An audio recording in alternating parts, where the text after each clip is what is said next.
He started the game with all stats at 0, got killed by a level 1 chicken in 10 seconds, and became the laughingstock of the entire server. But as luck would have it, a single sword of fortune boosted his attack and defense to insane levels, setting him on a path of invincibility. When 2 major guilds gathered hundreds of players to annihilate him, he greeted them with a string of -1 damage numbers, declaring to the world, "I am Nanfeng, and I am an army of 1. Damn it!" Sun Chen furiously threw his phone onto the bed, a fire of rage burning in his chest. His job, his spot in the graduate program, his outstanding cadre award, and even his popular girlfriend, all of it had been snatched away in a single day by a super-rich second-generation punk named Wei Xian. It was all because a few days ago, he had witnessed Wei Xian's crime and chosen to call the police. Wei Xian walked away unscathed, but used his family's influence to blacklist Sun Chen from every corner of the city, leaving him with no future. "Take it easy," said his roommate and best friend, Zhang Bo, trying to comfort him. Just then, Zhang Bo's phone rang. His father was in the hospital, and he had to rush home immediately. Before leaving, he shoved a brand new gaming helmet into Sun Yi's hands. "This is for conquest. It's not bound to anyone yet. It's yours. Go in, kill some monsters, blow off some steam. A change of scenery will do you good." Watching Zhang Bo's retreating figure, a wave of warmth washed over Sun Yi. While his other roommates had shunned him, Zhang Bo had stood by his side. This helmet, which Zhang Bo had treasured after spending a small fortune on it, was now his. "Fine, I'll vent all this frustration in the game." Sun Chen grabbed the helmet, his eyes filled with grim determination. Conquest was a globally developed virtual reality online game, already a massive hit before its official launch due to its vast world and a 2-to-1 time ratio with reality. 2 days in the game was only 1 day in the real world, effectively extending one's life. It was an irresistible draw. Helmet on, identity bound. Sun Chen appeared in a bright room facing 6 basic classes. He didn't hesitate, choosing the sword-wielding swordsman. He was here to kill. "Please name your character." "Nanfeng." "Please adjust your appearance. Decrease by 30%. Please select your 4 basic attributes." 2 options appeared, random attributes, and fixed attributes. With only 10 seconds until the server opened, Sun Yi, eager to unleash his fury, clicked random attributes, without reading the description. A flash of light, and he was in Novice Village number 9527. The place was buzzing with players. Sun Chen immediately equipped his novice wooden sword and sprinted towards the village outskirts. He had to get the first kills, but something was wrong. Though he ran with all his might, other players effortlessly zipped past him. "Ha ha ha, look, it's some idiot who got screwed by random stats." The strange looks from others made Sun Yi's heart sink. He quickly opened his attribute panel. One look, and his face turned green. Character name, Nanfeng. Level, 0. Health, 50. Physical attack, 1, with novice wooden sword. Basic attributes, strength, 0. Constitution, 0. Agility, 0. Intelligence, 0. All 4 basic attributes were a glaring 0. Sun Chen nearly fainted. The character was ruined, but deleting it and starting over was a waste of time. He gritted his teeth and decided to play on. Dragging his feet to the village outskirts, Sun Chen locked onto a lone chicken, channeling all his rage into his sword. "Wei Xian, go to hell," he roared, charging forward. -1. A blindingly pathetic damage number floated above the chicken's head. The enraged chicken shrieked and retaliated. -9. Sun Chen was horrified. He turned to flee, but with 0 agility, he was no match for the chicken. In just 10 seconds, he was pecked to death, his body collapsing to the ground. "Look, someone got killed by a chicken. Oh my god, in less than half a minute. What kind of trash stats did he roll?" The surrounding exclamations made Sun Chen an instant celebrity in the novice village. He respawned at the resurrection point, feeling even more frustrated. He tried to join a party at the village entrance, only to face more humiliation. "Hey, can I join you guys? What's your attack?" 1. "Sorry, man. You're dead weight. We can't carry you." Just then, someone recognized him. "Isn't that Nanfeng, the god who got killed by a chicken?" 1 attack, 50 health. What a useless character. Amidst the jeers, Sun Chen fled back to the wilds in shame. As he stood there, lost, a cry of pain caught his attention. A warrior was being swarmed by 3 chickens and died. One of the chickens was left with a sliver of health. An opportunity. Sun Chen charged. -1. He slashed at the nearly dead chicken. It pecked back. -9. Sun Chen ignored the damage and swung his sword relentlessly. -2. A golden critical hit number appeared. The chicken fell, dropping a black longsword and a few copper coins. It dropped gear? Sun Chen delightedly picked up the sword. When he saw its stats, he was struck dumb, completely stunned. Sword of Fortune, silver. Attack,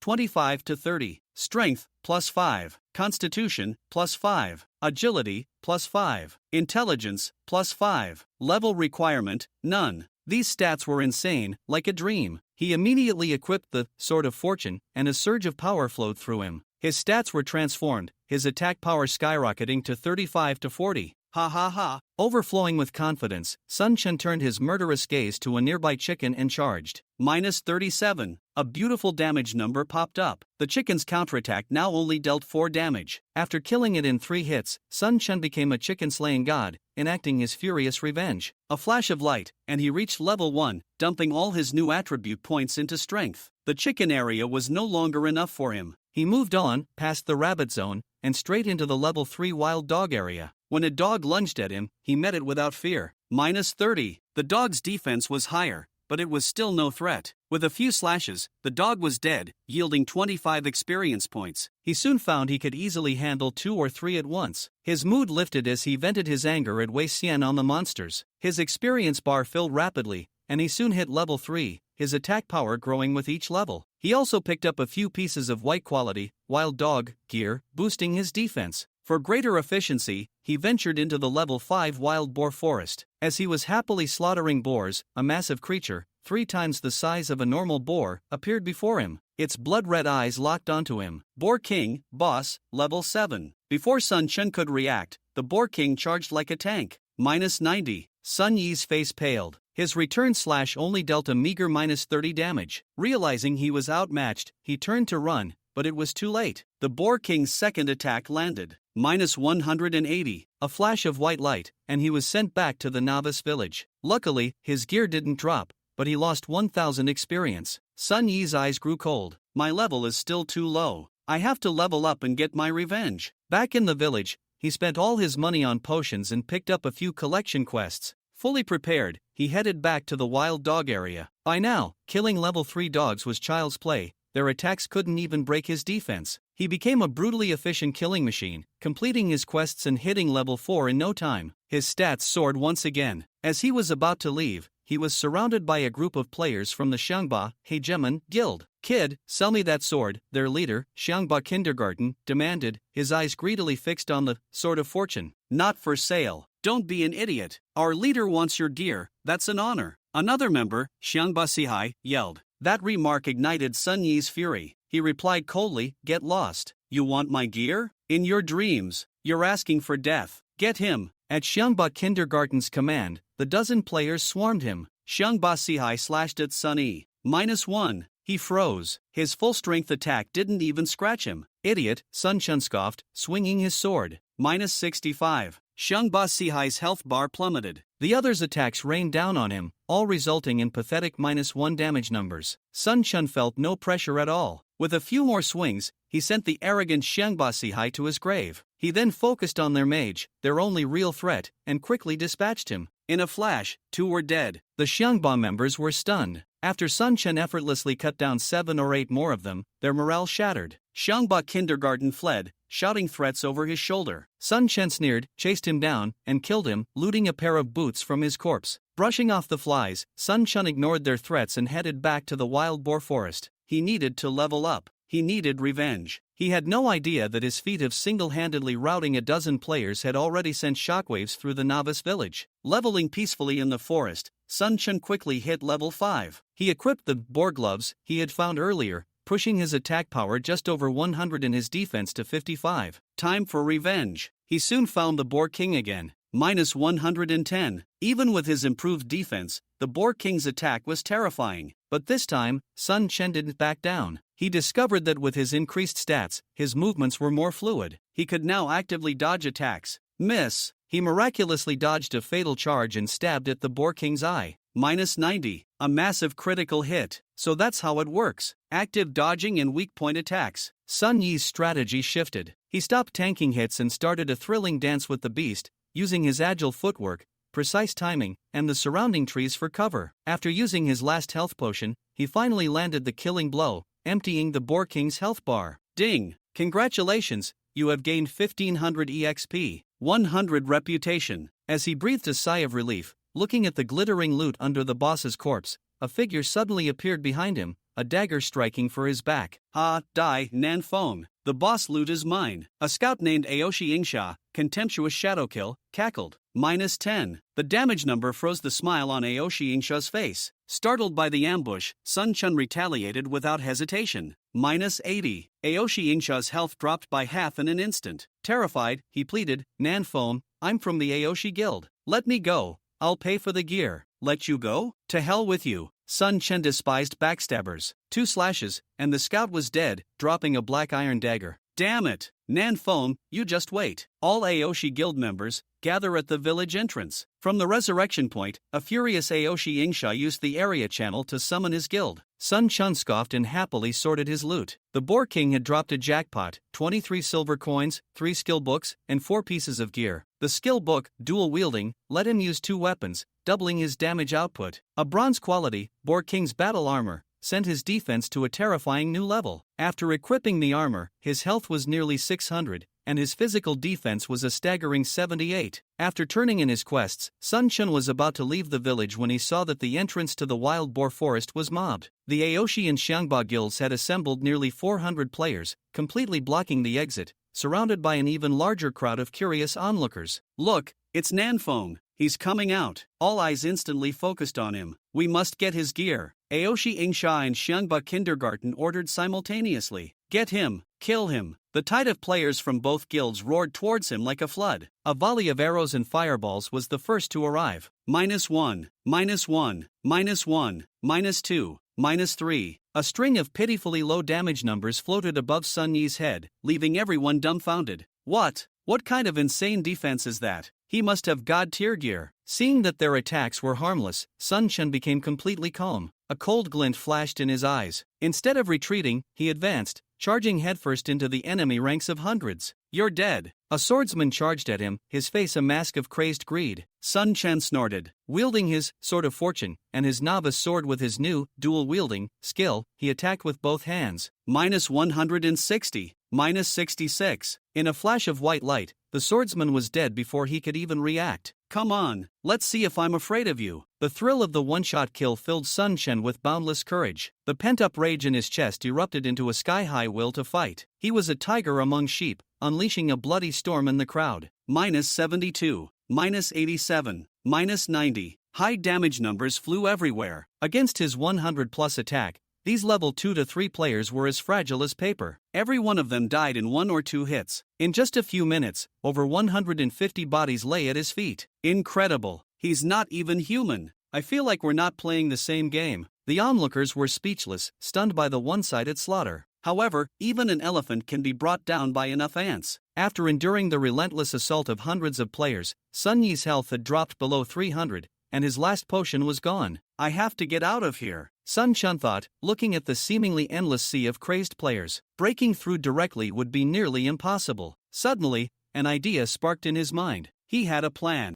After downing the last bottle of red potion, he turned and dashed towards the wild boar forest. With his current agility, most people couldn't keep up with his speed. As Sun Chen disappeared into the wild boar forest, a handful of high-agility archers, scouts, and swordsmen helplessly stopped. Without a numerical advantage, chasing after him with just a dozen people would only lead to their demise. Soon, Aoshi Ingsha also brought his people along, staring grimly at the wild boar forest for a while, unable to make a decision. The people from Xiongba Wang Chao waited on the side. What should we do, brother?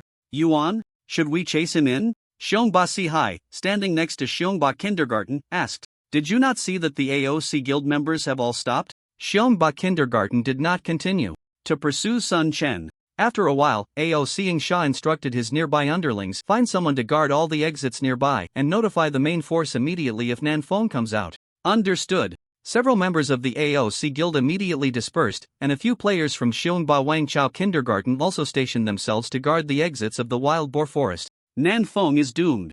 This time. Yeah, with so many people lying in wait, as long as he dares to step out of the wild boar forest, he's definitely dead. Being able to take down over 100 people from 2 major guilds by himself, this Nan Fong is already quite impressive. He must have more than one piece of top-tier equipment on him. That black longsword is at least bronze gear. It's a pity we couldn't loot him. The onlookers were buzzing with discussion, all shocked by the strength Sun Chen had displayed, but the vast majority of players were not optimistic about him. At this moment, Sun Chen plunged into the wild boar forest. and sprinted towards the area with the most wild boars. Having spent so much time in the wild boar forest, Sun Quan certainly knew where the wild boars were most concentrated. To avoid losing the aggro of the wild boars, he sometimes deliberately slowed down to let them catch up. Just like that, in just a few minutes, the army of wild boars behind him had reached over 100. Almost there. Glancing back at the densely packed army of wild boars, Sun Quan's face lit up with excitement. Before long, he charged out of the exit of the wild boar forest again. Look, it's Nanfeng. He's out, over here. Everyone come over, get ready to ambush him. A multitude of gazes focused on Sun Quan as a large group of people surrounded him once more. Standing at the exit of the wild boar forest, looking at the players closing in, Sun Quan's face was full of excitement as he suddenly shouted, "You trash over there, get ready to receive your guests." Just as everyone was puzzled, massive figures charged out from the wild boar forest behind Sun Quan. 1, 2, 3. Bang bang bang. A large group of wild boars rushed towards the opposing players, as if two armies had collided violently. What the hell? Where did this army of wild boars come from? Damn it, Nanfeng is dragging monsters to harm us. Run, we can't hold on. There are too many monsters, hurry and escape. These were all level 5 wild boars, not only with high defense but also decent speed. Once they entered the crowd led by Sun Quan, their aggro immediately shifted from Sun Quan to the other players, and they began their assault. Blinding white lights flashed as players kept dropping dead. The scene was chaotic, most people were too preoccupied to attack Sun Quan, and the few attacks that landed on him posed no real threat. Sun Quan charged forward, and before long, he broke through the players' blockade. Looking back at the chaotic scene, Sun Quan couldn't help but feel a twinge of regret. He had run out of red potions, otherwise he would have wanted to turn back and wreak havoc. With his remaining health just over 200 points, if the opponents reacted, he would definitely be in trouble. He hurriedly dashed towards the direction of the novice village, and in no time, Sun Quan burst into the novice village where he was completely safe, as players could not attack each other here. As soon as I rushed into the novice village, I saw Aosi Yingsha walking over with a gloomy face, followed by players from the Aosi guild. Wow, your free return to the city is really fast, Sun Quan said with a smile. Nanfeng, don't think this matter is over, we'll see. Aosi Yingsha left with a dark expression, taking the Aosi members with him. Sun Quan smiled indifferently, he would face whatever came his way, it was no big deal. First, he would turn in the quest, clear out his backpack, and then go hunt monsters. After hacking away at monsters for a while, Sun Quan felt his anger subside significantly and began to enjoy the feeling of playing the game. He decided to take advantage of his free time today to play for a longer period. A voice in the area announced, Battle Wolf is buying equipment at high prices, white gear at a minimum of 300 renminbi each, black iron and bronze prices negotiable, all are welcome, the more the better, guaranteed credibility, location, Novice Village Square. While on his way to turn in the quest, a regional announcement suddenly caught Sun Quan's attention. 300 renminbi for white gear? What a joke! Is equipment in the game worth that much? Sun Quan was somewhat shocked and couldn't believe it. With a mindset of giving it a try, he quickly walked towards the square. Upon arriving at the square, Sun Quan soon found Battle Wolf, who was making the announcement, engaged in a trade with another player.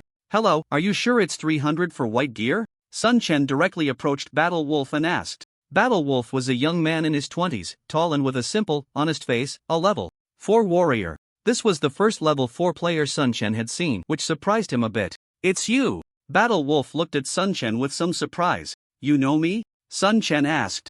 Puzzled. Battle Wolf smiled and said, you're quite famous. In this novice village 9527, most people may not have seen you, but I doubt there are many who don't know your name.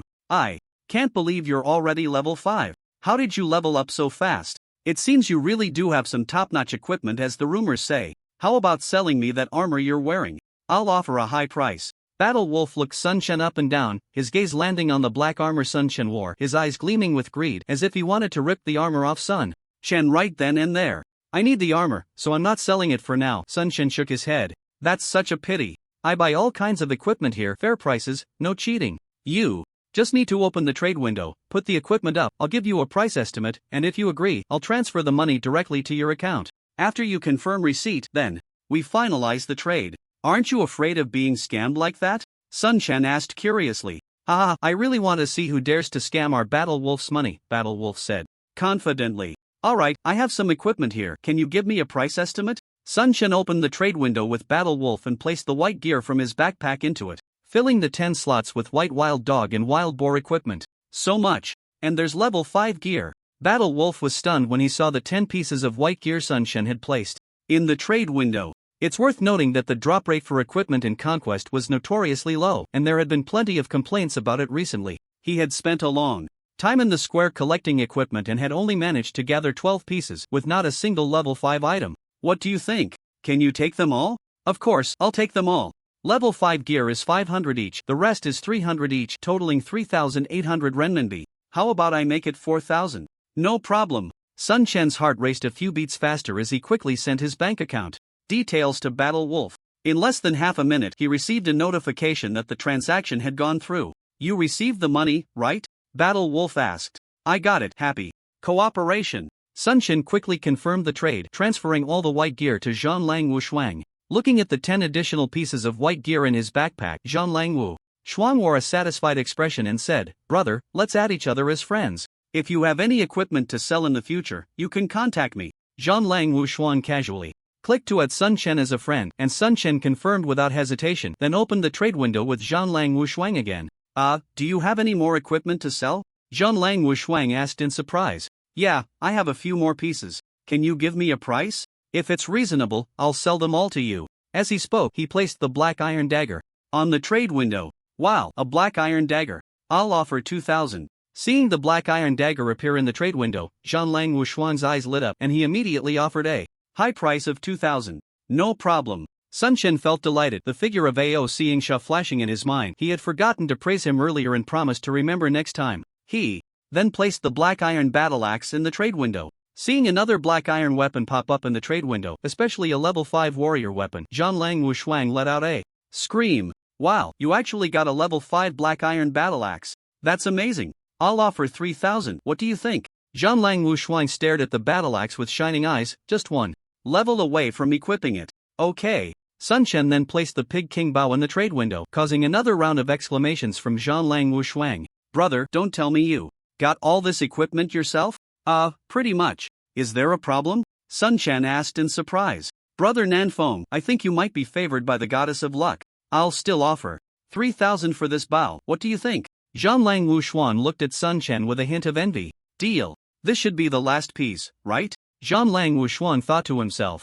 Just then, another piece of equipment appeared in the trade window, and when Zhanlang Wu Shuang took a closer look, he was instantly stunned. Blinking to confirm he wasn't mistaken, it was a bronze-level shield, and it had excellent attributes. I'll offer 10,000 for this shield. If you think the price is too low, we can negotiate. Zhanlang Wu Shuang took a deep breath, suppressing his excitement. That's enough, let's go with that price. Sun Chen wasn't greedy, he never dreamed that equipment in Conquest could be so valuable. A mere bronze shield was worth 10,000 renminbi. Indeed, poverty limited his imagination. Zhanlang Wu Shuang didn't hesitate to transfer 18,000 renminbi to Sun Chen, successfully acquiring 4 pieces of equipment. Looking at the gear in his backpack, Zhanlang Wu Shuang's smile seemed about to overflow. Just when he thought the trade was over, Sun Chen suddenly asked, Brother, do you want any skill books? Quick! Let me see. Zhanlang Wu Shuang eagerly opened the trade window. Sun Chen directly placed the Light of Healing and Explosive Fireball in the window, then nervously looked at Zhanlang Wu Shuang. After seeing the 2 skill books clearly, Zhanlang Wu Shuang said seriously, how about 10,000 for both skill books? Deal. Sun Chen chose to trade without hesitation. After the trade was completed, Zhanlang Wu Shuang's eyes sparkled as he looked at Sun Chen expectantly and asked, Brother Nanfeng, do you have any other good items for sale? Like this armor you're wearing? Looking at his lucky sword and armor, Sun Chen suppressed the thought of selling and shook his head, saying, I'll contact you if I have something good next time. Alright. It was a pleasure doing business. Zhanlang Wu Shuang reluctantly pulled his gaze away from the Wild Boar King battle armor. He was sure this armor had excellent attributes, but unfortunately, Sun Chen wasn't selling. Standing at the edge of the square, Sun Chen confirmed again and again that there was an extra 32,000 renminbi in his bank card, feeling as if he were dreaming. Earning 32,000 in less than a day, and if he sold the lucky sword and armor he had on him, he estimated it would be close to 100,000. What job could compare to this? I'm rich. I'm rich. Damn it, why look for a job? I want to be a professional player. Standing at the edge of the square, Sun Chen made the most important decision of his life. From this moment on, he became a professional player, a rookie-level professional player. Since he decided to become a professional player, he could no longer hold a casual attitude towards playing. He needed to deepen his understanding of the game first. He immediately entered the official website of Conquest and began to carefully review the game's introduction. An hour later, Sun Chen transformed from a novice with only a superficial understanding of Conquest into a knowledgeable expert. He thoroughly understood the game's background, professions, skills, and quests. He absorbed every detail about the game as if he were a sponge, soaking up knowledge about conquest. In just 1 hour, his understanding of conquest surpassed even that of Zhangbo, so that's how it is. Conquest really is a groundbreaking game. The more he learned about conquest, the more shocked Sun Chen felt, and he became even more convinced that his choice was correct. However, merely relying on the official website was not enough to understand the game better. He needed insights from players who had experienced it firsthand, as the official site had clearly stated that the fun of the game needed to be developed by the players themselves. Entering the forum page, he saw numerous posts, with the top 10 posts being the most popular, each receiving tens of thousands of replies. The title of the first post read, "A god emerges in the novice village, single-handedly challenging thousands, unstoppable, video proof." Who was this amazing person? Sun Chen curiously clicked on the post and a video appeared at the top. As he watched the video, a strange expression quickly spread across his face. The so-called god in the post was actually him. The video detailed the battle he had fought not long ago outside the wild boar forest. Am I really that strong? Seeing the footage of his rampage, Sun Chen felt a bit complicated. He curiously began to browse the comments below the post. First comment, "Wow, is he really that amazing? Single-handedly challenging 2 major guilds." 666. Second comment, although the title is a bit exaggerated, the content is still quite shocking. "This guy named Nan Feng is incredible." Third comment, "Only 6 hours have passed in the game. How did this guy level up? Already level 5, impressive." Fourth comment, "Tisk tisk, didn't the brothers notice that this guy has completely ditched his novice gear? Where did he get his equipment?" Fifth comment, "Insane defense, insane attack, insane health. After personal assessment, Nan Feng equals big freak." Sixth comment, "Can someone tell me who this Nan Feng is? Why haven't I seen him on the leaderboard? What is the leaderboard?" Sun Chen looked puzzled. A quick search online revealed that the leaderboard was the top list of elite players in the country, where the top 100 players were all top-notch gaming experts. Continuing to browse, most comments below the post expressed shock at Sun Chen's strength, while some accused him of cheating, and others from the Xiongba Wang Chao and AOC guild left angry remarks. Some analyzed Sun Chen's character attributes, and there were even comments from people wanting to buy his equipment, a mix of everything. In a short time, the comments on this post had exceeded 200,000. Just as Sun Chen was about to leave the post, he suddenly noticed that a long comment had been pinned to the top. "Wow, Fengyun Baixiaoxing has posted a long review. This is Fengyun Baixiaoxing's first long review in Xinjiang. Let's quickly see what he wrote." The post instantly became even more popular, catching Sun Chen's attention. A quick search online revealed that Fengyun Baixiaoxing was hailed as the #1 game commentator, with considerable influence. Sun Chen curiously clicked on his comment. "Fengyun Baixiaoxing, after careful study of the video, I found that this player named Nanfeng is not a master player, but a complete novice." No way? Is he really a novice? Fengyun Baixiaoxing can't be mistaken. How can a novice take on hundreds of people? I have my doubts. Is he really a novice? Fengyun Baixiaoxing's comments sparked a heated discussion in the thread, with players watching the comments live hardly able to believe it. Sun Chen was also very curious about how this commentator determined he was a novice player, so he continued reading. Fengyun Baixiaoxing, my judgment is based on 2 points. First, this player named Nanfeng did not use a single basic skill of his class from start to finish. The 4 basic skills of a swordsman, bloodsucking slash, double slash, block, and rage slash, can be learned from the novice training officer in the novice village. Any player who is not a novice would immediately gather money to learn these 4 basic skills. Upon reading this, Sun Chen felt a bit embarrassed. He truly didn't know this. Second, we all know that player operations are categorized into 4 standards: beginner, minor achievement, major achievement, and peak. However, this player named Nanfeng's operation can only be described as pitiful. He doesn't even qualify as a beginner and can only be considered at the novice level.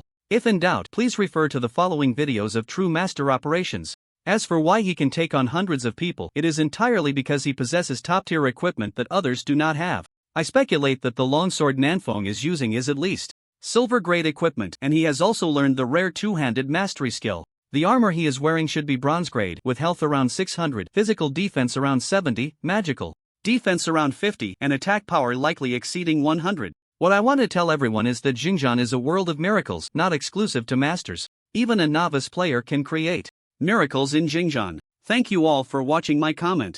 Impressive. To be able to see through oneself and almost perfectly analyze one's attributes and equipment just from a video is something that ordinary people absolutely cannot do. Sun Chen felt no anger at being defined as a novice by Fengyun Baixiaoxing. Instead, he greatly admired this person. After reading His comment, Sun Chen realized his shortcomings. Reaching this level was entirely reliant on equipment and luck. After exiting this thread, Sun Chen immediately found a battle video of a master swordsman below. The video featured a level 4 player named Feng Yunjian, who, facing 2 level 6 black bears attacking him, managed to handle the situation with ease. With just a novice long sword, he wore down both black bears to death. While fighting, Feng Yunjian also shared various experiences, such as how to allocate points, how to combine skills, how to predict monster attacks to dodge, and how to utilize the surrounding environment in battle, as well as how to choose equipment. Sun Chen watched this 10-minute video 3 times carefully, and after finishing, he felt as if he had gained profound insight. So this is the correct way to play a swordsman. Indeed, Feng Yun Baixiuxing's judgment of me was not wrong.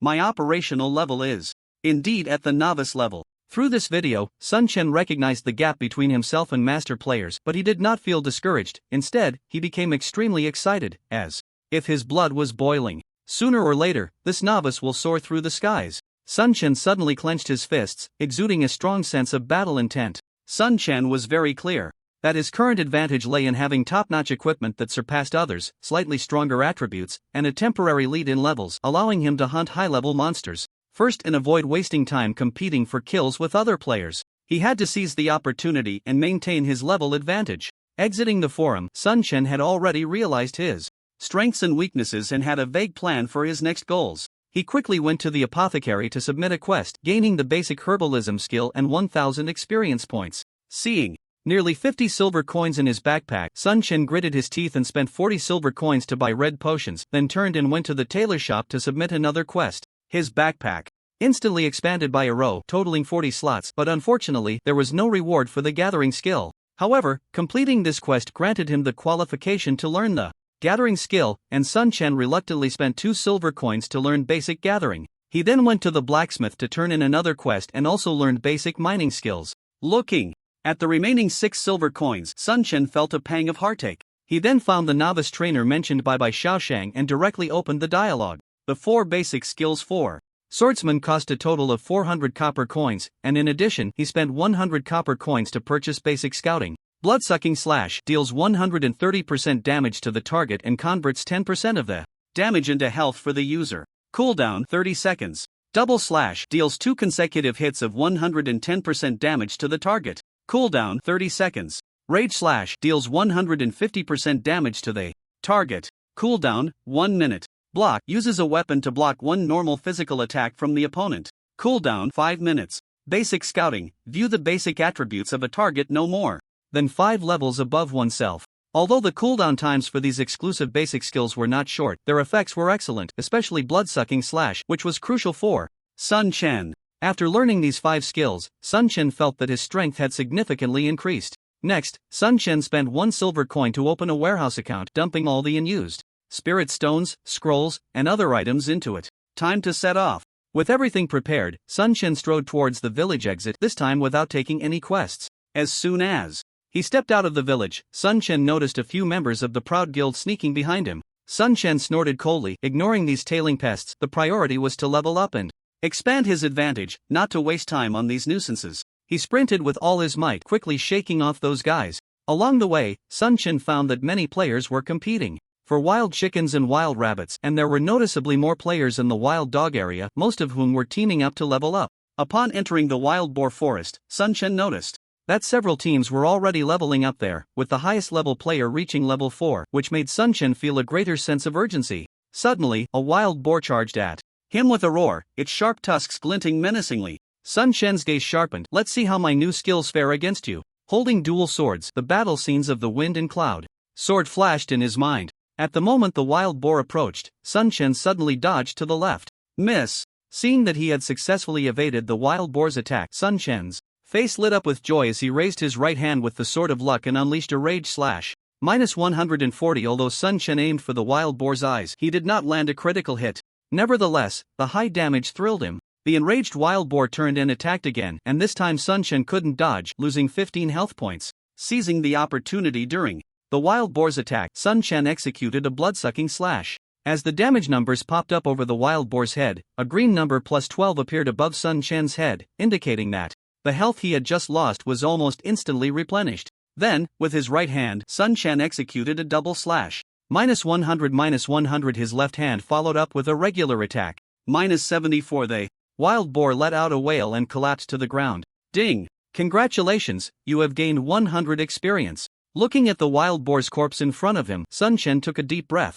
This first battle after learning the skill revealed a significant difference. Previously, dealing with a wild boar required 6 or 7 attacks, with about a 2-second interval between each attack, meaning it took at least a dozen seconds to take one down. During those continuous seconds, the wild boar could also launch 5 or 6 attacks, and although each attack dealt relatively low damage, it still caused Sun Chen to lose health. However, he had just taken down this wild boar in less than 5 seconds, and as soon as the skill's cooldown was over, he could use it again, with no downtime at all. If he mixed in regular attacks during the skill's cooldown, would it be even smoother? Lost in thought, Sun Chen picked up the copper coins dropped by the wild boar, and after collecting them, he continued walking forward. As he moved, he experimented with his idea, and sure enough, mixing regular attacks between skills worked very well. Plus, since he was using dual swords, his attack interval was only about 1 second, making it smoother than other swordsmen. Before he knew it, Sun Chen had walked out of the wild boar forest. Although the distance wasn't far, his progress was substantial. Standing outside the wild boar forest, he saw 8 paths ahead, leading to different places. After some thought, Sun Chen chose the leftmost path that led to Wolf Valley. Turning around a mountain pass, he found himself in a vast grassland filled with gray wolves. These gray wolves were the size of calves, gray in color, and there were countless of them, all gathered in packs, at least 3 wolves together, with none straying alone. Sun Chen located the nearest gathering of 3 gray wolves, standing 30 meters away, just outside the wolves' aggro range. He cast a detection spell on the closest gray wolf level, 7 health, 650 attack power, 65 to 72 skill. Rending Claw. With the basic detection spell, he could see the monster's attributes more comprehensively. The gray wolf's attack power was not low, but Sun Chen was quite confident in his own defense. He thought to himself that if he could take on 2 level 6 black bears with a novice sword at level 4, taking on 3 gray wolves should be manageable. You wolf pups, your doom is upon you. Without hesitation, Sun Chen charged forward with his longsword. The moment he stepped into the gray wolves' aggro circle, all 3 wolves turned to look at him. Oh whoa! In the next moment, the 3 gray wolves roared and charged at Sun Chen. Locking his gaze on one of the gray wolves, Sun Chen planned his attack moment. First, he unleashed a regular attack with his right hand. -62. The damage number that appeared above the gray wolf's head made Sun Chen raise an eyebrow. His attack power was over 100, and that damage was too low. Immediately after, he executed a fury slash with his left hand, almost without any delay. -75. This damage number was slightly higher, but Sun Chen was still not satisfied. Then, with his right hand, he unleashed another regular attack with the lucky sword, striking the gray wolf again. -65. As the damage appeared, he quickly followed up with a double slash from his left hand. -55. In less than 2 seconds, the gray wolf's health was reduced by half. Although the damage was lower than he had expected, the result was still satisfactory. At this moment, the gray wolf opened its bloody maw and lunged at Sun Chen, who immediately tried to dodge, but unfortunately, he couldn't avoid it. -45. The attacks from the other 2 gray wolves also descended almost simultaneously. Despite Sun Chen's utmost efforts to evade, he was unsuccessful. -50. -47. The damage from the gray wolves exceeded his expectations, likely because they were 2 levels higher than him. After a double slash, Sun Chen aimed his lucky sword at the gray wolf's eye and thrust down hard, a golden number instantly bursting forth.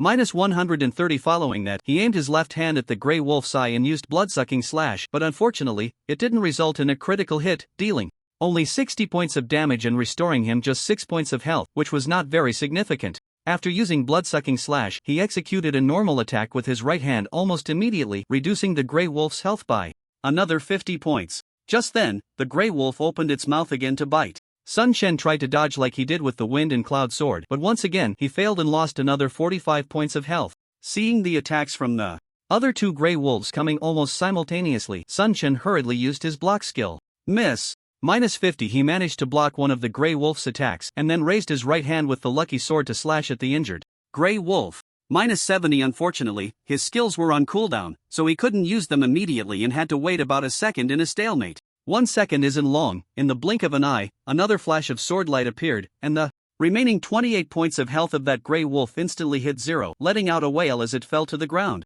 Ding! Congratulations, you have gained 500 experience. The experience reward was quite generous, which was commendable. Although Sun Chen had taken down one of the gray wolves in just a few seconds, he himself had lost 231 points of health under the assault of the 3 gray wolves, already over a third of his health. He quickly consumed a bottle of basic healing potion, instantly restoring 30 points of health just as the attacks from the remaining 2 Grey Wolves came in. Sun Chen continued to dodge the Grey Wolves' attacks using the method he learned from the Wind and Cloud Sword. While counterattacking, since his skills were on cooldown, he couldn't handle the remaining 2 Grey Wolves the same way he did with the first one. Without skills, he could only rely on normal attacks. The Lucky Sword and the Novice Wooden Sword were used alternately, each attack landing on one of the Grey Wolves, with damage numbers continuously popping up from it. Although Sun Chen aimed for the Grey Wolf's eye weakness with every attack, the critical hit success rate was quite low. However, he remained undeterred, continuing to target the weak points. At the same time, when the Grey Wolves attacked, Sun Chen tried his best to actively evade, though he mostly failed, yet he found joy in the effort. Another Grey Wolf let out a wail and fell before Sun Chen. Shifting his gaze, Sun Chen locked onto the last Grey Wolf and launched his attack. With a sword from his left hand and another from his right, the Grey Wolf was no match for Sun Chen, its health continuously dwindling until it quickly dropped to half.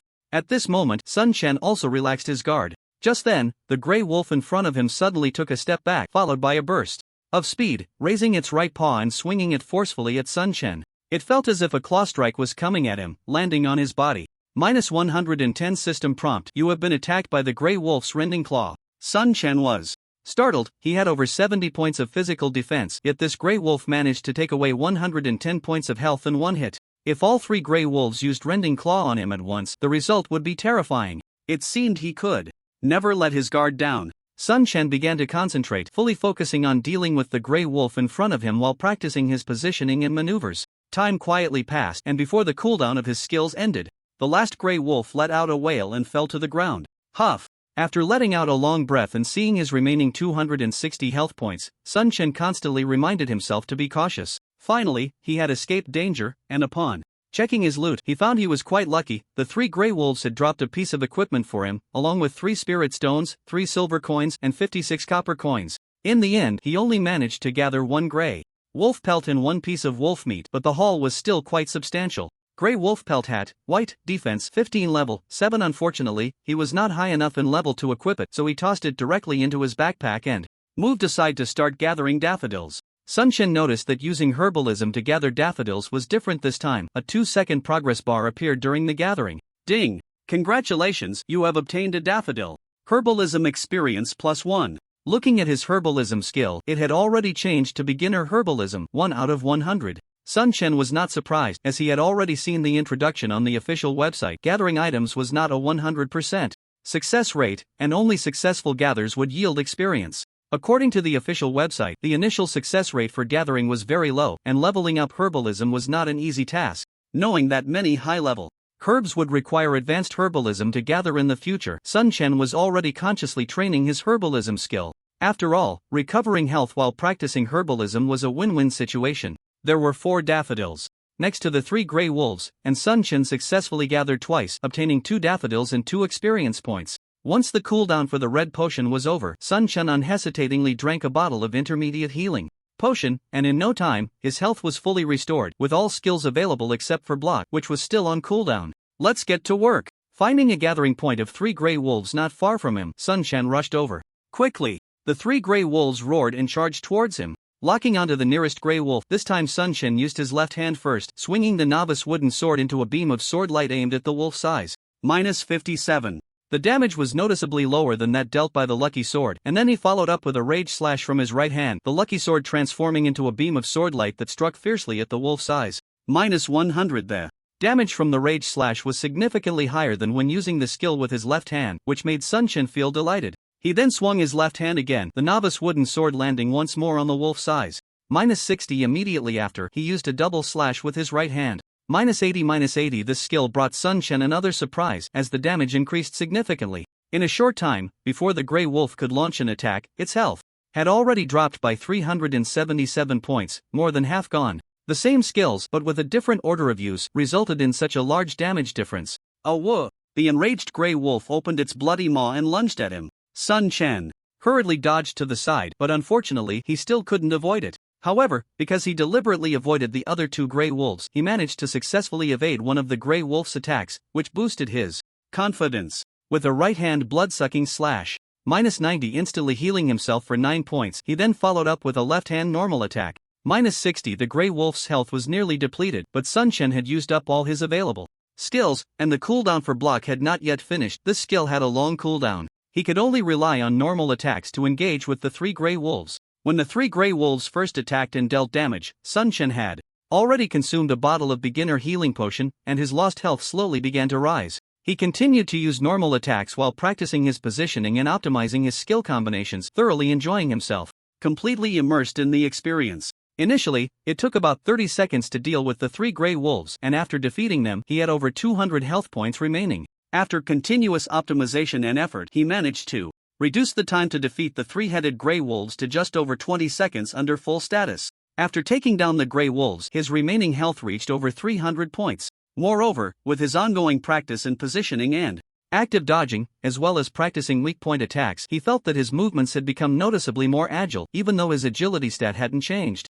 His progress was evident, but he still fell far short compared to a master like Feng Yun's sword. Aware of the significant gap between himself and Feng Yun's sword, Sun Chen remained undeterred, focusing his energy on practicing his skills. These Grey Wolves served as excellent training partners, sacrificing their lives for Sun Chen's growth. Howl.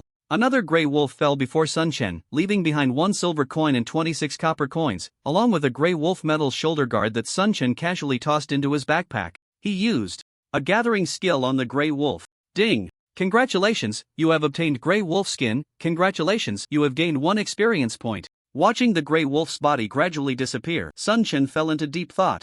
After some exploration, he had found the optimal sequence for combining skills and normal attacks. Now, all that remained was to enhance his combat experience. In fact, he currently had only 4 skills, so finding the best combination wasn't difficult. Sun Chen identified 3 main shortcomings. First, his agility was insufficient. His movements were still not nimble and fluid enough, remaining somewhat stiff. Although this stiffness might not seem significant to an ordinary person, Sun Chen felt he was far behind Feng Yun's sword. Second, he lacked rich experience in battling monsters, with some deficiencies in observation and reaction speed. Third, his mindset during battles with monsters was not stable enough. Fluctuating emotions hindered his precise control, which needed improvement. Recognizing his shortcomings, Sun Chen knew that to compensate for them, he would need to engage in a lot of battles. After recovering his state, Sun Chen continued to search for combinations of 3-headed Grey Wolves. One Grey Wolf after another fell under Sun Chen's sword. He lost track of time and didn't know how many Grey Wolves he had slain.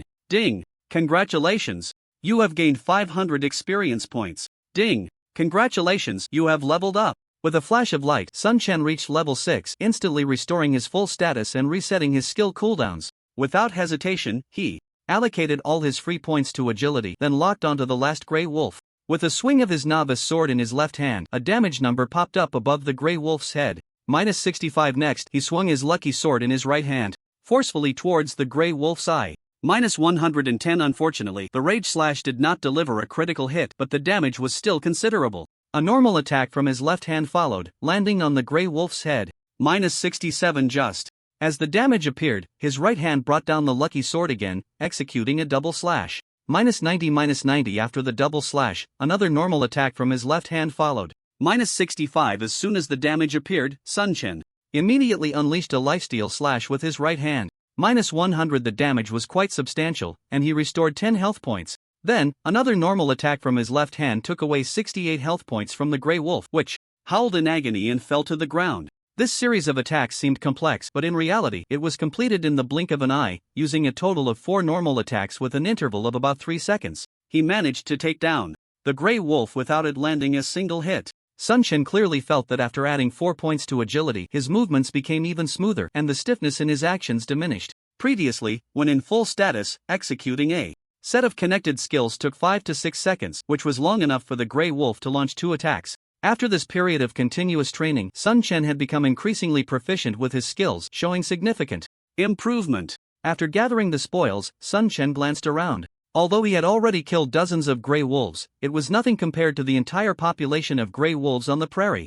Looking at the 80,000 experience points needed to level up to 7, Sun Chen took a deep breath, and his gaze towards the Grey Wolves became exceptionally resolute. Continue the fight. He charged towards the nearby Grey Wolves with his sword raised. Sun Chen was focused on leveling up alone in the Wolf Valley, unaware that the Aosi Guild and the Xiongba dynasty were searching for him everywhere. Outside the wild boar forest, a group of people from the Aosi Guild gathered together. Boss, we've Search the wild boar forest, but we still haven't seen that kid, said a scout from the AOC guild, standing next to AOC Ingsha. AOC Ingsha frowned and turned to a nearby archer, asking, "Are you sure you saw that kid enter the wild boar forest?" The archer patted his chest and assured, "I definitely saw that kid enter the wild boar forest. If the boss doesn't believe me, we can ask the teams leveling near the entrance, they should have seen him too." "Could that kid have gone to a higher level area to level up?" AOC Ingsha murmured. "Boss, the map outside the wild boar forest is larger, and the monster levels are higher. With our current levels, we can't get through at all.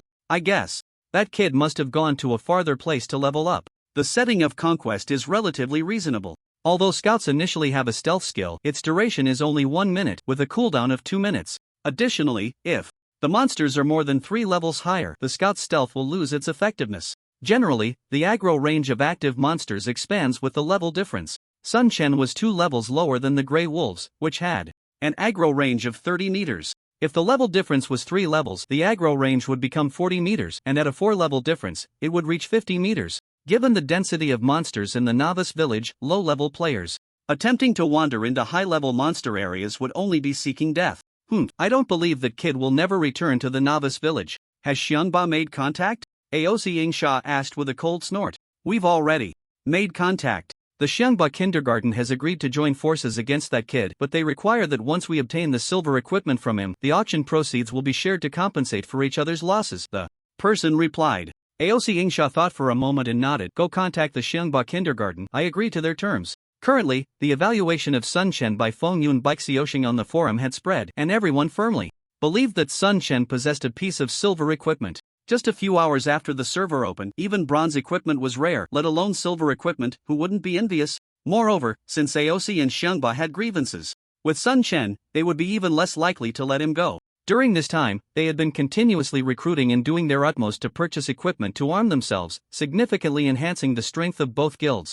Both sides felt that as long as they could corner Sun Chen, they would definitely be able to take him down. In the Wolf Valley, Sun Chen was focused on leveling up, with Grey Wolves falling before him, turning into his combat experience. He absorbed this combat experience like a sponge, enhancing his combat power. Sun Chen was originally the type of studious person who excelled at thinking, with quick wits. Once he took the game seriously, his growth rate was simply terrifying. Ding ding ding. The communication ringtone rang. His only friend was Zhanlong Wushuang, the only person who could contact him. Opening the communication, Zhanlong Wushuang's voice came through. Brother Nanfeng, are you leveling up outside? Yeah, I'm leveling up. What's up? Sun Chen asked while battling the Grey Wolves. Be careful, the AOC Guild and the Xiangba Guild have joined forces and are preparing to take your silver equipment. Zhanlong Wushuang said. These two major guilds are up to something again, they really don't mind wasting time. Sun Chen said with a nonchalant smile, confident in his current strength. Upon hearing this, Zhanlong Wushuang quickly reminded him, you must not be careless. This time they are going all out, even bringing in elite teams and acquiring some equipment. Don't underestimate them. Brother Wushuang, thank you for the reminder. I don't plan to go back for now. By the way, I have some equipment here, take a look and see if you need any. While speaking, Sun Chen sent over the attributes of the Grey Wolf equipment he had obtained, all level 7 white gear. He was close to gathering 2 complete sets of Grey Wolf white gear in his backpack. Yes. How much of this equipment do you have? I'll take as much as you have, and let's keep the price at 500 each. How does that sound? Zhanlong Wushuang said eagerly.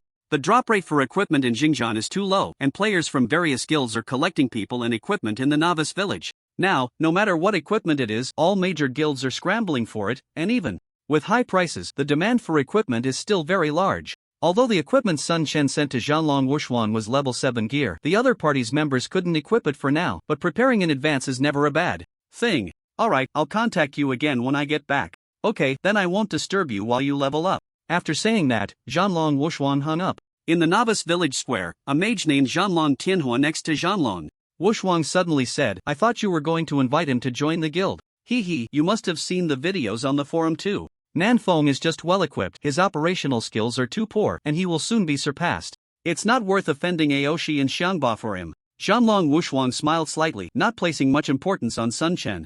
Zhanlong Tianhua smiled and said, this time, Aoshi and Xiangba's people are determined to deal with him. With his strength, it looks like he's in trouble this time. That has nothing to do with us. A kind reminder once is enough. Zhanlong Wushuang said lightly. On Sun Chen's side, after hanging up the communication, he continued to focus on slaughtering Grey Wolves. He knew very well that strength is everything, and the urgent task is to level up to 7. Once he changes his equipment, his strength will increase significantly, making it easier to deal with Aoshi and Xiangba's people. Ha! Why is there a silver wolf? Suddenly, Sun Chen noticed a wild wolf in the distance that was different from the other gray wolves. This wild wolf was a quarter larger than the average gray wolf, and its fur had a faint silver hue. This silver wolf was not gathered with the gray wolves but was wandering around, as if patrolling its territory like a leader. Boss! Sun Chen's eyes lit up and an excited expression appeared on his face. Thinking back to the wild boar king that had brought him considerable income not long ago, that silver wolf in the distance gradually transformed into a moving gold mountain in Sun Chen's eyes.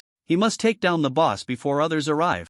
Sun Chen immediately made a decision in his heart, but taking down this silver wolf boss would definitely not be an easy task. It required careful planning, and it would be best to level up before making a move. After estimating the patrol route of the silver wolf and doing some simple calculations, he realized he needed to eliminate 4 packs of wild wolves first to avoid being surrounded when dealing with the boss. Each of these 4 packs had at least 4 wild wolves gathered together, with the largest pack even having 6 wild wolves. With Sun Chen's current strength, dealing with a pack of 3 wild wolves was easy. Handling a pack of 4 was simple, but facing a pack of 5 wild wolves would be somewhat stressful. Dealing with a pack of 6 wild wolves gathered together was somewhat dangerous.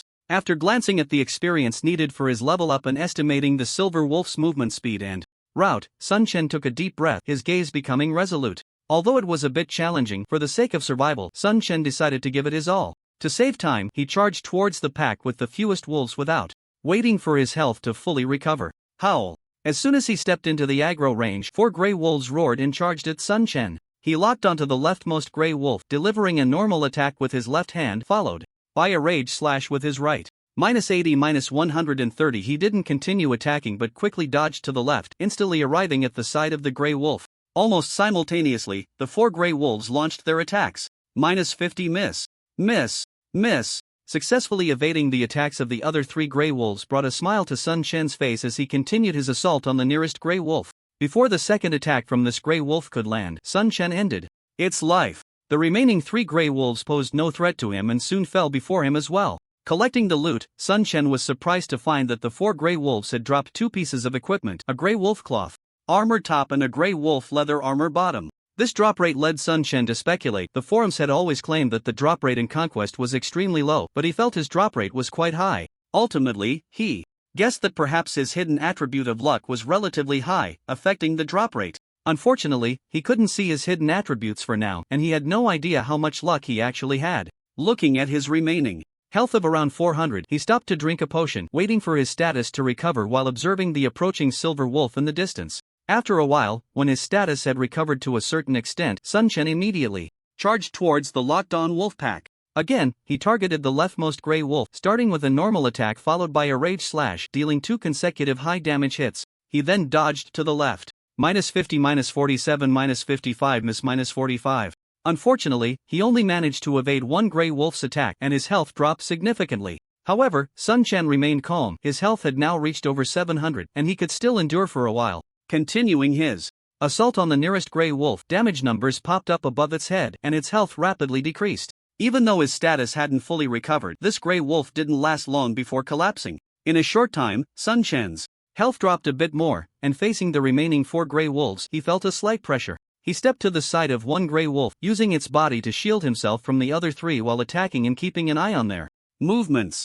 Noticing 1 gray wolf suddenly take a small step back, Sun Chen knew it was about to use a skill. His gaze sharpened, and his body tensed. At the moment the gray wolf attacked, Sun Chen took a small step back and then moved 1 meter to the left. Miss! He successfully dodged the gray wolf's tearing claws. Through this battle with the gray wolves, Sun Chen had figured out some techniques. The gray wolf's tearing claws had strong attack power and a defense-breaking effect. A critical hit would be very dangerous. Therefore, while fighting, Sun Chen was also looking for ways to dodge the gray wolf's skills. The previous movement was a technique he had discovered, and it worked very well. At first, due to his lack of familiarity, he could evade 1 out of 10 skills, but as he became more skilled, his success rate in dodging the gray wolf's skills continued to improve. By now, the success rate had reached 50%, which was a great help to Sun Chen. He continued to focus on the battle, and soon another gray wolf fell. The remaining 3 gray wolves didn't put much pressure on Sun Chen, but he still didn't dare to be careless, as his health was running low. In the end, Sun Chen withstood the pressure and took down the last grey wolf when he had only 140 health points left. The gap is still quite large, I need to keep improving. While collecting the loot and comparing himself to Feng Yun's sword, Sun Chen realized that the difference between him and Feng Yun's sword was still significant. Clearly, Feng Yun's sword's stats were not as good as his, yet his combat power was evidently much higher. Sun Chen knew that his own skills were holding him back. Oh, a skill book dropped. One of the Grey Wolves actually dropped a skill book, which surprised Sun Chen a bit. After grinding for so long, the only skill book he had received was from the Wild Boar King. He had thought that ordinary monsters wouldn't drop skill books, but it turned out he was mistaken. Resurrection skill effect allows the deceased target to resurrect on the spot with health and mana at half of their full state. Mana required, 100 casting time, 2 seconds cooldown time, 5 minutes required class. Priest. Seeing that it was a skill book not for swordsmen, Sun Chen felt a bit disappointed and wasn't sure if the skill book was valuable. Suddenly, an idea struck him, and he opened the communication with Zhanlong Wushuang. Brother Nanfeng, is there something up? Zhanlong Wushuang's voice came through. Sun Chen directly copied the skill book into the chat box and asked, Wushuang, can you help me see if this skill book is worth anything? Wow, you got another skill book. And it's the priest's resurrection. This is a good item. I'll offer you 8,000 bucks. How does that sound? Zhanlong Wushuang's eyes lit up as he stared at the skill book. The drop rate for skill books is lower than that of equipment, and the priest's resurrection is very rare, making it crucial for team leveling in boss fights. Can you help me exchange it for a swordsman's skill? Sun Chen suddenly asked. Zhanlong Wushuang thought for a moment and nodded. Sure, I can trade you this resurrection for 2 swordsman skill books, but I need to find them first. Alright. I'll contact you again later, Sun Chen replied with satisfaction. After hanging up, he looked at the resurrection in his hand and sighed, realizing that before playing the game, who would have thought that a mere skill book could be worth a month's salary for an ordinary person? After taking a short break to recover his state, he replayed the battle with the Grey Wolves in his mind, identifying his shortcomings from the fight. Before long, he was back to full condition and charged toward the next pack of wolves. It was another group of 5 Grey Wolves, which still put some pressure on Sun Chen, but in the end, it was a close call, and he managed to take them down smoothly. Checking his experience bar, he realized that he could level up by killing just 4 more monsters, and taking down that pack of 6 Grey Wolves would allow him to deal with the Silver Wolf. If conditions allowed, the best approach would be to find a smaller pack of wolves to fight and level up before tackling the 6 Grey Wolves. However, if he did that, he could easily handle the 6 Grey Wolves, but the Silver Wolf would once again enter the territory of the large wolf pack, and he didn't know when he would have such a good opportunity again. Staring at the pack of 6 Grey Wolves, Sun Chen's gaze gradually became resolute. Let's do this! An incredible fighting spirit erupted from Sun Chen as he dashed forward. As soon as he stepped into the aggro zone, 6 pairs of fierce eyes locked onto him. Howl, howl, howl. The 6 Grey Wolves charged at Sun Chen all at once. Following his pre-planned strategy, Sun Chen aimed for the leftmost Grey Wolf and unleashed a series of combo attacks. Just as planned, the Grey Wolf's health instantly dropped a notch. With a quick step, he moved to the side of the Grey Wolf, successfully dodging the attacks of the 2 other Grey Wolves. Although he didn't completely avoid them, dodging the attacks of 2 Grey Wolves was already quite impressive. Just as Sun Chen was secretly pleased, suddenly 3 of the Grey Wolves simultaneously assumed their skill stances. Not good. Sun Chen's expression changed, and a sense of crisis arose in his heart. He didn't expect these Grey Wolves to be so unscrupulous, completely disregarding the usual tactics. Sun Chen hurriedly stepped back and then jumped a meter to the left. The plan was good, but due to the recent mental disturbance, he completely failed to evade the skill attacks of the 3 Grey Wolves. -150, -130 miss. The last Grey Wolf's attack was blocked by Sun Chen using a skill, but unfortunately, the cooldown for the block was too long, and it would likely be unusable afterward. His health dropped significantly, and Sun Chen's heart sank, but he quickly cast aside distracting thoughts and focused on attacking the Grey Wolf with the least health. A series of damage numbers popped up, and soon this Grey Wolf lay dead. Although he had eliminated 1 Grey Wolf at the fastest speed, Sun Chen's situation was now quite dire, with only 540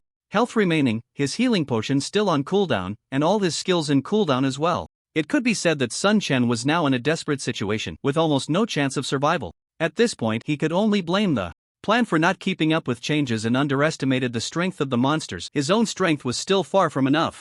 It seemed that he wouldn't be able to deal with this Silver Wolf boss today. Abandoning the thought of fighting the boss, Sun Chen focused all his attention on the 5 Grey Wolves in front of him, the immense pressure sharpening his focus like never before. Howl! One of the Grey Wolves lunged forward, its sharp fangs like swords. Sun Chen stepped out with his left foot and slashed down with his sword towards the Grey Wolf's eyes. -180. A golden critical hit damage appeared, while a big miss popped up above Sun Chen's head. The other 4 gray wolves, unwilling to fall behind, also charged at Sun Chen. In this desperate situation, Sun Chen's state of mind became increasingly calm, the fluctuations in his mental state diminishing, and his control over his movements was unknowingly improving. Rapidly. -60 miss. Miss. Damage numbers popped up above Sun Chen's head one after another while he dodged the gray wolf's attacks time and again, his sword striking out nimbly. Howl. Another gray wolf fell to the ground, but Sun Chen's health dropped again, leaving him with only 320 points. The 4 gray wolves around him continued their assault. As Sun Chen's health dwindled, when it dropped to just 120, he managed to take down another gray wolf. Time seemed to pass very slowly, and at this moment his healing potion still hadn't cooled down. To break the deadlock, he had to eliminate a gray wolf before his health hit 0, allowing him to level up and restore his full state. However, his skills were still on cooldown, and the 3 gray wolves opposite him seemed to have become smarter, all locking onto Sun Chen and assuming their skill activation stances. Desperation. True desperation. If he was hit by the gray wolves' skills, death awaited him. In such a critical moment, Sun Chen assumed a combat stance, his muscles tense, his eyes fixed on the 3 gray wolves in front of him, his mind completely focused, feeling utterly exhausted in this state. Suddenly, it felt as if Sun Chen's spirit had broken through a critical point. The feeling of fatigue instantly diminished, and an unprecedented sensation swept over him. Almost simultaneously, the 3 gray wolves in front of him unleashed their rending claws towards Sun Chen. He felt as if he had entered a wondrous state, feeling better than ever, while the movements of the 3 gray wolves seemed to slow down in his eyes. 3 gray wolves launched their tearing claws from 3 directions simultaneously. In an instant, Sun Chen spotted a flaw among them. His left foot instinctively stepped back 90 centimeters, then paused for a moment before moving 80 centimeters to the left. The movements flowed seamlessly, without a hint of hesitation. Miss. Miss. Miss. 3 miss symbols popped up above Sun Chen's head. In that fleeting moment, he managed to evade the attacks of the 3 gray wolves unscathed. In this extremely short time, Sun Chen achieved an unparalleled level of control without a moment's doubt, something he had never accomplished during previous battles with gray wolves. His right hand, wielding the lucky sword, suddenly lunged toward one of the gray wolf's eyes. -170 critical hit. The gray wolf's health dropped significantly in an instant. Howl. The gray wolf roared and lunged to bite. However, to Sun Chen, its movements appeared somewhat clumsy. When the gray wolf was still 20 centimeters away, Sun Chen suddenly moved 70 centimeters to the left. Miss. Once again, he perfectly dodged the gray wolf's attack and countered.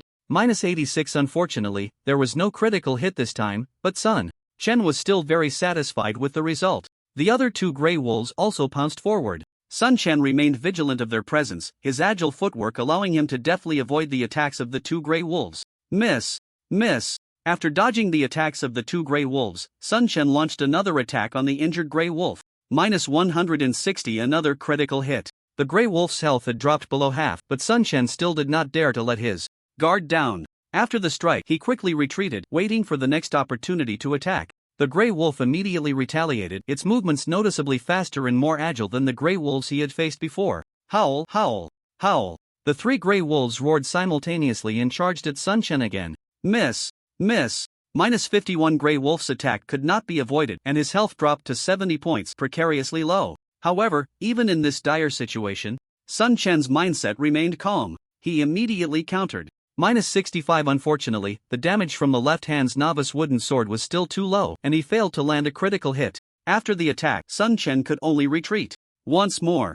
There was no choice, his skills were still on cooldown, and there was about a second of stasis between 2 consecutive normal attacks. After one normal attack, he could not immediately launch another. This moment of stasis was a flaw, making him vulnerable to monster attacks, especially in a situation where he was surrounded by them. Just as he created a bit of distance, one gray wolf suddenly lunged at him from an unexpected angle. Sun Chen hurriedly dodged to the left. Miss. Although he avoided the attack, the other 2 gray wolves' attacks followed closely. Miss. The second gray wolf's attack was perfectly dodged. -60. The third gray wolf's attack dealt 60 points of damage to Sun Chen, nearly emptying his already low health. Fortunately, it did not result in a critical hit. With only 10 points of vitality left, if he failed to dodge any of the 3 gray wolves' attacks, he would be down for the count. However, he no longer gave the 3 gray wolves any chance. He stepped forward, and the novice wooden sword in his left hand came crashing down on the injured gray wolf. -65. The lucky sword in his right hand followed suit, striking down instantly.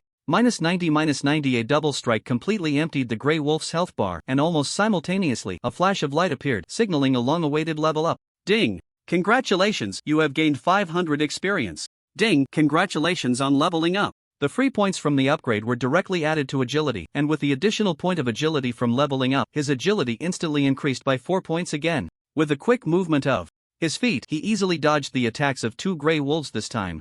Locking onto one of the Grey Wolves, a combo attack was unleashed in an instant.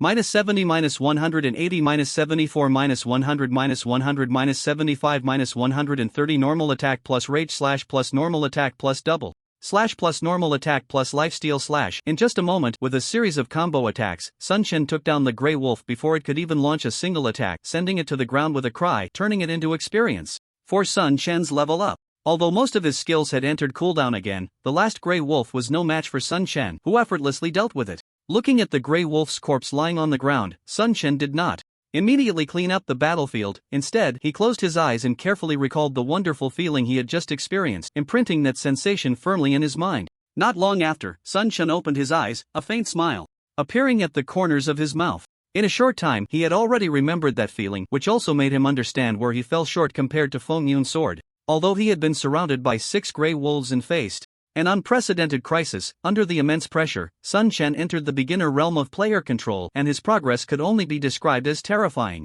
All of this was thanks to his extremely serious learning attitude. After every battle with the Grey Wolves, he would review the combat process, identify his shortcomings, and find ways to make up for them. Moreover, through this period of fighting monsters, he accumulated combat experience, breaking through the realm of control under pressure. Now that he had reached level 7, Sun Chen quickly changed his equipment. Of course, his upper garment was bronze level gear and did not need to be replaced, while all other parts were swapped. For level 7 Grey Wolf gear. Grey Wolf metal lower garment defense, 25 required level, 7 Grey Wolf metal shoulder pads defense, 15 required level, 7 Grey Wolf metal gloves defense, 15 required level, 7 Grey Wolf metal shoes defense, 15 required level, 7. After equipping the new gear and with the recent level up, Sun Chen's attributes were completely refreshed, becoming character name, Chen, South Wind level, 7 health, 720 mana, 50 physical attack power, 114 to 119 magical attack power, 10 physical defense, 127 magical defense, 57 base attributes, strength, 44 constitution, 22 agility, 18 intelligence, 5 hidden attributes, reputation, 100 equipment, sword of luck, silver, wild. Boar King battle armor, bronze, Grey Wolf metal lower garment, white, Grey Wolf metal gloves, white, Grey Wolf metal shoes, white, Grey Wolf metal shoulder pads, white. Skills, two-handed mastery, rage slash, double slash, lifesteal slash, block, beginner detection technique, life skills, beginner gathering technique, beginner herbalism technique, beginner mining technique. His defense had significantly increased, and both of these level UPS had added points to agility, resulting in a substantial improvement. He felt distinctly different from before. Checking his status, he found that the number of potions in his backpack was running low, only 5 high-level healing potions left, 8 intermediate healing potions, and 12 beginner healing potions, which were enough to deal with the boss. Before the Silver Wolf boss arrived, the cooldowns of his skills would be fully cleared, allowing him to engage the monster in full condition, though he still did not know the specific attributes of this Silver Wolf. Looking around, he found no usable environment, but Sun Chen still decided to lure the Silver Wolf a bit further away. Just 3 minutes had passed when the silver giant wolf stepped out of the large wolf pack's range. Sun Chen hurriedly approached and cast a basic detection spell. Silver Wolf Leader, bronze, level, 7 health, 6500 attack power, 170 to 190 skills. Rending Claw, Wolf Howl, Mighty Strike, Summon Wolf Pack. After clearly seeing the Silver Wolf's basic attributes, Sun Chen's expression grew more serious. Its health was 10 times that of an ordinary Grey Wolf, its attack power significantly higher, and it had 4 skills, while its defense was still unknown. Although he felt the Silver Wolf was powerful, Sun Chen was not afraid at all. A strong fighting spirit radiated from him. Come on! Sun Chen quickly stepped into the Silver Wolf's aggro range. A loud wolf howl echoed in all directions, causing the distant large wolf pack to lift their heads and look over. Seeing this, Sun Chen felt a bit nervous, but fortunately, the pack only glanced and then lowered their heads, taking no action, which relieved him. Seeing the Silver Wolf leader charging towards him, Sun Chen quickly turned and dashed back. Although his agility had reached 18 points, the Silver Wolf leader's speed was still twice that of Sun Chen, and it soon caught up to him. Feeling the presence of the Silver Wolf leader behind him, Sun Chen suddenly turned around and launched a combo without hesitation. -50 -130 -55 -70 -70 -52 -90.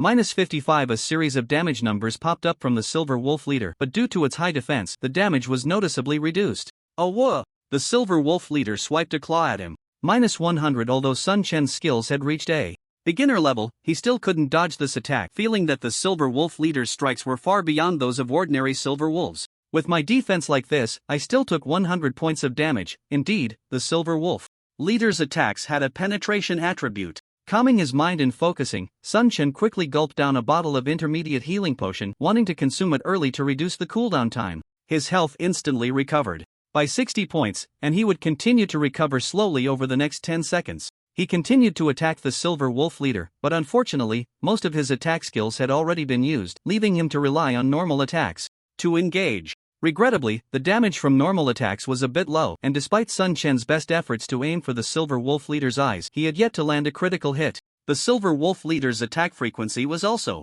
very high, and its movements were incredibly agile, far surpassing those of ordinary Grey Wolves. Each attack from the Silver Wolf leader dealt significant damage to Sun Chen, but fortunately he had just consumed the intermediate healing potion, effectively increasing his health by 260 points over 10 seconds, allowing him to endure. However, after those 10 seconds, Sun Chen's health steadily declined, and at a rapid pace, though the Silver Wolf leader's health was also decreasing. Suddenly, the Silver Wolf leader took a step back and assumed a skill stance. The next moment, Rending Claw came rushing towards Sun Chen. Seeing the Rending Claw, which was completely different from that of ordinary Grey Wolves, Sun Chen knew he couldn't dodge this skill and could only raise his dual swords to block in front of him. Miss. Block. Having used his last skill, Sun Chen was left with no choice but to endure against the Silver Wolf leader. Time passed quietly, and both Sun Chen and the Silver Wolf leader's health continued to drop, during which Sun Chen managed to dodge the Silver Wolf leader's attacks twice. Soon, the 30 seconds were up, and the cooldowns for blood-sucking slash and double slash ended. With his left hand, he launched a normal attack, followed by blood-sucking slash with his right hand, then another normal attack, and a double slash combined with a normal attack. In an instant, he took away a chunk of the Silver Wolf leader's health and restored 10 points of his own. Oh whoa! The Silver Wolf leader lunged forward, and a damage of 110 floated above Sun Chen's head, causing his health to drop to 300 points instantly. However, he remained calm, downing a high-level healing potion that restored 100 points of health immediately, and in the next 10 seconds, he would recover another 300 points. At this moment, the value of the high-level healing potion became apparent. 100 copper coins for a bottle was truly worth it. After half a minute of dealing damage, the Silver Wolf leader's health had dropped to nearly half, and the pressure on Sun Chen was not too great. Victory was in sight. He continued to focus, and despite the impending victory, Sun Chen did not dare to relax completely. If it were before he had improved his skills, it would have been quite difficult to take down this Silver Wolf leader. Although Sun Chen was only level 7 now, his attributes had completely surpassed those of players at the same level. As the battle continued, the Silver Wolf leader's health gradually decreased. When its health dropped to 1/5, a sudden wolf howl erupted from its mouth. -150. Sun Chen's health suddenly plummeted significantly, and his body experienced a momentary freeze. Immediately after, the Silver Wolf struck out with a paw. -100. In a short span of time, Sun Chen's health dropped by 250 points, leaving him with only 230 points of life. Fortunately, the momentary stiffness was brief, and Sun Chen quickly regained his freedom. Without hesitation, he retreated rapidly, his eyes fixed on the Silver Wolf leader. The Silver Wolf leader naturally pursued relentlessly, and after catching up to Sun Chen, it struck out again without hesitation. This time, Sun Chen suddenly accelerated to dodge to the side. Miss. Successfully evading the Silver Wolf leader's attack, Sun Chen did not take the opportunity to counterattack but continued to retreat to buy time, waiting for the cooldown of his red potion to end. In this way, he used his agile footwork to dodge the Silver Wolf leader's attacks twice more, successfully buying enough time. His ability to evade the Silver Wolf's attacks so smoothly was thanks to the previous battle that had familiarized him with the Silver Wolf's attack rhythm. When the cooldown of the red potion was over, Sun Chen immediately drank a high-level healing potion, restoring 100 points of health instantly. Even so, Sun Chen still did not launch an immediate attack on the Silver Wolf leader, continuing to retreat to buy time. Soon, 10 seconds passed, and Sun Chen's health had recovered to 630 points, reaching a safe position. During these 10 seconds, he had astonishingly dodged the Silver Wolf leader's attacks 4 times in a row. Seeing his health reach a safe line, Sun Chen's gaze sharpened. He no longer retreated and launched an attack on the Silver Wolf leader. With a perfect combination of normal attacks and skills, the Silver Wolf leader's health dropped significantly again. When its health fell to 1/10, it suddenly stopped, raising its head to let out a loud wolf howl. Oh whoa! The wolf howl spread in all directions. Seeing this, Sun Chen's expression turned tense as he cautiously observed the distant wolf pack. Perhaps due to the distance, the wolf pack did not respond to the silver wolf leader's call. When the howl ended, not a single gray wolf came over. Sun Chen breathed a sigh of relief. Upon seeing this, knowing that the silver wolf leader had the ability to summon wolves, he had consciously led it away from the pack, and now the distance between them was quite far.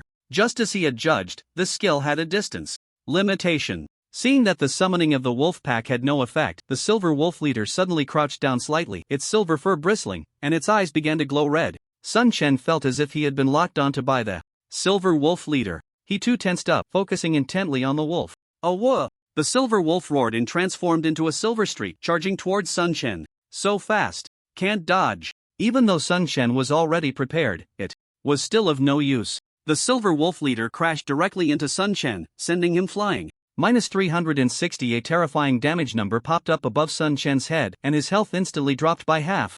Sun Chen was drenched in cold sweat. If he hadn't waited for his health to recover to a safe level, he would have probably died at the hands of the silver wolf leader by now. Seeing the health of the silver wolf leader on the opposite side and then glancing at his own health, Sun Chen dared not be careless and hurriedly retreated to buy time. The silver wolf leader naturally wouldn't let Sun Chen off easily and roared as it chased after him. Sun Chen continued to use agile movements to dodge the wolf's attacks, trying to delay as much as possible. Fortunately, the silver wolf leader's skills couldn't be spammed indefinitely, otherwise, Sun Chen wouldn't even have had the chance to buy time. Once the cooldown for the red potion was over, Sun Chen finally launched a counterattack. After a series of combos, the silver wolf leader's health plummeted. This time, Sun Chen no longer retreated to buy time but instead engaged in a direct confrontation with the silver wolf leader. Finally, when his own health dropped below 200, he completely emptied the silver wolf's health bar.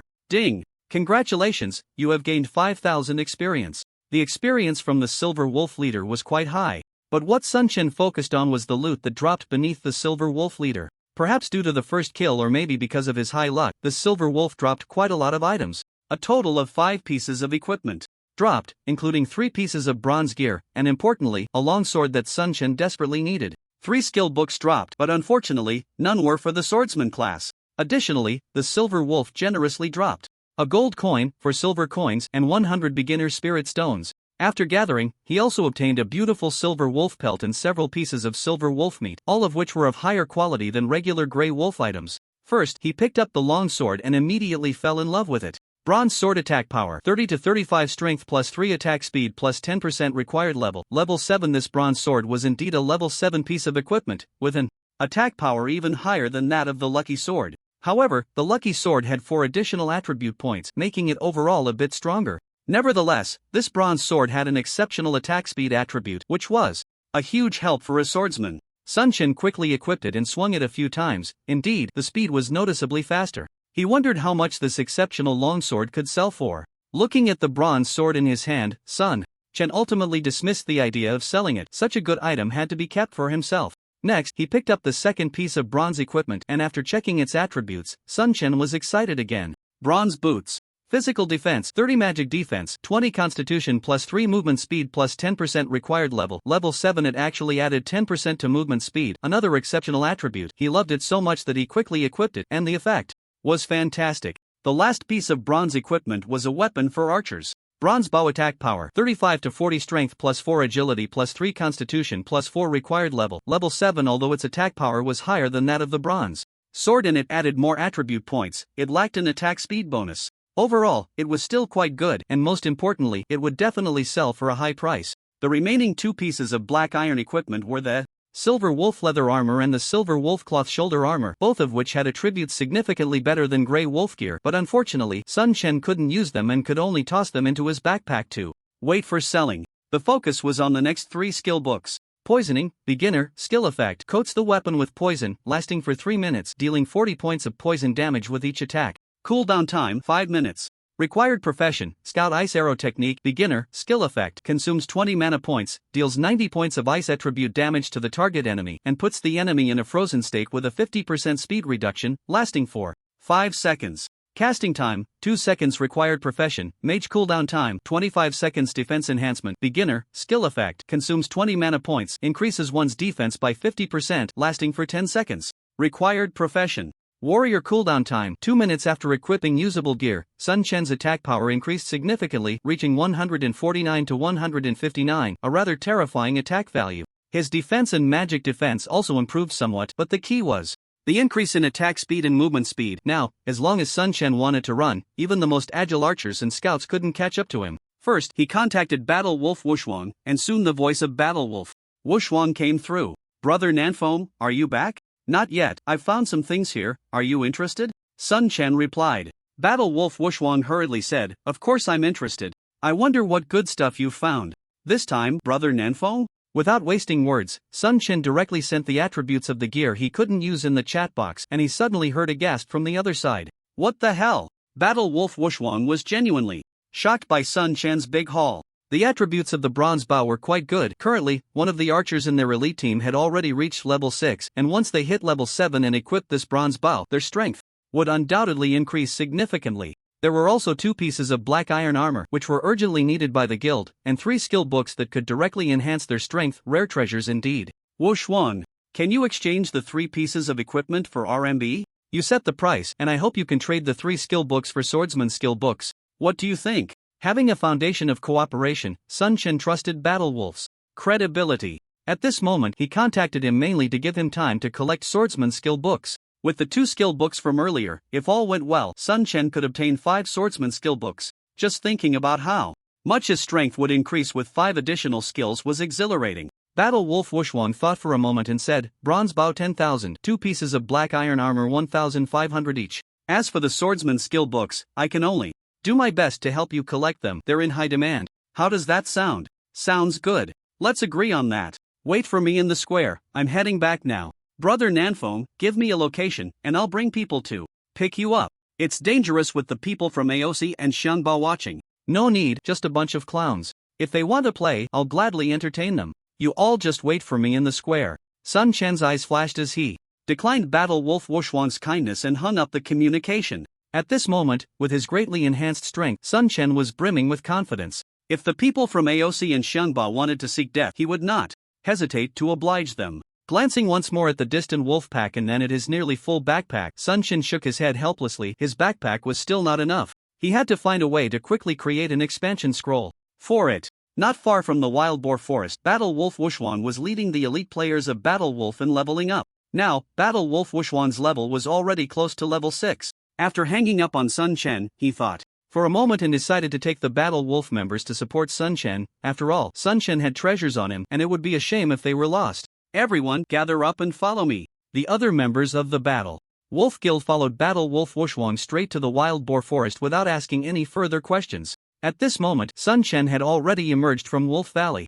As soon as he set foot in wild boar forest, he was spotted by a lurking scout, and the news spread instantly. Hearing the report from his subordinate, Ao Shiring Shah's eyes flashed with a cold light, and he immediately said, "Notify everyone to gather and take action." The members of the Ao Shur Guild quickly sprang into action, while on the other side, the members of the Xiongba Wang Chao also received the news and began to assemble at once. Before long, a large group of players gathered outside Wild Boar Forest, with the players from both the Ao Shur Guild and the Xiongba Wang Chao numbering 600 to 700, creating an imposing presence. A crowd of onlookers also gathered around. These players, eager for excitement, rushed over upon hearing the news, curious to see if this rookie player named Nanfeng could escape once again. Soon after, Sun Chen walked out of Wild Boar Forest. Upon seeing the large number of players gathered across from him, he showed no fear. He walked until he was about 100 meters away from them, raised his right hand with the sword of luck, pointed at the opposing players, and sneered, "Are you trash ready over there?" Sun Chen's voice was loud enough for almost everyone present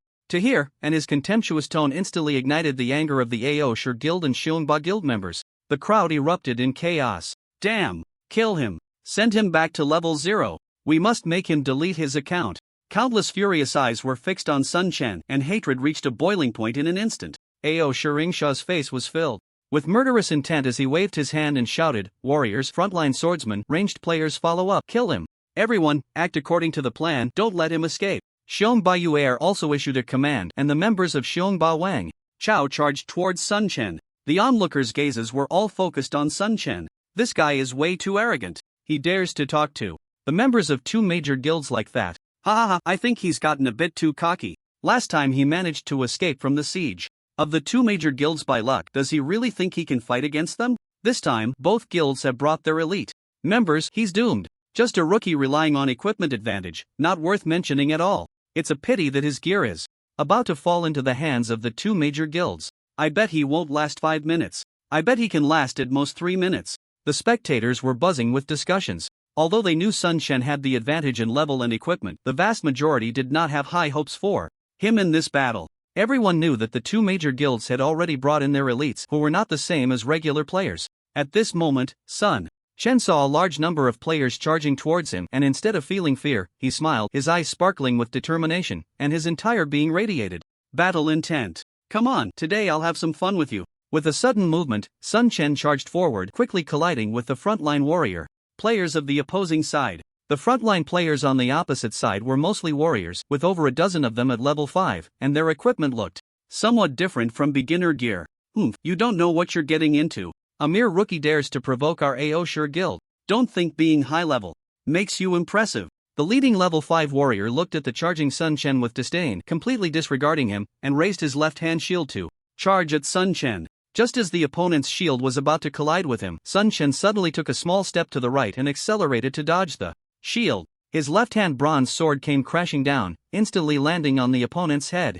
-210 immediately after, his right hand executed a fury slash that almost simultaneously struck the opponent. -280. The extremely high damage even startled Sun Chen himself. It's worth noting that his current attack power is only around 200, yet he managed to deal damage exceeding that. What the hell? What's going on? This warrior was also stunned by Sun Chen's attack. After all, he was a level 5 warrior, not even wearing beginner gear, yet he was nearly killed in one hit. Before he could react, Sun Chen struck again, and the warrior's vision went dark as he fell to the ground. Looking at the warrior's corpse, Sun Chen said flatly, "Trash. See that? Being high level is impressive." In just a second, a warrior had died at Sun Chen's hands, leaving everyone who witnessed the scene dumbfounded. After taking down one enemy, it seemed as if Sun Chen's blood was ignited, and he directly locked onto another warrior nearby, launching another attack. The combo continued, skills were unleashed one after another, and terrifying damage numbers kept popping up.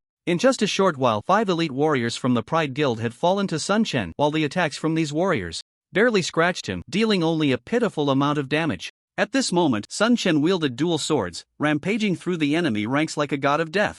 Even the elite warriors and swordsmen from the two major guilds couldn't withstand a few of his attacks. Although these players had red potions, and there were priests nearby monitoring their health bars, it was all useless. Often, before the effects of their red potions could fully manifest, they would die under Sun Chen's sword, and even the priest's healing skills were ineffective. After all, the priest's healing skills were currently too weak, providing little healing and having cooldown limitations, requiring time to cast. So, despite the two major guilds being well prepared, those preparations were of no use. Sun Chen demonstrated to the onlookers that elite players were not all that impressive. Surrounded by enemies, Sun Chen was like a wolf among sheep, with sword shadows flying everywhere, astonishing damage numbers appearing, and players falling one after another. At first, these players were full of excitement, but now their faces showed expressions of horror, and their movements became hesitant. Everyone, don't be afraid. His swordsman skills are on cooldown. We have the numbers, let's treat him like a boss and take his silver equipment. Seeing his side's players starting to panic, Ao Seeing Sha quickly shouted to boost everyone's morale. Sure enough, as soon as he finished speaking, the fear on the faces of the surrounding players lessened, and their gazes towards Sun Chen were filled with greedy light. That was silver-grade equipment. Someone had already offered 100,000 to buy silver equipment. If they could take the silver gear from Sun Chen, wouldn't they be rich? A dream of wealth blossomed in everyone's hearts, completely disregarding how a single piece of silver equipment would be enough to share among so many people. The silver equipment is on me. If you have the guts, come and take it. Sun Chen snorted coldly, unafraid, and continued his frenzied attacks. Despite the level and equipment suppression making the damage from the surrounding players negligible, there were still many of them. Sun Chen's health bar was visibly decreasing, which only excited the players around him more. Everyone, don't be afraid. His defense is indeed very high, his level and equipment surpass ours, but as long as we work together, we can definitely take him down. This time he's dead for sure. Everyone, put in more effort and let's take him down. Seeing Sun Chen's health drop, those surrounding him seemed to see a glimmer of victory and became even more frenzied. Suddenly, Sun Chen downed a high-level healing potion, and his recently diminished health surged back up. What the hell? He drank a potion. Damn it, this is so unfair. If you have the guts, don't use potions. The surrounding players were almost driven mad, each one gritting their teeth and roaring in anger. Idiot! Sun Chen cursed under his breath and continued his assault. Without the boost from skills, his attack speed was slightly slower, and the damage was noticeably reduced, yet no one could withstand his few attacks, especially the squishy classes, who were utterly defenseless. Everyone keep attacking. The potion has a cooldown, he can't hold out much longer. Xiongba from the kindergarten shouted loudly. Indeed, as he said, Sun Chen's health continued to decrease, and the amount restored by the high-level healing potion was simply not enough to counter the damage inflicted by the surrounding players. After 10 seconds, the effect of the healing potion wore off, and Sun Chen's health steadily dropped again. Look, the healing potion's effect has ended. Everyone, give it your all. Victory is within reach. While his red potion is on cooldown, hit him hard. The players around once again saw hope for victory, and they frantically launched their attacks on Sun Chen. The onlookers in the distance also believed that Sun Chen was doomed this time, with 20 seconds left and no potions to use. Facing the siege of hundreds of players, even with good equipment, he was undoubtedly dead, especially since the level gap wasn't particularly large. Seeing the frenzied players around him, Sun Chen sneered, a look of disdain on his face. He had anticipated this situation long ago, attacking while dodging the enemy's strikes, and suddenly, Sun Chen turned and charged toward a less crowded area behind him. In just a few seconds, he broke through the crowd behind him, and without hesitation, he dashed through the gap, instantly widening the distance between him and his enemies. Not good. He's trying to escape. Nanfeng, if you have guts, don't run. Stop right there. Everyone, chase after him. Countless players chased after Sun Chen, but these players were far less agile than him, and soon the distance between them grew. Even the most agile archers and scouts among them could only watch Sun Chen's retreating figure, unable to catch up. Damn, how much agility does this bastard have? How the hell can we catch up? Sun Chen maintained a certain speed, creating some distance from the crowd. After a while, seeing that the cooldown for the red potion had ended, Sun Chen suddenly stopped and turned around. Looking at the players pursuing him, a cruel smile crept onto his lips as he downed a bottle of high-level healing potion. The players chasing Sun Chen saw him suddenly stop and were initially excited, but when they saw the expression on his face, they felt a sense of foreboding. Just then, the Sun Chen who had been fleeing suddenly accelerated and charged back. Ha ha ha, trash. Grandpa is back. Sun Chen laughed maniacally as he rushed toward the enemies, his longsword transforming into a bloodthirsty glow that instantly devoured a squishy archer. Unfortunately, this archer had invested all his points in agility, making him fast but also the quickest to die. Just before his death, he regretted only boosting his agility. After killing one archer, Sun Chen's cruel gaze turned to another scout nearby. The scout named Ao Sisha, who felt a sudden chill as Sun Chen stared at him, his body tensing up, and with a stiff expression, he stammered, I was just passing by. Sun Chen lunged forward, delivering a basic attack with his left hand, followed by a double slash with his right hand, in less than a second. The health bar of this squishy scout hit 0. Sorry, my hand slipped, Sun Chen said with an apologetic expression to the falling scout. Ao Sisha, who didn't even finish his sentence before he became a corpse. Meanwhile, Sun Chen had already pounced on another target, unleashing a frenzy of slaughter. One by one, players fell beneath his sword, and in the blink of an eye, a group of squishy archers and scouts met their end. Just as those people had chased him down quickly, they now died just as swiftly. Soon, Sun Chen plunged back into the crowd, wreaking havoc. When his health dropped to a dangerous level, he broke free from the throng, and as swordsman actually started kiting players from the two major guilds. Once his red potions cooled down and he replenished his health, he charged back into the fray. Sun Chen was like Zhao Zilong from Changshan, single-handedly entering and exiting 7 times, unstoppable by anyone. Watching Sun Chen rampage through the crowd, the onlookers couldn't help but think, this rookie swordsman is insane. What kind of gear is this guy wearing? I feel like we're not even playing the same game. A spectator gaped in disbelief at Sun Chen, who was slaughtering players left and right. Who was it that said he wouldn't last 5 minutes? This is ridiculous. Elite players from both guilds are being slaughtered effortlessly. It looks like both guilds are destined to suffer today. Oomph, well done. Those from Aosi and Xiangba love to kill for gear, now they're tasting the bitterness of being farmed for their equipment.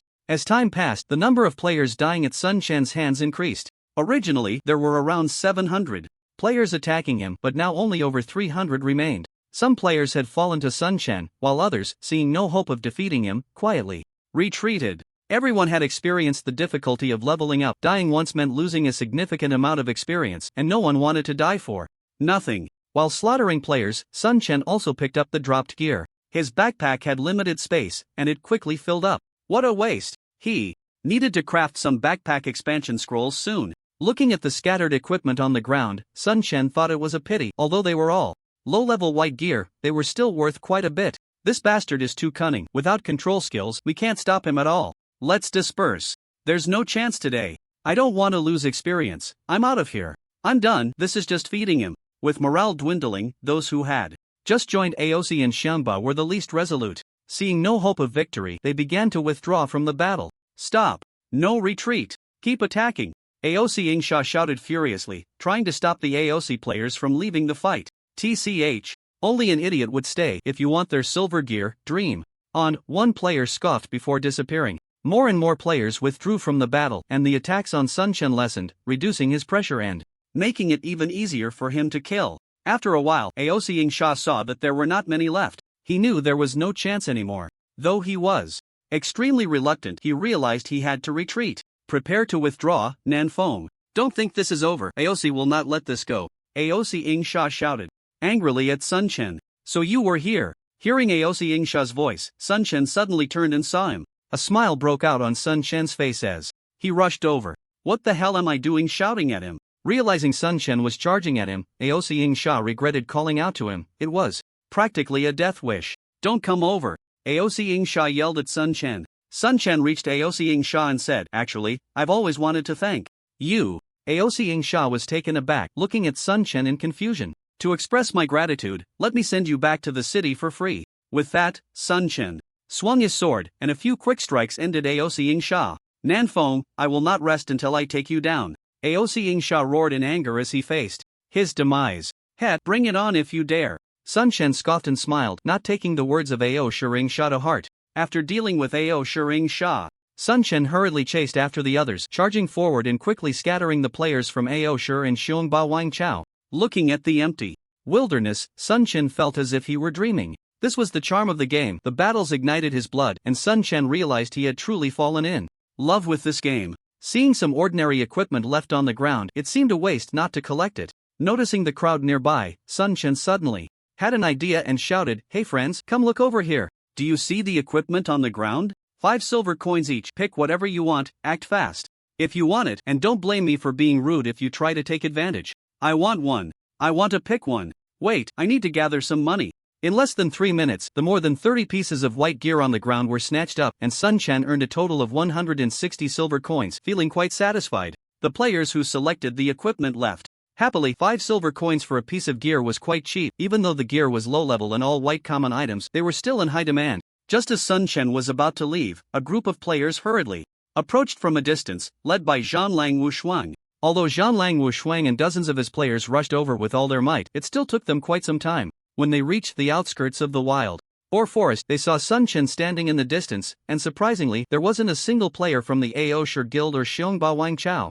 Running up to Sun Chen, Zhanlang Wushuang looked around in confusion and asked, "Where are the people from Aosher and Xiongba? I don't see any of them. Didn't they say they were all here?" Sun Chen smiled and explained, "I just had a friendly negotiation with them, and both guilds realized their mistakes, so they went back to reflect." The people from Aosher and Xiongba can be so reasonable? Zhanlang Wushuang was somewhat skeptical. Based on his understanding of Aosher and Xiongba Wang Chao, things couldn't be that simple.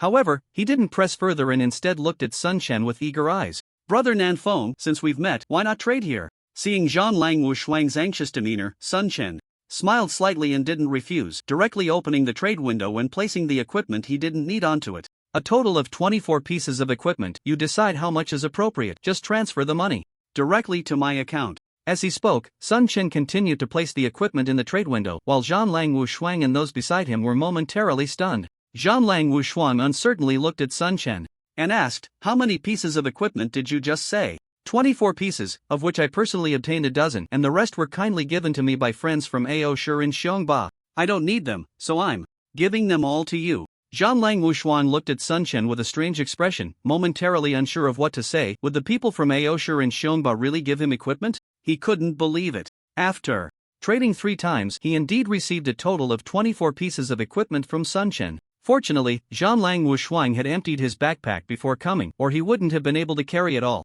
The bronze bow was worth 10,000, 6 pieces of black iron equipment totaled 10,000, and the remaining white gear was valued at 5,000. Zhanlang Wushuang paid Sun Chen a total of 25,000 coins, and overall, Sun Chen was very satisfied. Then, Sun Chen traded 4 skill books to Zhanlang Wushuang.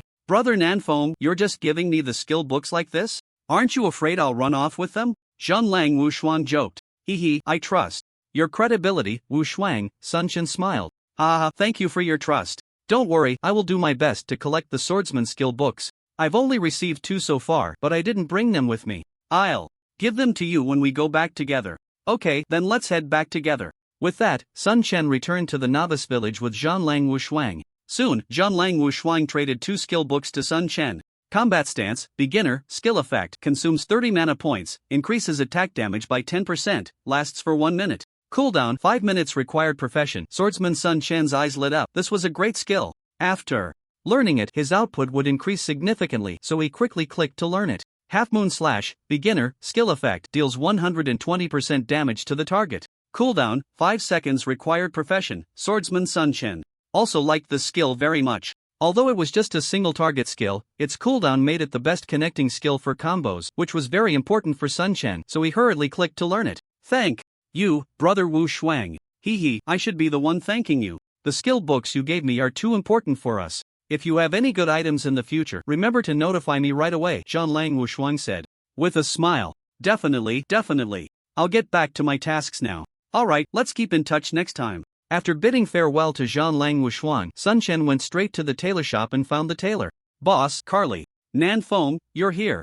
Is there anything I can help you with? Carly asked kindly. I want to learn tailoring. Are there any requirements? Carly smiled and said, I would be happy to teach you tailoring, but it requires 50 silver coins. Tailoring is vast and profound. To master it, both talent and effort are essential. Are you sure you want to learn tailoring? Although it pained him a bit, Sun Chen still chose to learn tailoring. Ding! Congratulations, you have learned tailoring. Ding! Congratulations, you have become a novice tailor. 0 out of 100. Nanfeng, there's a tailoring studio next door where you can practice your tailoring skills. I hope you can become an excellent tailor. Sun Chen dashed to the nearby studio where he saw numerous workbenches crowded with players practicing their tailoring skills. Sun Chen learned that since the game opened, there have been players dedicated to practicing life skills, and major guilds also have players specifically trained in life skills. Top life players can create immense wealth, and many players have made a fortune through life professions. Sun Chen didn't expect to make a lot of money from a life profession. His immediate goal was to learn tailoring well and create backpack expansion scrolls. He approached one of the workbenches and opened his tailoring skill interface. There were 2 basic skills added. Tanning leather. Use animal hides as raw materials to tan into leather. Leather is the material for making leather products. The higher the quality of the fur, the higher the success rate and quality of the leather produced. Casting time 5 seconds. Crafting materials. For *1, leather tanning agent *1 note. Successful crafting increases crafting experience by 1 point. If crafting fails, materials are lost and no experience is gained. Seeing the introduction, Sun Chen knew that the fur he had collected would be useful. He had the fur, and the leather tanning agent was sold at the counter nearby. Looking at the price, the tanning agent was 10 copper coins per unit. Sun Chen sighed, this is really expensive considering that a wild boar only dropped a few copper coins. Fortunately, he was now quite wealthy, so he didn't mind this expense and directly purchased 100 units to start tanning. System prompt: you have started tanning leather. System prompt: congratulations, you have successfully tanned leather and gained 1 experience point. Thus, Sun Chen focused on tanning his leather every 5 seconds, 12 times a minute. Sun Chen didn't know what others' success rates were, but his tanning success rate had reached 90%. After about 10 minutes, a pleasant system notification suddenly rang out. System notification: congratulations, you have become the first junior tailor in Conquest and you are awarded the Tailor's Holy Ring. Tailor's Holy Ring: after wearing it, tailor level +1, crafting experience doubled, crafting time halved, and the chance of producing high-quality attribute equipment greatly increased. What's going on? Sun Chen was completely stunned. He was just casually practicing tailoring, wanting to make a backpack expansion scroll. How did he accidentally become the first tailor? Seeing the powerful attributes of the Tailor's Holy Ring, Sun Chen was overjoyed and quickly put it on, noticing that his tailor level had already increased by 1. Intermediate tailor, 0/10,000. According to Sun Chen's previous judgment, to reach the junior tailor level, he still needed to raise his proficiency to 80 to craft the backpack expansion scroll. Now, having become an intermediate tailor, he could craft it directly. He took out the crafting scroll from his backpack and clicked to learn, instantly mastering the crafting method for the backpack expansion scroll. The materials were very simple. He had 100 pieces of the freshly tanned junior leather, and both junior tailor thread, 10 copper per piece, and junior rune stones, 1 silver per piece, were available for sale at the nearby counter. Moreover, each person could only purchase 100 junior rune stones per day, and they couldn't be traded. Sun Chen hurriedly bought enough materials and then went to the crafting table to click on crafting. System notification: you have started crafting a junior leather expansion pack. System notification: congratulations, you have successfully crafted a junior leather expansion pack and gained 2 crafting experience. In just a short while, Sun Chen had exhausted all his runestones, but the crafting success rate was only half, resulting in a total of 50 junior leather expansion packs and 100 crafting experience points. Although the crafting success rate was only half, Sun Chen was still very satisfied. He directly used 2 expansion packs, instantly expanding his backpack by 2 rows, totaling 60 slots, which was enough for now. Looking at the remaining expansion packs in his backpack, Sun Chen directly contacted an old client. Brother Wuxuang, I have a good item here, do you need it? What good item did you get this time? Hurry up and show me, Zhanlong Wuxuang replied eagerly. Sun Chen directly pasted the attributes of the expansion pack into the chat box, and the next moment, Zhanlong Wuxuang's eager voice came through. Brother, I want this item. How much? 1 gold each. How does that sound? Sun Chen thought for a moment and quoted a high price of 1 gold. Alright, let's go with that price. From your tone, you have more than one of these? Zhanlong Wuxuang suddenly asked. Hearing Zhanlong Wuxuang agree so readily, Sun Chen suddenly felt he might have priced it too low. He didn't know that many players were currently complaining about having too few backpack slots, especially guild players who had a great demand for backpacks. Sun Chen's expansion pack was a significant help to the Zhanlong guild. I still have 48 left. Okay, I'll take them all. Where are you? I'll come find you to trade. I'm over by the tailor shop. If you have time, come find me to trade. After hanging up the communication, Sun Chen directly entered the forum. As soon as he saw the title of the first pinned post, a strange expression appeared on his face. It seemed he was popular again. Title: Is Nanfeng really a newbie? Or a master? Seeking identification.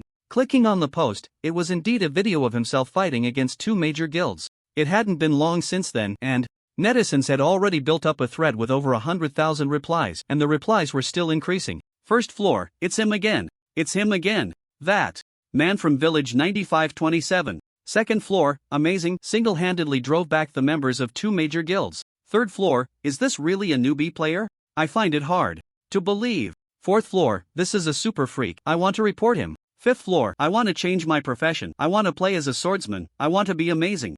2. Sixth floor, I beg for Fengyun Baixiaoxing to come out and explain, is this a newbie? I don't quite understand. Seventh floor, Fengyun Baixiaoxing, wake up. A group of people at Fengyun Baixiaoxing. Just as Sun Chen was about to leave the post, Fengyun Baixiaoxing's long comment appeared and was pinned to the top. Fengyun Baixiaoxing, after careful study, I can responsibly tell everyone a fact. This player named Nanfeng is indeed a newbie, but he is not an ordinary newbie. He is a very powerful newbie. The reasons he was able to defeat the players from the 2 major guilds are summarized in the following 4 points. First, his level is at least 2 levels higher than his opponents, with most being 3 levels higher. In a situation where everyone's levels are not high, this level suppression is very obvious. Second, his equipment is very strong, with attributes significantly higher than those of the same profession. Preliminary estimates suggest his attack power is around 200, and his defense is close to 130. Additionally, he has learned the rare skill of two-handed mastery, and his skill combinations are very good. Third, his agility stats far exceed those of his opponents. In a situation where most people do not have control skills, they cannot restrict his movements. Fourth, based on my observations, his operational level has reached the entry level, his combat experience is richer than before, and his game awareness is very strong. In summary, this player named Nanfeng has an absolute advantage compared to the vast majority of players, though he still has a significant gap compared to the top players in the game. Fengyun Baixiaoxing's evaluation is well reasoned, and I agree. Although I fully agree with Fengyun Baixiaoxing's comments, I have to admit that Nanfeng is very strong. Battlefield is indeed a world of miracles, I want to learn from him. A group of players replied below the comments. Sun Chen smiled slightly, then exited the post. Fengyun Baixiaoxing's comment was very objective. He still had a significant gap compared to those professional players. Just as he was about to leave the forum, one post caught his attention. Title: Battlefield is a difficult life profession, too hard. Curious, Sun Chen clicked in to see a group of life profession players complaining that leveling up in life professions was too difficult, and the tuition for learning a second auxiliary profession had doubled. Most people were venting on the forum that the success rate of each crafting attempt was only 1 in 10, wasting not only a lot of time but also a lot of money. Even guild players couldn't quickly level up their life professions. Then he saw some analytical comments, with most people speculating that the crafting success rate of life professions was related to the hidden attribute of luck. After reading several such replies, Sun Chen concluded that his luck was probably 10 times that of an average player. At that moment, he understood why his drop rate from monsters was so high. Since his luck was so high, could he level up his life skills ahead of others? Thinking of the recently rewarded tailor's holy ring, Sun Chen's heart ignited with excitement. Nanfeng brother, I'm coming. Just then, Zhanlong Wushuan rushed over in a hurry. Sun Chen opened the trading window and placed the remaining expansion packs on it. Fortunately, these items stacked together, only taking up one slot. Zhanlong Wushuan, feeling a bit pained, traded the gold coins to Sun Chen while asking, Nanfeng brother, all the gold coins I've painstakingly collected have been taken by you. How about you just sell these gold coins to me for 200 renminbi each? What do you think? Although Sun Chen felt a bit tempted, he thought about his upcoming plans and shook his head, saying, I have other uses for these gold coins for now. If I have any left over later, I will consider selling them to you. Alright then, I won't disturb you any longer. After saying this, Zhan Lang hurriedly left. Sun Chen looked at the gold coins in his backpack and turned to walk towards the nearby alchemy shop. The reason he kept these gold coins was to invest in other life professions. Although the chances were slim, Sun Chen still decided to give it a try and see if he could reach the top in any other life profession and earn some rewards. When Sun Chen arrived at the entrance of the alchemy shop and was about to go in, he suddenly felt someone shaking him in reality, so he quickly logged out of the game. After taking off the gaming helmet, Sun Chen frowned. Hey, isn't that Zhang Bo's gaming helmet? Why are you using it? Did you steal it? The boy who spoke in a sarcastic tone was Wang Yang, Sun Chen's dorm mate. His academic performance was terrible, he wasn't good-looking, and he often skipped classes. As a class officer, Sun Chen had a very poor relationship with him. What does it have to do with you? Sun Chen snorted coldly, not wanting to engage with him at all. At that moment, another dorm mate, Zhou Shang, suddenly sneered, You lost your job and still act so high and mighty. Do you really think you're that impressive? You're just stuck in the dorm playing games. Why don't you kneel and bow to us? We can ask Xiangu to say a good word for you. Maybe if he's in a good mood, he'll give you a meal. Ha, you're also playing Conquest, right? Let me tell you, Xiangu spent 2 billion to buy the AOC guild. Now that we're with Xiangu, we're all high-ranking members of the top 10 guilds, Wang Yang said proudly. The AOC guild. What a coincidence. Looks like I need to take good care of this guild from now on. A cold glint flashed in Sun Chen's eyes and a chilling killing intent radiated from him. So what? Does being a dog make you feel superior? Sun Chen scoffed. Wang Yang and Zhou Shang's expressions darkened at his words. Zhou Shang sneered, You offended Xiangu, do you think he will let this go? Just wait, Xiangu will definitely make you pay the price. At that moment, a middle-aged man with a big belly walked in, looking arrogant as he asked, What's going on? Didn't you notify him? Wang Yang quickly smiled and said, Director Wang, such an important matter, of course, requires you to come personally to notify him. Sun Chen looked puzzled. He knew Director Wang, the head of the school's teaching office, who was quite adept at flattery, but he hadn't interacted much with him. Director Wang looked down at Sun Chen and said, Sun Chen, I'm here to inform you that you need to move out of the school dormitory immediately. There is no longer a bed for you here. Upon hearing this, Sun Chen's gaze turned cold. He knew that Wei Xian was behind this, but being abandoned by the school like this still made him feel a bit angry. Don't worry, I don't want to stay in this trash place for even a minute. Sun Chen snorted coldly and quickly packed his things, which consisted of just a backpack and a suitcase, with the gaming helmet slung over his back. The three bystanders watched coldly, their faces still wearing smug expressions. As Sun Chen left, Director Wang quickly took out his phone, dialed a number, and then fawned like a lapdog. Young Master Xian, I've already chased him out of the school. As you requested. Dragging his suitcase out of the school, Sun Chen glanced back at the school he had lived in for 4 years, then turned away without any nostalgia. He had already planned to move out of the school while he was still in the game. After all, the internet would be cut off at night, and he needed to focus on his efforts in the game. He didn't want to waste any time. After more than 10 hours in the game, the sky in reality had already darkened. Sun Chen knew there was a housing agency nearby, so he planned to grab a bite to eat before heading over to check out some apartments. Sun Chen found a restaurant, casually ordered a few dishes, and was eating when suddenly a commotion erupted nearby. If you don't settle the bill today, you won't be able to leave here. Don't pull me. I already said. I only realized my wallet and phone were missing after I finished eating. I'm not trying to skip out on the bill. I'll get the money and pay you. I've seen plenty of people like you who dine and dash. If you don't pay, I'll call the police right now. Is it really necessary to call the police over such a small matter? Don't worry, I'll pay you double once I get the money. Double? Do you think I'm an idiot? Sun Chen turned to see a fierce-looking middle-aged woman dragging a tall girl, as if afraid the girl would run away. A quick glance revealed that the girl was wearing oversized, ordinary clothes, had black-rimmed glasses, a dull complexion, and a few dark spots on her face, looking quite young and very ordinary. Being pulled by the boss lady, the girl looked anxious and angry, appearing somewhat pitiful. Boss lady, it's just the cost of a meal, right? She said her phone and wallet are lost. Why make things difficult for a girl?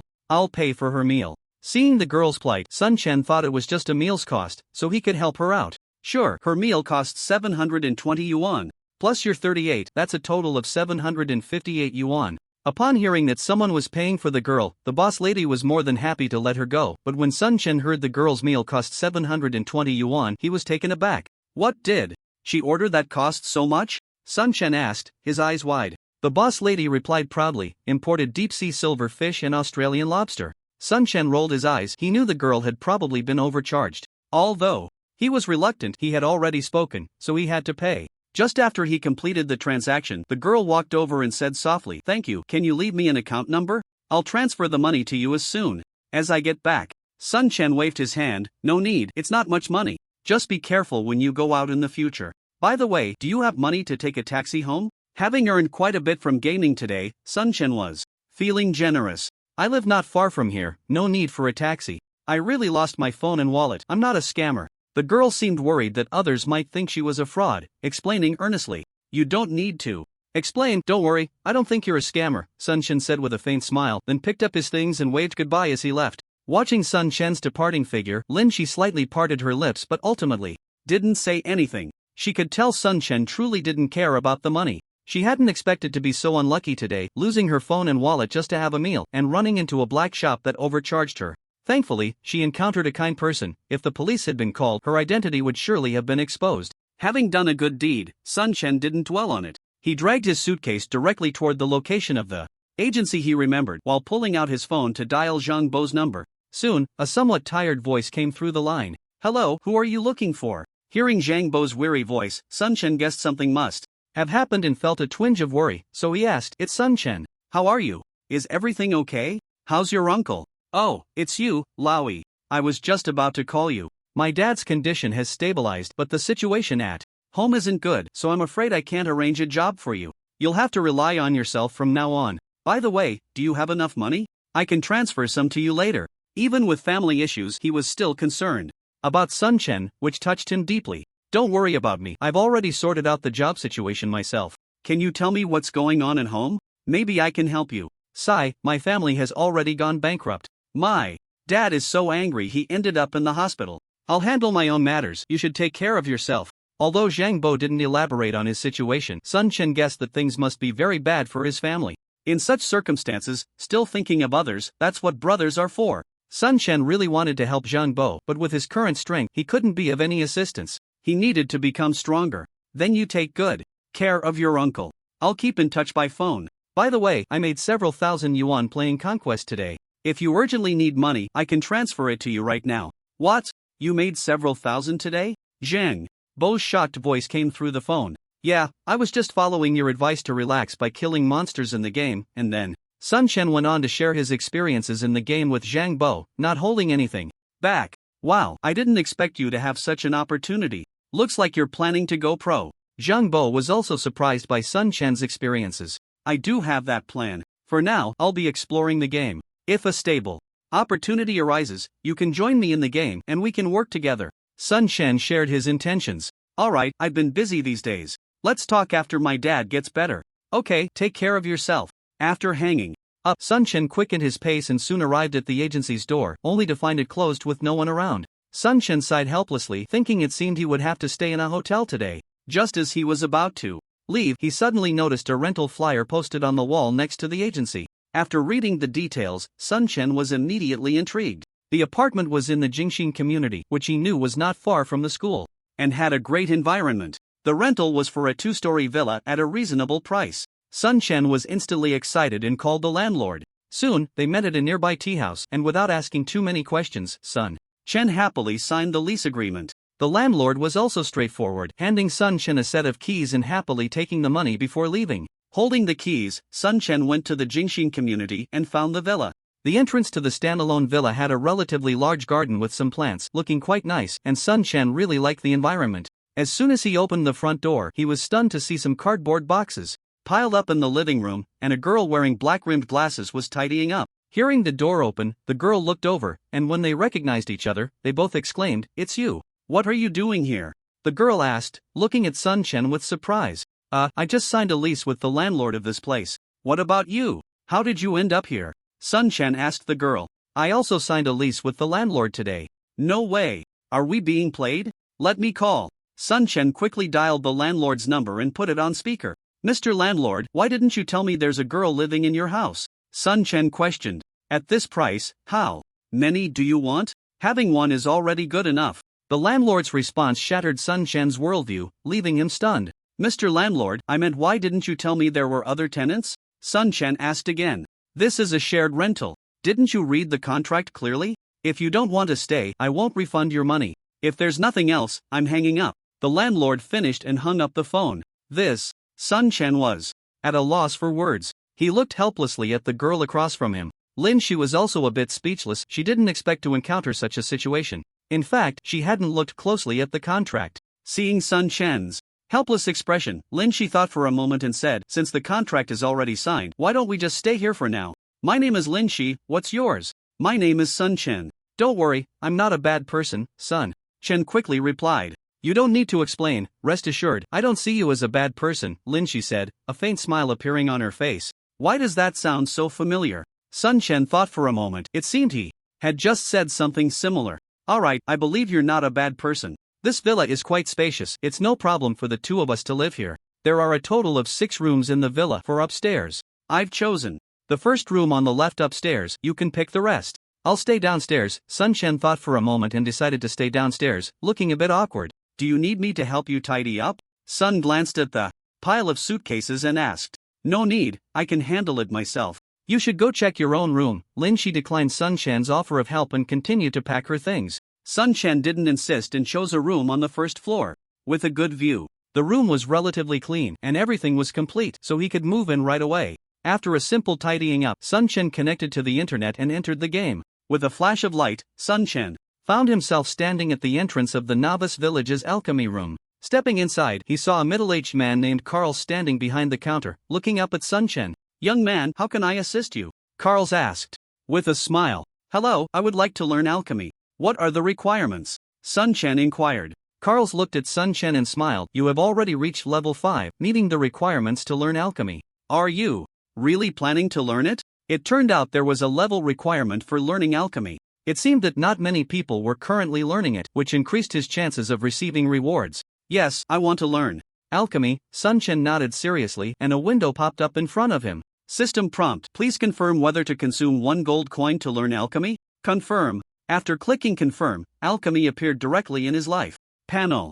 "Alchemy is profound. I hope you study it seriously. There is a workbench in the alchemy room next door for you to practice," Carl reminded him. Sun Chen hurried to the adjacent alchemy room, which was quite spacious, laid out similarly to the sewing room, with many workbenches. At that moment, only 3 level 5 players were standing by the workbenches practicing alchemy, and they merely glanced at Sun Chen as he entered. Sun Chen opened his life skills panel. The beginner alchemist had 2 basic practice skills. Make fairy stone magic powder materials. Fairy stone *1, magic grinding agent *1 description. Successful production increases crafting experience by 1 point. Failure results in the loss of materials and no experience gained. Having already gained experience from practicing sewing, Sun Chen felt confident. After purchasing enough magic grinding agents from the counter, he began crafting. System prompt: "You have started making fairy stone magic powder." Ding! Congratulations, you have successfully made fairy stone magic powder and gained 1 crafting experience point. After more than 10 minutes, a pleasant sound suddenly rang out. System prompt: "Congratulations, you have become the first beginner alchemist in Conquest and you are rewarded with the Alchemist's Holy Ring. Alchemist's Holy Ring. Wearing it increases alchemy level by +1, doubles crafting experience, halves crafting time, and enhances the chance of crafting exceptional items." Yay! Just as I guessed. Sun Chen clenched his fists tightly, filled with excitement. He had already obtained rewards for 2 life professions. After receiving the reward for the alchemist profession, Sun Chen's heart burned even hotter. The value of an alchemist's holy ring was simply immeasurable. Currently, he had acquired the tailor's holy ring and the alchemist's holy ring, and he needed to keep working hard to quickly obtain the rewards for the other auxiliary professions. Instead of spending time crafting beginner courage scrolls, he rushed to the apothecary as fast as he could and found the pharmacist, Riley. Hello, Mr. Riley, I would like to learn potion making from you, Sun Chen said straightforwardly. Riley smiled at Sun Chen and replied, being a pharmacist is a great profession that requires a lot of time to accumulate experience. I see you already have both tailoring and alchemy professions. If you want to learn potion making, you need to pay 5 gold coins and also accept my test. Okay, I accept your test. Although the difficulty of learning potion making was significantly higher than that of learning alchemy, Sun Chen still agreed without hesitation. Riley looked at Sun Chen and smiled. There is a cave at the waist of the Bullhead Mountain to the north of the village. You just need to go deep into the cave and bring back a bucket of spring water for me, and I will agree to teach you potion making. However, this task must be completed by you alone. Ding! Do you accept the quest? Collect spring water? Yes. The system prompts. Please bring back the spring water from the depths of the cave within 3 hours. There are monsters around the spring water, so be very careful. Sun Chen did not act immediately. Instead, he ran back to the alchemy room, put on the alchemist's holy ring, quickly learned the beginner courage scroll, and then bought materials to craft 20 beginner courage scrolls in a row. Crafting one beginner courage scroll took 10 seconds, and it didn't take much time overall, but the boost to combat power from these courage scrolls was significant. Beginner courage scroll increases attack speed by 10% for 10 minutes after use. After that, Sun Chen replenished his potions and hurriedly rushed towards the north side of the village. He dashed out of the novice village, and after walking north for a short while, he saw a mountain peak resembling a giant bull's head ahead, with a wide path leading straight to the summit. From a distance, he could see a huge black hole at the waist of the mountain. Sun Chen arrived at the cave entrance as quickly as possible. The entrance was enormous, and the inside was dimly lit, making it hard to see clearly. A cold, eerie wind blew out from within, creating an uncomfortable feeling. Sun Chen cautiously stepped inside, and just as he entered the cave, a series of squeaking sounds suddenly erupted, followed by a swarm of red dots rushing towards him. As the red dots drew closer, Sun Chen realized they were the eyes of bats, and these bats were the size of owls. He cast a detection spell, revealing the monster's attributes. Vampire Bat, level 7 health for 50 attack power, 130 to 160 monster description. The monster has inherent blood-sucking and venomous attributes. Seeing the attributes of the Vampire Bat, Sun Chen let out a sigh of relief. Although its attack power was higher than that of a gray wolf, its health was much lower, posing no significant threat to him. Brandishing his dual swords, he charged at the bats, landing a normal attack with his left hand on one of the bats' heads. Minus 220. He followed up with a crescent slash from his right hand. Minus 250. The bat let out a shriek and fell to the ground. Ding! Congratulations, you gained 450 experience. The experience from this bat was slightly less than that of the gray wolf, but Sun Chen was still quite satisfied. The remaining bats rushed towards him. There were a total of 6 bats, all attacking Sun Chen at once.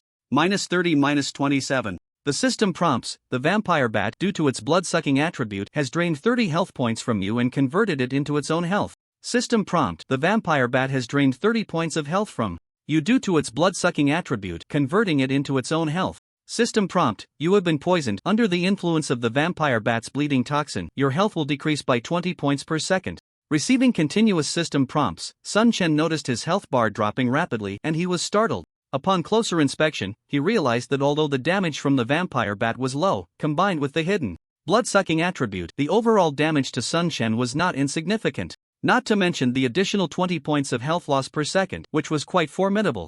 If it were another level 7 player, they would probably be dead within seconds, but Sun Chen was still able to endure. He quickly locked onto another Vampire Bat, executed a normal attack followed by a double slash, and easily took down the bat, not giving it a chance to recover health. Turning to another bat, he similarly ended the fight in 2 moves. In no time, Sun Chen effortlessly dealt with these bats, and upon checking his health, he found it had already dropped to 1/3. He consumed a bottle of high-level healing potion, waiting for his health to recover while collecting the loot. These bats dropped some silver coins and spirit stones, but left no equipment for Sun Chen, only a few bat skins and bat teeth after gathering around. Looking deeper into the cave, Sun Chen's expression grew serious. The difficulty of this quest was beyond his expectations. It was not something an ordinary player could complete. However, Sun Chen knew that the harder the quest, the richer the rewards would be. Having only just learned his 3rd life skill, encountering such a challenging task suggested that the subsequent quests would also be difficult. Why did the system set such a challenging task? Sun Chen had a vague suspicion in his heart. He felt that once he learned all 6 life skills, there would definitely be unexpected benefits. Just thinking about those unknown benefits made Sun Chen's heart race, not to mention the super rare equipment reward like the Holy Ring. As soon as his health was fully restored, Sun Chen headed deeper into the cave. The closer he got to the depths of the cave, the colder it became, and the light remained Dim suddenly, a series of sounds came from ahead, followed by a chorus of squeaks, and pairs of blood-red eyes appeared in Sun Chen's line of sight. So many! Seeing the number of red lights, Sun Chen's scalp tingled, and, without a second thought, he used a basic courage scroll.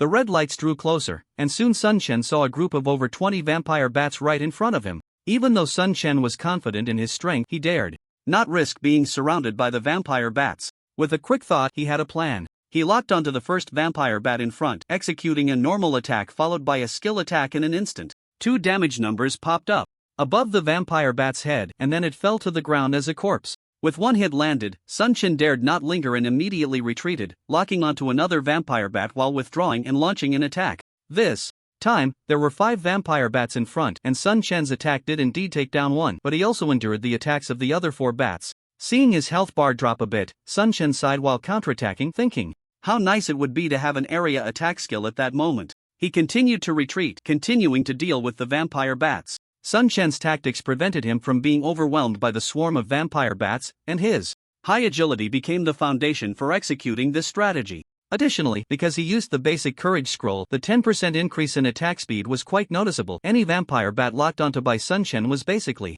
killed instantly, unable to drain health from him to recover. Thus, one by one, the blood-sucking bats fell under Sun Chen's sword. In no time, more than 20 blood-sucking bats had turned into cold corpses. After downing a bottle of high-level healing potion, Sun Chen began to clean up the battlefield when suddenly he let out a surprised gasp, picking up a ring from beneath one of the bats. Bat ring strength plus 2 lifesteal plus 1% level requirement. Level 7. This was the first piece of jewelry Sun Chen had obtained, and although it was just a white item, its attributes were exceptional. Sun Chen quickly put it on. He hadn't expected the bats here to drop a lifesteal ring. This was indeed good news, though it was a pity that only one piece of equipment dropped from so many bats. After cleaning up the battlefield and restoring his health, Sun Chen continued deeper into the cave. Along the way, there were only these blood-sucking bats, with at least 20 or more in number, and some groups reaching over 100, making it somewhat troublesome for Sun Chen to deal with. Fortunately, these blood-sucking bats were all fragile monsters, and in the face of Sun Chen's kite strategy, they posed little pressure on him.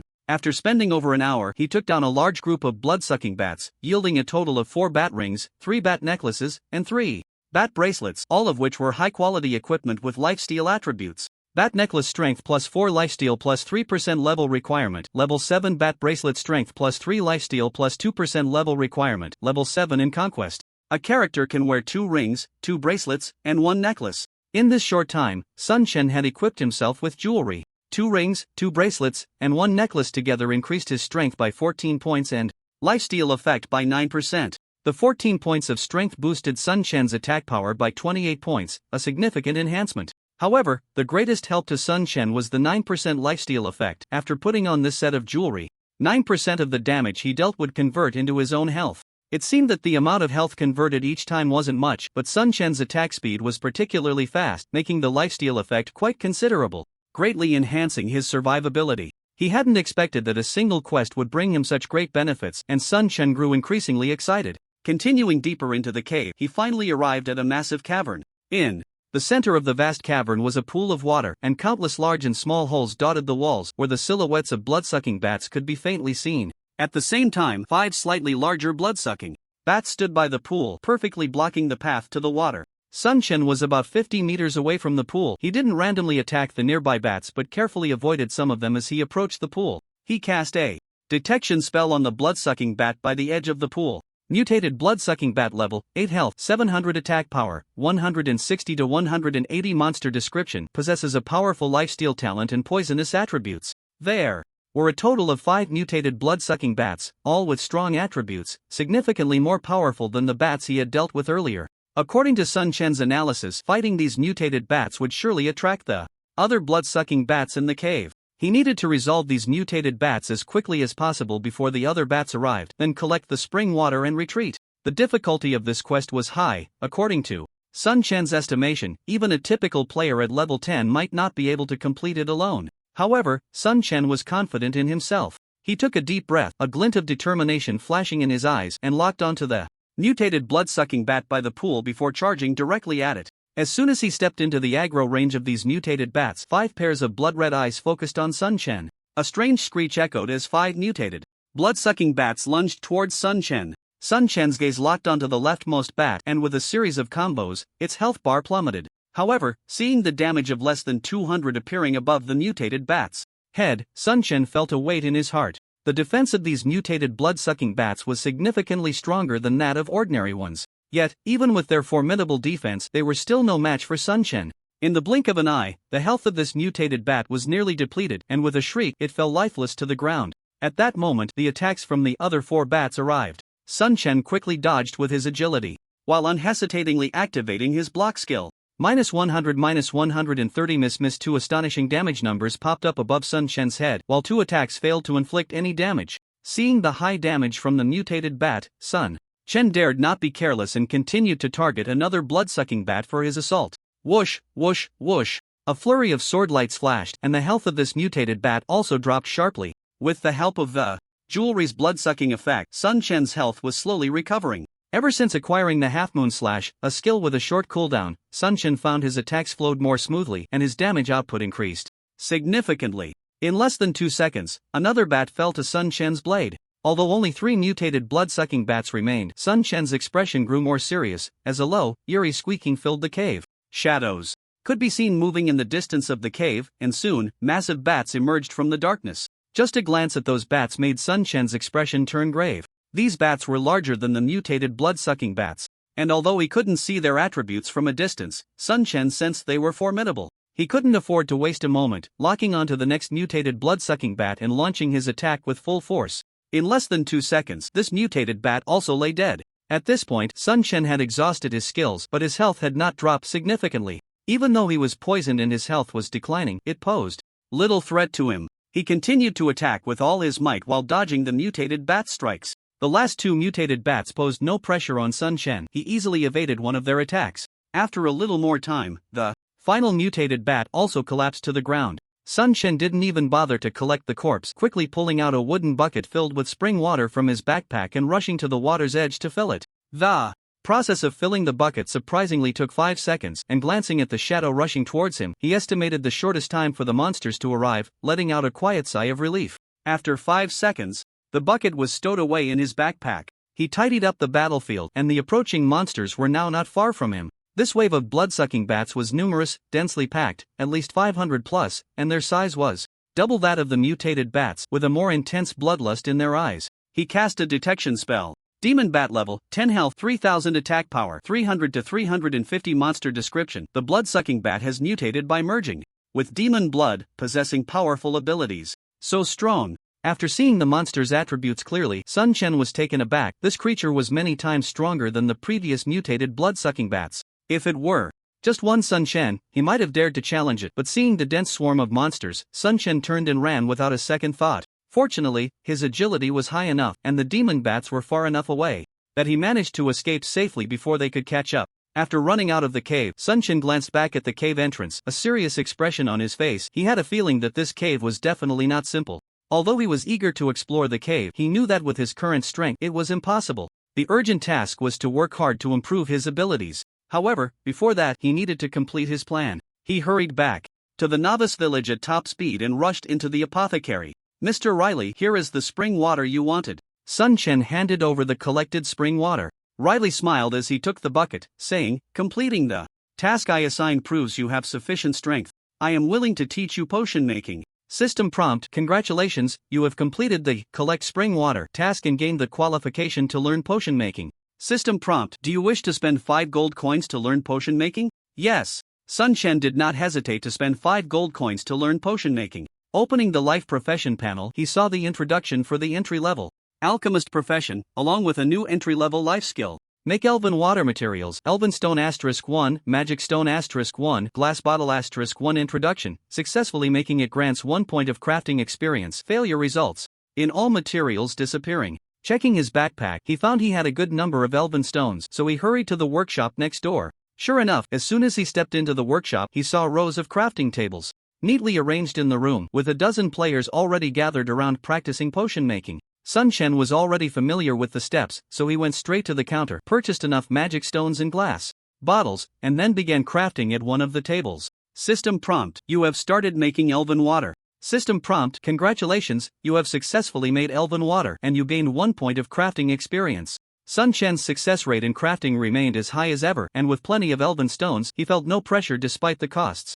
Just a few minutes later, a pleasant system prompt sounded. System prompt: congratulations, you are the first entry-level alchemist, and you receive the Alchemist's Holy Ring as a reward. Alchemist's Holy Ring, wearing it increases alchemist level by 1, doubles crafting experience, shortens crafting time, and enhances the chance of producing high-quality items. Looking at the alchemist's holy ring in his hands, Sun Chen broke into a radiant smile. Just as he had guessed, it was a valuable reward. He had now obtained the alchemist's holy ring, the tailor's holy ring, and the alchemist's holy ring, and next he set his sights on the blacksmithing profession. He rushed to the weapon shop, and before the shop owner, Raymond, could speak, Sun Chen took the initiative to say, "Mr. Raymond, I want to learn weapon forging from you." Raymond was a burly middle-aged man, his large copper-colored eyes fixed on Sun Chen as he said, "I see you already hold the 3 professions of alchemist, tailor, and apothecary. To learn my forging skills, you must pass my test, and even if you pass, you will need to pay 10 gold coins."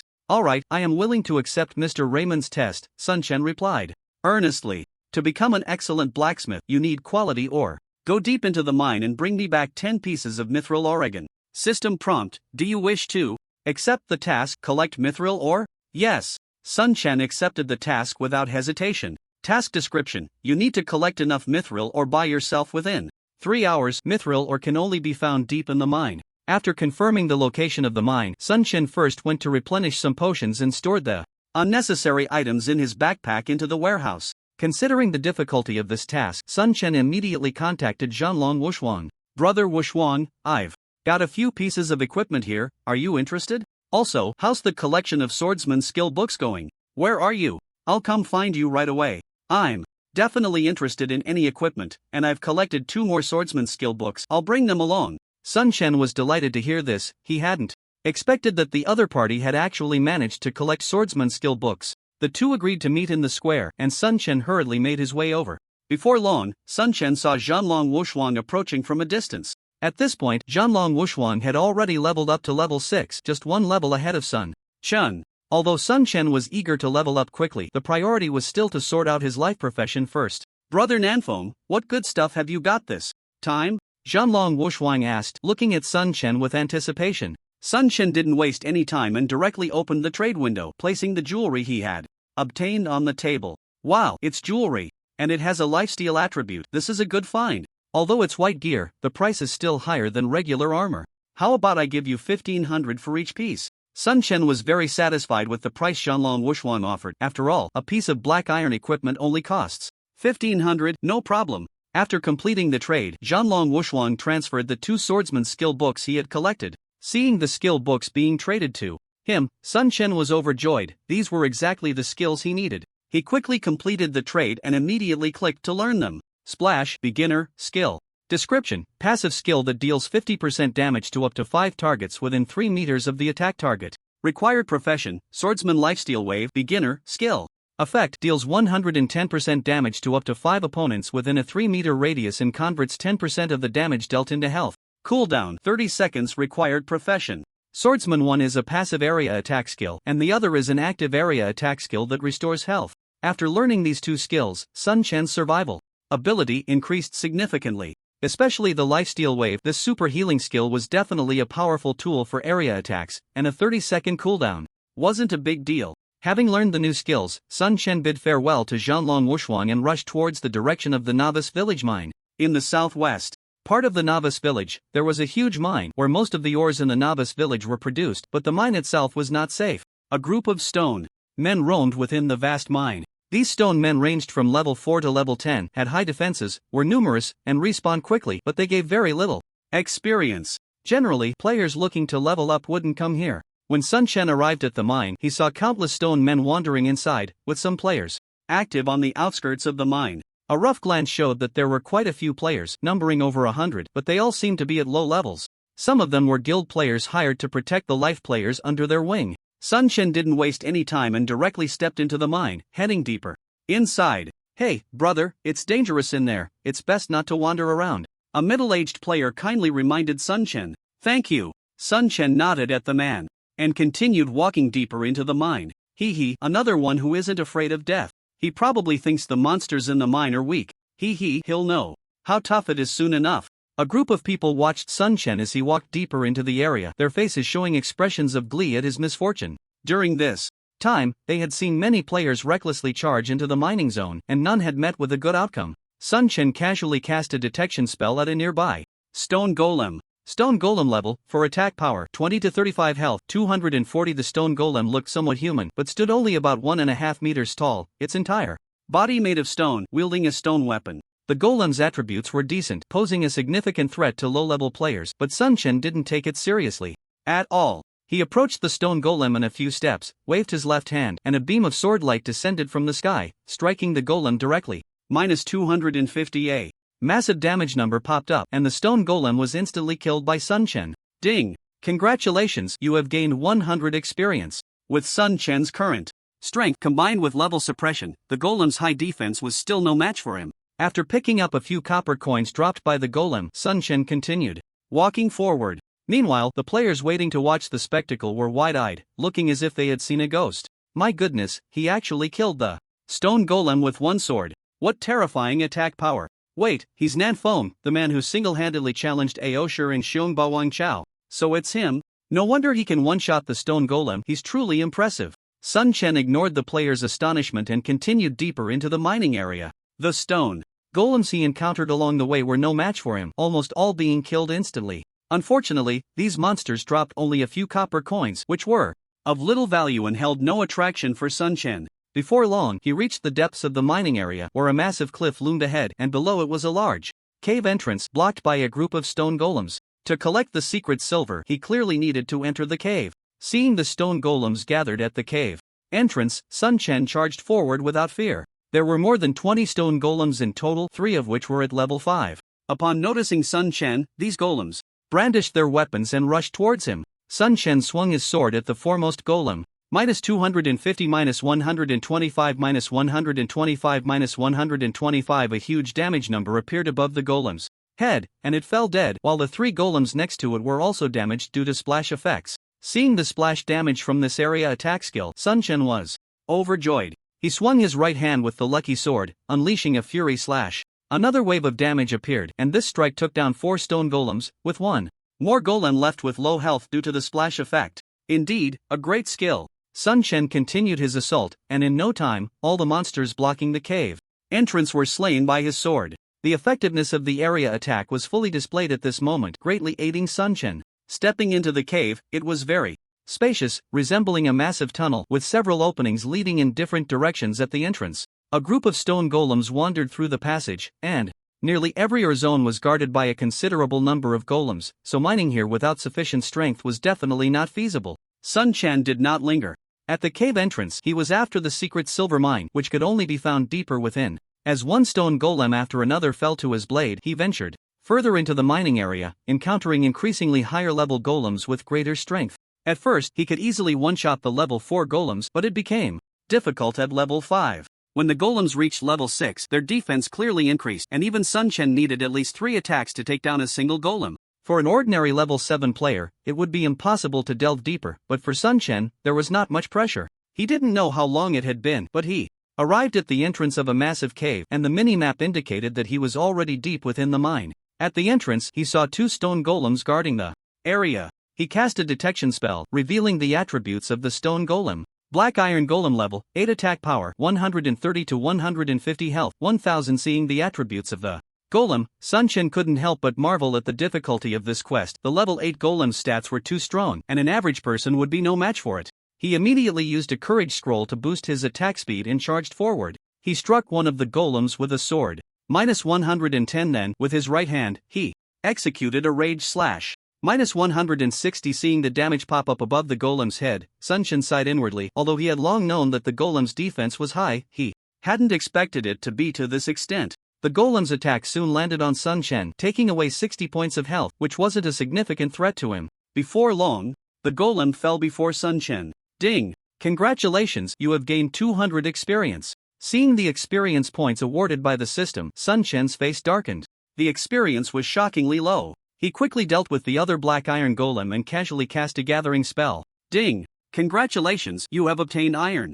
Or asterisk 2. Oh, something actually dropped. Looking at the black ore in his backpack, Sun Chen showed a surprised expression. The golems he had previously defeated had only dropped copper coins and spirit stones, and this was the first time he had gathered iron ore. He then used a gathering spell on the corpse of another black iron golem, also obtaining 2 pieces of iron ore. After collecting his spoils, Sun Chen stepped into the cave where he saw many black iron golems wandering around, mostly near the mining area. The so-called mining area was just a pile of stones, easily recognizable. About 5 meters away from Sun Chen, there was a stone pile, and he ran over, first dealing with the nearby black iron golem before taking out his prepared mining tools to start working. Ding ding ding. Congratulations, you have obtained iron ore *1, mining skill experience +1. After about 10 seconds, Sun Chen mined a piece of iron ore, and his mining skill increased slightly, becoming beginner mining 1/100. This was the first time he had used the mining skill after learning it. He continued to dig, and after another 10 seconds, he harvested another piece of iron ore, further increasing his experience.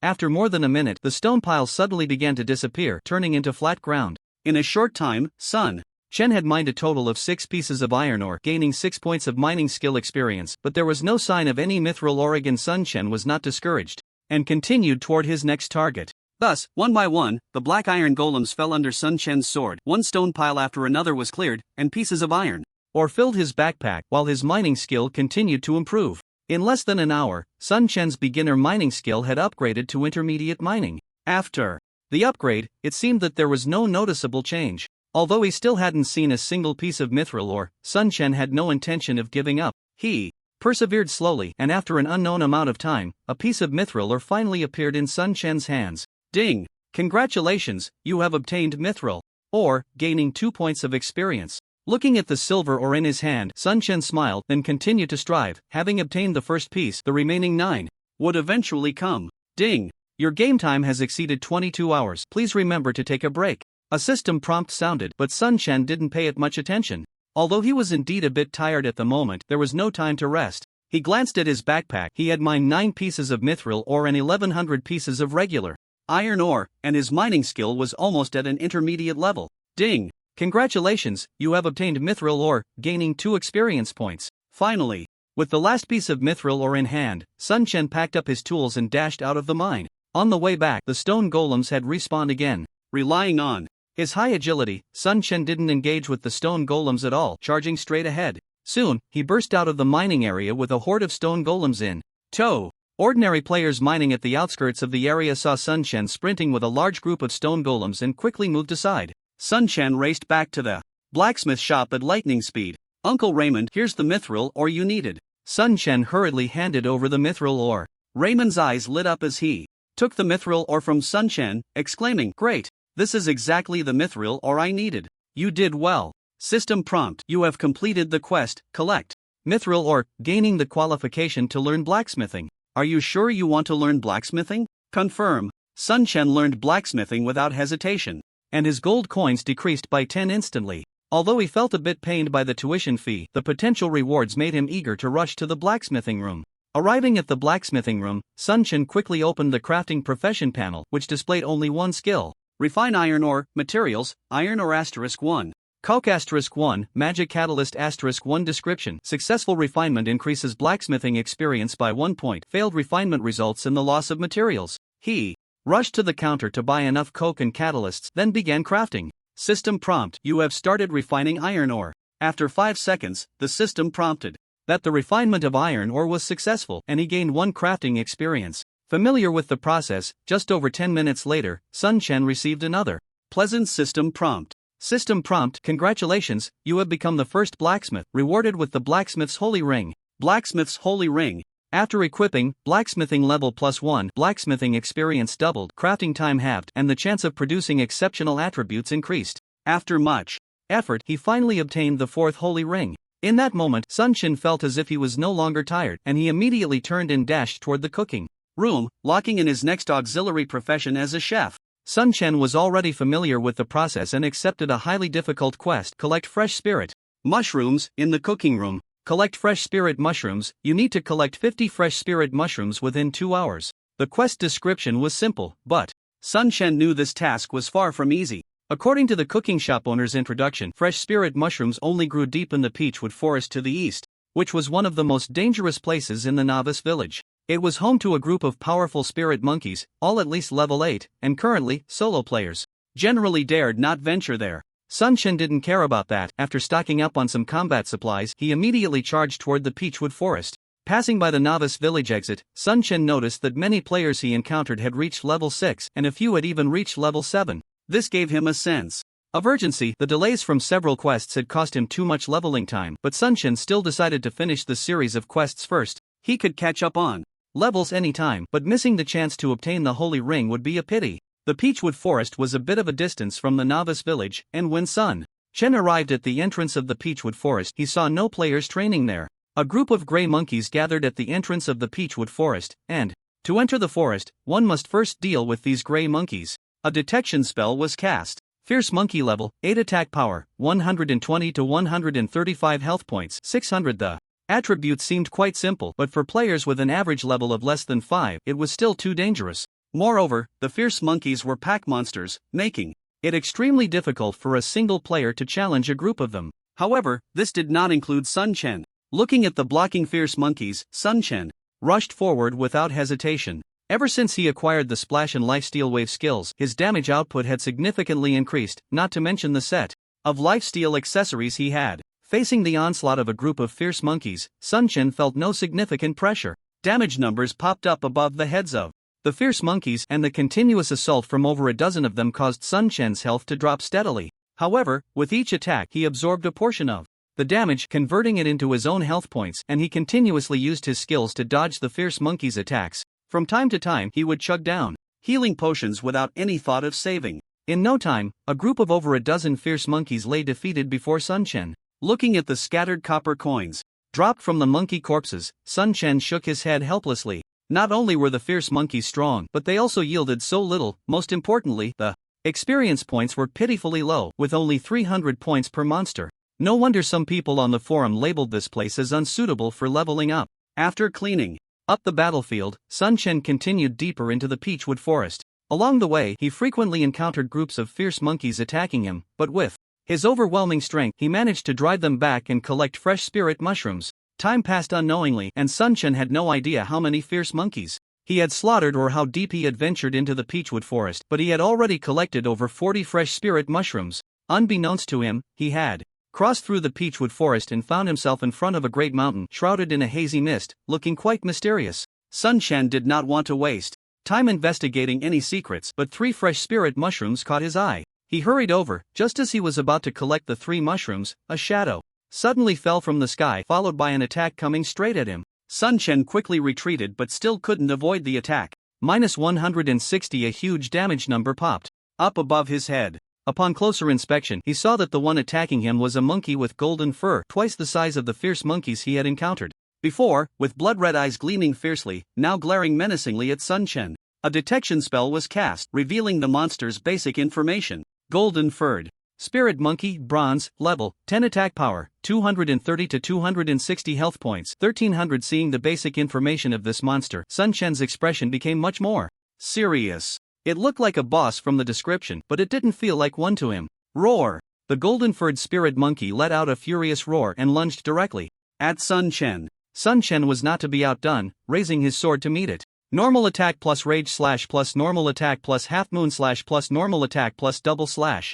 110,170,115,130,108 145 145. The golden-furred spirit monkey looked strong, but in reality, it was just average. It posed a significant threat to ordinary players, but for Sun Chen at this moment, it was not much of a challenge. In just a short while, the golden-furred spirit monkey lay defeated before Sun Chen, its face filled with unwillingness. Ding! Congratulations, you gained 500 experience points. Looking at the experience given by the system, Sun Chen felt a bit disappointed. However, when he saw a piece of equipment under the spirit monkey, a smile finally appeared on his face. Picking it up, he was surprised to find it was a black iron level set. Spirit monkey leather armor, black iron, physical defense, 45 magical defense, 35 constitution plus 5 agility plus 3 required level. Level 10 spirit monkey set 2 piece effect, attack power plus 10 spirit monkey set 3 piece effect, physical hit plus 30 spirit monkey set 4 piece effect. Attack speed plus 10% spirit monkey set 5 piece effect, health plus 200, defense plus 50, critical plus 30, movement speed plus 15%. What excellent set attributes! Seeing the introduction of this set's attributes, Sun Chen felt a surge of excitement. But unfortunately, this was a leather armor set, and he couldn't wear it. He wondered if metal equipment would drop here. Carefully storing the equipment, he then put the fresh spirit mushroom into his bag, took a deep look at the spirit mountain, and turned to step back into the peachwood forest. Although the set was very attractive to Sun Chen, he did not forget his most important goal at the moment. Completing the quest was the priority. After dealing with a group of fierce monkeys, he finally collected all the fresh spirit mushrooms and hurried back to the novice village. Tom smiled as he took the fresh spirit mushrooms from Sun Chen, saying, "This is indeed the fresh spirit mushroom I need." System prompt: you have completed the quest, collect fresh spirit mushrooms and gain the qualification to learn cooking skills. System prompt: do you wish to spend 20 gold to learn cooking skills? Yes. Gritting his teeth, he paid 20 gold, and Sun Chen finally learned cooking skills, then rushed to the nearby workshop. The cooking room had many people practicing their cooking skills, and Sun Chen wasn't sure if anyone had already become a junior cook. He opened his cooking profession panel, which only showed one skill. Refine fresh meat materials. Fresh meat *1 spices *1 magic water *1 description. Successfully refining fresh meat grants 1 point of crafting experience. If refining fails, the materials disappear. Each refining takes 10 seconds. After briefly looking at the description, Sun Chen began to take action. He had plenty of fresh meat on hand, and he bought spices and magic water directly at the counter, although they weren't cheap. System prompt: you are refining fresh meat. Ding! Congratulations, you have successfully refined fresh meat and gained 1 point of crafting experience. Seeing his entry-level cook experience points change from 0 to 1, a smile appeared on Sun Chen's face. The next part was much simpler. He could just let it run while he took some time to browse the forum. At this point, the content on the forum had become much richer. His posts had sunk to the bottom, and many threads featured videos of great players' battles, attracting a lot of attention. Sun Chen also found some battle videos of Swordmaster experts to watch, gaining a lot from them. Besides that, he browsed some other content. The life profession section was still filled with complaints, mainly focusing on how difficult life professions were and demanding the official website to change the settings, but there was no response from the officials.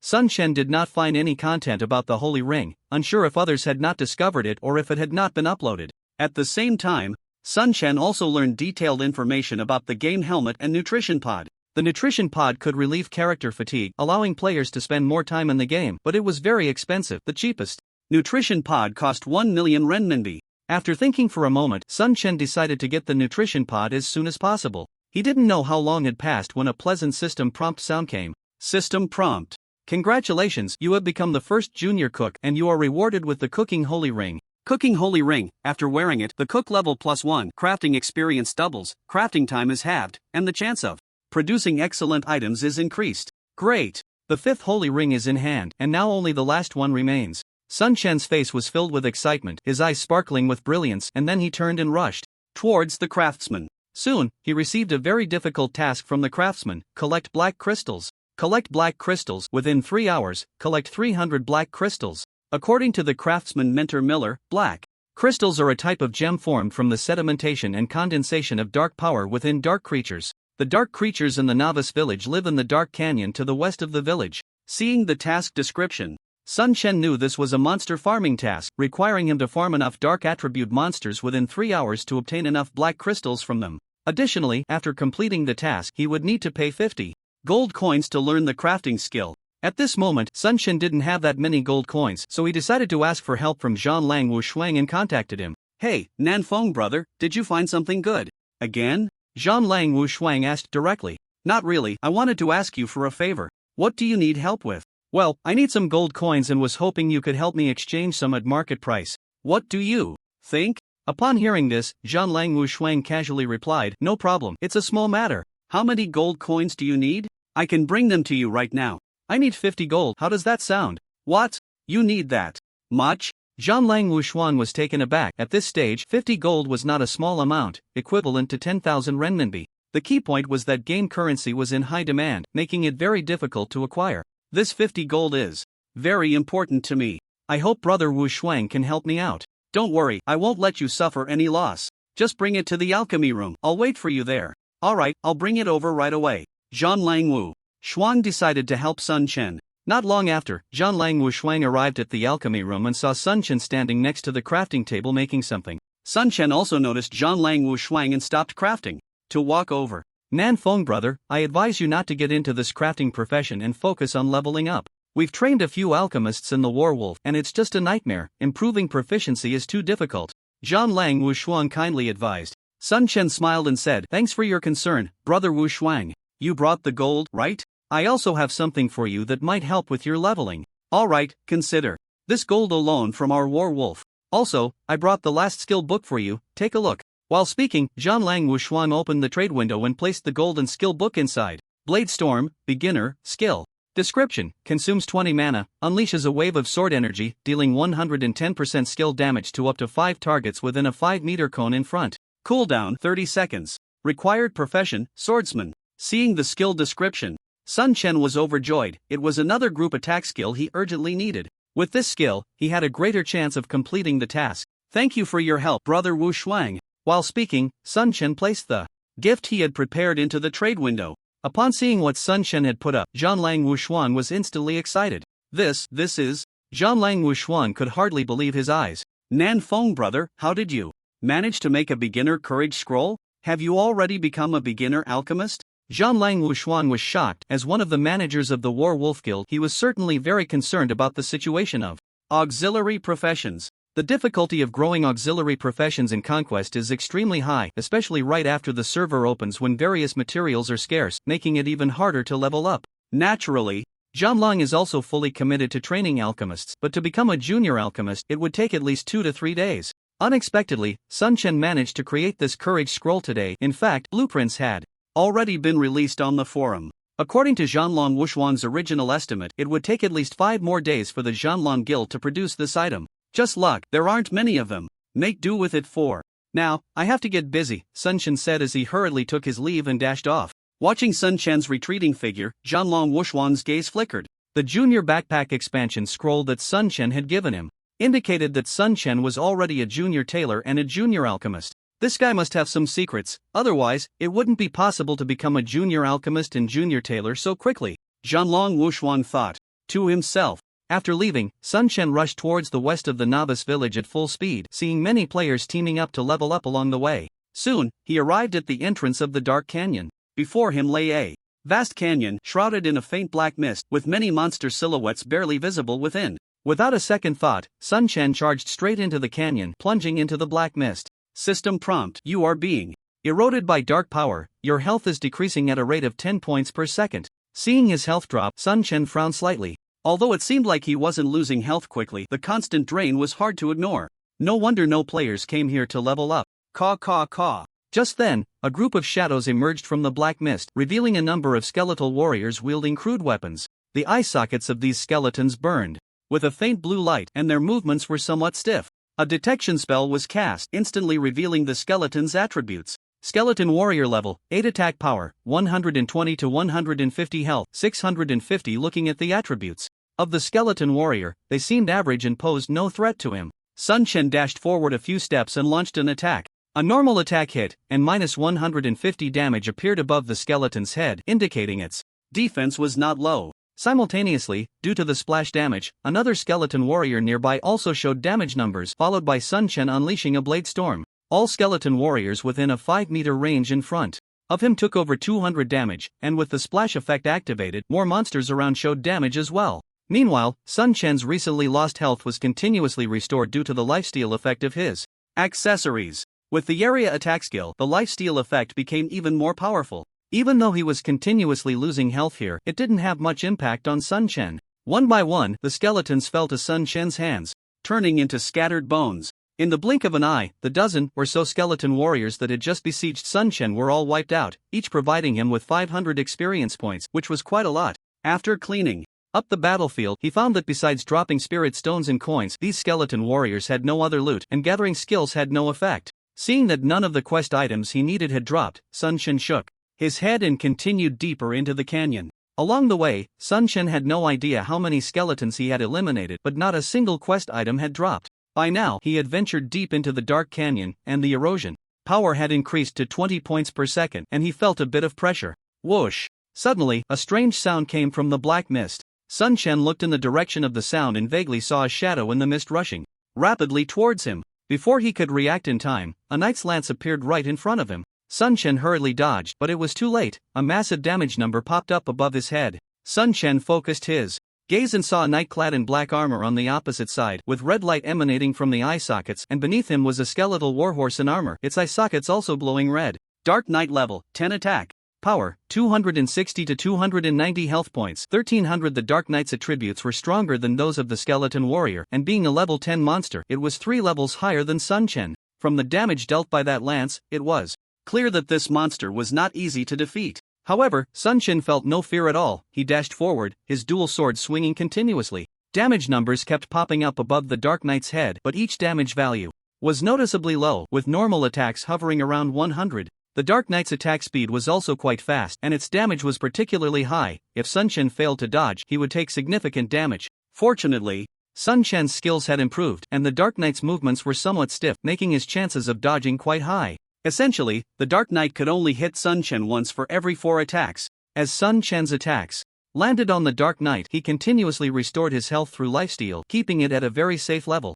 Ding! Congratulations, you have gained 1000 experience points. After finally taking down this Dark Knight, Sun Chen had invested a lot of effort, and it took quite a while, but the experience gained was substantial. At the same time, he finally obtained his first black crystal. After collecting all the loot from the Dark Knight, Sun Chen quickened his pace to find the next enemy. Soon, another Dark Knight appeared in Sun Chen's line of sight, and he rushed forward, his dual swords transforming into beams of light striking the Dark Knight. It didn't take long for this Dark Knight to fall at Sun Chen's hands as well. Thus, Sun Chen continued to hunt Dark Knights, collecting black crystals, and after a full 2 hours, he finally gathered the last black crystal. Holding the 300th black crystal, a smile finally appeared on Sun Chen's face as he quickly turned and dashed out of the canyon. Just as he burst out of the canyon, he was met by a group of players, notably the players from the AOC Shadow Kill and AOC Guild, numbering around 400.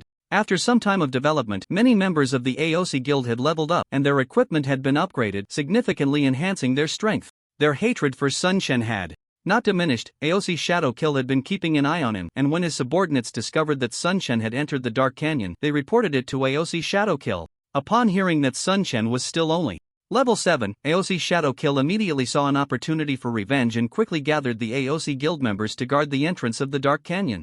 Oh, isn't this the trash from the AOC Guild? What? Want to take revenge? Sun Chen looked at the players opposite him with a reckless expression. AOC Shadow Kill's face darkened, his gaze filled with murderous intent as he coldly said, Nanfeng, today is your day of death, this is your burial ground. Is that so? Then we'll see if you have the ability. A glint of determination flashed in Sun Chen's eyes, and then he suddenly accelerated towards the AOC Guild members. He didn't want to waste words with these people. Since there was a grudge, he would let his strength do the talking. Moreover, the master behind AOC was Wei Xian, and no matter what, Sun Chen could not let the AOC Guild off the hook. The group of players on the opposite side saw Sun Chen charging over, their eyes revealing a hint of apprehension. After all, they had been wiped out by him twice before. AOC Shadow Kill, seeing this, shouted angrily, Bastards! What are you afraid of? He's only level 7. Our levels are about the same, we can overwhelm him with numbers. Charge! With a command from AOC Sha, the frontline metal classes of the AOC Guild rushed towards Sun Chen first. The two sides quickly met, and a barrage of attacks rained down on Sun Chen, including magical strikes and arrows from a distance. In a short time, dozens of attacks hit Sun Chen, causing his health bar to drop significantly in an instant. Now that everyone's levels were roughly the same, these players had upgraded their gear and had skill enhancements, so the damage was naturally considerable. This was still due to Sun Chen's attributes far exceeding those of players at the same level. If it were another metal player, they would almost instantly be killed. Losing a third of his health was already quite impressive. Look, his health has dropped by a third, put in more effort, let's kill him. Finally, we can break his defenses. Today, let him die without a burial place. Ha, today we must make him drop his equipment. Let him know what happens when he goes against our AOC Guild. The players from the AOC Guild were all excited, as if they could see the dawn of victory, while Sun Chen remained cold and resolute, downing a high-level healing potion before unleashing his full power. He activated his combat stance skill and used a courage scroll. Charging towards a warrior, he slashed down with his left sword, immediately dealing 220 points of damage to the warrior, while damage numbers also appeared above the heads of several nearby players. Although it was just a normal attack, the splash damage effect was significant. Then, Sun Chen executed a Fury Slash, causing the warrior's health to plummet, and the health of the nearby players also dropped rapidly. Following that, he unleashed another normal attack, and the warrior's health was nearly depleted. Their attacks also landed on Sun Chen, but he had just consumed a high-level healing potion and his health was still recovering. Don't be afraid, his high-level healing potion effect will wear off soon. He will definitely die today. Ao Seeing Sha shouted loudly. Despite the continuous attacks from the opposing players, Sun Chen showed no fear and continued to target that warrior. Under his combo, although the warrior used a healing potion, he still couldn't withstand the loss of health and quickly fell to the ground as a corpse. The health of the nearby players also dropped significantly, and what awaited them next was Sun Chen's Blade Storm. A wave of sword energy surged forth, instantly enveloping the players in front, with damage numbers erupting suddenly. Several low-health players were directly killed, while Sun Chen's health surged back significantly. Seeing Sun Chen rampaging, Ao Seeing Sha's expression turned extremely grim. He had initially thought that with their levels raised and gear upgraded, dealing with Sun Chen, who hadn't leveled up, would be easy. Unexpectedly, while Sun Chen's level hadn't increased, his strength had improved greatly. Big brother, this guy's skills have become stronger, and it seems he can leech health and has gained area attack skills. We must change our tactics and try to let the ranged players attack. A player beside Ao Seeing Sha suddenly spoke up. Ao Seeing Sha looked and indeed found it to be the case. All control classes, attack. Together. Control him. Single metal classes, go in. The rest of the metal classes, fall back. Ranged, unleash your full power. Ao Seeing Sha shouted from the back. Hearing his command, the members of the AOC guild quickly sprang into action. I'll go first, you all fall back. One warrior shouted, charging towards Sun Chen with his battle axe, while the other metal classes retreated. Upon seeing this, Sun Chen's expression darkened, and immediately, several control skills landed on him. In an instant, ice shards formed beneath his feet, and a layer of green light enveloped him, turning his health bar purple, and his movements noticeably slowed. System prompt: you are affected by freezing and slowing effects. Movement speed reduced by 10%. Duration 5 seconds. System prompt: you are affected by the slow magic. Your attack speed is reduced by 10%, lasting for 5 seconds. System prompt: you are affected by the weaken arrow. Your defense is reduced by 10%, lasting for 5 seconds. Oh no! Sun Chen thought to himself. His attributes dropped instantly and his strength suddenly decreased. Seeing the warrior charging at him from the front, Sun Chen continued to attack, landing several combo hits, and the warrior fell to the ground.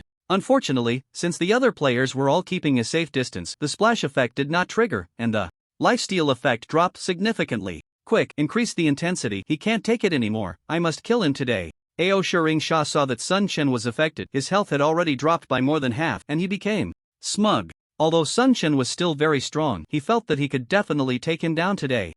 You want to kill me? Dream on. Sun Chen snorted coldly, then instead of retreating, he charged forward, accelerating towards the crowd. Despite being under the effect of a slow status, Sun Chen's agility already surpassed most players of the same level, and most of the players present were at a lower level than him. Moreover, Sun Chen was wearing shoes that increased his movement speed, so even under the slow status, his speed still held an absolute advantage. Ignoring his own health, Sun Chen charged towards the area with the most players, targeting a squishy class 4. A normal attack, followed by a lifesteal wave. These players tried to dodge, but their speed was far inferior, making it impossible to evade Sun Chen's attack. With the splash damage combined with the lifesteal wave, Sun Chen's health was almost fully restored, and then he charged towards the back of the enemy team, this time targeting the ranged control class and the priest who posed a threat to him. He rushed in front of a mage, swinging his sword, without hesitation to attack. In the terrified gaze of the mage, Sun Chen's attack landed on him, and with just 2 strikes, the mage lay dead. It was this mage who had just cast a freezing slow on him, posing a significant threat. Quick, spread out, don't group together. Ao Seeing Sha shouted urgently, and the members of the Ao Shi guild hurriedly dispersed, not daring to cluster together. Sun Chen suddenly turned his head, his gaze locking directly onto Ao Seeing Sha. Seeing Sun Chen looking at him with murderous intent, Ao Seeing Sha's heart trembled with fear, but as soon as he thought of his invisibility skill, his fear was instantly swept away. Capture the leader first. Sun Chen suddenly turned and charged towards Ao Seeing Sha, pushing his speed to the limit. Want to kill me? No way. Ao Seeing Sha saw Sun Chen rushing towards him, and he quickly activated his invisibility skill, then dodged to the right. Soon, Sun Chen reached the spot where Ao Seeing Sha had just been, but now there was no trace of him. Sun Chen did not have a skill to break invisibility, but that did not mean he couldn't find Ao Seeing Sha. His mind raced, and he suddenly locked onto a player on the right, throwing a normal attack, and a damage number appeared above that player's head. Just when that player thought Sun Chen would continue attacking him, Sun Chen suddenly shifted his target, locking onto another player nearby, and threw out a crescent slash. A damage number also appeared above this player's head. At the same time, a damage number appeared in the void next to this person, and then Ao Shuringsha's figure materialized. Seeing Ao Shuringsha's invisibility broken, Sun Chen's lips curled into a cruel smile. Just as he had judged, this guy hadn't escaped far. Found you. Seeing his invisibility skill broken by Sun Chen, Ao Shuringsha was horrified, and upon seeing Sun Chen charging towards him with a sword, his expression changed drastically. Nan Feng, you dare. I'll send you home. Sun Chen attacked Ao Shuringsha without hesitation. This fragile class couldn't withstand several of Sun Chen's strikes and soon lay dead. After dealing with Ao Shuringsha, Sun Chen didn't linger but quickly dashed out of the encirclement, racing towards the direction of the novice village. Although he had just killed quite a few members of the Ao Shur guild in a short time, Sun Chen realized the problem. If he continued to entangle with the Ao Shur guild members here, he would definitely be taken down by them. Moreover, the urgent matter was not to fight these people but to complete his quest. His attributes were indeed much higher than those of these players, and he had powerful lifesteal skills, making his survival ability quite strong. However, once the Ao Shur guild players coordinated, using a few metal players to pin him down while employing control skills to weaken him, and then bombarding him with ranged attacks, he would have no chance at all. It seems I need skills to remove negative statuses, and it would be best to obtain skills to break invisibility. Additionally, I need a teleportation escape skill, and I must continue to enhance my agility. Mainly, I can't let my level fall behind. Soon, Sun Chen found a way to strengthen himself, but acquiring these skills was a bit difficult. He estimated he couldn't manage it alone and would need to ask for help from Zhang Lang Wushuang. As for leveling, it would have to come after completing life profession tasks. Before long, Sun Chen rushed back to the novice village and immediately went to the crafting mentor, handing over all the black crystals he had collected to Mentor Miller. Miller joyfully received the black crystals from Sun Chen and looked at him appreciatively, saying, "Young man, you did well. I am willing to teach you the crafting skill." System prompt: do you wish to spend 50 gold to learn the crafting skill? 50 gold? Why not just go rob a bank? Sun Chen exclaimed, glancing at his backpack, clearly realizing he didn't have enough funds. Adding the gold he had borrowed from Zhang Lang Wushuang earlier, he currently had only 34 gold coins left, which was still quite short. "Wushuang, I need your help again, lend me 20 gold. Sun Chen sent a voice message to Zhang Lang Wushuang. "Send me your location, and I'll bring it to you." At the crafting house entrance, Sun Chen sent his location. "Wait for me, I'll be there soon." In less than 10 minutes, Sun Chen saw Zhang Lang Wushuang hurriedly running from a distance. After trading 20 gold to Sun Chen, Zhang Lang Wushuang curiously asked, "Nanfeng, you're not planning to learn crafting, are you? Having more skills is never a bad thing. It's not good to delay your leveling. I'm really sorry. Here's a little courage scroll as well, I'll give it to you." While speaking, Sun Chen traded his beginner courage scrolls to Zhang Lang Wushuang, keeping only 10 for himself. Since he had rushed to deliver gold to him, delaying his leveling time, he felt he should show some appreciation. Then I won't be polite."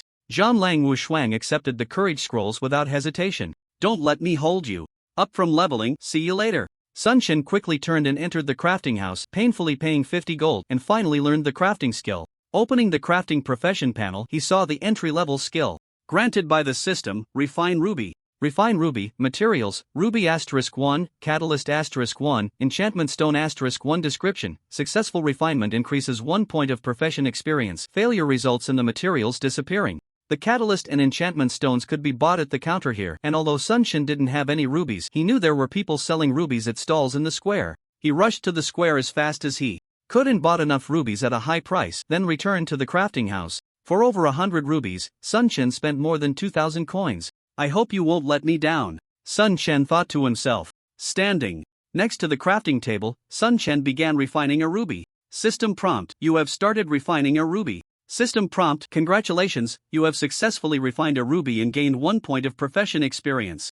Time passed slowly, and Sun Chen's crafting experience continued to increase. As he got closer to the threshold of becoming a junior craftsman, his mood became increasingly anxious. During this time, he had abandoned leveling up and devoted all his energy to his life profession, investing a significant amount of time and money based solely on his guesses. Although he had achieved some success in his life profession, his level had already been caught up by other players, and he hadn't been able to craft good equipment to increase his income. Besides obtaining the life profession Holy Ring, he had basically gained nothing else. Sun Chen's goal was far more than just obtaining the life profession Holy Ring. Finally, with a pleasant system prompt, Sun Chen's craftsman level rose to junior. System prompt: congratulations, you are the first craftsman in Conquest, rewarded with the Craftsman Holy Ring. Craftsman Holy Ring: after equipping, craftsman profession level +1, crafting experience doubled, crafting time halved, chance of obtaining top-tier attribute items increased. The surprise of obtaining the 6th life profession Holy Ring had already made Sun Chen extremely excited, but an even greater surprise was yet to come. Ding! Congratulations, you have completed the hidden quest.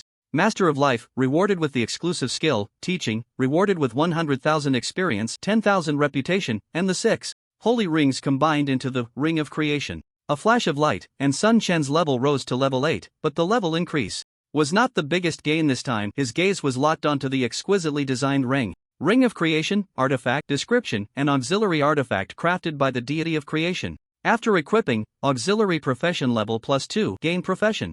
Experience *5, crafting time halved, chance of crafting top-tier attribute items +30%, exclusive to Nan Phone, non-tradable, non-droppable. I'm rich. I'm going to get rich. Seeing the attributes of the Ring of Creation, Sun Chen clenched his fists, trembling with excitement. It was truly worth all the hard work he had put in. It was indeed a hidden quest. With the Ring of Creation in hand, he could easily make a name for himself in conquest, and Sun Chen felt more confident than ever. After seeing the description of the exclusive skill, he couldn't help but burst into laughter. Teaching, with this skill, you can accept apprentices. When your profession level reaches junior, you can accept 10 apprentices. When your profession level reaches intermediate, the number of apprentices increases by +20. When your profession level reaches advanced, you can accept +40 apprentices. You can teach apprentices the life skills you have learned, unaffected by blueprints. Players who receive the taught skills are not affected by profession level, but crafting items does not increase profession experience, and any mutations in attributes will not occur. If the master-apprentice relationship is dissolved, the taught skills will disappear. Ha, I'm finally going to take off. Wei the eunuch, let's see how you can block me now. Seeing the description of this exclusive skill, Sun Chen couldn't help but laugh maniacally, realizing the immeasurable value of this skill. After equipping the Ring of Creation, all 6 of his auxiliary profession levels reached advanced, meaning he could accept 70 apprentices. These apprentices did not need to deliberately level up their professions or spend money on blueprints. As long as he learned the blueprints, he could teach them. With this skill, Sun Chen was eager to establish a studio immediately, recruit a full staff, and then teach skills like backpack expansion scrolls and courage scrolls that he had already learned. Wealth would come rolling in. Ding! It has been detected that you have been online for too long. For your health, you will be forcibly logged off in 10 minutes. Just as Sun Chen was filled with excitement, the system gave him an untimely prompt. Looking at the time, he realized that he had unknowingly spent over 40 hours in the game. Playing at such a high intensity would indeed lead to fatigue. Once the game helmet detected that a player's physical fatigue reached a certain level, it would force the player to log off, and Sun Chen was aware of this. I need to get a gaming pod right away. Calming his excitement, Sun Chen immediately decided to get a gaming pod. After all, he only had 10 minutes left, so he simply logged off. As he took off the helmet and stood up, a wave of dizziness hit him, and his vision suddenly became a bit blurry. He quickly leaned against the nearby wardrobe to steady himself. After a while, his condition gradually improved, but then a gurgling sound came from his stomach, accompanied by a wave of hunger. He decided to go out and grab something to eat. As soon as he opened the door, a faint aroma wafted in. Entering the living room, he saw Lin Shi sitting at the dining table with a bowl of steaming noodles in front of her, untouched. Sun Chen almost forgot that there was another tenant in the villa. Lin Shi looked up and happened to see Sun Chen walking into the living room, and then she heard the gurgling sound from his stomach. Lin Shi smiled lightly and said, "Why don't we eat together? I cooked a bit too much." Sun Chen's face showed embarrassment as he replied, "Isn't that a bit inappropriate? I can go out to eat." Lin Shi waved her hand generously and said, "There's nothing wrong with it. You forgot that you treated me to a big meal yesterday. I see you don't have anything prepared to eat, so just make do with this." "Alright then, I won't be polite." Sun Chen stopped being coy and walked over. The egg noodles Lin Shi made had some vegetables in them and smelled quite good. It looked like she had cooked a lot. Lin Shi served Sun Chen a bowl while asking, "Are you playing Conquest? You look really tired. You haven't taken a break since the server opened, have you?" Sun Chen knew he looked quite worn out and smiled. "Since yesterday, apart from moving, I've basically been busy in the game. I really haven't rested much. I just got forcibly logged off.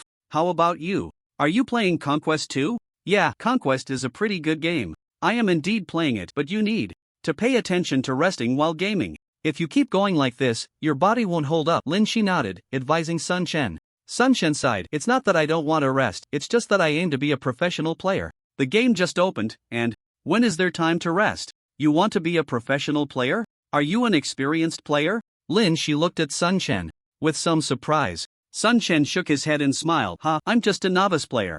I used to play very little, and I just graduated recently. I was targeted while job hunting, so I thought I'd relax in the game, but I found there are quite a few business opportunities in there, which is why I decided to become a professional player. Becoming a professional player is not an easy task. Although there are many business opportunities in Conquest, various guilds and studios are flooding in, and many groups are following suit. The competition will be very fierce. The pressure on ordinary solo professional players and small studios will be significant. You can't see it yet since the server just opened, but it will get tougher later on. You need to think it through. Lin Shi said, looking at Sun Chen. I've already thought it through. By the way, what do you do? Sun Chen asked curiously, glancing at Lin Shi. I don't have a job at the moment. I haven't decided what to do next, Lin Shi replied. Sun Chen's interest was piqued, and he asked, you seem to know a lot about games? I used to play some games, so I do have some understanding, Lin Shi said lightly. I happen to be planning to set up a studio. If you don't mind, how about joining my studio?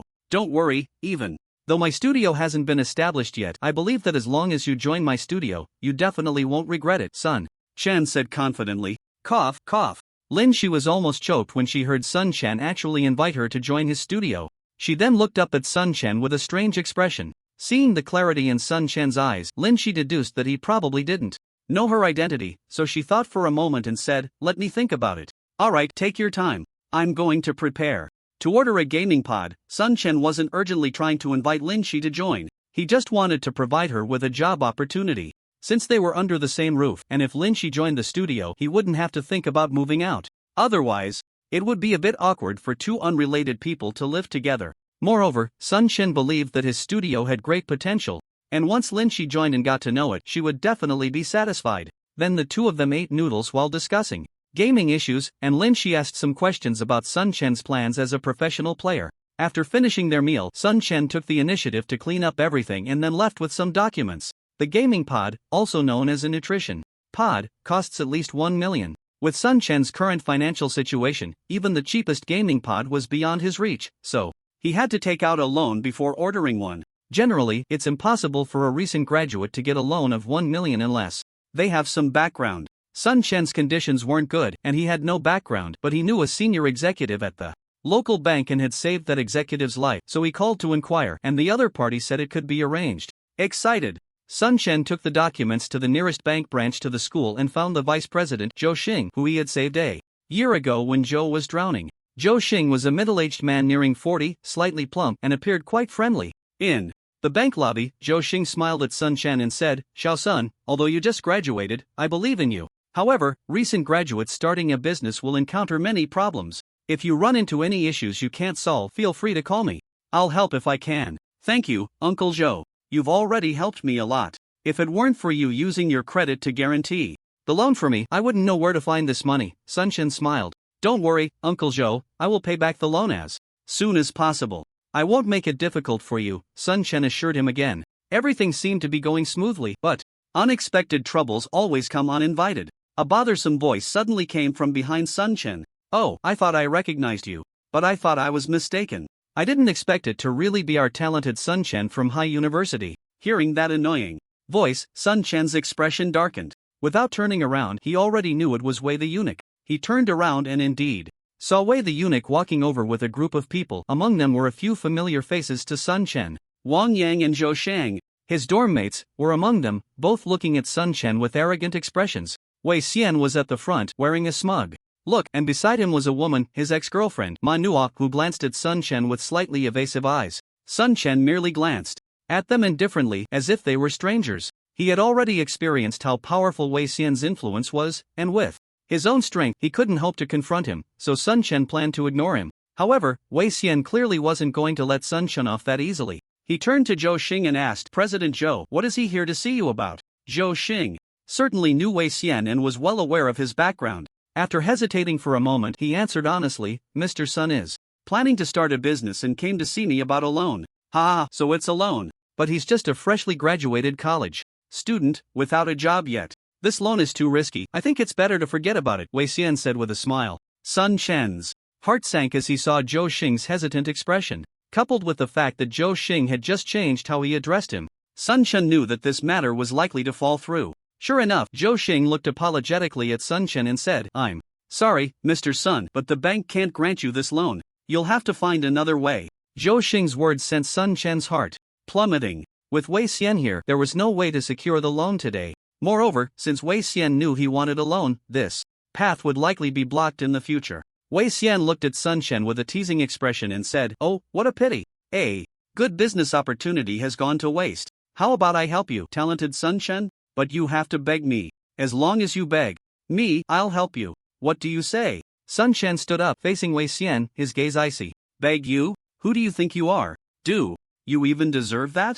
Upon hearing this, Wei Xian's expression darkened instantly. His cold, icy eyes fixed on Sun Chen as he said coldly, "Sun Chen, do you remember what I told you? I said I would make you come to me like a dog begging." Sun Chen glanced disdainfully at the people across from him and said, "Who do you think would want to be your dog? Asshole, who are you calling a dog?" Wang Yang, standing nearby, shouted angrily, and the others also wore furious expressions. Wasn't Sun Chen just referring to them? He, the one who barks the loudest is the dog. After saying that, Sun Chen flicked his clothes and walked towards the bank entrance. Since it had come to this, there was no need to waste time here. He would have to find another way to gather money for the game pod. However, just a few steps away, Wei Xian's triumphant voice suddenly came again. "Sun Chen, I heard your good buddy Zhang Bo went bankrupt and is in deep debt. Even his old man is in the hospital. It's really too pitiful." Sun Chen, upon hearing this, turned around sharply, his fierce gaze locked onto Wei Xian, exuding a strong killing intent. "Did you do this?" Sun Chen gritted his teeth and asked. Wei Xian shrugged, pouting. "Who told him to be so ungrateful and stand with you? I already gave him a chance, but he didn't know how to cherish it. I just had to give him a little push, and look what happened. I heard their house is about to be auctioned off, and it seems his father's medical expenses aren't enough either. Truly pitiful. What do you think? If you beg me for your brother, maybe I'll show some mercy and let you off," Wei Xian said, looking at Sun Chen with a mocking expression, as if he had Sun Chen completely under his thumb. Sun Chen said nothing, merely staring coldly at Wei Xian, radiating intense killing intent, wishing he could rush over and snap Wei Xian's neck. But Sun Chen did nothing. He simply turned and walked straight out of the bank. In Wei Xian's eyes, he was just an ant to be trampled on at will, and kneeling before him was merely a way to humiliate himself. Sun Chen knew very well that even if he knelt before Wei Xian and begged, Wei Xian would never let him go. As for making threats, that was just impotent rage. Ignoring the mocking voices behind him, Sun Chen walked out of the bank. He glanced back at the interior of the bank. His expression was calm, but the anger in his heart was stronger than ever. Although Wei Xian had targeted him at every turn before, Sun Chen had not felt a strong desire for revenge. But this time was different.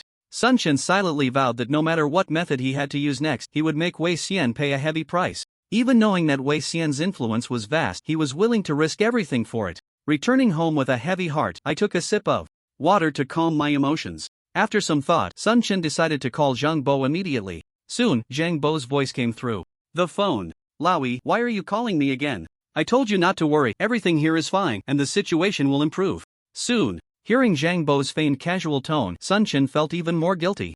"I'm sorry, Zhang Bo. It's my fault that you got dragged into this. I just heard from Wei the eunuch that he was the one who took action, and I learned some things about your family from him. If it weren't for me, your family wouldn't have ended up like this." "Laoyi, what nonsense are you talking? It's not you who caused our family to be like this, it's that bastard Wei the eunuch. You don't need to apologize. I won't accept your apology. Don't forget we're brothers." Sun Chen clenched his fists tightly and said, "That's right, we are brothers. Since Wei the eunuch doesn't plan to let us go, then let him pay the price." "Laoyi, don't do anything foolish," Zhang Bo said, suddenly worried. Sun Chen knew what Zhang Bo was worried about and shook his head. "Don't worry, I will make him pay the price in a legitimate way. I'm planning to set up a studio, arrange things on your end, and come over tomorrow. We'll start our action." "A studio? What kind of studio?" Zhang Bo asked, puzzled. "Well, I just completed a hidden quest in Conquest and obtained a super support artifact along with a super powerful support skill." Sun Chen then detailed his experiences in the game, even sharing his guess that his luck attribute was 10 times that of others. Although this was a personal secret, there was no need to hide it from Zhang Bo. After hearing Sun Chen's story, Zhang Bo was completely stunned. He never expected Sun Chen's life in the game to be so exciting and that he would gain such an incredible opportunity. As an experienced player, Zhang Bo understood the value of the divine ring of creation and the skills he had acquired, so he agreed without hesitation. "I'll arrange things here and come over tomorrow." "Okay, I'll make arrangements on my end too." Sun Chen nodded and then hung up the phone. "Is it true? You obtained an Artifact and a god-level skill in conquest? Just as Sun Chen hung up, he heard Lin Shi's voice coming from behind. Turning around, he saw Lin Shi standing at the kitchen door, still wearing those large black-framed glasses, holding a steaming cup of tea. Sun Chen was taken aback. He didn't expect Lin Shi to be behind him. "Sorry, I didn't mean to eavesdrop on your call," Lin Shi said apologetically. "It's fine, it's not a big secret. I did obtain a support artifact and the skill doesn't have a level, but in my opinion, it's almost god level. What do you think? Consider joining our studio." Sun Chen had talked to Lin Shi while eating noodles before and could tell that Lin Shi was very knowledgeable about games. If he could invite him to join the studio, it would be quite beneficial. Plus, since they were living under the same roof, it wouldn't be good if she didn't join, especially with Zhang Bo coming over. So it was best to invite Lin Shi to join the studio as well. "Okay, I'll join," Lin Shi nodded seriously. In fact, before this, Lin Shi would never have considered joining the studio that Sun Chen was establishing. He had talked to Sun Chen and knew that Sun Chen was indeed a gaming novice, and it was unrealistic for someone like him to become a professional player, let alone establish a studio. However, he never expected Sun Chen to gain such a significant opportunity in the game, a support artifact and a god-level support skill.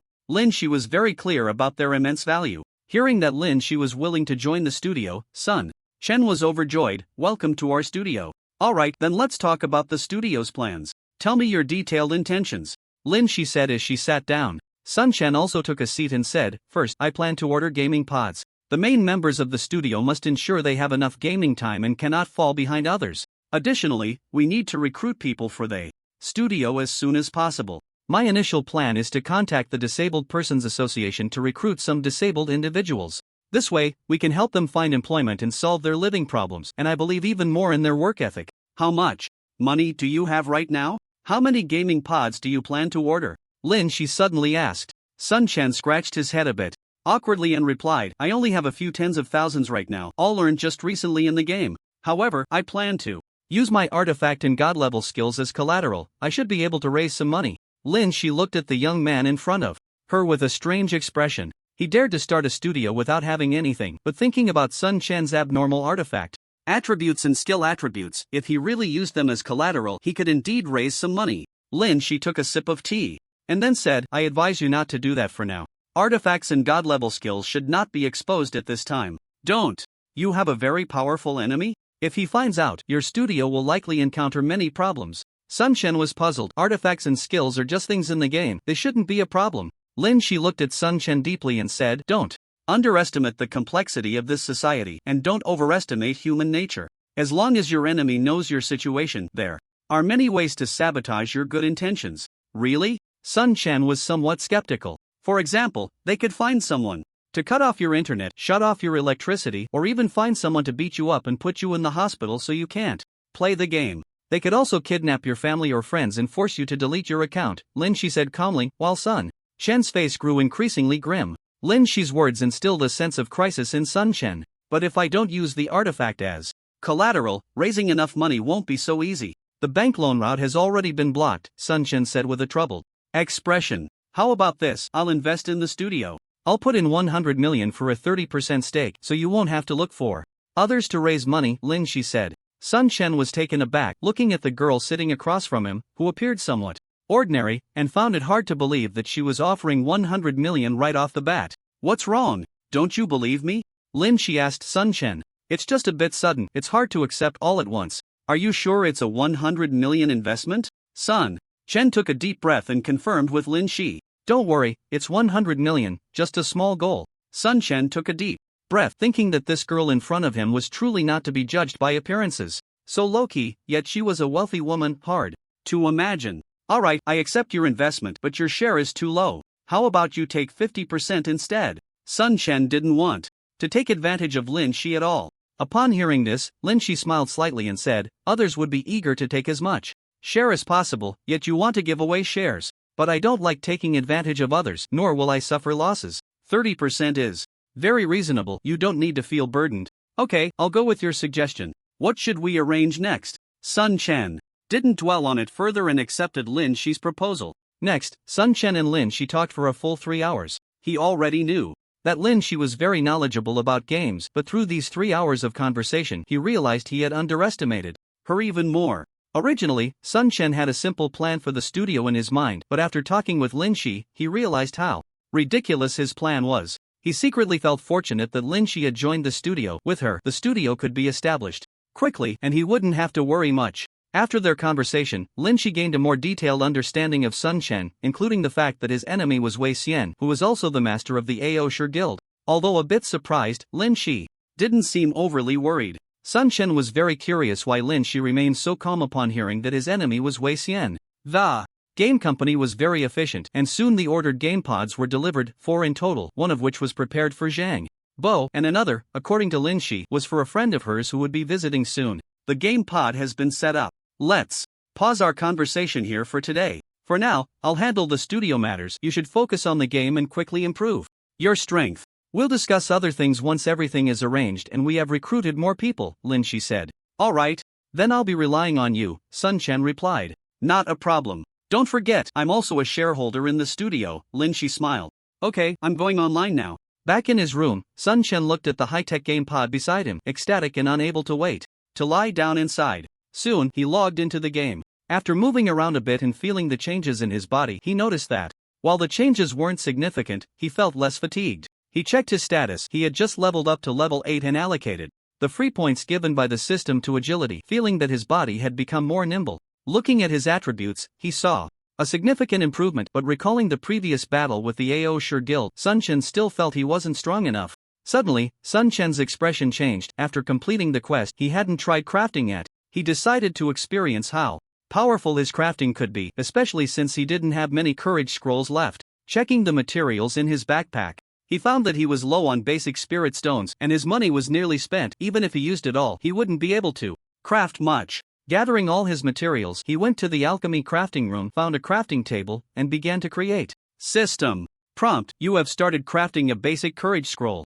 A progress bar appeared in front of Sun Chen, showing 2.5 seconds. Ding!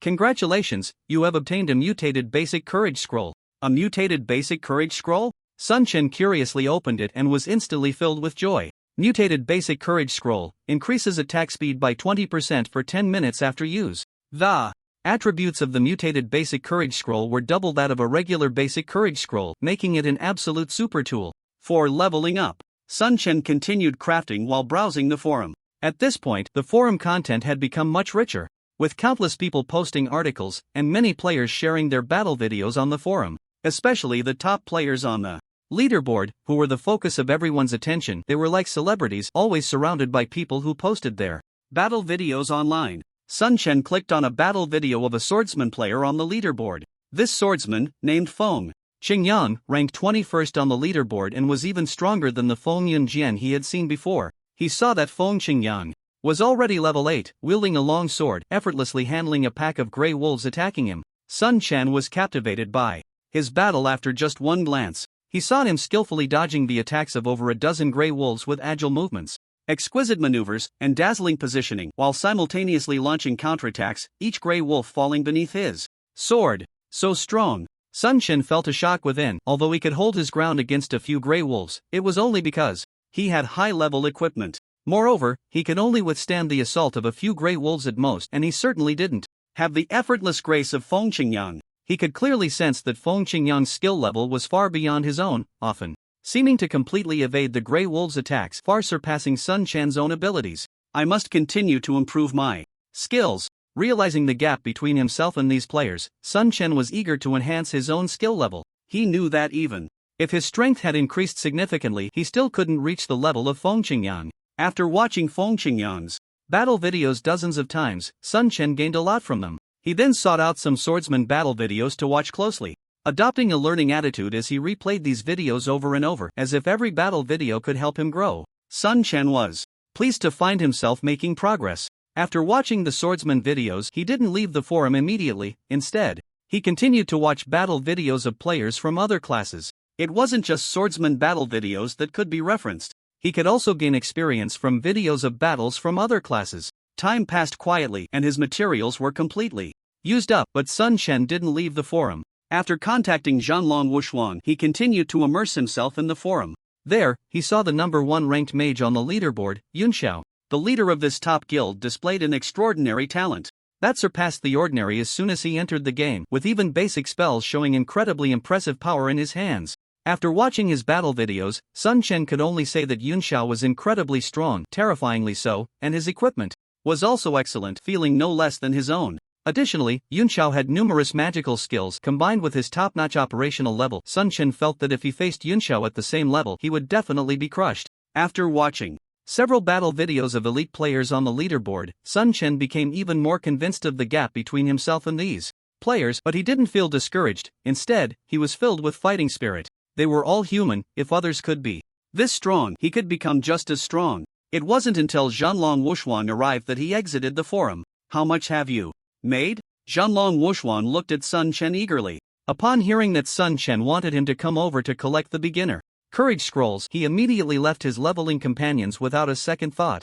After using the beginner courage scrolls made by Sun Chen, their leveling efficiency had noticeably improved. Only those who had used it knew how good it was. I made 100 today, and you can have them for free, but if you want more later, you'll have to pay. The money I owe you can be offset with beginner courage scrolls, and I also need your guild to provide me with materials for making scrolls. No problem, but you need to make a bit more in the future. Zhanlong Wuxuan readily agreed. The two then confirmed the prices for the scrolls and materials, and Sun Chen signed a big deal, feeling quite good about it. The beginner courage scrolls were 2 silver coins each, and with Sun Chen's production speed, he could make 1,440 scrolls in an hour, totaling 28.8 gold. At the current rate of 1 gold for 200 renminbi, that meant 5,760 renminbi in an hour, and after deducting all costs, he could still net 5,000, which was simply a windfall. Sun Chen had the urge to just squat in the alchemy crafting room and not come out, but currently he didn't have enough materials and couldn't keep making low-level courage scrolls. Moreover, as the game progressed, other low-level courage scrolls would soon appear on the market, and prices would definitely drop. Sun Chen also knew he couldn't spend all his energy on his life profession. He had to level up to improve his strength. Then I'll go level up, and later I'll find someone to bring you the materials. Alright, happy cooperation. After parting ways with Zhanlong Wuxuan, Sun Chen stocked up on some combat supplies and headed towards the Bat Cave, his primary target. When he arrived at the entrance of the Bat Cave, he saw that there were already other players there. Quite a few of them, but they were mostly in groups. Many players looked at Sun Chen, who was alone, with curious expressions. The news about the Bat Cave dropping lifesteal equipment had already been leaked on the forum, so it attracted many players to level up. Unfortunately, these blood-sucking bats came in swarms and had the powerful skill of lifesteal, making it very difficult for ordinary solo players to level up here. Many players gave up after being killed and returned, leaving only some group players daring enough to come here to level up. Sun Chen ignored the surprised looks from others and directly entered the Bat Cave. Another fool trying to solo the Bat Cave. Some people just don't learn until they suffer. I bet he won't last a minute. A group of people watched Sun Chen's back, not warning him, just showing expressions of amusement. Do you guys feel like this person looks a bit familiar? Suddenly, one player said thoughtfully, now that you mention it, I do feel like I've seen him somewhere. Another player also showed a pondering expression. Suddenly, a player not far away scoffed, don't you guys know his name? That's Nan Feng, the man who single-handedly challenged the Xiong Ba Wang Chao and Ao Shi guilds. You actually called him a fool. You don't know who the real fool is. In fact, Sun Chen had already been recognized when he arrived. Although he had been quiet for a while due to doing hidden quests, there were still people who remembered his astonishing feat of challenging 2 major guilds. So it's him. No wonder he dares to come here solo. If it's him, soloing the Bat Cave might not be a problem. Sun Chen was unaware of what was happening behind him. He had already entered the Bat Cave and saw that there were indeed many grouped players leveling up inside. However, these players were mostly in the more peripheral areas because there were too many blood-sucking bats, and even in groups, they didn't dare to venture too deep. Suddenly, Sun Chen spotted a team, and a cold light flashed in his eyes as he walked straight over. In front was a group of players with the Ao Shi prefix, all of them at a high level, clearly elite players from the Ao Shi guild. If he had encountered players from the Ao Shi guild before, Sun Chen would have completely ignored them, but after meeting Wei Xian at the bank, he had made up his mind. Moreover, after talking with Lin Shi, Sun Chen was even clearer about his future plans. Who are you? Get lost, this is our Ao Shi guild's territory. One of the Ao Shi guild players glanced disdainfully at Sun Chen as he walked over and shouted loudly, completely disregarding him. The position they were leveling up in was very good, occupying a terrain advantage, and their monster farming efficiency was high, something they had snatched from others. Whenever someone else tried to farm monsters here, they had been chased away. The Aosher Guild was used to being domineering, and few dared to provoke them. They could easily scare people away with just a few shouts. However, they had met Sun Chen. Sun Chen suddenly accelerated, and in the blink of an eye, he was near a few players, unhesitatingly unleashing the blade storm, a flurry of blades sweeping out and directly pulling several opposing players into its midst. Damn, someone's ambushing us. You dare to attack our Pride Guild? You're asking for death. Kill him. Several players from the Pride Guild were furious, not expecting that someone would dare to attack their members, but the next moment they were shocked. My health is dropping so fast. Not good. He's Nan Feng. At first, these players didn't pay much attention to Sun Chen's name, but they quickly recognized him. The Pride Guild was quite domineering in this novice village, but they had suffered a significant loss at Sun Chen's hands, so most players from the Pride Guild were aware of him. Today, you all will die. Thinking of Zhang Bo's situation at home, Sun Chen was filled with rage, and he unhesitatingly vented all his fury on the players in front of him. These elite players from the Pride Guild were indeed strong, but while facing the attacks of the blood-sucking bats, they also had to contend with Sun Chen, leaving them unable to defend themselves. Sun Chen's damage was too high. Within moments, 2 priests in the team had already met their demise, followed by 3 mages and 2 archers. Sun Chen knew that the priests played the most crucial role in the team, so he immediately targeted the Pride Guild's priests, and after taking them out, he aimed for the ranged classes trying to escape. A few melee fighters were holding the front against the blood-sucking bats, and without the priests' continuous healing, they simply couldn't withstand the bats' attacks. Even if Sun Chen didn't attack them, they wouldn't last long. The 5 ranged players, seeing how powerful Sun Chen was, immediately thought of fleeing, but Sun Chen wouldn't give them the chance to escape. Crescent slash, Fury slash, Bloodsucking slash, and other attacks erupted with tremendous power in Sun Chen's hands, and one by one, the players from the Pride Guild fell. Nan Feng, do you really want to fight us to the death? The last mage, the captain of the team, turned to glare fiercely at Sun Chen, realizing he couldn't escape. Sun Chen disdainfully curled his lip. Fight to the death? You think you're worthy? Nan Feng, don't think you're so impressive. If you truly oppose our Pride Guild, there will be no place for you in Conquest. Is that so? Then I'll have to give it a try. After saying that, Sun Chen charged forward, and with just a few attacks, he took down the mage from the Pride Guild. Looking back at the others, he saw that the melee fighters had already been overwhelmed by a swarm of blood-sucking bats. From the moment Sun Chen spotted these Pride Guild players to completely eliminating them, no more than 2 minutes had passed, and a total of 10 elite players from the Pride Guild had been dealt with. The other players training not far away watched the scene unfold, their faces showing shock. So impressive, the elite players from the Pride Guild are no match for him. Yeah, look, he hasn't even lost much health, no wonder he dares to train here alone. Ha, serves them right. Who told the Pride Guild to be so domineering? Now someone's taking care of them. Daring to go against the Pride Guild, I can only say he's really something, but having offended the Pride Guild, he might have a hard time in the future.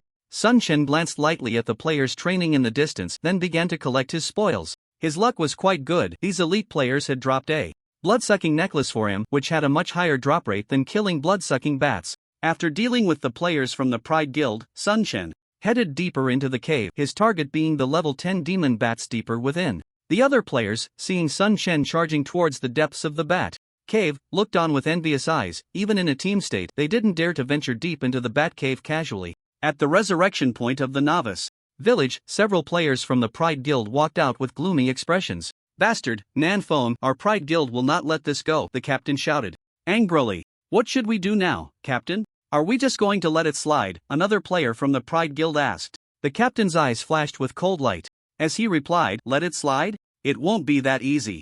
We finally farmed a necklace, and that bastard took it from us. He must pay the price. As he spoke, the mage dialed the communication number for Aosher Shah. What's the matter? Came the calm voice from the other end. Brother Aosher, our team was just killed, and the blood-sucking necklace we worked so hard to get was dropped. You have to help us. Bastard, who did it? Doesn't he know you're from the Pride Guild? Or was it another guild? Aosher Shah was furious. How dare someone kill their Pride Guild members? It was simply outrageous, though Nan Feng was just an accident.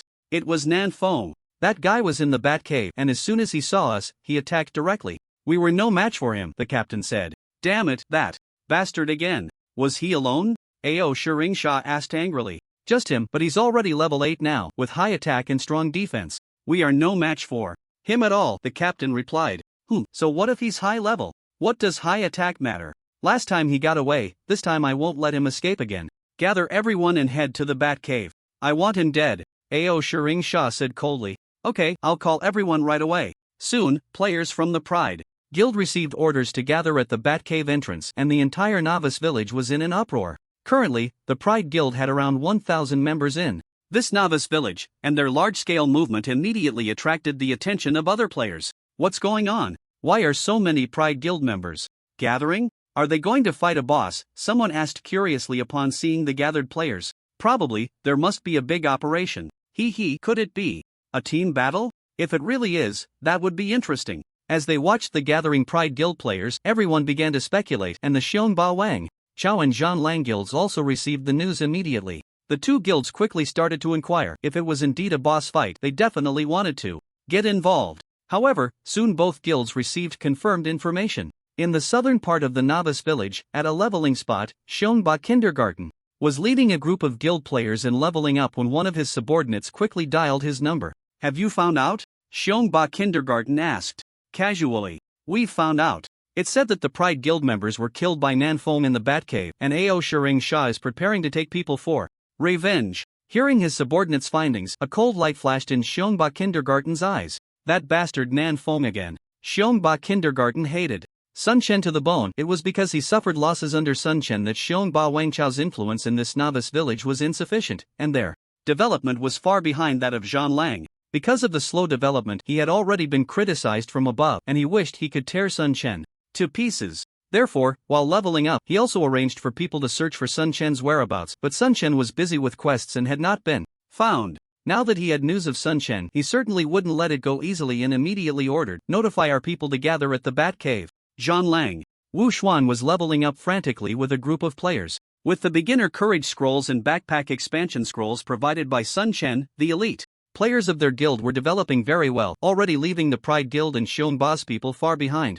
Suddenly hearing that the players from the AOC Guild were gathering, he immediately arranged for someone to investigate. Competition among the major guilds was the norm, and they were always ready for battle. He couldn't afford to be careless. Soon, the investigation by his subordinates yielded results. TSK, brother Nanfeng really can't sit still. Hatred is a bit too much. Zhanlong Wushuang couldn't help but admire Sun Chen. It seemed he was determined to go to war with the AOC Guild. Captain Wushuang, should we go support Nanfeng? Asked a player from the Zhanlong Guild nearby. The players from the Zhanlong Guild were grateful to Sun Chen for having bought some equipment and scrolls from him. Zhanlong Wushuang thought for a moment and shook his head, saying, "As I said, there's no need to go against the people from AOC and Xiongba. Although Nanfeng is a rare talent, for the sake of the guild's development, we shouldn't get involved." Zhanlong Wushuang had high hopes for Sun Chen's crafting skills. At this moment, he was able to produce beginner courage scrolls and beginner backpack expansion scrolls, which was definitely a stroke of luck in crafting. However, he had already seen that Sun Chen's hatred for the AOC Guild and Xiongba ran too deep to be resolved. In his view, Sun Chen could at most gain a slight advantage in the early stages of the game, but he would soon be dealt with by the two major guilds. Zhanlong Wushuang was well aware of the strength and style of the AOC Guild and the Xiongba dynasty. The most likely outcome for Sun Chen was to join either the AOC or Xiongba Guild, or to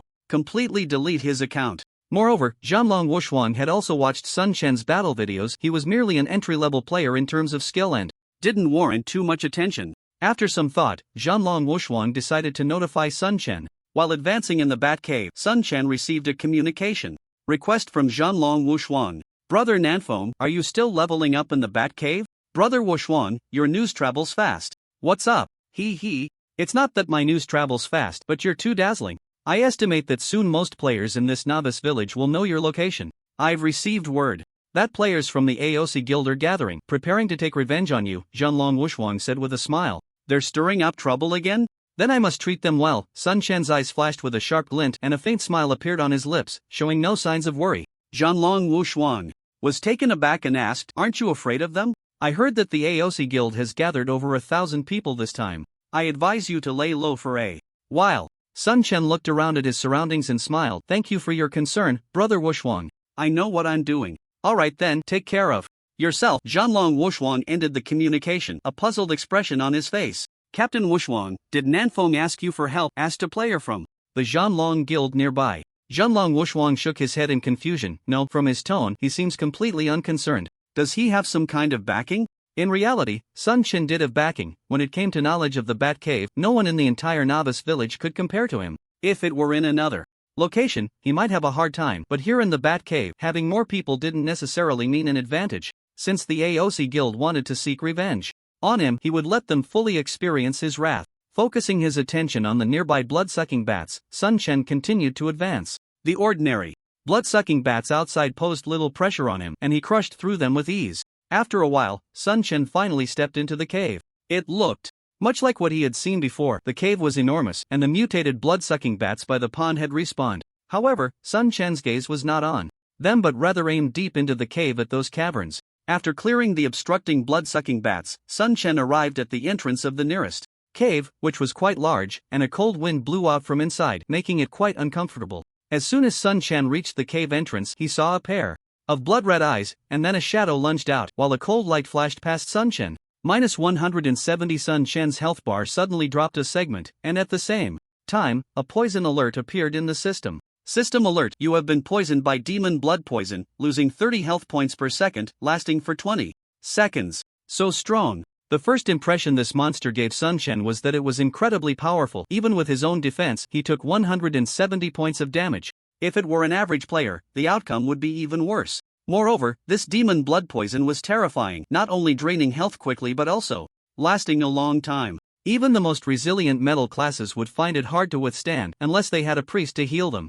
Sun Chen had no priest by his side to help him heal, he could only rely on himself. Without hesitation, he swallowed a bottle of high-level healing potion, instantly restoring his status. Battle stance. Attack power increased by 10%. Mutated primary courage scroll activated. Attack speed increased by 20%. Suddenly, Sun Chen felt a surge of power. Throughout his body, his fighting spirit ignited, and he initiated a combo, sending waves of sword light towards the demon bat in front of him. -160, -174, -185.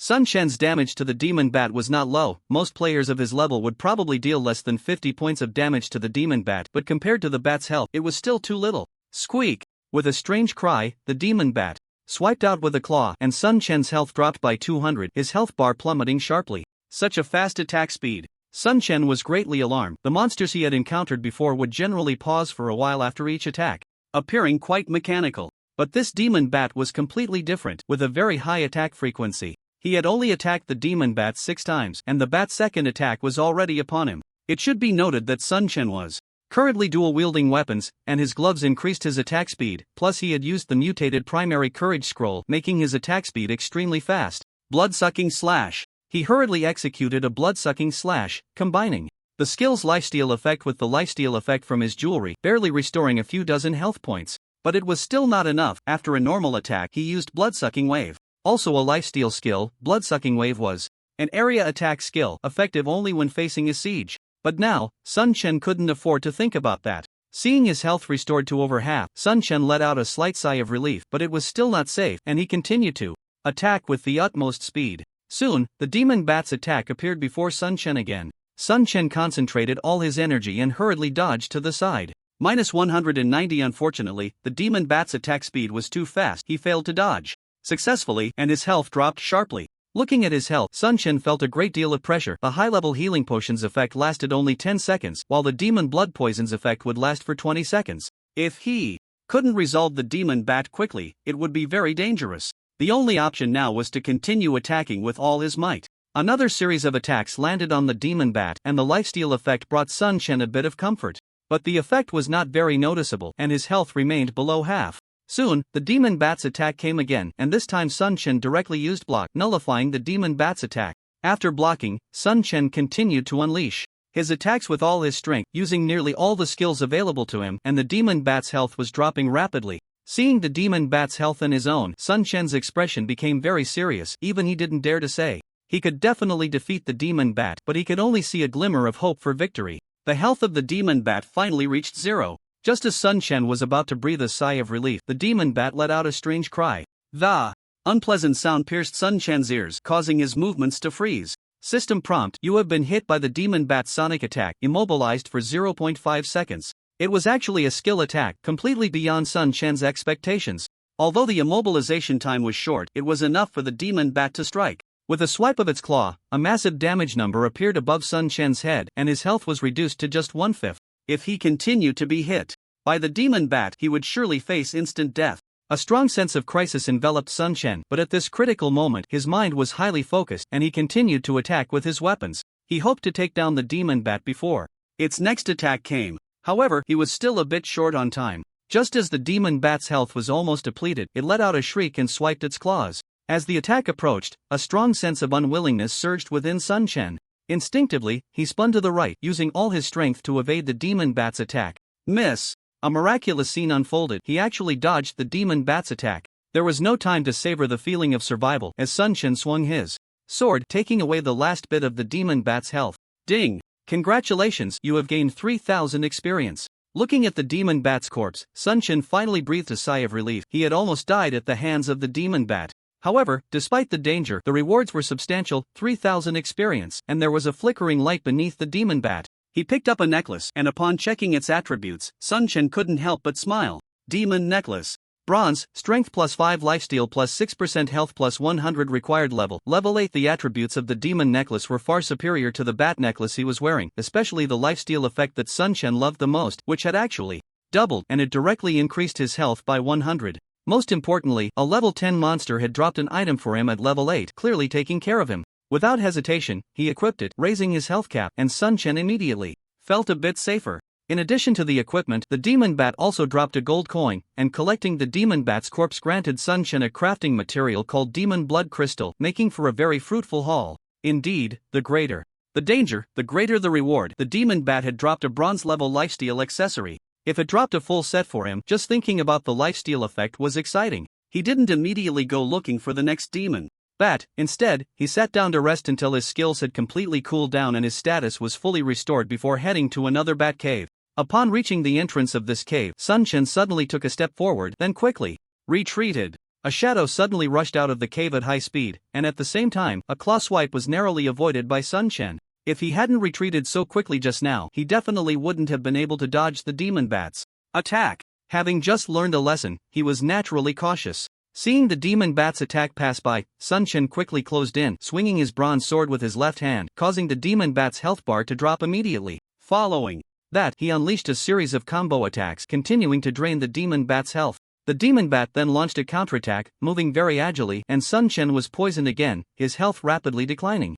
Fortunately, he had a high-level healing potion to help him hold on, and at first he was in the advantageous position. As the skills fell into cooldown, Sun Chen's situation became increasingly dire, his health points continuously dwindling. When his health reached a critical level, Sun Chen directly used 2 lifesteal skills, Bloodsucking Slash and Bloodsucking Wave, to recover some of his health. While fighting, he also dodged the attacks of the demon bats, but the speed of the demon bats was too fast. Given Sun Chen's current level of skill, avoiding their attacks was quite a challenge. The last time he narrowly escaped was purely by chance. However, this time, thanks to an additional demon necklace, Sun Chen felt less pressure. Although he couldn't avoid the demon bat's attacks from start to finish, he managed to keep his health from dropping to 0 until he completely dealt with the demon bat. Looking at the corpse of the demon bat in front of him, Sun Chen sighed and continuously used his gathering skill, but unfortunately, the bat didn't drop any equipment for him. With Sun Chen's current strength, dealing with the demon bats was still somewhat difficult, but as he became more familiar with them, he found himself fighting with increasing ease. Against each demon bat, as long as he could dodge 1 or 2 attacks, he could gain a significant advantage.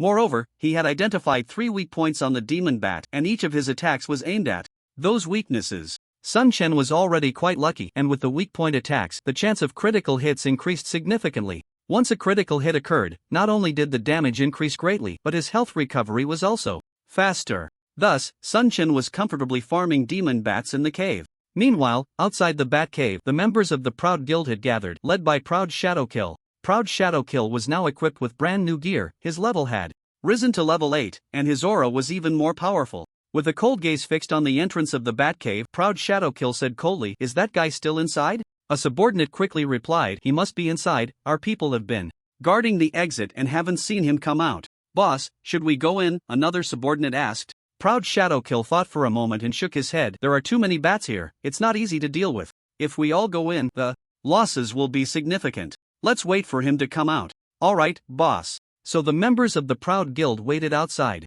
After a while, the members of the Fierce Overlord Guild also arrived. Leading them was Fierce Overlord Kindergarten. Accompanied by his loyal subordinate Fierce Overlord Foresees, followed by a large group of people, their numbers not any less than those of the Proud Guild. Proud Shadowkill frowned upon seeing Fierce Overlord Kindergarten approaching. "What are you doing here?" Fierce Overlord Kindergarten looked at Proud Shadowkill with pride and said, "What? This place is only for you? We can't come?" Competition between guilds had become a norm. The Proud Guild wanted to suppress the Fierce Overlord Guild, and the Fierce Overlord Guild wanted to do the same to the Proud Guild. However, both sides had similar strengths in this novice village, making it difficult to overpower each other. "Let's not beat around the bush. Your target is also Nanfoam, right?" Proud Shadowkill said coldly. Fierce Overlord Kindergarten smiled. "I guess you want the top-tier equipment he has too." After both sides became enemies with Sun Chen, they had conducted investigations on him and were quite familiar with his situation. At first, Sun Chen was clearly a top-tier waste, but in the blink of an eye, he had become a master sweeping through all. What kind of top-tier equipment could make him so powerful? Although they were unclear about what equipment Sun Chen possessed, it was definitely extraordinary, and they both wanted to kill Sun Chen to obtain the top-tier gear. "Cooperation?" Proud Shadowkill asked. "Sure, the same old method. Once it drops, we auction it off." Together, Fierce Overlord Kindergarten replied.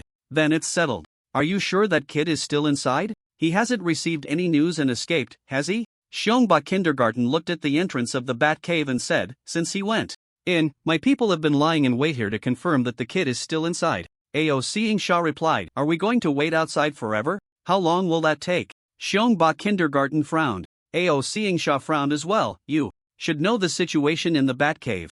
Although we have a lot of people, it's still very dangerous to go in. Then let's wait a bit longer. If he doesn't come out in an hour, we'll go in." Xiongba Kindergarten decided to wait, knowing the Bat Cave was dangerous. Deep inside the Bat Cave, Sun Chen had unknowingly taken down more than 10 demon bats, earning several tens of thousands of experience points, but he was still far from the 200,000 experience needed to level up. Picking up a belt that had dropped on the ground, Sun Chen's face lit up with excitement. Demon Belt, Bronze, Constitution plus 10 Lifesteal plus 6% required level 8 after grinding monsters for so long. This was the first belt he had obtained, and its attributes were simply outstanding. The 10 points of Constitution directly increased his health by 100, and both physical and magical defenses increased by 10 points each. The 6% lifesteal effect was especially beneficial for Sun Chen. He quickly equipped it and checked his attributes. His health had indeed increased by 100 points, and with all his jewelry combined, his lifesteal had reached 18%, doubling what it was before. After resting for a bit, Sun Chen approached another entrance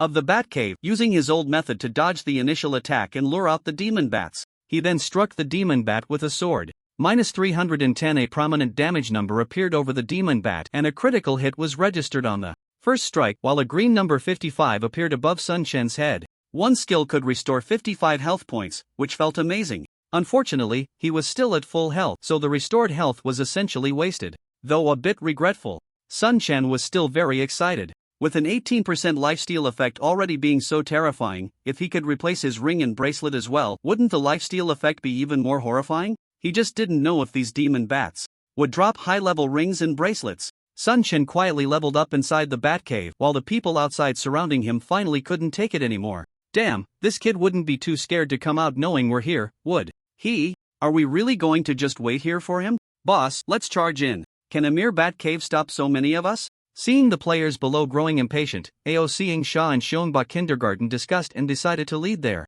people into the Bat Cave. The tankiest warriors with shields went first, followed by priests in the second row to ensure their safety, with ranged classes trailing behind. The formation was decent, but some areas inside the Bat Cave were narrow, allowing only 2 people to pass side by side, and there were quite a few bats in the passage. The 2 metal classes at the front faced an onslaught of lifesteal bats, and even with priests healing them from behind, they couldn't hold up and fell one after another. The priests from both guilds had no resurrection spells, so those metal classes had to return to the city to revive. As the 2 guilds entered the Batcave, Sun Chen deep inside received a message from Zhan Lang Wushuang.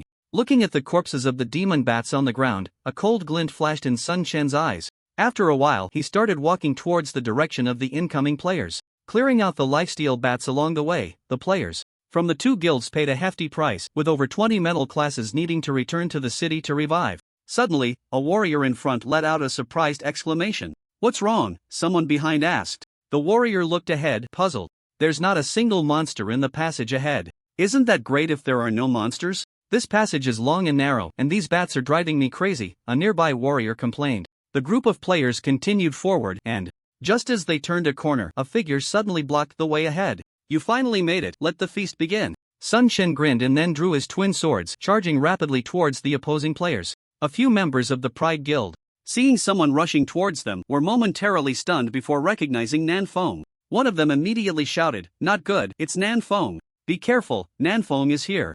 Foolish guy, daring to come here to seek death. Most of the Pride Guild players had already begun to underestimate Sun Chen. Although they had suffered losses at his hands before, that was mainly because they were lower level and he had top-tier equipment. But now, seeing that their levels were similar to Sun Chen's, they felt less worried. The Pride Guild believed they had thoroughly studied Sun Chen, and from previous damage assessments, they concluded that his top-tier equipment attributes were not particularly strong, only providing an advantage at lower levels. As their levels increased, such low-level equipment would no longer keep up. Seeing Sun Chen charging towards them, a group of players displayed excited expressions. The foremost shield warrior suddenly shouted, "Solid shield." A golden light suddenly enveloped him, and a vague shield shadow appeared behind him. Solid shield is the strongest defensive skill for warriors, capable of doubling defense for 1 minute, and very few warriors at this stage could obtain this skill. This warrior was a key fighter of the Pride Guild with extremely strong defense. Sun Chen didn't care about that, he charged in with a sword strike. -110. Seeing the damage from the first strike, Sun Chen frowned slightly, feeling a bit dissatisfied with his damage output. The warrior opposite him was dumbfounded upon seeing the damage above his head. He had clearly used the solid shield skill, yet he still took such high damage. This was terrifying. Sun Chen didn't give him a chance to think, aiming his right-hand sword directly at the opponent's eyes and unleashing a fury slash. -340. A golden critical hit damage suddenly appeared, and the warrior's health dropped sharply. Before he could react, Sun Chen's combo attacks followed one after another. "Quick, heal me." The warrior looked horrified, pulling out a healing potion to drink while urging the priest behind him to heal him. The priest behind was also taken aback by how quickly his health was dropping and hurriedly began to cast a healing spell, but before their healing could land on the warrior, his health was already reduced to 0. Just 1 second had passed since the warrior drank the healing potion, and the potion's subsequent healing effects hadn't even kicked in before he was down. "Oh no, Super Brother is down." A cry of alarm rang out, and the Pride Guild members couldn't believe their main warrior had been killed in an instant. While the others were stunned, Sun Chen stepped forward, raising his sword to attack. Blade Storm. A flurry of blades swept out, enveloping the opposing players within. Damage numbers floated up, and several Pride Guild players standing directly in front of him saw their health bars drop significantly, prompting the priests behind to rush to heal. Ranged attack. Control classes, get up front and control him. Priests, keep an eye on the warrior's health. Give it all you've got.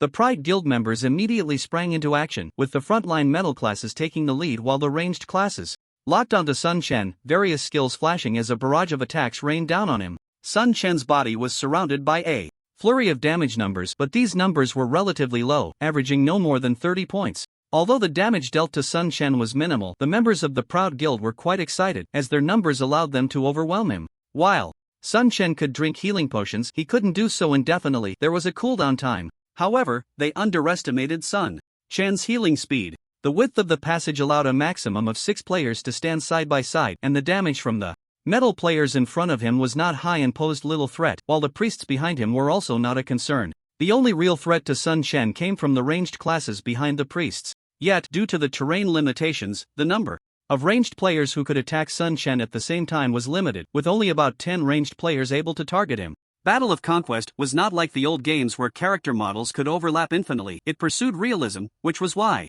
Sun Chen chose to fight here. Facing a group of Proud Guild players alone, he swung his dual swords, the sword lights flashing, and damage numbers floated above the heads of the opposing players. Ever since the introduction of splash damage and lifesteal accessories, Sun Chen had come to love group battles. When surrounded, the splash effect from each attack was visually satisfying. When he unleashed area attacks, the splash effect allowed him to hit even more players with each strike. The damage dealt to these players instantly converted into Sun Chen's health. Although the ranged players from the Proud Guild continuously attacked him, Sun Chen's health remained in a safe zone. It had just dropped a bit, but after his next attack, it quickly rose back up. Initially, the Proud Guild players thought this was the effect of a healing potion, believing that once the effect wore off, Sun Chen would be finished. However, they soon realized something was amiss. What's going on? It's been so long, why is his health still recovering? Something's off, it's already past the duration of the healing potion. Lifesteal, it must be the effect of a lifesteal accessory. Finally, someone speculated that Sun Chen must have a lifesteal accessory. However, even if they guessed that Sun Chen had a lifesteal accessory, they were still powerless against him. In just a few minutes, over 100 players had already fallen to Sun Chen, yet the players from the Proud Guild continued to charge forward. The passage was too narrow. Those at the back only knew that a battle was happening ahead but had no idea of the specifics. How's it going up there? Why haven't you dealt with that bastard yet? Proud Shadow Killer shouted angrily. Boss, that bastard is too strong. We can't take him down right now. We've already lost a lot of brothers, a younger member said with a mournful face. Regardless, we must kill him today. Give it your all, send the elite team to the front. Proud Shadow Killer clenched his fists and shouted. Through gritted teeth. Standing opposite a group of enemies, watching as one after another fell before him, Sun Chen felt as if his blood was on fire, a powerful battle intent filling his heart. Indeed, combat could excite a man. Although he had already killed over 100, it was still far from enough. Today, he wanted to instill fear in the Proud Guild. Today he would take the first step toward avenging Wei Xian. More and more players from the Proud Guild fell to Sun Chen's hands, and he found himself becoming increasingly skilled at combining his abilities, timing his attacks more accurately. At the same time, he instinctively targeted weaknesses during the fight, increasing the chances of critical hits, and his strength had noticeably improved. It seemed that his combat skills had greatly advanced during this time. Sun Chen had been consciously enhancing his combat techniques while battling wild monsters recently. After witnessing the battles of those powerful professional players, Sun Chen was well aware of how much combat skills could enhance combat power. After all, he had just started playing this type of game, and his control over the operations was far inferior to those players who had trained for years. If he wanted to become a strong professional player, he had to work hard to improve himself and become even stronger. In his conversations with Lin Shi, she also reminded him to do his best to enhance his combat power. Since he had already crossed paths with the AO Sure Guild, it was only a matter of time before he faced the strong players of the AO Sure Guild. Currently, there were no powerful players from the AO Sure Guild in this novice village, which allowed him to gain an advantage through his equipment. However, once he left the novice village, things would not be so easy. Fortunately, Sun Chen was a very quick learner. He absorbed experience from watching battle videos of experts on the forum and transformed that experience into his own combat knowledge through battles with wild monsters. His progress was rapid, but not many people were paying attention to him yet. Now, he was immersed in the thrill of battle, enjoying every moment. He unleashed skill after skill, continuously tearing apart the enemies in front of him, and he could almost see Wei Xian's furious expression. After a while, a large number of players from the AO Sure Guild fell again. What's going on? Why haven't we dealt with that bastard yet? What are our elites doing? AO Sure Sha roared angrily from behind. Boss, that kid's strength is too strong, and his recovery speed is extremely abnormal. Plus, the terrain here is very unfavorable for us. We should retreat from the Bat Cave quickly, a subordinate beside him said with a mournful face, looking very grim. Useless. A bunch of useless people. Does the guild spend money just to support this group of trash? Keep pushing forward, drag him down. AO Sure Sha was furious. The AO Sure Guild was developing rapidly in conquest, and while other branches were doing well, his branch was struggling and had already faced criticism from above. If he didn't deal with Nanfeng soon, he would probably have a hard time in the future. Sha, if your people can't handle it, then let our people take over. At that moment, Xiongba Kindergarten approached with his own people, wearing a proud expression. Their group had been following behind and hadn't interacted with Sun Chen. He had already received news that the AO Sure Guild couldn't take down Sun Chen and wanted to send his own people to pick up the scraps. AO Sure Sha looked up at Xiongba Kindergarten, initially wanting to scold him, but suddenly changed his mind. The most important thing right now was to deal with Nanfeng. If the people from Xiongba Kindergarten could handle Nanfeng, that would be great. If not, they could also bear some losses. Fine, let your people take over, AO Sure Sha instructed his subordinate. Xiongba Kindergarten was slightly taken aback, not expecting AO Sure Sha to agree so readily. He felt a bit uneasy but quickly dismissed that feeling. Then I'll thank you in advance, Xiongba Kindergarten instructed a subordinate beside him. Soon after, Xiongba Sihai led a group of players from Xiongba Kindergarten forward. And although the players from the AO Sure Guild were reluctant, they still cleared the way. While fighting, Sun Chen suddenly saw the retreating players from the AO Sure Guild and was momentarily stunned, thinking that they were scared of him and wanted to exit the Bat Cave. Just then, he spotted a familiar figure. Xiongba Sihai charged forward with a group of players, his cold gaze fixed on Sun Chen, a strong killing intent radiating from him. Nanfeng, we meet again. Today is your day to die, Xiong. Ba Sihai glared at Sun Chen with a face full of murderous intent. Seeing that Xiongba Sihai had already reached level 8, Sun Chen smiled slightly and said, "What's this? Did you feel like you could do better just because you changed your gear? Humph. You'll find out soon enough whether I can or not. Get him. Kill him." Xiongba Sihai didn't waste any words and charged straight at Sun Chen. Although he had suffered losses at Sun Chen's hands before, he believed it was due to his own equipment not being good enough and his level not being high enough. Xiongba Hai had watched Sun Chen's battle videos. As a veteran gamer for several years, his actual skill level was considerably higher than Sun Chen's. So, once his level and equipment improved, he was filled with confidence. Die! Xiongba Hai shouted, unleashing a furious slash. His longsword transformed into a beam of sword light descending from the sky, aimed at Sun Chen. Miss! A large evasion symbol stunned Xiongba Hai. He never expected his full force attack would be directly dodged by Sun Chen. On the opposite side, Sun Chen wore a disdainful expression. As a fellow swordsman player, he was naturally very familiar with the basic skills of swordsman. Seeing Xiongba Hai's initial movements, he knew exactly what skill was about to be used, and it was easy for him to predict and dodge in advance. How could you possibly evade my attack? Xiongba Hai was somewhat unwilling to accept this fact. Idiot! Sun Chen cursed, then with a swing of his left-hand sword, a large damage number popped up above Xiongba Hai's head. Following that, with a right-hand double slash, 2 more large damage numbers appeared. In an instant, Xiongba Hai's health plummeted. Xiongba Hai's reaction was not slow. His expression changed drastically as he gulped down a potion while shouting, "Quick, heal me!" The priest following behind hurriedly began casting a healing spell, trying to restore his health. Xiongba Hai was very experienced. He retreated immediately, wanting to create distance and come back to settle the score with Sun Chen after his health recovered. Unfortunately, Sun Chen was no fool. How could he just watch Xiongba Hai retreat? He stepped forward, swinging his longsword continuously, unleashing a barrage of attacks towards Xiongba Hai. Xiongba Hai dodged with all his might, but unfortunately, it was ineffective. Even the healing potion's subsequent recovery effect didn't have a chance to take effect before he lay dead. It wasn't until he became a corpse that the priest's healing spell was cast, but by then, it was already too late. The players nearby didn't just stand by and watch, they launched attacks towards Sun Chen, but the damage was low and posed little threat to him. The players who had just been standing next to Xiongba Hai also saw their health drop significantly due to splash damage, and they were naturally targets for Sun Chen, who wouldn't hold back. At the novice village resurrection point, Xiongba Hai stood there in a daze, as if he had just woken from a dream. It felt too unreal. In the Batcave, Sun Chen seemed like a killing god, and the players from Xiongba Wangchao couldn't withstand his attacks at all. Their initial excitement had turned into fear. One by one, the players from Xiongba Wangchao were sent back to the novice village. In just a short while, over 100 players from Xiongba Wangchao had been killed. Behind the team, Xiongba Yuan still stood beside Aosher Ing Sha with a smile, as if their people had already taken down Sun Chen. Yuan Gu, it's bad. We can't hold him off. Suddenly, a little brother rushed over, panic written all over his face. Xiongba Yuan was taken aback. What do you mean we can't hold him off?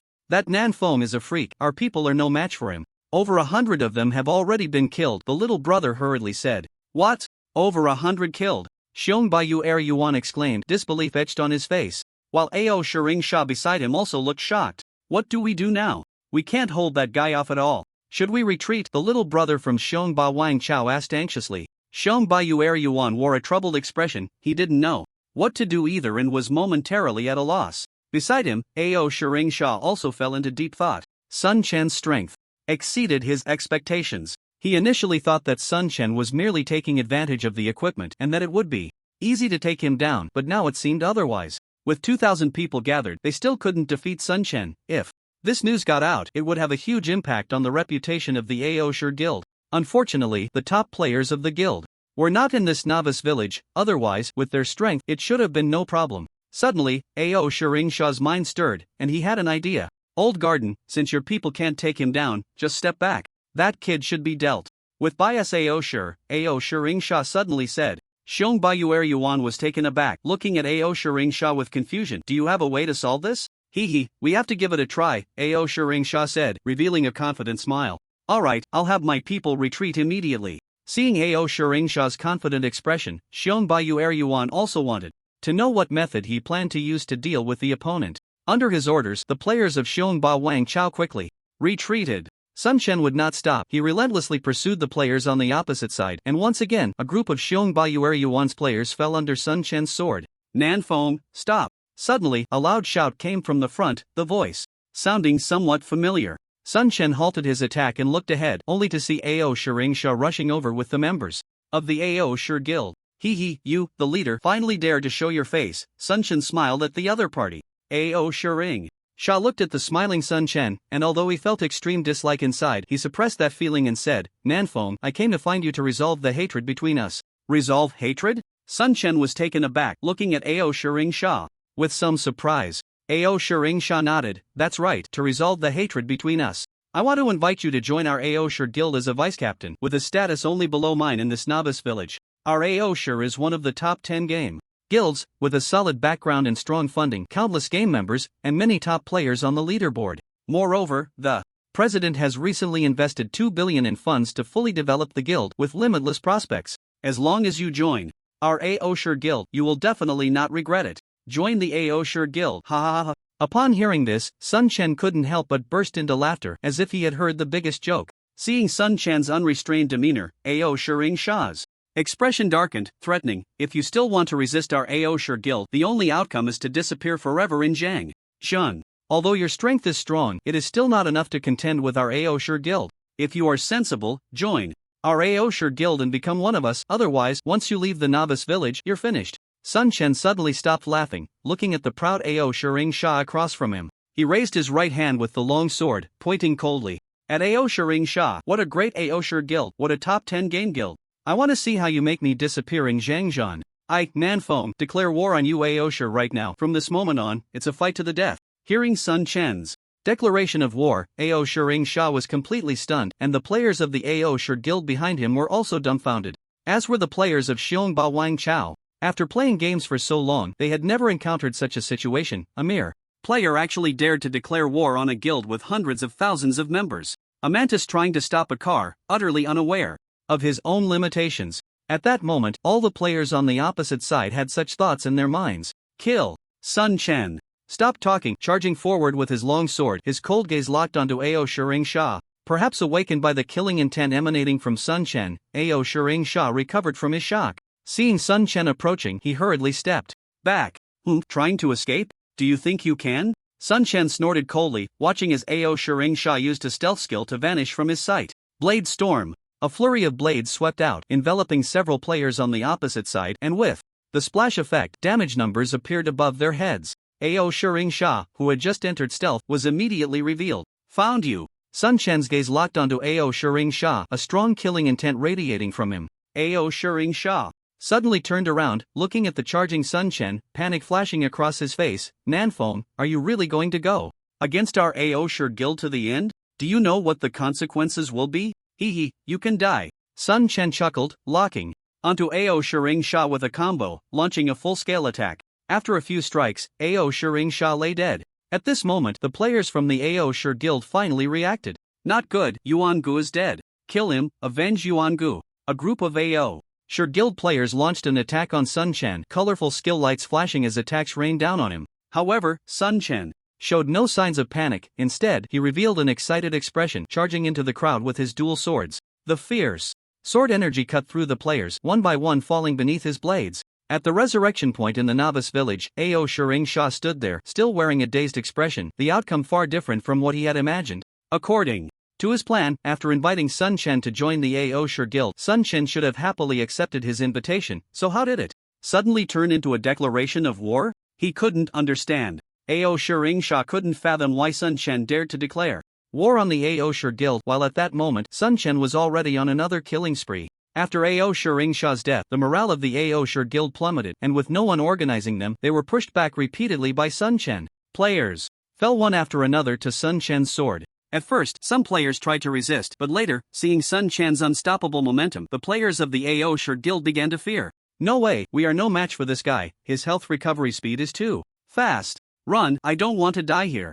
Damn, Feng Yun Baixiaoxing said he was a newbie, right? How can a newbie be this strong? Shit, we've been tricked, there's no way to loot this guy's gear. Why is there such a big difference among players? One by one, players retreated, quickly causing a blockage in the passage.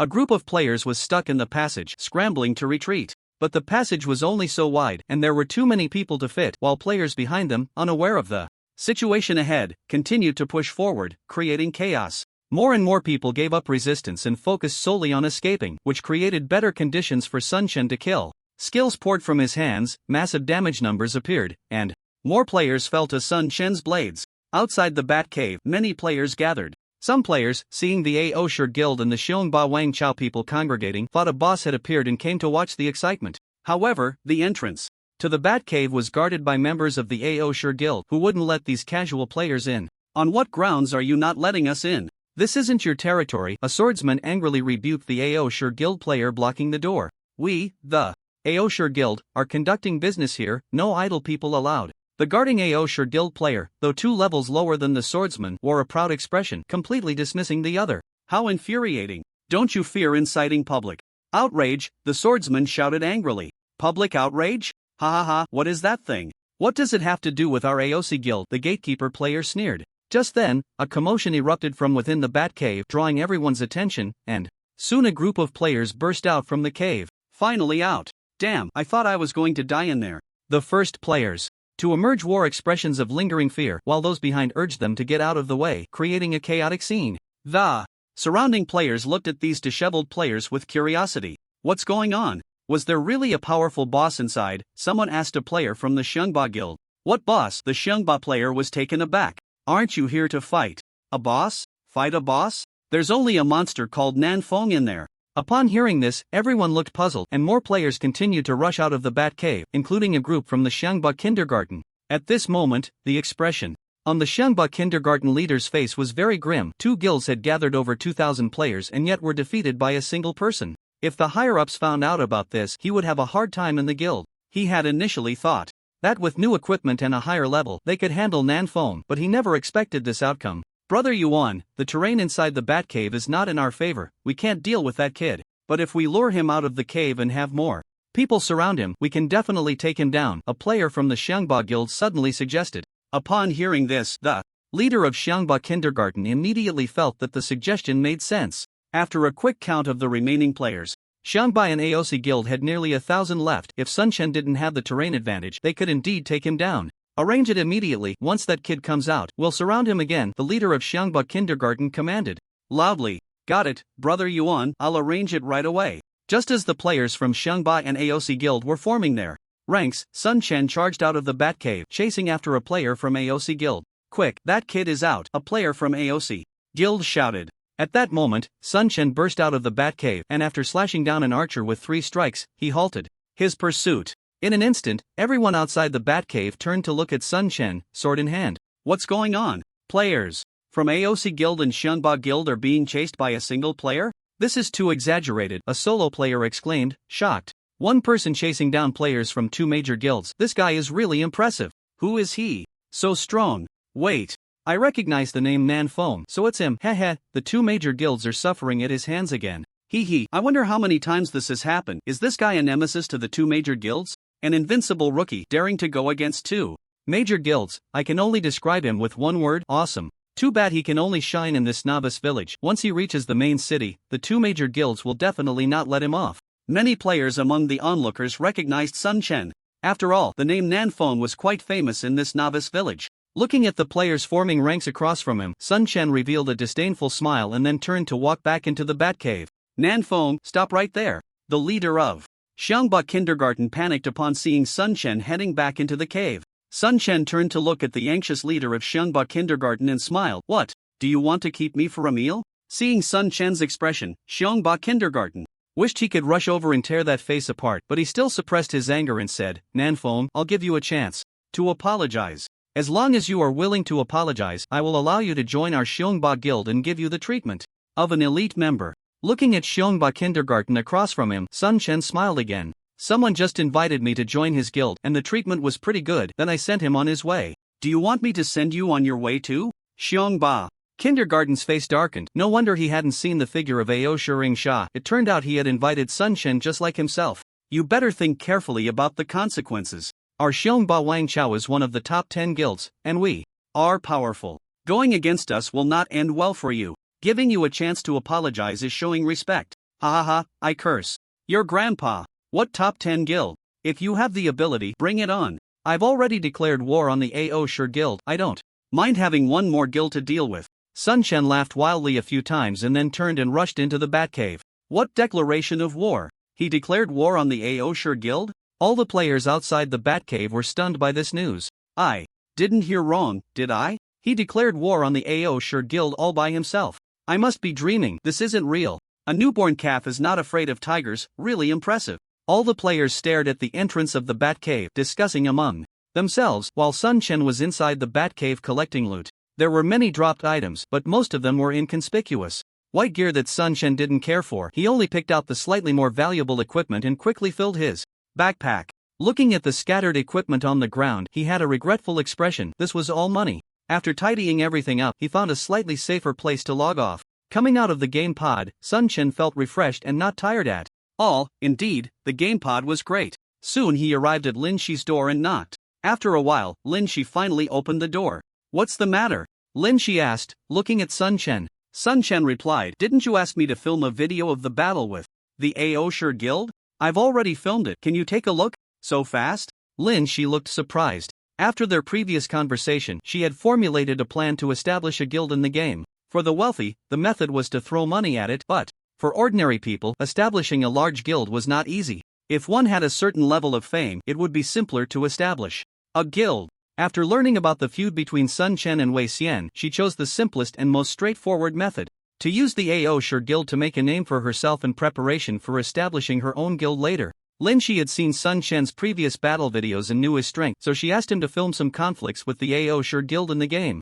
According to Lin Shi's judgment, Sun Chen should have no problem dealing with dozens of players from the Aosher Guild, as long as he could hype up the video. It would definitely increase his fame. "Today I went to level up, and the Aosher Guild and Xiongba Wangchao people specifically came to block me, but I used the terrain advantage to drive them back. You can take a look at the video first." While speaking, Sun Chen handed the recorded video to Lin Shi to watch. Lin Shi carefully watched the first-person perspective video that Sun Chen filmed. After watching for a short while, she couldn't help but look up at Sun Chen in surprise.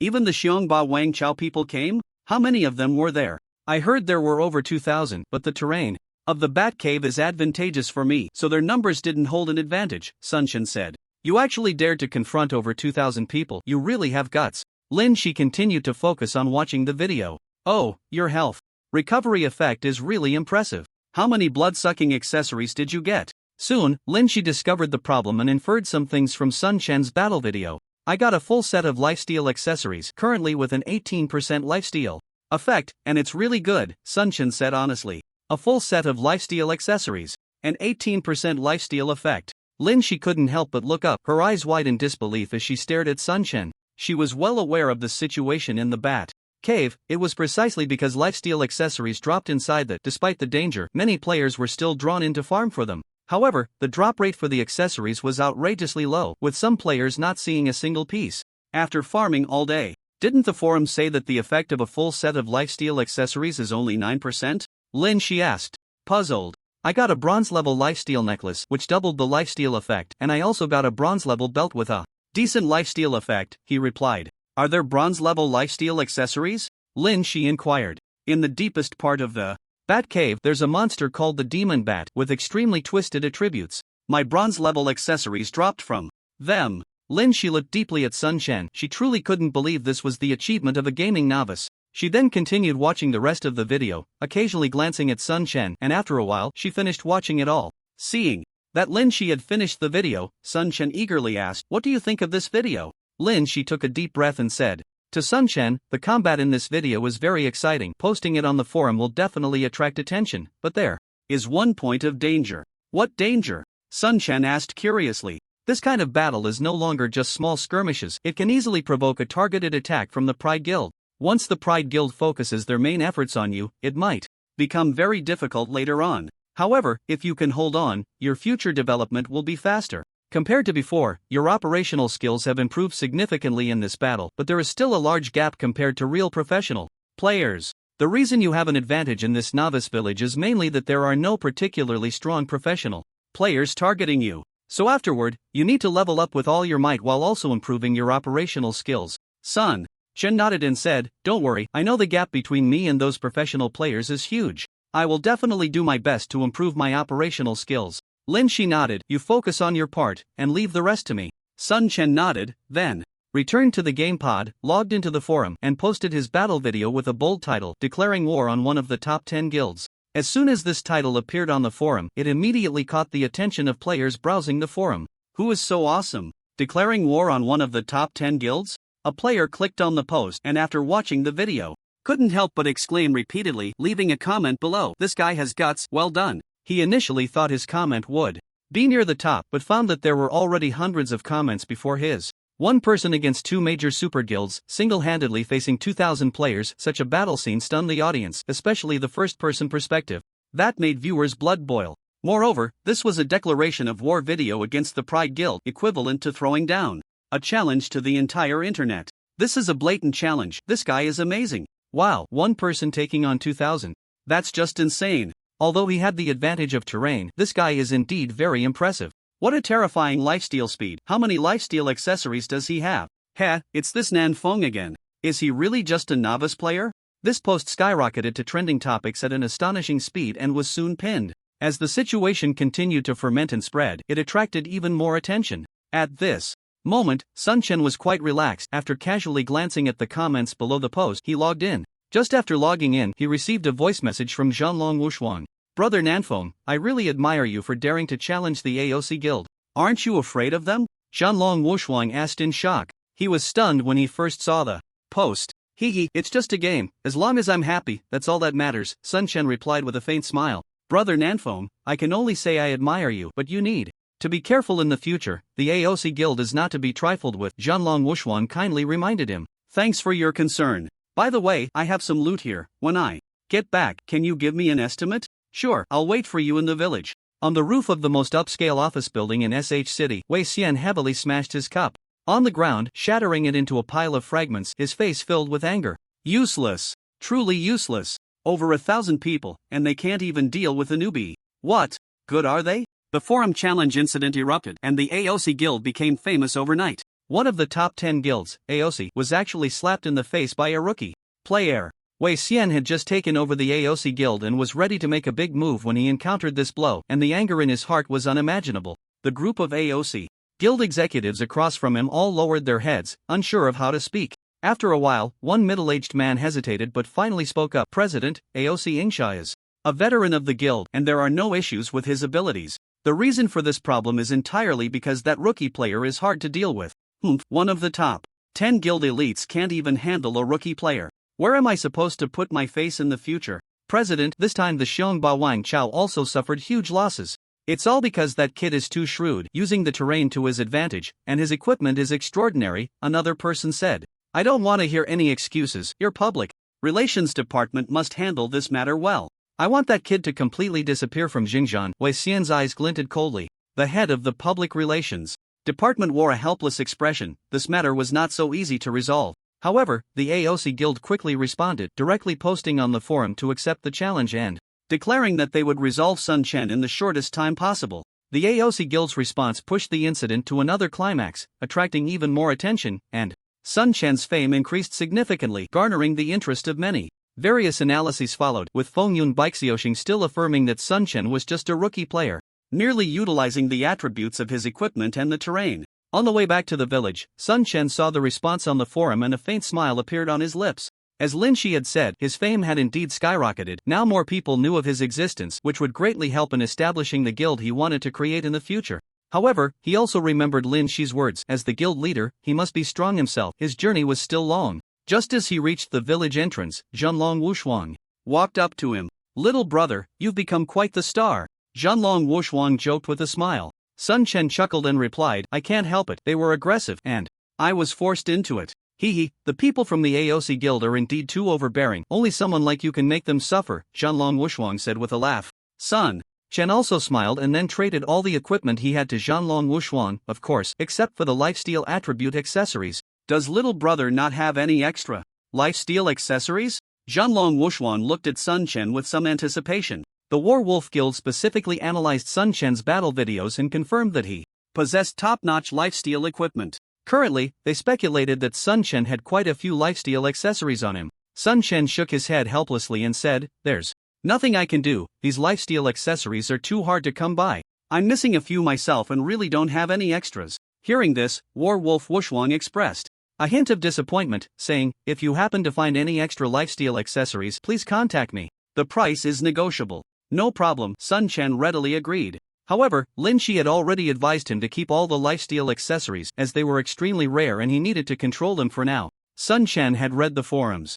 Introduction to the Batcave and understood the preciousness of the lifesteal accessories, agreeing with Lin Shi's decision to hold on to them for the time being. After returning to the village to replenish supplies and store all his excess equipment in the warehouse, he set off for the Batcave once again. On the way, Sun Quan enjoyed a bit of star treatment, attracting a high rate of attention, but unfortunately he had toned down his appearance, making him look too ordinary now. Players from the Ao Shi Guild and the Xiongba Wang Chao avoided Sun Quan, fearing he might attack. South Wind God, please take me along. Brother South Wind, can you take me with you? South Wind God, how about we team up? Just as he arrived at the entrance of the Batcave, Sun Quan was warmly welcomed by the players, and it took him a while to squeeze through the crowd and rush into the cave. Continuing deeper into the Batcave to hunt the demon bats he had already mastered the hunting techniques, making battles against the demon bats increasingly easy. The experience from soloing was high, and this uninterrupted leveling life was particularly enjoyable. One by one, the demon bats fell at Sun Quan's hands, his experience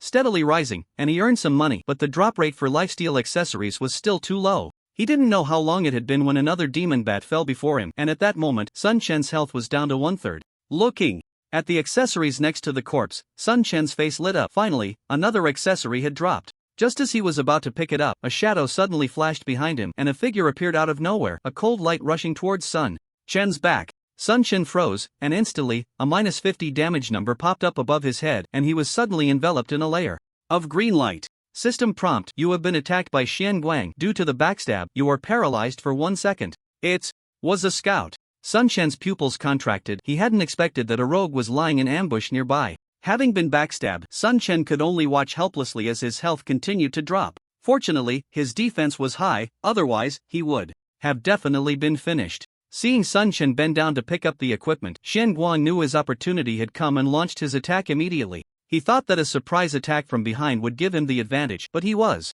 surprised that the damage was so low. Sun Quan's defense exceeded his expectations, and his wish to take down Sun Quan in one hit fell through. However, he did not intend to give up. To assassinate Sun Quan, he even used a high-level invisibility scroll obtained from a quest. If he failed this time, the next ambush wouldn't be so easy. Taking advantage of Sun Quan's paralysis, he launched a series of attacks. -43, -60. Unfortunately, Xian Guang only had a one-handed weapon, and no matter how fast he was, it wouldn't be fast enough. Time quickly passed the 1-second mark. Just as Sun Quan's paralysis state was lifted, he swung his sword behind him, but the strike missed as Xian Guang easily dodged the attack. He was a master. Sun Quan's heart tightened, and he suddenly turned around, but there was no one behind him. Not good. A sense of foreboding arose, and almost simultaneously, he was attacked from behind again. A powerful force directly threw him into the air, leaving him suspended. System prompt: you are affected by being thrown into the air. You cannot attack for 2 seconds. Sun Quan hovered in the air, unable to attack, and could only endure the strikes from Xian Guang, his health points continuously dropping until they reached the warning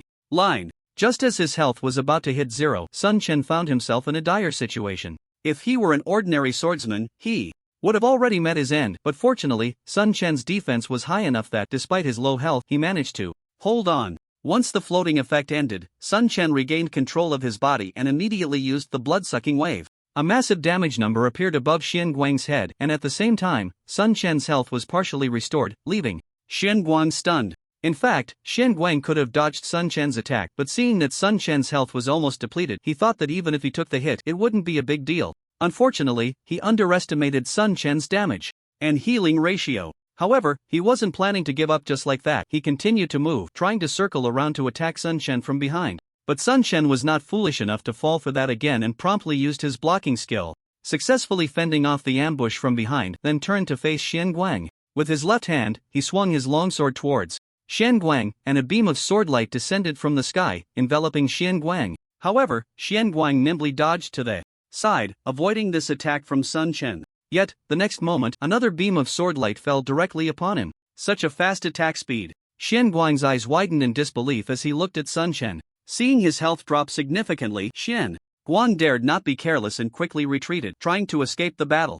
Unfortunately, Sun Quan gave him no chance to disengage. His fierce gaze locked onto Xian Guang as he rushed towards him. With both hands on his long sword, Sun Quan unleashed a flurry of strikes, sending waves of sword light towards Xian Guang. Xian Guang was very strong, undoubtedly the first formidable player Sun Quan had encountered, successfully dodging several of his attacks. However, completely avoiding Sun Chen's strikes was impossible, and he ultimately fell to Sun Chen's onslaught. Looking at the corpse lying on the ground, Sun Chen's expression turned serious. The opponent was just a scout at the same level as him, yet managed to hold out for so long, and his movements were agile with precise judgment, truly impressive. It seemed he needed to strengthen his training. Sun Chen took a deep breath and picked up a short sword that had dropped on the ground. Wolf Fong, bronze, attack power 42 to 52, strength plus 5.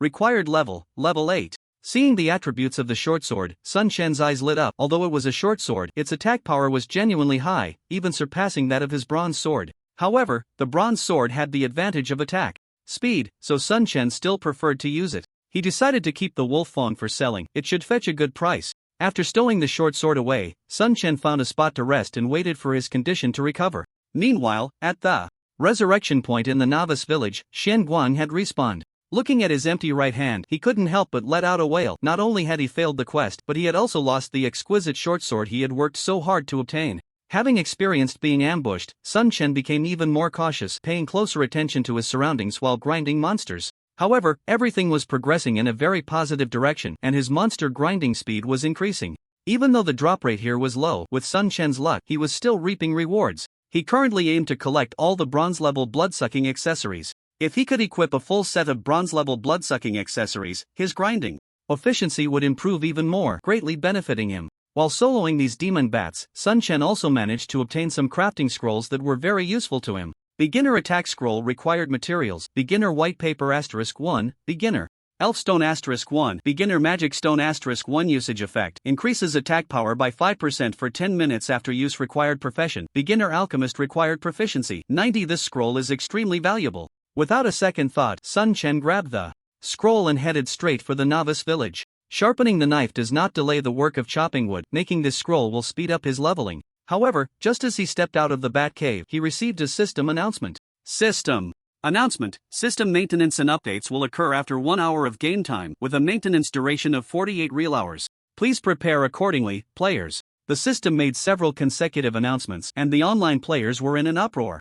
Sun Chen did not expect the system to update at this time. Returning to the novice village, he saw that there wasn't much time left, so he squatted in the alchemy crafting room and began making the beginner attack scroll. Watching the beginner attack scrolls being produced one after another, Sun Chen was filled with joy. This item would definitely sell for a high price, and he even created some mutated beginner attack scrolls which doubled the effect. While crafting, he logged onto the forum to check the details of this system update.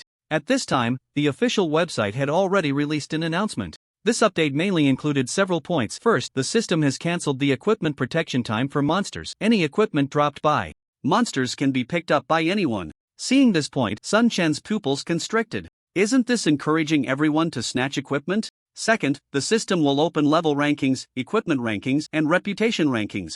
Upon seeing this second point, Sun Chen's expression brightened. These rankings would definitely be a powerful tool for gaining fame. He immediately decided that he had to secure a spot on these rankings, no matter what. Third, in the novice village, dying once will directly drop the player's level by 1, and there will be no red name penalty in the novice village. Fourth, the system will open RMB exchange for game currency, with specific ratios to be announced later. Fifth, the arena will be opened. Sixth, paid options for novice village services will be available. Seeing this sixth update, Sun Chen felt a surge of joy. This was definitely a very player-friendly update. It should be noted that in Conquest there are thousands of novice villages, and players were previously randomly assigned to them, causing many friends to be separated. Now, with this service, some troubles were resolved. Sun Chen had previously considered establishing a studio but was stuck on this issue. Finding people was easy, but without being assigned to the same novice village, it was impossible to teach them. Now, once the update was over, the problem would be solved.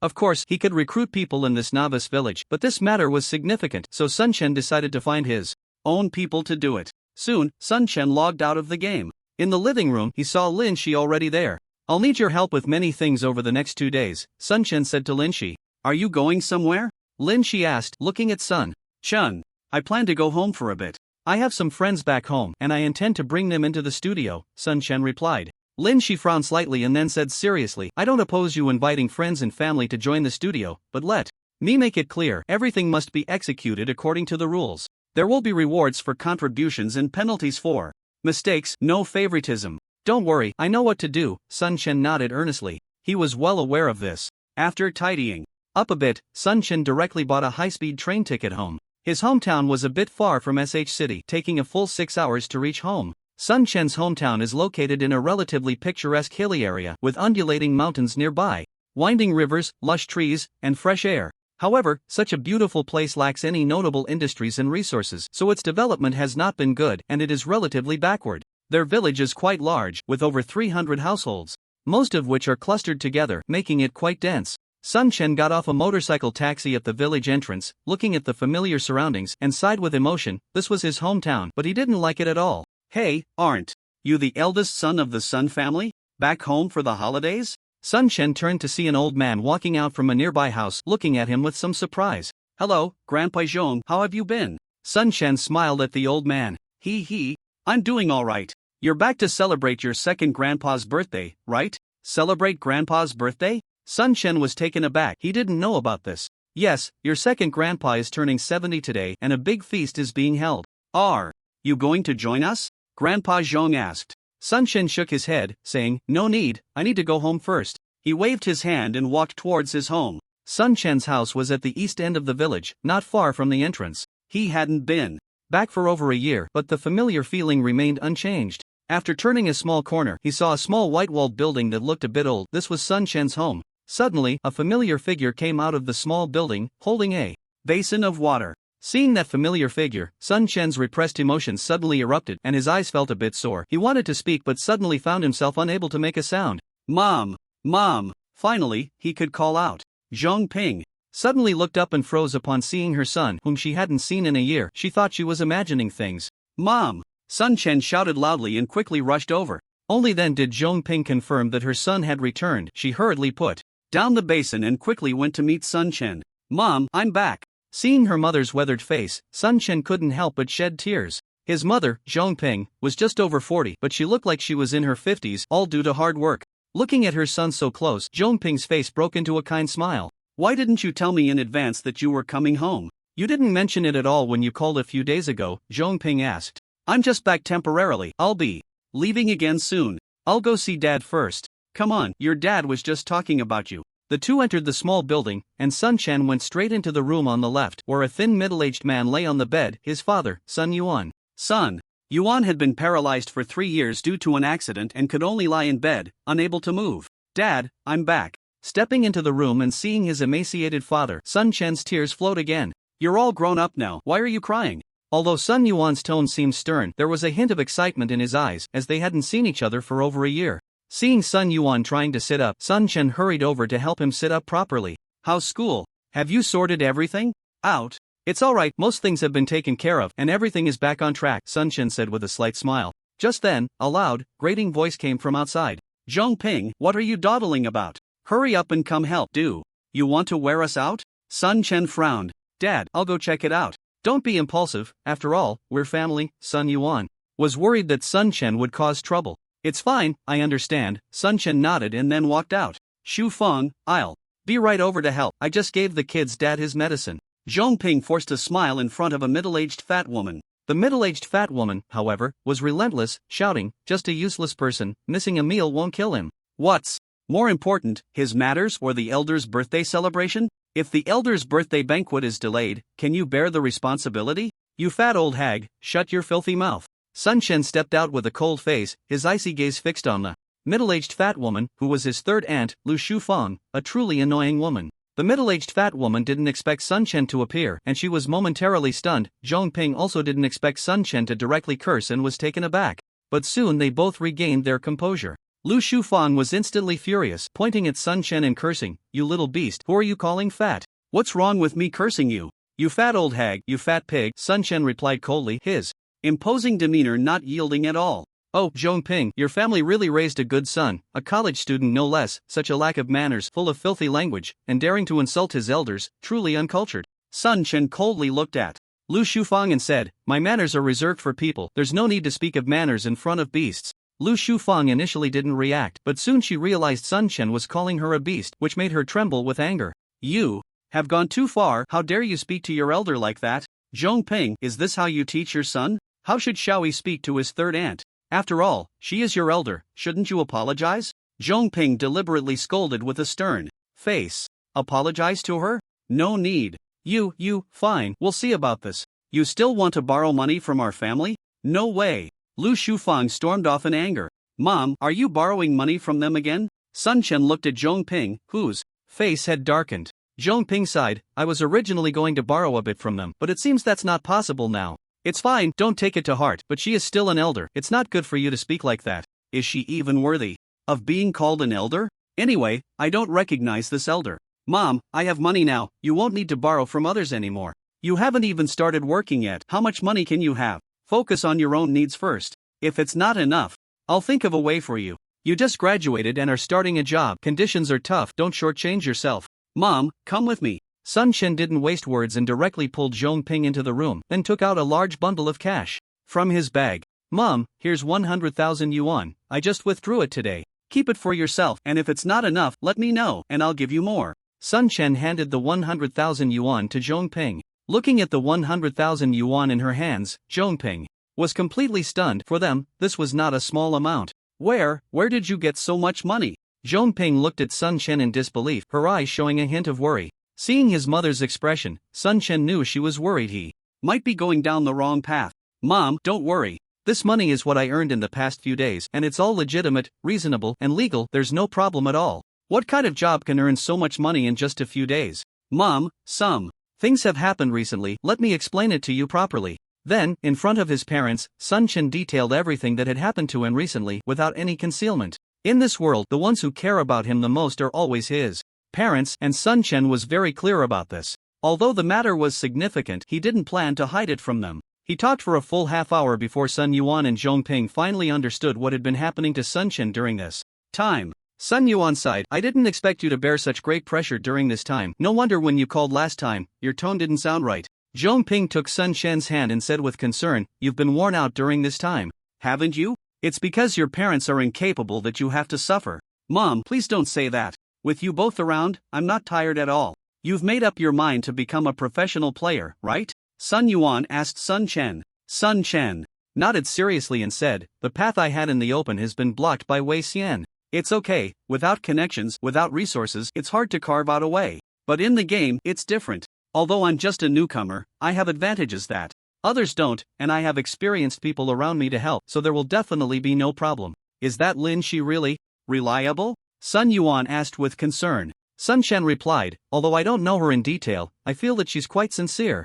And she has invested 100 million in real money. I don't have anything worth her deceiving me for, so I trust her. Alright, since you've decided on this path, then go ahead and follow your own wishes. Sun Yuan nodded. Then Sun Yuan asked, what is the purpose of your return this time? Sun Chen explained, I want to bring Yang Yong and the others into my studio. Also, I want to bring you and Mom over as well. You can't move around easily now, but you can enter the game through the gaming pod and play like normal people instead of lying in bed every day with nothing to do. Moreover, I discussed with Lin Shi that when we initially recruit, we will try to hire more disabled people to help them realize their own value. In the game, they are no different from normal people, and through their own efforts, they can achieve great rewards. Of course, the most important point is that these people are more loyal. Hearing Sun Chen's explanation, Sun Yuan nodded, developing a strong interest in the game Sun Chen mentioned. He had attended high school and was somewhat educated. If it's really as you say, it might be worth a try, but is it easy to arrange? Everything is not a problem.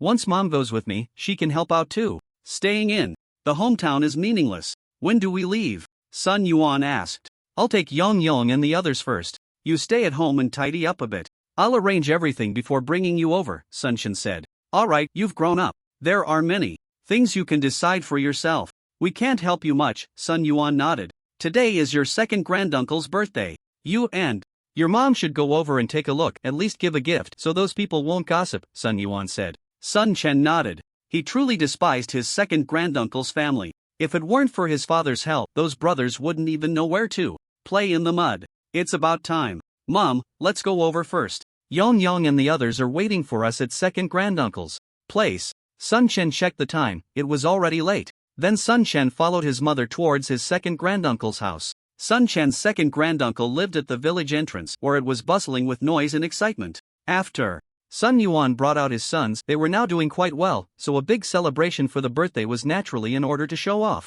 The kind of banquet in the countryside had a lively atmosphere. In front of a magnificent small building was a huge open area, and at the entrance, several village girls were picking vegetables, including Sun Chen's third aunt, Lu Shufang. From a distance, Lu Shufang saw Zhang Ping and her son approaching and immediately shouted with her hoarse voice, "Oh, some people are not active and working but run fast when it's time to eat. What a disgrace!" Sun Chen shot Lu Shufang a cold glance and cursed, "Sharp tongue." After saying that, he directly took out a prepared red envelope and went to the side to write the gift list. When everyone saw Sun Chen actually pull out a red envelope, they immediately became interested, especially Lu Shufang, whose eyes lit up as if she had discovered a new continent. Before the person recording the gift list could open it, she snatched it away, saying, "Heh, do you think you can just grab a red envelope and get free food and drink? What's the point of showing an empty envelope if you have no money?" She was certain that Sun Chen's family couldn't afford to give much, which is why she said that. "Open your eyes and see if there's any money inside. Don't think everyone is as stingy as you are." Sun Chen coldly glanced at Lu Shufang, snatched the red envelope back, and poured out the money inside, 800 yuan in total. For Sun Chen at this moment, 800 yuan was nothing. He could take out more money, but it wasn't worth it. For an ordinary rural person, a birthday gift usually ranged from 1 to 200 yuan, so 800 was definitely not a small amount. When everyone saw that Sun Chen had actually taken out 800 yuan as a gift, they were all stunned, especially Lu Shufang, whose expression turned very ugly. This was a slap in her face. Everyone present knew the situation of Sun Chen's family, with Sun Yuan paralyzed and the family heavily in debt. No one believed that Sun Chen could come up with money for a gift. Impossible. How could you possibly have so much money for a gift? Lu Shufang shouted excitedly, pointing at Sun Chen. What? Just because you have money it's fine, but I can't have money? Sun Chen looked coldly at Lu Shufang. At that moment, another village girl coldly said, "If you have money, why don't you pay off your family's debts? I see you're just trying to put on a show." Sun Chen turned to look at the woman who spoke, someone he despised greatly, his great-uncle's fourth daughter-in-law. His fourth aunt, just as unreasonable and fierce as Lu Shufang. "I don't owe you any money, so why do you care? And who says I haven't paid back my debts? I'm here to pay back money today," Sun Chen said loudly. His words attracted everyone's attention, and they couldn't help but glance at the backpack on his back. Generally, one wouldn't carry such a backpack to a birthday celebration. Could it be that this guy really brought money? Pay back? Where would he get money to pay back? Sun Chen's family used to be well off, but after his father was severely injured, they spent all their savings and fell into heavy debt, a situation that everyone in the village basically knew about. Although no one knew exactly how much debt Sun Chen's family had, it was definitely in the range of 2 to 300,000 yuan. Everyone knew Sun Chen was in college, and many people simply didn't believe he could come up with money to pay off debts. Lu Shufang looked at Sun Chen with disdain and said loudly, "Anyone can talk big. If you have the ability, show us the money." Sun Chen gave her a faint glance, then walked over to a nearby table, set down his backpack, and in front of everyone, pulled out a pile of cash. "There really is money. How much is that? Where did he get so much money?" Seeing Sun Chen actually take out a pile of money, everyone present couldn't help but exclaim in surprise. "Mom, please invite Uncle Zhang and the others over. Today, in front of everyone, I'll pay back the money I owe them," Sun Chen said to his mother, Zhong Ping. Zhong Ping nodded and went to find people, while Sun Chen stayed by the side. "Oh, Xiaoyi, where did you get this money?" Sun Chen glanced at the woman who spoke and replied lightly, "I earned it. It's not like I stole it." Many people thought that the villagers were like family, but ever since his father was severely injured, Sun Chen had seen through these people. When his father was seriously injured and urgently needed money for treatment, Sun Chen had begged everyone, and although he eventually borrowed some money, it also made him understand the meaning of the phrase, the warmth and coldness of human relationships. "When my father first ventured out to take on projects because he was educated, he made some money and later brought some people from our village into the same line of work, improving the lives of many in our community and helping them become prosperous. However, when his family faced difficulties, only a few extended a helping hand. For those ungrateful people, Sun Chen had no good feelings at all. The reason he repaid the money in front of so many people today was, first, to show those who had refused to lend him money, and second, to make it easier to take people out in the future.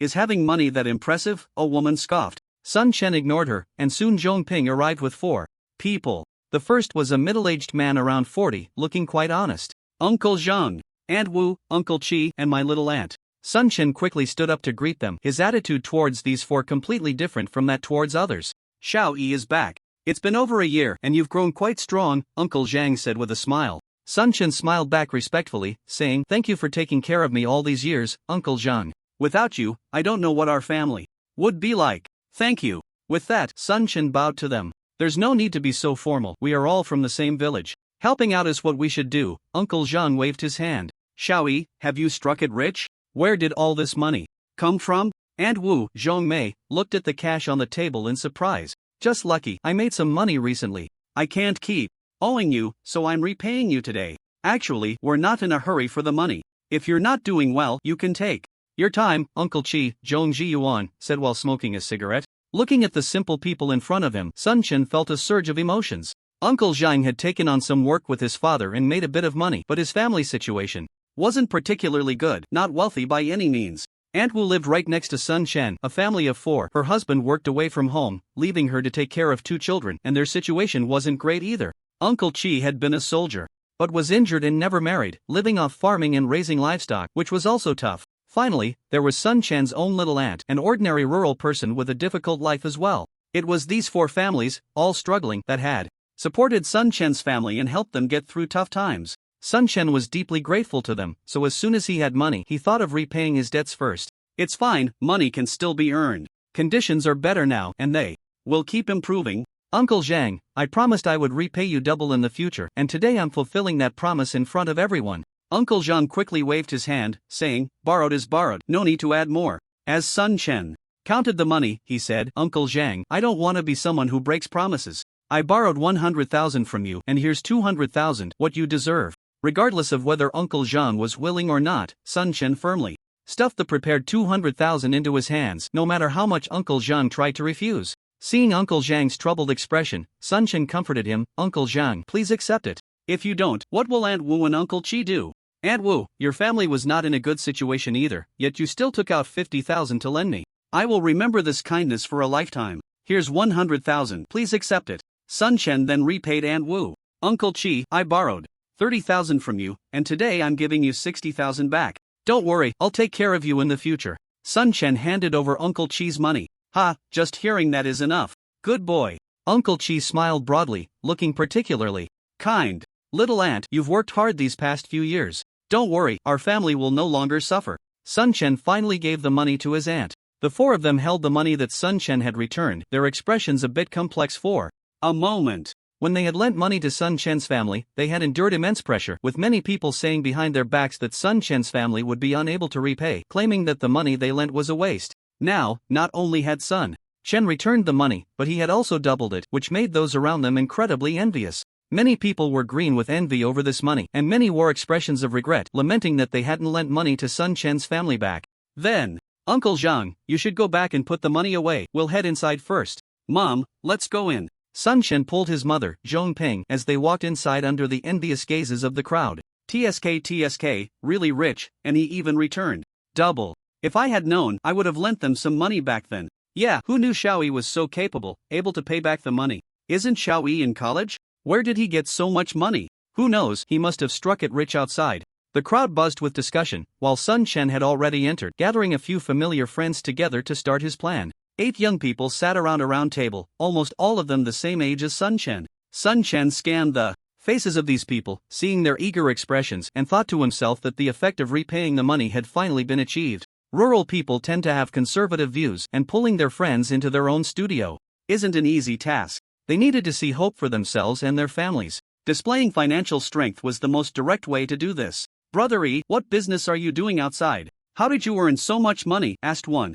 slightly plump young man eagerly. The others also looked on with curiosity. Sun Chen smiled slightly and said, you all know about the popular virtual game recently, right? I know, Brother E, you're talking about Conquest, right? This game is so hot right now, it's just a pity that the game terminals are too expensive. I can't afford one at all, interrupted a boy wearing glasses. Conquest was currently all the rage, and even in rural areas, many people knew about it. However, due to the high cost of game terminals, the vast majority of rural people couldn't play. But the game company had announced that in 3 months, the price of game terminals would drop to 1/10 of the current price, so everyone could afford to wait. I also know about this game. I heard that as soon as it opened, there were already many people online, and it's simultaneous worldwide, unlike previous games, said another boy nearby. Brother E, your business isn't related to this game, is it? One of them asked Sun Chen. Exactly, I plan to establish a game studio, so I want to invite you to join my game studio and make money together in the game. Sun Chen nodded. Can you really make money?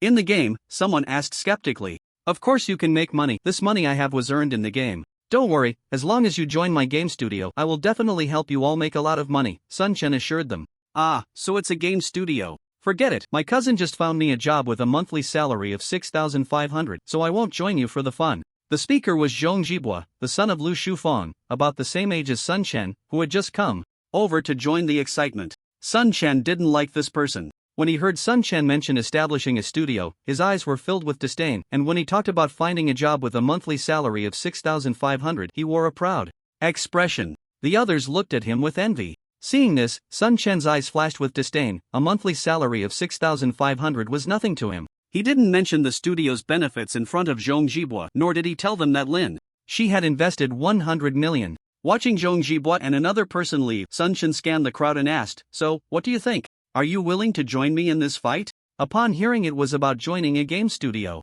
everyone showed hesitant expressions. The first to speak, Zhong Jiwen, looked at Sun Chen with concern and asked, "Gu, do we need to prepare game terminals to join your studio? I can't afford that." Sun Chen smiled and replied, "Once you join the studio, everything will be taken care of: game terminals, food, and accommodation. You just need to follow the arrangements." Yongyong, Jiwen, Jigang, Jibing, Zhangjun, Luo Chang, we've grown up together, you should know what kind of person I am. I won't harm you. Alright, Gu, I've decided to stick with you from now on. Zhong Jiwen's gaze suddenly became resolute. Let's do it, I'll give it a try too. Gu, I'll follow your lead. I'm in too.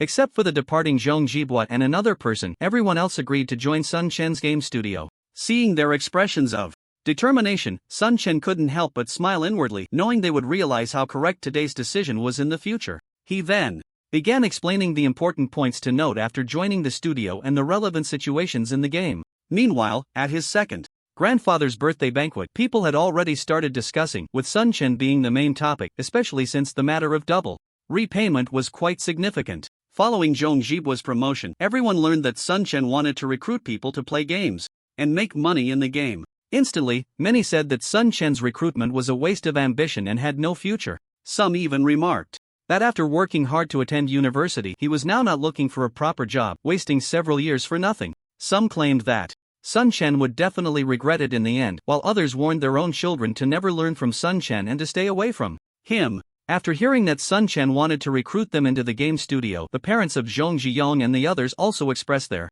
refusal. Rural parents believed that playing games was a waste of ambition and had no future, and hearing the opinions of those around them only heightened their concerns about their children's prospects. Sun Chen could only pull Zhong Jiwen and the others' parents aside and directly offer them money. Each family received 30,000, which was an advance on Zhong Zhiyong and the others' salaries for 3 months, and he told them that if, after 3 months, Zhong Zhiyong and the others wanted to leave the studio, Sun Chen wouldn't force them to stay, but this matter had to be kept absolutely confidential. There was no reasoning to be had, simply throwing money at the problem was an effective solution, and Sun Chen had already devised a rough plan before returning. For the friends he had grown up with, Sun Chen believed it was worth the investment. After resolving the matter, Sun Chen and a few friends hastily grabbed a bite to eat before heading back to pack their things, skipping the banquet entirely. After receiving the money from Sun Chen, Zhong Zhiyong's father returned to the dining table, his eyes betraying his excitement. This was 30,000 yuan, 3 months' worth of advance salary. He could hardly believe it.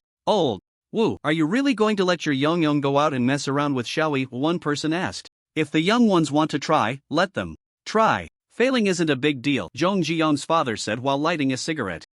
It's just a waste of time. Can you really make money playing games?" "What a load of nonsense," a middle-aged man sitting across from him snorted. He was Zhong Jibua's father. I want to see what tricks that kid can pull off. Sooner or later, he'll end up as unlucky as his old man." Zhong Jibua's father scoffed again. The others glanced at him but didn't continue the conversation, while most people, having heard that Sun Chen was making money playing games, wore expressions of amusement, each one mocking and waiting to see Sun Chen's embarrassment. At the banquet, Zhong Ping faced quite a few disdainful looks and slanders, but she brushed them off with a smile, believing that her son would surely succeed. Sun Chen didn't waste any time in his hometown. After a quick tidy-up with a few friends, they set off directly. With dreams of wealth in their hearts, the group of friends, feeling a bit anxious, arrived at the entrance of the community under Sun Chen's lead. Looking at the relatively upscale community before them, Zhong Zhiyong and the others were all wide-eyed in amazement. "Gu, you don't mean you live in here, do you?" "That's right, I temporarily live here. In fact, I just moved in, and we will definitely move to another place in the future." Sun Chen nodded and said, "How much does it cost to live in such a high-end community?" "Don't worry, you will all have money in the future," Sun Chen smiled. Arriving at the villa's entrance, Sun Chen introduced, "This is where I temporarily live. It's quite spacious, but there are ladies living inside who are the major shareholders of the studio, so please be a bit mindful." "Is she pretty? Is she your girlfriend?" Zhang Jun asked. Curiously. Sun Chen shot him a glance and said, "Her name is Lin Shi and we just met, so don't misunderstand, just make sure to respect her." "Got it, Gu." Sun Chen led them in through the door, and they saw 3 people sitting in the living room, 2 women and 1 man, the man being Zhang Bo, one of the women was Lin Shi, and the other woman was unfamiliar. Hearing the sound of the door opening, all 3 looked up. "Oh, you're back so soon. I thought you would take a bit longer." Zhang Bo greeted Sun Chen with a smile. Sun Chen smiled back. "There wasn't much to do back home. I called everyone and came back right away." As he spoke, he led everyone further inside. "Let me introduce you. These are Zhong Jiang, Zhong Jiwen, Zhong Jigang, Zhong Jibin, Zhang Jun, and Luo Chang, all my childhood friends, and they are quite honest and reliable." Sun Chen directly introduced his companions to the 3. Lin Shi and the others stood up, and Lin Shi smiled. "Hello. Welcome to the studio. Since you are Sun Chen's friends, we will all be friends from now on. Let me introduce myself. I am Lin Shi, and this is my good friend and partner Su Qing." The person next to her is Sun Chen's classmate Zhang Bo. "I hope everyone gets along well." "Hello, Lin Zong." "Hello everyone."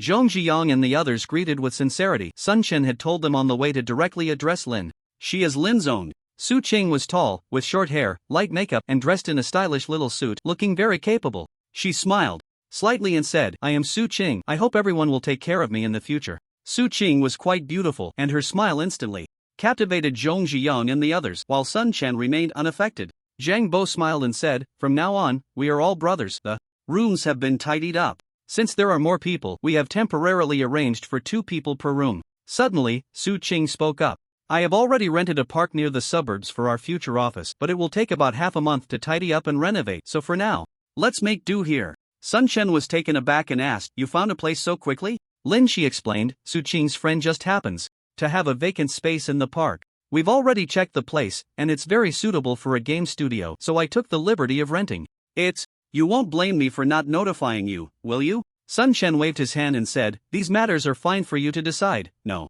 need to specifically inform me. I know nothing about office stuff. The only thing I can do now is play games." Suddenly, Zhang Bo, sitting next to them, wrapped his arm around Sun Chen's neck and laughed. "I really didn't expect you to be so good at gaming. Taking on thousands of people by yourself, that's just incredible." Lin Shi had already detailed Sun Chen's situation to Zhang Bo and even showed him Sun Chen's videos. At first, Zhang Bo didn't pay much attention, but after watching Sun Chen's battle videos, he was completely stunned. His dorm mate had made such a big splash in Conquest, shattering his worldview entirely. "It's just luck, you know my level well enough," Sun Chen chuckled. "Alright, stop being modest. First, let's get your luggage settled, then we can go out for a meal to celebrate the studio's establishment. There are still many things to handle afterward." "Sure, guys, follow me," Zhang Bo called out, leading Zhong Ziyang and the others to get organized, while Sun Chen stayed behind. "Sun Chen, the basic structure of the studio has been planned out, and the office location is basically confirmed. Regarding your suggestion to hire disabled individuals for the studio, I've already contacted the Disabled Persons Federation, and they are very supportive of our work. However, they require us to discuss some details in person. Let's go over there together tomorrow," Lin Shi said.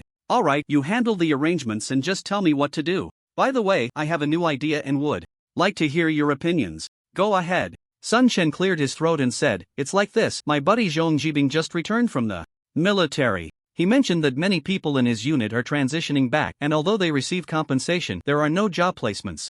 I was wondering if we could recruit some of these veterans into our studio through his connections. Veterans have a solid mindset and are easier to manage. If we can form a sizable group, it should be easier to command them in the future. Of course, their gaming skills might not match those of professional players, so if we recruit them into the studio, we would still need to find someone to train them. What do you think of this idea?" After finishing, Sun Chen looked at Lin Shi with anticipation. He thought of this on the way back after hearing some information from Zhong Jibing and felt that recruiting veterans was a good idea. "I think this is a great idea. Veterans are easier to manage than regular gamers, and after training, they can be assigned to future guild teams, which would be very helpful for guild management. Plus, recruiting veterans is more reassuring." Su Qing spoke up before Lin Shi could. Lin Shi nodded and said, "Your idea is good. The park is quite spacious, and we will need more people in the future. You can have Zhong Jibing reach out and recruit some individuals for the studio. Additionally, I have one more thing I hope to get your consent on." "What is it?" It's like this: my dad is also disabled and has been bedridden for a long time. I want to bring him over so he can play games, and ideally, he could join the studio as well. Of course, he won't interfere with the studio's affairs. I just want him to be closer so I can take care of him. Upon hearing this, Lin Shi smiled slightly and said, "That's a small matter, no problem at all. The park is quite large, and in our plans, we will arrange for family members to move in later. You can rest assured. If your uncle enjoys managing the company, I won't oppose him doing so within his capabilities." Hearing this, Sun Chen secretly breathed a sigh of relief. Fortunately, Lin Shi was magnanimous and did not make things difficult for him, which put his mind at ease. There was still some time before the game officially launched, so Sun Chen spent a lot of time browsing forums and watching professional players' battle videos, diligently learning combat techniques. The task of setting up the studio was mostly left to Lin Shi and Su Cheng, while Zhang Bo and Zhong Jiyong all went to help. Sun Chen initially wanted to assist, but Lin Shi insisted that his priority was to improve his own strength and that they could handle the studio matters entirely. Sun Chen felt that Lin Shi's words made a lot of sense,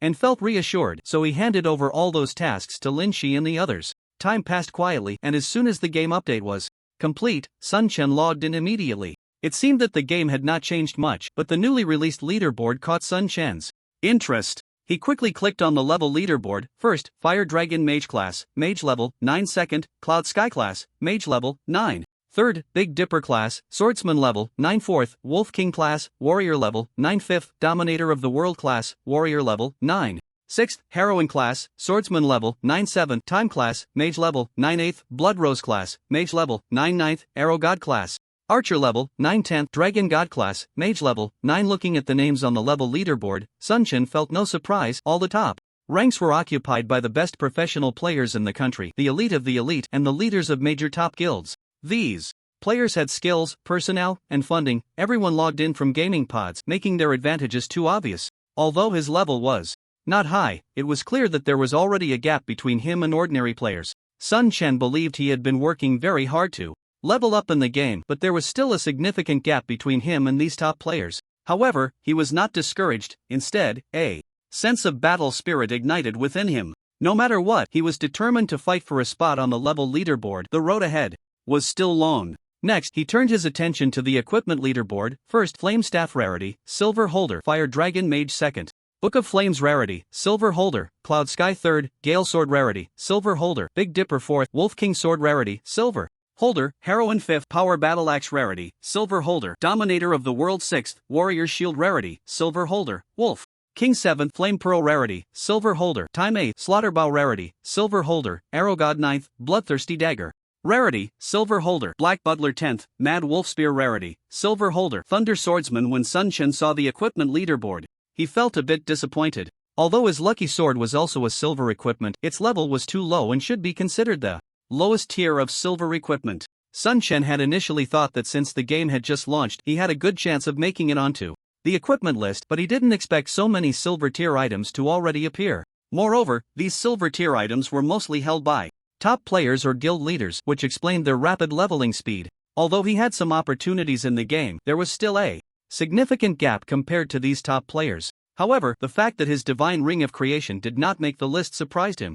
Could it be that equipment from Life Professions couldn't make the leaderboard? The two leaderboards made Sun Chen realize that there was still a significant gap between him and the top players. This did not discourage him. Instead, it fueled his determination. After all, he was just a novice who had recently started playing the game and needed to work even harder. He then clicked on the reputation leaderboard. First, Nanfeng 10,102nd, Fire Dragon Mage 503rd, Years 404th, Big Dipper 405th, Heroine 306th, One Smile 307th, Wolf King 308th, Blood Rose 309th, Dominator of the World 210th, Arrow God 200. When Sun Chen saw the reputation leaderboard, he thought he was seeing things. His name was actually at the top, with a reputation far exceeding that of the second place. Previously, he had gained 100 reputation points by defeating a wild boar king, and the rest came from completing the Master of Life quest. Finally making it onto a leaderboard, he would soon become a celebrity in Conquest, which should help with his future development. Sun Chen had no idea that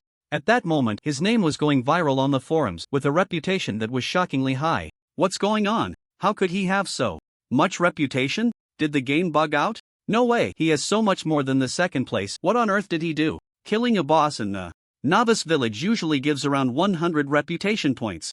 What did he do to get so much? Preliminary judgment, this guy named Nan Fong must have completed some incredible quest. What quest gives so much reputation? That's just insane. Who is this god? Right, I remember. This person just declared war on Aoshire. No wonder his name sounds familiar, it's him. The forum instantly became lively and videos about Sun Chen surged again, especially the one where he declared war on Aoshire, which quickly trended. Bastard! Find out who this Nan Fong is. No matter the cost, make sure to kill him. Wei Xian was furious in the game. The video of Sun Chen declaring war on Aoshire severely damaged their reputation with mockery directed at them everywhere. Wei Xian wished he could tear this player named Nan Fong to shreds, but he hadn't found any information about him yet. He could never have imagined that this headache-inducing Nan Fong was actually Sun Chen. In his eyes, Sun Chen was just a minor character, someone he could crush with a mere flick of his finger. He had already cut off Sun Chen's paths and had nearly completed his revenge. Looking at the reputation leaderboard, a faint smile appeared on Sun Chen's lips. Just then, Zhanlang Wushuang sent a voice message. Brother Nan Fong, congratulations on reaching the top of the leaderboard. You're making waves in conquest. I'm envious. Thank you, it's just good luck, Sun Chen replied with a smile. Can you share what you did to get so much reputation? All of a sudden? This is a great thing, Zhanlang Wushuang inquired. I just completed a quest, nothing much. By the way, Wushuang, are you interested in collaborating? Collaborate? Haven't we always been collaborating? Zhanlang Wushuang said with a smile. I'm talking about a strategic partnership. Our studio wants to collaborate strategically with your Zhanlang, Sun Chen suddenly said seriously. You've started a studio? Zhanlang Wushuang was somewhat surprised. In his eyes, Sun Chen was just a solo player. He didn't expect him to start a studio. The studio is just getting off the ground, and I hope Brother Wushuang can support us. The courage scrolls I provided last time can be supplied in bulk, and we also have a large supply of combat scrolls that enhance attack power. I wonder if you're interested. Where are you, brother? Let's meet and talk. Without hesitation, Zhanlang Wushuang directly arranged a meeting place with Sun Chen, his tone filled with urgency. Soon, Sun Chen arrived at the agreed tavern with Zhanlang Wushuang. This was a place with relatively high consumption in the new book village, but many people still came here. As soon as they entered the private room, Zhanlang Wushuang couldn't wait to ask, so, how do you plan to carry out the strategic cooperation? What specific projects do you have in mind? Our studio currently produces 3 types of products: backpack expansion scrolls, beginner courage scrolls, and beginner attack scrolls. These items should be very helpful to you. As far as I know, it's quite difficult to cultivate lifestyle players at the moment. The 3 items you mentioned have very limited production. To reach the level of strategic cooperation, I'm afraid it won't be enough. Zhanlang Wushuang also hoped to obtain the 3 items Sun Chen mentioned, but the difficulty in cultivating lifestyle players was considerable. Although they, Zhanlang, had invested a lot of effort and resources, they still hadn't managed to cultivate lifestyle players capable of producing these 3 items. According to Zhanlang Wushuang's estimate, it would take at least 5 more days to cultivate lifestyle players who could produce all 3 products. He was also filled with doubts about how Sun Chen could produce these 3 items in such a short time. Sun Chen smiled slightly and said, Are you worried that the quantity we provide won't be enough? Zhanlang Wushuang nodded. Yes, I have this concern. If the quantity is too small, I'm afraid the support from above won't be very strong. You don't need to worry about that. I guarantee there won't be any issues with the quantity, but there's one thing I need your Zhanlang to help with. What help? Zhanlang Wushuang asked. I hope you Zhanlang can provide us with a large amount of the raw materials needed for production, Sun Chen said, looking at Zhanlang Wushuang. The main reasons for wanting to reach a strategic cooperation agreement with Zhanlang were threefold. First, having Zhanlang as a stable sales channel could generate a lot of funds. Second, Zhanlang is a large guild with the ability to obtain a significant amount of raw materials. Once a strategic cooperation agreement is reached, it would greatly help solve the raw material issues for the studio, aiding its development. Third, by helping Zhanlang now, when he establishes his own guild in the future, Zhanlang could also help him in return. Before entering the game today, Lin Shi had already discussed the idea of forming an alliance with Sun Chen, ultimately choosing to ally with Zhanlang, which also had a good reputation. Seeing Zhanlang Wushuang's slightly hesitant expression, Sun Chen smiled and sent Zhanlang Wushuang a private message, which prominently featured the skills of teaching and creation god ring. This is. Upon seeing the private message from Sun Chen, Zhanlang Wushuang's eyes widened, and he was so excited that he couldn't even speak. After a long while, he took a deep breath, and his gaze towards Sun Chen became incredibly resolute. Brother, I will contact the president immediately and ensure that we reach a strategic cooperation agreement with your studio in the shortest time possible. Just a moment ago, Zhanlong Wuxuan was somewhat worried about the strength of Sun Chen's studio, but after seeing what Sun Chen sent, he immediately understood Sun Chen's value. Brother Wuxuan, remember to keep this a secret. I don't want the whole world to know about this, Sun Chen reminded. Don't worry, brother. We Zhanlong will definitely keep your secret. I'll contact the president right away. Just wait a moment, Zhanlong Wuxuan said, and then he exited the game. To contact the president of Zhanlong. As soon as Zhanlong Wuxuan disappeared, Sun Chen's phone rang, and he answered it directly in the game. He heard Su Qing's voice. President, we are already online and at the spawn point. Where are you? Wait for me at the spawn point.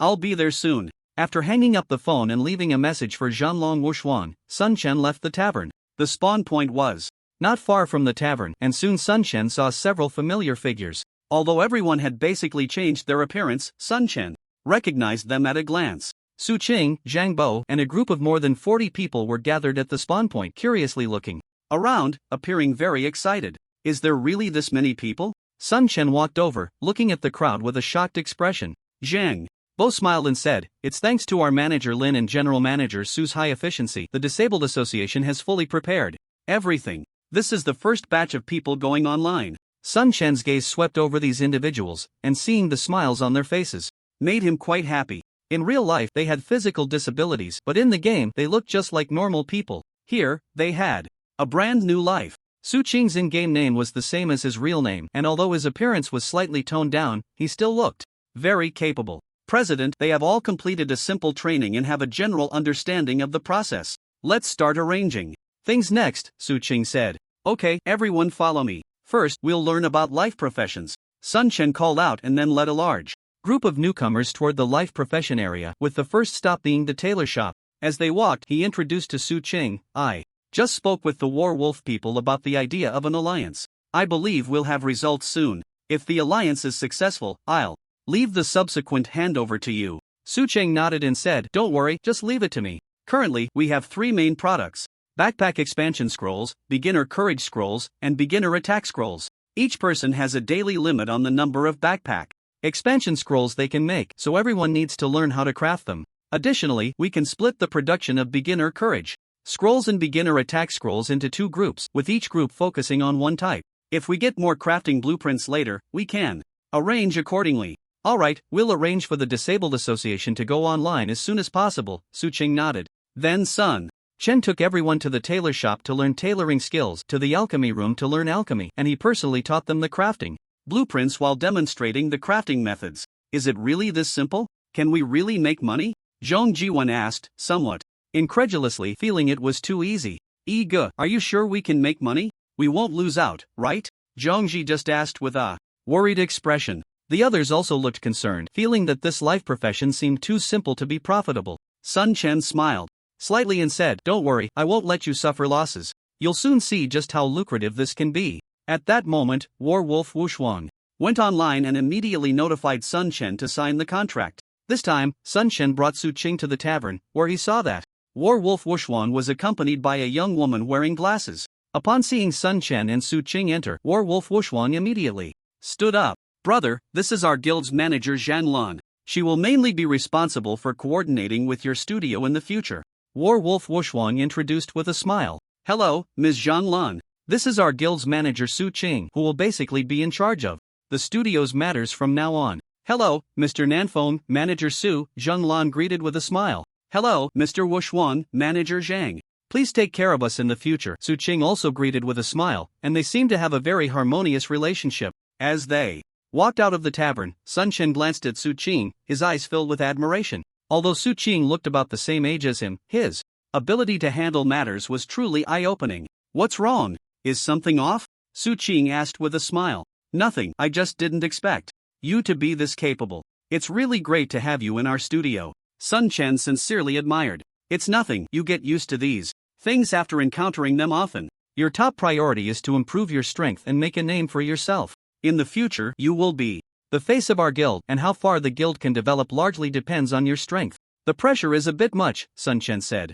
feeling embarrassed. Don't put too much pressure on yourself. Your progress has been rapid. Both she and I believe you can definitely become a gaming expert. As long as you keep working hard, it will be fine. You don't need to worry about other matters in the studio, just leave everything to us. Then I'll leave it to you. After that, the two parted ways. Sun Shen handed all his belongings to Su Qing to manage, bought a backpack full of potions, and prepared enough mutation scrolls before rushing towards the Batcave. As soon as he arrived at the entrance of the Batcave, he saw a large number of players gathered outside, shouting to form teams, while various groups entered the Batcave to level up. Sun Shen entered the Batcave with ease, charging alone into the depths of the cave under the astonished gazes of the crowd.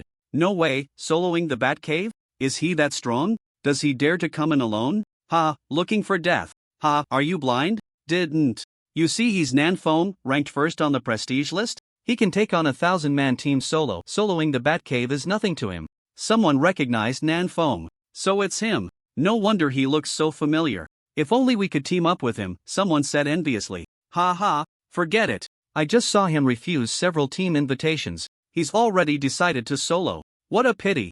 Under the envious gazes of the crowd, Sun Chen fought his way deep into the Batcave, once again facing the demon bat. He arrived at one of the cave entrances, suddenly stepped inside, and then quickly retreated. A series of strange cries echoed from the cave, and then a massive figure charged out, its claws slicing through the air, narrowly missed by Sun Chen. A glint of determination flashed in Sun Chen's eyes as his left hand thrust the longsword towards the base of the bat's wing, accurately hitting the target. -180, a golden critical damage number instantly appeared. Then, with a right-handed rage slash, another massive damage number emerged from the demon bat. Squeak! The demon bat cried out in pain, its blood red eyes fixed on Sun Chen, and it lunged directly at him, its sharp claws swiping towards him. Sun Chen remained unfazed, stepping back to avoid the demon bat's attack, then quickly launched a counterattack, a flurry of swordlights enveloping the demon bat. Damage numbers continuously popped up from the demon bat, while Sun Chen deftly dodged its attacks, sustaining minimal damage.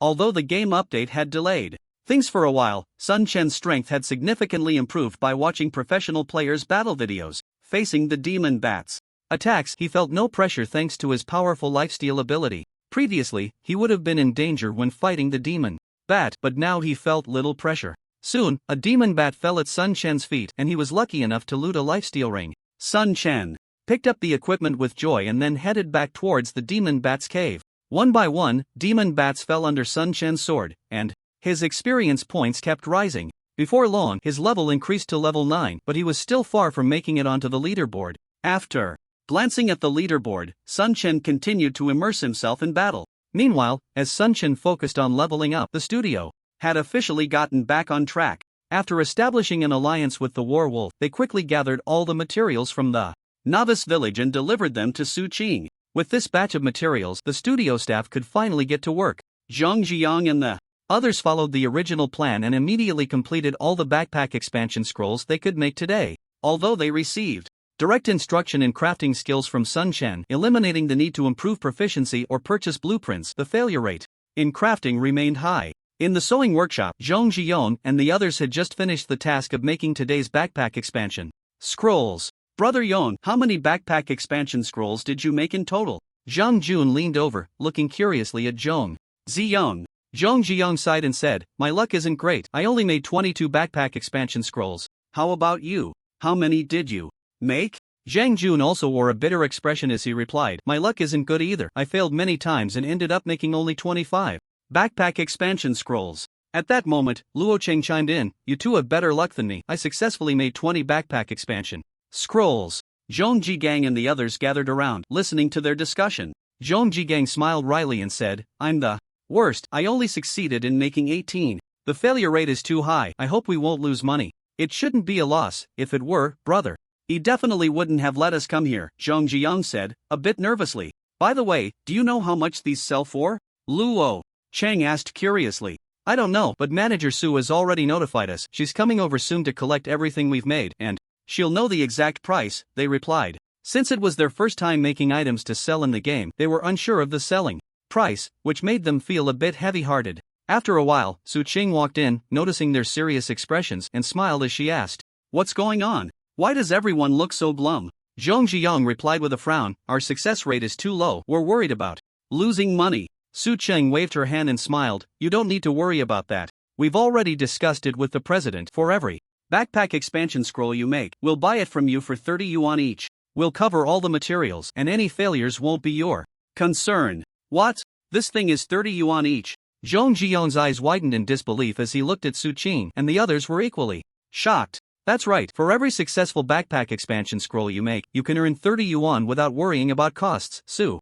Qing said with a smile, as this was the distribution method they had agreed upon earlier. Then I just made 660 yuan in no time. Am I dreaming? Is it really this easy to make money? Zhong Jiyong was completely stunned, feeling as if he were in a dream. Making the backpack expansion scrolls only took 2 hours, required no brainpower, and no effort. It was just a simple task, yet it was so profitable that it felt surreal. Oh my gosh. Then I also made 540 yuan. Zhong Jigang exclaimed, having gone from a troubled expression to one of excitement. His face flushed. Wow, I can't believe it. In just a short time, I made 750 yuan. Brothery really didn't lie to us. He truly brought us here to make big money, Zhang Jun said, his face filled with excitement. Ah, I'm so glad I came out with brothery, otherwise, I would regret it. Luo Chan laughed loudly. This is amazing. Even a disabled person like me can earn money. I can hardly believe it. I can actually make this much money. I'm not dreaming, am I? A group of people was filled with excitement, exclaiming in astonishment, this income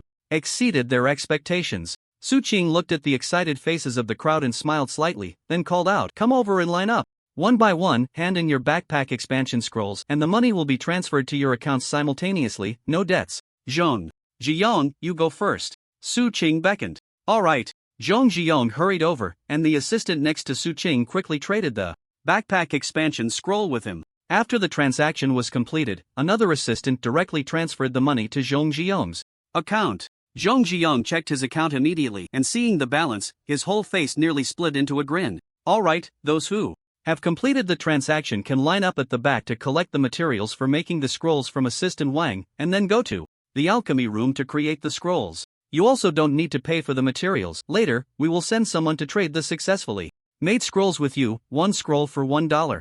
Only $1? That's even less than making a backpack expansion scroll, someone suddenly said. Hee, who wouldn't want to make backpack expansion scrolls? It's just a pity that you can only make 100 a day, Zhang Jun chuckled. Su Qing smiled and said, don't underestimate making scrolls. Although it's only $1 each, they are quick to make, and there's currently no limit on production. So if you can make 1,000 in a day, that's a pure income of $1,000. If you can make 5,000 in a day, that's a pure income of $5,000. Is there really that much? Is that true? Then wouldn't that mean we're going to get rich? Before Su Qing could finish, everyone became excited, as if they could see cash waving in front of them. Of course it's true, but I want to remind you that the backpack expansion scrolls and the scrolls are currently in high demand, so the prices are high. Once others can start making them, too, the prices will definitely drop significantly. So if you want to make money, you need to hurry up and produce. Quick, I want to stay up all night making scrolls. I've decided not to sleep for a day.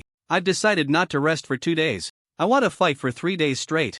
Alright, everyone, don't worry, the studio won't shortchange you. For your health, work hours will also be arranged. Hearing Su Qing's words, although some were disappointed, they quickly felt relieved. Thinking about how much money they could still earn, the speed of the handover among the crowd noticeably quickened, and in no time, the backpack expansion scrolls were completely traded. Then everyone rushed towards the alchemy room. Su Qing stayed behind with a few assistants. Assistant Wang, how many backpack expansion scrolls were handed over today? Assistant Wang, standing next to Su Qing, looked at the records and replied, a total of 880 backpack expansion scrolls were handed over today, with an average of 20 scrolls made by each person. Have all the payments been settled? Su Qing asked. Again, all payments have been successfully transferred, Assistant Wang replied. Has the War Wolf side been notified? They have been informed, and they will send someone over shortly for the handover.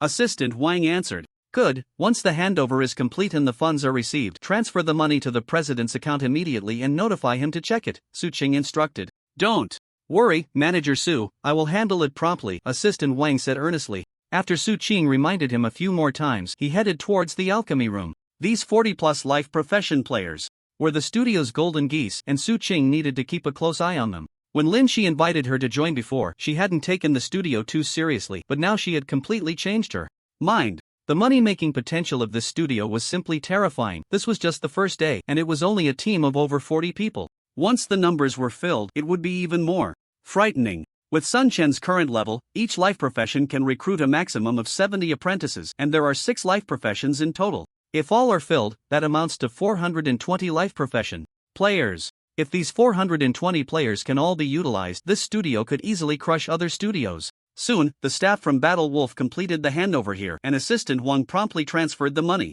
belonging to Sun Chen into his account. While fighting the demon bats, Sun Chen received the notification from Assistant Wang and opened his account to see a deposit of 26,400 yuan. Seeing this income hit his account, Sun Chen felt a surge of emotions. The first income from the newly established studio was unexpectedly high. He had never even dreamed that making money could be this easy. However, since Lin Shi invested money, he no longer lacked funds, and his heart gradually calmed. He quickly adjusted his mindset and continued to focus on leveling up. Time passed quietly, and Sun Chen was completely immersed in the battle with the demon bats, one after another falling under his sword. The drop rate for soloing demon bats was already quite high, and with his luck far exceeding that of ordinary players, the drops for the life-stealing accessories were very satisfying. He finally gathered a complete set of bronze-level demon accessories, significantly increasing his lifesteal effect and boosting his attributes, making him even stronger. After another 4 hours, he received another notification from Assistant Wang. Upon checking his account, he saw a direct deposit of 57,690 yuan.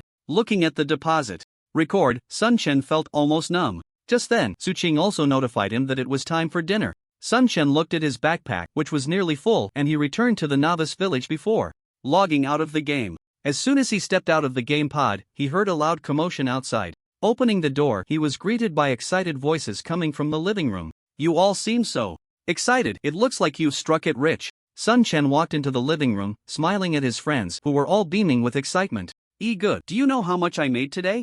Zhong Jian couldn't wait to pull Sun Chen over. How much? Sun Chen asked with a smile. 2,100 yuan. A full 2,100 yuan. Zhong Jiang was flushed with excitement. Making a net profit of 2,100 yuan in a day was something he had never even dreamed of before. For them, that was an astronomical figure. Looking at the ecstatic Zhong Jiang, Sun Chen chuckled inwardly. He wondered what Zhong Jiang's expression would be if he knew he had earned over 80,000 today. Not bad, over 2,000 is a great start. How about you all? How much did you earn today? Sun Chen smiled as he looked at the others. I made 2,200 yuan today, Zhong Jiwen said with a simple smile. I made the least, only over 1,900 yuan, Zhong Jigang said, though his face was full of smiles, showing no signs of disappointment. Sun Chen smiled and said, over 1,900 is already quite good. Keep it up and strive to catch up with everyone. Good, don't worry, I will definitely work hard, Zhong Jigang said with determination in his eyes. Sun Chen smiled again and turned to Zhang Jun, asking, what about you? I made over 2,500 yuan today, Zhang Jun grinned, his eyes squinting with joy. He's the one who earned the most among us.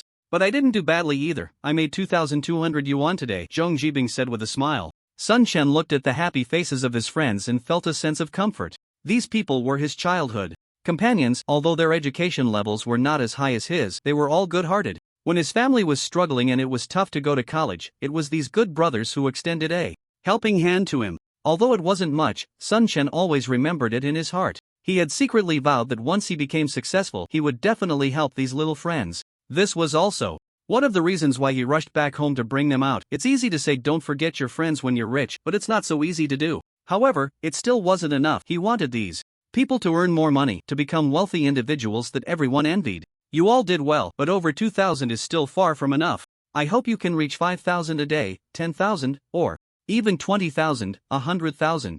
I hope you all can live in mansions and drive luxury cars in the future. Brother E, can we really achieve that? Brother E, you're not joking, are you? Sun Chen's words lit up everyone's eyes, as if they could already see the beautiful life of driving luxury cars and living in mansions, their breaths becoming a bit hurried. Sun Chen smiled and said, trust me, it's definitely possible. At that moment, Lin Shi and Su Qing also entered the hall, and Zhang Bo walked in as well. They all heard Sun Chen's words. Su Qing smiled and said, you must have faith in the president. Today is just the first day. You'll see in the future, it's definitely achievable. Everyone greeted Su Qing warmly as she walked over. Su Qing, you've worked hard today, Sun Chen said earnestly. Su Qing smiled and replied, is there any job that isn't hard? As long as we can make money in Siho, that's enough. Lin Shi, smiling, asked, so, did you make any money? Of course I made money. Today's situation is very good, our products are completely insufficient. Just for supplying the war wolves. They've asked us to supply them fully, and within 15 days, they'll take as much as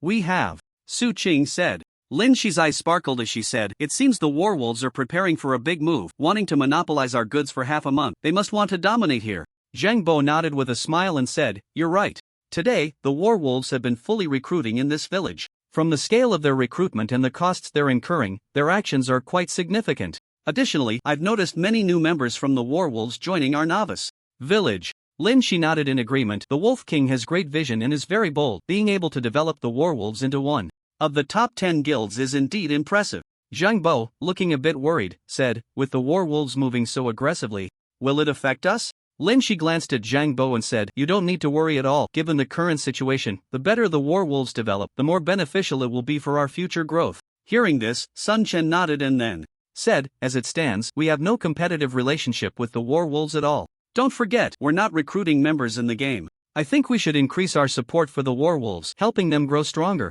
When we eventually take over the city and recruit members, having the war wolves as a backing will ensure we face no issues in the early stages." Lin Shi looked at Sun Chen and smiled. "That's right, with a president like you who has such a broad vision, I believe our guild will develop very well." Flattered by Lin Shi's praise, Sun Chen couldn't help but blush, waving his hand. "I'm far from that. The guild's matters should mainly be handled by you all. What I mean by increasing support for the war wolves is mainly to deal with the proud and mighty emperors. After all, I have grievances with them too, and I want to take this opportunity to eliminate their influence in this village." Su Cheng nodded. "That's a good idea. It can clear obstacles for the war wolves and continue to draw attention. If you can really resolve these two major guilds, your popularity will increase significantly. Next, I will investigate the situation of the proud and mighty emperors. Keep in touch on your end at all times," Zhang Bo said at this moment. "By the way, Ji Bing, how's the situation with the comrades you contacted?" Sun Chen turned to look at Zhong Jibing and asked. Zhong Jibing's expression instantly turned sour, looking somewhat troubled as he said, "I've already called them, but most of them are hesitant upon hearing it's a gaming studio. I'm afraid it might be a bit difficult." "I see. How many people did you contact in total?" Sun Chen asked. "I contacted 63 people in total, but only 11 have clearly expressed their willingness to come. Even for them, it will take at least 4 to 5 days to arrive," Zhong Jibing replied. Lin Shi frowned slightly and said, "That's too few people, and the time is dragging on too long." Zhang Bo nodded. "That's right, 3 to 4 days is enough to create a gap." Su Qing also frowned. "It seems we'll have to think of another way." Seeing the expressions of everyone, Sun Chen smiled and said, "What are you all worried about? Have you forgotten how I brought Jibing and the others out of the village?" Everyone was momentarily stunned, then they all reacted. Su Qing's eyes lit up. "Are we going to throw money at it?" Sun Chen nodded. "That's the simplest and most effective method. But how much will that cost?" Zhong Jibing asked worriedly. Lin Shi calmly looked at Sun Chen and asked, "What do you have in mind?" Sun Chen said, "It's simple. Jibing, you directly call each of them and reassure them to come over. For every person who comes, we will directly transfer 10,000 yuan and book their plane tickets. Don't worry about the money. As long as we can get people here quickly, money is not an issue. What we lack now is people and time, and of course, we need Lin's approval." Everyone looked at Lin Shi, who nodded without hesitation. "Let's do it this way. I will arrange for my assistant to help Jibing handle this, aiming to bring everyone over in the shortest time possible. As for accommodation, let's arrange hotels for now." The studio had just been established, and there was a lot to do. Moreover, studios like Sun Chen's required significant investment, and there were many matters to handle to scale up in a short time. However, these were mostly things he didn't need to worry about. Lin Shi was an extremely capable manager. Sun Chen had seen her assign tasks to everyone with clarity and meticulousness, just like a domineering CEO from a TV drama.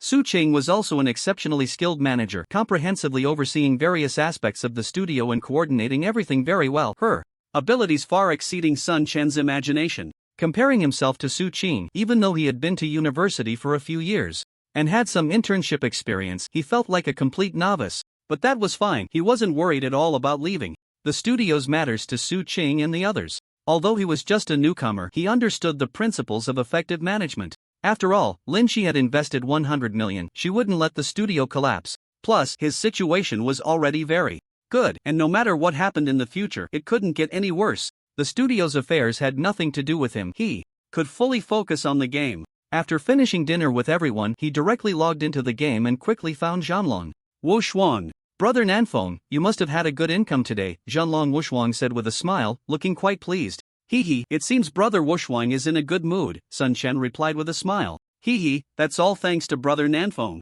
Meeting you has been my greatest fortune since entering Jingzhan," Zhanlong Wushuang said with a smile. Nanfeng didn't even realize how much help he had provided. Previously, Zhanlong Wushuang had struggled for years in Zhanlong and was just a Small character, but since collaborating with Nanfeng, his status within Zhanlong had skyrocketed like a rocket. Especially after signing the strategic cooperation agreement, he directly became one of the main responsible persons for the Wolf Warriors, receiving high attention and great support from above, with a quite promising future ahead. Currently, the development of the Wolf Warriors in our village is not bad, right? Sun Chen asked. Although Zhanlong Wushuan did not know why Sun Chen was inquiring about the Wolf Warriors, he did not hide anything and replied earnestly, "Indeed, the development is going well. The higher-ups value you very much. The products from your studio have a significant impact on us. They are particularly focused on it and have decided to fully develop the Wolf Warriors in this village. Today, they arranged for over 500 people to join our village, and they are also recruiting some members externally.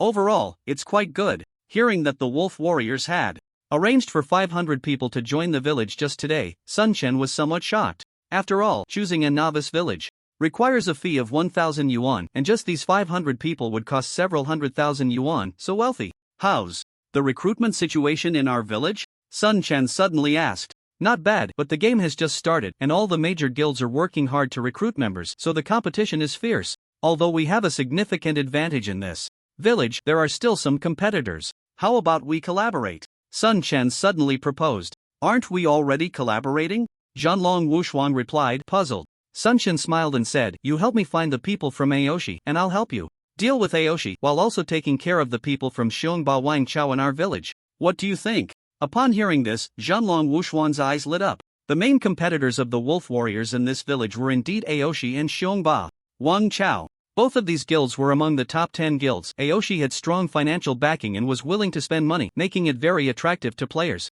Xiongba Wangchao was also an established guild, equally well-funded, and very competitive. If they could eliminate these two guilds in the village, it would be a huge help for the Wolf Warriors. Pleasure to cooperate. Zhanlong Wushuan readily agreed to collaborate with Sun Chen. "By the way, I hope you can pay attention to various crafting blueprints. If you get any crafting blueprints, please contact me immediately." Zhanlong Wushuan smiled wryly and said, "Do you think crafting blueprints are easy to come by? Those things are extremely rare, with a terrifyingly low drop rate. Despite so many people in our guild leveling up, we haven't even dropped a single crafting blueprint. You can imagine how hard it is to get one. I don't know what kind of luck you have to have gotten so many crafting blueprints." Sun Chen also didn't expect crafting blueprints to be so hard to drop. It seemed he really was lucky. "Don't worry, as long as there are blueprints, I will contact you immediately. You should go level up now. I'll arrange the matters with Aoshi and Xiongba Wangchao right away, and I'll contact you with any news." "Okay, I'll wait for your news." After hanging up the communication, Sun Chen quickly tidied up and prepared to level up. As for finding people, he believed that Zhanlong Wushuan would not let him down. In fact, after Zhanlong Wushuan hung up the communication, he immediately sought information about Aoshi and Xiongba Wangchao and soon received a significant piece of news. Just as Sun Chen finished clearing his backpack and had not yet left the novice village, he received a communication from Zhanlong Wushuan. "You're contacting me so soon, do you have news?" Sun Chen asked. I don't know if it's our luck that's too good or Aoshi's that's too bad, but I just received news that Aoshi's people are fighting a boss." "Where?" Hearing that Aoshi's people were fighting a boss, Sun Chen's eyes brightened. This was a golden opportunity. "Venomous Snake Valley. Aoshi's people have already booked the whole place and the news hasn't spread yet. You can go over and take a look. You should make it in time," Zhanlong Wushuang said. "Venomous Snake Valley? Alright, I'll go take a look." Sun Chen rushed towards the direction of the Poison Snake Valley at the first opportunity. That place was not far from the Wolf Valley, and although Sun Chen knew the area, he had never been there. He didn't take the main road but carefully avoided the crowd, heading towards the Poison Snake Valley. The entrance to the Poison Snake Valley was large, and the Proud Guild had stationed people at the entrance to block players who wanted to enter. At that moment, quite a few solo players had gathered at the valley's mouth. "What does this mean? You proud people are too overbearing. This Poison Snake Valley isn't owned by you, so why can't we go in?" "Yeah, I have a quest in the Poison Snake Valley. It's unreasonable for you to monopolize it like this." "Exactly, I also have a quest in the Poison Snake Valley. You proud people are too domineering. Hurry up and move aside." A group of solo players confronted a few members of the Proud Guild with angry faces, but they didn't dare to rush in. The Proud Guild had only a few players blocking the way, and their levels weren't very high, yet they looked arrogant and completely disregarded the solo players. "We, Proud, have reserved the Poison Snake Valley. No outsiders are allowed to enter for now. If you want to go in, wait until we finish our reservation," one of the Proud Guild players said domineeringly. Sun Chen hid in the distance, seeing that The solo players were all blocked outside by the Proud Guild members, while from time to time, Proud players entered the Poison Snake Valley, and there seemed to be quite a few of them. The solo players didn't know that the Proud Guild was inside fighting a boss. They could only shout from outside but didn't dare to rush in directly. Everyone was well aware of the Proud Guild's tyranny. Not long ago, a small team had a verbal altercation with the Proud Guild members, and as a result, they were all killed.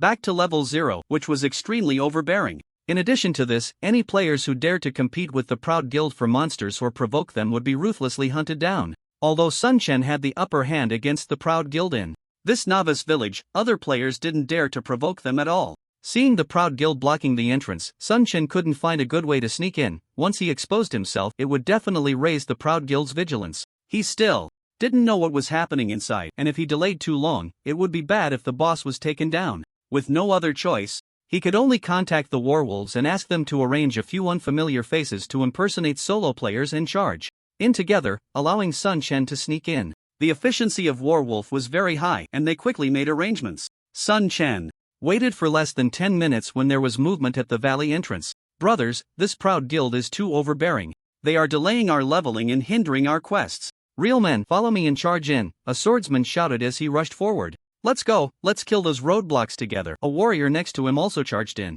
Everyone, let's go together. They don't know who is who. Then another swordsman followed in. Follow them to kill, nothing will happen. Subsequently, 2 priests also rushed in. The solo players, who were originally furious, saw someone take the lead, and it wasn't just one person. So their blood surged, and they followed in a rush towards the blocking players. What are you doing? Bastards, how dare you lay hands on us, Proud? Do you not want to play anymore? Get back. One more step and you'll die. The Proud players, guarding the entrance, only numbered 10, and seeing the players rushing up together, they were a bit flustered. The first swordsman who charged up shouted, "Go to hell. Blocking me from doing my quest, die." He swung his sword and charged at the opposing players. You're seeking death. The warrior on the opposite side roared and came forward with his battle axe. In just 10 seconds, the Proud Guild's warrior lay dead, while the swordsman's health was still full. Everyone, look closely, the Proud people aren't that impressive. Follow me and kill. This person took a great lead, and one by one, the scattered players charged in like they had been injected with adrenaline, launching attacks on the members of the AOC Guild. Sun Chen observed closely. That swordsman was definitely an elite player from the Warwolves. Although he was only level 8, his equipment was excellent and his strength was formidable. Most importantly, he had a priest following him to heal. Kill, take down these bastards. The battlefield erupted with shouts of battle, and the players from the AOC Guild were directly surrounded, creating chaos. Seizing the opportunity amidst the confusion, Sun Chen quietly slipped around the side and made his way into the depths of the Poison Snake Valley. The Poison Snake Valley was enormous, and once inside, there were numerous small paths. It wasn't easy to find the boss through these paths, but fortunately, Sun Chen was following a fleeing player from the AOC Guild, delving deeper into the valley. Deep within the Poison Snake Valley lay an expansive gorge, littered with rocks and overgrown with weeds. At that moment, countless players from the AOC Guild were besieging a giant python. This python was over 20 meters long, as thick as a barrel, its scales shimmering with vibrant colors. Its head was raised, revealing sharp fangs, looking extremely ferocious. A large group of AOC Guild players surrounded the giant python, launching attacks, with hundreds of metal classes lining up to tank the monster while ranged players unleashed their full firepower from behind. AOC Ingsha stood at the back, directing the assault, his expression very excited. Warriors, get in there first, don't let the boss get close to the ranged. Priests, keep an eye on the metal class's health. Mages, unleash everything, don't save your mana. The entire gorge was filled with over 1,000 players from the AOC Guild, with metal classes rushing in to tank the monster, each one managing to hold out for a few seconds. The boss was incredibly strong, and its poisonous attacks had a wide range. Even the ranged classes standing on the outskirts couldn't last long after being poisoned. Seeing the boss's health drop to 1/10, AOC Ingsha's excitement grew. Just then, a subordinate suddenly approached, looking anxious. Captain Ingsha, we've received news from outside that scattered players are trying to break through. Our brothers blocking the entrance have been killed. What? Who dares to oppose us? How many are there? Are there any members from other guilds? AOC Ingsha raised an eyebrow. Just some scattered players, about 100, no guild members spotted, the subordinate replied.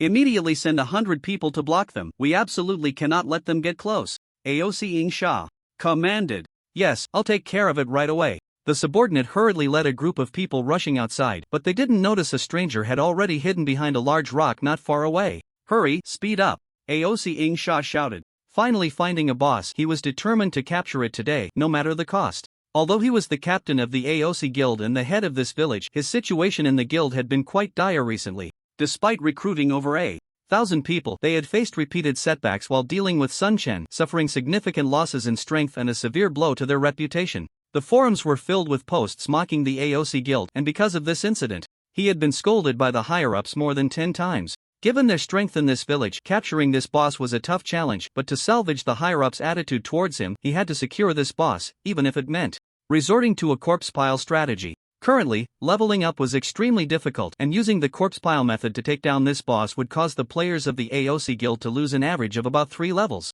To encourage his subordinates to boldly pile up corpses, AOC Ingsha promised 300 yuan for each level lost, which meant he was bleeding money this time. However, once they captured this boss, the higher-ups would surely change their attitude towards him, making it worth spending some money. Sun Chen hid in the distance, watching as the players from the Proud Guild continuously piled up corpses, each one throwing their lives into the fray, creating a spectacular scene. Because he was far away, Sun Chen couldn't see the specifics of the boss, but he could see its health bar. Noticing that the boss still had a considerable amount of health left, Sun Chen wasn't in a hurry. Instead, he patiently waited behind a rock. As the boss's health dwindled, the expression on Ao Shuringsha's face grew more and more excited, as if he could already see the top-tier equipment beckoning to him, especially since silver-level bosses were quite rare at the moment. After a while, the boss finally had only a sliver of health left, and Sun Chen, who had been hiding behind the rock, finally charged out. Although it seemed like the boss had only a little health left, in reality, it still had quite a bit for the players of Aoshur, and it would take some time to truly defeat it. Sun Chen's sudden appearance didn't attract the attention of the Aoshur players, as there were too many gathered here, until he got close to the boss. Hey, that person seems a bit different. Such speed. Nanfeng? That name sounds familiar. Whoa, it's Nanfeng. Nanfeng is here. Finally, someone reacted and suddenly exclaimed loudly. Be careful, Nanfeng is here to steal the boss. Captain, Nanfeng is here to steal the boss.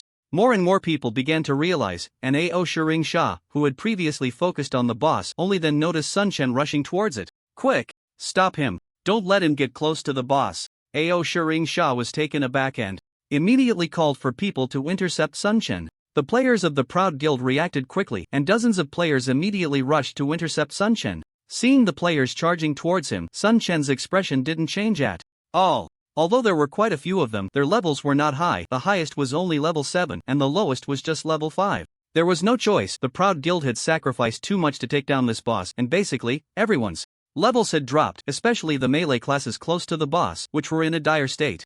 Nanfeng, stop. If you come any closer, we won't be polite. Dare to steal our boss, Nanfeng, have you thought about the consequences? Some players from the Proud Guild still tried to intimidate Sun Chen with words, but Sun Chen's response was very direct. He charged forward and launched an attack. Half Moon Slash, Rage Slash, Blade Storm, Double Slash, Rage Slash, Blood-Sucking Wave. Sun Chen transformed into a killing god, rushing into the crowd and wreaking havoc, with damage numbers floating above the heads of the opposing players, occasionally showing a golden critical hit number, the damage frighteningly high. In just a moment, the players at the front had fallen, while Sun Chen's health bar looked as if it hadn't moved at all, hardly losing any health. Whoa, is this guy a monster? Why isn't he losing health? Damn, how do we fight this? Captain, we can't stop him. Hurry and call for reinforcements, we can't hold him off.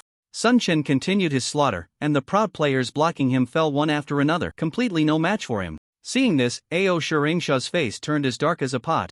Bottom, he never dreamed things would turn out this way. Get in there. We must stop him, we absolutely cannot let him get through. Another group of Proud Guild players recklessly charged at Sun Chen, trying to block his path. However, it was all in vain. Sun Chen was like a reaper, harvesting the lives of the players one by one. Captain, it's no use, we can't stop him. What do we do now? A player next to Ao Shuringsha looked panicked. At this moment, Aosi Inxia was also flustered. He had put everything on the line to take down this boss, consuming a vast amount of resources and lowering the levels of the guild players. If they could defeat this boss, there would still be room for maneuver. If they failed, it would be an irretrievable disaster. No, we absolutely cannot have any accidents. Aosi Ingxia clenched his fists. Everyone split into 2 teams. All support classes go intercept Nanfeng. Do not let him get close to the boss, and everyone else focus on dealing damage to the boss. Upon hearing Aosi Ingxia's command, all the players gathered here sprang into action. All the priests stopped healing and rushed towards Sun Chen, using their bodies to block him, while some lower output metal classes also charged forward. The remaining mages, archers, scouts, and high output swordsmen launched their attacks on the boss with all their might. AOC Inxia also rushed towards Sun Chen, but he didn't dare to get too close. Instead, he stood at a distance and shouted loudly, "Nanfeng, as long as you immediately give up on stealing the boss, I can overlook your previous actions." Sun Chen completely ignored AOC Inxia and continued to slaughter the players of the AOC guild. Despite the increasing number of opponents and the growing attacks directed at him, with his current lifesteal ratio and the red potions he had, he felt no pressure at all. Seeing that Sun Chen remained unmoved, AOC Inxia's expression darkened and a murderous intent surged within him. Clenching his fists, AOC Inxia continued to shout loudly, "Nanfeng, as long as you stop immediately, I can transfer you 10,000 yuan as compensation right now, and I won't pursue the past. We can coexist peacefully in the future." This time, Sun Chen seemed to react. He glanced at the boss's health, then turned to AOC Inxia and coldly said, 10,000? Are you trying to insult me? At least 100,000. AOC Inxia wished he could tear Sun Chen apart, his murderous intent boiling, but he still suppressed his anger and shouted, "Fine, 100,000. You stop first, and I'll transfer the money to you." "Humph, do you think I'm stupid? Transfer the money to me first. I'll only stop when the money is in my account." "My account is XXXXX, Sun Chen snorted coldly, directly giving his account to AOC Inxia, while his actions didn't stop, continuing to slaughter the players of AOC Guild. AOC Inxia was furious but had no way out. After all, the players of AOC Guild couldn't stop Sun Chen. He could only transfer 100,000 cash into Sun Chen's account. "Nanfeng, the money has been transferred to you. Please stop immediately," AOC Inxia shouted with a dark face. Sun Chen checked his account and saw that indeed 100,000 had been added. "What a rich man." Sun Chen sighed inwardly, then silently blocked AOC Inxia and continued to slaughter the players of AOC Guild as if nothing had happened. Seeing that Sun Chen had not stopped killing the players of AOC Guild, AOC Inxia immediately shouted at Sun Chen, but then received a system notification. "System notification, you have been blocked by Nanfeng. The other party cannot receive your voice." AOC Inxia spat blood in anger. He never expected Sun Chen to be so shameless, blatantly tricking him out of 100,000. "Bastard, Nanfeng, I will not let this go." AOC Inxia clenched his fists, his eyes red, roaring in anger. Meanwhile, Sun Chen continued his slaughter, clearing out the AOC players in his way, and then rushed to the vicinity of the boss. At this moment, Sun Chen finally got a clear look at the boss. Colorful Poison Python, Silver, Level, 10 Health, 100,000 Attack Power, 460 to 630. Seeing the basic attributes of the boss, Sun Chen gasped. This boss's attack power was quite high, no wonder the AOC Guild could only resort to piling up bodies. Given the current player's health, they simply couldn't withstand it. As soon as Sun Chen rushed into the boss's domain, he received a system notification. System notification, you are affected by the venom of the colorful poison python, losing health at a rate of 50 points per second. What a terrifying poison. Seeing the effect of the poison, Sun Chen's face changed dramatically. Even with his current health, one misstep could lead to his demise. The venom of the colorful poison python was extremely potent, but fortunately, his health was already low, and Sun Chen's health far exceeded that of ordinary players. With the effects of lifesteal and health potions, he could still manage. His eyes flashed, and he charged directly in front of the colorful poison python, attacking with a flurry of strikes. -95, -120, -120. Damage numbers popped up from the colorful poison python, leaving the players from the Proud Guild nearby dumbfounded. It should be noted that most of the damage dealt by the Proud Guild players to the colorful poison python was only in single digits, with only a few players managing to break into double digits, and those exceeding 20 points of damage were rare. As for damage over 30 points, it was virtually non-existent. What the hell? Are we even playing the same game? Damn it, I've decided to give up on playing a mage. I want to play a swordsman, a mage said with determination. Just then, a swordsman from the Proud Guild nearby heard this and smiled wryly. I'm a swordsman too, but I feel like I'm not playing the same class as Nanfeng. Damn, I want to report that guy Nanfeng for cheating. Sun Chen dealt significantly more damage to the colorful poison python than the players from the Proud Guild, a clear difference of several levels. Just a few attacks were enough to draw the aggro of the colorful poison python. The colorful poison python turned its golden vertical pupils towards Sun Chen and suddenly lunged at him. -478 damage. Number appeared above Sun Chen's head, causing his health bar to drop sharply. Sun Chen's expression changed drastically, seeing that he had been targeted by the colorful poison python. He quickly activated all his buffs and launched an attack on it. As his attack intensity increased and the amount of lifesteal grew, his lost health gradually began to recover. However, before he could recover much, the colorful poison python's second attack came crashing down. Despite Sun Chen's best efforts to dodge, it was still ineffective, and another damage number appeared above his head. Minus 550. Just as he had replenished some health, it plummeted again, leaving Sun Chen feeling disheartened. At this rate, he would soon be lying dead. Checking his status, he realized he still had a block skill available, which could absorb one attack from the colorful poison python. The cooldown for his health potion hadn't expired yet, and he was still afflicted by the poison, with his health continuously declining. If he continued to attack the colorful poison python, he would definitely die at its hands. Sun Chen's mind raced, and suddenly he had an idea. He abruptly turned around and charged towards the players from the Proud Guild, swinging his longsword with both hands, unleashing a lifesteal wave that enveloped several people. A flurry of damage numbers floated up from the heads of these Proud Guild players. Originally, the lifesteal wave targeted a total of 5 people, but with the splash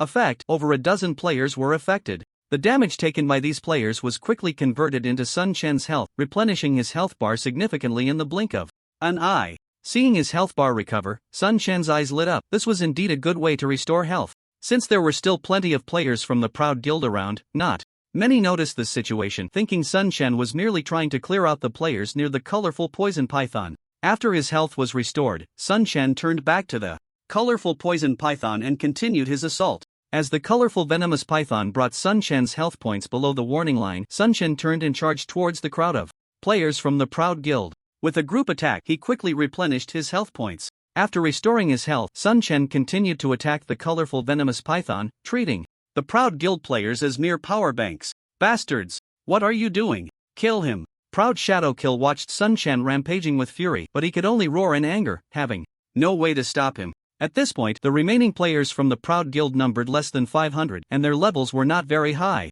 Most of the support classes had already fallen, leaving only damage-dealing classes who would return directly to the novice village upon death, unable to resurrect. Time continued to pass, and finally, with a flash of light, the massive body of the colorful venomous python crashed to the ground. Sun Chen's eyes flickered, and he turned to unleash a group attack, sending the remaining low-health Proud Guild players back to the novice village. Seizing this opportunity, he quickly swept up the loot dropped by the boss on the ground. Bastard! South Wind, drop the boss loot, or I will not rest until I deal with you. Proud Shadow Kill watched in disbelief as Sun Chen cleared the loot from the colorful venomous python, nearly fainting from rage, and could only roar at Sun Chen. Seeing all the items fall into Sun Chen's hands, the remaining Proud Guild players stopped their actions, all staring at him. Sun Chen glanced at the furious Proud Shadow Kill in the distance, suddenly grinning and giving him a thumbs-down gesture. Then, instead of fleeing, Sun Chen charged towards the group of players led by Proud Shadow Kill and began attacking them. Sun Chen had not forgotten his next strategic move. This was the perfect opportunity to deal with the Proud Guild, and he certainly would not hold back.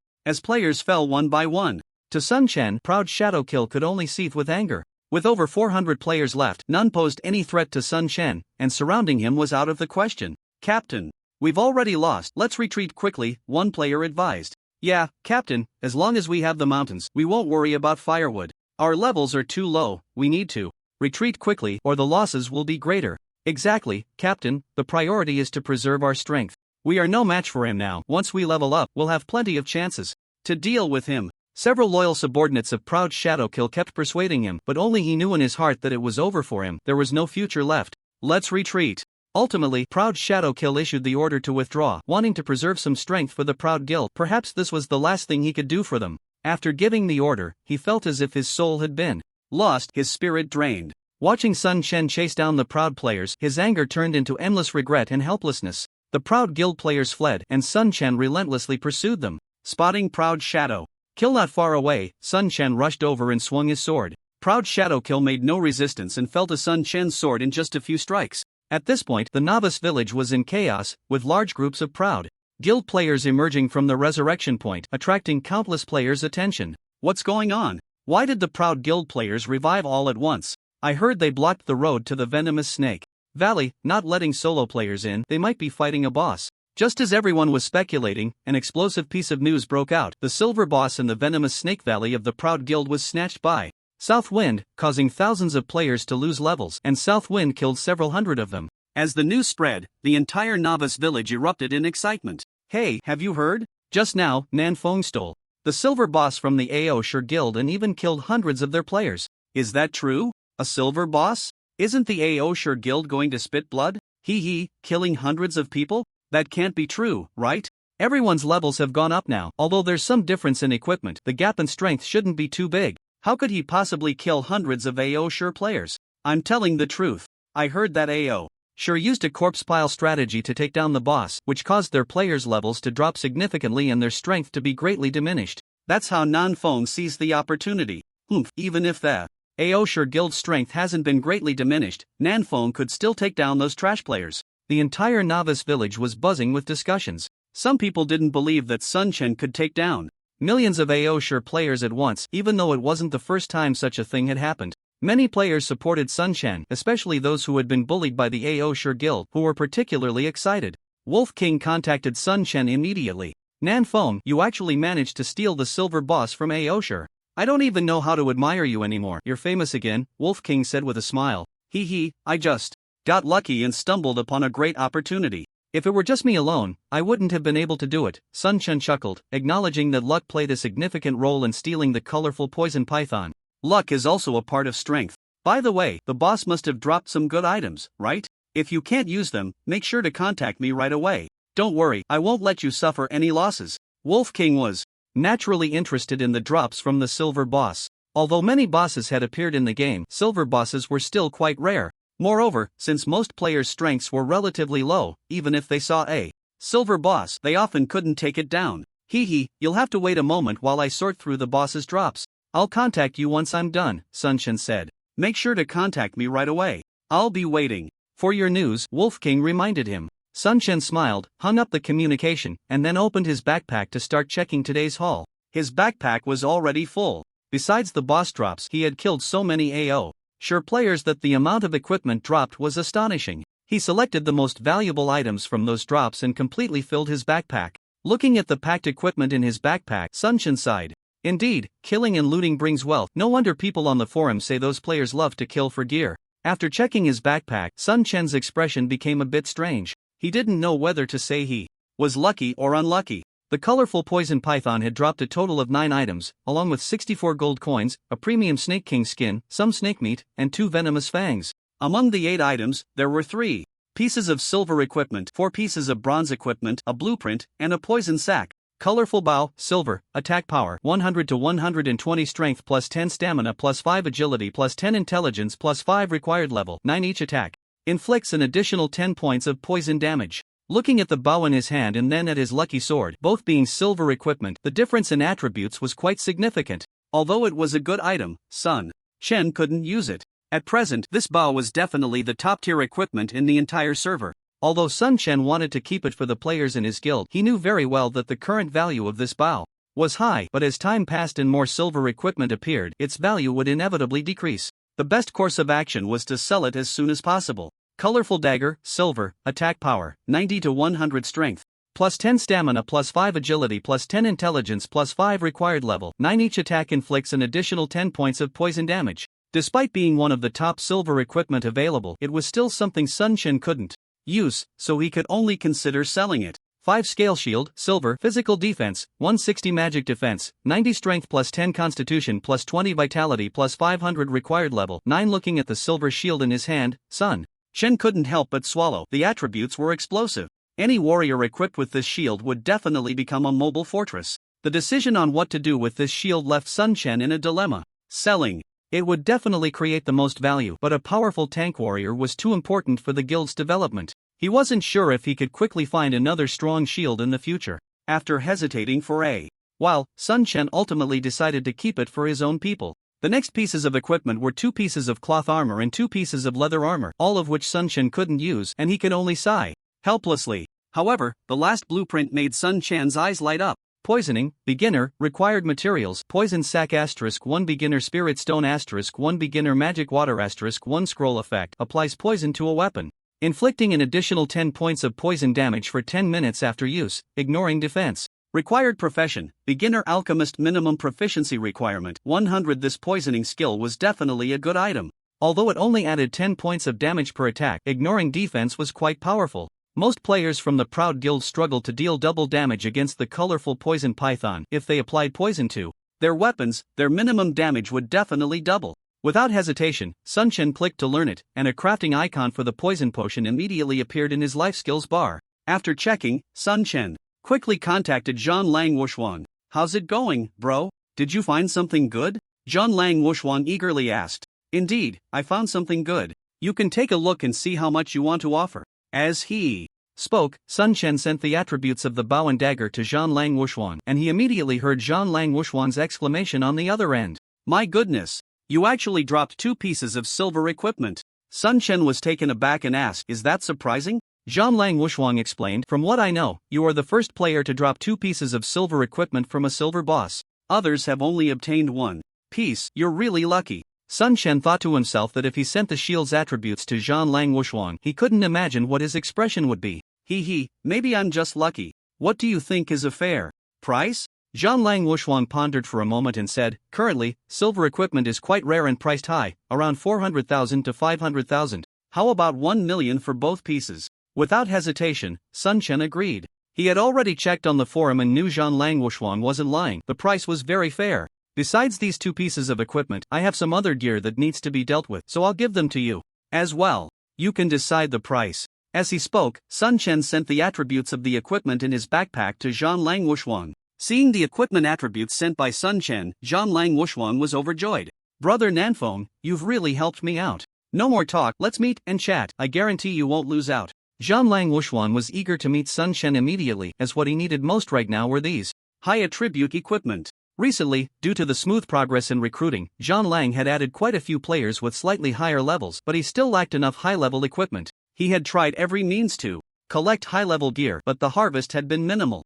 By the way, I have something good here, but I need your help, Battle Wolf. As he spoke, Sun Chen sent the blueprint for the poison refining potion to Battle Wolf Wuxuan. Upon seeing the effects of the poison blueprint that Sun Chen sent, Battle Wolf Wuxuan was overjoyed. This is a great item. Don't worry, I'll arrange for the team to gather the materials right away. After agreeing on a meeting place, Battle Wolf Wuxuan immediately posted a task in the guild to collect poison sacks, and soon the entire guild sprang into action. As Sun Chen made his way to the novice village, he logged onto the forum and directly posted the battle video of himself against the AOC guild. Title: AOC guild is no match. The disdainful title instantly caught the attention of players on the forum. Who has such a big mouth? Not even taking AOC seriously. Some curious players clicked on the post, and the first thing they saw was the video of Sun Chen slaughtering AOC guild players, which was completely unedited and showcased the entire process of Sun Chen seizing the colorful poison python. Wow, that's amazing. No wonder he talks so big. Not taking AOC seriously, turns out it's Nanfeng. Looks like AOC stepped into a pit again. Heh, the AOC dynasty is probably going to spit blood. They finally found a silver boss, only to have it snatched away. What bad luck. They deserve it. Who told the AOC guild members to be so overbearing? They deserve to have their boss stolen. Exactly, someone should stand up to the AOC guild. It's about time they had some bad luck. Heh, this Nanfeng has gone head-to-head with the AOC guild. It seems like it's a fight to the death. One of the top 10 guilds, and they were actually taken down by a rookie player.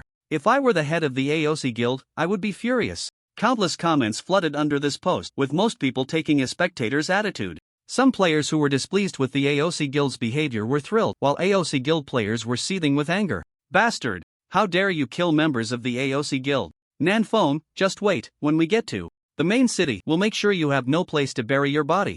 Nanfeng, if you have the guts, don't come to the main city, otherwise, every time we see you, we'll kill you. Just because you killed a few people. You think you're something special? How dare you go against us, AOC? Nanfeng, you will definitely regret it. The players of the AOC guild also saw this post, and it instantly caused an uproar, with many leaving comments below. Meanwhile, at the AOC guild headquarters, Wei Xian was in a good mood after taking down a boss, but upon receiving the news, his good mood vanished. Bastard! Bastard! Bastard! Nanfeng, I will make sure you have no place to die. Wei Xian's furious roar echoed, and the office was instantly in disarray. With red eyes and a fierce expression, Wei Xian exuded a powerful killing intent. Sun Chen's actions had turned him into a laughingstock online. President, what should we do now? The assistant beside him asked cautiously. Contact AOC Yingsha immediately and have him come to me right now. Wei Xian roared, and the assistant quickly exited the office. Before long, the assistant brought AOC Yingsha into the office. AOC Yingsha was short, with an ordinary appearance, and at that moment, he looked pale, filled with fear, keeping his head down and trembling. Speak! What exactly happened? Wei Xian asked coldly, his voice stern. AOC Yingsha dared not hide anything and quickly recounted the events of the day in detail, standing there with his head down after finishing. The next moment, an ashtray flew over and hit AOC Yingsha hard, causing him to scream in pain and stagger back. Good. You've got some guts, hiding from me while fighting a silver boss. Do you think you're above the law? Wei Xian's face was filled with rage. Aoshi Yingsha trembled, not daring to make a sound. Wei Xian stared at the silent Aoshi Yingsha, wishing he could just throw him off the building. The silver boss was incredibly precious, and their Aoshi guild had developed in so many novice villages without securing a single silver boss. Seeing that many other guilds had already captured silver bosses, he felt anxious and hoped to secure one soon. He never expected that his subordinate would secretly go after a boss and end up getting it snatched away by someone else. It was simply unacceptable. I made you the person in charge, and this is how you take responsibility for me? From today on, you're fired. Get out! Wei Xian shouted angrily. Aoshi Yingsha's expression darkened, and he could only helplessly exit the office. A cold glint flashed in Wei Xian's eyes as he asked, without turning back, have you found out anything about that person from the south? The assistant shook his head helplessly and said, we've arranged for people to investigate with all our might, but there's no news. Seems this person has altered their appearance. Wei Xian was someone with a strong desire for revenge. When Sun Chen declared war on Aoshi in the forum, Wei Xian had already arranged for someone to investigate Sun Chen's background. He had long thought that anyone who dared to oppose the Aoshi guild would have to pay the price, whether in the game or in reality. However, he never dreamed that the person opposing him would be Sun Chen. After altering his appearance, even those familiar with him would find it hard to recognize him. Investigate. Keep searching for him. Anyone who dares to oppose me will regret coming into this world. Wei Xian clenched his fists and coldly commanded. Understood, I will immediately arrange for a more intensive investigation, the assistant quickly replied. By the way, that useless Aoshi Yingsha has left. Assign someone else to take charge of the novice village he was responsible for, Wei Xian instructed again. Okay, the assistant nodded. After Sun Chen posted the message, he briefly looked at everyone's replies and then headed straight to the novice village, where he quickly met Zhang Lang Wushuang. The two soon completed the transaction, with all the equipment totaling 1.3 million paid to Sun Chen. Seeing the balance in his account, Sun Chen couldn't help but marvel again at how easy it was to make money. Today, he had earned around 1.4 million in total, and if he included the value of the shield, it was simply incredible. It felt like he was dreaming. Just a few days ago, he was a university graduate who couldn't even find a job, with a bleak future ahead. In just a few days, he had become a millionaire, and the change in his fate was immense. Then, Zhang Lang Wushuang traded the 1,000 poison sacks he had just collected to Sun Chen. So many? Sun Chen was a bit surprised by the quantity of poison sacks. Bro, you have to let me know as soon as you make that poison potion. Don't worry, I'll arrange it right away. You keep an eye on the Aoshi guild members for me. After they parted ways, Sun Chen immediately found the people in the studio and taught them how to make the poison potion. Once this was done, it would be another significant source of income. Teaching the studio staff how to make the poison potion took some time, and after finishing, Sun Chen was about to continue leveling up when Zhang Lang Wushuang contacted him. Bro, I've found the Aoshi guild's leveling team. Do you want to go over? Send me the location, I'll head over immediately. Sun Chen decisively decided to eliminate the Aoshi guild players. Today, the Aoshi guild players had suffered heavy losses while dealing with the colorful poison python, and their levels had generally dropped, with quite a bit of equipment lost. It was the perfect opportunity to strike. Although leveling up was very important, dealing with the Aoshi guild was also crucial. The spider forest was a leveling spot near the novice village. Not long ago, there had been a group of casual players leveling up here, but they were quickly cleared out by the Aoshi guild members. Over 100 Aoshi guild players had taken over the area, monopolizing this leveling spot. Damn it, I finally leveled up, and now I've dropped down again. It's all that Nan Feng's fault. If it weren't for him, I wouldn't have lost 2 levels in a row, a swordsman complained. Without taking down the boss, we have no compensation for our level drops. This is just ridiculous, another mage grumbled. I say we should blame Aoshi Yingsha. If he weren't so stubborn, we wouldn't have offended Nan Feng and lost levels, another voice chimed in. You can't say that. We're one of the top 10 guilds, how dare Nan Feng go against us? No matter what, we have to make him pay. Once I level up, I'll definitely make him regret it, a warrior said, his face filled with anger. Heh, you can forget about that. He can take on hundreds by himself now. Even if you level up, you'll just be an easy target, a nearby mage laughed. Humph, even if I'm not his match, he won't be able to continue in this game after offending our Aoshi guild. Exactly. Once we gather our main force in the main city, that will be his end. We must avenge this. One by one, the players of the Aoshi guild were filled with hatred towards Sun Chen, who at that moment had already stepped into the spider forest. He happened to overhear the players discussing him and chose to ignore their hatred. Striding confidently towards the Aosher Guild's leveling team, he was only noticed when he got close. You, what are you doing here? Oh no, Nanfeng is here. Shit, run. The players of the Aosher Guild instantly fell into chaos, their hatred quickly turning into fear of Sun Chen. Sun Chen's cold gaze swept over them, and then he slowly drew his twin swords, declaring loudly, I hereby announce that I will be clearing out all Aosher Guild players from this novice village. No matter who you are, if you're an Aosher Guild player, I will not spare you. With that, Sun Chen charged at the nearest player, his sword striking down, and in the blink of an eye, that player lay dead. After taking one down, Sun Chen rushed towards another player, embarking on his path of slaughter, and soon players were falling one after another. Nanfeng, you better think this through, opposing our Aosher Guild will have consequences. Nanfeng, don't be foolish, stop now. As the Aosher Guild players urged Sun Chen to back off while fleeing, their speed was no match for him. In an instant he had wiped out most of the players, leaving only a few to escape.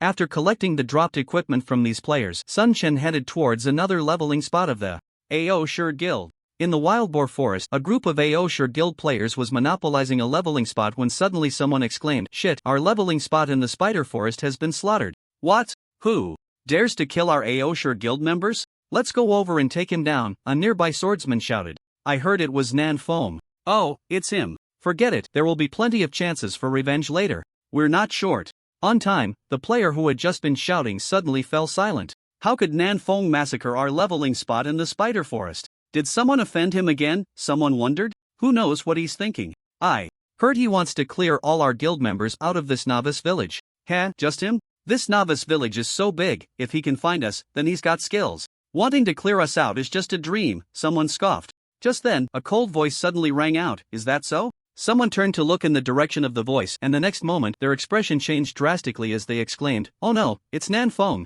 Wow. How did he find this place so quickly? What should we do? There were about 100 players from the Overlook Guild present, but at this moment, they were all in a panic. Sun Chen didn't waste any words with them. He drew his sword and charged into the crowd. Soon, most of the Overlook Guild players at this leveling spot were slaughtered by Sun Chen, with only a few able to escape. After collecting the dropped equipment, Sun Chen quickly headed to the next leveling spot. Although the novice village was large, there were many members of the Warwolves, making it easy to locate the Overlook Guild's leveling teams. After all, the players from the Overlook Guild were known for their domineering style, usually leveling in large groups, making them easy targets for the Warwolves. In a short time, Sun Chen cleared out 4 of the Overlook Guild's leveling spots, directly taking down hundreds of their players, causing the remaining players at other leveling spots to scatter like startled birds. Many players from the Overlook Guild, in order to avoid being killed, simply hid in the novice village, too afraid to venture out to level up. News spread quickly in the novice village, and soon everyone was talking about how Sun Chen was clearing out the Overlook Guild players. All the Overlook Guild players wore dark expressions. As one of the top 10 guilds, their players were usually arrogant and looked down on ordinary solo players, but now they had become the subject of ridicule. Standing in the novice village, many Overlook Guild players were pointed at by those around them, and several players chose to leave the Overlook Guild altogether. In fact, the current guild structure was not well developed. Joining a guild merely added an icon to one's character, and leaving the guild caused the icon to disappear automatically, making it very convenient. Warwolf Wushwang quickly contacted Sun Chen again. Brother Nanfeng, you're quick on the draw. I heard the Overlook Guild is in chaos. Warwolf Wushwang was in a good mood after hearing that many players from the Overlook Guild had quit. They brought this on themselves. By the way, send me the leveling locations of the Fierce Tyrant Dynasty players as well, and it would be best to send a few people to follow me to collect the equipment. A glint of determination flashed in Sun Chen's eyes. Since he was already targeting the Overlook Guild, he couldn't let the Fierce Tyrant Dynasty off the hook either, claiming it was for revenge. Warwolf Wushwang was delighted to hear that Sun Chen planned to take action against the Fierce Tyrant Dynasty as well. He couldn't wait for Sun Chen to eliminate all the competitors in the village. Recently, the Fierce Tyrant Dynasty had been aggressively competing for players due to their ample funds, and Warwolf Wushwang couldn't act openly against them. If Sun Chen could directly deal with the Fierce Tyrant Dynasty players, that would be perfect. Pleasure working together, my brother. Don't worry, I'll send you their location soon, and I'll arrange for a few scouts to follow you. I'll handle the equipment situation, ensuring you won't suffer any losses. We've been friends for a long time, so I trust you. Sun Chen smiled, feeling quite confident in Warwolf Wushwang. He then went to 2 more leveling spots of the Overlook Guild, clearing out all their players. Now, the Overlook Guild members truly dared not show their faces, and more players were quitting the guild.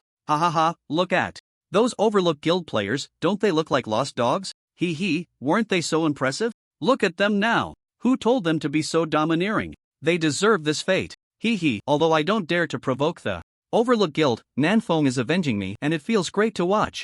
Watching the disheartened Overlook Guild players, those solo players who had once been bullied by them felt particularly pleased. Sun Chen waited for a long time but did not receive any information about the Overlook Guild's leveling spots. He knew it would be difficult to find them again today. He then shifted his target and charged directly towards the nearest leveling spot of the Fierce Tyrant Dynasty. As one of the most powerful guilds in the village, they may not be as strong as the, but they are significantly stronger than the. Currently, their total number has reached over 1,500, and their levels are not low either.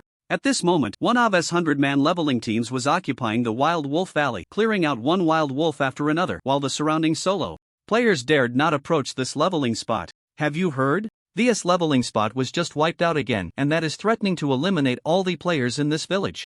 Those from can't even handle one person, they're truly garbage. They can only blame their bad luck. Using a pile of corpses to fight the boss resulted in too much level loss, and they couldn't compete with who seized the opportunity. Is indeed quite impressive. Although he's not a top player on the, his strength is considerable. He's nothing special, just has slightly better equipment. In the early game he could hold an advantage. But now that levels have increased, his equipment advantage isn't as obvious. Exactly, now he can only show off in front of. If he dares to provoke us, we can teach him a lesson in no time. If it weren't for the president ordering us to level up with all our might, I could take a group to kill him back to level 0 right now. A group of players did not take seriously, although they had suffered losses at his hands. Before, their levels had risen and they had changed their equipment, boosting their confidence as they felt capable once again. I'm here, ready to kill you back to level 0. A strange voice suddenly rang out from the back of the team. One player turned around and glanced at coldly saying, "Who are you? Don't you know this is our territory? Hurry up and get lost." This person clearly did not recognize, and seeing his fierce expression, smirked, revealing a brilliant smile, then dashed forward in a swift motion. With both hands swinging continuously, his combo struck this player, instantly depleting his health. Whoa, it is here. Suddenly, another player exclaimed, and the leveling team erupted into chaos. Seeing the disarray on the opposite side, smiled and continued, "Come on, let me see how you plan to kill me back to level 0. With that, charged straight in. Suddenly, a shadow flickered ahead, and a tall warrior wielding a large shield approached, with glowing status effects flashing all around. This was a level 9 warrior player, looking quite powerful. Don't think you're impressive just because you killed a bunch of. Today, I'll show you the strength of. This warrior snorted coldly, exuding confidence. Rushed up to him without hesitation. -120, -160, -150.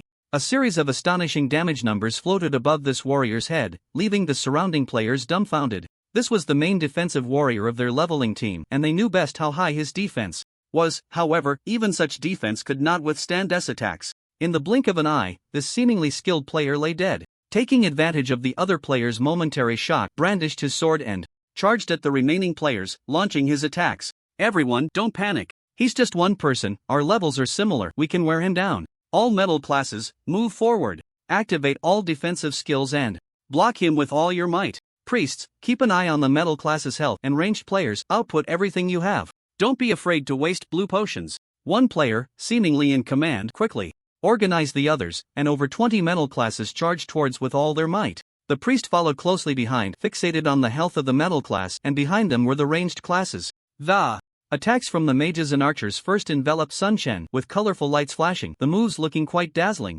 Sun Chen dodged with all his might, but due to the sheer number of attacks, many still landed on him. -40, -25, -36. Damage numbers popped up above Sun Chen's head, and the damage dealt to him by the Xiongba Wang Chao players was significantly higher than that from the AOC guild players. Although the damage values were still not high, the sheer volume caused Sun Chen's health to plummet. However, Sun Chen was not worried about his health at all, as a group of metal players had already arrived. Sun Chen charged into the crowd, braving the attacks, and unleashed a blade storm, followed by a blood-sucking wave that swept around, causing a flurry of damage numbers to appear, instantly filling his health bar. Seeing Sun Chen's health bar refill in an instant, the commander of the Xiongba Wang Chao frowned slightly but quickly relaxed, shouting, "Put in more effort. That guy just used a health potion, he won't last long.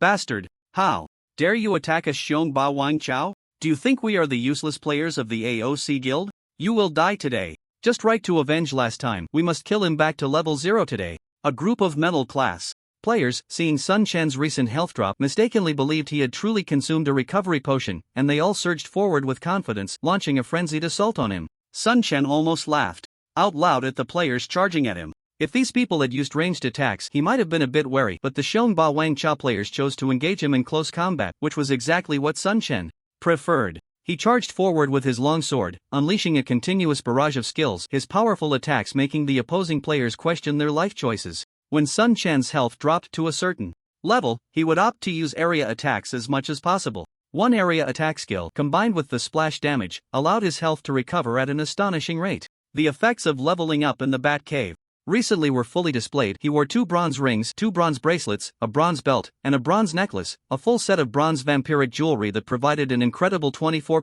lifesteal effect. This was a terrifying lifesteal number. For every 100 points of damage dealt, he could absorb 24 points of health, and only Sun Chen knew how terrifying that was. Coupled with the lifesteal skills of the swordsman, bloodsucking, slash and bloodsucking wave, Sun Chen was practically like an indestructible cockroach at this moment. Moreover, he had health potions on him, and now his only weaknesses were his armor and weapon. Even his skills had improved significantly. Sun Chen's health dropped time and again, but it was replenished just as often. At first, the players from Xiongba Wang Chao were full of confidence, but soon someone noticed something was off. Strange, how did his health recover again? The cooldown for the recovery potion clearly hasn't expired. This is ridiculous. Doesn't his health recovery potion have a cooldown? Maybe he has some special potion. I heard someone got a life recovery potion from a quest, which has a different cooldown than the ones bought from the pharmacy. If that's the case, we're in trouble. If he keeps using life potions to recover, what do we do? Don't worry, that kind of potion is rare right now.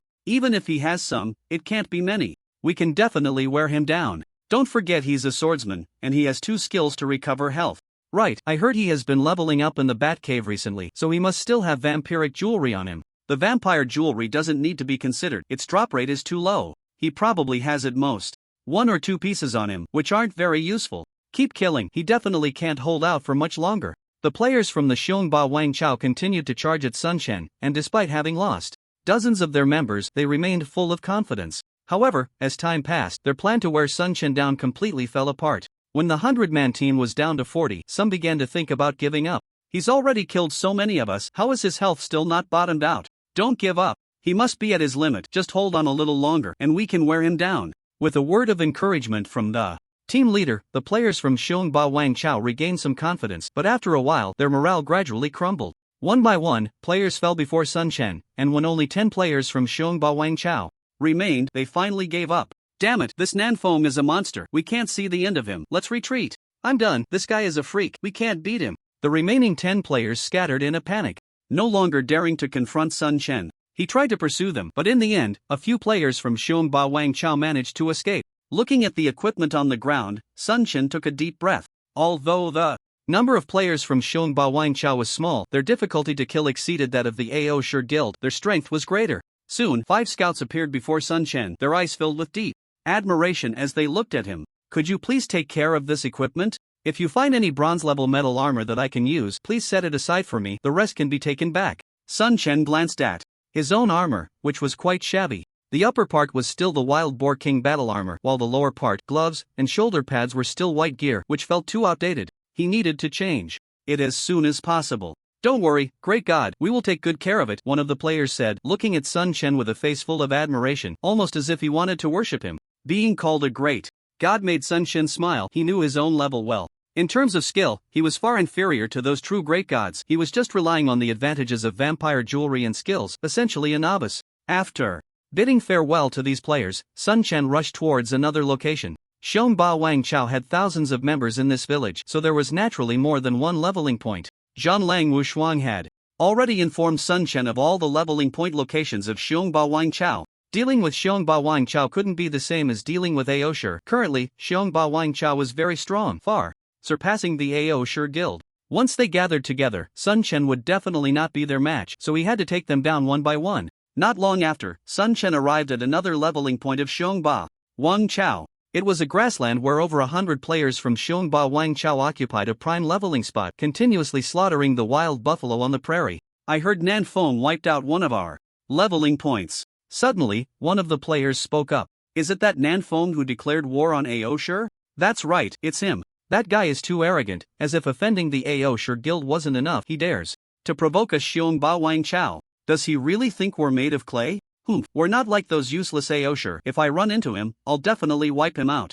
The players from Xiong Ba Wang Chao had grown accustomed to being domineering in this novice village. Although they knew Sun Chen was strong, they still didn't take him too seriously. However, soon a figure appeared not far away, charging towards them at an astonishing speed. Sun Chen was fast. He directly appeared behind this leveling team, right at the position where the priests and ranged classes were gathered. Sun Chen wouldn't waste time talking with these people. He charged in at the fastest speed. Who is it? Holy crap, it's Nan Feng. Be careful, Nan Feng is coming for you. Sun Chen had already started to act, throwing out a blade storm in the densest part of the crowd, followed by a continuous series of skills unleashed, with damage numbers flying up, creating a spectacular scene. In just a few breaths, the priests of this team had all fallen, along with several ranged classes who accompanied them to the grave. Bastard, Nan Feng, you're looking for death. The team leader was furious, his eyes turning red. Everyone, charge with me, let's kill him. Attack with all your might, wipe out this bastard. Sun Chen's actions ignited the fury of this group of players from the Xiong Ba Wang Chao as melee classes charged madly towards him while ranged classes abandoned their attacks on monsters, all locking onto Sun Chen to unleash their assault. A barrage of ranged attacks hit Sun Chen, instantly dropping his health significantly, making it seem like just 2 more rounds of attacks could take him down. However, by this time, the melee fighters had already rushed in, and Sun Chen activated all his states. Battle stance, attack scrolls, attack speed scrolls, and poison potions were all used. He plunged into the crowd, unleashing a wave of lifesteal, and damage numbers erupted above the heads of nearby players, creating a stunning visual. Under full status, Sun Chen's attack power was terrifying. Even metal classes couldn't withstand a few hits, and a single lifesteal wave nearly brought his health back to full. Then various skills were thrown out, and due to splash damage, even single target skills turned into area attacks, with damage numbers continuously popping up above the heads of nearby players. Occasionally, a golden critical hit would appear. In the blink of an eye, about 10 players had been taken down by Sun Chen. Keep attacking, we must kill him today, the leading player shouted loudly, and all players charged towards Sun Chen. Colorful lights flickered as various attacks landed on him. Even though Sun Chen's defense was high, being attacked by dozens of people still dealt significant damage. However, Sun Chen's lifesteal just happened to counteract their attacks. As his health decreased, he occasionally executed a lifesteal slash, instantly recovering some health. Seeing that his health wasn't recovering fast enough, he directly consumed the best life recovery potion, and he wasn't hesitant to use his block skill either. As more and more players fell to Sun Chen, the pressure he faced naturally lessened. He wasn't just entangled with the melee fighters, he dealt with them while charging towards the ranged units. Although these ranged classes wanted to create distance, they couldn't match Sun Chen's speed and could only watch helplessly as he closed in. Sun Chen weaved through the encirclement, taking down player after player from the Xiong Ba Wang Chao. The few scouts from afar watched cautiously, their eyes wide open. Nan Feng is terrifying. Killing these Xiong Ba Wang Chao players is as easy as killing chickens. Sigh, I wish I could be as powerful as him someday, one scout said enviously. Ha, stop dreaming, that's impossible. More and more players from Xiong Ba Wang Chao fell to Sun Chen, and from the original 100, it didn't take long before only 40 remained. Without the priests to assist with healing, they simply couldn't withstand Sun Chen's attacks. Seeing that they were completely outmatched, the leading player was both anxious and furious. Nan Feng, stop. Do you really want to be our enemy? Sun Chen glanced at the leading player and sneered, what? It's only allowed for you Xiong Ba Wang Chao to trouble me, but I'm not allowed to seek revenge? Have you forgotten about blocking me outside the wild boar forest and in the bat cave? Sun Chen had no intention of stopping. While speaking, he continued to unleash his attacks with full force. Nan Feng, if you stop now, we can clear our grievances, and we Xiong Ba Wang Chao will not trouble you again in the future. The player leading the team didn't want to see his entire squad wiped out by Sun Chen. Losing a level was bad enough, not to mention losing equipment. He wanted to stabilize the situation with Sun Chen for now and look for a chance to take revenge later. Unfortunately, he completely underestimated Sun Chen's determination to deal with them. Clear the grudges? Who do you think you are? I won't rest until I've wiped your Xiong Ba Wang Chao out of this novice village. Sun Chen stated his position directly. What? Nan Feng, are you looking for death? Are you really forcing us, Xiong Ba Wang Chao, into a fight to the death? Whatever. Sun Chen simply replied with 2 words before continuing his assault. Seeing that Sun Chen was giving them no chance at all, the player leading the team turned pale and, noticing that only about 20 people were left, he could only order a retreat. The remaining 20 had long since lost their will to fight and turned to flee without hesitation. Sun Chen then launched a pursuit, and in the end, only a few managed to escape while the rest were all killed. Once all the players from Xiongba Wang Chao had vanished, the 5 players from the Wolf Warriors finally emerged. Great God Nan Fong, all the previous equipment has been processed and the money has been transferred to your account. Please check it. One of the scouts respectfully stood in front of Sun Chen. However, there are no bronze equipment pieces that you can use. Upon hearing this, Sun Chen felt a bit disappointed. From the earlier battle, he realized once again that his equipment was somewhat outdated. After hesitating for a moment, he found Zhang Lang Wu Shuang. Brother Nan Fong, you played quite big today. I've received news that some people from Xiongba Wang Chao have already withdrawn from the guild. Then you must be very happy. Ah, of course I'm happy, but that's not enough. I hope you can bring us more surprises. Zhang Lang Wu Shuang laughed heartily. Don't worry, there will be surprises, but I need your help. Brother, just say it. Whatever I can help with, I promise not to refuse. Zhang Lang Wu Shuang said generously. Could you please get me some bronze equipment that I can use? My gear is a bit behind. Sun Chen straightforwardly made his request. Sure, I'll arrange it for you right away. When do you need it?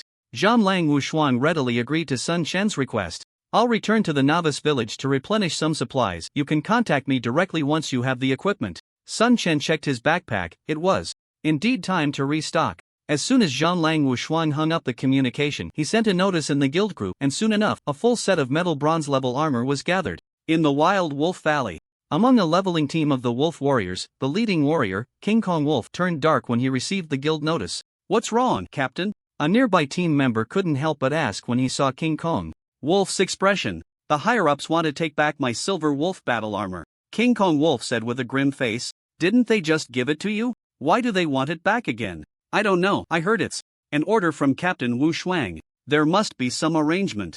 King Kong Wolf reluctantly took off his battle armor and handed it to a team member to return to the novice village. The same scene occurred in several other leveling teams of the Wolf Warriors, as one by one, the elite warriors had their equipment stripped away. Recently, Zhang Lang Wu Shuang had been spending money to acquire equipment and had even defeated a few bronze-level bosses, so he had a few pieces of bronze-level metal armor. All this equipment had been distributed to the guild's elites, and now that he was reclaiming it, he could piece together a full set. Soon, Sun Chen returned to the novice village, and just after replenishing his supplies, he received an invitation to meet from Zhang Lang Wu Shuang. Not long after, the two met at the entrance of the apothecary. As soon as they met, Zhang Lang Wu Shuang directly opened the trading window, and when Sun Chen saw the equipment Zhang Lang Wu Shuang placed in the trade box, a look of ecstatic joy spread across his face. Zhang Lang Wu Shuang placed a complete set of level 8 metal armor in the trading box, including a metal tunic, metal trousers, metal shoulder pads, metal gloves, and metal boots, a total of 5 pieces. Silver Wolf Battle Armor, Bronze. Physical Defense, 50 Magic Defense, 45 Strength plus 5 Constitution plus 5 Vitality plus 200 required level, 8 King Apes Metal Trousers, Bronze. Physical Defense, 40 Magic Defense, 30 Constitution plus 5 Vitality plus 150 required level, 8 Fierce Tigers Metal Shoulder Pads, Bronze. Physical Defense, 30 Magic Defense, 20 Strength plus 5 Constitution plus 5 Attack Power plus 10 required level, 8 Silver Wolf's Metal Gloves, Bronze. Physical Defense, 30 Magic Defense, 20 Constitution plus 5 Attack Speed plus 10% required level, 8 Cheetah's Metal Boots, Bronze. Physical Defense, 30 Magic Defense, 20 Agility plus 5 Life plus 50 Movement Speed plus 12% required level, 8 A complete set of 5 bronze level equipment, extremely precious at this stage. Just replacing one piece of the tunic could significantly enhance his attributes. If he replaced the entire set of armor, it would definitely transform.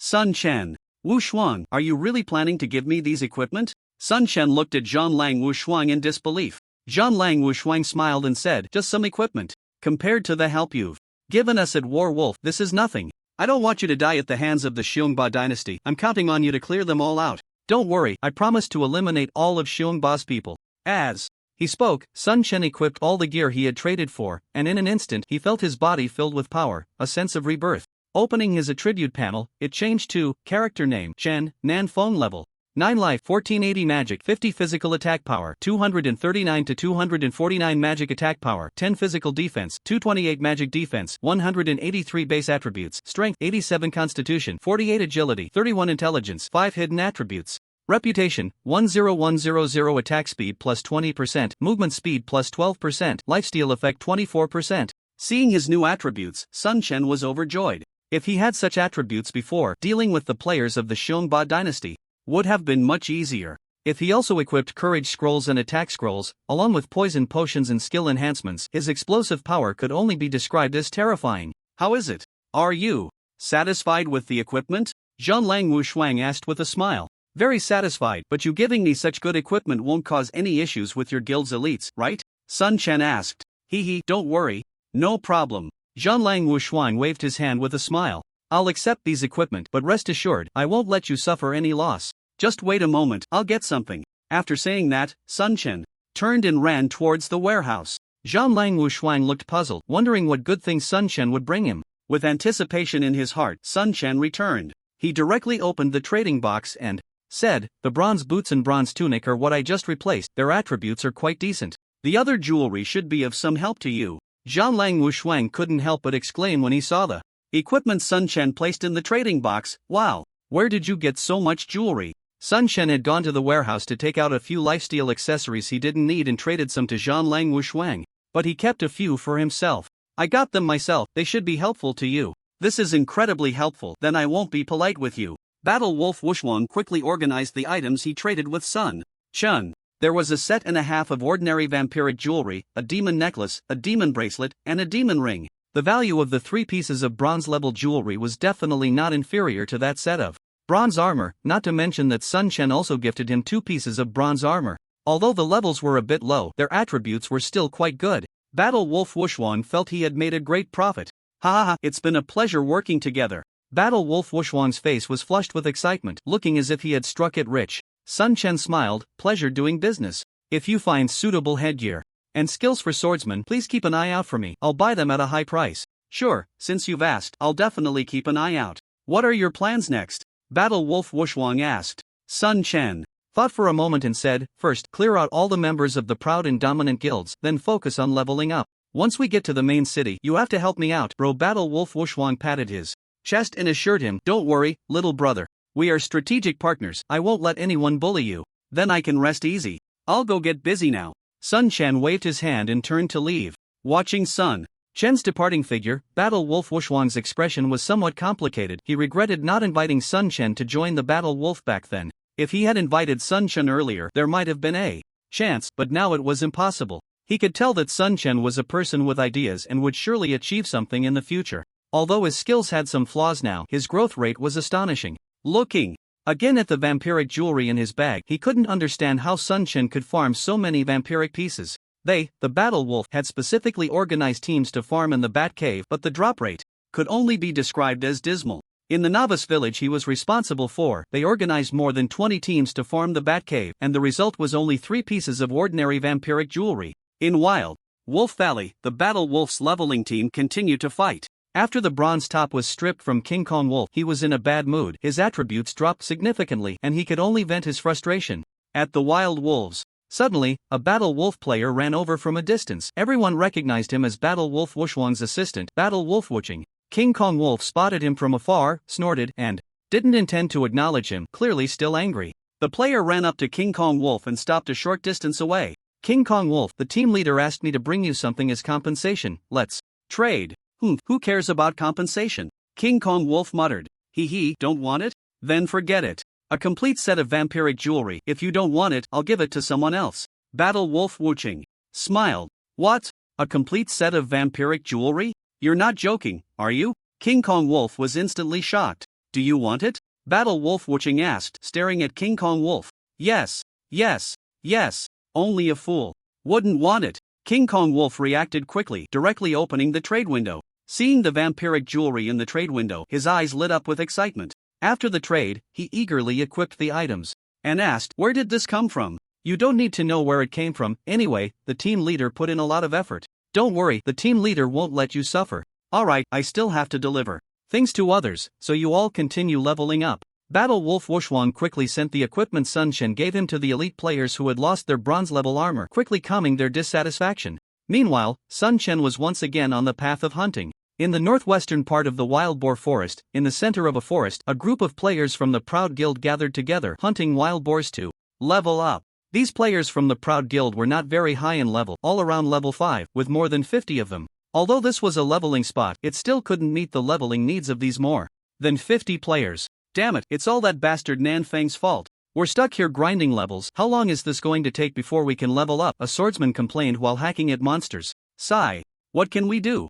That guy is chasing us down to kill us. It's already a blessing to find a place to level up in peace. I heard more than half of the people have already quit the guild and the captain has been dismissed. I really don't know what will happen next. Don't worry, we're still one of the top 10 guilds. Once we get to the main city, that guy is as good as dead. Just hold on a little longer. I hope we can reach the job change requirements soon. I heard leveling from 9 to 10 is terrifying. No one has changed jobs yet. Forget about the others, just focus on leveling up. These players from the AO Sure Guild only wanted to hide in a corner and level up in peace, but unfortunately, Sun Chen wouldn't give them any chance. Not far away, a figure emerged from behind a large tree. It was Sun Chen. Looking at the dozens of AO Sure Guild players, not far away, a cold smile appeared on Sun Chen's lips. There was no room for sympathy. After all, this was just a game, and no one was really dying. As long as these people were still in Wei Xian's guild, they were his enemies, and he should show no mercy to enemies. If you want to level up in peace, you should first ask the sword in my hand if it agrees.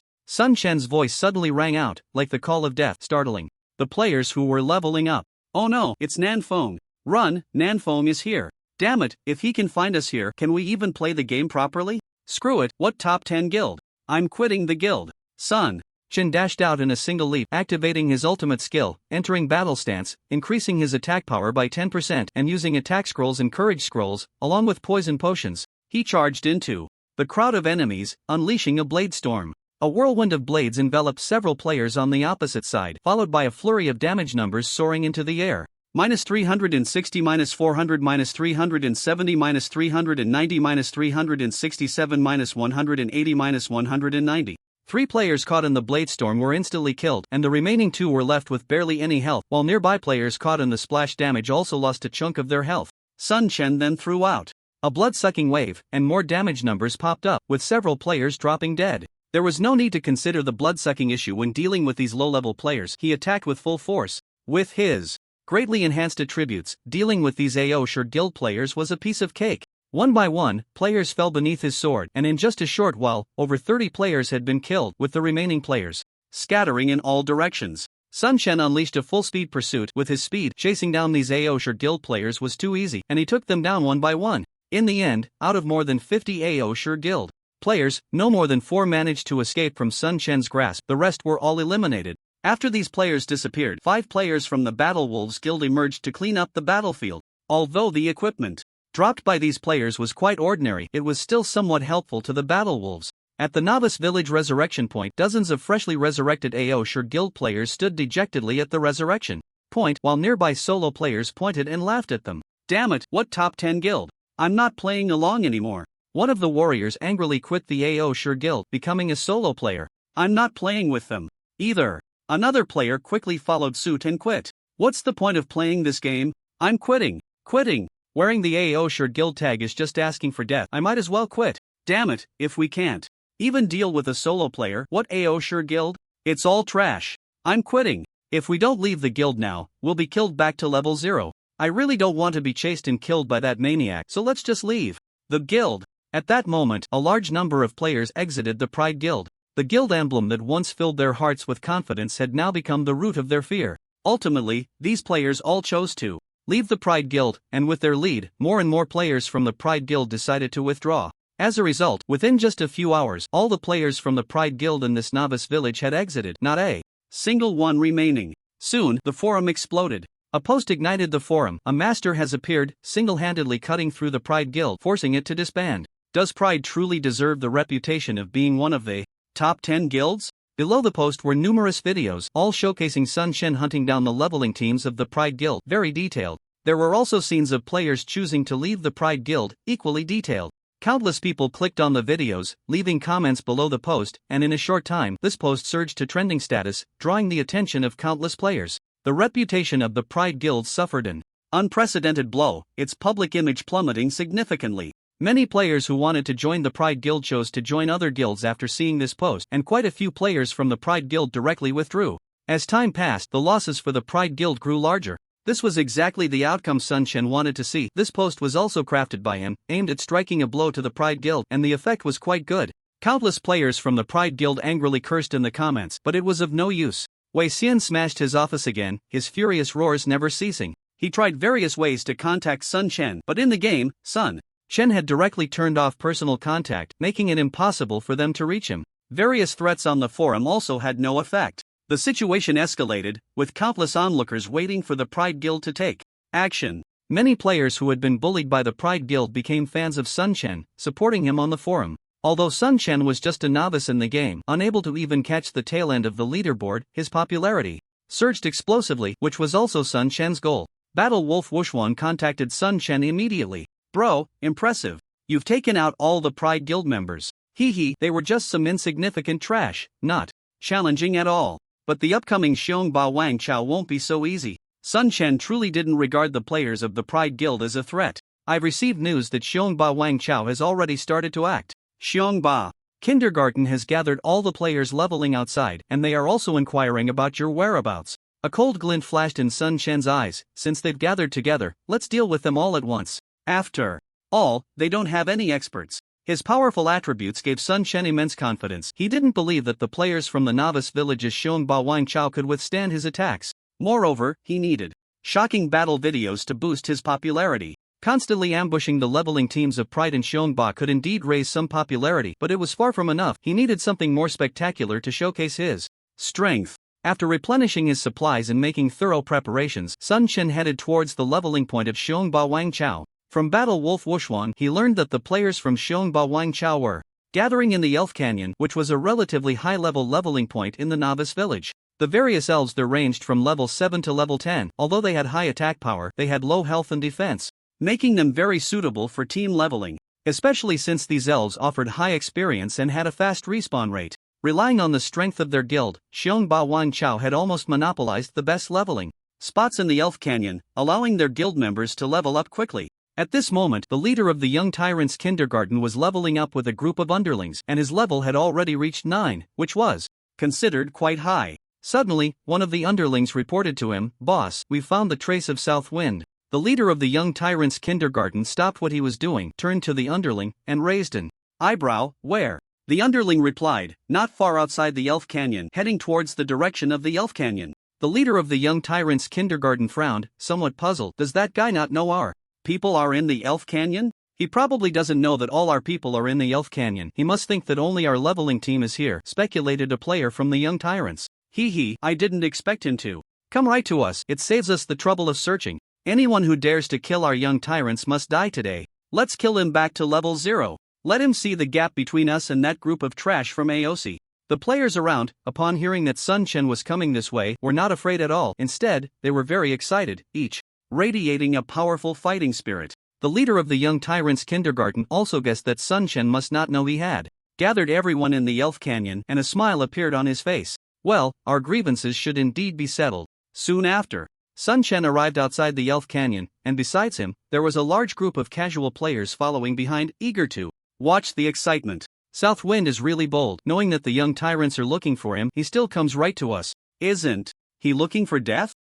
That's not necessarily true. South Wind is so strong, he even took down AOC, so the Young Tyrants might not be able to stop him. Can AOC compare to the Young Tyrants? I think he's in danger today. I hope South Wind can take down the Young Tyrants. The Elf Canyon has been occupied by them, making it impossible for me to complete my quests inside. Sun Chen stepped confidently into the Elf Canyon, which was very spacious, with a wide road flanked by wandering elf monsters in considerable numbers. In front of him, all the players from the Young Tyrants had gathered. The leader of the Young Tyrants Kindergarten stood at the front of the line, next to his most loyal underling, Young Tyrant 4Cs, with a dark mass of people behind them, numbering over 1,000. With so many people gathered together, the momentum was overwhelming, and the casual players following Sun Chen were too scared to approach. Sun Chen, however, remained calm and continued forward, stopping about 50 meters away from the leader of the Young Tyrants Kindergarten. The leader looked at Sun Chen with a proud expression and said, "Seeing so many of us, you still don't run away. Should I praise your confidence or scold your ignorance?" Sun Chen slowly drew his sword, calmly looking at the players from the Young Tyrants across from him, and said lightly, "To me, it makes no difference whether you are many or few. At this moment, I declare that all players from the Young Tyrants in this village will be hunted by me from now on. Unless you leave the Young Tyrants, it will be a fight to the death." Arrogant bastard, do you think we are a bunch of trash like AOC? You're looking for death. Kill him. We must kill him back to level 0. A mere rookie player dares to speak so boldly, he must be killed. Sun Chen's words successfully ignited the anger in the hearts of the players on the opposite side, and the leader of the Young Tyrants Kindergartens Expression darkened as he coldly said, I originally wanted to give you a chance to surrender, but since you want to fight to the death, then I will grant you that today. Just don't try to escape. Charge, kill him. With a command from the leader of the Young Tyrants kindergarten, all the players from the Young Tyrants erupted in excitement, with Young Tyrant 4Cs being the first to charge out. Previously, Shion Basihai had suffered losses under Sun Chen's hands, and the thought of revenge had never left him. Now that he had leveled up to level 8 and equipped with 2 pieces of bronze gear, his attributes were formidable, and his confidence was soaring. Nanfeng, die for me. Sun Chen saw the player from Xiongba Wang Chao move, and of course he wouldn't sit idly by. He charged forward, using various scrolls and applying poison potions without hesitation. As he approached Xiong Basihai, he activated his battle stance, further boosting his attack power.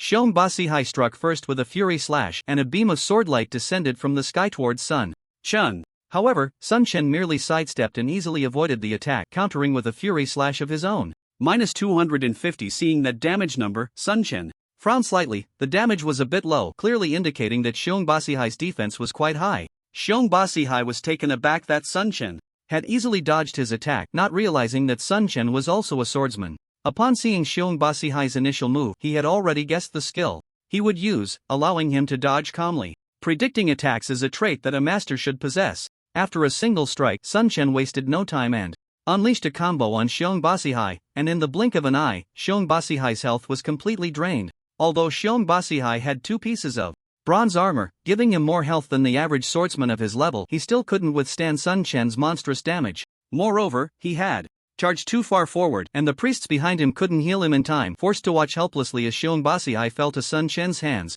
Almost simultaneously, a burst of colorful light descended from the sky, with various magical attacks and arrows raining down on Sun Chen. Minus 23, minus 27, minus 15, minus 14, minus 20. A flurry of damage numbers floated above Sun Chen's head, numerous but with alarmingly low averages, none exceeding 30 damage. For Sun Chen, whose health was close to 1500 points, the threat was not significant.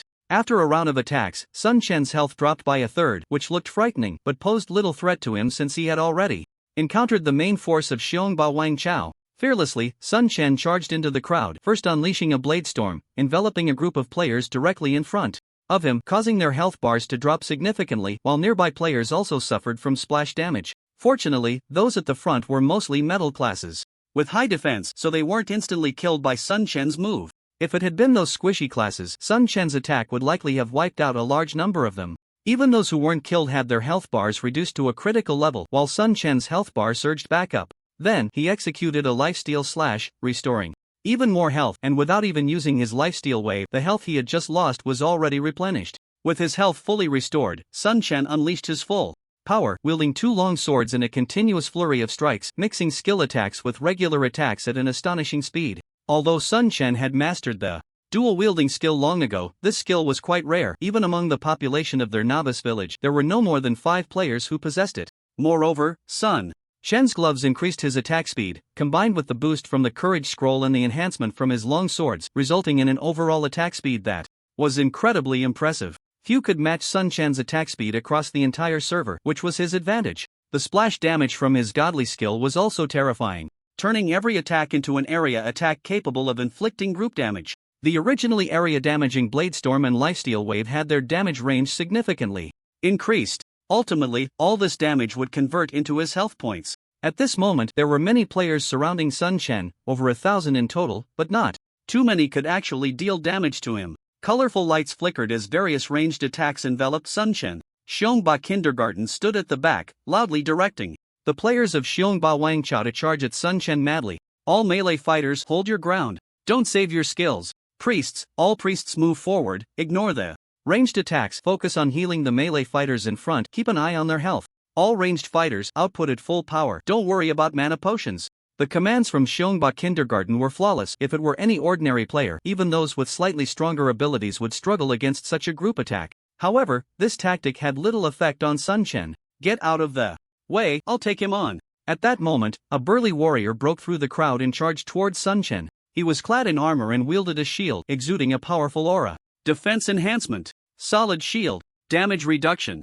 The warrior activated various buffs as soon as he arrived, colorful lights flashing around him. It's Xiongba Yifeng. I wonder if Xiongba Yifeng can withstand him. It should. Be fine, he's the strongest defensive warrior we have, equipped with 3 pieces of bronze gear, his defense is solid. This suddenly appearing powerful warrior was indeed a strong fighter trained by Seongbak Kindergarten, boasting formidable defense. Nan Fong, let me see what you can do. Seongbak Yifong fearlessly charged at Sun Chen with his shield. Then, give it a try. Sun Chen was equally unafraid, launching a full-force attack, a half-moon slash landing on Seongbak Yifong, producing an astonishing damage number.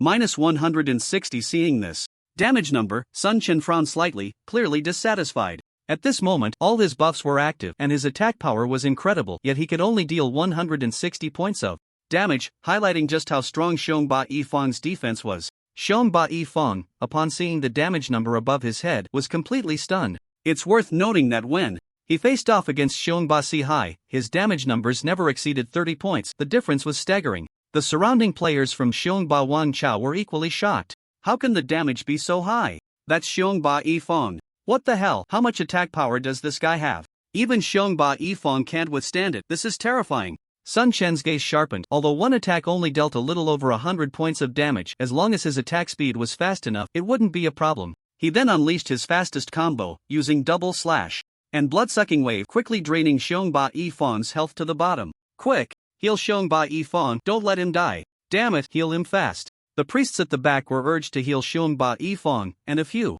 quick reacting priests acted, casting their skills on him, restoring some of his health. Coupled with the life-restoring potion Seongbak Yifong consumed, his health was recovering at an astonishing rate. Sun Chen, of course, wouldn't wait for Seongbak Yifong to regain health. He ignored everyone else and locked onto Seongbak Yifong, directing all his attacks at him. Seongbak Yifong's health was decreasing at an alarming rate. The priests had done their best, but they still couldn't stop his health from dropping. Even the life-restoring potion couldn't save Seongbak Yifong at this moment. Half-moon slash. Another half-moon slash struck Seongbak Yifong, and a golden critical hit number suddenly soared into the air, completely depleting Seongbak Yifong's health. -370. Seongbak Yifong was unfortunate to be taken down by a critical hit from Sun Chen. Where he fell, a beautifully crafted shield burst forth. Sun Chen took the opportunity to pick up the shield, which turned out to be an 8-level bronze shield with quite decent attributes. Bear King Shield, Bronze, Physical Defense, 100 Magic Defense, 70 Constitution plus 10 Vitality plus 200 required.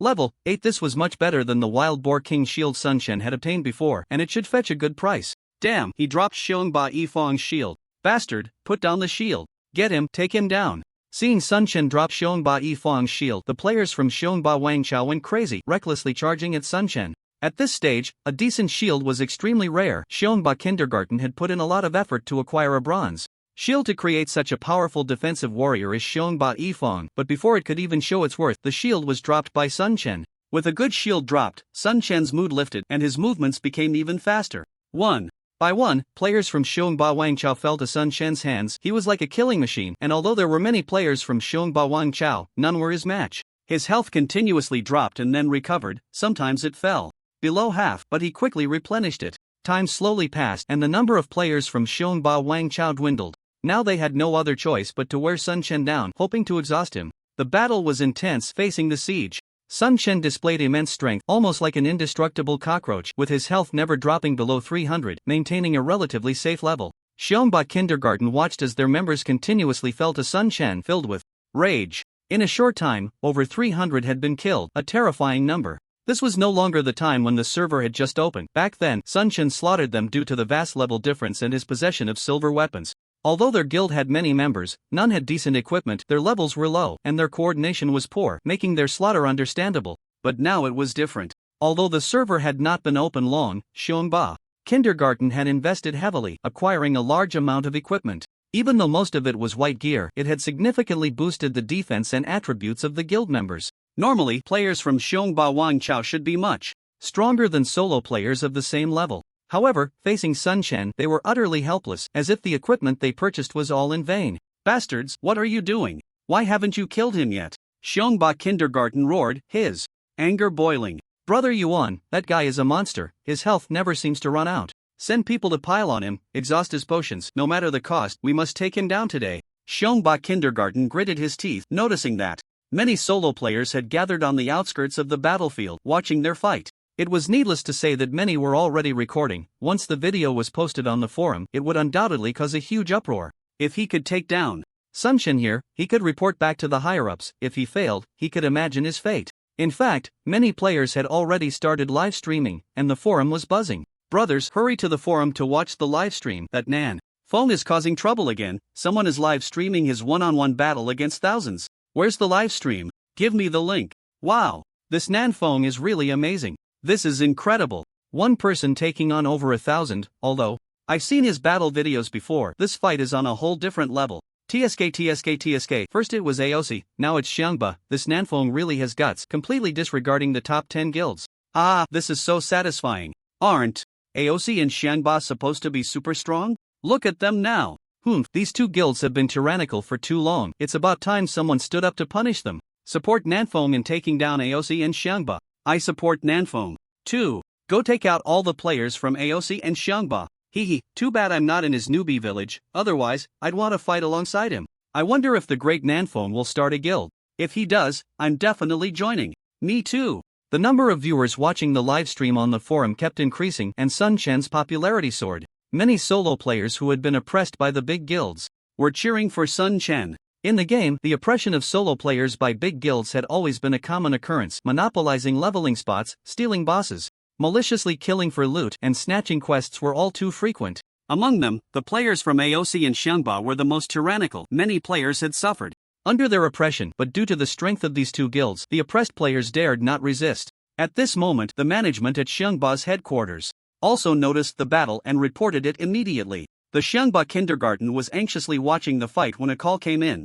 Just as the Xiangba kindergarten picked up the phone, an angry roar came through. What a bunch of useless fools. You can't even handle a solo player. What else can you do? I'm sorry, Vice President. This Nanfeng is a bit special. No need to explain, I only want results. If you can't take him down today, I'll take you down. After saying that, the Vice President hung up the phone directly. The Xiangba kindergarten's expression changed repeatedly. He knew he had no way out. Pass the order down, everyone attack with full force, don't hold back. Those who die, come back at full speed. No matter what, we must take him down today. As long as we can kill that bastard, everyone will be compensated. The Xiangba kindergarten issued the command in the group, and instantly all the players from Xiangba in the newbie village sprang into action. The players who had just died and returned to the newbie village also rushed towards the Elven Canyon. At the same time, the Xiangba kindergarten didn't forget to contact players from other guilds, but there were no results. The AOC guild in this newbie village had already been defeated by Sun Chen, and the remaining few were of no use.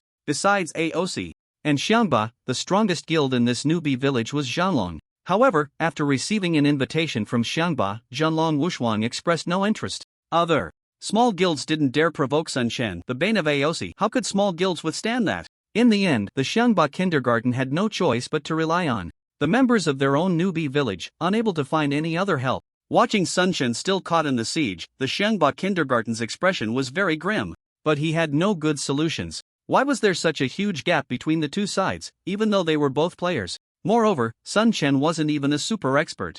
On the leaderboard, he was just a rookie. How could he be so strong? Sun Chen was immersed in the battle, his mind highly focused, continuously unleashing various skills, and the combination of skills became increasingly proficient. At the same time, he was also improving his combat techniques during the fight, growing faster than when battling monsters. It was just that this continuous fighting was quite mentally exhausting. Suddenly, Zhanlong Wushuang called, and Sun Chen answered the phone while still fighting. Southwind, you really are something else. Taking on over 1,000 people from the Xiangba dynasty all by yourself. The forums are exploding right now, and millions are watching your live stream. You're famous again. Sun Chen smiled at the words. This was exactly the effect he wanted. There aren't any experts here, so they don't pose any threat to me. Zhanlang Wushuang smiled and said, that idiot from Xiangba kindergarten actually invited us, the Warwolves, to deal with you.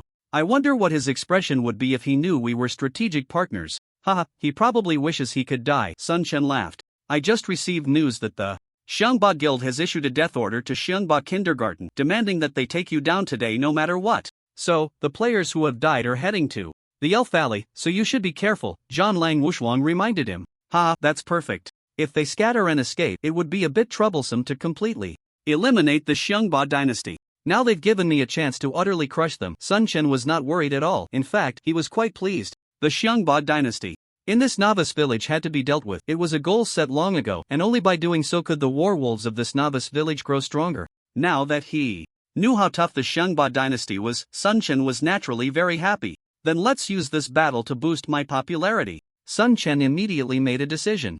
And while fighting, he opened the forum and started his first live stream. As soon as Sun Chen's live stream appeared on the forum, it attracted a huge wave of viewers.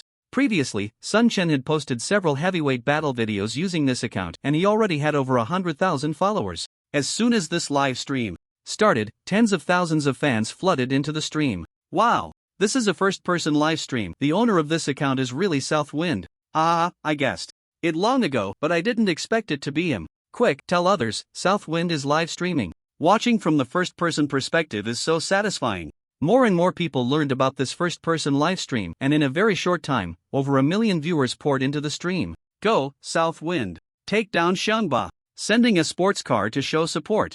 Daring to go against AOC and Shangba. I respect that. Sending a sports car first. I just got my monster stolen by Shangba's people yesterday, and today I see this live stream. It's so satisfying. I'll send a sports car too. Countless players watching the live stream sent gifts, and in a short time, Sun Chen received over 300,000 in live stream gifts. Moreover, many of the players who entered the stream directly followed him, causing Sun Chen's follower count to rise at an astonishing speed. 200,000, 300,000, 400,000, 500,000, 600,000. In just a few hours, Sun Chen's account follower count directly surpassed 5 million and was still increasing rapidly. The number of people watching his live battle even reached over 10 million, which was absolutely terrifying. Seeing the results of this live battle, Sun Chen was very excited. It was much better than he had expected. Meanwhile, the Shangba dynasty he was fighting against had already collapsed, with over 1,000 players basically killed by Sun Chen in just a couple of rounds. Sun Chen was tired. And so were the players from the Shangba dynasty. They had lost levels, lost equipment, and their mental state had completely crumbled.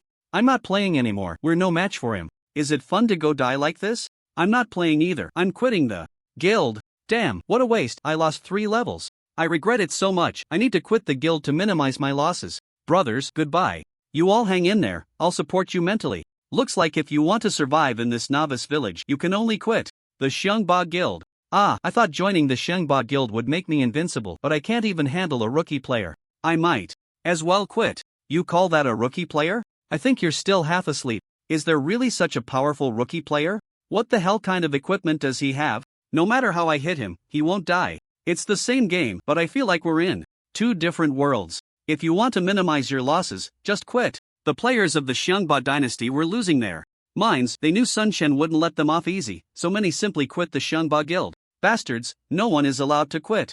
Keep fighting. Shangba Kindergarten roared in the group chat, but with that shout, dozens of people instantly quit, completely ignoring him. It's over, this is the end. Seeing this, Shangba Kindergarten felt utterly deflated. He knew he was finished. At this point, fewer than 100 players were still fighting Sun Chen, and their levels had dropped by 1 or 2, their condition was poor. Sun Chen's gaze locked onto Shangba Kindergarten at the back of the team, a cold glint flashing in his eyes as he charged forward. No one could stop Sun Chen's advance. He cut through the group of over 100 players in an instant. Upon seeing Sun Chen rushing towards him, Shangba Kindergarten's expression shifted from disappointment to a fierce snarl. He glared at Sun Chen, gritting his teeth, and said, "Nan Foam, don't get too cocky. Offending us at Shangba and AOC, you won't be able to continue in conquest. Sun Chen coldly replied to Shangba Kindergarten, "You can bring it on. I might lose, but I won't back down, otherwise I would be letting down those players supporting me from behind." After saying this, Sun Chen immediately took action, swiftly dispatching Shangba Kindergarten with a series of strikes. Once Shangba Kindergarten was dealt with, the remaining players of the Shangba dynasty fled in panic, and Sun Chen chased them for a while before stopping. He knew that after this battle, the Shangba dynasty in this novice village was completely finished. After hours of continuous fighting, Sun Chen felt a bit tired. His mental energy was greatly drained. Nan Foam, well done. I will continue to support you. Nan Foam is a real man. What are the top 10 guilds compared to him? Don't back down, we support you. The live stream chat was filled with messages supporting Sun Chen, with various gifts flooding the screen continuously. Sun Chen checked the earnings from this live stream, and it surprisingly reached 2 million.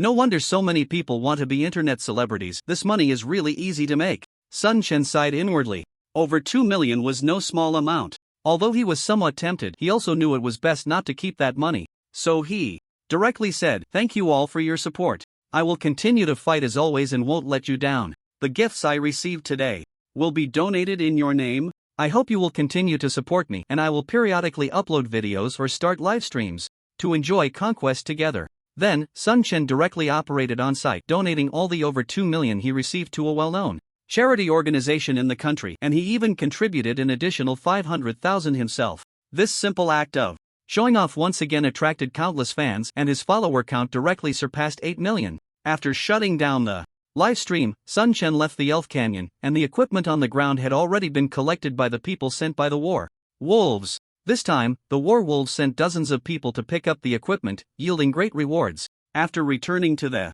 novice village and chatting with war wolf Wushuang for a while, he logged off. Stepping out of the game pod, Sun Chen stretched. He felt no physical discomfort, but mentally he was a bit fatigued. Continuous fighting was indeed tiring. Just as he entered the living room, he saw Lin Shi brewing tea. She looked up at him and said, "After fighting for so long, you must be tired. Come over and have some restorative tea. It can help relieve mental fatigue." "Thank you." Sun Chen walked over, picked up the tea prepared by Lin Shi, and took a sip. It tasted good. "You made the right move by starting the live stream today. Through this battle, you've accumulated a lot of popularity, which will greatly help in establishing the guild later. Next, you need to continue developing this account and keep building your traffic." Sun Chen nodded, sipping his tea while contemplating the path ahead. At that moment, Zhang Bo also entered the living room, had a cup of tea, and let out a long sigh, looking quite exhausted. "You've been worn out these past couple of days, haven't you? You've worked hard." The studio had just been established, and there were various coordination tasks for auxiliary professions in the game, along with liaising with the welfare institution, applying for various accounts, recruiting and receiving personnel, and reviewing accounts. All sorts of issues needed to be handled. Zhang Bo had been appointed as the vice president, and many responsibilities had fallen on him. Now he had given up his auxiliary profession to focus on helping the studio. A little fatigue is to be expected. The studio has just been set up, and there's too much to do. By the way, I just watched your live stream. It was fantastic. The forum is buzzing right now, with many comments, and your popularity is very high. Sun Chen smiled slightly and looked at the frowning Zhang Bo, saying, "Aren't you happy that my popularity is high?" Zhang Bo shook his head. "Of course I'm happy, but don't you think offending both Aoshi and Xiong Ba Wang Chao at the same time might be a bit counterproductive? There are many people online calling you foolish, saying you can only act tough in this novice village, and once you go to the main city, you're done for. Many are waiting to see you make a fool of yourself." Sun Chen didn't take those online comments to heart at all. He looked at the frowning Zhang Bo and asked, "Do you also disagree with my approach?" Zhang Bo thought for a moment and nodded. "I am indeed worried. After all, Aoshi Guild and Xiong Ba Wang Chao are both among the top 10 guilds. Offending them both will be detrimental to our guild's future development." Before Sun Chen could respond, Lin Shi suddenly interjected, "You're only seeing the disadvantages for us. Have you considered the advantages?" Zhang Bo pondered and replied, "The advantage is probably that it has boosted Sun Chen's popularity." "Exactly, it has boosted Sun Chen's popularity. We are in the internet age, where traffic is king. Controlling traffic is equivalent to controlling the future. I believe that offending Aoshi and Xiong Ba Wang Chao in exchange for high popularity is very beneficial for us." Sun Chen smiled at this moment. I was also very worried at first, but after hearing Lin Shi's words, I'm not worried at all now." "Why?" Zhang Bo asked, puzzled. Sun Chen explained, "We are destined to be enemies with Aoshi, a life and death kind of rivalry. To fight against them, we must establish a guild that can compete with them. However, we can't match them in terms of funding, and we don't have any experts from the Fengyun list. I have no advantage over them as a president. You should know that among the top 10 guilds, except for a limited 2 or 3 that are not on the Fengyun list, the other presidents are all experts. The few that are not on the Fengyun list have backgrounds that are too big for me to compare with, and those guild presidents on the Fengyun list are much stronger than I am. So, to establish a powerful guild as quickly as possible, we absolutely cannot take the conventional route. Therefore, after discussing with Lin Shi, we decided to take the internet celebrity popularity route, first finding ways to accumulate enough popularity using the advantages of high popularity to establish the guild, which can save us a lot of trouble. Although I had posted some battle videos before, they were far inferior to today's live battle. Today, my account has attracted nearly 10 million followers, which is a very good result.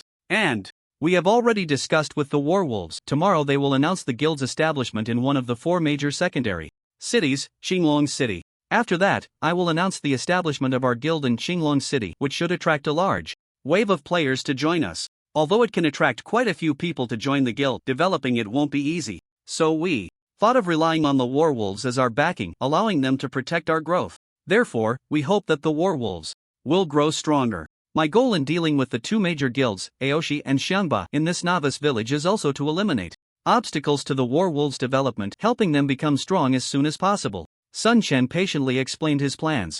With Lin Shi and Zhang Bo felt relieved, realizing that there had already been a plan in place. After understanding the overall plan, Zhang Bo instantly saw the light and thought it was a great idea. Although there are significant risks if the plan succeeds, it will greatly benefit the guild's future development. The thought of establishing a powerful guild in a short time ignited Zhang Bo's enthusiasm. Who wouldn't want to build a strong guild? Even though the guild leader isn't himself, being the vice president is still a supreme honor. Don't worry, Sun Chen, I know what to do now, Zhang Bo nodded firmly. By the way, Zhang Bo, how's the recruitment going on your side? Lin Shi inquired. Zhang Bo replied, we are fully contacting the comrades of Zhong Jibing. After adopting Sun Chen's method, many people are willing to come and try. 12 people have already arrived today and I've arranged for them to stay in a hotel. The equipment is also ready, I was just guiding them to log in. Some of them are playing games for the first time, so they are still a bit unfamiliar and need to take it slow. Sun Chen nodded, no need to rush, take a little more time to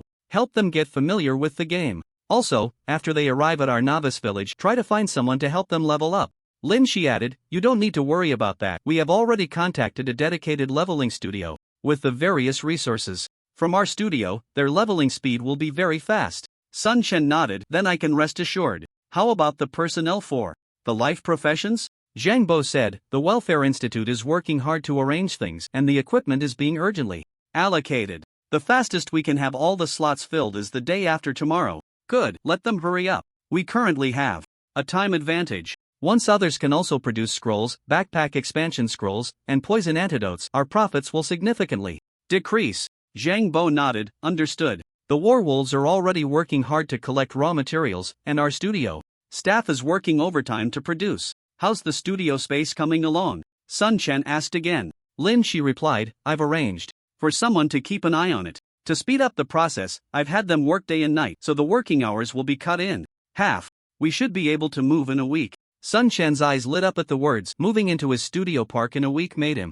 excited, thinking he could bring his parents over then. That's really great, but I can't help much with this, it will still be hard work for you all. Ha, don't forget this is my own company too. It's not about hard work, Lin Shi said with a smile. After resting for a few hours, Sun Chen regained all his energy. He didn't log into the game immediately but started browsing the forum.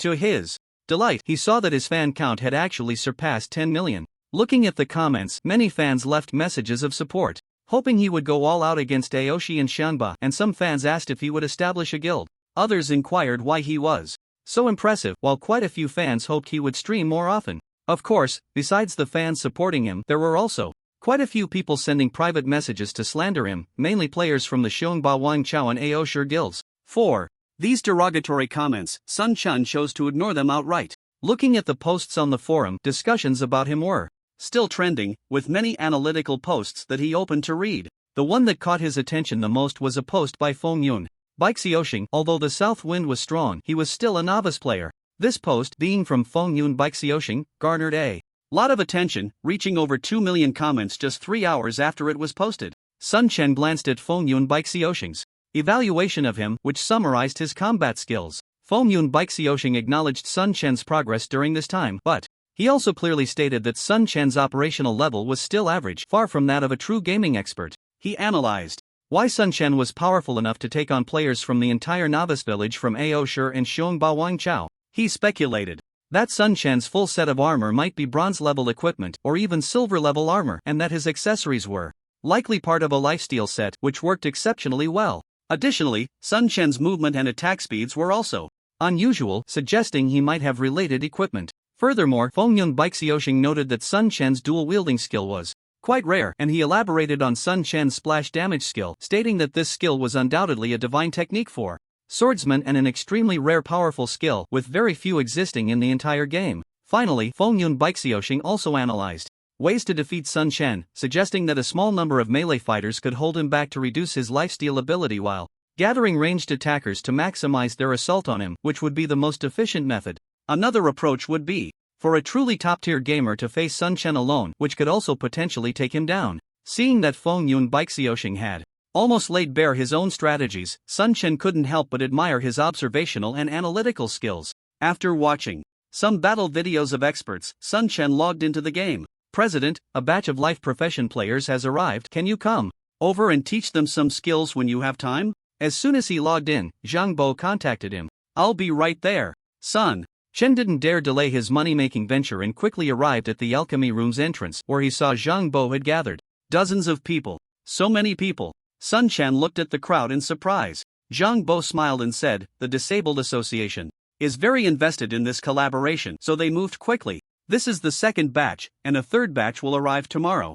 Sun Chen nodded, then faced the crowd and said loudly, "Welcome to our studio. Here, you will embark on a brand new life. As long as this studio exists, we will create the best working environment for you, allowing you to realize your greatest life value." Thank you, President, for giving us this job opportunity. Don't worry, President, we will work hard.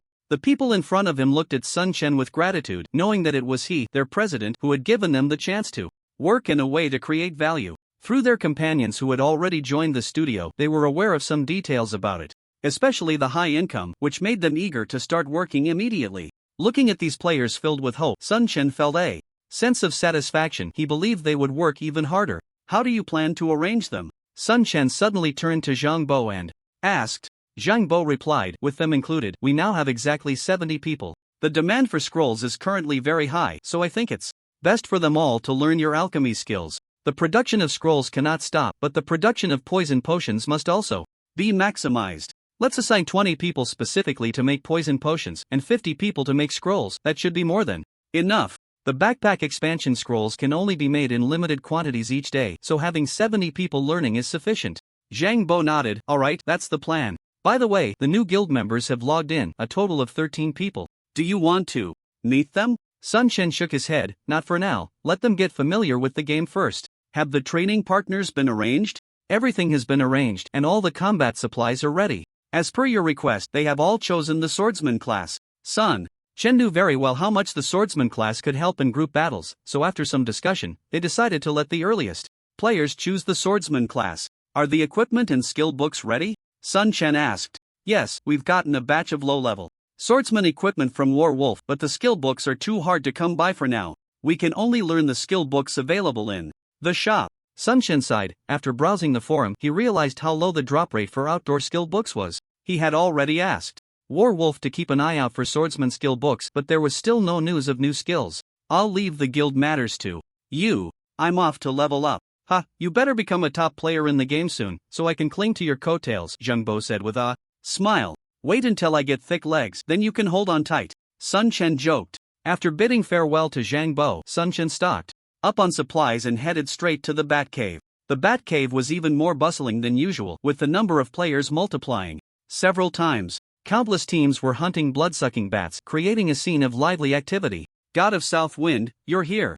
Suddenly, a player recognized Sun Chen and greeted him. Sun Chen had become somewhat of a celebrity online, especially in this novice village. There were very few who didn't know him, and most solo players quite liked him. Why are there so many people here? Sun Chen asked curiously. Everyone saw how powerful your blood-sucking effect is and wanted to try their luck. God of South Wind, is the jewelry you're wearing a full set of blood-sucking accessories? Sun Chen smiled and replied, that's right, I got lucky and found a full set of blood-sucking accessories, but the drop rate for these is very low. There are demon bats deep in the cave that are quite strong, but they can drop bronze-level blood-sucking accessories. If you're interested, you can follow the battle videos I'll be posting next. Sun Chen then declined several party invitations and ventured deeper into the bat cave, continuing to hunt demon bats. After changing his armor, the demon bats in front of him posed no threat to Sun Chen, especially since they were appearing one at a time. After grinding for a while, Sun Chen felt ready to delve deeper into the bat cave. He looked towards a dark passage behind him, where several demon bats were standing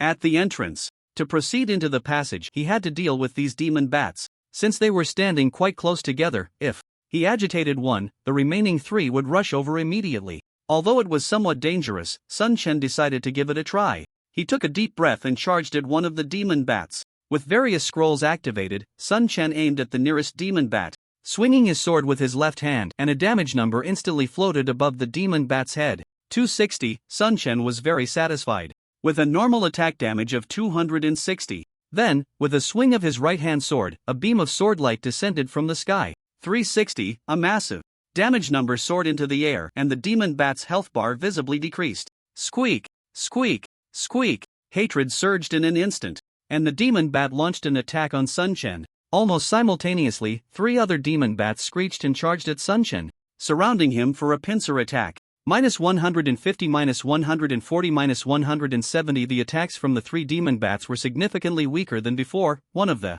demon bat's attacks was dodged by Sun Chen, but in that brief moment he still lost 460 health points, nearly a third of his total health.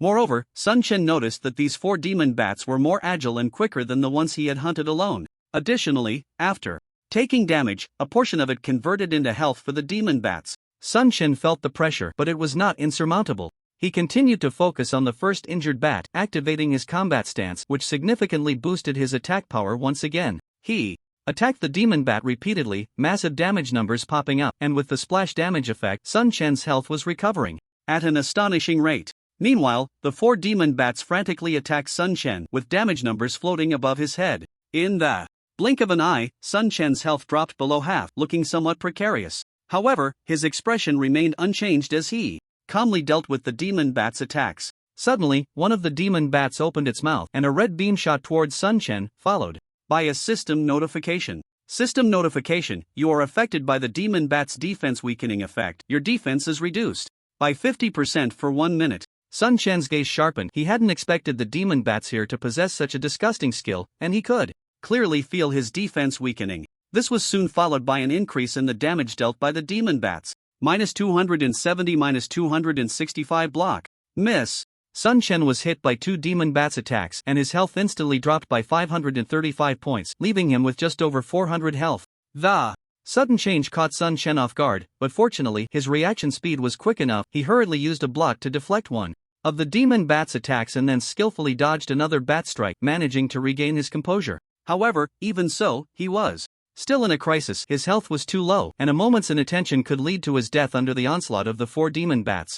Luckily, Sun Chen had held back earlier. He quickly unleashed a blood-sucking wave. A massive crimson ripple enveloped all 4 demon bats, and enormous damage numbers floated above their heads, while Sun Chen's health surged significantly. He then used a blood-sucking slash on the targeted demon bat, and a huge damage number appeared above that bat's head. Simultaneously, due to splash damage, the other 3 demon bats also displayed some damage numbers. Sun Chen's health recovered again, and in an instant, it rose to over 1,200 points, safely above the threshold. At this point, he could say he was temporarily safe, so Sun Chen still held back, not yet using his blade storm. Feeling temporarily safe, Sun Chen let out a sigh of relief and once again focused on the demon bat, noticing that its health was nearly depleted. Just then, another demon bat nearby opened its mouth, and another red beam shot towards Sun Chen. System notification: you are affected by the demon bat's slowing effect. Your attack speed is reduced by 20% for 30 seconds. Another disgusting skill effect: Sun Chen's attack speed was immediately affected.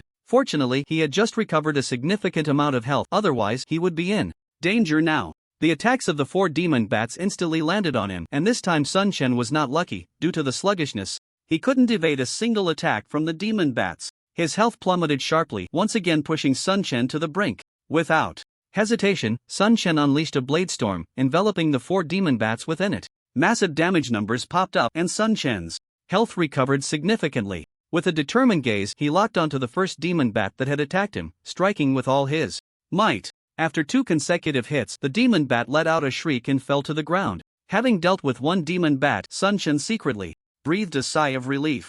Although 3 demon bats remained, the pressure on him had eased considerably. He continued to target one of the remaining demon bats, attacking while skillfully dodging its strikes. As time passed, the effects on him gradually faded, his defense restored, and the damage he took was noticeably reduced. Just like that, the situation improved dramatically. However, soon a demon bat inflicted a defense debuff on Sun Chen again. Fortunately, he was prepared and quickly adapted to the weakened defense. Plus, he wasn't stingy with high-level healing potions, so he felt relatively safe. As time slowly passed, it took Sun Chen a long time to deal with the 4 demon bats, far more than the time it would take to handle a single one, over 8 times longer. In fact, when the last demon bat fell, Sun Chen finally let out a breath of relief. Although he had taken down all 4 demon bats, it had not been easy. Sun Chen wondered If the experts on the leaderboard could handle these 4 demon bats alone, he knew that in a team setting, it would be nearly impossible to deal with them, as each attack from the demon bats was an area attack.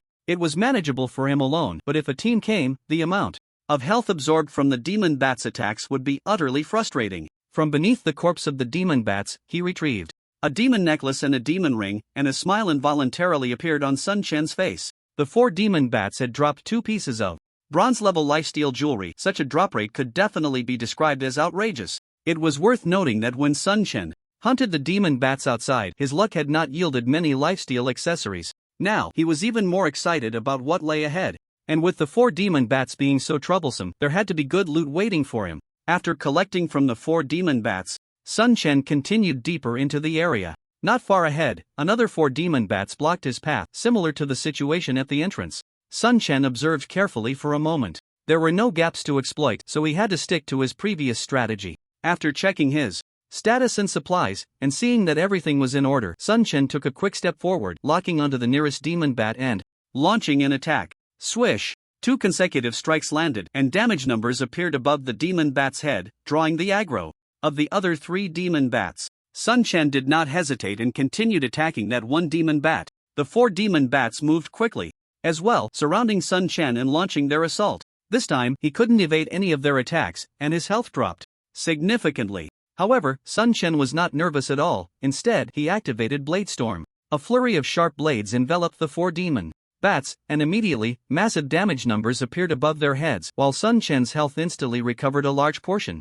The cooldown for Blade Storm was 1 minute, and Sun Chen had not used this skill during the previous wave of demon bats. This time, Sun Chen made adjustments and decided to use Blade Storm first, which could deal significant damage to the demon bats and also restore a considerable amount of health. Moreover, he was confident that he could withstand the attacks of 4 demon bats for the next minute. After recovering health, Sun Chen continued to attack the demon bats, and this time he was noticeably more composed than before. However, he was soon hit by a defense debuff and a slow status, which reduced his attributes again. The 4 demon bats took the opportunity to inflict a large amount of damage on Sun Chen, nearly pushing him into a dangerous situation. However, Sun Chen was well prepared. Blood Wave and Blood Slash played a huge role at this moment, pulling him back from danger. Then, Sun Chen used a block to defuse another crisis, but another crisis soon arose. Fortunately, the cooldown for Blade Storm had ended just in time to help him resolve the situation. Before long, one of the demon bats fell under Sun Chen's sword, and with the pressure greatly reduced, he dealt with the remaining 3 demon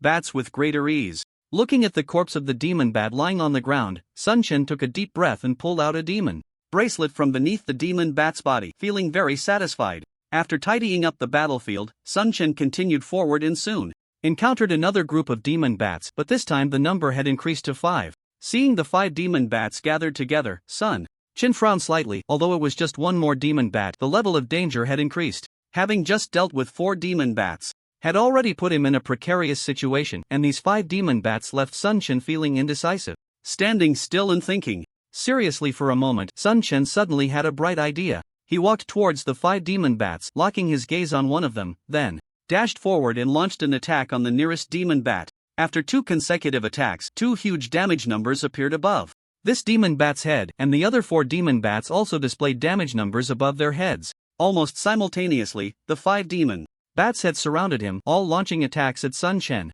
-160, -180, -174, -166, -175 damage numbers popped up above Sun Chen's head, and his health bar dropped by half, scaring him into quickly activating his battle stance, then unleashing a blade storm to restore some of his health. Then, another blood slash helped him recover a bit more health, temporarily securing his safety. Taking advantage of the battle stance, Sun Chen launched a full-scale attack while dodging the demon bat strikes. However, facing 5 demon bats attacks, it was extremely difficult for Sun Chen to evade. After 2 rounds of attacks, he found himself unable to dodge even once, allowing the demon bats attacks to hit him directly. His health fluctuated wildly, putting him in danger several times in a short period. Fortunately, he was not stingy with his skills, directly using the block with a 5-minute cooldown and also consuming a health potion, barely stabilizing the situation. Seeing that the first demon bat he attacked still had over half of its health left, and with his blood wave, blade storm, and block all on cooldown, even the health potion was in cooldown.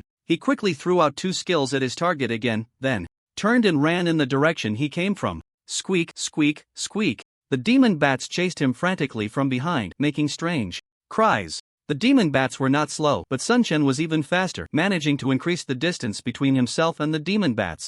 Now, Sun Chen secretly felt relieved that he had allocated his free points to agility after reaching level 5, otherwise, he wouldn't have been able to manage this situation. After fleeing in the direction he came from for a while, the cooldown for bloodsucking / had already reset, and the cooldown for the high-level recovery potion had also ended. Without saying a word, Sun Chen directly consumed a bottle of high-level recovery potion, then turned and charged towards the demon bat with the least health. He executed a bloodsucking slash that struck the demon bat hard, instantly restoring some of Sun Chen's health. However, instead of continuing to attack, Sun Chen bypassed the demon bat and rushed deeper into the passage. Almost simultaneously, the demon bat's attacks landed on Sun Chen, but only 3 of the demon bat's attacks were effective.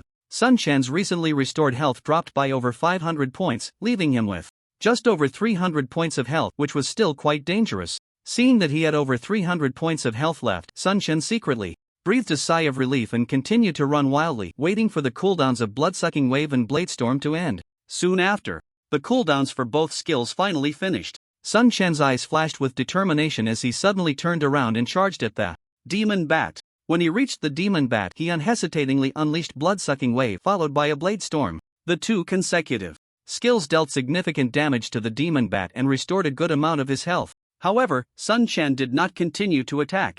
Instead, he circled around the demon bat and began the next round of waiting for skill cooldowns. This time, Sun Chen employed a unique kiting strategy, rushing in to hit the demon bat as soon as the skills were off cooldown, then retreating without being greedy for damage. Although it took a long time, the effect was very clear as he found a way to eliminate 5 demon bats. Thus, Sun Chen led the 5 demon bats in circles, not being greedy for damage, only counterattacking when he ensured his health was safe. Before long, he finally managed to kill one of the demon bats. The pressure from the remaining 4 demon bats on Sun Chen was noticeably less, but for safety's sake, he still cautiously used the kiting strategy to hunt the demon bats. It wasn't until there were only 3 demon bats left that Sun Chen began to hunt them head-on with all his strength. By now, he no longer needed to wait for skill cooldowns, and he charged in full force against the 3 demon bats, ultimately taking them all down. Looking at the corpses of the demon bats on the ground, Sun Chen let out a sigh of relief. He rummaged through the bodies and found 2 pieces of bronze-level blood-sucking jewelry, one being a necklace and the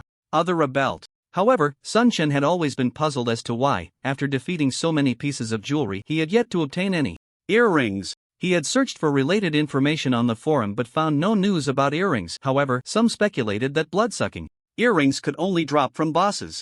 After cleaning up the battlefield, Sun Chen continued deeper into the passage and soon encountered another 5 demon bats blocking his way. With the experience from the previous encounter, Sun Chen appeared more adept this time and ultimately hunted down all 5 demon bats without any danger. Just as he was about to clean up the battlefield, a server-wide announcement suddenly appeared on the screen. Server announcement: congratulations to Fire Dragon Mage for becoming the first player in the entire server to successfully change jobs, rewarded with 1000 reputation, a random skill book for this profession, and 2 random silver level equipment pieces for this profession. Upon seeing this server announcement, Sun Chen paused, his eyes filled with a hint of regret and envy. The rewards for being the first player to successfully change jobs were too generous, with 2 pieces of silver equipment and a skill book. Looking at his own experience bar, although he was also level 9, his experience bar was barely past halfway, and he hadn't even made it onto the level leaderboard. It was too difficult to claim any rewards. Pulling up the level leaderboard, he saw that the rankings had changed dramatically. First, Fire Dragon Mage profession, Flame Mage level, 10 second, Magic Wolf profession, Mage level, 9 third. Blood Wolf profession, Archer level, 9 4th, Wolf Fang profession, Scout level, 9 5th, Cloud Sky profession, Mage level, 9 6, Big Dipper profession, Swordsman level, 9 7, Celestial Wolf King profession, Warrior level, 9 8, Dominator of the World profession, Warrior level, 9 9, Heroine profession, Swordsman level, 9 10, Time profession, Mage level, 9. Surprisingly, the 2nd, 3rd, and 4th places on the leaderboard were occupied by strangers, and looking at the names of the 3, it was not hard to guess that they must have a significant connection to the Battle Wolf. When he clicked on the equipment leaderboard, he saw that there had been significant changes as well, with the most notable being the appearance of the colorful bow and colorful dagger, 2 pieces of silver equipment, ranking 4th and 5th respectively, and the holders were shown to be Blood Wolf and Wolf Fang. No wonder the level rankings surged so quickly. It turned out to be people from this village. Sun Chen directly called Zhang Lang Wushuan, and soon the voice of Zhang Lang Wushuang came through. Little brother, what a surprise to hear from you. Do you have some good stuff to share again? From Zhan Lang. Wushuang's tone, he seemed to be in a good mood. Sun Chen smiled and said, Congratulations, Wushuang. Under your leadership, the battle wolf experts have climbed the level rankings and taken the top spots. You guys are really making a name for yourselves. Haha, this is all thanks to your help, little brother. Otherwise, we wouldn't have achieved such great results. I'll treat you to a drink when I get the chance. Zhan Lang Wushuang sincerely thanked Sun Chen because it was Sun Chen's support that allowed the three experts under him to directly ascend the leaderboard. Because of this, the higher-ups paid more attention to him, and the praises were countless, with unprecedented support as well. It could be said that Sun Chen was his lucky star. Without Sun Chen's support, there would be no today for him. Great, I'll be waiting for that drink, Sun Chen said with a smile. Hee, just remember, you don't have anything else going on, right? Nothing else, just called to congratulate you. If there's nothing else, I'll hang up and get back to leveling up. After hanging up, Sun Chen contacted Zhang Bo again. How's the leveling situation of our combat personnel? Any particularly good prospects? Currently, some combat personnel from the studio had gone online, specifically the comrades of Zhong Jibing, but the number of people on duty was limited, with only 15 online in total, all being led by Zhang Bo to level up. Sun Chen was very concerned about their situation. Zhang Bo said, the situation is much better than I expected. Although these people have just started playing the game, their combat talent is very strong, and they adapt quickly. The highest level has already reached level 7, while the lowest is level 6. So fast. Sun Chen was astonished by their leveling speed, considering they had just logged into the game not long ago. Don't forget they are being guided to level up, going directly to high-level monster areas, and they have various scrolls and equipment to assist them. It's not the same as leveling up alone, Zhang Bo explained with a smile. Sun Chen immediately understood. It seemed these people would level up very quickly at first, but it would be difficult to maintain that speed later on. Select a warrior with good potential for focused training. I have a silver shield with great attributes. It can definitely help cultivate a strong warrior. Thinking of the silver shield in his warehouse, Sun Chen couldn't wait for a powerful warrior to appear in his studio. Zhang Bo exclaimed in surprise, That's great. Don't worry. I'll keep a close eye on it and report to you at any time. Alright, then I'll leave it to you. I'm going back to leveling up. After hanging up the phone, Sun Chen continued to focus on the passage ahead and moved forward. This passage was long and quite spacious, with some glowing crystals embedded in the walls, providing decent lighting. Soon, Sun Chen encountered a group of 5 demon bats again. He used the same method to eliminate these 5 demon bats and obtained a blood-sucking accessory along with a pile of materials. Nowadays, the 5 demon bats were no longer a threat to Sun Chen under his rogue tactics. After continuously dealing with 5 groups of demon bats, he finally arrived at a blood-red space. This blood-red space was as large as a football field, circular in shape, with the top several dozen meters above the ground. Above it was a blood-red sphere, casting a blood light that enveloped the entire space, creating a very oppressive feeling. In the center of the blood-red space was a blood pool, emitting a faint blood light, and within the blood light was a vague shadow. Due to the distance, Sun Chen couldn't see it clearly.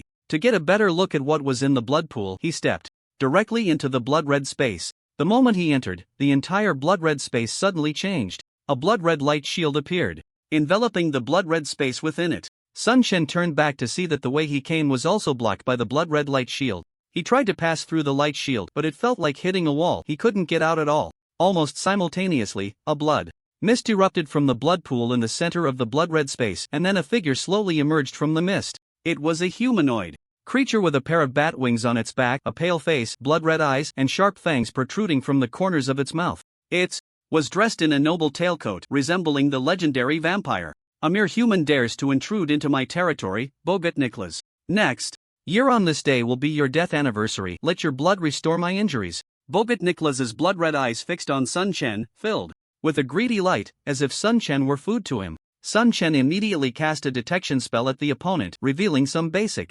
attributes. Demon Bogut Nicholas, Silver, Level 10 Health, 500,000 Attack Power, 500 to 600. Upon seeing this demon's basic attributes, Sun Chen's expression instantly turned grim. The opponent's health was too high, and their attack power was quite terrifying. He felt he was in trouble today. This demon was definitely not on the same level as the demon bats he had faced earlier. He checked his supplies. He had plenty of scrolls and potions. Then he looked at a sphere in the corner of his backpack. Heart of Defense. After use, defense is doubled.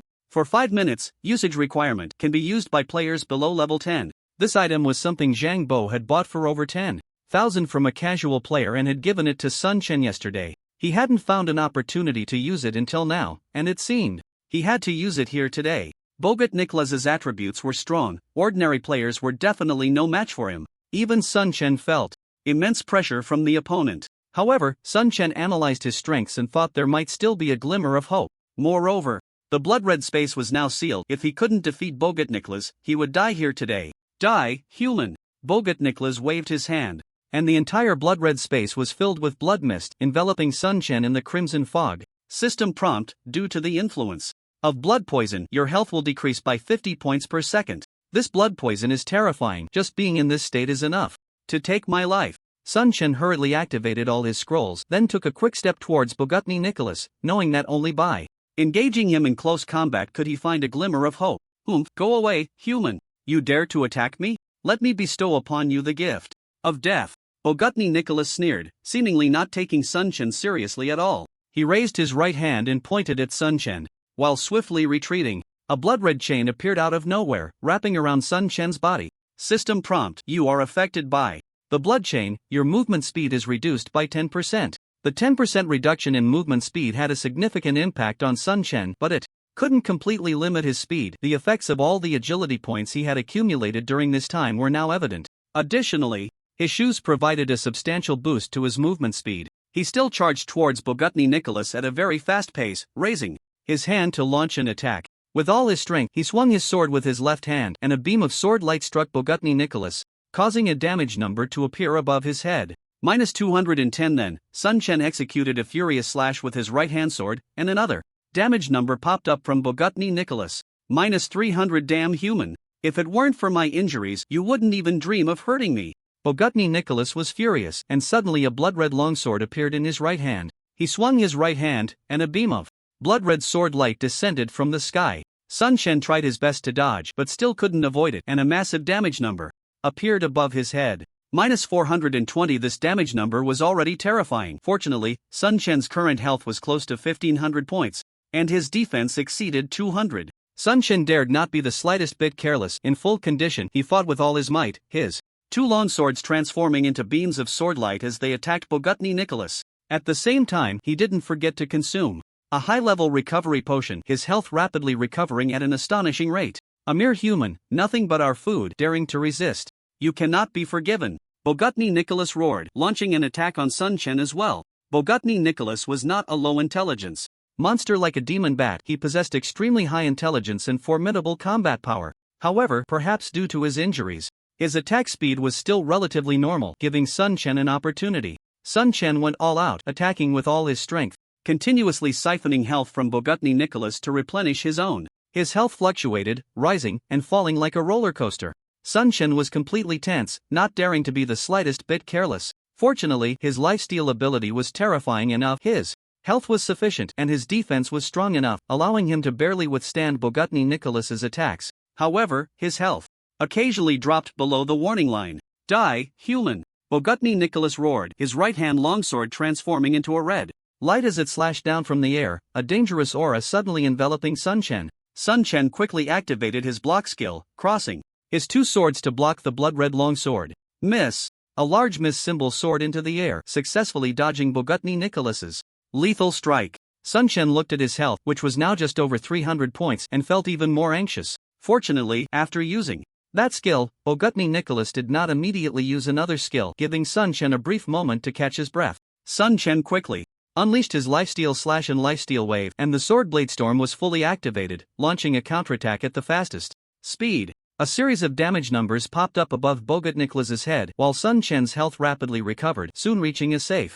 level. Damn human, you have some skills, but this is where it ends. You will die today. As Bogut Nicholas spoke, he raised his right hand and pointed to the sky. A burst of blood light erupted from his body. Seeing this, Sun Chen's expression suddenly turned grim. Although his health had reached a safe value, all his skills were basically on cooldown, and his healing potions were also in cooldown. He had already used his block, and now Bogut Nicholas was unleashing a powerful move that looked extremely formidable. Sun Chen felt that this time he was doomed. With a sigh in his heart, Sun Chen was almost ready to give up resisting. As for his defensive mindset, he had no intention of using it. After all, it only lasted 5 minutes, and using it wouldn't change the outcome. Just the thought of losing a level made him feel reluctant. Leveling up beyond level 9 was incredibly difficult, and he had worked hard to gain so much experience. If he dropped to level 8 all of a sudden, that would be a huge loss. At that moment, Bogut Nicholas's ultimate move was finally unleashed. Come forth, my servants, and eliminate this human before me.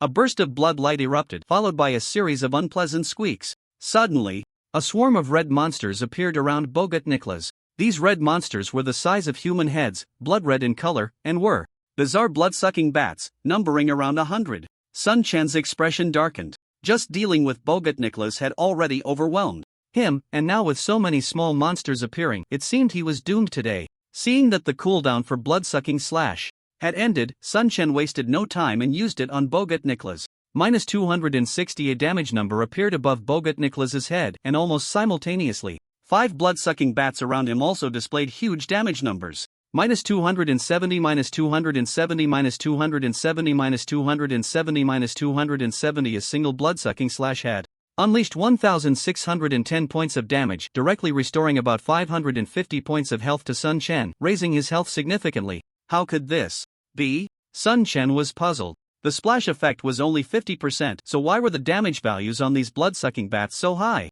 He cast a detection spell on the nearest blood-sucking bat. Demon Servant level, 10 health, infinite defense, 0 attack, 200 to 230 monster trait. Each attack can deal damage to all targets within a 5-meter range. What a miraculous monster! Its attributes are truly insane. Seeing the attributes of this Demon Servant, Sun Chen exclaimed in disbelief. It actually had infinite health, high attack power, and all area attack skills. If other players without blood-sucking effects encountered this, it would be tantamount to seeking death. Even if a large army came, there would be no way to deal with it. However, for Sun Chen at this moment, Bogut Nicholas summoning these elite monsters was like sending warmth to him. The demon servants surrounding him launched frenzied attacks, but the damage was very limited. -1, -2, -1, -3. These demon servants' attacks had no hidden damage. Although their attack power was high, they couldn't even break through Sun Chen's defense, dealing particularly low damage to him. Yet, each of Sun Chen's splash damage attacks could inflict significant damage on these demon servants, instantly converting it into his own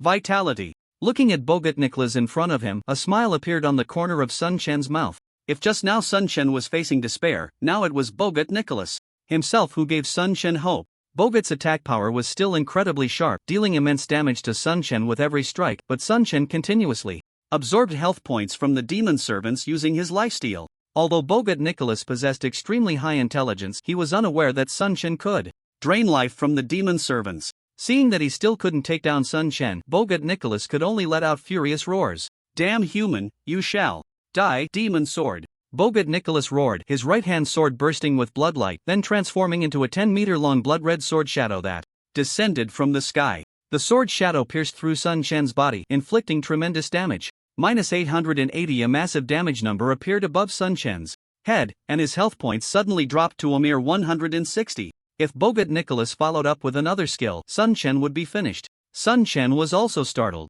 not expecting the damage from that strike to be so high. Fortunately, he had kept his health above 1,000 points just moments ago, otherwise he would have been instantly killed. With only 160 health points left, Sun Chen remained completely unflustered. He raised his sword and struck forcefully at the demon servant. The lifesteal wave was unleashed with full force, and over 300 damage points appeared simultaneously above the 5 demon servants enveloped by the wave. At the same time, damage numbers also emerged above the other demon servants crowded around these 5. Although the numbers were smaller, they were still quite considerable. Damage numbers appeared above nearly 20 demon servants, and the total damage was terrifying. Sun Chen's 24% lifesteal trait activated directly, and his depleted health points instantly surged back to full. Seeing his health, a smile crept onto Sun Chen's face. As long as Bogut Nicholas couldn't kill him in one hit today, he would definitely be able to take him down. Bogut Nicholas was no ordinary silver boss. Aside from Sun Chen, other top players on the leaderboard would have no way to deal with him.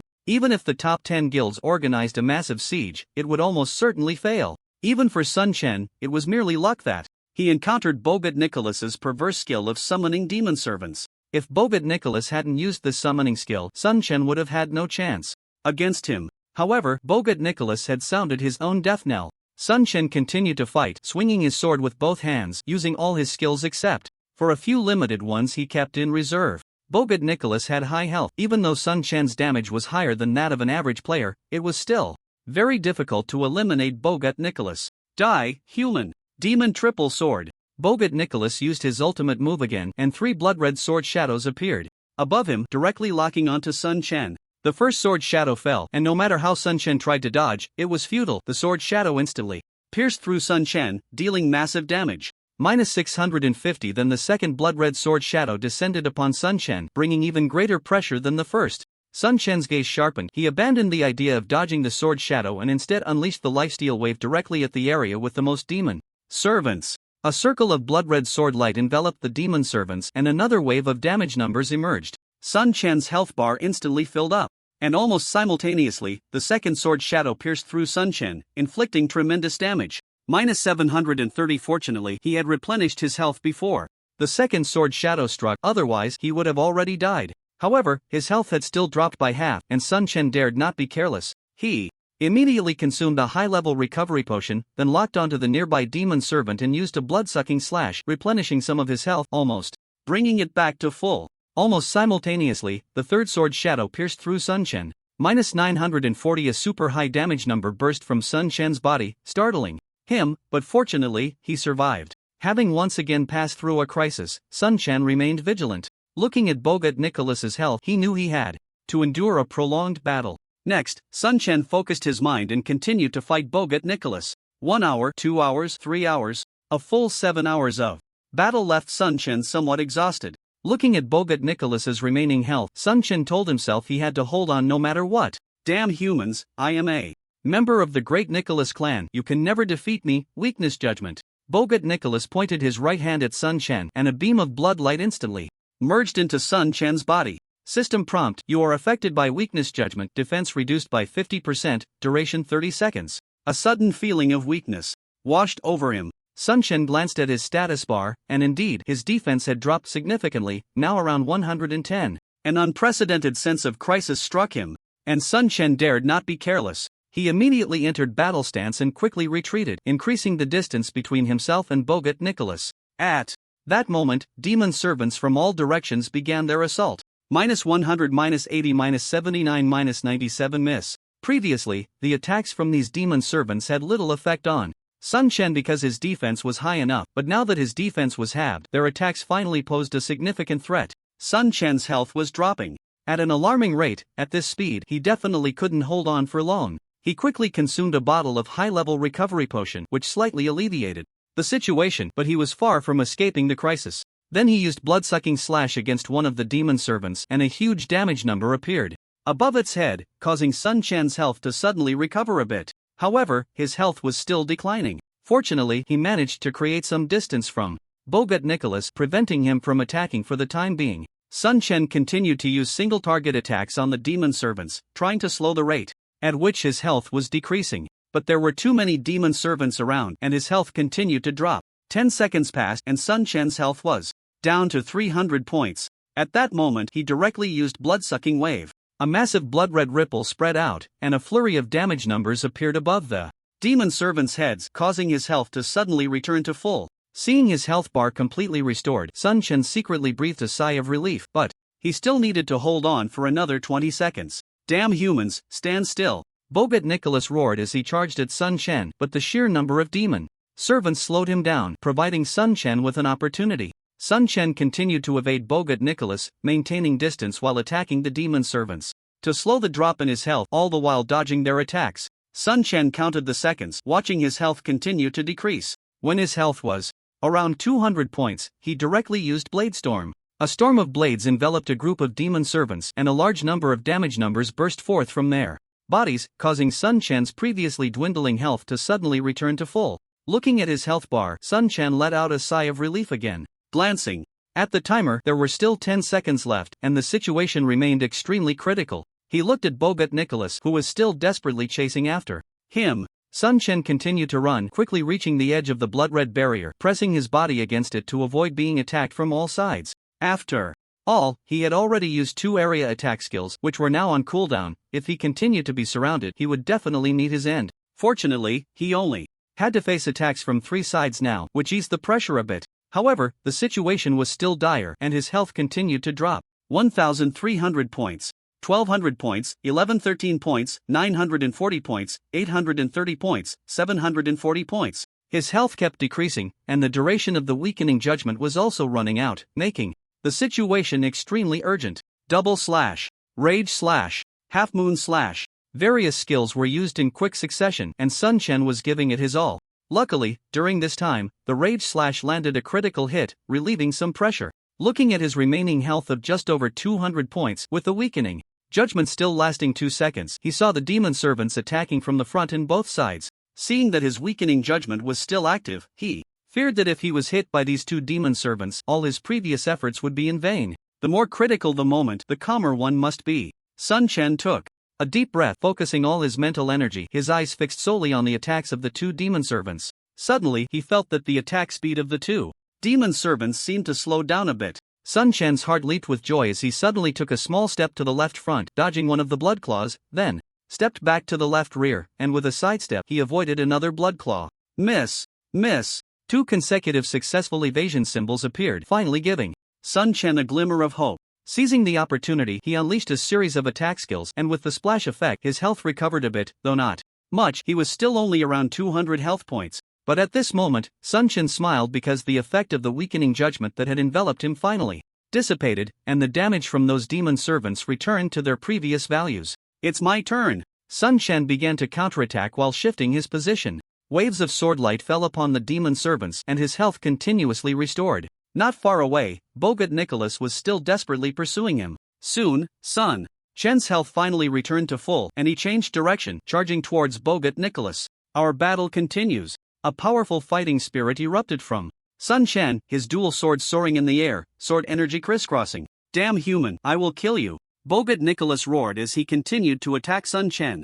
Sun Chen had faced several crises like the one earlier in these past few hours. Although they were perilous, he had managed to get through them safely. With Sun Chen's efforts, Bogut Nicholas's health finally hit rock bottom, and victory seemed within reach. However, at this critical moment, Bogut Nicholas suddenly stopped attacking, then let out a roar towards the sky, and an endless bloodlight surged forth, enveloping his body. System prompt: Bogut Nicholas has mutated, please respond with caution. Oh no, he mutated. Sun Chen's expression changed drastically as he rushed towards the bloodlight surrounding Bogut Nicholas, launching a frenzied attack, but he still couldn't stop Bogut Nicholas's mutation. The bloodlight grew increasingly dazzling, and the body of Bogut Nicholas, wrapped in red light, was undergoing an astonishing transformation. First, his height surged, doubling in the blink of an eye. Then, a pair of bat wings on his back instantly expanded into 2 massive bat wings adorned with strange silver patterns. At the same time, a more violent wave of power erupted from Bogut Nicholas, giving off an extremely dangerous feeling.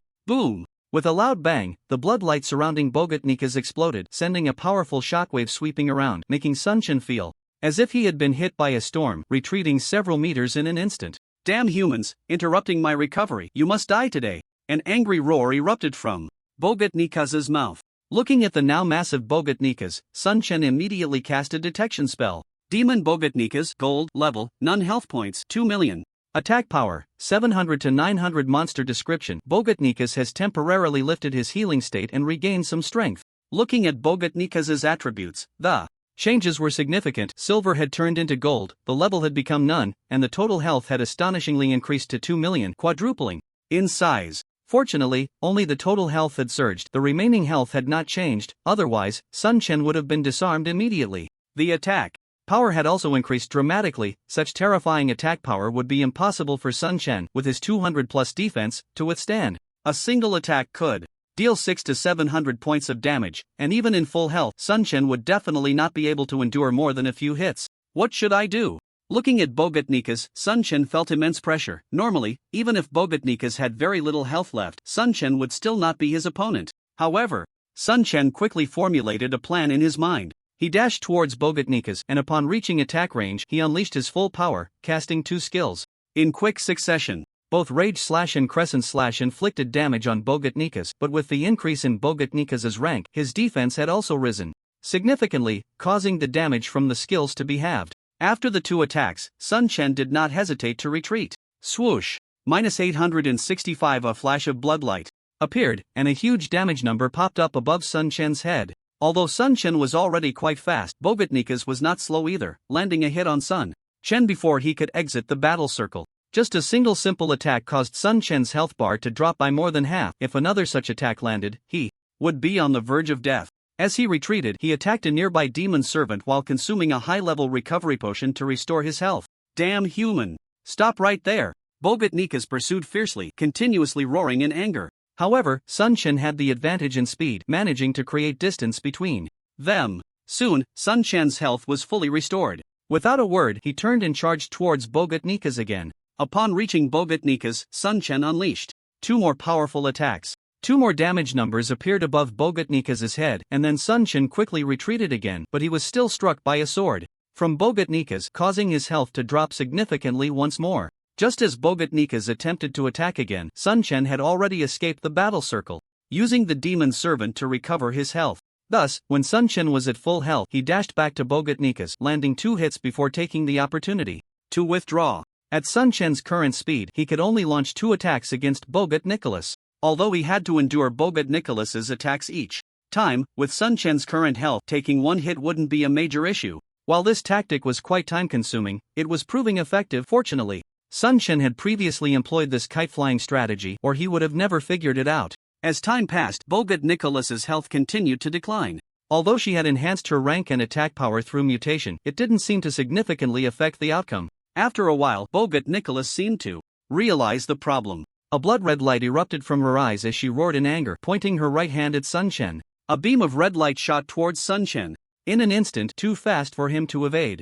Not good. Sun Chen's expression changed as he suddenly sensed danger, and sure enough, the system prompt appeared the next moment. System prompt: you are affected by the slow curse, your movement speed is reduced by 50%. At that moment, Sun Chen felt as if his legs had become much heavier, severely affecting his movement speed, while Bogatnikas, with a fierce expression, rapidly closed in. Damn human, let's see where you can run. Bogatnikas quickly reached Sun Chen, raising her long sword, a beam of bloodlight descending from above, a massive pressure enveloping Sun Chen's entire body.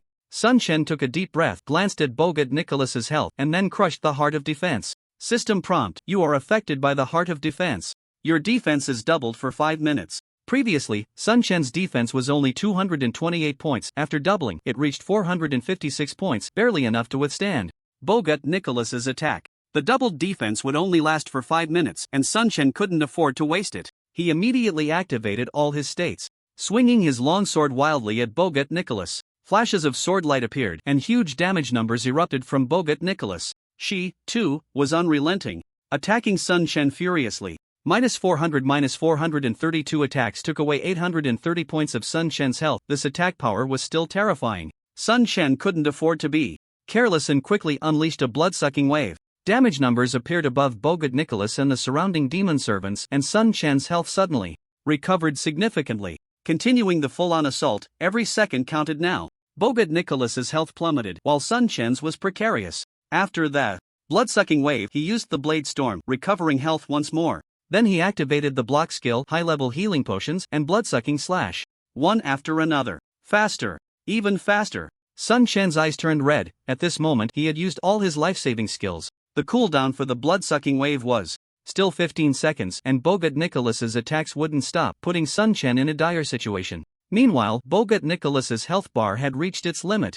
At this point, Sun Chen could only pray for a miracle. He had done everything he could. A beam of bloodlight descended from above, and Sun Chen's health dropped again, leaving him with only 140 points. Sun Chen didn't give up, raising his longsword to continue attacking. Finally, as Bogatnikas raised her longsword once more, the miracle happened. No! How could I possibly die at the hands of a mere human? With a reluctant roar, Bogatnikas' massive body crashed to the ground. As soon as Bogatnikas fell, a series of system prompts popped up. Ding! Congratulations, you have gained 1 million experience. Ding! You have met the job change requirements. Please complete the job change as soon as possible. Ding! Congratulations, you have gained 1000 reputation. System prompt: congratulations. On completing the first kill of the Golden Boss, an announcement will soon be made across the server. Please choose anonymous or public. A choice appeared, and Sun Chen chose public without hesitation. After all, this was a great opportunity to make a name for himself.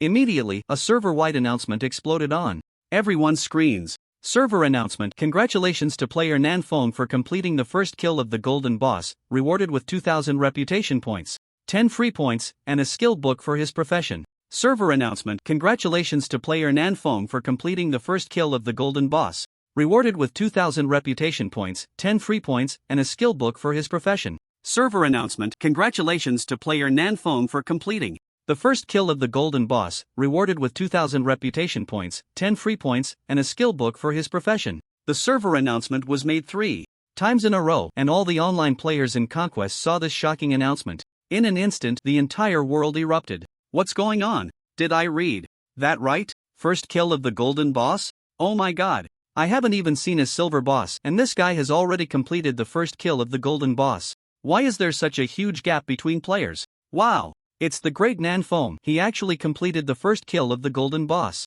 No wonder he can take on Aoshur and Xiongba Wang Chao alone. He's really amazing. TSK. First kill of the golden boss. I really want to know how he did it. Is Nanfeng really that strong? He actually completed the first kill of the golden boss. It seems he didn't just rely on luck to defeat Aoshur and Xiongba Wang Chao. The great Nanfeng is indeed impressive. Must support him. Wasn't it said that Nanfeng was just a rookie player? Are you sure he's a rookie? Fengyun by Xiao Shang. Come out and explain. At that moment, in another novice village, the president of the Aoshur Guild, Wei Xian, was leading his elite players to level up when he suddenly saw this server-wide announcement. He was momentarily stunned, and then his expression instantly turned extremely grim. Damn it, it's that Nanfeng again. Why is this guy everywhere? Find out. You must find out this bastard's background. On the other side, Tian Lang Wang was also leveling up with the elite players of Zhan Lang when he saw the server announcement and was equally taken aback. This Nanfeng really has some skills. He actually completed the first kill of the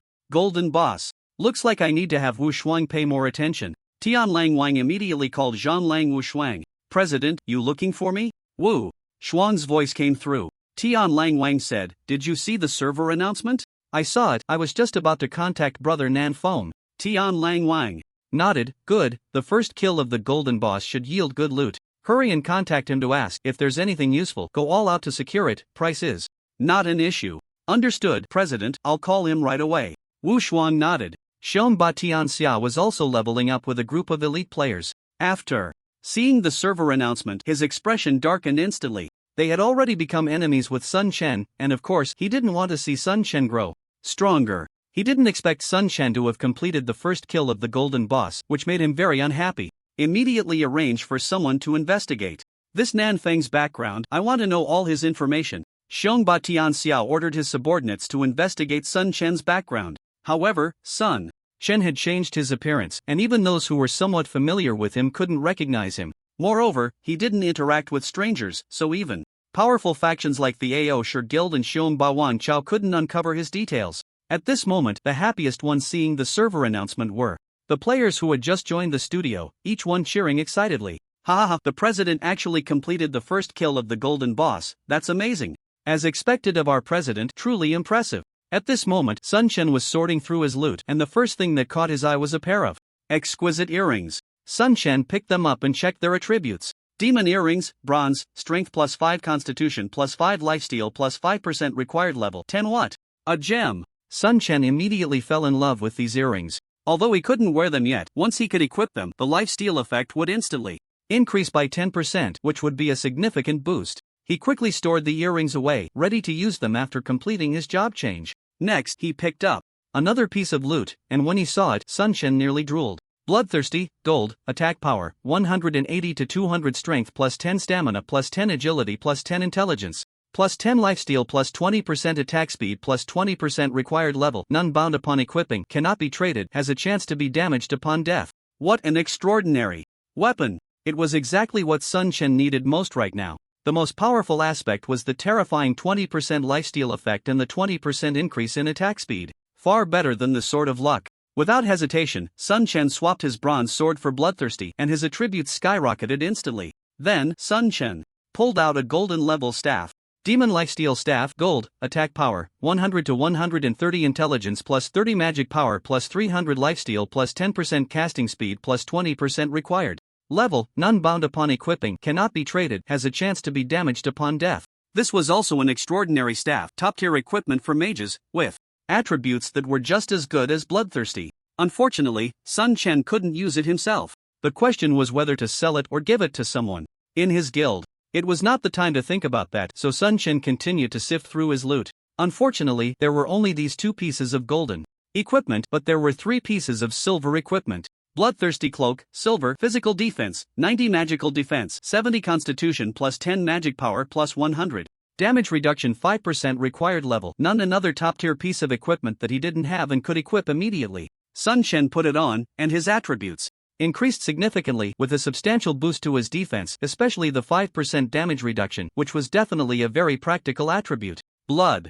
Demon Bow, silver, attack power, 110-1130 strength plus 10 stamina plus 5 agility plus 10 intelligence plus 5 lifesteal plus 8% attack speed plus 10% required level. None another exceptional piece of equipment. This silver longbow had better attributes than the previous colorful bow. Not only was the attack power increased, but it also had lifesteal properties and an increase in attack speed. These 2 top-tier attributes elevated this bow to a whole new level, making it a dilemma on how to handle it. The last piece of silver equipment was a magical robe, which didn't attract Sun Chen at all. He tossed it into his backpack and then checked the other loot. Sun Chen picked up a scroll, and to his surprise, it was a crafting blueprint for a weapon. Vampiric sword crafting scroll, bronze, required materials, refined iron *10. Vampire bat teeth *10, basic magic stone *10 required profession, junior blacksmith required proficiency, 100 success basic attributes, vampiric sword, bronze. Attack power 45 to 60 strength plus 5 health plus 100 lifesteal plus 7% attack speed plus 10% required level. Level 9. The moment Sun Chen saw this weapon crafting blueprint, he felt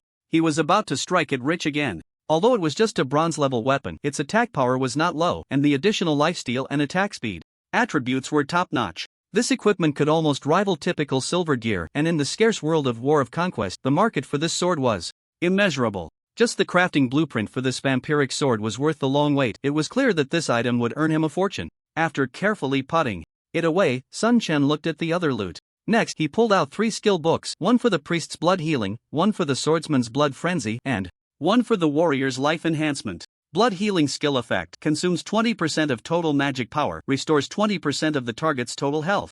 Cooldown, 1 minute required profession. Priest. This skill is very powerful, and as everyone's levels increase, its effectiveness will become increasingly important. One could say the value of this skill is extraordinary. Blood frenzy skill effect consumes 50% of total magic power, gains a 5-minute frenzy state, physical attack power plus 50%, lifesteal plus 10%, health plus 50%. Cooldown 5 hours required profession. Swordsman. Seeing this skill, Sun Chen chose to learn it without hesitation. Although the cooldown time was a bit long, the boost it provided after activation was significant. It was definitely an exceptional skill, perfect for enhancing his strength. Life enhancement skill effect consumes 50% of total magic power, increases own health by 200 for 5 minutes. Cooldown 5 hours required profession. Warrior. This skill is also incredibly powerful, capable of instantly turning someone into a super tank, especially during critical moments against a boss. A shield-bearing warrior using this skill could transform into a tank for 5 minutes, the impact of which was immeasurable. The value of this skill was not inferior to Blood Frenzy, and absolutely should not fall into the hands of others. The 3 skill books dropped by the boss were all exceptional, and the value of any one of them was incalculable. Sun Chen decided to keep both blood healing and life enhancement for himself, waiting until the guild was established to find suitable people to use them. Suddenly, Sun Chen remembered that his reward for the first kill of the golden boss also seemed to include a skill book. He quickly opened his backpack and, sure enough, there was a skill book inside. Sword wheel, beginner, skill effect, consumes 100 magic points, forms a sword wheel around oneself, dealing 100% damage to up to 10 targets nearby. Cooldown, 1 minute required profession. Swordsman. Seeing this skill, Sun Chen was overjoyed. This was exactly the area of effect skill he wanted most. Moreover, the number of targets it could hit was greater than that of Lifesteal Wave and Bladestorm. If combined with his own splash effect, it would make clearing mobs much easier, while also greatly enhancing his survival ability. However, this skill consumed quite a bit of magic power. Originally, he only had 50 magic points, but after equipping Blood Frenzy and Cloak, his total magic power increased by 200, reaching 250 points. Although that was quite a lot, it was still not enough, and he needed to think of ways to increase his magic power. Besides this skill book, he also had 10 free points. Sun Chen thought for a moment and, gritting his teeth, allocated all of them to agility. This time, being able to smoothly deal with Bogut Nicholas, his high agility played a very important role. The monsters encountered in the future will become stronger and stronger, so having a bit more agility is not a bad thing. Moreover, his attack power is already high enough, and increasing agility can significantly enhance his strength. After the skill book, this boss also dropped 200 gold coins, which is quite generous. Sun Quan also used his gathering skill to collect 2 demon fangs and a pair of demon wings from Bogut Nicholas's corpse, all of which are very precious materials that might be useful in the future. After cleaning up the battlefield, a satisfied smile appeared on Sun Quan's face. This battle was extremely difficult, but the rewards were immense. The value of each loot was very high and had great utility. When he opened the leaderboard, he found that his bloodthirsty equipment was indeed at the top of the equipment ranking, becoming the number 1 item. However, the demon bloodsucking staff might not have made the list because it had not yet been equipped. Additionally, Sun Quan discovered that his cloak also made the list, ranking 7, which he was quite pleased with. Next was the level ranking, where Sun Quan directly pushed down the 2nd and 3rd places, the Magic Wolf and Blood Wolf, and surged to 2nd place. Unfortunately, he had not yet completed his job transfer quest, so a lot of experience was wasted. Suddenly, a hurried ringing sound echoed. It was a call from Battle Wolf Wuxuang. Sun Quan answered the phone, and Battle Wolf Wuxuang's anxious voice came through. Bro, congratulations on becoming famous again. First kill of a golden boss. Your moves are terrifying. Honestly, besides the golden equipment bloodthirsty, do you have any other good stuff? Hurry and share with your brother. Sun Quan understood what Battle Wolf Wuxuang meant. There were indeed good items, but he was reluctant to part with them. Although he had a good relationship with Battle Wolf, he also had to consider his own guild's interests.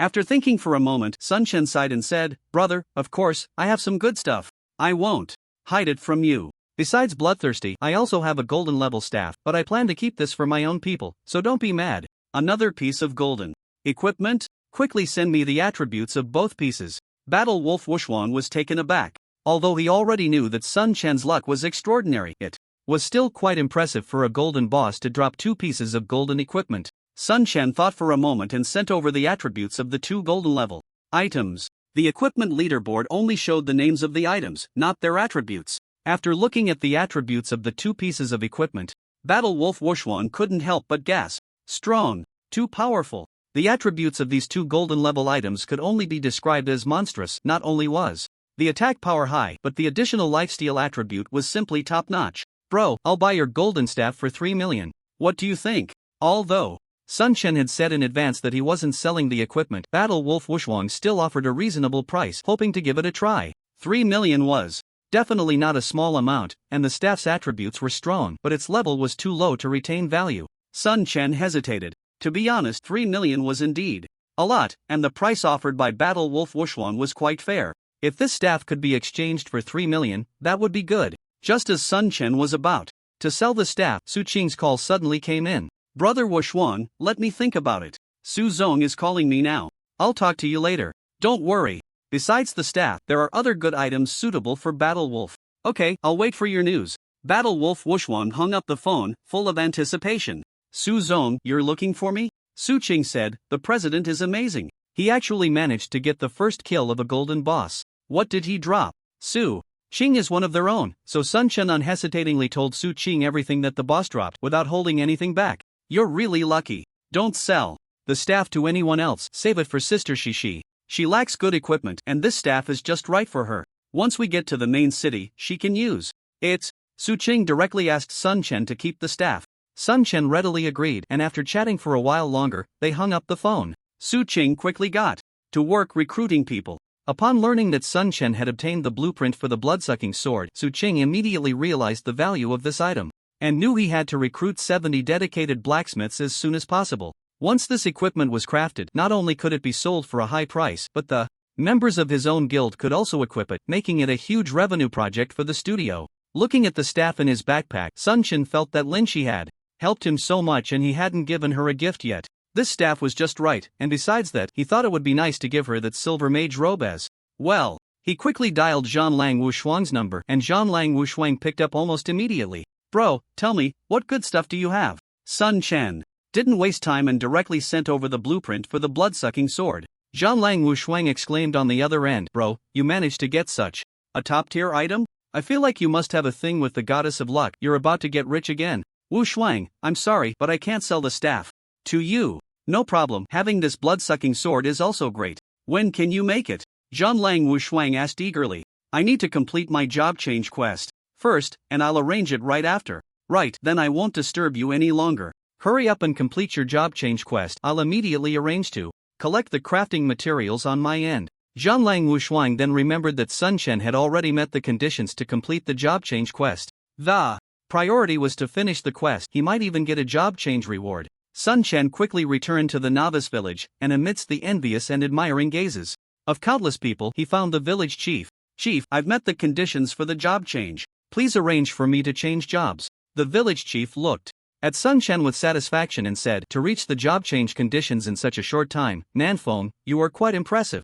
I have 4 levels of job change quests here. Which level do you want to take? 4 levels? What are the 4 levels? Sun Chen was a bit confused. Normal, hard, nightmare, and hell. Levels. Newbies can choose any difficulty. The normal level has no rewards, the hard level has average rewards, the nightmare level has richer rewards, and the hell level has the most abundant rewards, but you need to act according to your abilities. Failing the challenge will result in penalties, the village chief explained. Sun Chen pondered for a moment. He didn't know what difficulty level the first person to complete the job change quest, the Fire Dragon Mage, had chosen. After hesitating for a bit, Sun Chen chose the highest difficulty, the hell level. Are you really planning to choose the hell level challenge? Sun Chen nodded. In confirmation, he was full of confidence in his current strength.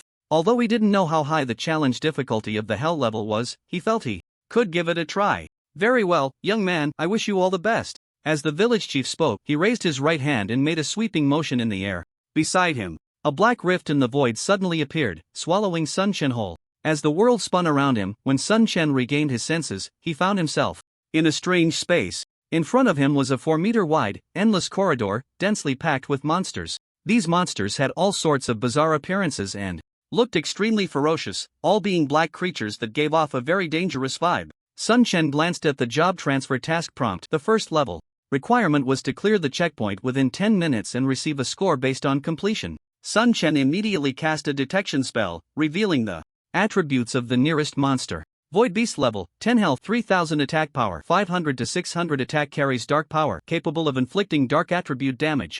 This monster's attributes were quite strong. Its level and health were the same as the demon bat, but its attack power was significantly greater, and it also dealt attribute damage. If it were just one of these monsters, it wouldn't pose much of a threat to many players, but if a large number of such monsters gathered together, it could become troublesome. If it were the pre-transformation Sun Chen, he might have been a bit worried, but after the transformation, he now exuded a powerful fighting spirit. He opened his attribute panel to check his new stats. Character name, Nanfeng level, 9 health, 1680 mana, 250 physical attack power, 389 to 414 magical attack power, 30 physical defense, 338 magical defense, 273 base attributes, strength, 94 constitution, 68 agility, 51 intelligence, 15 hidden attributes. Reputation, 11100. Equipment, Sword of Fortune, Silver, Bloodthirst, Gold, Demon Necklace, Bronze, Demon Belt, Bronze, Demon Ring, Bronze, *2 Demon Bracelet, Bronze, *2 Bloodthirst Cloak, Silver, Silver Wolf Battle Armor, Bronze, Metal Lower Garment of the Monkey King, Bronze, Metal Shoulder Guards of the Fierce Tiger, Bronze, Metal Gloves of the Silver Wolf, Bronze, Metal Boots of the Cheetah, Bronze, Skills, Bladestorm Vampiric Wave Sword Wheel Vampiric /rage /double /half moon /block combat stance bloodthirst frenzy splash. After changing 2 pieces of equipment, his attack power increased significantly and his defense also rose considerably. The effect of the vampiric effect directly changed from 24% to 44%. Unfortunately, that pair of demon earrings required level 10 to equip, otherwise, the vampiric effect would have increased by another 10%. If he added the effect of bloodthirst frenzy, Sun Chen could only describe himself as monstrous. With such monstrous attributes, he felt that the passage ahead would not pose much pressure on him. Holding his long sword, Sun Chen charged directly into the passage, attracting the attention of the void demons within. He saw pairs of blood-red eyes turning towards him, and the void demons let out furious roars at Sun Chen. The moment Sun Chen stepped into the passage, these void demons launched their attacks. -130, -140, -110, -116, -117.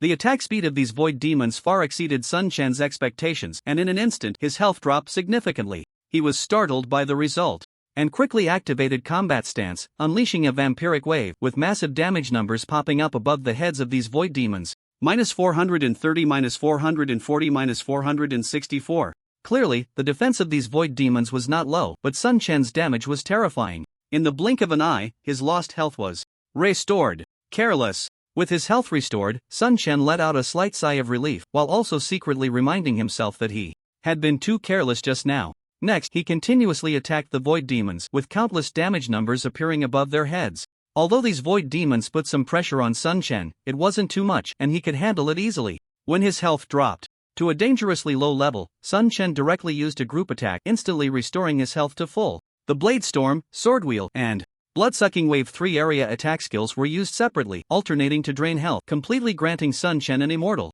body. The attributes of the Void Demon were undeniably strong. Although its health was the same as that of the Demon Bat, its attack power was significantly greater, and it had higher intelligence and exceptional combat skills, along with damage from dark attributes. After stepping onto the passage, Sun Chen faced a massive onslaught of void beasts, his health continuously dropping and recovering, fluctuating wildly, yet he never fell into a dire situation. Various skills were unleashed, showcasing the power of the blood-sucking effect, and with Sun Chen carrying enough high-level recovery potions, he felt no pressure at all. He charged step by step toward the end of the passage, with only 10 minutes to spare. He didn't want to waste time here. In just 4 minutes, Sun Chen reached the end of the passage, passing the first trial without any danger. System prompt: congratulations, you have passed the first level, please proceed to the second level. Sun Chen had no idea how many levels this hellish difficulty task had, but he was determined to push through.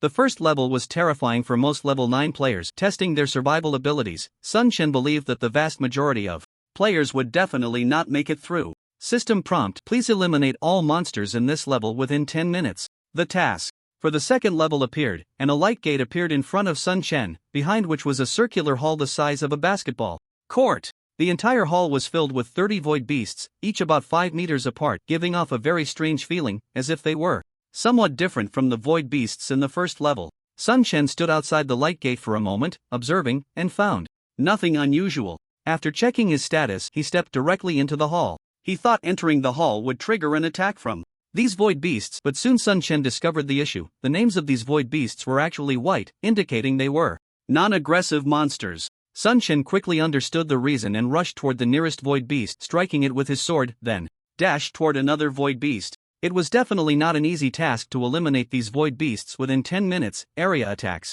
were necessary. Soon, Sun Chen had directly aggroed 10 void beasts. The 10 void beasts chased after Sun Chen, attacking wildly, with various attacks coming from all directions. Sun Chen took a deep breath, activated his battle stance, and unleashed various scrolls and skills. Damage numbers popped up above the heads of these void beasts, and their health bars rapidly decreased. To quickly eliminate these void beasts, Sun Chen continuously used his 3 area attack skills, and damage numbers kept appearing. Despite the immense pressure he ultimately withstood the attacks from these void beasts. Unfortunately, these void beasts did not drop items. Their bodies faded away upon death.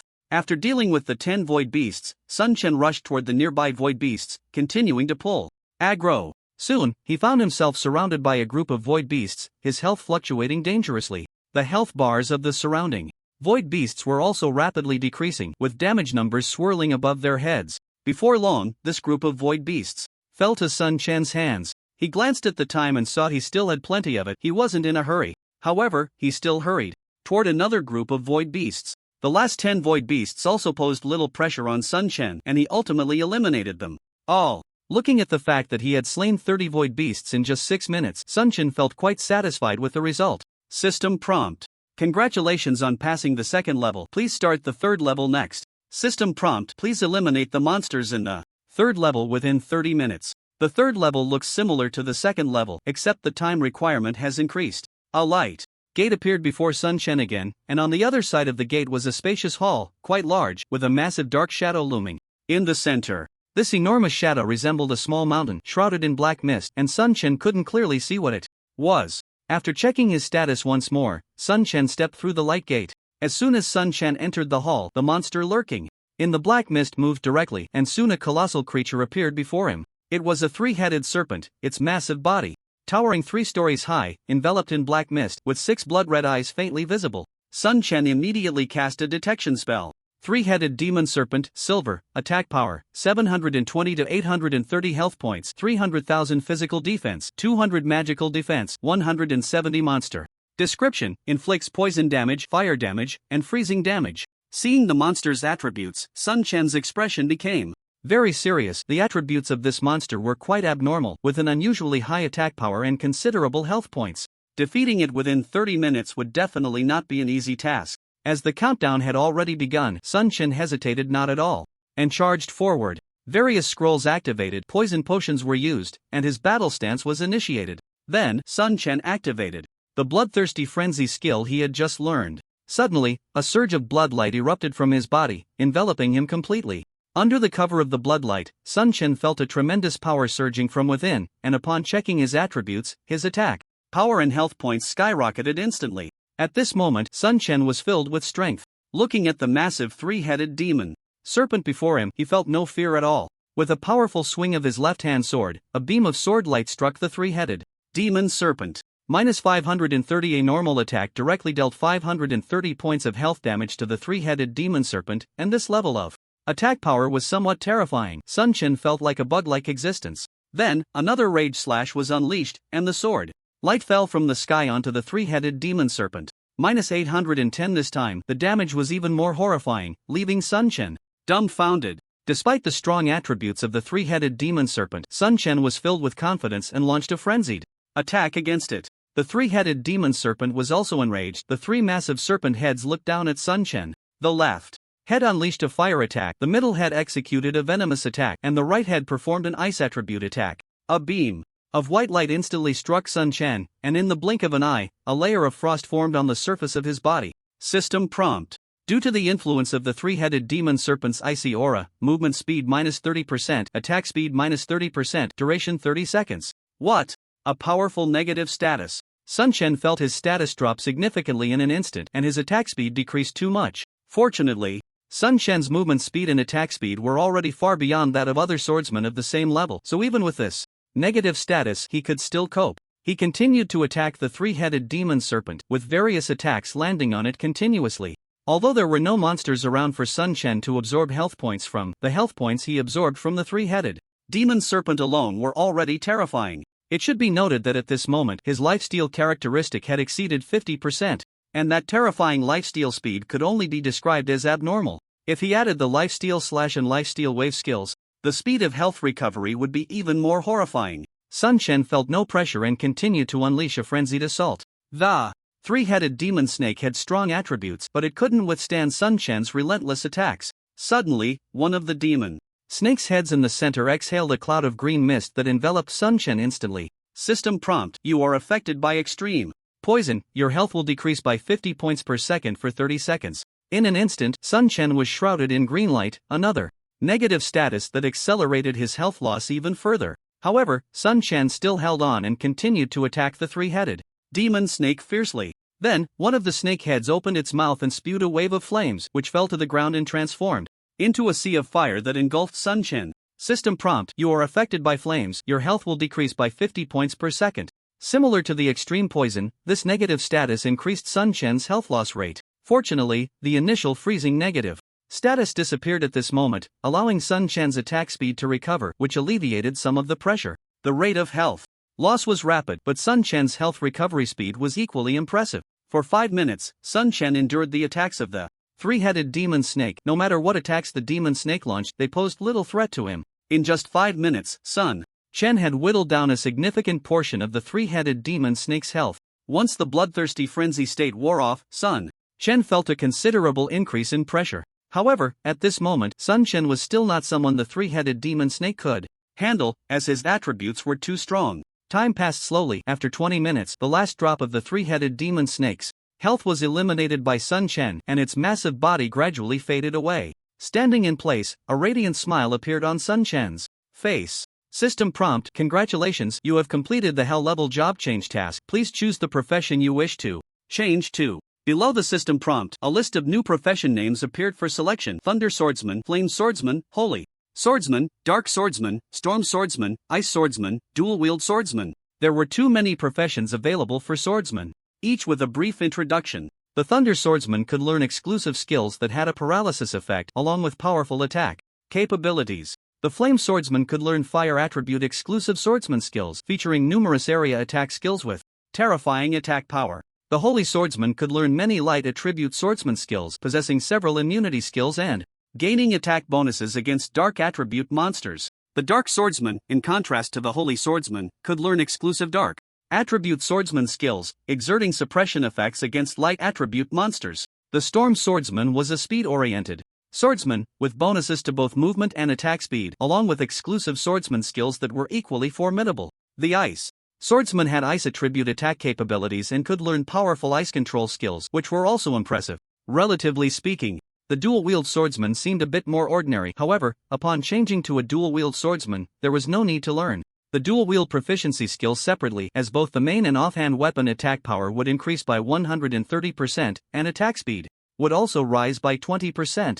It seemed like there were quite a few powerful exclusive swordsman skills missing, but Sunshin felt that the dual-wield swordsman was the profession that suited him best, so he chose to change to a dual-wield swordsman without hesitation. After clicking confirm, the system prompt sounded, "Congratulations, you have become a dual-wield swordsman. Congratulations on leveling up." With a flash of light, Sun Chen's level rose to level 10, and he saw a significant increase in his attack power, while his attack speed also increased by 20%. In an instant, Sun Chen felt his strength rise dramatically once again. System prompt: since you are the first player to complete the Hell level job transfer task, there will be 3 server-wide announcements. Please choose to remain anonymous or reveal your name. Of course, I'll reveal my name. This is a great opportunity to make a name for myself. Server announcement: congratulations to Nanfeng for becoming the first player in the entire server to complete the Hell level job transfer task, rewarded with 5,000 reputation, 10 free points, 2 random skill books for this profession, and 1 random piece of golden level equipment.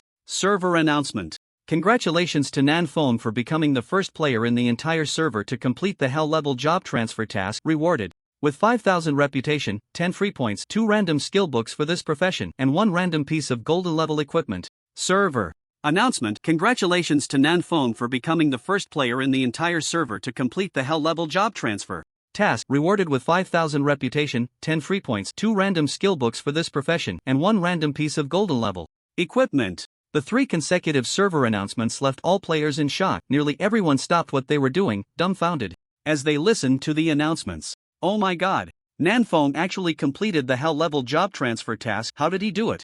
Wasn't the Hell level job transfer task supposed to be super difficult? On a street in Juke City, the Fire Dragon Mage looked at the server announcement that appeared and suddenly frowned, muttering to himself, he actually completed a Hell level task. How is that possible? The Fire Dragon Mage was completely baffled. He had also attempted the Hell level difficulty when he was transferring jobs but failed at the last stage, which is why he ended up challenging the Nightmare level difficulty instead. Although the Fire Dragon Mage was technically the first to successfully transfer jobs, it was clear that the rewards he received were far inferior to those of Sun Chen, who came in second. On the other side, Wei Xian was leveling up with the members of the Proud Guild, and the moment he heard the server announcement, he felt like he was about to explode. Damn it! That bastard again. Why is he everywhere? Damn! Don't let me find you, or I'll make sure you have no place to die, Wei Xian said with a fierce expression, and the players from the Proud Guild beside him didn't dare to speak. Xiong Batianxia's expression also darkened significantly. No one wanted to see their guild's enemy grow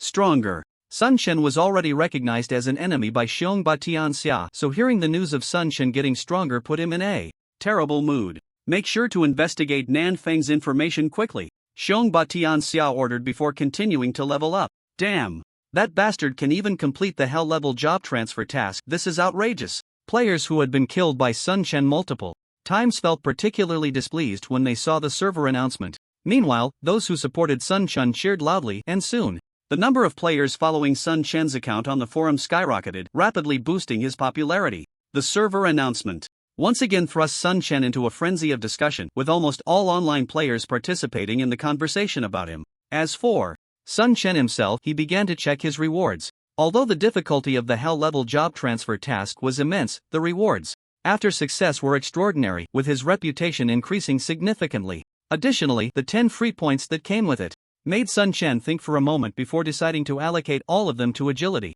With the free points from leveling up, he had a total of 13 points, which significantly boosted his agility. Then Sun Chen turned his attention to the golden equipment he had received. Golden Backpack. Golden attribute description: increases backpack space by 500 slots and automatically picks up unclaimed items within a 10-meter radius. Seeing the description of this equipment, Sun Chen's face lit up with joy. Although this golden equipment didn't increase his attributes, the backpack's function was incredibly valuable.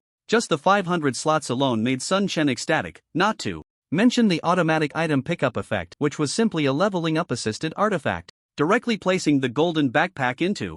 The inherent backpack occupied 1 slot but increased the capacity by 500 slots, which was very practical. Then, Sun Chen turned his attention to 2 skill books. Rapid, Beginner, Skill Effect consumes 100 mana points, increases movement speed by 100% for 1 minute. Cooldown time, 1 hour. Required profession, Swordsman. Another mana-hungry skill, although the cooldown time is a bit long and the duration is somewhat short, the effect is excellent.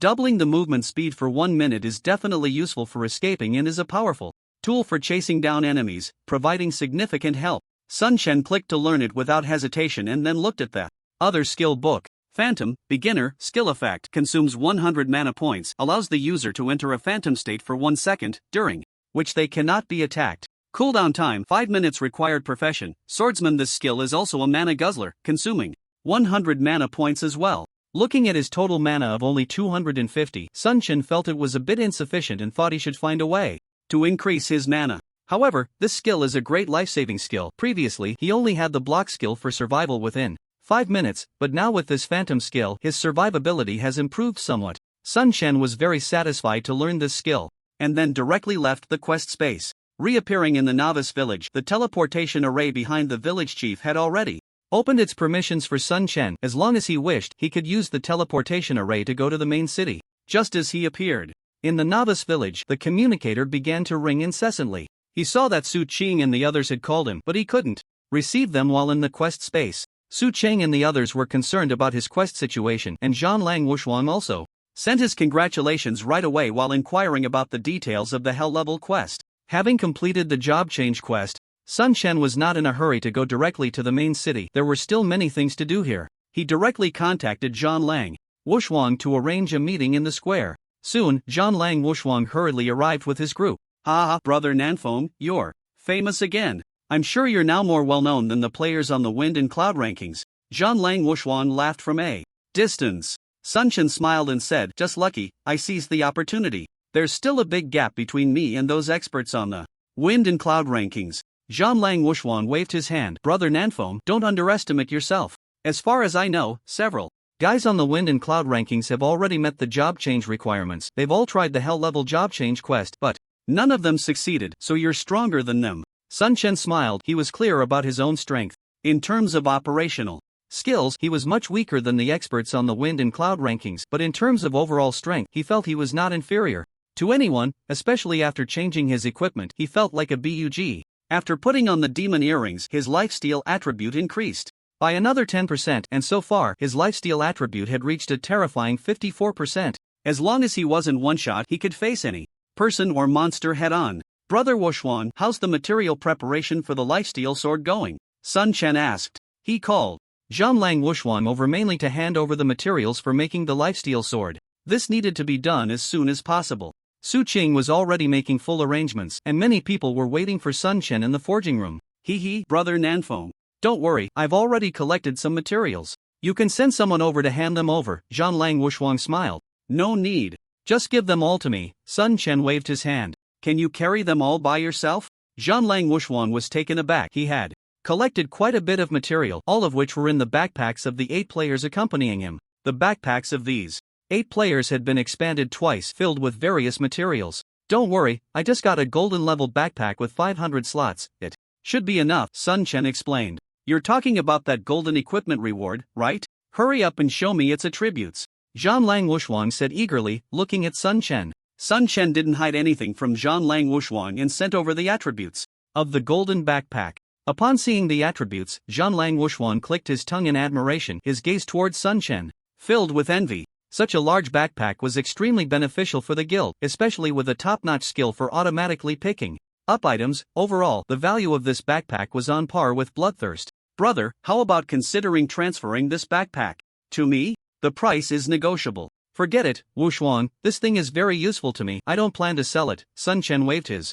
hand and then completed the transaction with Zhang Lang's team. The 8 players handed all the materials in their backpacks to Sun Chen, instantly filling his backpack significantly. "Wushuang, I'll go arrange the forging of the blood-sucking sword now. Once the forging is complete, I'll have Su Qing and the others contact you." "Alright, you go ahead." After bidding farewell to Zhang Lang Wushuang, Sun Chen rushed towards the forging room, quickly spotting players gathered outside. Among them were Su Qing and Zhang Bo, along with several unfamiliar new players, all discussing animatedly. Upon seeing Sun Chen approach, Zhang Bo and Su Qing immediately came forward, with the other players following closely behind. Ego, congratulations on making a name for yourself again, Zhang Bo greeted with a smile. Hee hee, just lucky. How many people are arranged here? Sun Chen asked, looking at the players behind Zhang Bo, who were quite a number. A total of 70 people, all new players arranged from the Disability Association. They have passed the tests and are somewhat familiar with the game. The contracts are signed, just waiting for you, Zhang Bo introduced. Good, let's get started. Sun Chen nodded. His gaze turned to the 70 new players standing behind, most of whom were young, with a few slightly older. At this moment, their eyes were filled with curiosity and anxiety. Although they had joined the studio, they were still filled with uncertainty about the future, as they were all disabled and felt a lack of security. Sun Chen's own father was disabled, so he understood the psychology of these individuals. Well, he took a deep breath, then smiled and said, "Hello everyone, I am your president, Nan Feng. Welcome to the studio. I won't say much more, let's work together to create a bright new future." Looking at this young president, the new players across from him clearly seemed a bit unaccustomed. "I will first teach you the forging skills. What you can achieve next depends on yourselves." Under the arrangement of Su Qing and Zhang Bo, Sun Chen learned the forging method for the blood-sucking sword and then taught it to the 70 players. In front of him, Sun Chen then handed all the materials he got from Zhang Lang Wushuang to Zhang Bo, leaving the rest for Zhang Bo to arrange himself, as Sun Chen trusted his abilities. Meanwhile, Su Qing was assigned another task by Sun Chen. He handed over his recorded video to Su Qing, asking him to find a professional for editing. After stating his requirements, Sun Chen logged off directly. There was no choice, he was too tired, mentally exhausted from the high-intensity boss fights, and even with the gaming pod, he couldn't hold on any longer. He slept deeply, and when he opened his eyes again, it was already noon the next day, just in time for lunch. After tidying up a bit, Sun Chen went to the living room, where everyone was gathered, discussing something enthusiastically. "What's the occasion for such happiness?" Sun Chen smiled as he spoke. Everyone turned to look at Sun Chen, and Zhong Jiyoung excitedly said, "Igu, you're awake. We were just discussing who made the most money." Seeing the beaming faces of Zhong Jiyoung and the others, Sun Chen asked, with a look of satisfaction, "So, what's the result? Who made the most?" "Igu, why don't you take a guess at who among us earned more?" "I guess it's Jiwen." Sun Chen looked at Zhong Jiwen. Zhong Jiyoung was taken aback and exclaimed, "Igu, how did you guess that?" Sun Chen shrugged and said, "It's not that hard. Among you, Jiwen is the most reliable. Maybe at first, you all earned more than him, but over time, Jiwen will definitely earn more than you. And just look at his face, he usually has a blank expression, but now, he's almost grinning from ear to ear. He must have made quite a bit." Everyone's gaze immediately focused on Zhong Jiwen's face. Under their scrutiny, Zhong Jiwen awkwardly touched his face and said, "Is it that obvious?" Zhong Jiyoung rolled his eyes at him and said, "Just go look in the mirror, and you'll know." Sun Chen walked over, found a spot to sit down, and then asked, "Jiwen, how much have you made these past couple of days?" Zhong Jiwen shyly replied, "I've made over 34,000 in total." Upon hearing this, Sun Chen smiled and said, "Not bad. Considering you've only been playing for 6 days, that's quite impressive." Since Sun Chen brought them into the game, nearly 6 days had passed in-game, while only 3 days had passed in reality. Earning over 30,000 in such a short time was definitely a high income. "What about you guys? How much have you all made?" Sun Chen's gaze swept over the crowd. Zhong Jiyoung smiled and said, "I made 31,000, 3,000 less than Jiwen." Although he said he earned 3,000 less than Zhong Jiwen, Zhong Jiyoung didn't look disappointed at all. He still wore an excited expression. "I made 32,000. It feels like a dream." Zhong Jigang immediately followed up. "I made 33,000, just a bit less than Jiwen." Zhang Jun also chimed in with his earnings. Then Luo Chang cheerfully said, "I also made 33,000. Finally, Zhang Jibing, feeling a bit embarrassed, said, "I made the least, only 25,000, but I'm already very satisfied." Hearing that Zhong Jibing's earnings were so much lower than the others, Sun Chen felt there must be an issue and quickly asked, "Why is there such a big difference?" Just then, Su Qing, who was bringing out dishes, said, "Jibing has been busy taking care of his comrades, so he spent some time on that." Sun Chen nodded, understanding now. However, having Zhong Jibing to host his comrades indeed played a significant role. "Jibing, you've worked hard. Don't worry, you've contributed to the studio, and the studio won't treat you unfairly. How about this? I'll transfer some to you as compensation." Zhong Jibing quickly waved his hands. "No need, Igu. You brought us out of the village and helped us earned so much money. I'm already very satisfied. You don't need to give me any extra. Sun Chen said seriously, in the past, it was you all helping me. Now that I'm bringing you to earn money, it's only right. You've contributed to the studio, and the studio must compensate you. Otherwise, who will be willing to help the studio in the future? Plus, we'll need your continued help with the reception of veterans. That shouldn't be a problem, right? Igu, don't worry. I'll handle this. I'll make sure it's done well. Zhang Zhibing knew that Sun Chen was a man of his word, so he didn't argue further. Sun Chen immediately transferred 50,000 to Zhang Zhibing, which seemed like a lot, but for Sun Chen at this point, it was nothing. Alright, everyone come over to eat, Su Qing called out. Everyone gathered around the large round table, which was filled with a variety of dishes expertly prepared by the auntie Su Qing had specially invited. Where's Lin Shi? Sun Chen casually asked, noticing Lin Shi was absent. Su Qing replied, she's busy preparing for her job change and doesn't have time to eat right now. No need to push herself so hard, Sun Chen murmured. Su Qing glanced at Sun Chen and said, hee, you probably don't know, but the game is crazy right now. The experts from various guilds are all fired up to tackle the Hell-level job change quest after seeing you complete it. I heard that passing the Hell-level job change quest not only grants extremely high attribute and equipment rewards but might even unlock hidden classes. By the way, President, why don't you tell us about the Hell-level job change quest? Su Qing successfully drew everyone's attention to Sun Chen. There was nothing to hide, so Sun Chen detailed his experiences during the Hell-level job change quest. Sounds really difficult. Good thing I'm just a casual player, Zhang Bo said, with a complex expression. He had completely become a manager in the guild now, overwhelmed with various tasks, leaving him no time to level up, so he didn't even need to consider the difficulty of quests. Sun Chen glanced at Zhang Bo. He was one of their own, and Sun Chen felt at ease leaving many matters in the studio to him without needing to grind levels himself. However, to build a strong guild, they still needed to cultivate skilled players. Su Qing, how many combat personnel do we have now? Sun Chen asked Su Qing. Not many. Only 28 combat personnel have entered the game, all retired soldiers recruited by Zhang Zhibing. There are also some more who will arrive soon. I've already made preparations on my end. Sun Chen frowned slightly. What about those combat personnel? Are they worth training? Su Qing replied, they are all fresh out of the military, very disciplined, and since they've been training in the army, their combat awareness is quite strong. They adapt well to the game's combat rhythm, and most of them have training potential. Sun Chen felt much better after hearing this. But it's still too few. The Wolf Warriors have already announced their entry into Qinglong City, and I plan to announce our guild's establishment in Qinglong City soon. There will definitely be a wave of new members joining, but we should first select from our own people for management. You don't need to worry too much about that. There are still some combat players with Shishi, and once they join us in the main city, the guild's framework can be established quickly. The urgent task now is to increase your visibility and enhance your ability to rally people. Sun Chen nodded, I understand this. I'll post the edited video on the forum later. Once you release the video, announce the establishment of the guild and our entry into Qinglong City. We've already discussed some benefits and rules for the guild, and I'll send them to you shortly. Sun Chen nodded, trusting that Su Qing and the others had considered everything thoroughly, so he didn't need to worry too much. By the way, do you know where the monsters are most concentrated? In the novice village? I plan to take my people to level up. As the president, I need to get familiar with my own people first. Since we've already changed jobs, there's no rush to head to the main city. Sun Chen didn't like doing quests, so there was no need to hurry to the main city. Now that he was already on the leaderboard and had plenty of equipment, it was time to do something else.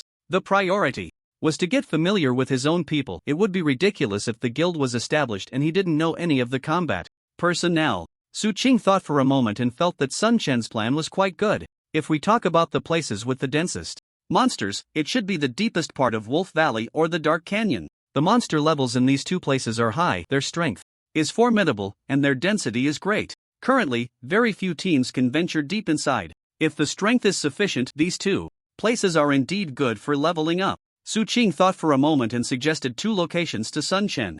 Alright, let's go with these 2 places then. We'll start right after dinner. After finishing their meal, Sun Chen logged in directly, and Su Qing pulled him into a chat group. This chat group was a built-in voice chat group in the game, making it very convenient to use. The people recruited by the guild were all gathered in this chat group, but Sun Chen had never been in before. As soon as he entered the chat group, he heard someone laughing. Another newcomer has joined. It seems our team is about to grow stronger. Newcomer, why not introduce yourself? Someone said with a laugh. At this moment, Su Qing spoke up in the group. Let me introduce everyone. This is our guild leader, Nan Feng. What? The guild leader is here. Hello, guild leader. Boss, Hello. finally, I've met the mysterious guild leader. The chat group suddenly became lively, and Sun Chen smiled as he said, hello everyone, I am your guild leader Nan Feng. From now on, we will be comrades in the same guild. I hope we can work together to make our guild bigger and stronger. Nan Feng. Our guild leader is Nan Feng, someone exclaimed. No way, Our guild leader is the one who took down Ao Shi and Xiong Ba Wang Chao? Is it that Nan Feng? Su manager, is our guild leader that Nan Feng? Sun Chen was taken aback and asked, Su Qing, you didn't tell them? Su Qing shook his head. No, this is their first time knowing. Although he didn't know Su Qing's plans, it didn't matter that they hadn't been informed. Now that they knew, Sun Chen said, hello everyone, I am Nan Feng, who has offended the Ao Shi guild and Xiong Ba Wang Chao. Now you know my enemies are 2 of the top 10 guilds. Are you afraid? Are you still willing to join me in building our own guild? Wow, it really is the Nan Feng. Ha, guild leader, you are my idol. I have to stick with you. Hee, it's just Ao Shi and Xiong Ba. They're nothing to worry about. Let's just do it. Don't worry, guild leader, we are not cowards. As long as you give the order, I guarantee we will fight to the end. Hearing everyone's words, Sun Chen felt very happy. With these players supporting him, there was nothing to worry about. Alright, everyone online, gather outside Wolf Valley. I will lead you into Wolf Valley to level up. Sun Chen called out. Ha, the guild leader is leading the training. We must go. On my way. Quick, let's run. Sun Chen smiled, first replenished his supplies, and then posted the edited videos on his forum account. There were 3 videos in total, one of which was a video of Sun Chen fighting the demon bat, where viewers could learn techniques for battling the demon bat. The second video was of Sun Chen fighting Bogut Nicholas. Of course, this video only edited part of the battle, hiding some of his own secrets, as he did not intend to expose his combat stance skills. The last video was of Sun Chen completing the Hell level job change quest, and it also concealed some things, only showing part of the process. However, even just that part was exciting enough, and he believed that once these 3 videos were released, they would definitely attract attention. After posting the videos, Sun Chen did not announce the establishment of the guild or the news of settling in Qinglong City. He planned to let the videos ferment for a while before saying anything. Having done all this, Sun Chen dashed towards the direction of Wolf Valley. Along the way, many people greeted Sun Chen, and he politely responded to most of them. As for the requests to form a team, he could only decline. In just a short while, Sun Chen experienced the troubles of becoming a celebrity. At that moment, he wished he could hide his name. As soon as he arrived outside Wolf Valley, Sun Chen saw the combat members of his guild. Although it was their first meeting, they were easy to recognize because each of them had a dragon head emblem on their chest, a badge given to those who joined his guild. The name of the guild they were about to establish was Dragon Soul, which had already been confirmed. President, boss. Sun Chen noticed these combat members, and they all spotted him as well, eagerly approaching him with excited expressions on their faces. Hello everyone, today is our first meeting, so I hope for your support. Please, don't call me boss, just call me president. Sun Chen greeted them with a smile. Okay, president. Sun Chen's gaze swept over the group, and he saw that they were all using their real names without game names, which was quite straightforward and convenient. President, what are the next arrangements? Asked a strong warrior who was closest to Sun Chen. I'll set up a team, all of you join the team, and I'll lead you in leveling up, Sun Chen said as he created a team. The players present quickly clicked to join the team, entering the one Sun Chen had set up. In Conquest, there are organizational structures like teams, squads, alliances, and major alliances. A team can have a maximum of 6 members, while a squad can have up to 12 teams, totaling 48 people. With not many players present, and including Sun Chen himself, there were only 29 people, just half a squad. Team leveling provides a 20% experience bonus, so many players prefer to level up together in teams, while squad leveling only offers a 10% experience bonus. Moreover, often when forming a squad, there aren't enough nearby monsters to share, so few players choose to level up in squads. Once everyone joined the squad, Sun Chen led them into the depths of Wolf Valley. President, are we really going to level up in a squad? I heard that a 6-person team is the best combination for leveling, asked a warrior named Zhong Bo. Sun Chen smiled. It's fine, leveling up together with you is quite good. Upon entering Wolf Valley, they saw numerous teams leveling up everywhere, many of which were from the wolf warriors. However, there were also plenty of wild wolves here, which could satisfy these players' leveling needs. Sun Chen didn't linger at the entrance but led everyone directly into the depths of Wolf Valley. Their appearance naturally attracted a lot of attention. After all, generally, players come to level up in 6-person teams, and it was rare to see a large squad. What's going on? Is this a squad leveling up? Could they be fighting a boss? Are you kidding? Didn't you see their levels? What boss can they fight at that level? Hee, maybe because they're low level and can't level up in teams, they want to form a squad instead. Then they might as well just level up in a 6-person team outside, that would be more efficient. Forming a squad to level up here is just playing around. Hey, they're going into the inner valley of Wolf Valley. Wolf Valley is divided into outer and inner valleys. The outer valley has a considerable number of wild wolves, generally below level 8, suitable for most players to level up. The situation in the inner valley is already somewhat understood. There are even more wild wolves there, denser and at higher levels, with stronger attributes and power far exceeding those in the outer valley. Currently, very few players dare to enter the inner valley to level up, as many teams that entered out of defiance have been killed and forced out. At this moment, seeing a group of low-level players actually trying to enter the inner valley sparked countless laughs from other players. Hee, are these people looking for death? Do they really think that more people means more power? Foolish. Looks like they're from a guild, let's wait and see them get slaughtered. Under the gaze of the crowd, Sun Chen led his group directly into the inner valley. The inner valley was vast, resembling an endless prairie filled with large packs of wolves, with at least hundreds of wild wolves in the smallest pack. Moreover, these wild wolves were generally level 9 or 10, and just by their size, it was clear they were stronger than the wolves in the outer valley. At this moment, Sun Chen noticed several leveling teams on the left, and to his surprise, they were players from the War Wolves Guild. Although they were in groups of 6, there were dozens of teams gathered together, working in unison to tackle a pack of wolves, showing excellent coordination. The players were mostly level 8 and above, looking quite powerful and seemingly very skilled in their teamwork. Truly the players of a major guild. Sun Chen admired them silently, and after retracting his gaze, he focused on one of the wolf packs. You all stay behind me, I'll draw the aggro, and you just need to attack my target with all your might. Don't hold back on your skills, you can use the monsters here to practice your skills and operations. After giving a simple instruction, Sun Chen charged straight towards the wolf pack. President, don't we need a strategy? One player asked, bewildered. Nonsense, does the president need a strategy? Hurry up and follow. Zhang Bo quickly followed, and the others rushed towards the wolf pack behind Sun Chen. In the distance, the War Wolves players saw Sun Chen and his group, first curious, then watching with a look of amusement, waiting to see Sun Chen's group get wiped out. Recently, many teams that entered the inner valley had been annihilated by the wolf packs. They had previously tried to advise them, but no one listened, so they stopped trying to persuade them. As they got closer to the wolf pack, Sun Chen cast a detection spell. Silver Wolf level, 9 health, 1000 attack, 80 to 130 skills, rending claw, roar, charge. The attributes of the silver wolves here were much stronger than those of the grey wolves outside, but they were still far inferior to the demon bat Sun Chen had hunted. Before his class change, Sun Chen had no pressure dealing with these silver wolves, and now it was even easier. Let's get to work. Sun Chen accelerated forward, activating his combat stance, using all kinds of scrolls without holding back and applying poison potions as well. The wolf pack had been startled awake, and hundreds of silver wolves stood up, their fierce eyes all fixed on Sun Chen. As the howls echoed around, all the silver wolves lunged towards Sun Chen. The sight of hundreds of silver wolves charging at Sun Chen was quite shocking. Sun Chen faced them without fear, while the others following him felt a hint of worry, but in the next moment, all their concerns vanished. Sun Chen charged into the wolf pack and unleashed a blade storm. A large group of silver wolves was enveloped by the blades, and due to the splash effect, damage numbers popped up over the heads of more than a dozen silver wolves. Especially for the few silver wolves closest to Sun Chen, their health bars dropped by more than half. In the next moment, Sun Chen executed another sword wheel, and this time the scene was even more stunning, with dozens of silver wolves showing damage numbers above their heads, and some of the silver wolves near Sun Chen had their health bars completely empty, turning into corpses. Ding! Congratulations, you gained experience. Ding! Congratulations, you gained experience. Only the system notification sounds continued to ring out, while a group of people stood in the wind, bewildered.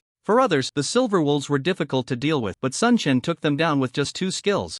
The scene was so shocking that only the players of Dragon Soul truly understood. By the time everyone came to their senses, Sun Chen had already charged deep into the pack of wolves, beginning his massacre. Silver wolves from all directions rushed towards Sun Chen, as if a silver tidal wave was about to engulf him, with various attacks raining down on him from all sides. The attack power of these silver wolves was not low, yet facing Sun Chen's terrifying defense, they couldn't even break through, dealing damage that barely exceeded 5 points. By the time everyone reacted, over a dozen silver wolves had already fallen to Sun Chen's blade. The president is amazing. He's simply invincible. The president is awesome. What are we waiting for? Let's kill with the president. A group of Dragon Soul players excitedly charged towards the silver wolves, with the attacking classes swinging their weapons to engage. They were also very clever, primarily targeting the silver wolves with reduced health, ensuring that even with their frenzied attacks, they wouldn't draw aggro. Among them, two priests abandoned healing and used their limited attack skills to frantically strike at the silver wolves. One by one, the silver wolves fell beneath Sun Shen's sword, the scene somewhat chaotic yet astonishing, as the sound of experience notifications filled the air. At this moment, Sun Shen was on a killing spree, each attack dealt terrifying damage, and every strike had an area effect, making him practically invincible. The speed at which the silver wolves were being eliminated was terrifying. Just as one pack of wolves was about to be wiped out, one archer suddenly shouted, "President, I'm going to pull some monsters." "I'll go too," another archer chimed in loudly. "Alright, just be careful." Sun Shen glanced at the two and then continued his slaughter of the silver wolves. The two archers excitedly dashed towards the distant pack of silver wolves. Meanwhile, on the other side, the War Wolves team was left dumbfounded, their faces displaying shock, especially the team leader, the Iron Wolf.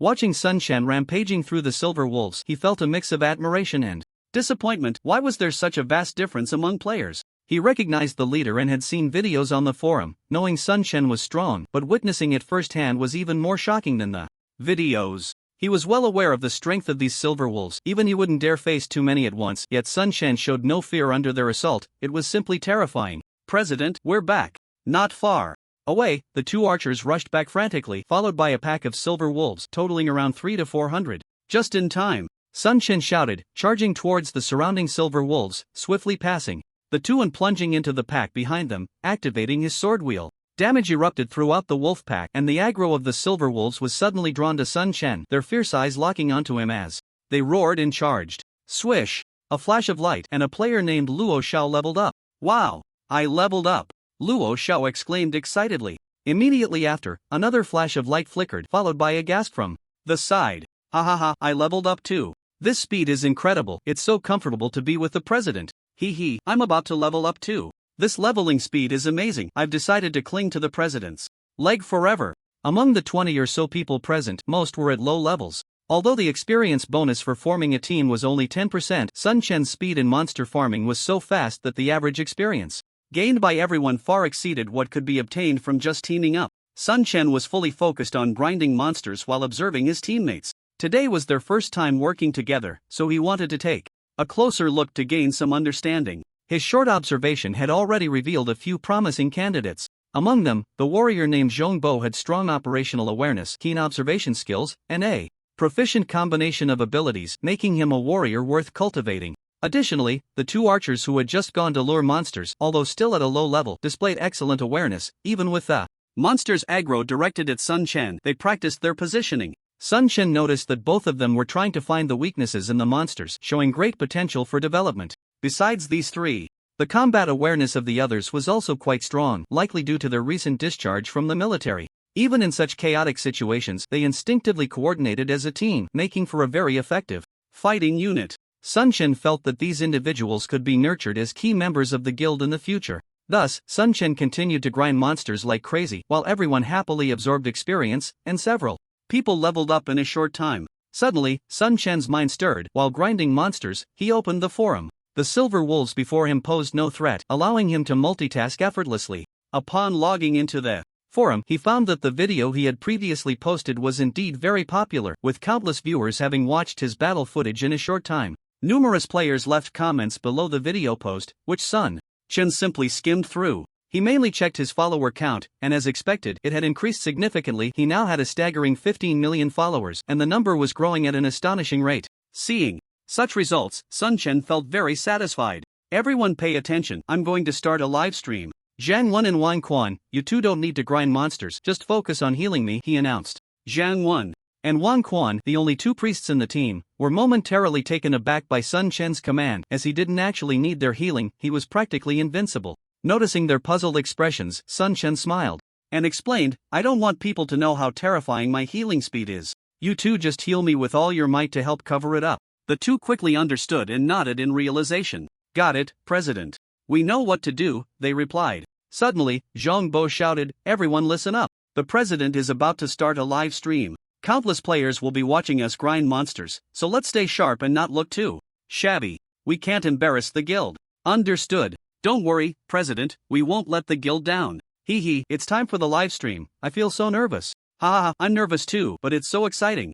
Watching everyone's excited expressions, Sun Chen smiled and then started the live stream. On the forum, countless players were currently watching the battle video, uploaded by Sun Chen. Wow, Southwind is amazing. He can single-handedly venture into the deepest part of the Bat Cave. The attributes of the demon bats in the depths of the Bat Cave are so terrifying, only a master like Southwind could solo them. Everyone, look! Southwind is live streaming again, hurry and grab a spot. The forum exploded in an instant, with countless players flooding into Sun Chen's livestream. The visuals were incredibly stunning. Within 1 minute of starting the live stream, the number of viewers reached 100,000. After 5 minutes, the number of viewers soared to 1 million. As time passed, the influx of viewers continued to grow, and the speed increased even more. In just a short while, the number of people watching the livestream reached 9 million, almost breaking 10 million, and at this point, the number of viewers gradually stabilized. Although Sun Chen knew that his popularity was very high, he never expected it to reach such a level. It's worth noting that even most of the top players on the leaderboard wouldn't have such high popularity when streaming. However, upon reflection, it became clear he had indeed accomplished many shocking events in the game recently. He single-handedly confronted the AOC Guild and the Xiongba dynasty. Although they were just 2 guild branches in this novice village, their numbers were considerable. Sun Chen did many things that others wanted to do but couldn't, and he succeeded, which was enough to attract a lot of attention. He continuously took down the forces of the AOC Guild and the Xiongba dynasty alone, ultimately clearing out all the players from both guilds in this novice village. If it had been done by one of the other top 10 guilds, it might not have drawn much attention, but Sun Chen achieved this all by himself. No wonder it caught people's eyes. Moreover, he completed 2 server-wide announcements in a row, one for the first kill of a golden boss and another for being the first to complete the Hell-level job transfer quest. These 2 announcements were enough to push Sun Chen to the peak of popularity across the server. Coupled with the recently released battle videos against the Demon Bat and Bogut Nicholas, countless players were now paying attention to Sun Chen. As soon as he started streaming, he could attract so many players to watch. Wow, the great god is leveling up. Has the Southwind God joined a guild? What guild is this? I've never heard of it. Southwind God, you've already changed jobs, why not go to the main city? Southwind God, please let me cling to you. Wow, the speed at which Southwind God is farming monsters is terrifying. I want to be carried by him. Yeah, this farming speed makes leveling up too easy. I want to cling to him. Players flooding into the stream were actively commenting, and seeing Sun Chen's monster farming speed left them in awe. Watching Sun Chen level up with a group of low-level players, many were filled with envy. Don't be fooled by Sun Chen's impressive kills. The leveling difficulty in Conquest is quite high, and most players struggle to level up. Of course, there were also quite a few haters in the stream, many of whom were players from AOC and Xiongba, but Sun Chen chose to ignore them. Noticing that the number of viewers was nearly full, Sun Chen farmed monsters while greeting everyone. Hello everyone, I'm Southwind. I'm very happy to meet you all in the stream. Due to the large number of people, I can't see everyone's comments, so I hope you don't mind. I will try to pick some questions to answer. Wow, the great god is speaking. Southwind, you took down AOC and Xiongba, well done. We support you. Go for it, Southwind God. Let's hope you can take down the players from AOC and Xiongba in the main city too. Hello everyone, I'm just an ordinary player, not a great god. In fact, I've never played a game like this before. To put it simply, I'm just a rookie player. Sun Chen's explanation caused a stir in the stream, and viewers began to comment. No way? Southwind God, you're a rookie player? I don't believe it. I don't believe it either. How can there be such an amazing rookie player? Southwind God, you must be a hidden top player on the leaderboard, right? I don't believe you're just a rookie player. The audience kept commenting, but they all found it hard to believe that Sun Chen was a rookie player, speculating whether he was a top player under a different name. Sun Chen helplessly explained, I'm really a novice player. The only reason I've gotten this far is because I've had some good luck. In fact, when I first entered the game, I was the very first player in the newbie village to be killed by a monster. You could say I was the most unfortunate newbie player in history. Sun Chen's revelation once again piqued the interest of the viewers in the live stream. No way, Master Nanfeng, you had such an experience? How is that possible? Master Nanfeng, you're not trying to deceive us for sympathy, are you? You're just fooling us. Master Nanfeng, you're pulling our leg. Almost no one in the live stream believed Sun Chen's words, as everyone saw him as a master player, definitely not a novice. Until a player stepped forward to clarify, I can prove what Master Nanfeng said is true because I was in the same newbie village as him. Master Nanfeng was indeed the first player in our village to be taken down by a wild monster.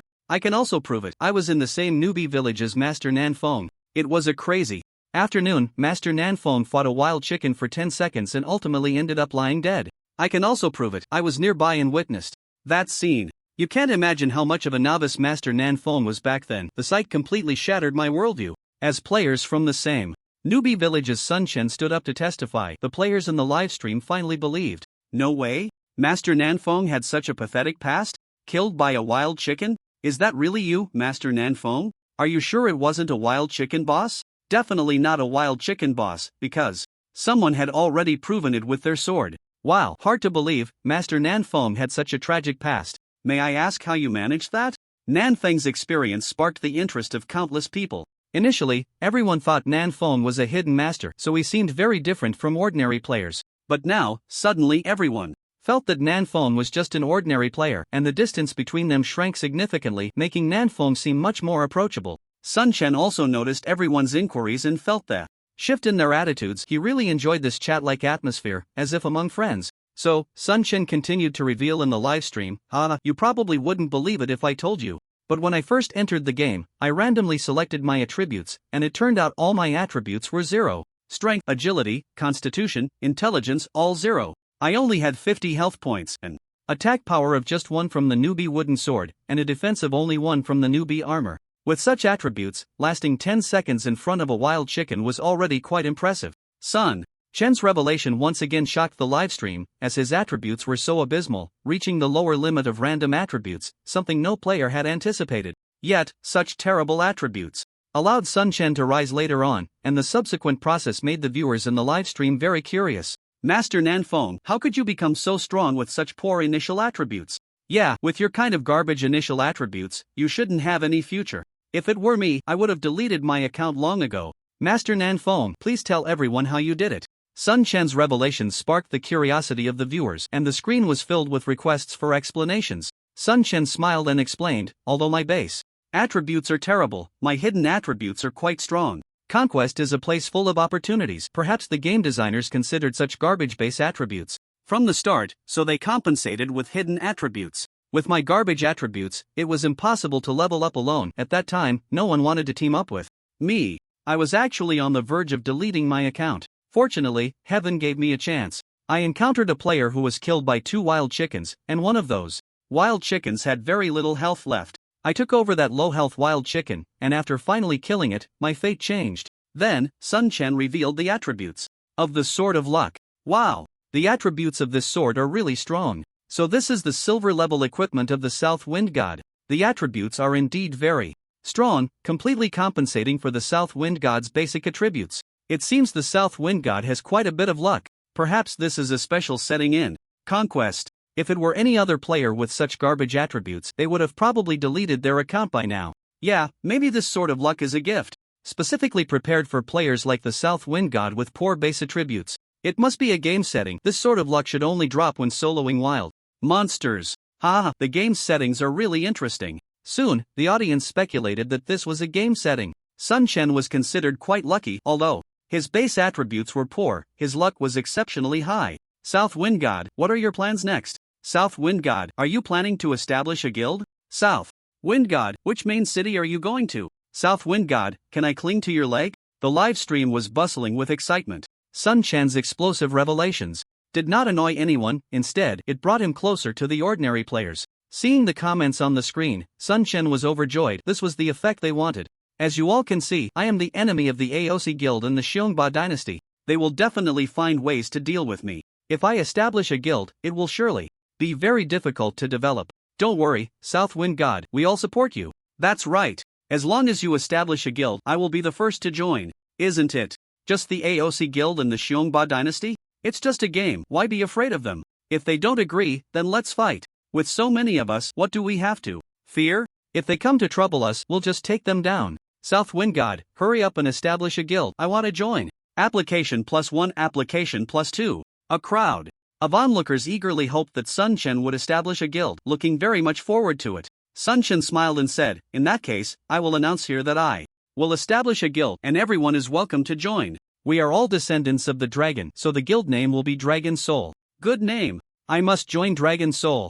I also want to join Dragon Soul and become a part of it. From now on, South Wind God will be our guild leader. Haha, I can cling to South Wind God's leg. I want to level up while lying down. The guild hadn't even been established yet, and countless players in the livestream were already vying to join, creating a very lively scene. Seeing the continuously scrolling messages, Sun Chen knew this matter was settled. Next, I will settle in Qinglong City, and our guild will also be based there. Sun Chen immediately announced the main city where the guild would settle. Qinglong City? That's the territory of the War Wolves. Yeah, not long ago, the War Wolves announced their settlement in Qinglong City. Will there be any conflict with them? What are we afraid of? We've already taken down Aosi and Xiongba, adding one more war wolf doesn't matter. Hehe, it's just a game. If you die, you die. If they don't agree, then let's fight. Once I change my class, I'll head straight to Qinglong City.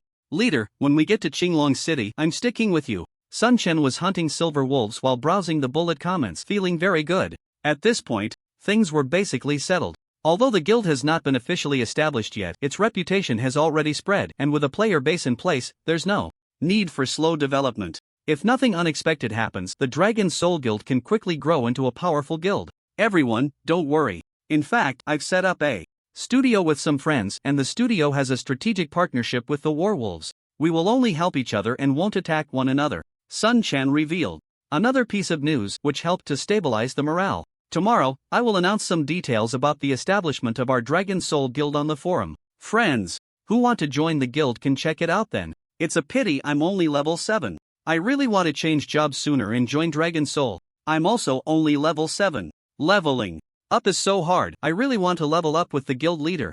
Let's work hard to level up and aim to get to Qinglong City as soon as possible to join the guild. Many players' enthusiasm for leveling up was ignited, and countless fans of Sun Chen flocked to the leveling spots. Meanwhile, Sun Chen was still crazily hunting silver wolves. Due to the distraction of the live stream, his hunting speed had decreased a bit, but his efficiency remained terrifying. Players in the team were constantly leveling up, with flashes of light and occasional exclamations. The players in the live stream witnessed the shocking scene of Sun Chen leading the team to level up, all casting envious glances. One silver wolf pack after another fell to Sun Chen's hands, and time passed quietly. After an hour of streaming, Sun Chen turned off the live broadcast. Checking his follower count, he was astonished to find it had surpassed 20 million. The speed at which he was gaining followers was jaw-dropping. Everything was proceeding in an orderly manner according to the original plan. Although it was unclear how many players would ultimately join Dragon Soul, the number would certainly be significant. Sun Chen's livestream caused a huge stir online, with news of his impending guild establishment flooding the forums. In a short time, someone conducted a survey on the forum, and the number of players willing to join Dragon Soul was astonishing. This situation made other guilds a bit restless, exclaiming that the wolf was coming. War Wolf Wushuang was the first to call Sun Chen. Congratulations, brother Nanfeng. The guild hasn't even been established yet, and it's already causing a sensation. You're sure to have a seat among the top 10 guilds, War Wolf Wushuang said with a smile, fully aware of Sun Chen's potential. Among the management of the major guilds, no one understood Sun Chen better than War Wolf Wushuang. With Sun Chen's studio and his current high popularity, it could definitely create a super guild. The reason the War Wolf Guild in this village has developed so well is also thanks to Sun Chen's help. The competition among the major guilds is extremely fierce, and for War Wolf to grow stronger, they definitely need the support of Sun Chen's studio. Hehe, brother Wushuang, once the guild is established, we will still need your strong support. Sun Chen replied with a smile. That's no problem at all. Don't forget, we are strategic partners, War Wolf Wushuang said with a grin. At this moment, War Wolf Wushuang was congratulating Sun Chen. While the mood among the management of the other major guilds was somewhat heavy, Wei Xian was the most concerned about Sun Chen's situation. He received the news immediately and was now standing in his office, which was in disarray, clearly having been ravaged once again. Bastard, Nanfeng, I won't let you establish the guild so easily. Just wait. Announce immediately that Dragon Soul is our proud enemy guild. Any player who joins Dragon Soul is our enemy, and from now on, it will be a fight to the death. Wei Xian ordered with a dark expression. The assistant beside him asked gravely, so, should we choose Qinglong City as our main city to settle in next? Wei Xian answered without hesitation, notify everyone, our target is to settle in Qinglong City. Also, contact Xiongba, I want to speak with Xiongba Tianxia. Understood, boss. I'll contact them right away. The assistant hurried off to make the call. At this moment, in the headquarters of the Xiongba Wang dynasty, Xiongba Tianxia wore a gloomy expression. He never expected that a mere newcomer player could throw their Xiongba Wang dynasty into such chaos. As one of the top 10 guilds, they couldn't even handle a rookie player. Building a guild is not an easy task, let's wait and see. President, should we still send out our announcement? An assistant beside him asked. Previously, the Xiongba Wang dynasty had already prepared an announcement to declare their upcoming settlement in Zhuke City. Xiongba Tianxia frowned slightly, and just as he hesitated, another assistant walked in holding a phone. President, the owner of the AO Sure Guild wants to speak with you. Xiongba Tianxia looked over and extended his hand, handed over. The assistant quickly passed the phone, and Xiongba Tianxia took it, speaking in a domineering manner. This is Xiongba Tianxia. Hello, President Xiongba. I am the owner of Aosher. My name is Wei Xian. Wei Xian's voice came from the other end of the line. What's the matter? Xiongba Tianxia replied indifferently. He was the type of person who disliked small talk. Wei Xian was not offended and slowly said, President Xiongba must have received the news, right? That Nanfeng actually wants to establish a guild to oppose us. I wonder what plans President Xiongba has next. Xiongba Tianxia replied, that kid declared war first against your Aosher guild. You should hate him the most. What are your plans? Heh, when it comes to hating that kid, I believe President Xiongba won't be any less than me. Since that kid has already jumped out, we naturally need to stomp him down so he can never rise again, Wei Xian said.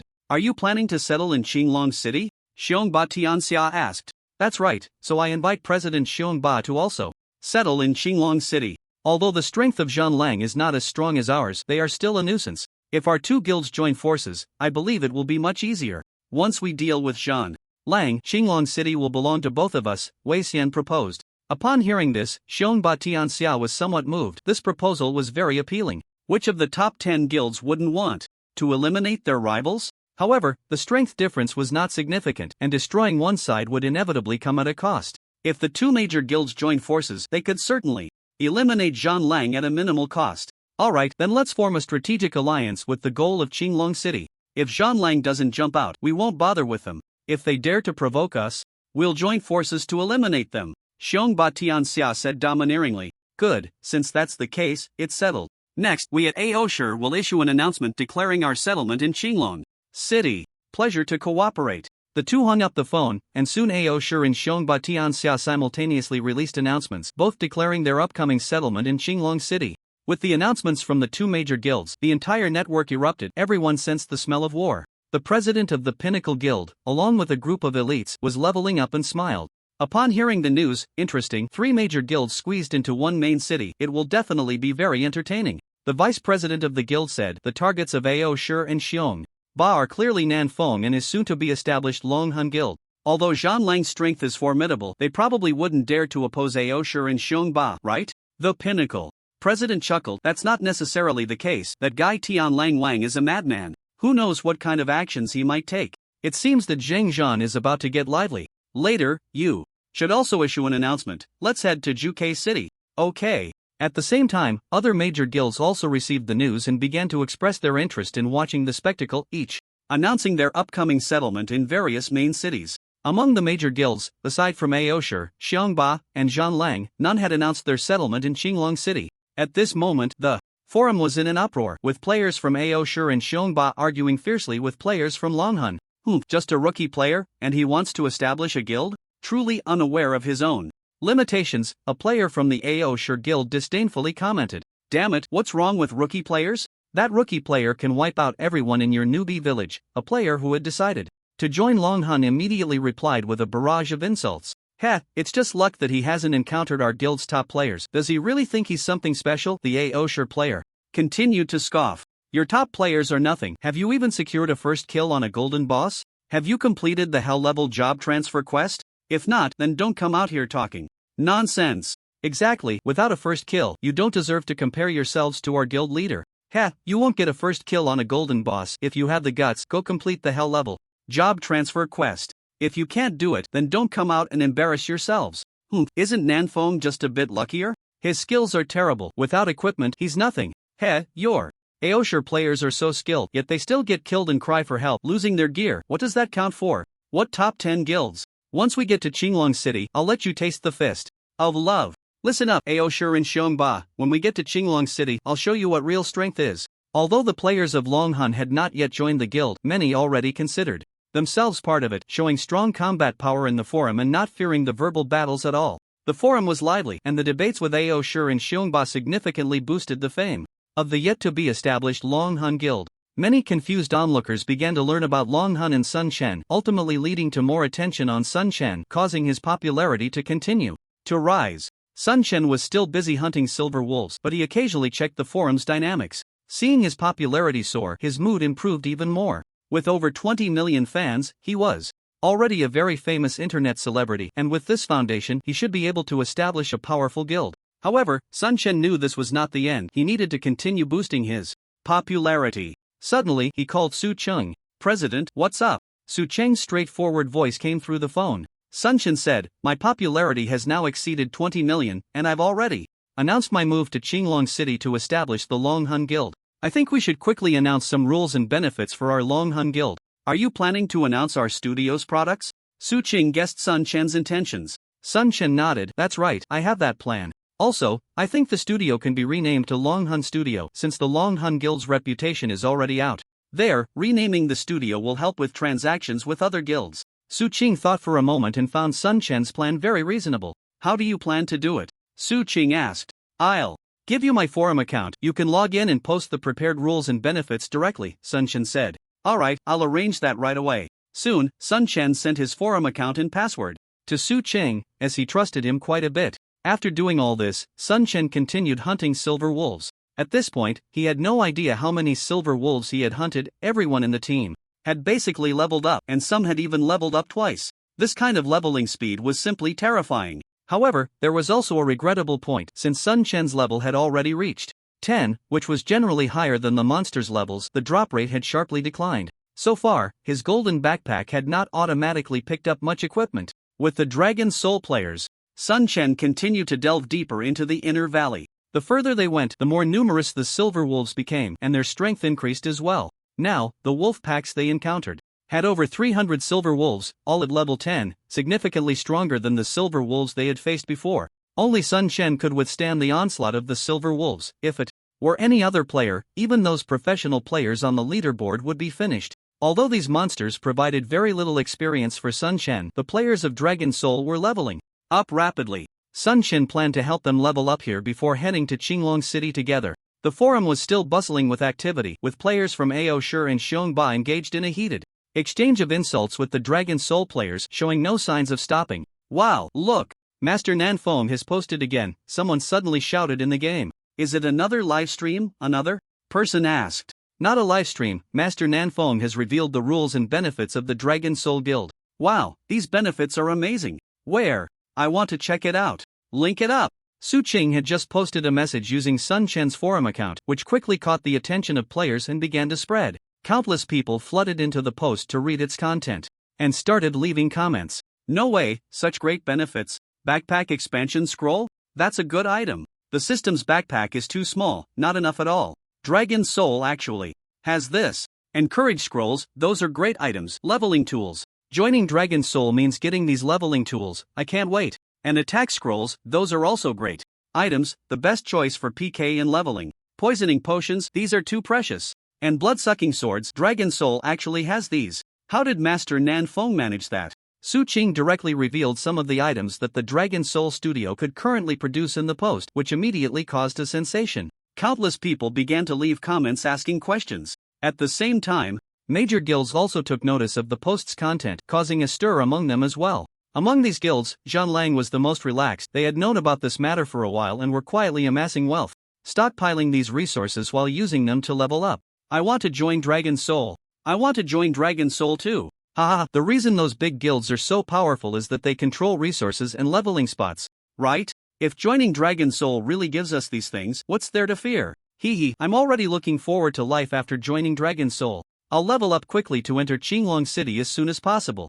Countless people on the forum expressed their willingness to join Dragon Soul, and even some players from major guilds began to consider whether to leave their guilds. In a luxurious office building in Zhonghai, a slightly plump middle-aged man stood by the window of the top-floor office, holding a cigarette and looking out with a serious expression. For other people stood in the office, their expressions equally grave, and soon 4 more hurriedly entered the office. "President, everyone is here," one of them said, looking at the plump man by the window, who was Yi Shao, the president of the Shanghai Guild, one of the top 10 guilds. Unlike other guilds, Shanghai was a non-combat guild primarily known for establishing business alliances in the game and controlling various resources. Being one of the top 10 guilds indicated their extraordinary influence. Yi Xiao turned his head, scanning the faces of the crowd, and then said, "You've all seen the post on the forum, right? Anything you want to say?" Everyone looked at each other, unsure of how to start. Finally, one person spoke up. "The supplies that Nan Feng announced in the post are extremely beneficial for the current upgrades. They are crucial resources. Normally, these things shouldn't appear so quickly. That swordsman named Nan Feng may be a newcomer, but he managed to make Ao Shi and Xiongba suffer, and he knows how to create a buzz online. In such a short time, he has accumulated such high popularity and understands how to convert that popularity into guild support. That's quite impressive. These resources are very important. I need you to contact Nanfeng immediately and investigate the basic situation of these supplies as soon as possible. It would be best to establish a cooperative relationship with him." President, even if those supplies exist, there probably aren't many. Besides, Nanfeng is in a hostile relationship with Ao Shi and Xiongba. If we cooperate with Nanfeng, won't it provoke their dissatisfaction? One man suddenly said. Yi Xiao glanced at him and replied, "What does their dissatisfaction have to do with us? Don't forget our principle in the business world. We do not participate in any conflicts within the game and always maintain neutrality. I believe that even if Ao Shi and Xiongba are unhappy with us, they won't dare to offend us. Investigate everything about Longhun as soon as possible. Also, how is the training of our auxiliary players going?" A man on the left stepped forward and said, "Currently, we are recruiting auxiliary players across the entire server. We have already recruited over 3,000 auxiliary players, and some are still in negotiations. However, the training difficulty for auxiliary players in Zhangjian is very high. So far, we have only trained 500 junior auxiliary professionals, and their proficiency is very low. They can only produce some low-level materials." "Can't we produce any of the supplies announced by Longhun?" Yi Xiao asked. The man shook his head and said, "We have already checked the blueprints. According to the proficiency requirements, our people are currently unable to produce them. The fastest we can do is wait a few days." Yi Xiao frowned and said, "If we can't produce them, yet Longhun can offer them as benefits, there must be something fishy going on. They definitely have very skilled auxiliary professional players. We must investigate this thoroughly and speed up the training of our own people." "Understood." The man's eyes sparkled with understanding of Yi Xiao's intent. At this time, the president of the Dragon Clan, the first dragon god, had gathered the senior members of the clan. His gaze swept over the faces of the people below. "You all know about the situation on the forum, right? What do you think about this matter?" "President, Longhun is coming on strong. It might be difficult to deal with," said a man on the left with a fierce expression. The first dragon god glanced at him and said, "Lightly, I didn't call you here to think of ways to deal with Longhun. Since we all have dragon in our names, there's nothing wrong with being friends." "President, do you mean we should ally with Longhun?" someone asked. The first dragon god shook his head and said, "There's no need for an alliance. After all, Longhun's enemies are Ao Shi and Xiongba's Wang Chao. It's unclear how long they can hold out, but we can trade with Longhun." "President, are you interested in Longhun's welfare supplies?" someone asked. The first dragon god nodded and said, "The few supplies announced by Longhun are top-notch materials for leveling and PK. At this stage, they are very important. If we can trade for these supplies from them, it would be very beneficial for the development of our guild. But those supplies shouldn't be plentiful for Longhun either, since life professions are so hard to cultivate. Since Longhun dares to offer these things as benefits, the quantity must not be small, otherwise they would be slapping themselves in the face. Find a way to contact Longhun and try to trade for those supplies from them. Additionally, we need to speed up the training of our own life professions. We can't fall too far behind," said the first dragon god. "Okay, President, I'll arrange it right away." At the same time, major guilds like Starry Pavilion, the former Alliance, Rose Alliance, Blood Boiling Guild, Iron Blood Guild, and Pinnacle began to take action, trying to find ways to contact Dragon Soul. The resources revealed in the post were too important. Everyone wanted to get their hands on some. The players from Ao Shi and Xiongba, however, felt completely different after seeing the post, looking as if they had swallowed a fly. Other guilds might be able to obtain some resources through trading, but those two guilds absolutely could not get any from Sunchen. Damn it! Where did Dragon Soul get these things? It's a lie, it must be a lie. It's too hard to cultivate life professions now, these things can't be made at all. Heh, Dragon Soul must have created a hype early on, these benefits are completely fake. That's right, you all have been deceived. Dragon Soul is just a scam guild. Players from Ao Shi and Xiongba began to slander Dragon Soul online, their tone very unpleasant. At first, Dragon Soul's players argued with them, but later many players also started to doubt. After all, the levels of life professions were too low at this stage, and the proficiency requirements for these resources were not low. Ordinary life players simply couldn't produce them. since Sun Chen's forum account did not reply to clarify. Players from Aoshire and Xiongba became increasingly reckless, openly attacking Dragon Soul online, their tone incredibly arrogant. Many onlookers also began to change their attitudes, with many believing that Dragon Soul's so-called benefits were all lies, and even many players who aspired to join Dragon Soul began to waver. Just as public opinion was turning somewhat unfavorable for Dragon Soul, Sun Chen's forum account posted again, and the content of this post was very simple. Dragon Soul never deceives players. Since the welfare resources are exchanged through guild points and purchased at half price, it will be clear when they can be exchanged. To clarify the facts, we are now publicly preparing the guild warehouse. Following that, a video was publicly shared below the post, showing Su Qing opening the guild warehouse and generously displaying the resources inside. In the guild warehouse, there were backpack expansion scrolls, courage scrolls, attack scrolls, poison potions, and various equipment, especially several pieces of silver equipment and almost a complete set of lifesteal jewelry. All the equipment that Sun Chen had given to Su Qing was displayed. Soon, the entire forum was in an uproar. Wow! Is this real or fake? Is this Dragon Soul's guild warehouse? Those combat resources really exist. My god, Dragon Soul didn't deceive us. There really are combat resources. There are even silver equipment in the warehouse. This is too extravagant. I need to level up quickly to join Dragon Soul as soon as possible. There are actually 3 sets of lifesteal jewelry, including bronze level lifesteal jewelry. This is too amazing. My god. The drop rate for these things is super low, and Dragon Soul's guild warehouse has so many. That's impressive. Ha, this is strength, the strength of our Dragon Soul guild. Aoshire and Xiongba, why don't you come out and face the music? Weren't you just so arrogant? The people from Aoshire and Xiongba are just a bunch of clowns. Now they're silent, aren't they? Players from Dragon Soul instantly felt a sense of vindication, while players from Aoshire and Xiongba fell silent, not daring to show their faces again. Looking at Dragon Soul's guild warehouse, these players were filled with envy. The other guilds, after seeing this post, accelerated their efforts to contact Dragon Soul, and Sun Chen's forum account instantly received countless private messages. Fortunately, Su Qing was managing the account now, saving Sun Chen a lot of trouble. Zhanlang Wushuan also saw the post, and at this moment his expression was quite helpless. Originally, only Zhanlang was quietly making a fortune, but that would probably change now. I didn't expect Brother Nanfeng to trade us so many supplies, and he has hoarded so much himself. His studio is terrifying. Zhanlang Wushuang sighed. Although Longhun had not yet been established, its soft power was already quite strong. Longhun had not truly been established yet, but its popularity was explosive, with major guilds busy trying to contact Longhun, while Sun Chen was still leading the guild members in leveling up. The area of Wild Wolf Valley was vast. Although the inner valley was smaller than the outer valley, it was still incredibly large, filled with countless wild wolves. Even Zhanlong's elite team dared not venture too deep into the inner valley for the time being. Yet Sun Chen, relying solely on his own strength, had forcefully penetrated deep into the inner valley, with countless silver wolves falling under his sword. Swish! A flash of light, and another cheer of leveling up rang out as a mage reached level 8. When they first arrived, they were barely level 6, and in such a short time, they had already reached level 8.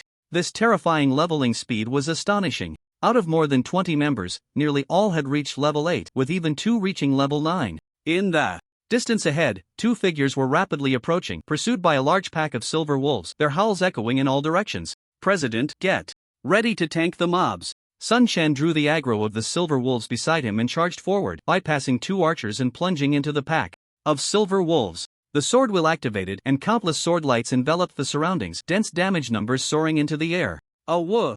The silver wolves roared, and numerous attacks surged towards Sun Chen from all directions. Above Sun Chen's head, damage numbers began to appear, but they were all quite limited. Even though the silver wolves here were stronger than those outside, the damage they inflicted on Sun Chen remained low, with the highest barely exceeding 10 points. Even with the silver wolves attacking him from all sides, they posed no threat to Sun Chen. A casual area attack would instantly replenish the health he had just lost. Sun Chen attacked frantically, continuously drawing the aggro of the silver wolves onto himself, while the members of the Longhun Guild behind him also launched a frenzied assault on these silver wolves. Although everyone's levels had increased significantly, their equipment had not yet been updated, so their strength was still not very strong. They could only use these silver wolves to hone their skills and familiarize themselves with each other's coordination. At that moment, one of the archers approached Sun Chen and said, "President, I think I just saw a boss." "What boss?" Sun Chen turned to look at the player who spoke. "Right ahead, there's a huge pack of silver wolves,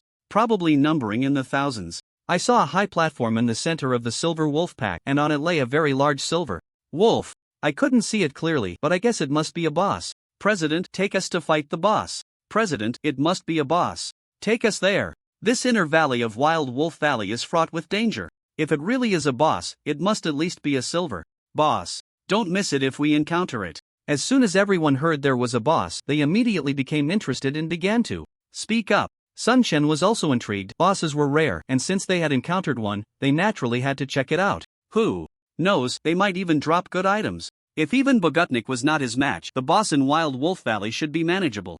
Alright, let's go kill it together. Sun Chen shouted. Yes, let's go kill it together. Take down the boss. Get the best gear. Sun Chen and the others were filled with fighting spirit, increasing their speed in hunting the silver wolves. After a while, Sun Chen finally led everyone deep into the inner valley. Ahead was the end of Wolf Valley, where towering cliffs loomed in the distance, and below the cliffs lay a pool of water, with a wide open space in front of it. Currently, a large number of silver wolves had gathered in the open area, at least 1,000 of them. In the center of these silver wolves stood a 3-meter-high stone platform, upon which lay a silver figure, unmistakably a giant silver wolf. However, since this giant silver wolf was lying down, seemingly asleep, its appearance was unclear from such a distance, and its attributes were also invisible, but it was likely a boss. President, what should we do now? There are so many silver wolves here. Does their number affect the president in any way? Zhang Bo said with a smile. After witnessing Sun Chen's strength, he didn't believe these silver wolves could pose a threat to him. Sun Chen glanced at the silver wolves. Although they were larger and presumably stronger than the silver wolves outside, he still didn't take them seriously. Stick close to me, we'll fight our way through, but be careful not to draw aggro. With that, Sun Chen charged ahead, followed closely by Zhang Bo and the others. As soon as Sun Chen stepped into the aggro range of the silver wolves, countless silver wolves raised their heads to look at him, followed by a chorus of wolf howls echoing through the valley. The silver wolves gathered here surged towards Sun Chen like a massive silver wave. Sun Chen immediately cast a detection spell, revealing the attributes of these silver wolves. Silver wolf level, 10 health, 2700 attack power, 150 to 198. Their attributes were significantly enhanced compared to the silver wolves outside, but they still posed no threat to Sun Chen. The silver wolves were incredibly fast. In an instant, dozens of them rushed in front of Sun Chen, surrounding him completely and launching an attack together. Sun Chen raised an eyebrow at this. It seemed these silver wolves had a bit of intelligence, as they understood tactical cooperation. In an instant, various attacks landed on Sun Chen, and dozens of damage numbers floated up. -17, -22, -24, -19. Clearly, the attack power of these silver wolves was far below his defense level, yet they still managed to inflict this much damage, indicating that they possessed hidden attack attributes. If an ordinary player encountered these silver wolves, they would likely have no choice but to flee. However, these silver wolves were still far from being able to hunt down Sun Chen, although his health had dropped by about 400 points in a mere moment. The next second he unleashed a sword wheel, instantly restoring his health to full, with damage numbers floating around him, creating an incredibly shocking scene. The president is amazing, simply invincible. Yeah, the president is awesome. Now that the president has made a move, we can't just stand here and stare. Follow me, Zhong Bo shouted, charging towards one of the silver wolves. He held a shield in his left hand and a long sword in his right, slamming the shield into the silver wolf, sending it flying. He then rushed in to strike it with 2 swift sword blows, dealing some damage, but the silver wolf paid him no mind. Its aggro still fixed on Sun Chen, and it got back up to charge at him. Seeing this, Zhong Bo felt quite helpless. He couldn't draw aggro at all, but that was fine, as it allowed him to attack without restraint. The others also unleashed their skills, although their damage was far inferior to Sun Chen's. With about 20 people attacking together, they could still speed up the hunting process. Under Sun Chen's leadership, everyone went wild among the wolf pack, taking down silver wolves one after another, turning them into experience points for leveling up. Unfortunately, due to level differences, the equipment drop rate from these silver wolves was too low, and even with Sun Chen's luck, it couldn't be changed at all. Originally, Sun Chen thought he would have to eliminate all the silver wolves before encountering that boss, but clearly, the system does not play by the rules. The silver wolf on the stone platform suddenly opened its eyes, its massive body abruptly standing up, followed by a howl that echoed throughout the valley. Sun Chen and the others were drawn to it. Upon seeing the appearance of this silver wolf, Sun Chen's face showed a look of shock. He never expected it to be a 2-headed silver wolf, as large as an adult elephant, covered in silver fur, with the left head's eyes glowing red and the right head's eyes glowing blue. The 4 eyes gleamed with a fierce light, now staring directly at Sun Chen. Although they were still quite far away, Sun Chen could clearly feel a certain pressure This boss was clearly not simple. The boss is standing up. It seems it wants to attack us. President, what should we do now? Should we pull the small monsters away and clear them first? Before Sun Chen could respond, the two-headed wolf suddenly leaped down from the stone platform and charged rapidly towards Sun Chen. The silver wolves in front could not stop the advance of the two-headed wolf. Seeing the look in the two-headed wolf's eyes, Sun Chen realized the situation was dire and quickly shouted, "Everyone retreat from the battle, fall back." Although everyone reacted quickly, the two-headed wolf's attack was even faster. The two massive mouths of the two-headed wolf opened wide. From the left mouth, a fireball suddenly formed, while from the right mouth, an ice ball coalesced. The fireball and ice ball frantically absorbed the surrounding energy, rapidly expanding until they reached the size of basketballs, then suddenly shot forward. Midway, the fireball and ice ball shattered, with the fireball transforming into countless fiery arrows that covered a vast area, while the ice ball turned into numerous ice spikes, similarly enveloping all directions. The two-headed wolf's attack was unexpected, and Sun Chen dared not be careless, quickly dodging the fiery arrows and ice spikes. Despite Sun Chen's speed, the sheer number of fiery arrows and ice spikes, along with their incredible speed, meant he could not completely evade them, getting hit by one fiery arrow and one ice spike. -210, -222 damage numbers appeared above Sun Chen's head, causing his health to drop significantly. Although the damage seemed minor, it was actually terrifying. Sun Chen's magical defense had reached a staggering 273, yet it still dealt over 200 damage, highlighting just how formidable it was. 3 Dragon Soul players who retreated more slowly were directly taken down, and Zhang Bo, the defensive warrior, was hit by 2 arrows, bringing his health to the brink of zero. Everyone retreated to a distance, looking at the massive two-headed wolf with expressions of trepidation. This attack power is too terrifying. Almost got one shot. Luckily, I ran fast. Thank goodness, the president shouted, otherwise, I would definitely be lying dead. What should we do? Should we go help the president? Are you sure going up will help? The remaining Dragon Soul players stood at a distance, watching Sun Chen trapped among the wolves, unsure of what to do. Sun Chen instructed them through group chat, don't step into the aggro circle, just stand outside and watch. I'll handle the boss. As he spoke, Sun Chen directly cast a detection spell. Ice and Fire Two-Headed Wolf, Silver, Level, 10 Health, 250,000 Attack Power, 410 to 520. After seeing the attributes of the two-headed wolf, Sun Chen secretly breathed a sigh of relief. As a silver-level boss, the Ice and Fire Two-Headed Wolf's attributes were considerably weaker than Bogut Nicholas. With his current strength, taking down this boss should not be difficult. Roar, roar, roar. The Ice and Fire Two-Headed Wolf let out a roar and accelerated towards Sun Chen, its speed so fast that Sun Chen was somewhat taken aback. The Ice and Fire Two-Headed Wolf charged in front of Sun Chen, its right paw swiping towards him, claw-like slicing through the air like sharp blades. Despite Sun Chen's desperate attempts to dodge, he still couldn't evade the claw-lights of the Ice and Fire Two-Headed Wolf. -170 a damage number appeared above Sun Chen's head. The damage wasn't high and posed little threat to him. Without hesitation, Sun Chen launched a counterattack, swinging his longsword. A beam of sword light struck the two-headed wolf, dealing over 500 points of damage. Although this damage was insignificant compared to the overall health of the two-headed wolf, it instantly restored Sun Chen's health. Go, President. We're supporting you mentally. President, take down this beast. President, blow it up. Hearing the shouts from everyone, Sun Chen's spirit stirred. He suddenly took a few steps back and quickly switched to the forum, starting the live stream at lightning speed. Such opportunities to attract attention were rare, although he already had nearly 30 million fans who would complain about having more, especially at such a crucial moment for the guild's establishment. What's going on? The South Wind God is live streaming again? One of Sun Chen's fans was browsing his posts when he suddenly received a notification about the live stream. He paused for a moment, then casually clicked into the live room. As soon as he entered, he heard a loud wolf howl, and a massive silver wolf appeared in his view. Wow, what's happening? Where did this silver lion dog come from? Bro, look closely.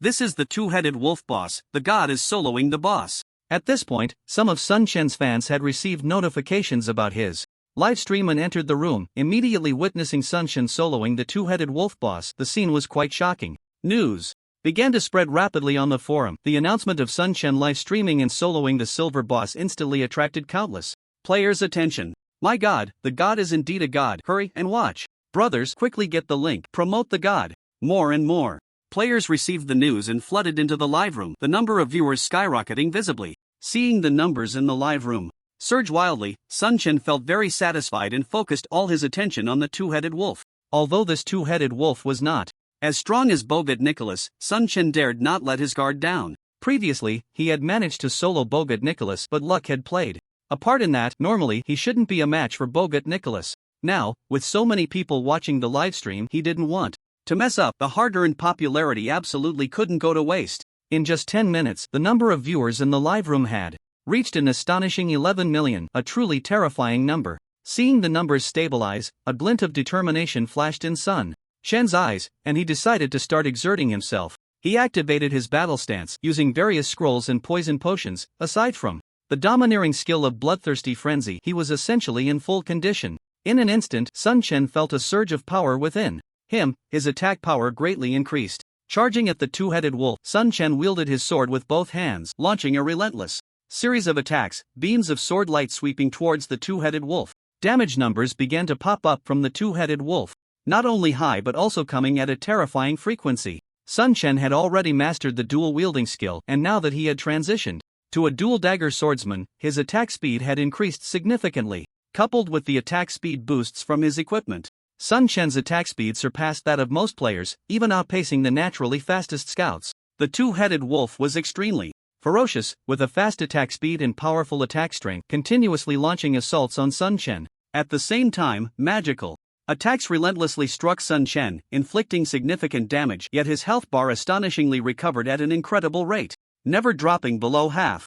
Rage slash, half moon slash, double slash, blood-sucking slash. Various skills were unleashed from Sun Chen's hands, interspersed with normal attacks, showcasing a remarkably skilled combination of abilities. The viewers in the livestream were left in awe. Such a frenzied output from Sun Chen was truly shocking. This is terrifying. The mighty silver-level boss is completely being toyed with by Nan Feng. His attack speed is so fast. Could it be because he wields dual weapons? What a terrifying attack power. The silver boss can't withstand his blows at all. I bet his attack power has already surpassed 600. Did you not notice that his health is quite concerning? It is indeed strange. The silver boss can't seem to chip away at his health at all. Clearly, there's no priest healing him, yet he can still achieve this level. It's too frightening. His survivability is indeed terrifying. It's the lifesteal trait. Nan Feng must have quite a few lifesteal accessories from Batcaves. Looking at his recovery speed, his lifesteal efficiency must be at least over 30%. How many lifesteal accessories does he have equipped?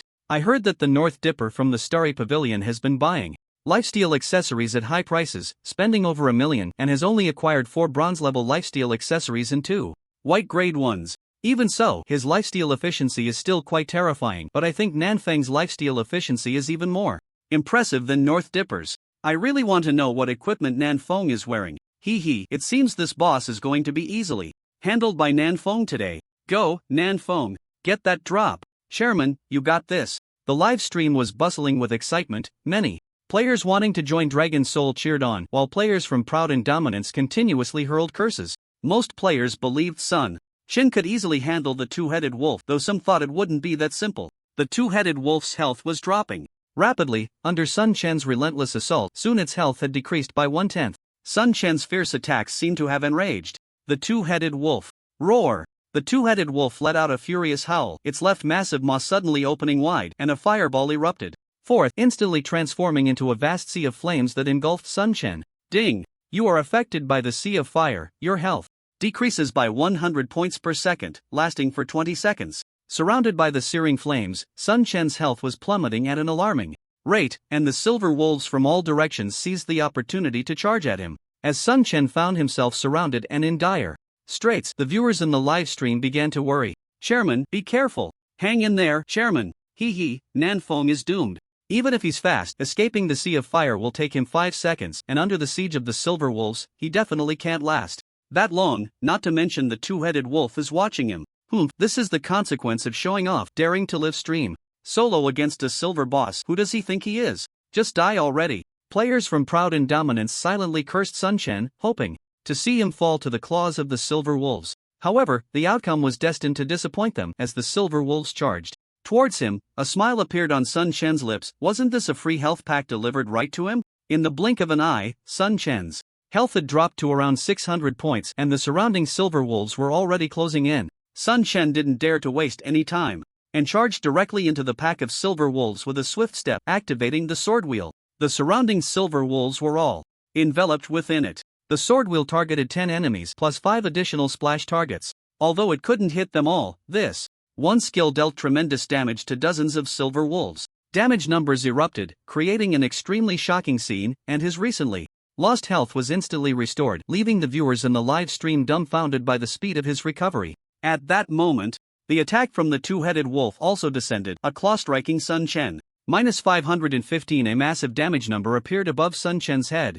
If he hadn't just regained health, he would have likely been in crisis. He quickly downed a health potion and rushed towards the outside of the sea of fire, continuously attacking the surrounding silver wolves. There were many silver wolves surrounding him, but their attacks posed little threat to Sun Chen, unable to hinder his progress at all. Soon, Sun Chen escaped the sea of fire, and his health stopped decreasing. The surrounding silver wolves continued to recklessly attack Sun Chen, but none could pose a threat to him. The two-headed wolf also caught up, its right mouth wide open, a chilling aura suddenly descending, striking Sun Chen in an instant. Ding! You are affected by the extreme cold aura, movement speed reduced by 90%, duration 10 seconds. In that moment, Sun Chen felt as if he were frozen in place. Moving became extremely difficult, and a layer of ice completely covered below his knees. The president is frozen. This boss's skill is powerful. Once hit, there's basically no way to dodge the attack, you can only endure it. The president should be able to withstand it. Don't worry, the president will be fine. Seeing Sun Chen frozen, many viewers were worried, while some hoped he would just lie down and die. At this moment, the surrounding silver wolves took advantage of Sun Chen's frozen state to launch a full-scale assault, and the two-headed wolf rushed over quickly. The left mouth of the two-headed wolf opened wide, and a fireball condensed within shot towards Sun Chen. Boom! The fireball exploded, engulfing Sun Chen in a blaze of flames, the dazzling firelight completely drowning his figure, and a shockwave rippled across the ground. However, as the flames dissipated, Sun Chen's figure reappeared in front of everyone, his health reduced by half. Yet, Sun Chen turned and swung his sword at the silver wolves behind him, a storm of sword blades sweeping out, causing the silver wolves' health to plummet, while his own health rapidly recovered, quickly overcoming the crisis. Seeing Sun Chen easily navigate through the crisis, the viewers supporting him naturally cheered loudly, while those who despised him looked on in disappointment. The ensuing battle appeared intense. The two-headed wolf was powerful, but unfortunately, it encountered a freak like Sun Chen, who posed no threat to him at all. Time passed quietly, and the two-headed wolf's health continued to decline. Sun Chen didn't even need to use his bloodthirsty frenzy skill, and the two-headed wolf was already in a critical state. Sun Chen had initially hoped that the two-headed wolf could mutate and evolve, but unfortunately, it didn't mutate even as it fell. As the two-headed wolf collapsed, the items it dropped were directly collected by the golden backpack, leaving nothing but the corpse on the ground. Why didn't the boss drop anything? It didn't drop anything, it was already collected by Nan Foam. I clearly saw something drop just now. I saw it too, but I don't know what good stuff came out. Nan Foam, please tell us what good items dropped. Nan Foam, can you show everyone? President, please showcase it. Seeing that everyone in the livestream wanted to know what had dropped, Sun Chen smiled slightly and asked everyone to wait a moment. He first dealt with the surrounding silver wolves while collecting the corpses of the two-headed wolves, then quickly broke free from the encirclement. Let's retreat and take a break, Sun Chen called out, hurriedly rushing towards the distance. The silver wolves chased after him frantically, but ultimately, they couldn't keep up and were shaken off by Sun Chen. Sitting on a large rock in the inner valley, Sun Chen began to check his backpack in front of everyone. The drop rate for the silver boss was quite good, and Sun Chen had gained a lot, including 3 pieces of silver equipment. Ice Fire Dagger, silver, attack power, 130 to 150 strength plus 10 agility plus 10 attack speed plus 10% attack adds fire attribute damage 15 attack adds ice attribute. Damage 15 required level 9. The two-headed wolf dropped a dagger with impressive attributes, even stronger than the one dropped by the colorful python he had previously stolen. Not only was the attack power high, but it also came with a speed boost, a top-tier skill, and the inherent attribute damage was also exceptional. When Sun Chen displayed these attributes, the entire livestream erupted. Wow! This dagger has amazing attributes. It's too top-tier. What powerful attributes! This is definitely the best reconnaissance weapon at this stage. If I could equip this weapon, my strength would multiply several times in an instant. I'm so envious. Equipment with such top-tier attributes is so hard to come by. South Wind God, I'll buy it at a high price, 1 million. I'll offer 1.2 million. I'll offer 1.5 million. Don't compete with me, I'll offer 3 million. The weapon had just been showcased, and the live stream had already started bidding. Sun Chen was taken aback. The prices were astonishing, he never expected anyone would bid so high. The last player to bid 3 million was named the most handsome killer, and after his bid, no one else continued. Ha, thank you all for giving me this opportunity. South Wind God, please send me your account details in private chat.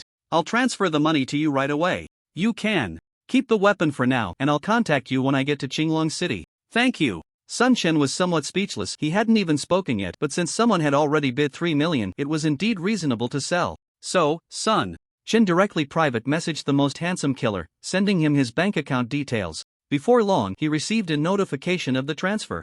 South Wind God, the money has been transferred to you. Please check it. Let's add each other as friends on the forum. I'll contact you when I get to Qinglong City. I'm only level 8 right now, so it'll take me some time to get there. Seeing the transfer notification, Sun Chen sighed inwardly. The most handsome killer was too wealthy. He suddenly felt that he had sold the items to Werewolf Wushwang for too little. After adding the most handsome killer as a friend on the forum, Sun Chen continued to check the equipment dropped by the boss. The second piece of equipment was a pair of shoes. Wolf King Battle Boots, Silver, Physical Defense, 50 Magical Defense, 35 Agility plus 10 Health plus 200 Movement Speed plus 25% required level 9. When Sun Chen showcased this second piece of equipment, the live stream erupted once again. Wow, these battle boots are too top tier. Super top tier equipment. This is definitely the best pair of shoes available right now. 25% movement speed? This is going to be insane. Looking at the attributes of the battle boots, countless viewers in the live stream drooled, and then the previous scene repeated itself, with viewers starting to bid again. President, I'll offer 1 million, sell the shoes to me.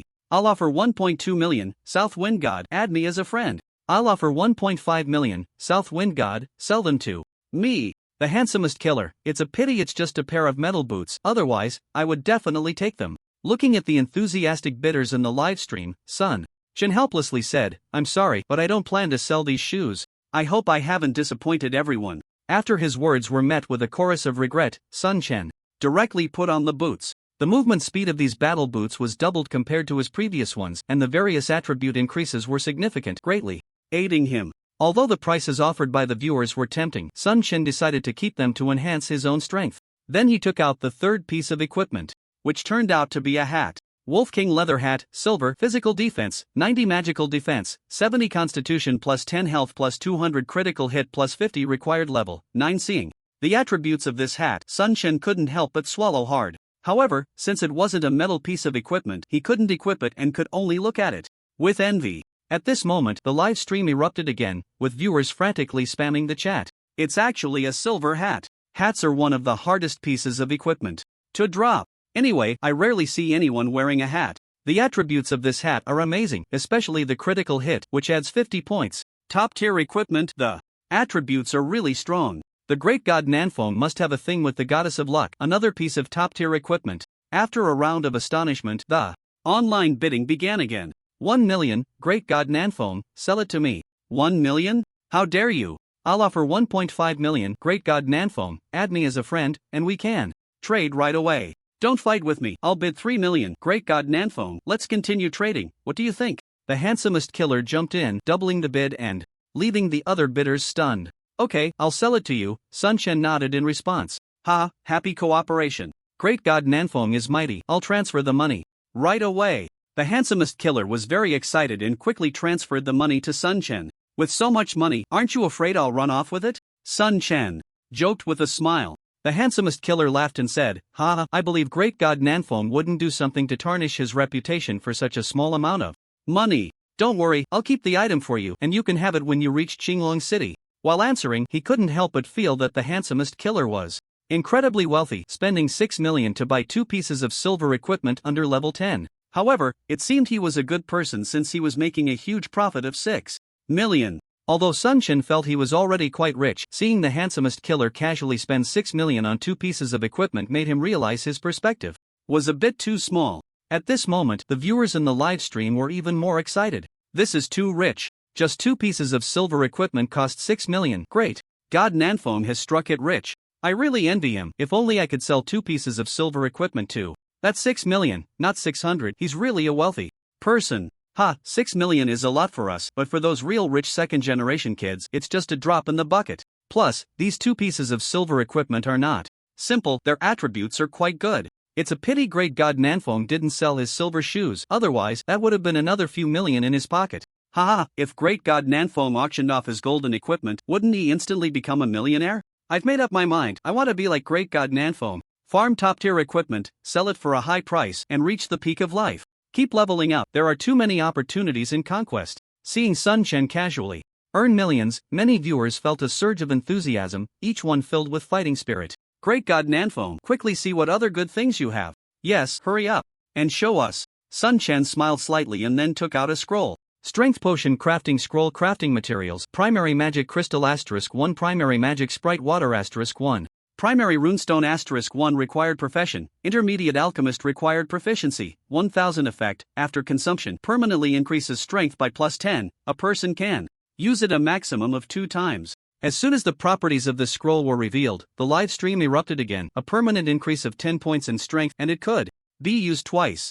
A total increase of 20 points in strength, which means 40 points in attack. This attribute is too strong. What a good item. This is really a good item.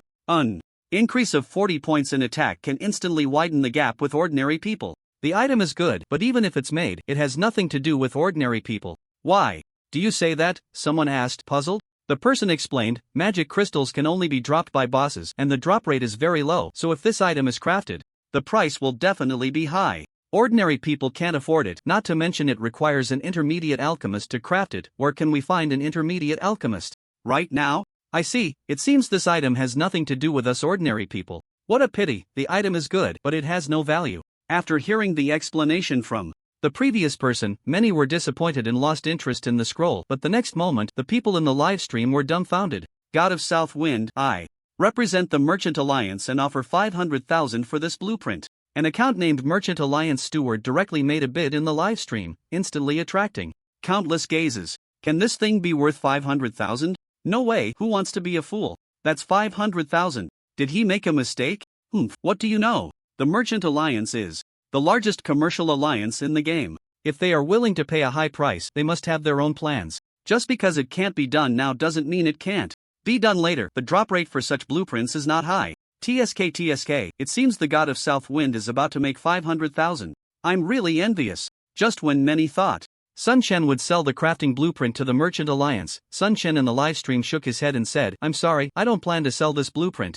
After saying that, Sun Chen directly put the blueprint away. Just because others couldn't craft it didn't mean he couldn't. This would be another profitable project for the studio. The Merchant Alliance steward was not willing to give up. God of South Wind, if you think the price is not suitable, we can negotiate further. Sorry, I really don't plan to sell this item, Sun Chen said helplessly, then took out another item, which turned out to be a skill book. Flame Doubling Effect consumes 500 points of magic power, doubling magic attack power for the next 1 minute. Cooldown, 10 minutes. As soon as this skill book appeared, it attracted the audience's attention, and the live stream erupted again. This is a top-tier skill book, a super skill book for fire mages. The God of South Wind is really lucky to have dropped such a top-tier skill book. It's a pity that the God of South Wind is a swordsman, not a mage. God of South Wind, give me the skill book, I'll offer 100,000 to buy it. Someone couldn't wait to make a bid. However, as soon as his price was announced, it was immediately drowned out by the next person's offer. I'll bid 200,000. I'll bid 300,000. I'll bid 500,000. Seeing these people rushing to bid, Sun Chen was dumbfounded. These people really didn't treat money as money. Spending hundreds of thousands to buy a skill book was as casual as buying cabbage. Soon someone bid up to 1 million, which was already considered a relatively high price. Just as Sun Chen was about to sell the skill book, Lin Shi's call came in. I'll buy that skill book. Then I'll keep it for you, Sun Chen replied, then apologized to the others in the livestream, stating that the skill book had already been reserved. Although Lin Shi wasn't short on money, Sun Chen didn't plan to charge her. After all, he had already intended to gift her a staff, so giving her a skill book as well was no trouble. The viewers in the livestream expressed some regret, and the audience who had bid were quite unwilling, but there was nothing they could do. Alright everyone, the items dropped by the boss are basically all here. It was great sharing the boss hunting experience with you all. I'll be signing off now. In the future, I'll stream more often to share my experiences in the game with you. Goodbye. Sun Chen turned off the livestream and let out a heavy sigh of relief. He glanced at his follower count, which had surprisingly surpassed 31 million. Sun Chen could hardly believe it. In such a short time, he had accumulated so much popularity, feeling as if he had soared to the heavens in one leap. President, what should we do next? Zhong Bo and the others gathered around. Sun Chen scanned the faces of the crowd and asked, rest or continue leveling up? President, if you're tired, you should take a break. You've been fighting monsters for such a long time, you must be exhausted, Luo Xiao said earnestly. Yeah, we're about to change jobs, so there's no need to rush. Don't worry yourself out, President, Chen Hai added seriously from the side. Sun Chen smiled and said, "It's fine. The sooner we get to Qinglong City and settle the guild matters, the better. Let's continue leveling up. I'll lead the team and keep farming silver wolves." Sun Chen then continued to lead everyone in farming silver wolves, with each silver wolf falling to his hands and everyone's experience points rapidly increasing, while elite players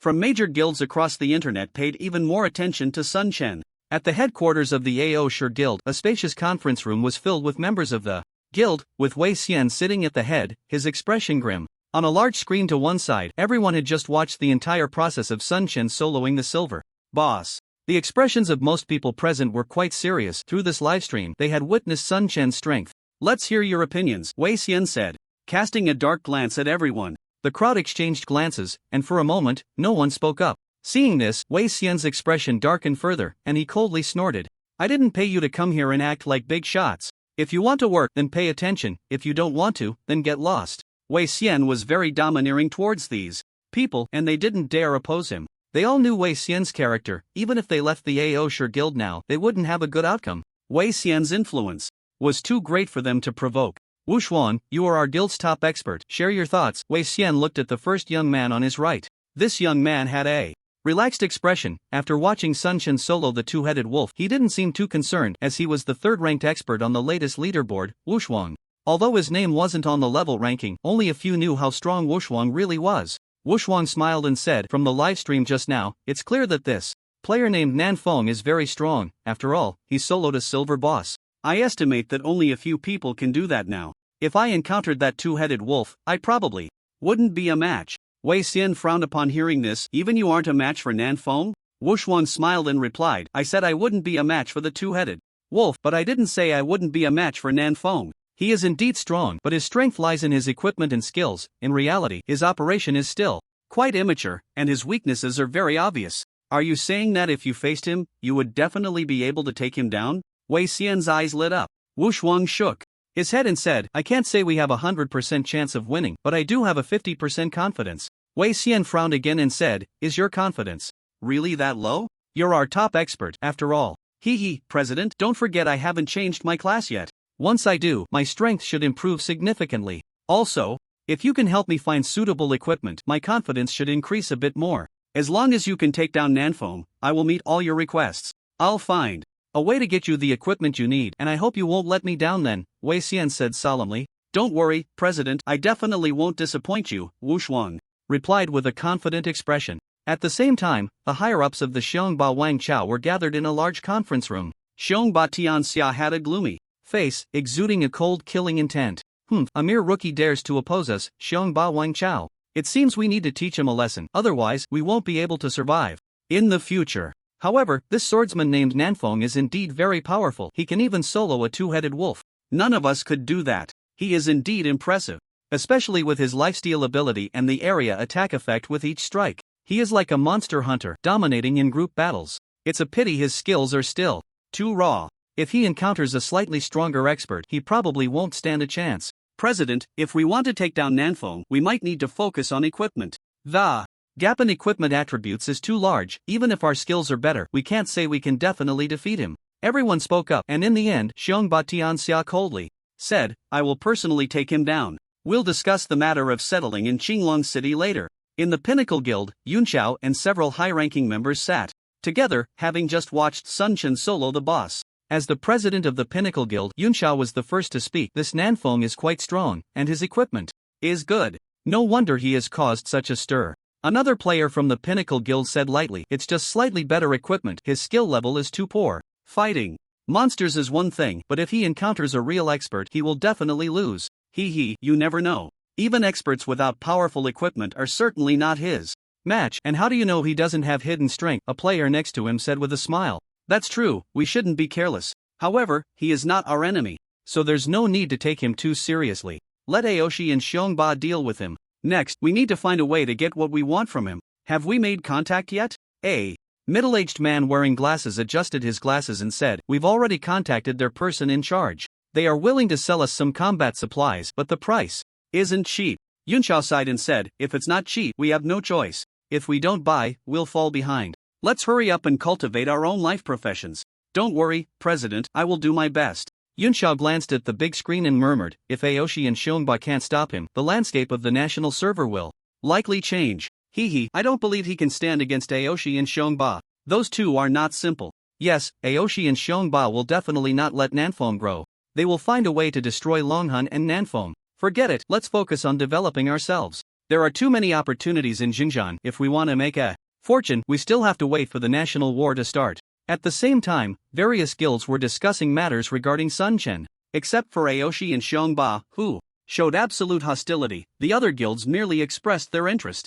Not being in the same main city, there were basically no major conflicts in the early stages. The only thing worth their attention was the combat supplies in Sun Chen's hands. At this moment, Lin Shi, Su Qing, Zhang Bo, and others gathered in a large conference room, alone with several management personnel. Have you notified Sun Chen? Lin Shi suddenly asked. Zhang Bo shrugged helplessly and said he wants to lead the team to level up. We can decide things here ourselves. Su Qing sighed, he's being too casual for a boss. Lin Shi waved his hand, forget it, let him be. Su Qing, please explain the specific situation. Su Chang nodded and slowly said, currently, over 20 guilds have contacted me, wanting to order our combat supplies, including all 10 major guilds. Wait, did Aoshi and Xiongba Wangchao contact us too?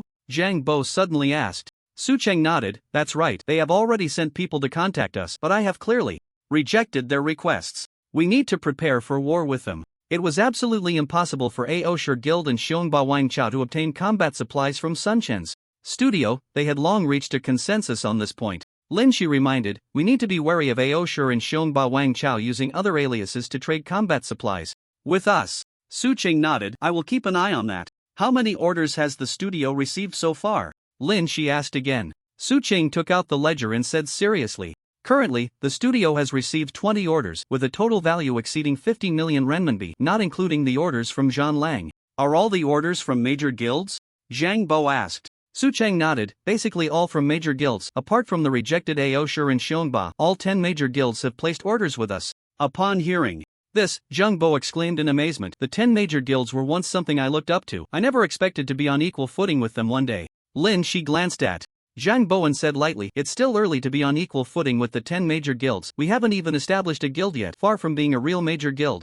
I believe our Longhun will definitely become one of the 10 major guilds, Zhang Bo said earnestly. That's something you don't need to doubt. Lin Shi nodded. She then looked at Su Ching and asked, what is the studio's current production capacity? Can we complete this order smoothly? Su Ching replied, our personnel have basically been arranged, and the number has reached the maximum value taught by Sun Chen. Overall, it's relatively stable. What is the daily revenue now? Lin Shi asked again. Su Ching said, currently, the daily revenue is around 1.5 million. After deducting personnel salaries and material costs, the studio's daily income has also reached over a million. Lin Shi nodded again. She had invested a total of 100 million in this studio, and in such a short time, the daily revenue had already reached such an astonishing level. The money invested would be recouped in a few months, and Lin Shi was very clear that as everyone's levels increased, the studio's income would continue to grow, and the future prospects were unimaginable. The current income is good, but the major guilds are secretly cultivating their lifestyle players. We need to seize this time before their lifestyle players are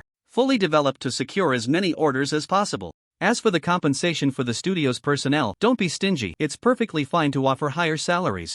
Su Qing rolled his eyes and said, you don't need to worry about that, our studio's salaries far exceed those of our peers. Sun Chen sets them very high, our staff's salaries are basically several times, even more than 10 times, that of others. Zhang Bo sighed helplessly beside him, that guy Sun Chen doesn't treat money like money, he's too generous in this regard. Previously, regarding the salary issue of the studio members, Zhang Bo had also discussed it with Sun Chen, feeling that the salaries offered were too high. However, Sun Chen remained firm in insisting on the salary standards he had set, believing that there was nothing wrong with everyone making money. Lin Shi said, Sun Chen's salary system is quite good, don't take money too seriously. The people working for the studio are our greatest asset. Aren't they just benefiting from Sun Chen's influence? Zhang Bo muttered. Lin Shi glanced at Zhang Bo and then said, overall, the development of the studio is quite good. You two have been working hard lately, and there will be even more tasks with the establishment of the guild coming up. I hope you can manage your time well and also pay attention to training newcomers.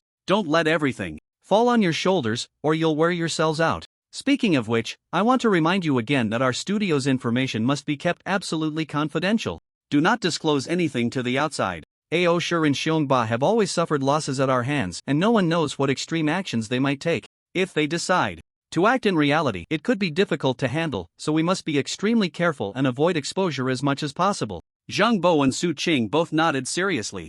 At this, Zhang Bo might not have much concept of this aspect, but Su Qing was very clear about the brutal competition in the guild, and it was possible that someone might take risks. Don't worry, I've already emphasized this matter. The people below will definitely try to hide their identities and won't expose themselves easily. We will arrange for someone to keep an eye on the studio part, and after the work is completed, we will move directly over. There will be a lot of tasks with the guild coming up, and I need to focus on leveling up. I'll leave the other matters to you. You and Sun Chen can focus on leveling up, just leave the other matters to us. After the guild is established, we must recruit top experts. Although Sun Chen is strong, he alone is not enough. You need to level up quickly, Su Qing said, looking at Lin Shi. Upon hearing this, Zhang Bo curiously looked at Lin Shi, wondering if this Lin Shi was a master in the game. Alright, I will level up as soon as possible. If there's nothing else, let's disperse. For now, Lin Shi said, standing up and leaving. Let's go online too and continue to keep an eye on the studio. Su Qing also stood up. Next, Su Qing contacted Sun Chen. Again, reporting some current situations of the studio to him. Although Sun Chen said he wouldn't manage things, he was still the president, and some reports were necessary. After hearing Su Qing's report, Sun Chen was shocked by the current state of the studio's development. He never expected that this newly established studio had already achieved a daily income of over 1 million, and today they received an order worth 50 million. The speed of this development was a bit too fast. With so much money, as a major shareholder, how much dividend would he get? Looking at the balance in his bank account, Sun Chen felt increasingly unreal. Not long ago, he was a debt-ridden graduate with no future, and now he was almost becoming a millionaire. The change in fate was overwhelming, and he couldn't help but wonder what expression the woman who had abandoned him would have if she knew about his situation. What would Wang Yang and Zhou Shang, who used to fawn over Wei Xian in their dormitory, think if they knew about his current wealth? They would probably be left speechless. However, Sun Chen did not intend to show off in front of them. Although he now had some money, he was still far from being on par with Wei Xian. One must remain low-key and not get carried away. If Wei Xian knew that he was the enemy declaring war on him in the game, he would surely find ways to deal with him. Sun Chen had already witnessed Wei Xian's methods before, and for now, he did not want to attract Wei Xian's firepower to himself. As the studio continued to thrive, and the money in his bank account increased, it was time to spend some of it, as holding on to it was of no use. Looking at his bank card, with a balance of over 15 million, it was a drop in the bucket for those rich second-generation kids, but for someone from the countryside, it was definitely a fortune. Sun Chen had already thought about how to spend this money. While planning his expenditures, he was also grinding monsters, keeping himself busy and wasting no time. Countless silver wolves charged forward, turning into their experience points, and the experience of the 20-plus Dragon Soul player's sword, bringing boundless joy. During this time, Sun Chen thought about the boss on the Silver Wolf side and wondered if there were bosses in other places as well. So, he led the Dragon Soul players out of Wolf Valley and made a trip to Snake Valley, but unfortunately, he didn't find any boss there. Then Sun Chen took everyone to Dark Canyon, but again, there was no boss to be found. Finally, they went to several leveling spots in the novice village, but still encountered no boss. With no other options, Sun Chen had to give up. Time passed quietly, and before he knew it, they had been leveling for a whole day. Sun Chen's own experience didn't increase much, but all the 20-plus Dragon Soul players had reached level 9. Sun Chen was very clear about the leveling difficulty in Conquest. If these Dragon Soul players were to level up on their own, it would take them about 3 days to reach their current level. Now they had managed to catch up, having entered the game later but already surpassed most players, and they were not far from meeting the job change requirements. Everyone has leveled up for a day, let's log off and rest. We'll continue tomorrow, Sun Chen said, scanning the faces of the crowd. These Dragon Soul players were not using nutrient pods, they were leveling up with game helmets. After such a long time online, they were starting to feel fatigued and needed to log off to rest. Sun Chen was well aware of this, and since he also had things to handle, he decided to end today's leveling session. President, you've worked hard today. Thank you, President, for taking us to level up. President, see you tomorrow. Everyone greeted Sun Chen before logging off, and he didn't linger either, quickly logging off himself. Stepping out of his bedroom, he found the place empty, with no one around, as everyone was online playing the game. Checking the time, it was only around 10 a.m. Sun Chen directly dialed the home phone, and soon he heard his father, Sun Yuan's voice on the other end. Is that you, Xiaoyi? Dad, how's your health?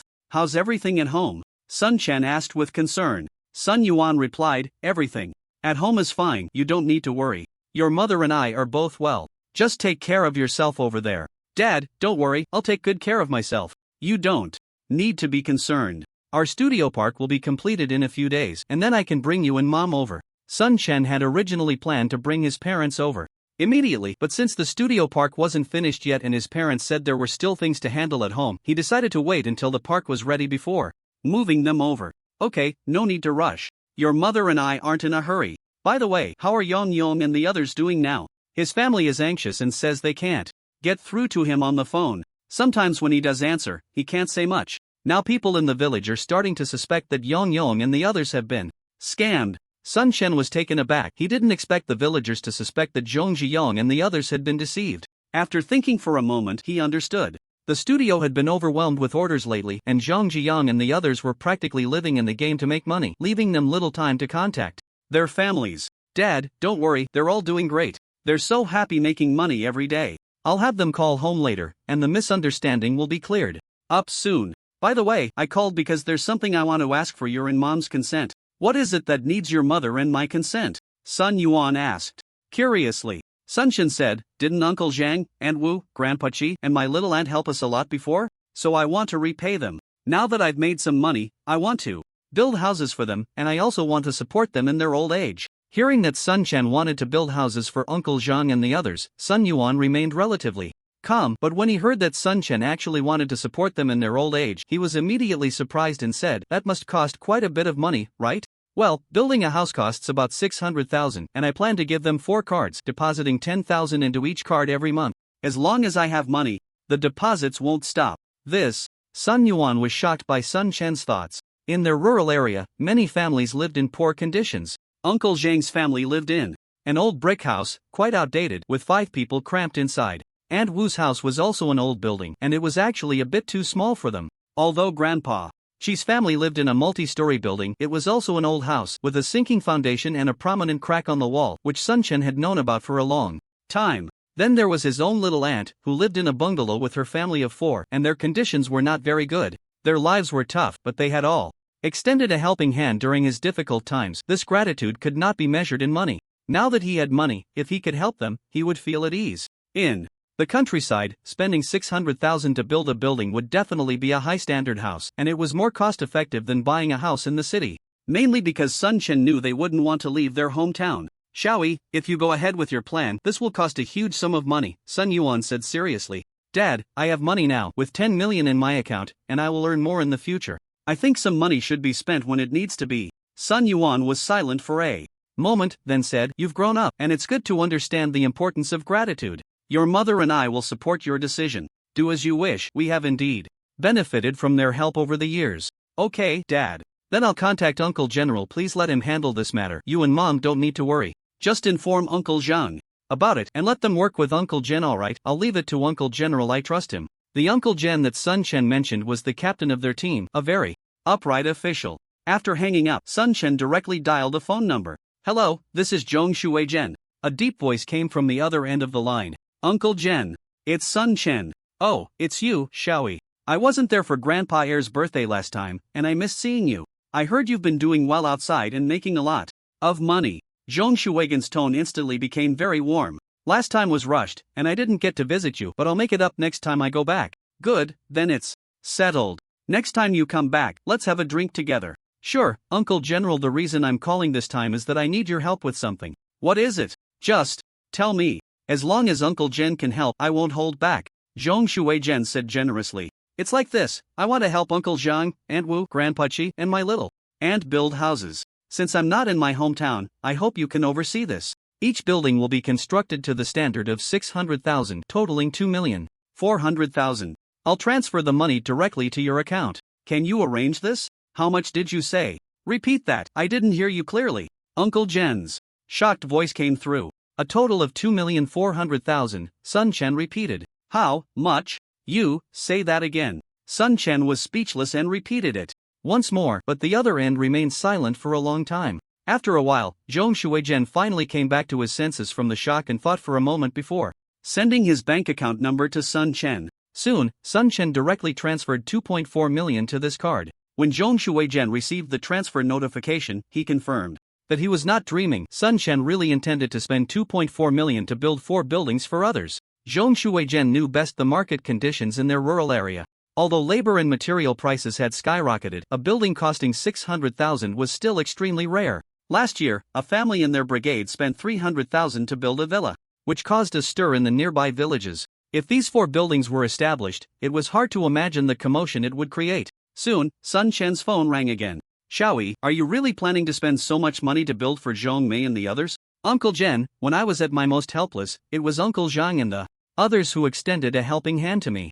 I vowed to repay them back then, and now that I can earn money, of course, I want them to live well. I'm not very clear about the housing situation in the village, so I'll leave everything to you, Uncle General. It would be best if heating, internet, gas, and running water could all be installed. If the budget is insufficient, just let me know how much is lacking, and I'll make up the difference. We must ensure quality. That's enough.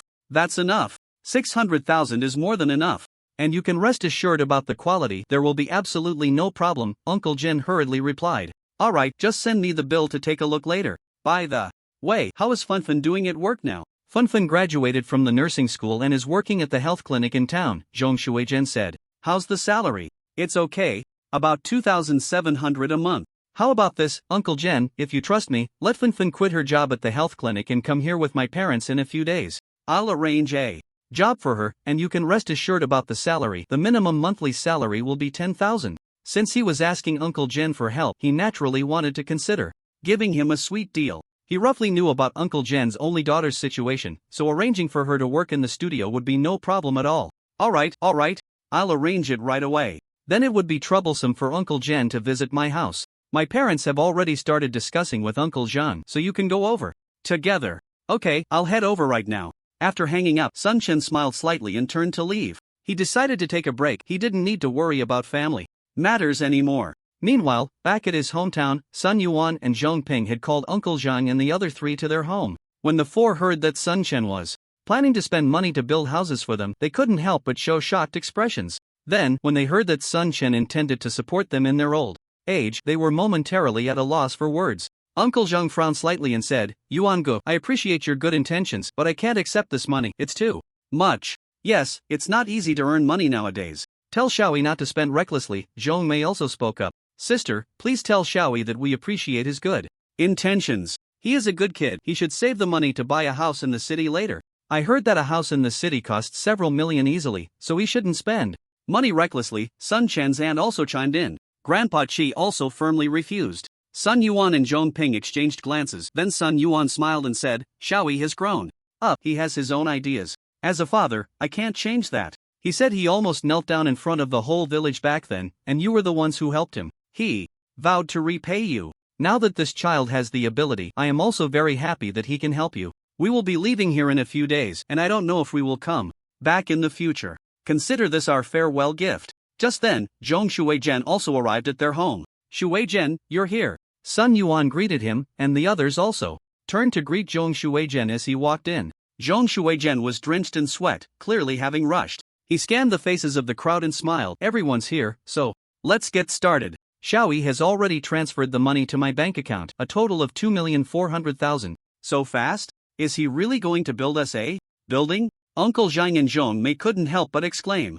Zhong Shuizhen smiled. Of course it's true. The money is already in my account. Xiaoyi said to let me take full responsibility and make sure your building is well constructed, with gas, water, and internet all arranged. Each family's budget is at least 600,000, and if that's not enough, we can ask him for more. This, Uncle Zhang and the others were momentarily at a loss for words. Zhong Shuizhen looked at Sun Yuan, who was lying in bed, and said enviously, Brother Yuan has raised a good child. Nowadays, there aren't many kids like Xiaoyi who know how to be grateful. Sun Yuan and Zhong Ping both showed proud expressions upon hearing this. Sun Yuan said, maybe this is what they call good people getting good rewards. I'll leave the building matters to Brother General, no need to save money, just ensure the quality is guaranteed. Uncle Jen nodded. Alright, I'll contact the construction team right away to level the foundation. By the way, Xiaoyi mentioned that when you go to SH City in a few days, you should take Funfun with you. He'll help arrange a new job, and I hope you can take good care of her. Don't worry, Brother General, I'll make sure Xiaoyi arranges an easier job for Funfun, Sun Yuan said with a smile. Good, then it's settled. I'll contact the construction team now. Zhong Mei, you all go back and prepare, move your things out as soon as possible. During the construction period, you can all stay at the old school. It's empty over there anyway.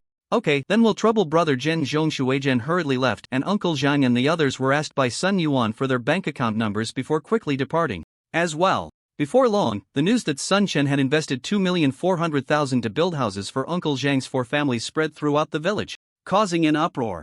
The last time Sun Chen had doubled the repayment of Uncle Zhang's debts had already shocked the entire village, and now he was spending over 2 million to build them houses. Then it was revealed that Sun Chen would provide pensions for the 4 families, giving each family 10,000 yuan a month. The village was even more stirred up. 2,400,000 is a huge sum in the countryside. Who wouldn't be envious? However, this isn't the old society anymore, and Sun Chen wasn't afraid of others knowing his family had money, as he didn't plan to stay in his hometown anyway. Soon, people from the village flocked to Sun Yuan's house to inquire about the news. Sun Yuan didn't hide anything from those envious of the money. Seeing their jealous eyes made him feel quite pleased. When it came to inquiries about Sun Chen's work situation, Sun Yuan straightforwardly said he didn't know. Those who wanted to use Sun Yuan to get benefits from Sun Chen ended up with nothing. The news of Sun Chen spending money to build houses spread like wildfire throughout the village. Then Zhong Jiwen and Luo Chang called home separately, detailing their salary and benefits, even transferring money back home. Hearing that Luo Chang and the others could earn 3,000 to 4,000 RMB a day now, their families felt as if they were dreaming, fearing they might have taken a wrong path and done something illegal. Thanks to the detailed explanations from Luo Chang and the others, their families gradually felt relieved. However, the news that they could earn 3,000 to 4,000 a day spread again, causing another stir in the village. No wonder Sun Chen could take out 2,400,000 to build houses. With Luo Chang and the others earning 3,000 to 4,000 a day, they could make over 100,000 a month. Just how much was Sun Chen earning? Zhong Jiwen, Luo Chang, and Zhong Jibing's families now walked through the village with their heads held high, all beaming with joy, while those like Zhong Jibua who had refused Sun Chen's recruitment were now regretting their decision. I heard that Lu Shufang gave Zhong Jibua a good beating at home, and then she found Sun Yuan playing the emotional card, saying they were relatives and asking Sun Chen to arrange a job for Zhong Jibua no matter what. Sun Yuan had already seen through Lu Shufang's ungrateful and snobbish nature, completely ignoring her and refusing without hesitation. The rest of the villagers came to him as well, and he also refused them without hesitation. He had once helped many people from the village become wealthy, but unfortunately, when he was down on his luck, only a few reached out to help him. After so many years of being disabled, Sun Yuan had come to understand this. The warmth and coldness of human relationships in the countryside are like this. Some people are simple and honest, while others are very snobbish. Relatives? Brothers? Sometimes they are not even as good as neighbors. After arranging things at home, Sun Chen ate something and rested for a while. After leaving a message for Zhong Jiwen and the others to call home and report their safety, he went online directly. There was nothing much going on in reality now. His main focus still had to be on the game. He had come this far because of the game conquest. In the game, he was just a newbie, merely lucky to have stumbled upon a high luck value, and now his advantage was just due to having better equipment. Once everyone left the novice village, those big guilds would have broader access to top-tier equipment.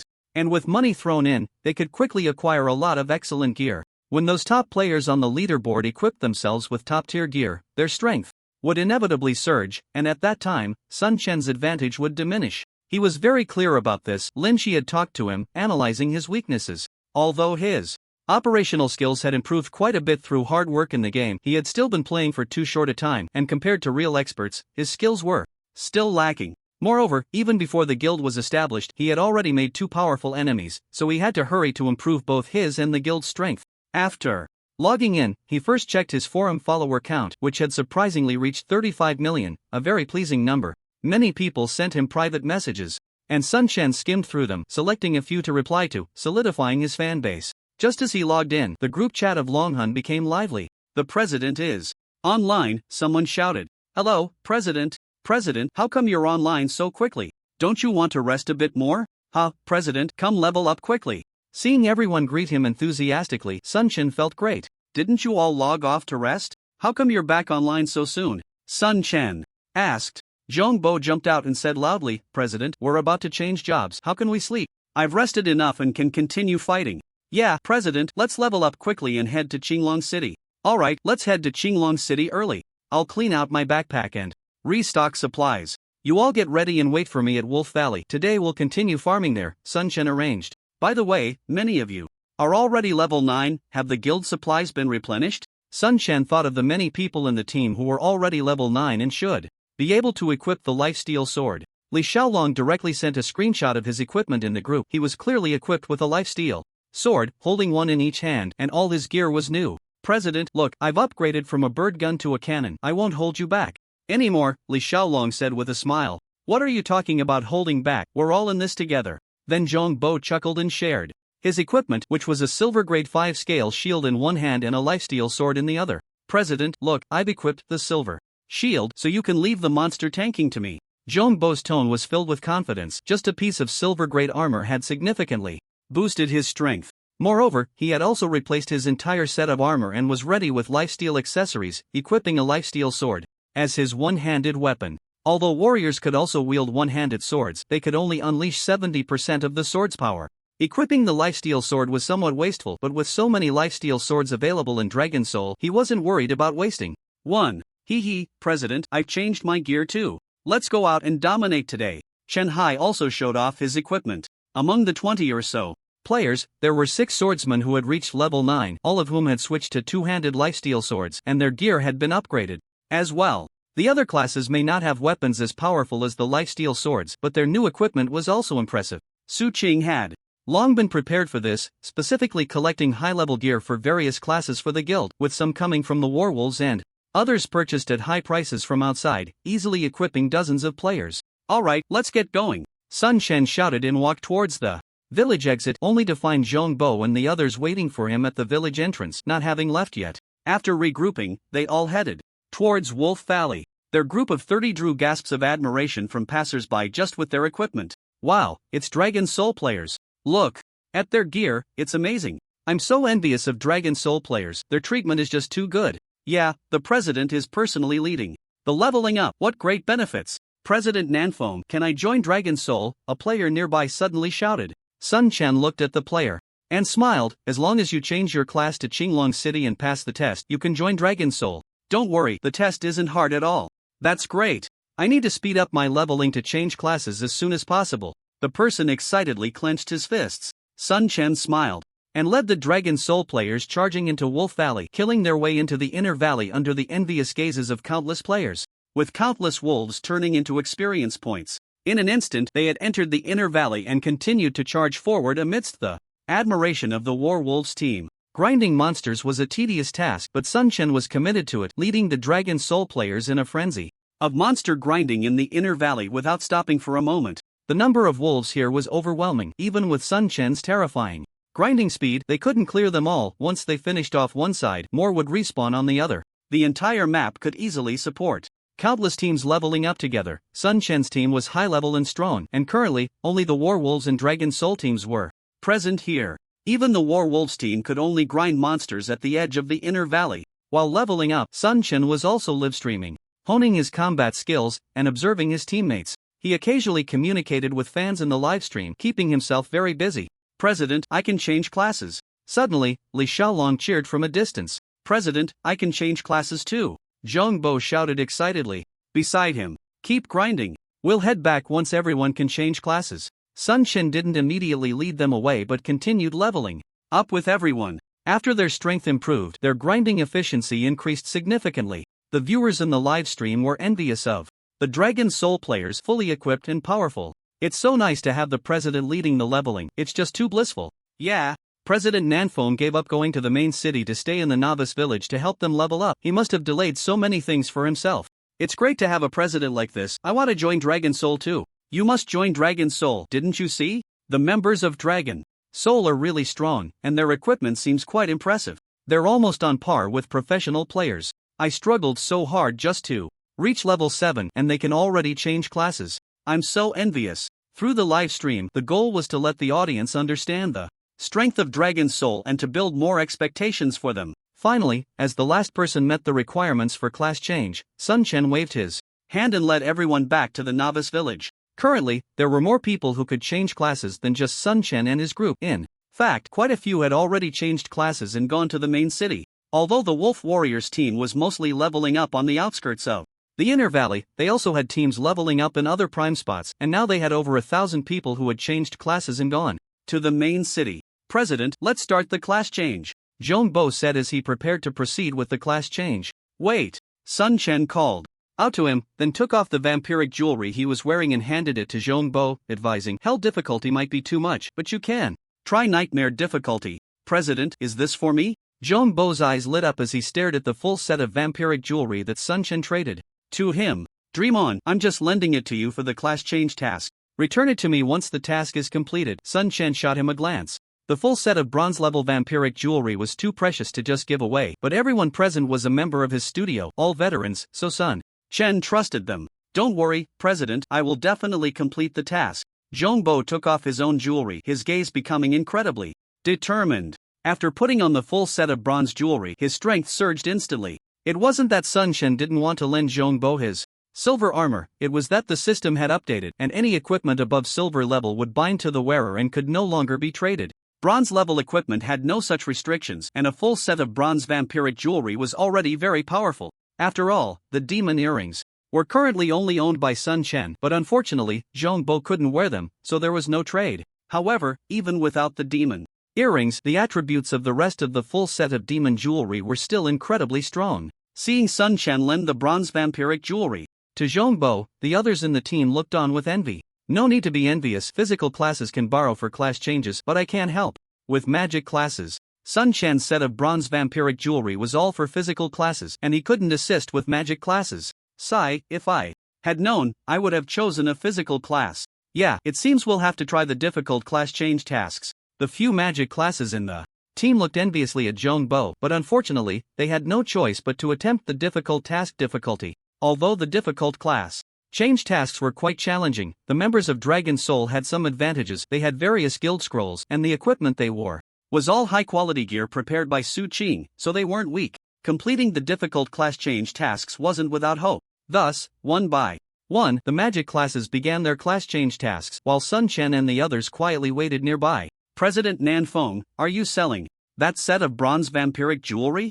"I'll pay a high price," someone in the livestream asked about the price. "Sorry, this set of jewelry is not for sale." Sun Chen shook his head in refusal. "By the way, President Nan Feng, why haven't I seen anyone else drop the demon earrings? It seems you have too?" "Hee, this pair of earrings dropped from a boss. Regular demon bats probably won't drop this kind of thing, so it's a boss drop. No wonder others haven't gotten it." The audience in the livestream asked Sun Chen various questions, and he selected a few to answer, ignoring those inquiring about his real-life situation. After waiting for 10 minutes, a flash of light appeared, and Zhongbo reappeared before everyone, now at level 10. "Ah, I completed the nightmare-level job change quest." Zhongbo approached with a beaming face. "President, I didn't let you down, I succeeded." Zhongbo came to Sun Chen as if seeking praise. "Well done. What class did you change to? How's the reward?" Sun Chen asked, and the others looked on with curiosity.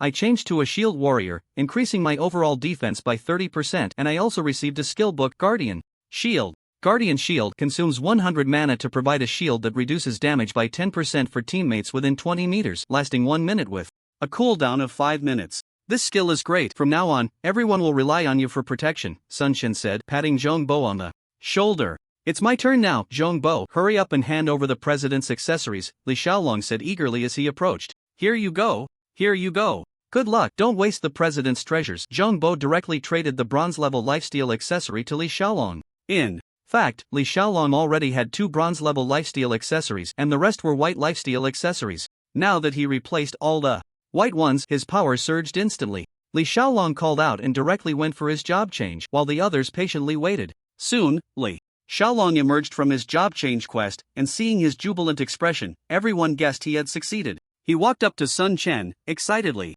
saying, "President, I lived up to expectations. I passed the nightmare-level job change quest and became a spirit lance swordsman." As he spoke, he traded the lifesteal accessories to Sun Chen. "What are the features of this class?" Everyone looked at Li Xiaolong with curiosity. Li Xiaolong explained, "My class's exclusive weapons are the spear and the battle axe. Using them increases my attack power by 20% and extends my attack range by 3 meters. However, if I dual-wield long swords in the future, my attack power will decrease by 30%, but the system rewarded me with 2 area attack skills. Crushing Wave deals 100% damage to up to 5 targets within 10 meters. Mana cost 50 points. Cooldown 30 seconds. Bloodthirsty Wave deals 100% damage to up to 5 targets within 10 meters and converts 10% of the damage dealt into health. Mana cost 50 points. Cooldown, 20 seconds. You got 2 area attack skills at once, and one of them is a lifesteal skill. That's incredible. The Bloodthirsty Wave skill is great. You'll be like an indestructible cockroach from now on. Xiaolong, now you just need a spear-type weapon. After Li Xiaolong's job change, his class was quite strong, focusing on area damage, which was different from Sun Chen's dual-wielding style. Sun Chen looked at Li Xiaolong's class introduction and noticed a significant drawback. The attack speed was relatively slow. While area attacks had an advantage, it would be a bit challenging in one-on-one fights. Overall, however, it was still quite powerful. Then, players from the Dragon Soul began their job change quests one after another. And Sun Chen lent his lifesteal accessories to physical classes, but magic classes had no way to use them. In the end, all 20+ members successfully completed their job change quests, with physical classes mostly passing the nightmare-level job change quests. Everyone's gains were substantial, making the viewers in the live stream envious. Alright, since we've completed the job change quests, it's time to head to the main city. Xinglong City, here we come. Let's go, President. Everyone's faces were filled with excitement, as if they were about to explore a new world. Through the teleportation array, they left the novice village and appeared in a massive city. This city was enormous, with towering buildings everywhere. And countless NPCs lived within it, seeming no different from normal people. In addition, many players who had changed jobs had also arrived. Here, Sun Chen and his group came together, standing on a gigantic teleportation array, its light flickering continuously, with people occasionally appearing within it. In front of them was a vast square, at the center of which stood a towering statue of a blue dragon, over 100 meters high, looking exceptionally majestic. Just as Sun Chen and his group began to examine the blue dragon city, a cold snort filled with hostility came from the side. Dragon Soul people, you finally made it. Sun Chen and the others turned to look, seeing 9 players standing nearby, glaring at them with hostility. Although Sun Chen did not recognize these 9 individuals, he knew from the guild emblem on their chests that they were players from the Overlord Guild. What? Do you want to make a move here? Sun Chen coldly stared at the few in front of him. The man, unafraid, looked back at Sun Chen and said, "You should be grateful this is the main city. You can't fight here. Otherwise, today would be your last." Ha! Is that so? How about we step outside the city and give it a try? Sun Chen looked at the swordsman named Thunder without a hint of fear. He had a vague impression of this player's name but couldn't recall it immediately. However, he noticed that this guy's equipment looked quite good, likely several pieces of silver gear, definitely an elite of the Overlord Guild. The other players from the Overlord Guild accompanying him also wore impressive gear, clearly the cream of the crop. Seeing these 9 players from the Overlord Guild, a strong fighting spirit erupted from Sun Chen's side, including Zhong Bo and the others. They all knew that Dragon Soul and Overlord had become sworn enemies, so there was no need to show any goodwill. They would just fight. Sun Chen had not yet closed the livestream, and the players in the stream became excited upon seeing the standoff. President Nanfeng, take them down. Don't be scared, they're just experts from the wind and cloud rankings, nothing to worry about. Exactly, they haven't even made it into the top 10 of the wind and cloud rankings. President Nanfeng can take him out. Haha, just arrived at Blue Dragon City and already running into them. This is going to be a show. Hee, President Nanfeng isn't afraid at all. He's so bold. It seems there will definitely be a battle today. Hee, the Overlord Guild players won't back down, right? Are you kidding? In front of so many people, if they back down now, they might as well quit. The entire live stream became lively. The relationship between Dragon Soul and Overlord was well known, and many were looking forward to the encounter between Dragon Soul players and Overlord players in Blue Dragon City. Unexpectedly, Sun Chen had just arrived in Blue Dragon City when he ran into Overlord players, and the leader of Overlord was none other than Thunder, ranked 46th on the wind and cloud rankings. Sun Chen realized from the barrage in the livestream that this swordsman in front of him was actually a top expert ranked 46, and he immediately thought he had been careless. However, he had already boasted, so how could he back down now? If they were going to fight, they would fight to the end. Who cared about the wind and cloud rankings? What? You're not scared, are you? I'm live streaming here, with millions watching. Sun Chen directly escalated the provocation. Thunder's expression darkened. He hadn't expected Sun Chen to be so direct, coming in strong, without regard for the consequences. He had seen Sun Chen's battles and knew his strength was formidable, but as a top expert on the wind and cloud rankings, he did not take a novice player like Sun Chen too seriously. After all, it was just an advantage in equipment that allowed him to thrive.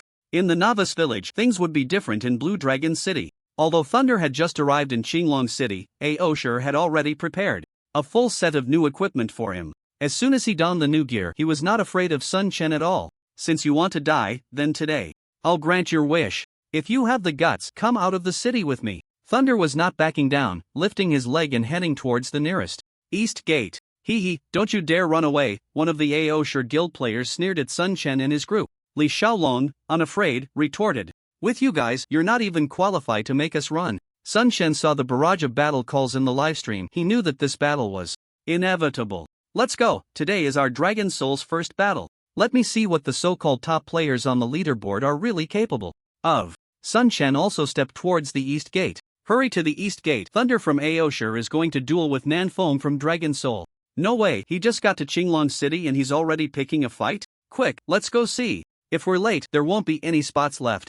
The news of Sun Chen's duel with Thunder spread like wildfire, and soon players from all over Qinglong City were rushing towards the East Gate. It's no exaggeration to say that Sun Chen was like a walking hot topic in Conquest. Any mention of him could instantly attract countless eyes. Just like now, as soon as the news broke on the forum that Sun Chen was about to duel with the 46th ranked player on the leaderboard, the entire forum erupted. Countless viewers flooded into Sun Chen's livestream. In the blink of an eye, over 30 million people had entered Sun Chen's livestream, and the number was still rising at an astonishing rate. Players in Qinglong City, no matter what they were doing, were frantically rushing towards the city gate, fearing they would miss out on a spot. Nanfeng is actually going up against a top player on the leaderboard. I wonder who will win in the end. Does that even need to be said? Nanfeng will definitely win. Some supported Nanfeng. You can't say that. Thunder is ranked 46th among professional players on the leaderboard, while Nanfeng is just a newbie who has just started playing. How could he possibly be Thunder's match, said a player who didn't like Nanfeng. Damn, you're talking nonsense. What's so great about a professional player? Ranked 46th? Why don't you try soloing a golden boss instead? Yeah. Go clear the hell-level job change quest if you're so capable. Show off on the world announcement if you can. The player who had just criticized Sun Chen was instantly silenced, as most of the audience in Sun Chen's livestream were his fans. To speak ill of Sun Chen in his own battleground? Wasn't that asking for trouble? Today is the first battle of the Great Nanfeng in Qinglong City. The Great One will surely win. Exactly. Even if he's a newbie, Nanfeng is the strongest newbie player. Nanfeng, take down that old man on the other side. Go, Nanfeng. We all support you. The betting has started. Hurry up and place your bets. Sun Chen and Thunder were both leading their teams out of the city, and the crowd was growing larger, creating a spectacular scene. President, are you confident? Zhong Bo leaned over and asked quietly. No. Sun Chen replied bluntly. Then how about we all go together and just overwhelm him? Zhong Bo suggested seriously. Sun Chen shot him a glance and said, do you have any shame? I'm live streaming a duel. If we rush in and gang up on him, how are we supposed to continue living in Qinglong City after this? Li Xiaolong, on the other hand, looked relaxed and said, Zhong Dadu, why are you worried? Don't you know the president's strength? You really don't need to fret. Sun Chen carefully analyzed his own strength. In terms of equipment, he held an absolute advantage, and he also had a clear edge in auxiliary combat supplies. The only gap between the two sides was likely in their operational skills. However, Sun Chen's operational level had improved somewhat recently, and with the advantage of his equipment, he should have no problem facing Thunder. Although the outside world had gained a relatively detailed understanding of him through live broadcasts, his ultimate move had not yet been revealed. Once bloodthirsty frenzy was unleashed, it might just crush the opponent outright. At that moment, Thunder was conversing with a nearby person, a slender archer. Thunder, in today's battle, you are only allowed to win, not lose. The president has stated that if you can defeat Southwind, you'll receive a direct bonus of 5 million. Upon hearing this, a greedy light flashed in Thunder's eyes as he confidently replied, don't worry, even though I've just changed jobs, after equipping the gear the president prepared for me, taking down Southwind shouldn't be a problem. Don't underestimate Southwind, he is equipped with a bloodthirsty sword, and his lifesteal accessories are even more complete than yours. He's just missing a pair of earrings, it's not a big difference. I've studied his battle videos and his skills are quite average. Although he has many skills, his combat awareness is lacking. His biggest advantage lies in his strong lifesteal effect. As long as I overcome that, there shouldn't be any major issues. Thunder wore a confident expression. Every expert on the leaderboard had fought their way out from among countless players. Although Sun Chen's battles had caused a stir on the forums that was only for ordinary players, true professional players could see his operational level. Despite knowing that Sun Chen had good equipment, Thunder still did not take him seriously. Soon, both sides exited Qinglong City and arrived at the wide plains outside. In the blink of an eye, countless players surrounded them in a large circle. Sun Chen and Thunder stood 100 meters apart facing each other. Sun Chen's gaze was calm as he tried to steady his breathing. Thunder, looking at Sun Chen in the distance, suddenly grinned, like a beast eyeing its prey. There were no referees for this battle, so the fight began directly.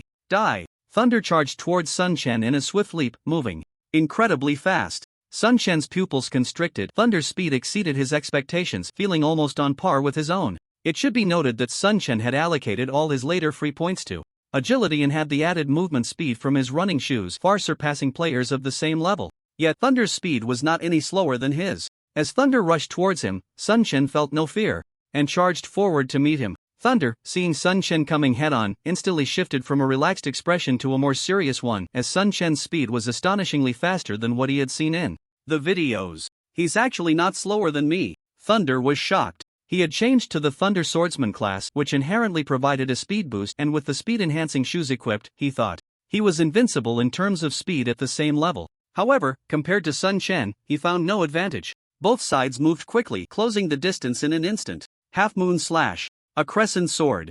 Energy shot out, reaching Thunder in the blink of an eye. However, Thunder suddenly sidestepped, directly avoiding Sun Chen's crescent sword energy, and then he raised his right hand, bringing his long sword down towards Sun Chen. It was also a half-moon slash, but Thunder's strike was infused with the essence of thunder, appearing even more ferocious. Sun Chen instinctively sidestepped, trying to evade the sword.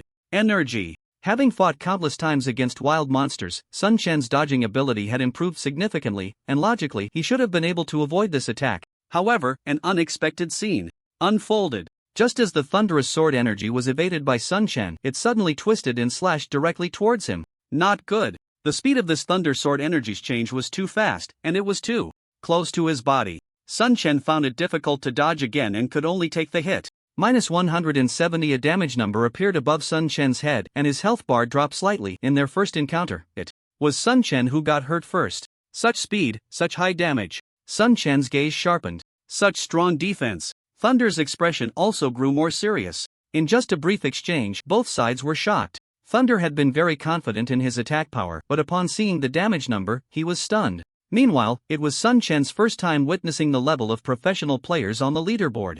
Immediately, both sides continued to attack each other. Continuous thunder slash. Thunder suddenly radiated with lightning, crossing his dual swords in a slash, unleashing a wave of thunder sword energy towards Sun Chen. Although Sun Chen tried his best to evade, he still couldn't completely avoid it and was hit by two sword energies, instantly receiving 2 damage numbers, causing his health to drop by over 300. With Sun Chen's current health exceeding 2,000, losing over 300 wasn't a significant threat, but he was now in trouble. Because he was struck by the thunder sword energy, he was actually paralyzed.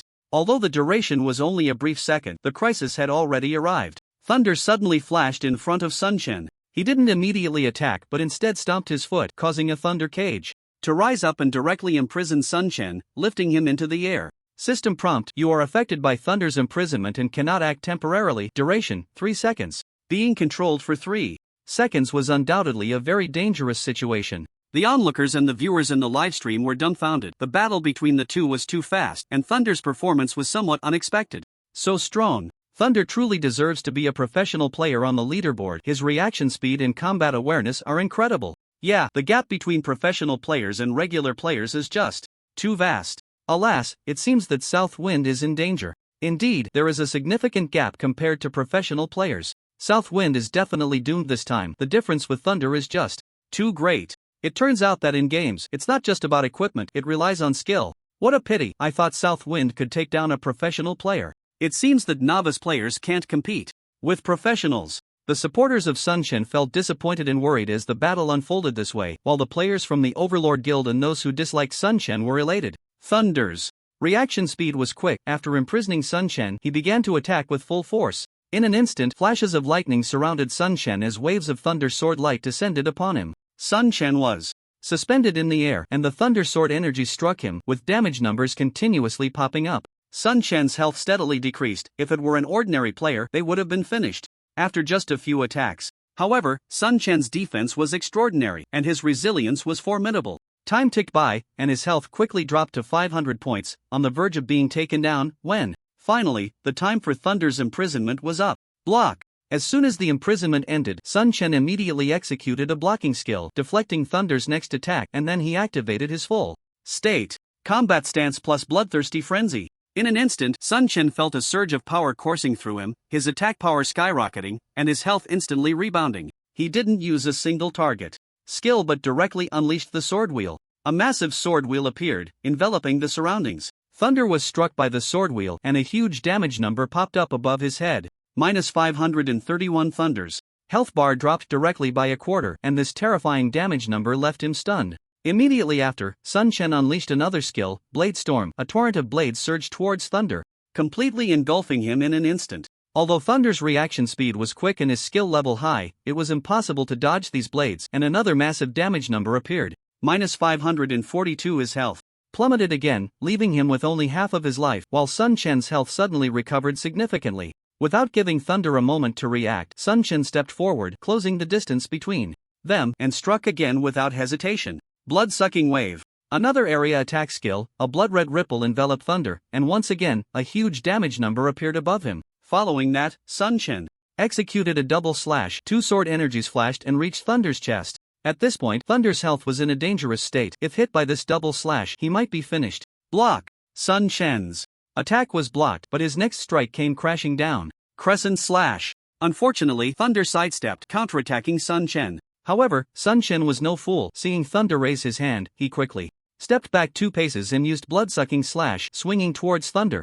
Unfortunately, Thunder's reaction was too fast, and this blood-sucking slash was also evaded. Then Thunder suddenly swayed, instantly splitting into 3 identical figures, attacking Sun Chen from 3 directions. Sun Chen's eyes flashed with brilliance, and he suddenly retreated wildly. The figures merged into one, and Thunder continued to charge at Sun Chen. However, Sun Chen did not engage with Thunder. After throwing out a crescent slash, he retreated again, increasing the distance between them. Although Thunder was fast, Sun Chen was even faster. Despite Thunder's high skill level, to hit Sun Chen, he first had to catch up. Thunder's health had recovered somewhat, likely due to using potions, but it was still not half full. Single target skills were easy for Thunder to dodge. Now, to deal with Thunder, it was best to wait for an area attack skill to be ready. The cooldown for Sword Wheel and Blade Storm was 1 minute, but Blood-Sucking Wave had a cooldown of only 30 seconds. Soon, the cooldown for Blood-Sucking Wave ended. However, Sun Chen did not use Blood-Sucking Wave immediately. Instead, he continued to kite, making Thunder chase after him.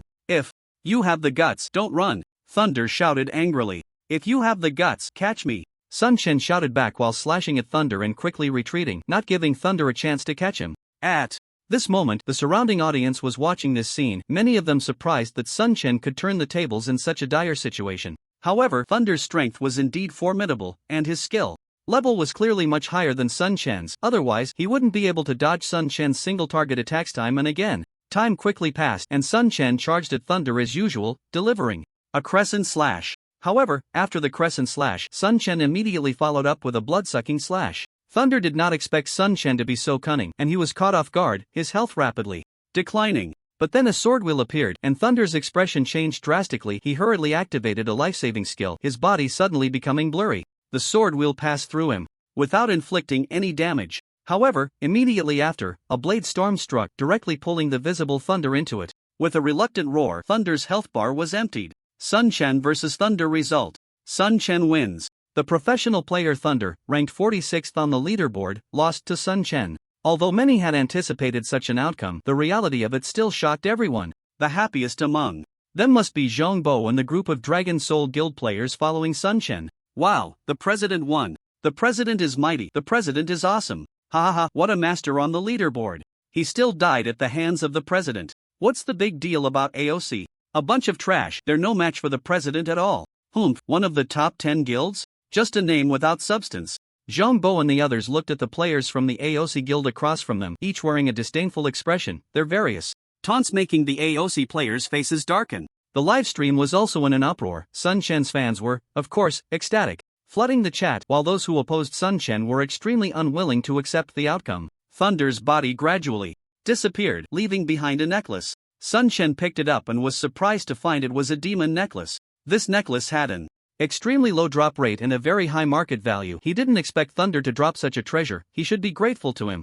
Wow, it's a demon necklace. Thunder actually dropped a demon necklace. He's probably going to cry over this. It should be worth 200,000 without a doubt. Hee, you're underestimating the value of this necklace. Although it's just a bronze necklace, it's worth at least 300,000. I heard someone has already offered 350,000 to buy it. So expensive? Then isn't Master Nanfeng going to make a fortune?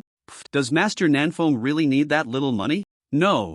Wonder I've noticed more people going to farm the Batcave these past few days. Turns out this thing is so valuable, I'll go try it. 2. Sun Chen put away the demon necklace and glanced over at the remaining players from the AOC guild. Just as he hesitated, one of the players on the opposite side coldly said, Nanfeng, don't think winning one match is something to be proud of. Just wait. We AOC will make you pay the price. Oh really? Then let's wait and see. That person glared fiercely at Sun Chen, then waved his hand. Let's go. However, Sun Chen drew his dual swords and coldly said, want to leave? Leave your lives behind. After saying that, Sun Chen charged directly at them. Since they were already enemies, there was no need to let the tiger return to the mountain. He might as well take them down directly. Let's go with the president. Take them down. AOC, come at us with your lives. Seeing Sun Chen take action, Zhong Bo and the others immediately sprang into action, all rushing towards the AOC players. Sun Chen was fast, and in the blink of an eye, he was in front of the player who had just spoken harshly. The opponent didn't expect Sun Chen to dare to attack like this. His expression changed drastically. Nanfeng, how dare you? What responded to him was a flash of sword light, and he immediately suffered an astonishing amount of damage, followed by a series of sword strikes. Damn it, Nanfeng, you're not following the rules of martial arts. Sun Chen couldn't be bothered to waste words with him. A series of skills were unleashed, and this AOC archer had basically no chance to resist in front of him, his health plummeting. In the blink of an eye, his health was completely drained, and with a look of unwillingness he fell before Sun Chen. Although this person had already advanced to level 10, archers were inherently fragile. How could they withstand Sun Chen's continuous attacks? Meanwhile, his attacks posed no threat to Sun Chen, although they could take away some of Sun Chen's health. It quickly recovered. At this moment, Zhong Bo had already charged in front of an opposing warrior, unhesitatingly raising his shield and crashing towards him. You're seeking death. The opposing warrior, wielding dual axes and with a robust physique, was clearly a berserker. The warrior raised his right hand with the battle axe and swung it towards Zhong Bo, the next moment colliding with Zhong Bo's shield. Bang! With a loud crash, the berserker staggered back, a damage number of 120 appearing above his head. How is that possible? The opponent's eyes widened as he looked at Zhong Bo, also a level 10 warrior. Why could the other party block his attack?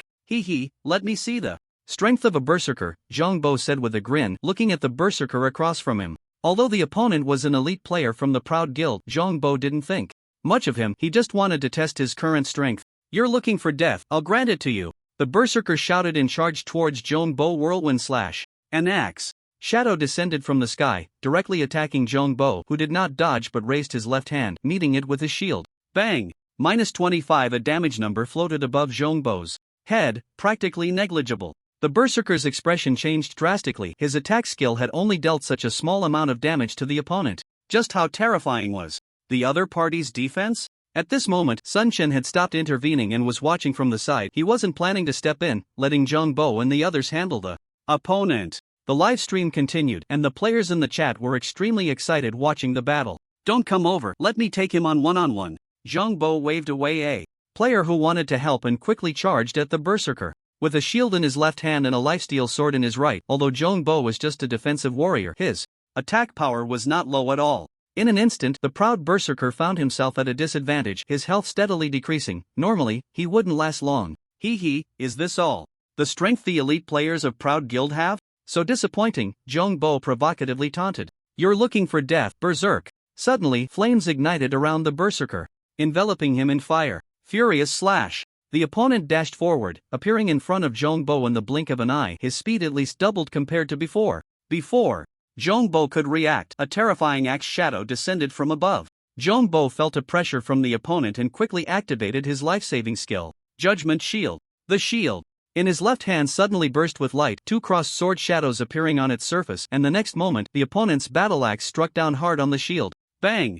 This time, Zhong Bo was pushed back by the immense force, a damage number of 200 appearing above his head, while the berserker also had the same damage number above him. The attack power after going berserk is quite good, but you're still far from being able to deal with me, Zhong Bo chuckled, then charged out with his shield and long sword. Judgment Shield was Zhong Bo's professional skill, instantly doubling his defense and reflecting the same amount of damage back. This skill was quite powerful. Next, Zhong Bo engaged the opponent with all his might, using the lifesteal sword and lifesteal accessories to continuously restore his health while depleting the opponent's life, and in no time, he wore the berserker down to death. Soon, all the members of the Proud Guild present were wiped out, while the Dragon Soul Guild members, due to their numerical advantage, had all survived. President, the Proud members have been cleared. What should we do next? Li Xiaolong approached with a red name above him. Before Sun Chen could respond, someone nearby shouted, "President Nanfeng, I want to join Dragon Soul. I want to join Dragon Soul too. Me too, I want to join Dragon Soul.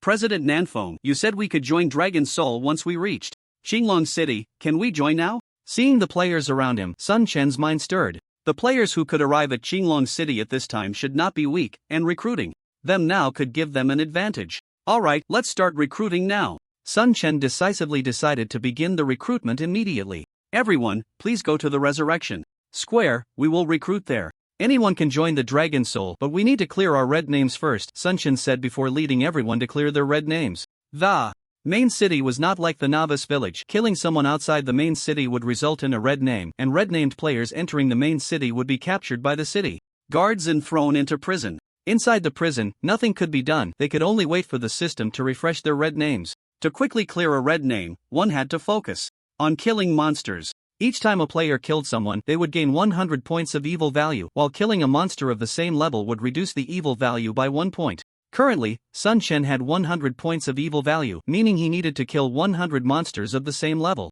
Zhang Bo and the others were in the same situation, so everyone began to look for monsters to reduce their evil value. There were plenty of monsters outside Qinglong City, and not far from the East City Gate was a vast wasteland filled with large wild dogs.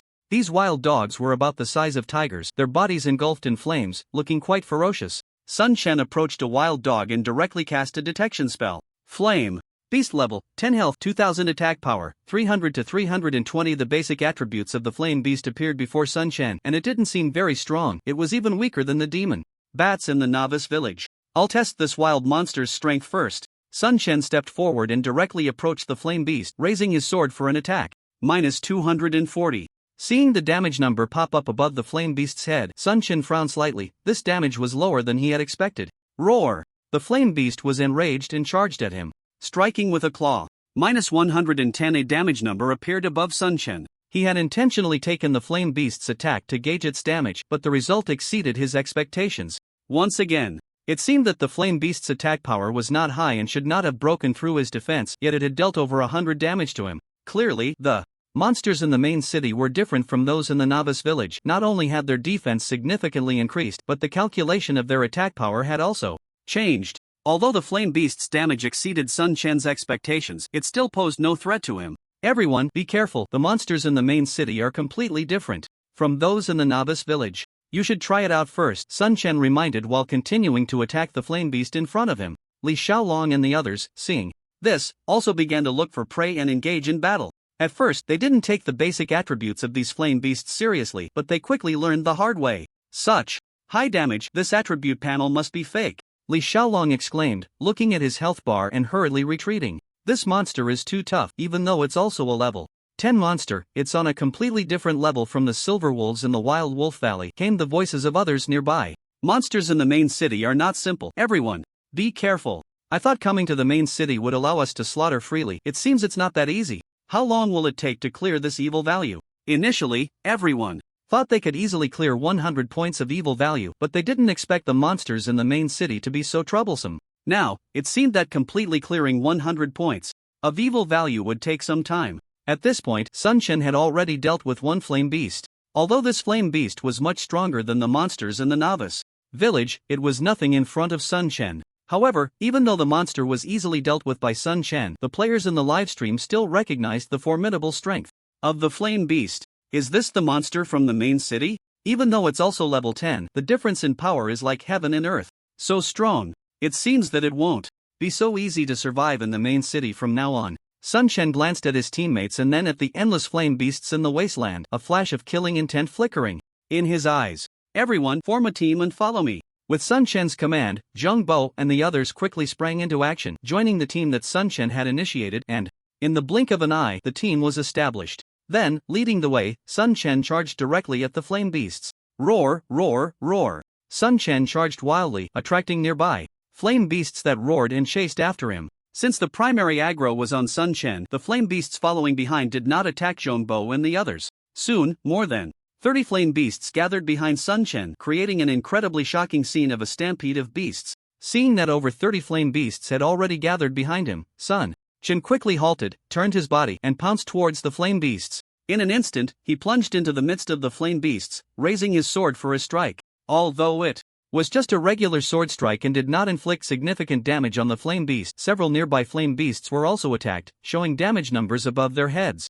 Sun Chen began his assault. Although the damage was reduced, with his area of effect skills, killing monsters was still quite simple. However, the attacks from the flame beasts also descended upon him. 3 flame beasts attacked Sun Chen simultaneously, causing him minimal damage. But soon, Sun Chen noticed something was off. The number of attacks landing on him was increasing, and the flame beasts had completely surrounded him. Seeing his health bar depleting faster, Sun Chen quickly unleashed Bladestorm to replenish his health. What's going on? Although the damage from the flame beasts wasn't low, it shouldn't be causing his health to drop this quickly. After observing for a moment, Sun Chen realized that back in the novice village, when he was surrounded by monsters, there were usually only 5 or 6 monsters surrounding him, and the outer monsters would be blocked by these few, making it difficult for them to attack him. But now, surrounded by these flame beasts, it seemed the system had overlooked the blocking issue, allowing the outer monsters to attack him as well. Although he didn't know if all outer monsters could attack him, this was clearly not good news. It seemed that if he wanted to engage in full-scale monster killing like before in the novice village, he would have to bear much greater pressure. Despite the increased pressure, Sun Chen was still able to cope. Be careful, don't attract the monster's aggro. Priests, keep an eye on everyone's health, and others focus on attacking the low-health monsters. Sun Chen reminded them and then activated his full status. Bloodthirsty Frenzy was still on cooldown, so he could only activate Battle Stance. He didn't hold back on any scrolls, using them all at once. Blade Storm. A storm swept out, pulling a group of monsters into its vortex, with damage numbers floating above their heads, while others affected by splash damage also displayed damage numbers. His health instantly recovered significantly, followed by Rage Slash, Half Moon Slash, and Double Slash, with various attacks continuously unleashed. After attacking one monster twice, he would switch targets. In this way, all the aggro from the surrounding monsters was drawn to him. Meanwhile, Li Xiaolong and the others were quick to react, unleashing their full power, with various attacks landing on the monsters around Sun Chen. Large numbers of damage figures erupted, and the health of the monsters surrounding Sun Chen rapidly decreased, turning into corpses in the blink of an eye. Very good. Just like that, be careful to control your aggro. Sun Chen nodded in satisfaction. His high defense and health made him quite resilient, and attracting the hatred of enemies was the best choice. Even the newly promoted shield warrior, Zhang Bo, couldn't withstand as much as he could. After these monsters were wiped out, more monsters continued to rush in, attacking Sun Chen frantically. However, with the cooperation of Sun Chen and the others, the monsters were continuously hunted down, posing little threat to them. Indeed, these monsters from the main city are much stronger than those in the novice village. But with the guild leader here, we don't have to worry about these monsters. The guild leader can't always be with us leveling up. In the future, we still have to rely on ourselves. That's true, but these monsters do give quite a bit of experience. The experience is high. But don't forget that we need even more experience to level up. The difficulty of leveling hasn't decreased. Sigh, it seems we still have to level up while doing quests. Let's wait for the guild leader to arrange things. The priority is to establish the guild first. Sun Chen and the others were fully focused on grinding for evil points, while the chat group of the Proud Guild was in complete chaos. Waste. Truly a waste. What top players on the leaderboard? Just a waste of my resources and money, unable to deal with a single novice player, utterly useless. In the management group of the Proud Guild, Wei Xian was scolding without holding back. The other managers in the group remained silent, and Thunder, who had lost to Sun Chen, also looked extremely grim but dared not lose his temper, as he couldn't afford to offend Wei Xian. Thunder, get out here. Wei Xian directly called him out, and at this point, Thunder could no longer pretend to be dead and had to speak up. Guild leader, I'm sorry, I disappointed you. Wei Xian's acknowledgement of the mistake did not earn him forgiveness. Instead, Wei Xian scolded, is saying sorry useful? Look at what our Proud Guild has become now. We're almost a joke online. What did you say back then? I gave you equipment and money, and you promised me you'd take down that bastard Nanfeng, and this is the result you give me? Guild leader, I didn't expect that Nanfeng was hiding his strength, otherwise, he wouldn't have been my opponent at all, Thunder said helplessly. I don't want to hear these excuses, I just want to see results. You all decide what to do, Wei Xian asked with a dark expression. What? No one is speaking? Don't you want to do this anymore? Finally, someone below was forced to speak up. Guild leader, I think we shouldn't engage in a direct confrontation with Longhan right now. One person said. What? Do you want me to surrender to them? Wei Xian asked coldly. Of course, that's not what I mean.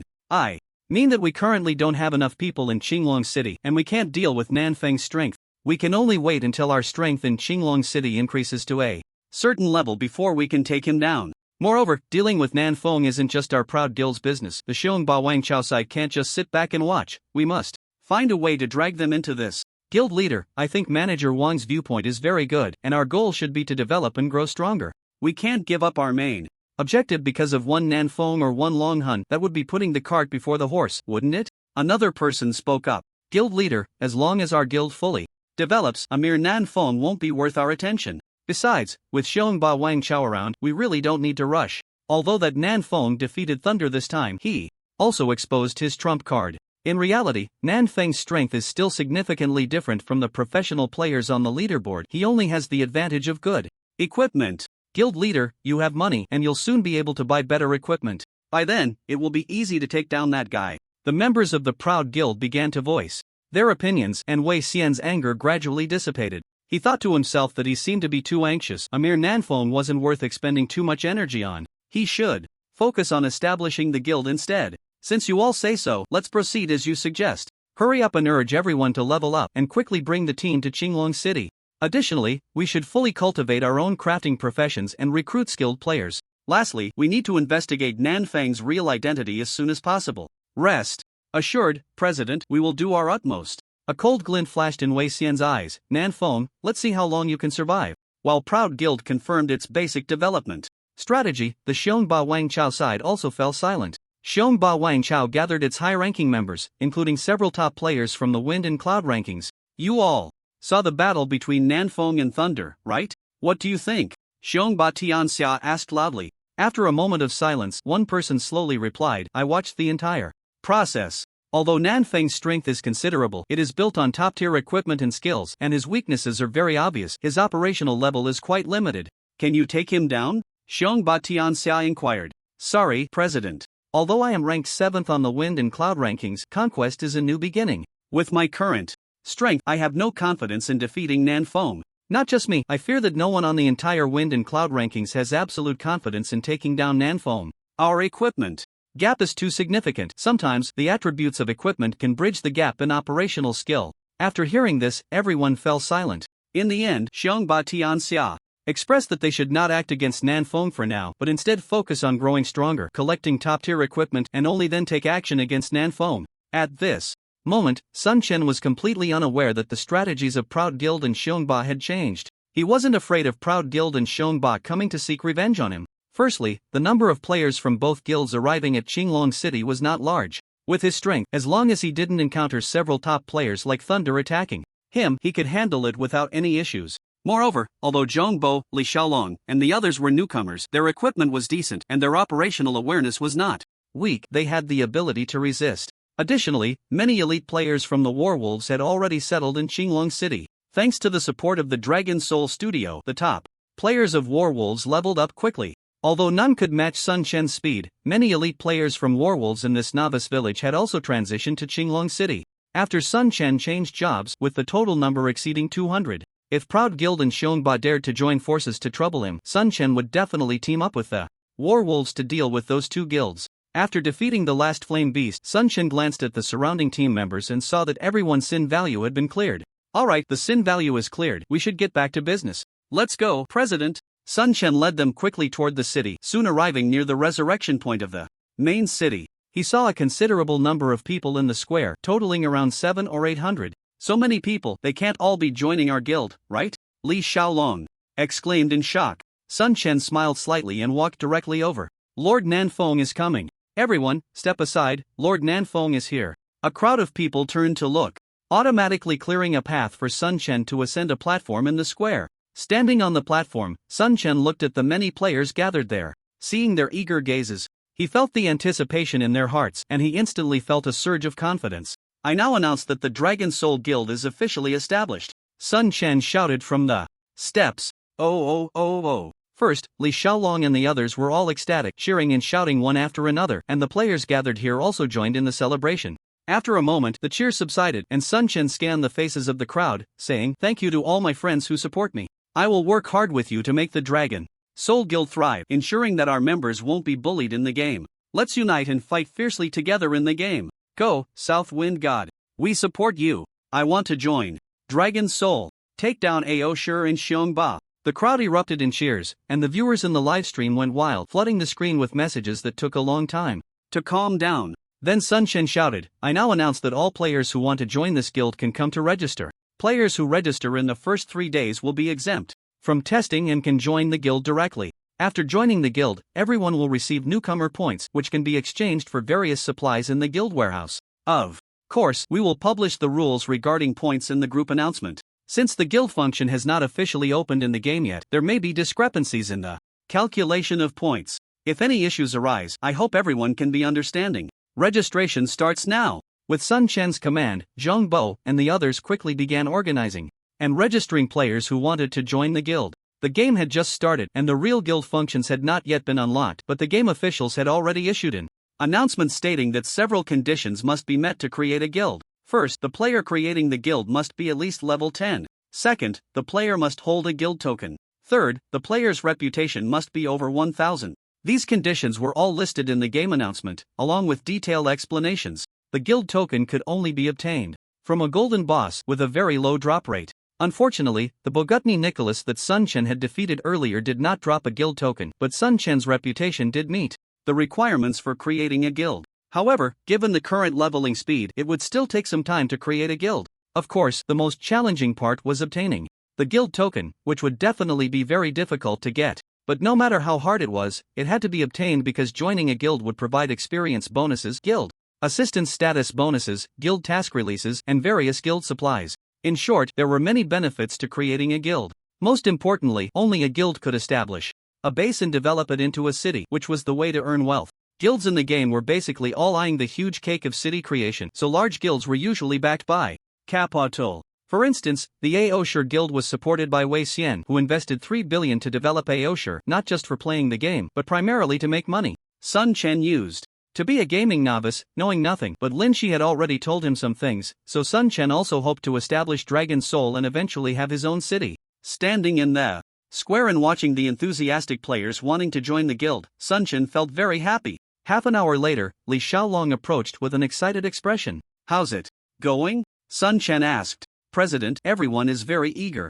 According to statistics, a total of 425 players have joined Dragon's Soul and their information has all been registered." "Great, just as we previously assigned, you will be divided into 10 groups, each leading a team. Currently, Su Cheng and the others cannot come to the main city, so I will have to rely on you for now."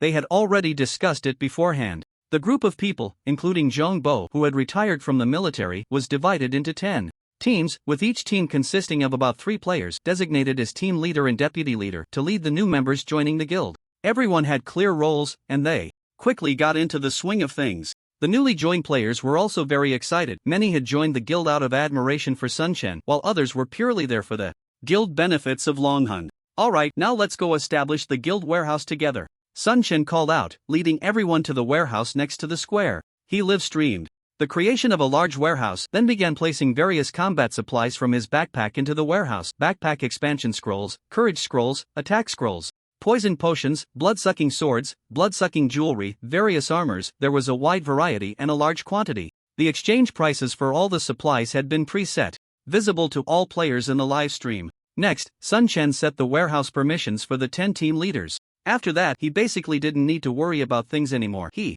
just needed the 10 team leaders to coordinate. Until the official establishment of the guild, this was the only way to proceed. After handing over the tasks of distributing welfare points and redeeming supplies to Li Xiaolong and the others, Sun Chen began to wander around Qinglong City. Qinglong City was very large, divided into 4 areas: southeast, southwest, northeast, and northwest. Currently, there weren't many players entering the main city, so most of the people on the streets were NPCs, although these NPCs looked no different from real people. In addition, Sun Chen also saw squads of patrolling soldiers in the city, but his detection skill couldn't reveal their levels. He first went to the nearest alchemy workshop, where dozens of buildings belonged to the alchemy guild. Inside, many NPC alchemists were walking around, and quite a few had quest icons above their heads. Curious, Sun Chen clicked on some NPCs to check their quests, which were mostly about collecting materials from monsters or specific locations. The difficulty of these quests didn't seem very high, but they offered a good amount of experience, and some even rewarded decent equipment. Of course, Sun Chen found the equipment offered by these quests completely unappealing, but they were a good choice for newcomers just entering the main city. After checking over a dozen quests, he ended up not accepting any. He had heard from Zhang Bo that many people took on quests to level up quickly and that doing quests would also reward some special items. Originally, Zhang Bo had also advised Sun Chen to take on more quests in the game, but Sun Chen really didn't like that style of gameplay. His idea was simple, just grind monsters to level up, which didn't require much thought and he could continuously hone his skills. Most importantly, his grinding speed was not slow. After wandering around the alchemy workshop, Sun Chen then visited the blacksmith shop, potion shop, tailoring shop, cooking shop, and handicraft shop in turn. These places were all very large, far exceeding the areas for life professions in the novice village. The tasks inside were varied, and many even increased the proficiency of auxiliary professions, which would greatly help newcomers improve their auxiliary skills, but it didn't help Sun Chen much. After an entire hour of exploring, he had a rough understanding of the layout of Qinglong City, although there were still many areas he couldn't access. While wandering, Sun Chen also interacted with the viewers in the live stream. Currently, the vast majority of players were still in the novice village and were very curious about the main city. Through Sun Chen's live stream, they gained a general understanding of Qinglong City. In just 1 hour, Sun Chen's followers increased by hundreds of thousands, a significant gain. Alright, that's it for today's live stream. Thank you all for your attention, and see you next time. Sun Chen turned off the live stream and let out a quiet sigh of relief. Streaming seemed simple, but in reality, it was not easy at all. He understood that the reason he could attract millions of viewers was entirely due to the fame of Aoshi in the Xiongba Wang Chao, along with the bonus from being the first to kill a golden boss. Now that he had reached this level, it would be much harder to increase his fanbase. He could only take it slow from here on out. At that moment, by the square, players from the Dragon Soul Guild gathered in the warehouse area, each of them wearing smiles, clearly in good spirits. President! The president is back. Seeing Sun Chen approach, everyone greeted him enthusiastically. Sun Chen wore a smile as well. He walked closer and asked Li Xiaolong, "How's it going? The welfare points have all been distributed, right?" Li Xiaolong nodded. The welfare points for the players who joined the guild have all been issued, and some of the supplies in the warehouse have already been exchanged. However, since everyone currently has only a small amount of welfare points, we don't have enough to exchange for high-point items like the blood-sucking sword for now. Right now, everyone is clamoring to buy the blood-sucking sword and other equipment in the warehouse directly with RMB. Sun Chen shook his head. That won't do. Since the rules have been set, we must strictly adhere to them. We need to make sure all guild members understand the importance of points. In the future, all guild activities will be directly related to points and cannot be linked directly to money. Li Xiaolong nodded. Most of us think the same way, but now everyone feels that their points are too few and wants to earn points quickly to exchange for equipment from the warehouse. President, you should arrange something. Didn't Su Qing and Lin Shi already set the rules? Sun Chen asked, puzzled. Li Xiaolong replied, Manager Su requested that you arrange tasks in front of everyone to increase your interaction with the guild members and enhance mutual familiarity, which will greatly benefit the future development of the guild. Upon hearing this, Sun Chen immediately understood that he was no longer just a simple player. Now that the guild was officially established, as the president, he had to maintain contact with the members, otherwise, it would be awkward if the guild members didn't even know who their president was. Alright, then you go gather everyone together. I'll arrange some tasks, Sun Chen instructed. I'll take care of it right away. Li Xiaolong turned and left. Soon, all the members of Dragon Soul gathered together, with Li Xiaolong and 10 team leaders standing at the front, each organizing a team, looking quite impressive. Sun Chen stood on the platform, scanning the faces of the more than 400 people below. The murmurs below faded, and all eyes focused on Sun Chen, making him feel a bit nervous. Ahem, it's my first time as president, so I'm a little nervous. Please bear with me, Sun Chen said, clearing his throat. President, you get nervous too? Someone asked in surprise. That can't be. President, you can go toe-to-toe with Aoshi and Xiongba Wang Chao, and now you say you're nervous facing us? I don't believe it. Ha, President, you really know how to joke. Don't be nervous, President, we won't laugh at you. Sun Chen looked at the chattering players below and smiled. I was a bit nervous just now, but seeing our Dragon Soul players being so loving, I'm not nervous anymore. I heard you all think your points are too few and want to earn more points. Yes, President. The points given by the guild are simply not enough to exchange for the equipment in the warehouse. Hurry up and issue some tasks. President, I can't wait. I want to exchange for the blood-sucking sword. Aha, me too. Seeing the eager expressions of the players below, Sun Chen waved his hand and said, Alright, I won't waste any more time. Let's start issuing the tasks now. Team leaders of Group 1, 2, 3, and 4, lead your teams to exit from the 4 city gates and investigate the general situation in the 4 directions of Qinglong City. The task points will be announced in the group later. All members of Group 5 stay behind to assist the team leader with the warehouse point exchange tasks and also handle the guild recruitment tasks. The task points will also be announced in the group later. The remaining 5 teams will familiarize themselves with Qinglong City under the leadership of their team leaders, investigate valuable information within the city, and compile all the information. The points will also be announced in the group. The tasks for the 10 teams were instantly arranged, and everyone could directly check the task points posted in the group.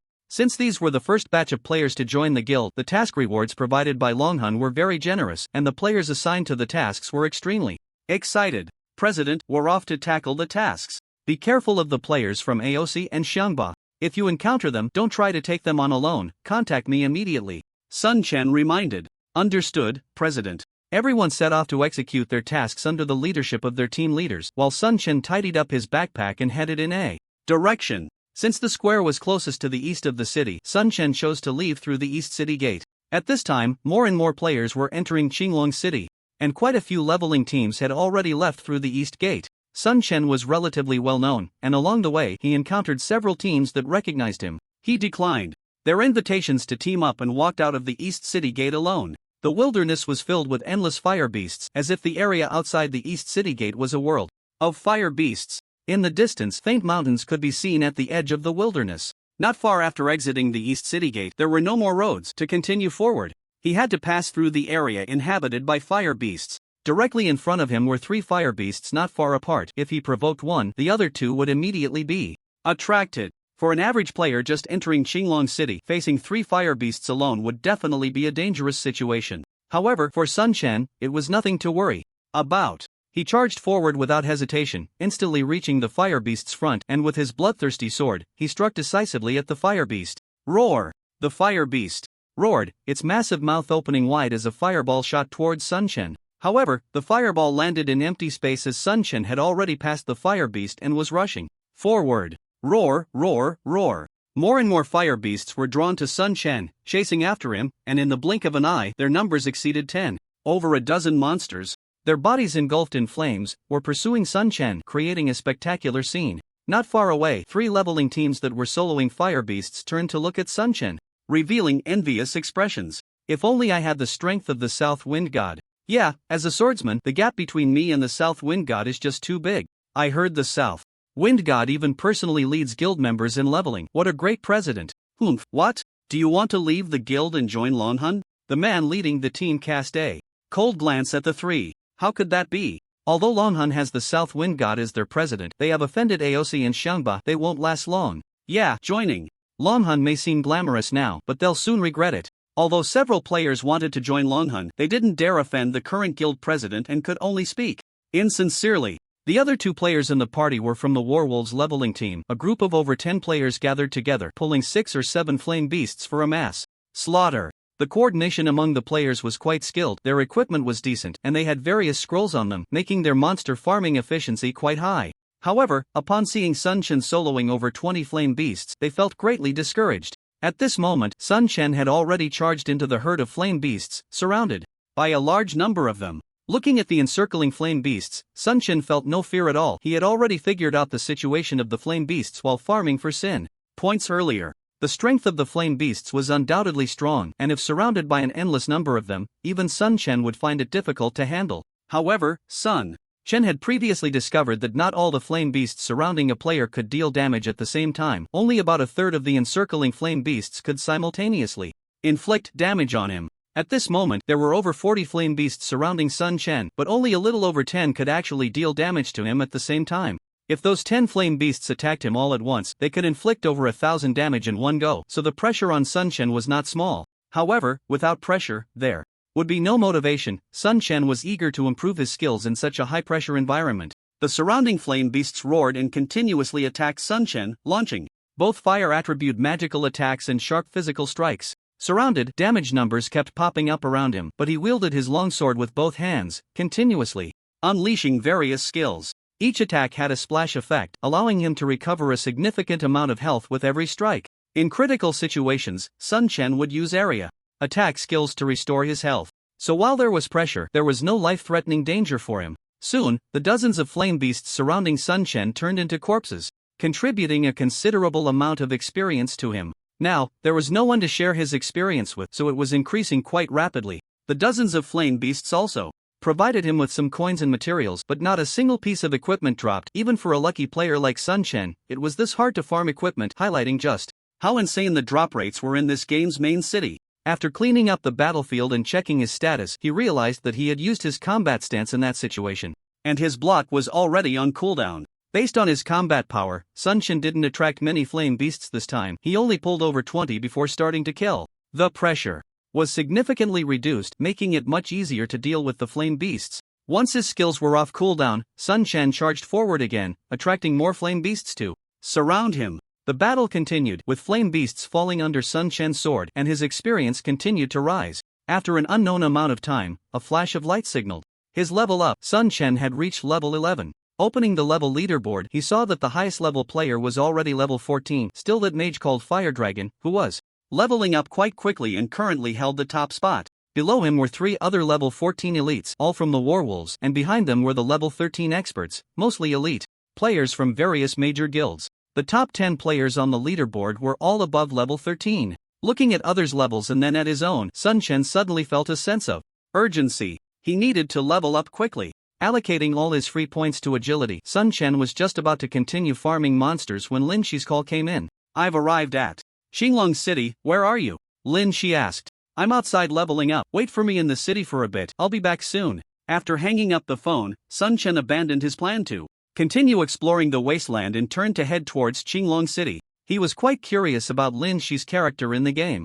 Jogging back to Xinglong City, he spotted a graceful figure standing by the teleportation array as soon as he arrived at the central square. Sun Chen recognized Lin Shi at a glance, as the silhouette bore some resemblance to what he had seen in the villa, yet there were significant differences. Lin Shi, standing there, appeared to be wearing quite ordinary equipment, but she exuded a unique aura that caught the attention of nearby players. However, there weren't many players in Xinglong City at the moment. He jogged up to Lin Shi and, looking at the fiery mage named Shitong, found it hard to believe she was Lin Shi. "Sorry to keep you waiting. It wasn't long. Have the others been arranged?" Lin Shi asked slowly. "Everything's been arranged. I had Zhong Bo and the others split into 10 groups to carry out their tasks. What do you think we should do next?" Sun Chen inquired. "Notify Su Qing and Zhang Bo to hold a conference call. Since the guild has basically been established, we need to start arranging some matters," Lin Shi replied calmly. Sun Chen nodded and immediately called Su Qing and Zhang Bo, as they were the management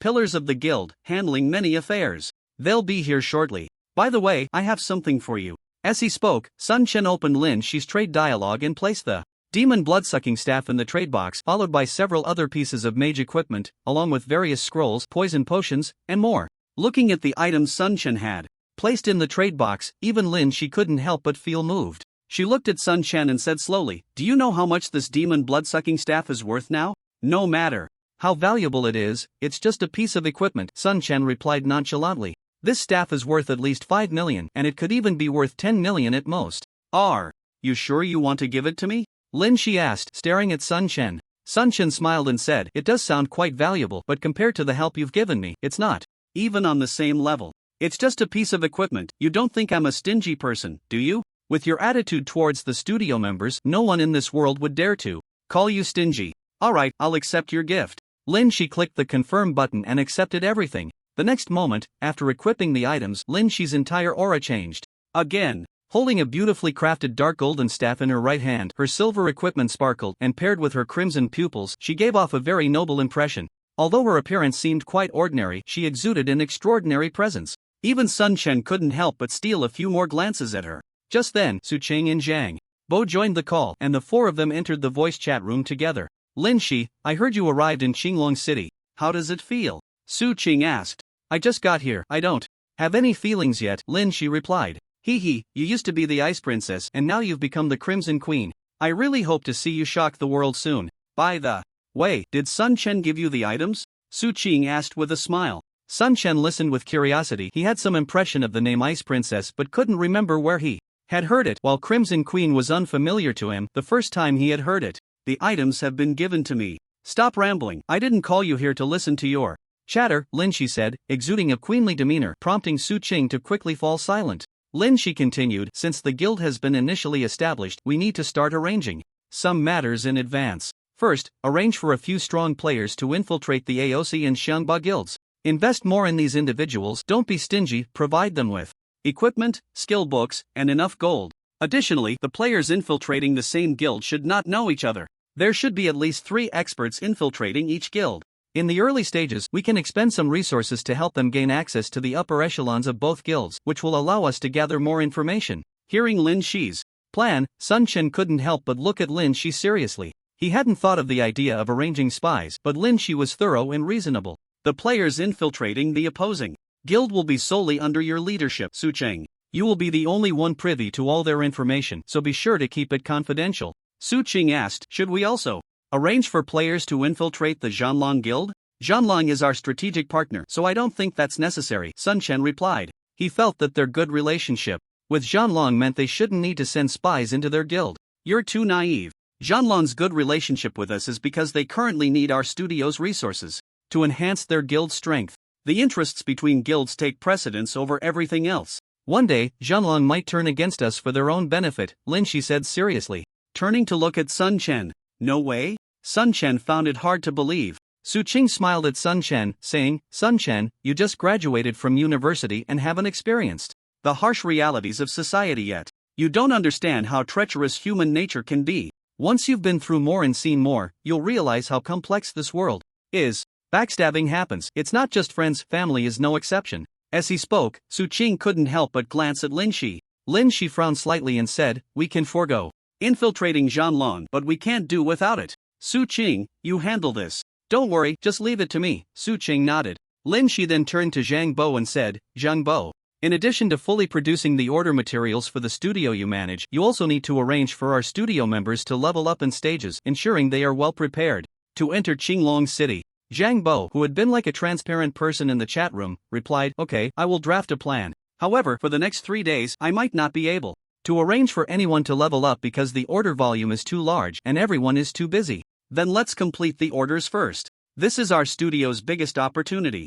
Right now, while other guilds' support professions haven't developed yet, we need to seize the orders with all our might. Other guilds won't just sit back and watch us profit. Besides securing the current orders, we also need to aim for long-term contracts. The surge from long-term contracts is the guarantee for our studio's development, Lin Shi said. Su Qing asked, Shanghai is interested in establishing a long-term partnership with us. Do you think we should agree? Of course we should agree. Shanghai is the largest business alliance in the gaming industry, and their channels are far beyond what our Longhun studio can compare to. Through cooperation, we can use Shanghai's channels to promote our studio's products, while also collecting some things we need. It's okay to incur some losses in the process of cooperation, Lin Shi said decisively. Since we have Sun Chen as a bug, we should do our utmost to increase our studio's leverage and collect various blueprints. Although our studio's personnel are mostly in place, we are still relatively weak in crafting and cooking. Lacking blueprints in these areas, we need to hurry and collect them. Once we encounter suitable blueprints, we must secure them at all costs. Understood, I will do my best to collect them, Su Qing said. By the way, we need to intensify our recruitment efforts. The players who can reach the main city first won't be too weak, and there are even some experts among them. While Sun Chen's popularity is high, we should try to recruit as many as possible. Do you think Ao Shi and Xiongba will arrange for spies to infiltrate our guild?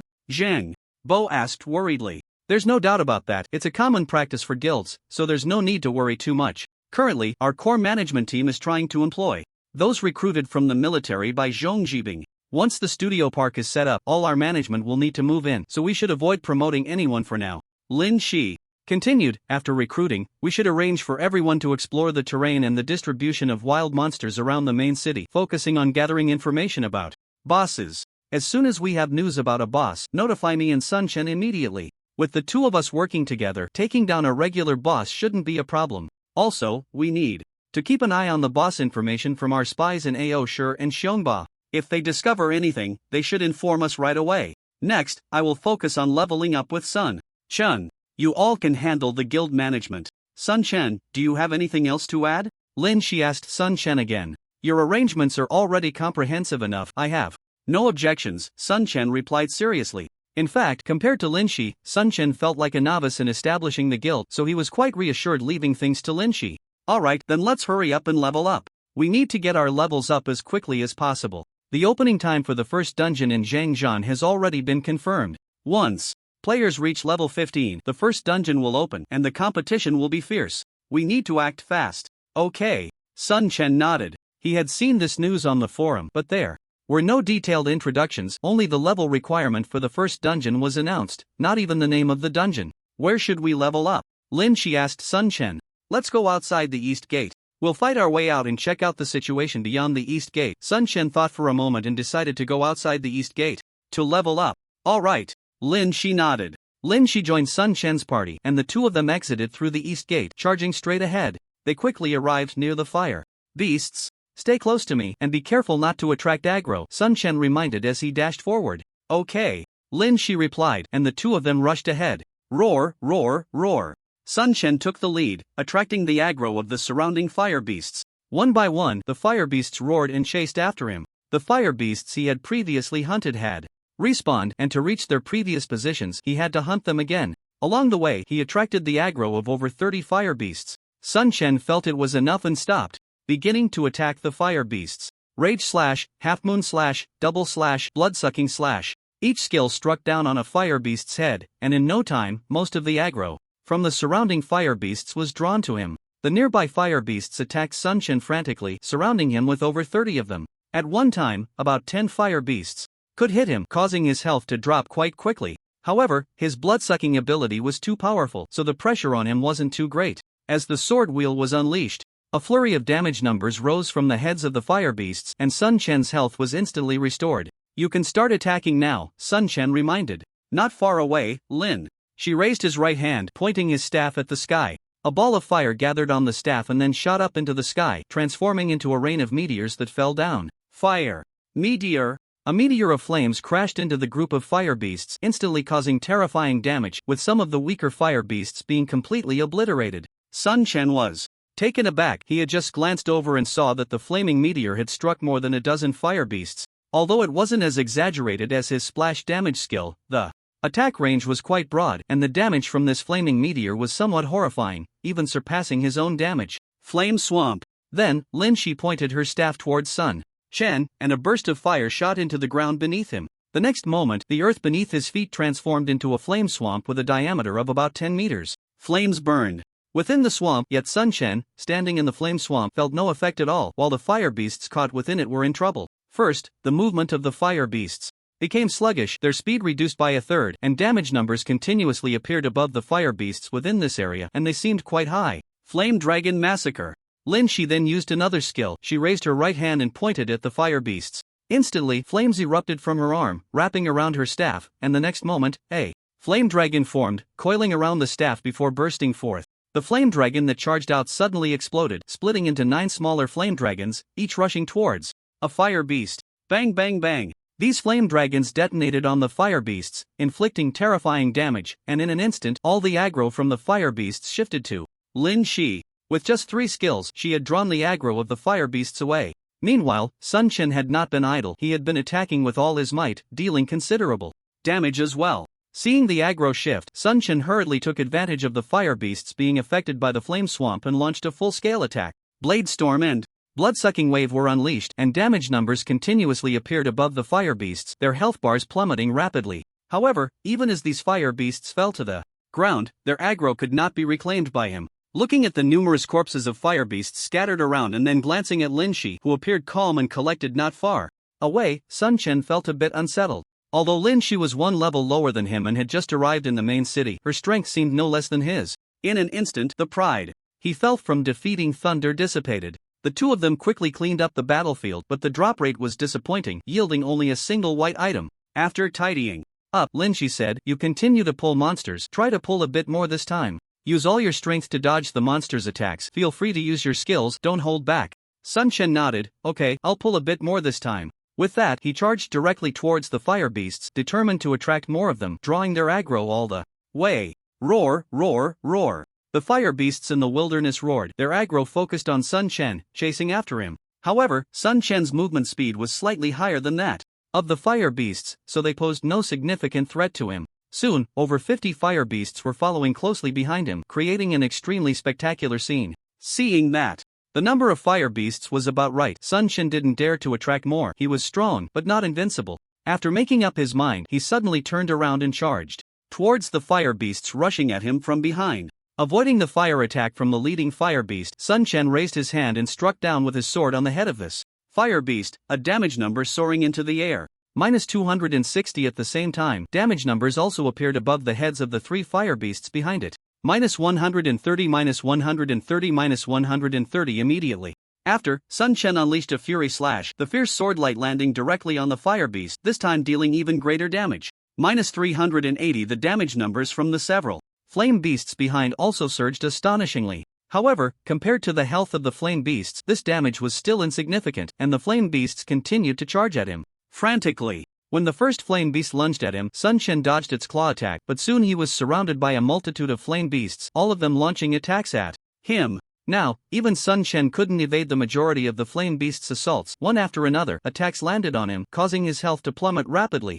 -120, -110, -117. Each attack dealt over 100 damage to Sun Chen, and with multiple hits stacking up, he lost hundreds of health points in an instant. Sometimes, the attacks from 10 flame beasts would almost hit him simultaneously, taking away over 1,000 health points in one go. Fortunately, Sun Chen's own attacks didn't stop. He unleashed various skills that allowed him to absorb a significant amount of health from the flame beasts. At the same time, he was generous with his high-level healing potions, so he hadn't fallen into a crisis yet, but as time passed, the pressure from the surrounding flame beasts grew increasingly intense. With no other choice, Sun Chen activated his combat stance, instantly boosting his attack power. Then, he used the group kill skill, Blood Wave, and his health suddenly recovered significantly. The pressure eased considerably, but after a few seconds, the subsequent attacks from the surrounding flame beasts became even more frenzied, and his health continued to drop rapidly. In no time, his health had decreased by half, and without hesitation, he unleashed Sword Wheel, causing a flurry of damage numbers to appear, instantly restoring his recently lost health.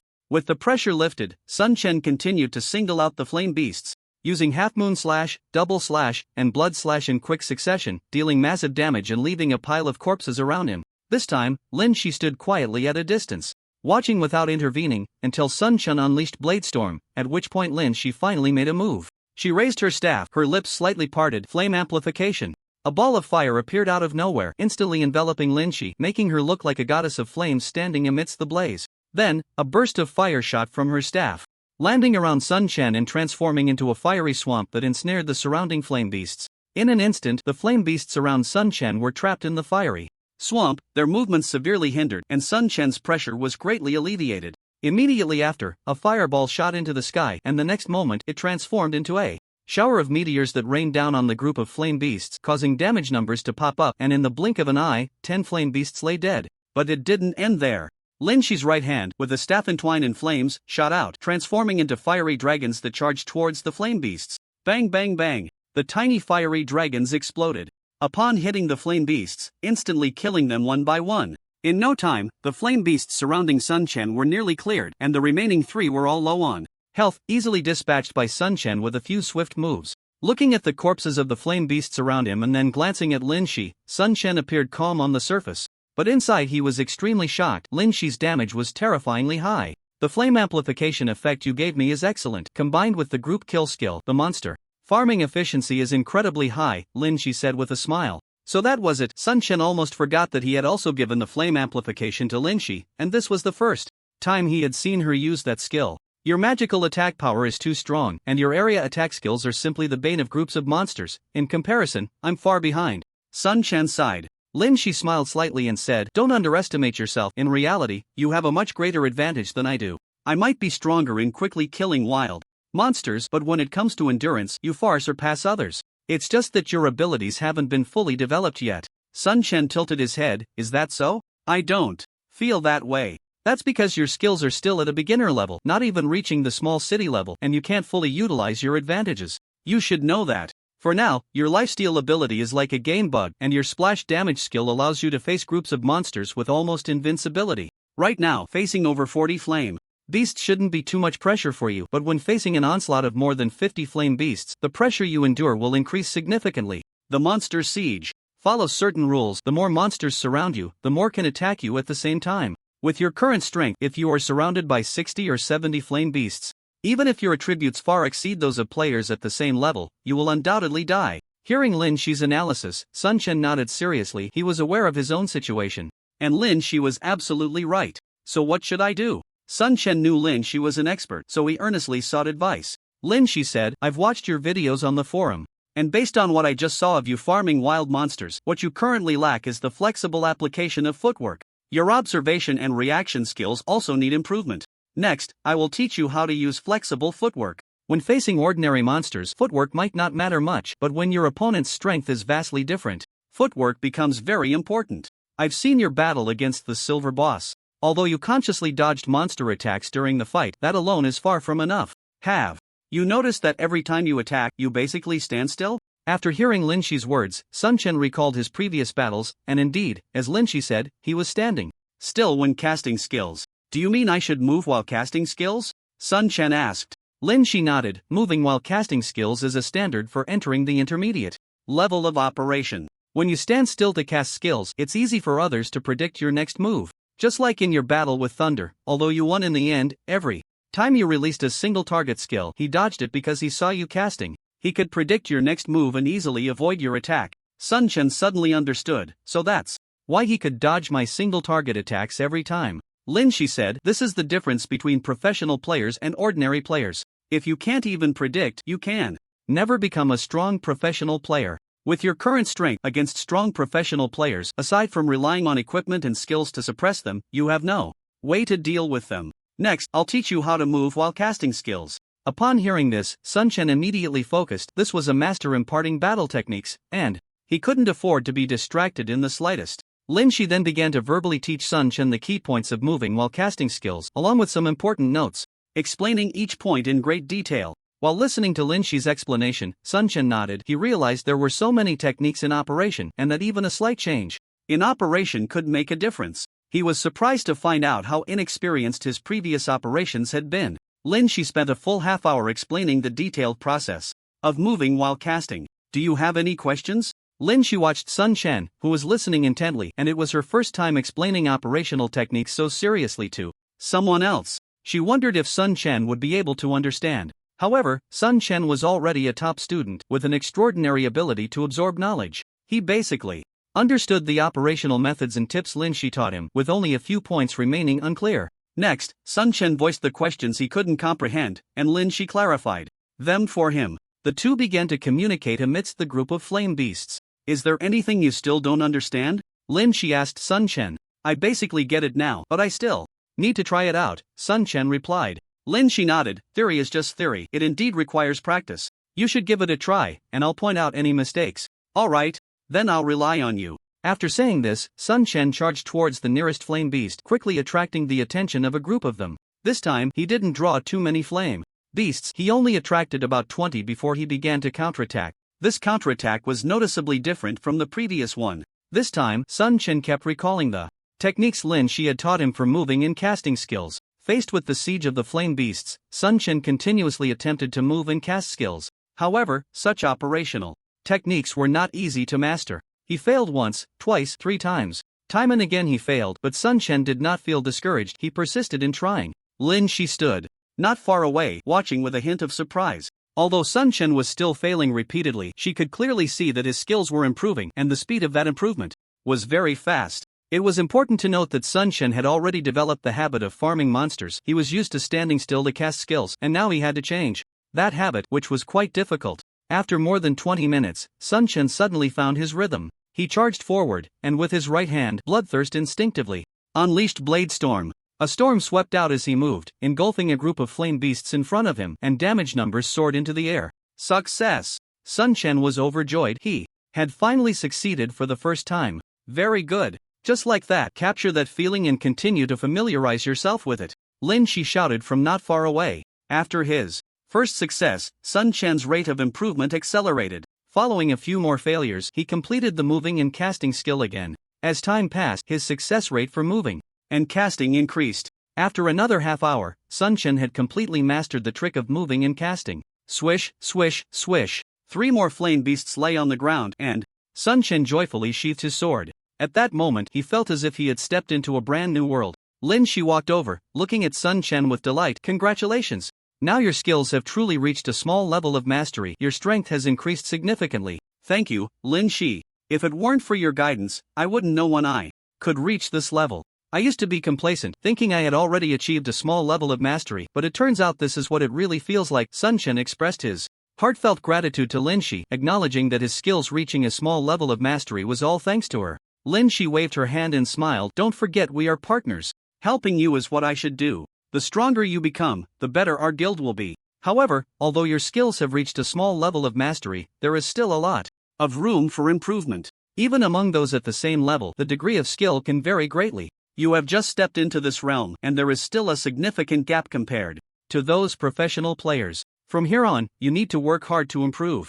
Don't worry, I know my journey is still long, and I won't become complacent. I hope you will continue to guide me. Sun Chen felt no shame at all. It was a fact that Lin Shi was strong, and asking her for guidance was perfectly reasonable. Don't worry, I will do my best, Lin Shi said earnestly. Alright, let's continue. I'll go attract some monsters. This will speed up our leveling. Sun Chen's eyes sparkled with determination as a strong battle intent erupted from him. He took a quick step towards the flame beasts ahead, and soon a large group of them was drawn to him, this time numbering over 80. Before long, Sun Chen found himself surrounded by more than 80 flame beasts. Although the pressure was significant, it was clearly much better than before. He moved continuously within the swarm of flame beasts, unleashing skills one after another, with damage numbers soaring into the air. This time, Lin Shi was not just a spectator, she immediately sprang into action, activating her flame, doubling skill and unleashing her area of effect attack without hesitation. With Sun Chen's area of effect skill combined with Lin Shi's, they delivered a harsh lesson to the surrounding flame beasts, each one falling to their combined assaults until all the flame beasts Sun Chen had attracted lay dead. Next, Sun Chen continued to familiarize himself with the techniques of moving and casting skills, constantly drawing the aggro of the flame beasts. While Lin Shi assisted him in hunting the flame beasts, she also pointed out Sun Chen's operational shortcomings, allowing his progress to accelerate rapidly. Their experience points climbed quickly, and before they knew it, Lin Shi leveled up and they had already cut through the flame beast territory. Before them loomed a massive black mountain range, stretching endlessly from left to right. The mountains were towering, making a person appear as small as an ant. Moreover, the mountains exhibited an eerie black hue, with a faint black mist permeating the air, and the trees growing there showed no signs of life.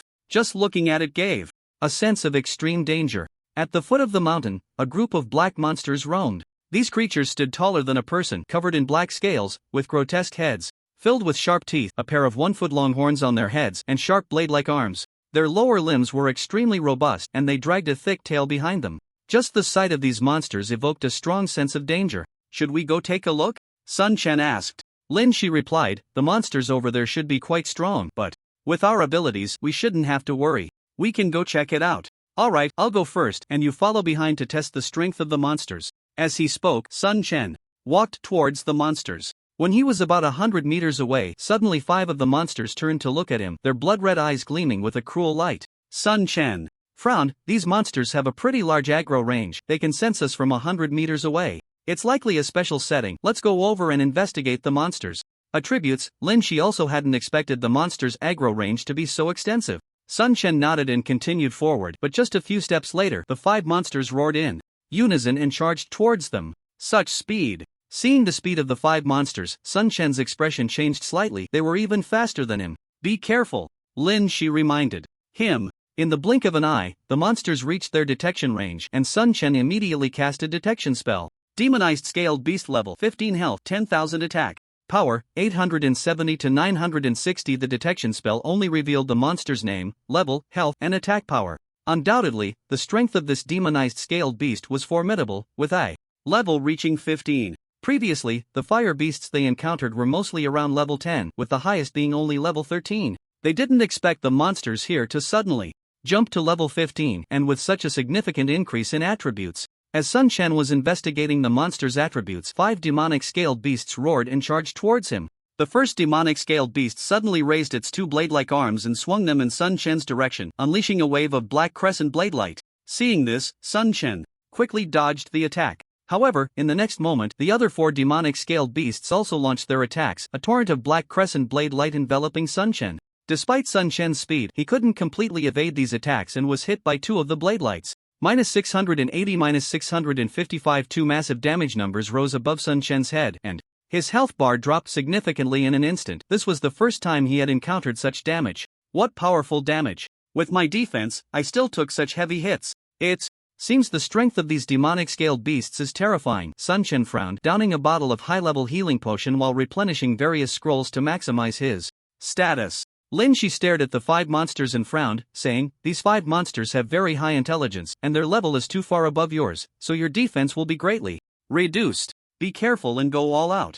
As she spoke, Lin Shi raised her right arm, and a red light shot out, instantly forming a fiery swamp around Sun Chen. As the 5 monsters approached Sun Chen, they were enveloped by the fiery swamp, and 5 pairs of blood-red eyes immediately focused on Lin Shi, their hatred suddenly shifting towards her. At this moment, Sun Chen also made his move. He stepped forward, directly entering the center of the monsters, activating his combat stance, and with his right hand he struck down at one of the monsters. A wave of bloodlight instantly enveloped the surroundings, hitting all 5 demonic-scaled beasts, and damage numbers began to appear on them. -330, -310, -326, -342, -332. Looking at the damage numbers appearing on the demonic-scaled beasts, Sun Chen felt somewhat dissatisfied. Given his attack power, these damage numbers were a bit too low. However, in the blink of an eye, his health had recovered quite a bit. Sun Chen then launched a series of attacks: Blood Fury Slash, Double Slash, Half Moon Slash, and Blood Sucking Slash, continuously targeting one demonic-scaled beast at a time, trying to draw all their hatred towards himself. The effect was very clear. The hatred of the 5 monsters concentrated on Sun Chen, and they began to attack him. The monsters swung their blade arms like powerful swordsmen, and all 5 monsters attacked Sun Chen simultaneously. Even though Sun Chen's control had reached a small level of mastery, he still found it hard to react at this moment. Damage numbers kept appearing, and Sun Chen's health rapidly decreased, the rate of decline far exceeding when he was surrounded by 80 fire beasts. Sun Chen couldn't afford to be careless and quickly activated Bloodthirsty Berserk, instantly boosting his power and resolving the crisis. The damage numbers on the demonic-scaled beasts skyrocketed, and at the same time, Sun Chen's lifesteal efficiency greatly improved. Meanwhile, Lin Shi also activated her Flame Multiplication skill, then unleashed several area of effect skills, pulling all 5 demonic-scaled beasts into the fray. The health of the 5 demonic-scaled beasts continuously decreased, and after a while, they all lay dead on the ground. Looking at the corpses of the 5 demonic-scaled beasts, Sun Chen's expression turned serious. They're only level 15, yet their strength is so formidable. Even with our power, hunting demonic-scaled beasts is somewhat difficult. Other players would probably just have to wait to die. Lin Shi said. Perhaps the game designers don't want players to explore areas that exceed their level too quickly. Compared to the games I've played before, the difficulty of conquest is indeed quite high. Let's see what we got from the loot, Sun Chen said as he checked the spoils. The 5 demonized scale beasts dropped a piece of equipment and some coins. Demon Spirit. Boots, Bronze, Physical Defense, 70 Magical Defense, 66 Agility plus 15 Health plus 300 Movement Speed plus 20% required level 15. The attributes are quite good, comparable to my Wolf King boots, but the level requirement is a bit high, so it's not very useful. Sun Chen just accepted it and then began to loot the bodies. Aside from some materials, there wasn't much else to gain. Lin Shi looked up at the black mountains ahead and said, "Next, let's continue farming the flame beasts. It's more efficient that way." Sun Chen nodded, agreeing with her. The demonized scale beasts were too strong. Although they could be killed, the efficiency was low, and leveling up would be slower. It was better to keep farming the flame beasts. After making the decision, Sun Chen returned to the flame beast area with Lin Shi, where Sun Chen attracted the aggro of the flame beasts while Lin Shi supported him in killing them. On the vast wasteland, Sun Chen was surrounded by nearly 100 flame beasts, their roars echoing all around as fireballs rained down on him. Surrounded by the flame beasts, Sun Chen's movements became increasingly agile as he dodged their attacks while continuously slaying them. Lin Shi unleashed her full firepower, casting various fire skills that engulfed the flame beasts in her attacks. With their cooperation, the flame beasts kept dying, and both of their experience points surged rapidly. Before they knew it, Sun Chen had leveled up to 13, while Lin Shi had reached level 12, both of their strengths increasing. However, Sun Chen's improvement was noticeably greater, as he had gained a deeper understanding of the controls and had essentially mastered the intermediate level of operation. After defeating so many monsters, they had collected quite a few white equipment pieces and a few bronze ones. But the attributes weren't great, so there was no need to switch. They also gathered some materials. After clearing another wave of flame beasts, Lin Shi said, "It's been quite a while, let's take a break. We need to check on the guild's situation, and the park should be nearing completion." So soon? Sun Chen was a bit surprised, as it was different from the original plan. Lin Shi explained, "Because the guild is developing too quickly, we need to settle in the park as soon as possible. So I added more staff with Su Cheng. If all goes well, we should be able to move in the day after tomorrow." "That's great." Sun Chen's face lit up. Once the park situation was settled, his parents could move in to live with him. Let's log off. It's about time for dinner, Lin Shi said before logging off directly.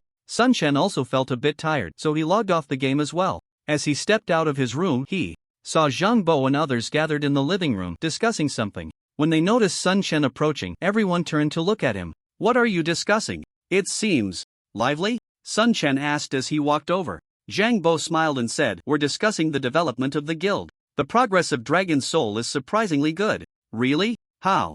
Many people are in the guild now? Sun Chen wasn't very familiar with the guild's situation. Su Qing, not far away, rolled her eyes and said, you're the guild leader, yet you're so indifferent to the guild's affairs. That's a bit unqualified. Sun Chen shrugged and said, there's nothing I can do. I'm not good at managing the guild, so you all can handle that. Why? Should I meddle? I believe you can do a great job. You really have it easy being a hands-off manager, but I still appreciate the trust you and Lin Shi have in us, Su Qing smiled. At that moment, Lin Shi walked over with a cup of coffee, sat down, and said casually while sipping, let's talk about the current situation of the guild. Sure, we currently have over 5,200 members in our guild, including more than 500 support roles. Before Su Qing could finish, Sun Chen's eyes widened in shock as he exclaimed, how many? Over 5,200? You're not joking with me, are you? Su Qing shot him a glance and replied, is over 5,200 a lot? Sun Chen was bewildered, isn't that a lot? Do you know how long it's been since our guild was established? Nearby, Zhang Bo chuckled, Laoyi, your perspective is a bit too narrow. War of Conquest is not an ordinary game, a guild with a few thousand members is nothing. Su Qing nodded, that's right. Even though our guild has recruited over 5,200 members, the gap compared to other guilds is still significant. Lin Shi asked, have you found out the numbers for other guilds? Su Cheng nodded, according to incomplete statistics. The best developed guild in Qinglong City is the Warwolves, which currently has over 15,000 members. So many? Sun Chen was shocked again. He initially thought that having over 5,200 members was already a lot, but it turned out the Warwolves were developing even more terrifyingly. Of course, it's a lot. Their numbers were built with real money. It's said that the Warwolves invested 500 million in the first phase in Qinglong City, offering great benefits, which is why many players join them. Plus, the Warwolves already have quite a few experts, making them attractive to regular players, Su Qing explained. 500 million. Wealthy people are indeed different. What about the Pride and Dominance guilds? Sun Chen felt a bit envious of the wealthy Warwolves. Compared to them, his bank savings seemed insignificant. However, since the Warwolves and Dragon Soul were strategic partners, they weren't considered enemies. The stronger they grew, the better. Right now, Sun Chen was most concerned about the Pride and Dominance guilds. Su Cheng frowned, both Pride and Dominance are developing very quickly. According to statistics, both guilds have close to 10,000 members, and that's still because we've diminished their momentum. Sun Chen furrowed his brow and asked, these two guilds must have invested quite a bit in the game, right? Su Cheng nodded, indeed, quite a lot. From what I know, the Pride Guild directly invested 1 billion in Qinglong City, and their benefits are particularly good, making them very attractive to players. As for Dominance, based on the information I've received, they plan to invest 800 million first and are currently recruiting members vigorously.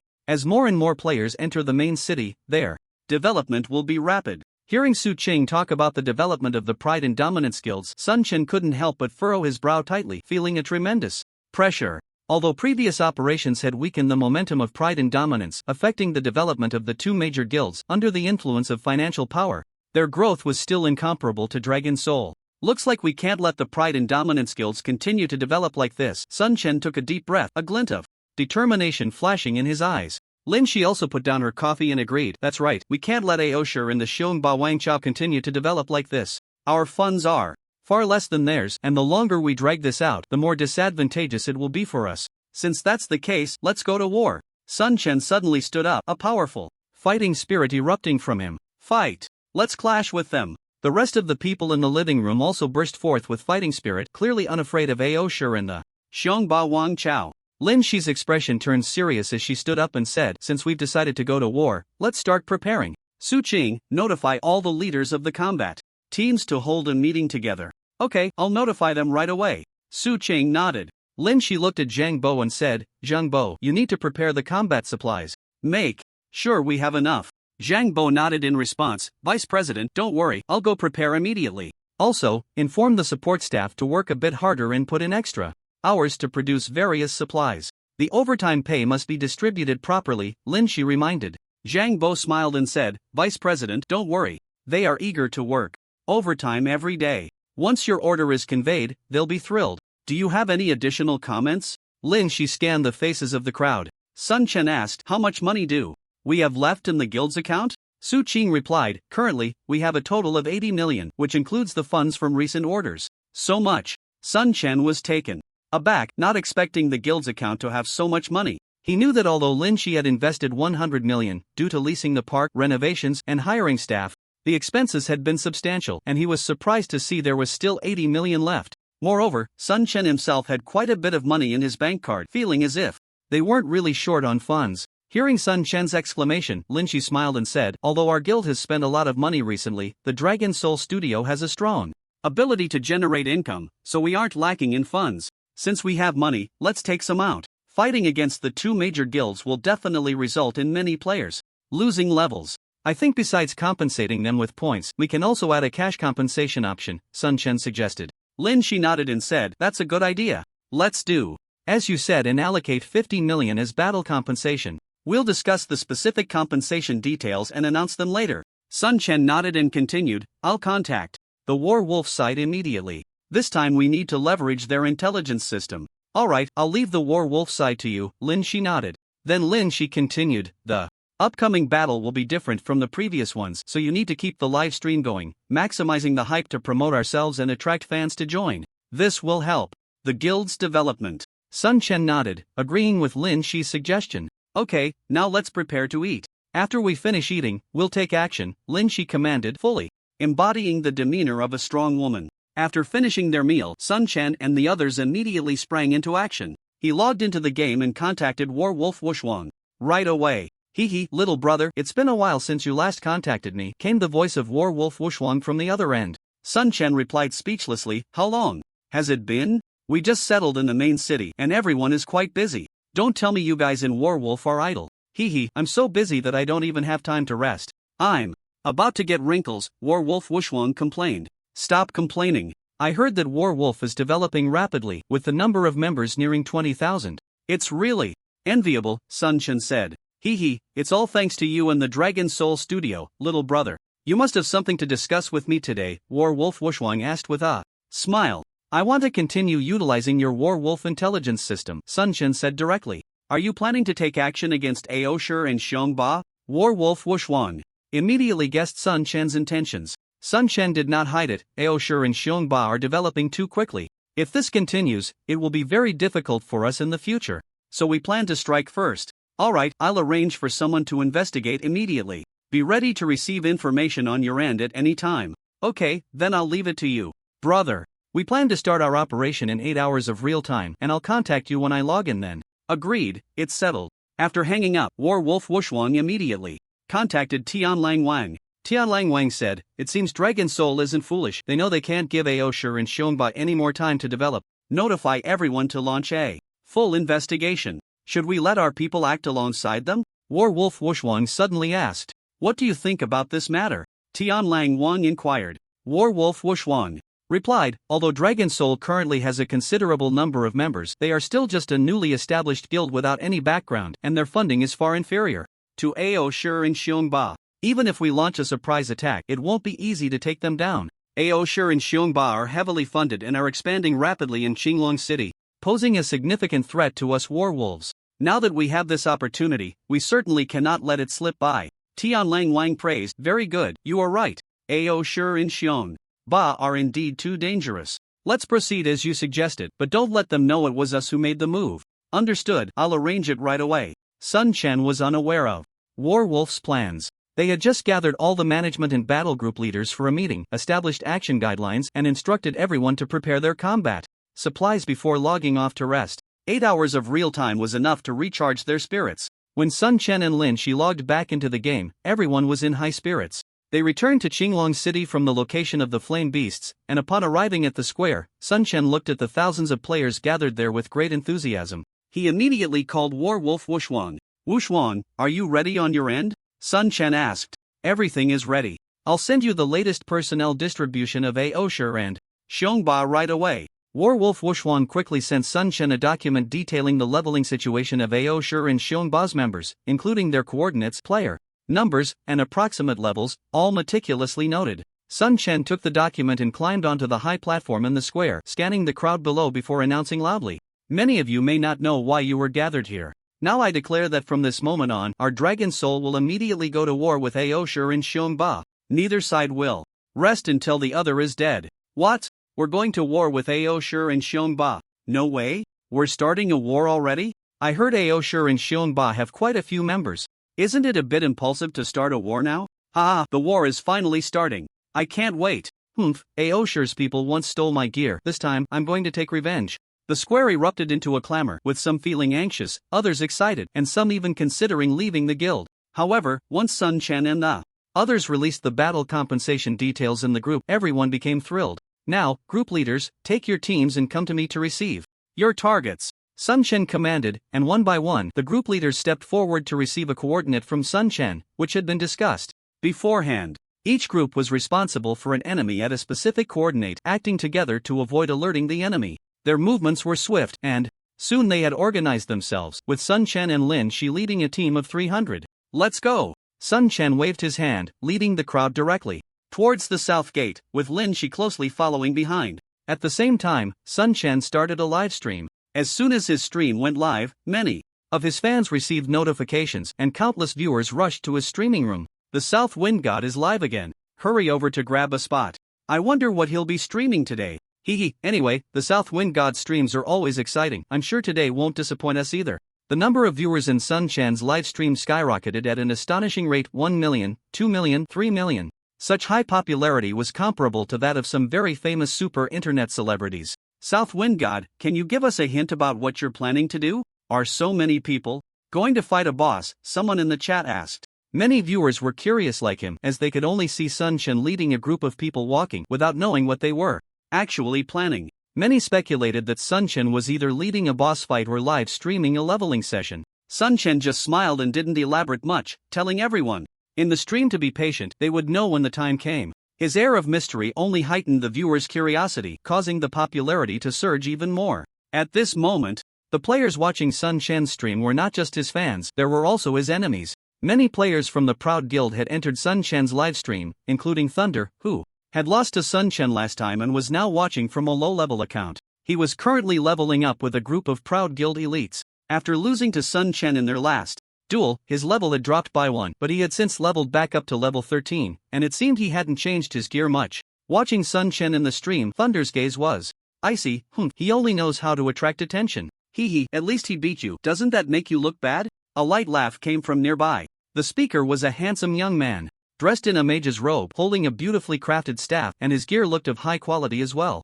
He only won last time because he got lucky and had the advantage of equipment. He's just an average player. Without that equipment advantage, he's nothing. Besides, last time I was too careless. If it weren't for the guild leader ordering me not to intervene, he would have died at my hands countless times. Thunder looked quite unconvinced. A loss is a loss. Don't make excuses for yourself. A player ranked 46th on the leaderboard. Losing to a newbie player, you really are unfortunate. But don't worry, I'll take care of that guy. You just deal with the Dragon Soul's minions next time. The man named Extreme Fire Mage said confidently, and Thunder, upon hearing this, didn't get angry or argue, as this man was stronger than him and ranked higher on the leaderboard. As one of the top 10 guilds, the Proud Guild had ample funds and naturally had some skilled players. Thunder had leveled up quickly and arrived at the main city first. The player named Extreme Fire Mage was slightly delayed due to completing quests, but he was the top player in the Proud Guild, ranked 9th on the leaderboard, a true top-tier professional player, and Thunder didn't dare to act arrogantly in front of him. It's a pity the guild leader has ordered us not to engage with Dragon Soul for now, otherwise, I'd really like to test that kid's strength. Extreme Fire Mage murmured. Hey, Captain, it looks like Nan Feng and his people are coming this way, one of the players watching the livestream suddenly said. Jishan Huofa was slightly taken aback, then said in surprise, aren't the players from Longhun developing over at the East Gate? What are they doing here? And with 300 players, are they planning to fight a boss? That can't be possible, right? We haven't even found the boss. How could he know where it is? Yeah, when it comes to familiarity with the South Gate, Longhun definitely can't compare to us, another player chimed in. So why is he bringing Longhun players to the South Gate? Is it for a quest? Jishan Huofa pondered. Thunder thought for a moment and said, maybe the Longhun people found a good quest at the South Gate. Forget about them, we should focus on our own development and uproot them later. Don't mind them, keep leveling up. Jishin Huofa didn't take Sun Chen and his group seriously. He would never think that Sun Chen would dare to bring people over to fight them, as they had a large number of players at this leveling spot, over 1,000, while Sun Chen's side had only about 300. Coming over to cause trouble was no different from seeking death. After shutting down the live stream, Jishin Huofa continued to grind monsters. This area was filled with walking skeletons, and the number was substantial. The AOC guild had taken over this excellent leveling spot, and nearby were AOC players. No one dared to step in. Sun Chen led his players quickly toward this leveling spot, and soon they arrived at the edge of a black plain. Standing there, they could already see countless skeletons wandering in the plain, with many AOC players grinding skeletons for experience. Hey, it looks like Nanfeng and the others have arrived at AOC's territory. That's right, this is AOC's largest leveling spot in Qinglong City. What is Nanfeng doing here? Could it be that he wants to enter and fight a boss? Then the AOC people will definitely cause trouble. Maybe Nanfeng is planning to take action against the AOC guild? Are you kidding? How many people does Nanfeng have? AOC has quite a few players at this leveling spot. If they really want to fight, it won't be that easy. The live stream was buzzing with discussions, and many people didn't believe that Sun Chen brought over 300 players to fight the AOC guild. As they saw Nanfeng leading a group to the edge of the plain, a group of AOC players approached them. Nanfeng, this is our AOC territory, leave quickly, or don't blame us for taking action. The leader of this small team had an arrogant expression, despite facing hundreds of people. He didn't think Nanfeng would dare to act against AOC here. However, the next moment he was dumbfounded as he saw Sun Chen wave his hand, shout loudly, and then charge forward. His long sword aimed directly at the opposing player. Nanfeng, what do you want to do? The opposing team's swordsman changed color in shock and hurriedly cast a block to defend against Sun Chen's first attack. However, the next moment, a storm of blades swept out, engulfing him and the AOC players behind him. Damage numbers popped up above these players' heads, and their health rapidly plummeted. Almost simultaneously, Lin Shi's attack also descended from the sky, a group attack that struck down, and the 10 AOC players on the opposite side didn't even have time to use potions. With Sun Chen's cooperation, they quickly fell to the ground. At this moment, the 300 Longhun players following Sun Chen finally arrived. On the battlefield, President is mighty. President is awesome. Vice President is equally impressive. The accompanying Longhun players cheered loudly. The stronger Sun Chen's power, the happier they were, while the viewers in the livestream were already dumbfounded. What's going on? They're going straight into battle. Is Nanfeng going to confront the AOC guild head-on? I can't believe it. I feel like something big is about to happen. Could it really be an all-out war? The live chat was flooded with messages, as numerous players left comments asking questions. Sun Chen glanced at the chat and replied, starting today, I, on behalf of Dragon Soul, declare an all-out war against AOC. Welcome everyone to join Dragon Soul and fight alongside me to the end. Wow, it's really happening. Southwind is not afraid at all. Impressive, such bravery. I like it. I've decided to join Dragon Soul. I want to join Dragon Soul too. Taking down AOC is everyone's responsibility. I choose to join Dragon Soul. Sun Chen didn't waste much time and led his team straight into the plains, while all the equipment dropped by AOC's players had already gone into his backpack. The auto pickup skill is really great. I don't even have to lift a finger, and the equipment goes straight into my bag. He had just killed 10 players and collected 8 pieces of equipment. Although their attributes weren't great, they still held some value. In the Legion's warehouse, leading the players into the plains, he saw AOC's players and immediately engaged. In an instant, the entire plain became lively. Oh no, Dragon Souls players are coming. Damn, they really dare to attack. What the hell, that bastard Southwind, no honor at all, daring to ambush us. What do we do now? The president isn't online. Sun Chen caught AOC's players off guard, and in a short time, many of AOC's players leveling up on the plains had already died. After a while, AOC's players finally gathered around Extreme Fire Mage and Thunder. On the now empty ground littered with skeletons, Extreme Fire Mage and Thunder stood at the front of their team, with a large group of AOC players gathering behind them, numbering in the hundreds. Although they had gathered their players, Extreme Fire Mage and Thunder looked very grim, as over 300 players leveling up here had just died in less than 10 minutes, resulting in significant losses. It's important to note that dying once now means losing a level of experience, and regaining it would take a lot of time. Damn Southwind, how dare he ambush us? Thunder clenched his fists, his face filled with anger. Now is not the time to talk about this, prepare for battle, Extreme Fire Mage said, his expression equally grim, realizing their previous estimates were clearly wrong. Since Southwind dares to suddenly attack us, he must have a plan. Be careful and notify everyone. Extreme Fire Mage felt a sense of foreboding. He quickly began contacting the management of AOC in the game. Soon, news came back that several other leveling spots had also been attacked, and some managers were offline and couldn't be reached. Even Wei Xian was not online. I've already notified the president, he will be online soon. For now, hold off South Wind. Thunder took a deep breath and looked ahead. He saw Sun Chen leading Dragon Souls players charging towards them, and in an instant, the two forces were only 200 meters apart. South Wind, you're looking for death. Thunder shouted. Whether I'm looking for death or not, you'll find out if you try. Last time you won was just luck.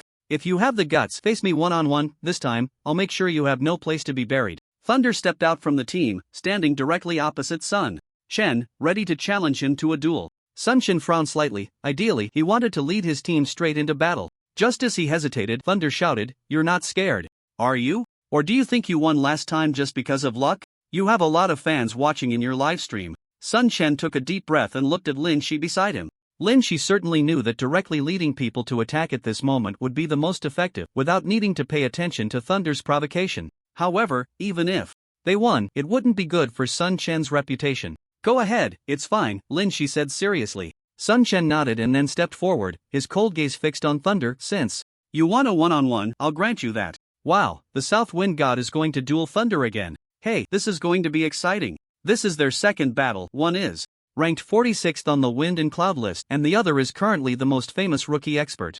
I wonder who will win this time. I can't wait. Does it even need to be said? Of course, the South Wind God will win. Exactly, since the South Wind God won the first time, he can win the second time too. I also support the South Wind God, he will definitely win. Countless supporters of Sun Chen flooded the screen with messages and gifts, making the live broadcast room lively. Of course, there were also many viewers who were not optimistic about Sun Chen. Although the South Wind God won last time, don't forget that he was being suppressed the whole time and only won by luck in the end. I think he's in trouble this time. Right, the South Wind's last win was purely by chance. This time he will undoubtedly lose. Since Thunder dares to challenge, he must have confidence in winning. This time, I'm betting on Thunder.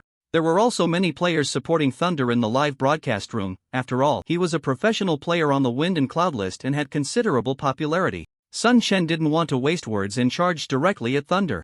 Seeing Sun Chen rushing towards him, Thunder's lips curled slightly. Although Sun Chen won last time, Thunder was very unwilling. He had been studying Sun Chen's battle videos for the past 2 days, which filled him with confidence about defeating Sun Chen. Just a rookie. Today, I'll let you see the difference between a rookie and a professional player. As he spoke, Thunder charged out as well. During his charge, Thunder activated his ultimate ability, surrounded by a storm of thunder, his speed suddenly skyrocketing. Sun Chen saw this and also activated his ultimate, Bloodthirsty Frenzy, without hesitation, followed by entering battle stance, his momentum instantly reaching its peak. Thunder rushed to Sun Chen in an instant, his right-hand sword descending from the sky like lightning. Sun Chen's pupils constricted. He knew he couldn't dodge the sword, so he directly activated his block and then dodged to the right while unleashing a fury slash. A large miss appeared above Sun Chen's head, while an astonishing damage number appeared above Thunder's head. -810. Thunder's health was instantly halved, shocking all the viewers in the live broadcast room. Thunder himself was stunned. This was different from what he had imagined. With one successful strike, Sun Chen continued to attack without hesitation, using Sword Wheel to instantly pull Thunder into it, causing Thunder's health to drop significantly again. However, Thunder's reaction speed was not slow. He quickly cast a block to defend against Sun Chen's Blade Storm while hastily drinking a potion to recover some health. But suddenly, another Blade Storm came rushing towards him, arriving in an instant. Thunder's expression changed drastically, and he quickly used a life-saving skill, his body suddenly phasing out, completely avoiding Sun Chen's Blade Storm. Just as his body returned from the phasing state, Sun Chen's sword light was already in front of him again. The double slash landed on Thunder, causing his health to drop again, reaching a critical point. Thunder was greatly alarmed and quickly retreated, wanting to create distance from Sun Chen to recover his health, while simultaneously unleashing a lifesteal wave. Sun Chen's gaze flickered, but he was not deterred by Thunder's lifesteal wave. Instead, he charged forward against it. Although his health was reduced a bit by Thunder, allowing Thunder to recover some health, he still had very little health left. At this moment, Sun Chen had already arrived in front of him. Thunder saw Sun Chen's raised hand and guessed that he intended to use the crescent slash, so he quickly dodged to the right. According to his calculations, he should be able to evade Sun Chen's attack this time. Unfortunately, Sun Chen had also anticipated his prediction and followed suit, dodging alongside him, while the attack continued unabated, the long sword striking directly at Thunder. Thunder's pupils constricted, disbelief etched on his face as he exclaimed, "How could you possibly move while casting?" Sun Chen scoffed, "It's just moving while casting. What's so impressive about that?" Thunder lay down again, this time with a look of unwillingness. This battle was shorter than their previous duel, but it was even more thrilling. Unlike the last duel, this time Sun Shen had suppressed thunder from start to finish, giving an overwhelming feeling, and for a moment, the entire live stream room fell silent. No way? So fast? Are you kidding? Thunder is done just like that? That's way too fragile. Could this be a fake? How did he get taken down in just a few moves? Many viewers in the livestream were still struggling to accept this reality, while on the Dragon Soul side, after a brief silence, a deafening cheer suddenly erupted. Wow! President is mighty, we won. Awesome, President is mighty. Haha, let's see who dares to say the President beat Thunder by luck. Now let's see who still dares to stand up and talk nonsense. The players from the Overlord Guild, on the other hand, wore gloomy expressions, especially the Extreme Fire Mage, who, realizing the situation, secretly regretted not stepping in to help Thunder earlier. He snorted coldly, suddenly blinking to close the distance with Sun Shen, raising his right hand with the magic staff, pointing at Sun Shen, a fire dragon charging directly towards him. Despicable. What the hell? Isn't that Extreme Fire Mage? Looks like there's going to be a good show. Now, that guy is even stronger than Thunder. Nanfeng is definitely going to lose this time. Some recognized the Extreme Fire Mage and knew his reputation, so they unanimously looked down on Sun Shen. Just then, a figure flashed beside Sun Shen, Lin Shi. Appearing next to him with a blink, her right hand also raising a magic staff, a fire dragon bursting forth as well. The two fire dragons collided in mid-air, a dazzling burst of flames erupting. Boom! Sparks flew, and a strong wind surged, creating a spectacular scene. Wow, who is this? She can actually use a skill to block the Extreme Fire Mage's attack. That's not something just anyone can do. To use magic to counter magic, one must master the timing, precision, and have high operational skills. The power of the magic must not be weak either. Who exactly is she? Crimson Eye? First time seeing her, but the name sounds a bit familiar. The Vice President of Dragon Soul. I've never seen her before, and she's a mage too. She looks quite impressive. I also feel like the name rings a bell, as if I've seen her somewhere. Lin Shi calmly looked at the Extreme Fire Mage across from her and said lightly, as a fellow mage, I will be your opponent. The Extreme Fire Mage scoffed, you think you can be my opponent just because of that? Who gave you the courage? The Extreme Fire Mage was an arrogant person. There were very few players in the entire professional gaming community that he regarded highly, and for someone to just jump out and want to be his opponent felt like an insult to him, even though Lin Shi's earlier attack had surprised him a bit. Lin Shi didn't waste any words with the Extreme Fire Mage and directly launched her attack. The flame amplification skill activated, enveloping Lin Shi in flames, making her look like a queen of fire. Raising her right hand with the magic staff, a beam of fire shot out, turning the area around the Extreme Fire Mage into a fiery swamp. Oh, what a beautiful staff. That can't be the Demon Blood Staff from the leaderboard, right? That's right, it's the Demon Blood-sucking staff. No wonder I found the name Crimson Eye somewhat familiar. It turns out to be the owner of the Demon Blood-sucking staff. At this moment, the Extreme Fire Mage across from him also noticed the staff in Lin Shi's hand, and suddenly his expression changed as he exclaimed, so it's you. The staff in your hand is the Demon Blood-sucking staff, right? After Lin Shi equipped the Demon Blood-sucking staff, it had already made it onto the leaderboard, ranking second. This caused quite a stir, but everyone only knew that the owner of the Demon Blood-sucking staff was a fire mage named Crimson Eye, and very few had actually seen her. Lin Shi had been leveling up with Sun Shen recently and had not appeared in front of the public, so this was her first time. Cut the nonsense, make your move, Lin Shi said, still looking calm.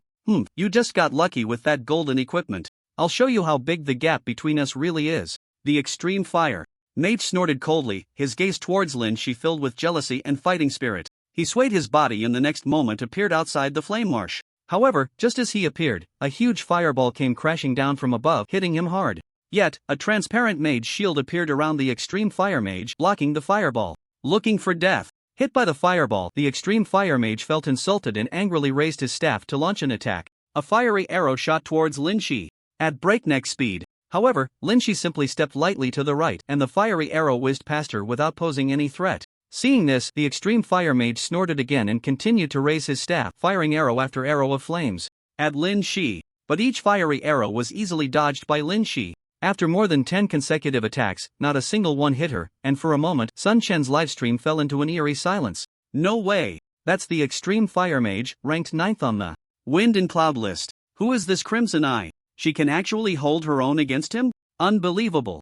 I didn't expect the Dragon Soul Guild to have such a master who can match the Extreme Fire Mage. That's amazing. Yeah, I really didn't see that coming. But thinking about it, the staff she holds is the second-ranked Demon Bloodsucking staff, so it's clear she's not simple. Exactly, that's the second-ranked equipment, one of only 2 golden items in the entire server. It seems she's taking advantage of her equipment, otherwise how could she possibly be a match for the Extreme Fire Mage? Maybe the Extreme Fire Mage isn't using his full strength yet. Lin Shi's performance shocked all the viewers in the livestream, but most felt that she was merely taking advantage of her equipment, speculating that perhaps the Extreme Fire Mage wasn't using his full power. Only Sun Chen understood that Lin Shi was genuinely strong. With her current skills, even at full strength, the Extreme Fire Mage wouldn't be her match. At this moment, the Extreme Fire Mage's expression became much more serious. This female player named Crimson Eye exceeded his expectations. I didn't expect Dragon Soul to have a master like you, but this is where it ends. After saying that, the Extreme Fire Mage suddenly activated a state and charged forward, continuing to unleash fire magic.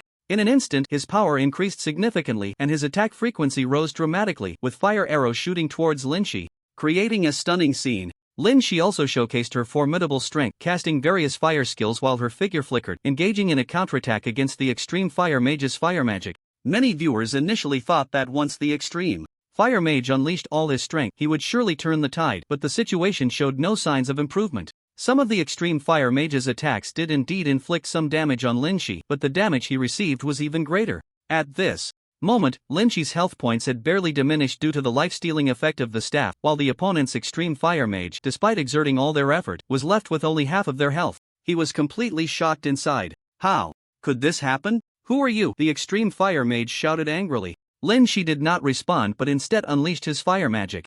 With all his might, effortlessly casting various fire spells that shot towards the Extreme Fire Mage. Naturally, the Extreme Fire Mage would not sit idly by. They engaged Lin Shi in a fierce counterattack. Despite their powerful abilities and fierce maneuvers, they were still at a complete disadvantage. The Mage Shield had reappeared and then vanished, the Blink skill had been used, and all potions had been consumed. Finally, as a fire dragon emerged and devoured the Extreme Fire Mage, their health points dropped to 0 and they died right before everyone's eyes. The players from the oppressive guild who had looked down on others were all stunned by this scene, as if they had seen a ghost. Thunder had lost. The Extreme Fire Mage had also lost. 2 strong contenders from the leaderboard had perished at the hands of Dragon Soul, and now they had lost their leader. Even though they had the numerical advantage at this moment, it was of little use. Their morale was too low.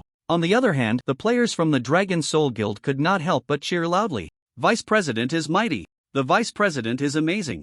Sun Chen clenched his fists, his face filled with excitement, while the viewers in the livestream went wild, flooding the chat with questions about Lin Shi's background. Sun Chen had no time to answer. He realized it was the best time to launch an attack, so he shouted, "Everyone, follow me, kill." Sun Chen took the lead and charged towards the players of the oppressive guild. Kill. Charge. Take them down. Rush with the president. Sun Chen was like a locomotive, leading the players of Dragon Soul into the ranks of the oppressive guild, continuously unleashing area attack skills like Sword Wheel, Blade Storm, and Bloodsucking Wave, pulling a large number of oppressive guild players into the fray. At the same time, Lin Shi's area kill skill also descended from the sky, engulfing a massive number of oppressive guild players. The guild battle commenced. Sun Chen's side had around 300 players, while the oppressive guild had over 700. However, as soon as they clashed, the oppressive guild fell into a complete disadvantage. At this moment, the oppressive guild had no leader, and their team was in chaos. Some players from the oppressive guild wanted to engage fully, some wanted to retreat to conserve strength, and others just wanted to fish in troubled waters to save themselves. Although they had a considerable number of players and their strength was not weak, their combat effectiveness could not be realized. On the Dragon Soul side, with Sun Chen and Lin Shi leading the charge, along with various scroll enhancements and a surge in morale, their combat power erupted completely. Players from the oppressive guild fell one after another, their numbers rapidly decreasing. The players from the Dragon Soul Guild suffered almost no losses, working together exceptionally well, with the priests playing a significant role in the team. Sun Chen, as the spearhead of the team, directly plunged into the heart of the oppressive guild's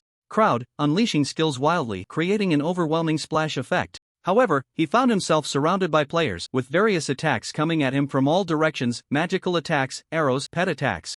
Almost every second, Sun Chen was hit by numerous attacks from all sides. His health points continuously decreased and then recovered. Despite being besieged by many players, Sun Chen's lifesteal effect was terrifying, and with his already proficient skills, he felt no significant pressure. He slaughtered his way through the oppressive players like a god of death, continuously reaping the lives of his enemies. Due to the sheer number of kills, the color of his name rapidly changed, starting as a light red and gradually turning into a deep crimson. Lin Shi, who was equally formidable, displayed an inhuman level of terrifying strength, unleashing various area of effect skills that brought disaster to the opposing players. Wrapped in flames, Lin Shi transformed into the Flame Queen, crushing everything in her path. Wow! So amazing! Queen of Red Eyes, I love you! Queen of Red Eyes is mighty! Queen of Red Eyes is incredible! Originally, Sun Chen's livestream was mostly filled with fans supporting him, but now many players supporting Lin Shi appeared.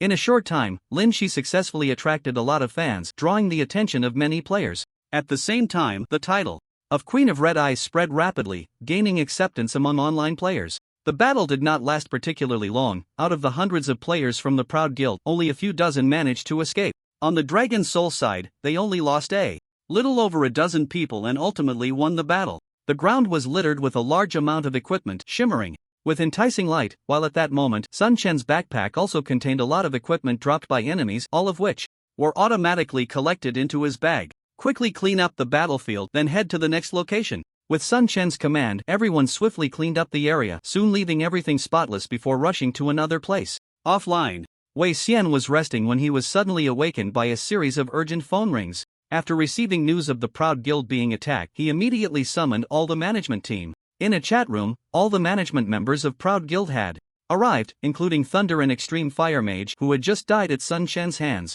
Speak up, what's the situation now? A silence fell over the room. No one dared to speak first, as everyone knew Wei Xian had a bad temper and didn't want to provoke him. What? Are you all mute? Can't even speak? Useless. A bunch of useless people. Chen Feng, you answer, what's the current situation of the guild? Chen Feng, the vice president of the Proud Guild, was one of Wei Xian's more trusted managers. Although his combat power wasn't particularly strong, his management skills were quite good. Reluctantly, Chen Feng spoke up. The specific situation isn't very clear yet, but according to the reports coming in, Dragon Soul was very well prepared. This time, our dozens of leveling teams were attacked almost simultaneously, suffering significant losses, with most players losing a level directly. In addition to the level loss, a lot of equipment has also dropped. Most of our online members are gathered in the city, while those outside are being hunted down. Bastard! That bastard Nanfeng actually dared to strike first against us. Does he really think we Proud Guild are pushovers? Wei Xian was furious. Chen Feng continued, besides attacking us, Dragon Soul also targeted the Xiongba members, but they received the news and made some preparations, so their losses were much smaller than ours. Wei Xian's face darkened. The attack from Dragon Soul had come too suddenly. He had originally planned to focus on developing the guild and then strike back at Dragon Soul once they were stronger. He never expected Dragon Soul to attack him first, resulting in heavy losses without any preparation. Almost all the online players in the guild had lost a level, and many players had dropped equipment. Most importantly, the morale of the guild was severely impacted, and many players would definitely quit the guild because of this, while those who originally wanted to join would also hesitate. What are your plans now? Wei Xian asked coldly. President, I believe we can't just sit back and wait. We must launch a counterattack. One of the managers quickly spoke up. How to counterattack? Just relying on our Proud Guild alone? Wei Xian asked coldly. President, of course, we can't rely solely on Proud Guild, but we can ally with Xiongba to launch a counterattack. With the strength of our two major guilds, we should have a good chance of winning. Wei Xian fell into deep thought. He had been at a disadvantage under Nanfeng's command, and this time the loss was even greater. If he didn't launch a counterattack, he would surely become a laughingstock again. Contact Xiongba Tianxia immediately. I need to speak with him and discuss how to deal with Long Hun. President, I'll arrange it right away. On Sun Chen's side, after dealing with the group of players using extreme fire magic, he and Lin Shi led their team to attack another nearby group, taking down another 200-member team, with almost no losses. However, when they went to attack the third leveling point, the players from AOC Guild had already evacuated. Looking at the empty leveling point, Sun Chen's side, we only took down 2 teams. AOC's reaction speed is quite impressive. Lin Shi, standing next to Sun Chen, said, taking down 2 teams is already very good. The other battle teams should have had similar success. Sun Chen nodded. This time AOC must have suffered significant losses. Next, their players will probably hide in the city, making it temporarily impossible to deal with them. It's time to take action against Xiongba. I hope we haven't drawn the attention of the Xiongba dynasty yet. First, let's contact the major battle teams and see how they fared. Sun Chen then pulled the leaders of the major teams into a chat group and quickly compiled the battle results. From the reports coming in, this time the results were fruitful. The players from AOC Guild Online, aside from those in the city, had mostly lost a level, and Long Hun had also gained a lot of equipment. After compiling the statistics, Sun Chen immediately requested the latest news from the Xiongba dynasty from Zhanlang Wushuang. Looking at the information he received, Sun Chen's expression turned serious. As expected, the Xiongba dynasty has already begun to take action. We must act quickly. The message from Zhang Lang indicated that some people in the Xiongba dynasty had received the news and their management was worried about being attacked, so they began organizing teams to gather a large number of players together. Do they think gathering all the players together will keep them safe? Let's wait until they gather them all and take them out in one go, Sun Chen snorted coldly. President, with our current strength, if the Xiongba dynasty really gathers all their online players, it might be quite difficult to take them down, frowned Luo Xiao, the leader of Team 3. Sun Chen nodded. It will be somewhat difficult, but this battle must be fought. While the Xiongba dynasty hasn't fully reacted yet, we must deal them a heavy blow. Sun Chen knew that after today's actions, both AOC and the Xiongba dynasty would definitely be on high alert and would send people to monitor their guild. At that point, it wouldn't be so easy to deal with both guilds. Although the Xiongba dynasty had begun to act, the incident was sudden and many of their players were not online, leaving them with only about 60 to 70% of their strength. Meanwhile, the Long Hun players had just fought against AOC but had not suffered significant losses, giving them confidence in taking down the Xiongba dynasty. As long as they could make the online players of the Xiongba dynasty lose levels and equipment, weakening their strength significantly, the subsequent matters would be much easier to handle. Time is of the essence. Gather the personnel immediately and assemble at the west gate for a unified action. With Sun Chen's command, everyone surged towards the west gate of Qinglong City, and in an instant, the entire Qinglong City was in an uproar. The forums were already in chaos. Sun Chen's trending effect took immediate effect, and in a short time, the topic of Long Hun dominated several trending searches. Explosive. Long Hun declares full-scale war on AOC. God Nanfeng leads Long Hun into a guild battle. The first battle of guilds in Qinglong City. Long Hun reveals super player, wielding the heaven-defying demon blood-sucking staff. Crimson Eye Queen shakes the world. Crimson Eye Queen versus Extreme Fire Magic. Both being Fire Mage classes, Crimson Eye Queen wins decisively. Storm brews in Qinglong City, watching the clouds rise.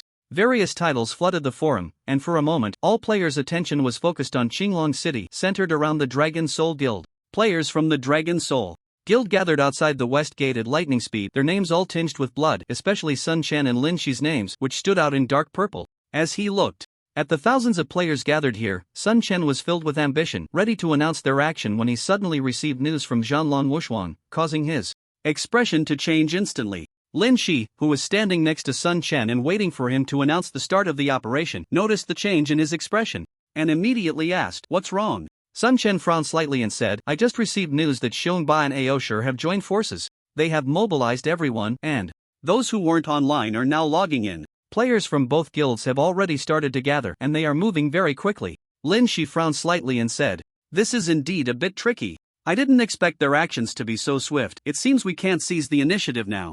Not only that, but some smaller guilds have also joined their alliance," Sun Chen added with a frown. Upon hearing this, Lin Shi's expression became more serious. Qinglong City is not just home to Zhanlong, Aoshi, Xiongba, and a few other major guilds. There are also many smaller guilds. Some of these smaller guilds are quite strong, with dozens having thousands of members. "It seems Wei Xian has spent a lot of money," Sun Chen said with a grave expression. If it were just the remaining players from Aoshi and Xiongba joining forces, Sun Chen wouldn't be particularly worried, but with the addition of those smaller guilds, the situation would be different. Although the smaller guilds are slightly weaker when all their numbers are combined, they certainly add up. This time, Wei Xian is determined to deal with Dragon Soul, so he has invested heavily. According to the news from Zhanlong Wushuang, dozens of smaller guilds have already been recruited by Aoshi. The combined numbers of these dozens of guilds are nearly 10,000, and when added to the online players from Aoshi and Xiongba, their numbers far exceed those of Dragon Soul. Lin Shi's expression also became very serious. She understood the current situation well. The biggest advantage of Aoshi and Xiongba is that they have money and can throw money at problems. "What should we do now? Should we continue with the operation?" Lin Shi asked. Sun Chen pondered for a moment, a glint of determination flashing in his eyes, and said, "Perhaps the situation isn't as dire as we think. The biggest threat from the rise of Aoshi and Xiongba is Zhanlong, and Zhanlong doesn't want to see too many guilds in Qinglong City." Lin Shi understood immediately, saying, "You mean to ally with Zhanlong?" Sun Chen nodded.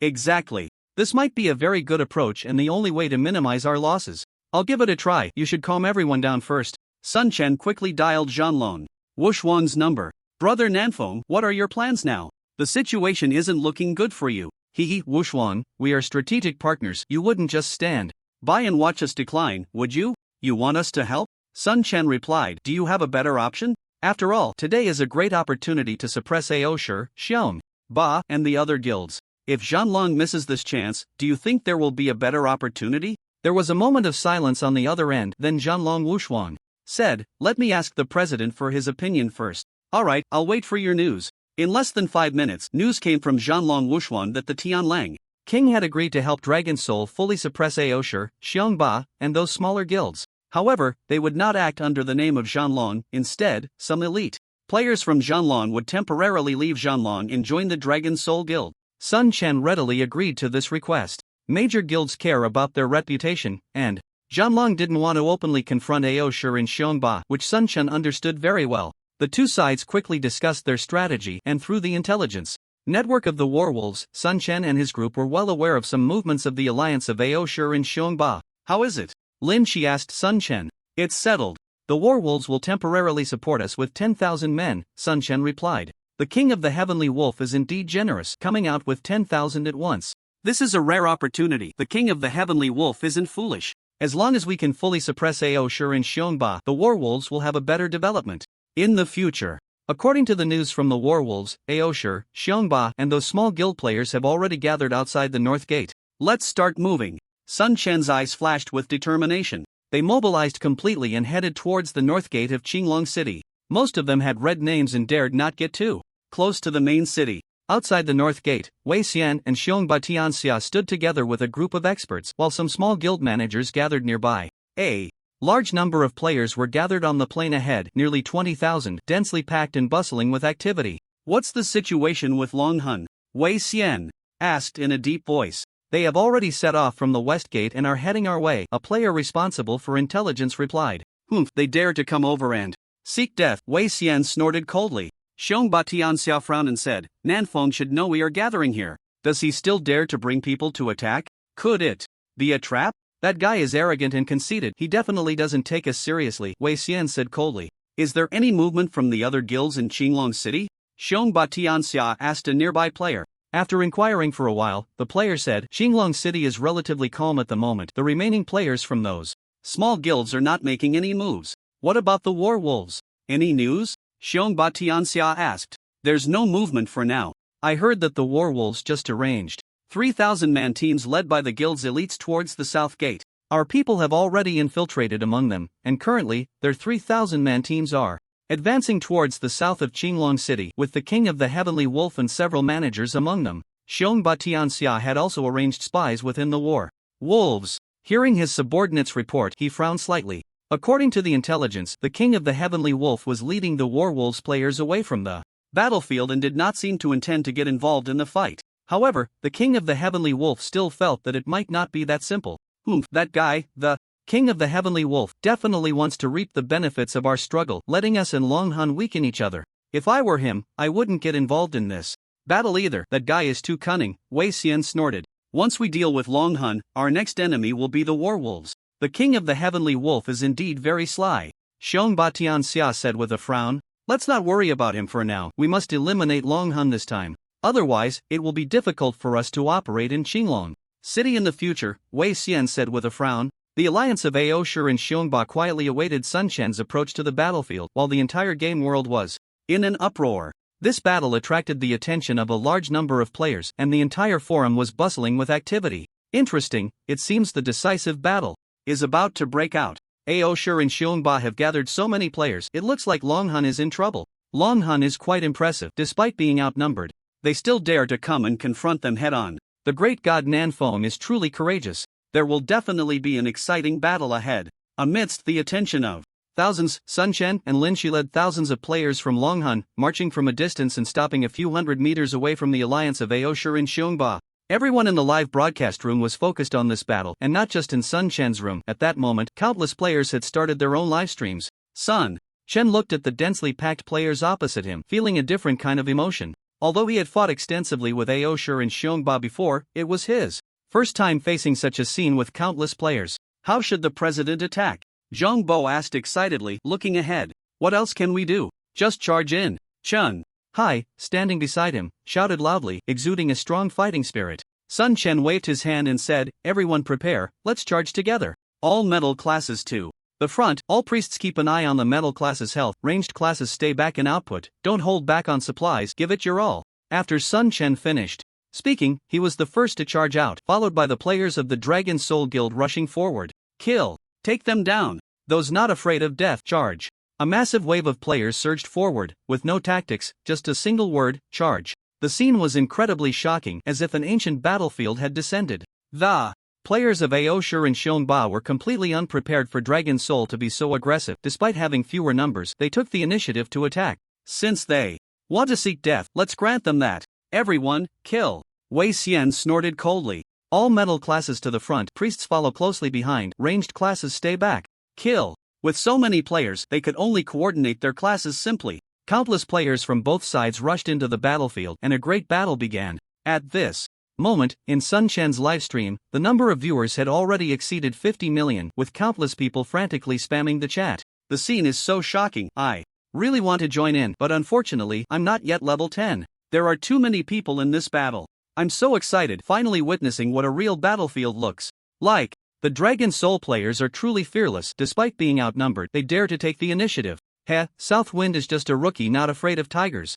Daring to go against Aoshur and Shonba with so many people, what's the difference from seeking death? Dragon Soul is definitely going to lose this time. Sun Chen was moving very quickly, charging at the front of the team, and directly in front of him was another swordsman rushing towards him. Upon seeing the swordsman's name, Sun Chen's expression became serious. Shonba Yijian was one of the top experts of the Shonba Wang Chao, a swordsman with very sharp skills, ranked 25th on the leaderboard. Although he wasn't as famous as Sun Chen, he had a large fan base and many battle videos on the forum. As one of the top 10 guilds, Shonba Wang Chao naturally had many experts, and Shonba Yijian was just one of them. Shonba Yijian's gaze locked directly onto Sun Chen, his eyes bursting with intense killing intent. As a fellow swordsman, he viewed Sun Chen is just a lucky rookie who somehow managed to gain such high popularity online, which made him very jealous. He had been active on the forum, constantly posting his battle videos, hoping to accumulate popularity. Unfortunately, no matter how hard he tried, his popularity was far less than that of Sun Chen, a rookie.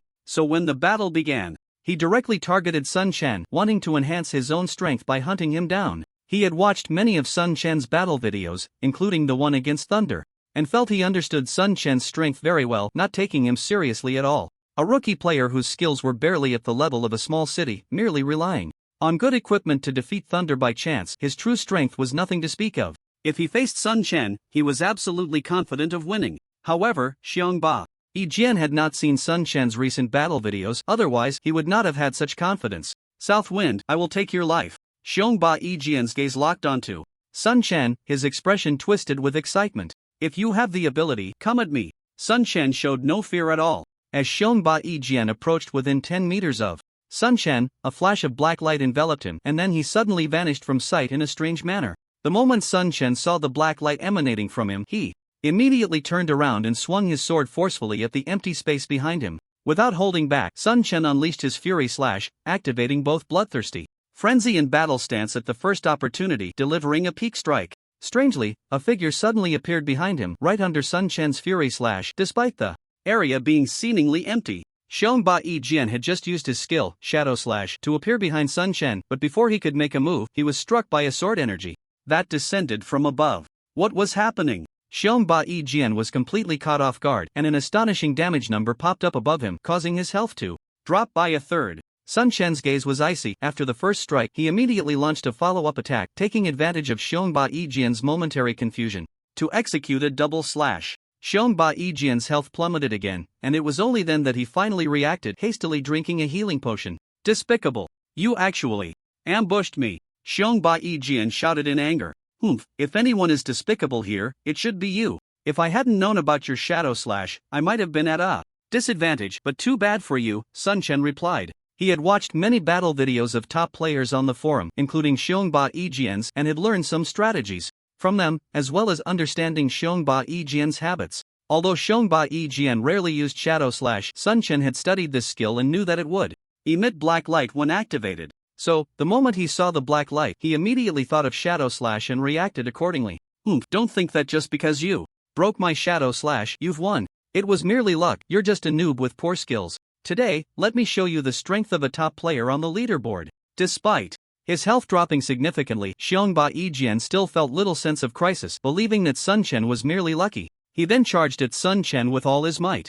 As a top player on the leaderboard, Xiongba Yijian was very strong and had excellent skills. If it had been the previous Sun Chen, defeating him would have been quite difficult, but now, with the upper hand and improved skills, it was much easier to handle. Xiongba Yijian's health continued to dwindle, and despite using various skills, he still couldn't gain any advantage over Sun Chen. In contrast, Sun Chen's health remained relatively unchanged, maintaining an absolute upper hand. How could this be? Xiongba Yijian stared wide-eyed at Sun Chen, unwilling to accept such a result. The battle is over. Sun Chen unleashed a blood-sucking wave, instantly engulfing Xiongba Yijian and clearing his health to zero. The battle between Sun Chen and Xiongba Yijian lasted no more than 2 minutes, and the viewers in the livestream watched the entire fight, with those supporting Sun Chen cheering loudly. Looking at the gradually disappearing corpse, Sun Chen felt no great excitement inside. Xiongba Yijian was indeed strong, but his defeat was mainly due to 2 reasons. One was that Sun Chen had anticipated the Shadow Slash and seized the initiative, and the other was the absolute equipment superiority. Sun Chen's full set of bronze-level blood-sucking accessories and golden-level bloodthirsty sword provided him with overwhelming attributes, and there was still a significant gap in skill. President is mighty. President is amazing. Sun Chen's victory over a top player boosted the morale of his side, while the morale of the opposing side took a severe hit, leading to a chaotic battle between both sides. As soon as they made contact, the players from AOC and Xiangba suffered heavy losses, with numbers continuously falling. On Sun Chen's side, they had various combat supplies backing them up, and their levels provided some advantage, along with higher morale. However, the opposing side had too many players, and if this continued, the Zhanhuan side would definitely not hold out for long. Additionally, most of the players on the Zhanhuan side were red-named, meaning that upon death they would lose more experience and have a higher chance of dropping equipment. At this moment, Sun Chen was rampaging through the crowd, unleashing various skills. The enemies in front of him were no match for him at all. Lin Shi was also showcasing her terrifying power, casting various area of effect fire skills that completely crushed everything around her, with enemy players falling one by one at her hands, including 2 renowned experts. Aside from Sun Chen and Lin Shi, there were other experts on the Longhun side. Players like Li Xiaolong, Zhong Bo, and Luo Xiao, whom Sun Chen had initially trained, were not weak either, and with good equipment. Their combat power was formidable. However, in a group battle, their numbers were still far from enough. At the beginning, the Longhun side had an overwhelming momentum, appearing to crush everything in their path.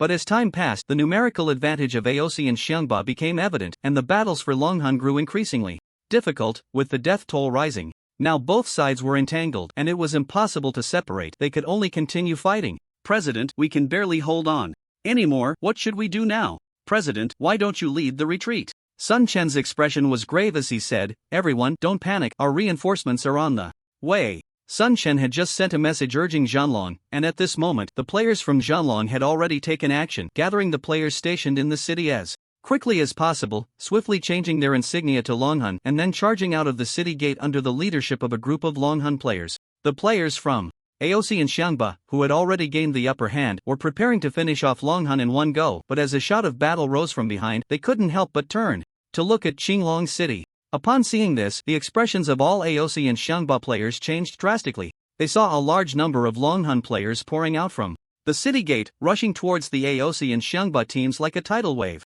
The leading players were all metal classes, while the team they charged into consisted of AOC and Xiangba's ranged, fragile classes. In just one charge, the players from AOC and Xiangba suffered heavy losses, and as time passed, their losses continued to mount. What's going on? Where did all these Longhun players come from? Wei Xian's face turned extremely ugly upon seeing the large number of Longhun Guild players pouring out from the city. Xiangba Tianxia's expression also changed dramatically as he shouted, "Bastard, how can there be so many Longhun Guild players? What the hell is going on? Damn it, we clearly had the advantage. How could this happen? What should the president do now? Not good, our team has been scattered. Quick, regroup.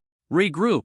The coalition of AOC and Xiangba was thrown into chaos by this group of Zhanlong players, with a large number of ranged and fragile classes being killed and their numbers rapidly dwindling. Meanwhile, the Longhun side saw reinforcements arriving, and their morale surged. "Brothers, our reinforcements have arrived, let's kill them. Wipe out the AOC and Xiangba players. Counterattack, full counterattack." The battle became even more intense, with Longhun players fighting back with all their might, and the pressure on the coalition of AOC and Xiangba increased significantly. Although they had an absolute numerical advantage, the metal classes were at the front, and without ranged classes providing output from behind, they quickly fell into a disadvantage. When the players from the war wolves joined the battle, the outcome of this great war was already sealed. The coalition of Aosi in the Xiongba dynasty was gradually being eroded, caught in a pincer attack. Many players from the coalition wanted to escape, but the city gates were blocked, and fleeing in other directions was also difficult. The battle lasted for over an hour, and now the coalition of Aosi in the Xiongba dynasty had dwindled to less than 1,000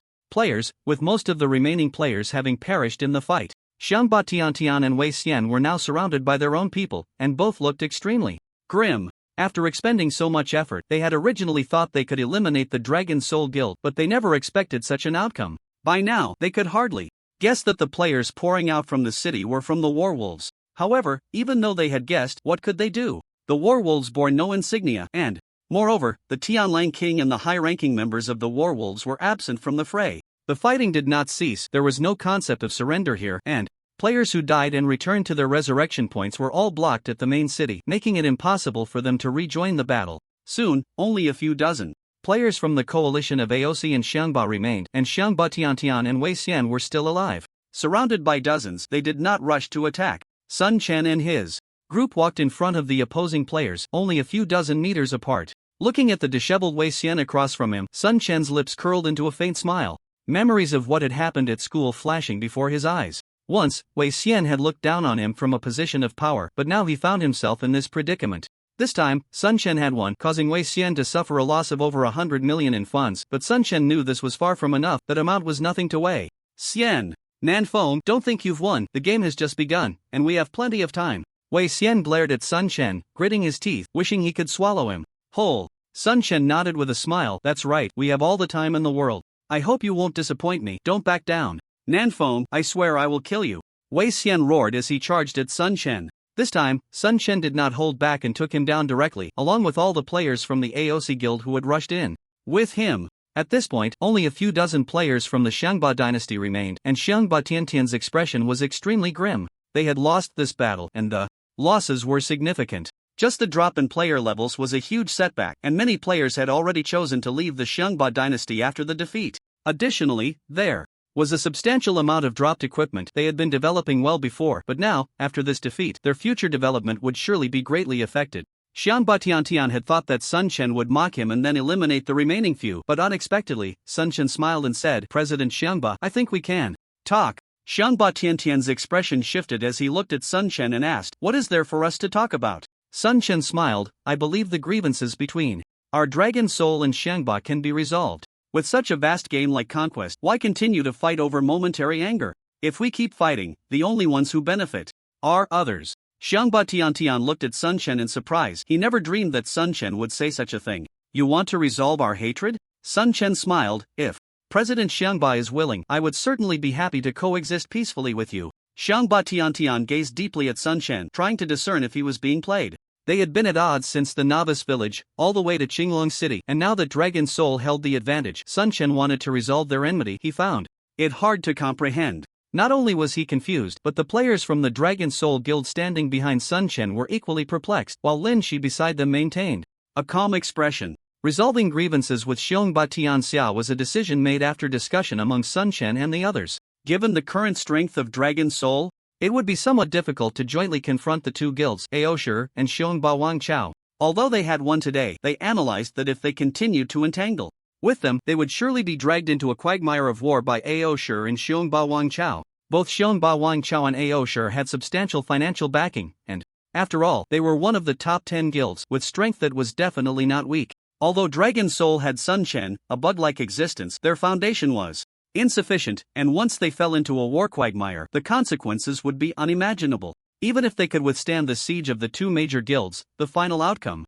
would merely be watching other guilds grow stronger. Therefore, after discussing with Lin Shi and the others, Sun Chen felt that if there was an opportunity to resolve grievances with Xiongba Wangchao, as for Aoshi, that was Sun Chen's mortal enemy, and there was no possibility of resolving grievances between them. Now was the perfect time to resolve the enmity with Xiongba. Xiongba Tianxia looked at Sun Chen, still somewhat unable to believe that Sun Chen actually wanted to resolve grievances with him. He frowned and said, Nanfeng, what exactly are you planning? Sun Chen spread his hands and explained somewhat helplessly, it's simple. Our Dragon Soul Guild is small, and its somewhat difficult to confront both you, Xiongba Tianxia and Aosher at the same time. So I want to resolve grievances with President Xiongba, allowing both sides to coexist peacefully, and in the future, we can focus on fighting Aosher. Then why don't you choose to reconcile with Aosher? Xiongba Tianxia asked. Sun Chen smiled and said, there are naturally our own reasons for that. President Xiongba only needs to know that we are willing to reconcile with Xiongba Wangchao. Currently, all major guilds are settling in the main city, which is a golden period for development. If we continue to engage in prolonged battles, it will only set us back compared to other guilds, which is not good for either side. Once we reconcile, President Xiongba can focus on developing the Xiongba Guild, and our Dragon Soul Studio will no longer refuse President Xiongba's orders. Upon hearing this, Xiongba Tianxia's expression shifted, and he was already swayed by Sun Chen's words. Seeing that Xiongba was somewhat tempted, Sun Chen continued, however, I do have one request, which is for the Xiongba Guild to withdraw from Qinglong City. Xiongba Wangchao raised an eyebrow. You think it's possible for us to withdraw from Qinglong City? Sun Chen continued to smile. I believe President Xiongba has already seen through today's battle that the situation in Qinglong City is very unfavorable for Xiongba Wangchao. Continuing to develop here has no benefits. Xiongba Tianxia's expression darkened. The reason they lost today was entirely due to the addition of Zhan Lang, who had clearly allied with Dragon Soul. If they continue to develop in Qinglong City, they would definitely be greatly affected. Taking advantage of the fact that the game had not been open for long, relocating was also a good choice. Let me discuss it with my brothers. President Xiongba, please. Sun Chen and the others patiently waited for half an hour, and finally, Xiongba's internal group reached a consensus. They were willing to reconcile with Dragon Soul and also willing to withdraw from Qinglong City. Upon hearing this, Sun Chen secretly breathed a sigh of relief. After letting Xiongba Tianxia and his group go, Sun Chen gathered everyone and began hunting monsters to gain notoriety. His livestream had long been turned off, but after this battle, Sun Chen's fan count had increased significantly, and Dragon Soul's reputation was thoroughly established. Brother Nanfeng, congratulations. This time, your Dragon Soul Guild has really gained face. Zhan Lang Wushuang sent a message. Immediately, the members of the Zhan Lang Guild were naturally very clear about the entire battle process. This is all thanks to the support of the brothers from Zhan Lang. Sun Chen smiled. After all, we are allies. We didn't really help much, Zhan Lang Wushuang humbly replied.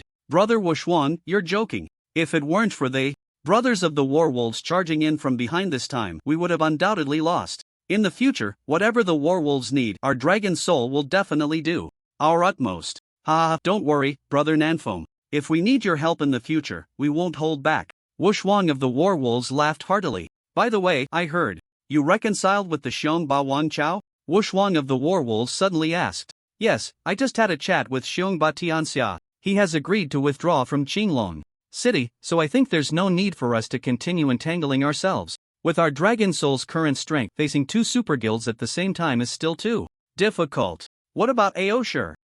Of course, we plan to continue playing with them. If we can take down a super guild, we certainly won't miss such an opportunity, but we still need your help, Brother Wushuang. Don't worry, the Warwolves will definitely support you wholeheartedly. After hanging up the phone, Wushuang of the Warwolves immediately contacted the King of the Sky Wolves. The King of the Sky Wolves was leveling up with a group of experts. Upon hearing Wushuang's report, he frowned slightly and said, this Nanfeng is smarter than we imagined. At this time, he can actually put aside his grievances with Xiongba and quickly reach a reconciliation agreement. Although it's a pity, after this battle, the three major guilds have suffered heavy losses, which is more beneficial for us. Besides, we still have the Aosher Guild, so we don't need to rush. A senior member of the Warwolves said lightly. Although the Warwolves and Dragon Soul are in an alliance, who wouldn't want to be the dominant one? If possible, the Warwolves would be more than happy to see Dragon Soul eliminated along with Aosher and Xiongba Wangchao. However, in reality, the Warwolves must rely on the strength of Dragon Soul to develop, so their support for Dragon Soul cannot be lacking. Being able to use Dragon Soul's strength to strike at the two major threats, Aosher and Xiongba, is already quite good. Now that Aosher has suffered heavy losses and their strength has greatly diminished, catching up will require not only a lot of funds but also considerable time. As for Xiongba Wangchao, since they have agreed to withdraw from Qinglong City, it is very good news for the Warwolves. At the same time, the other major guilds that were paying attention to the battle also received the news, and they all took pleasure in the misfortune of Aosher and Xiongba Wangchao. However, upon hearing that Xiongba Wangchao planned to withdraw from Qinglong City, some guilds couldn't sit still and began to inquire about where Xiongba Wangchao intended to relocate. Wei Xian naturally received the news immediately. When he learned that Xiong Ba Wang Chao intended to resolve their grievances with Dragon Soul, he was utterly dismayed. He directly called, Xiong Ba Tianxia. Tianxia, what the hell do you mean? Are you really planning to abandon us and withdraw from Qinglong City? Wei Xian questioned. Xiong Ba Tianxia replied. Indifferently, we Xiong Ba Tianxia don't have the deep background that you Aosher have. We entered the game to make money, not to fight bravely. I'm sorry, but we Xiong Ba Wang Chao can no longer play with you. Damn it, Dragon Soul has killed so many of you and you're just going to let it go? How are you going to survive in Zhangjian?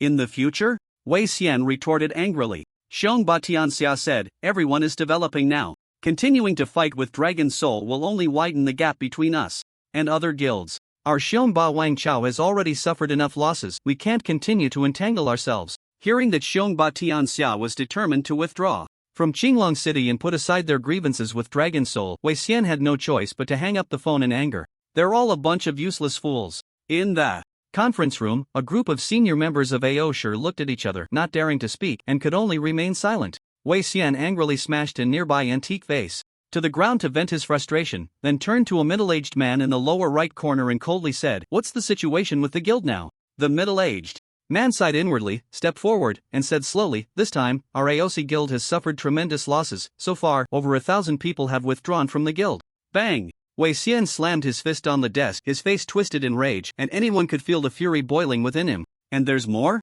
The man continued, "Most players in the guild have lost 2 levels, and a large amount of equipment has dropped. Along with the other guilds we mobilized, preliminary estimates show that we've lost nearly 200 million in total this time." Hearing such a significant loss, the faces of the AOC guild management turned grim. Just one battle had cost AOC 200 million, even for a guild as powerful as AOC, this was a serious blow. Wei Xian's expression darkened further upon hearing the extent of the losses. "What about the losses on the Longhun side?" The middle-aged man replied slowly, "The specific situation on the Longhun side isn't very clear, but based on the information I've gathered, their losses are also considerable. They managed to win this time likely because Zhanlong was pulling strings behind the scenes." At the mention of Zhanlong, a cold glint flashed in Wei Xian's eyes. "Zhanlong, I will make them pay sooner or later." Now, the Xiangba dynasty has reached a reconciliation agreement with Longhun, leaving only us, AOC, to fight against Longhun. What are your plans? Wei Xian's icy gaze swept over everyone present.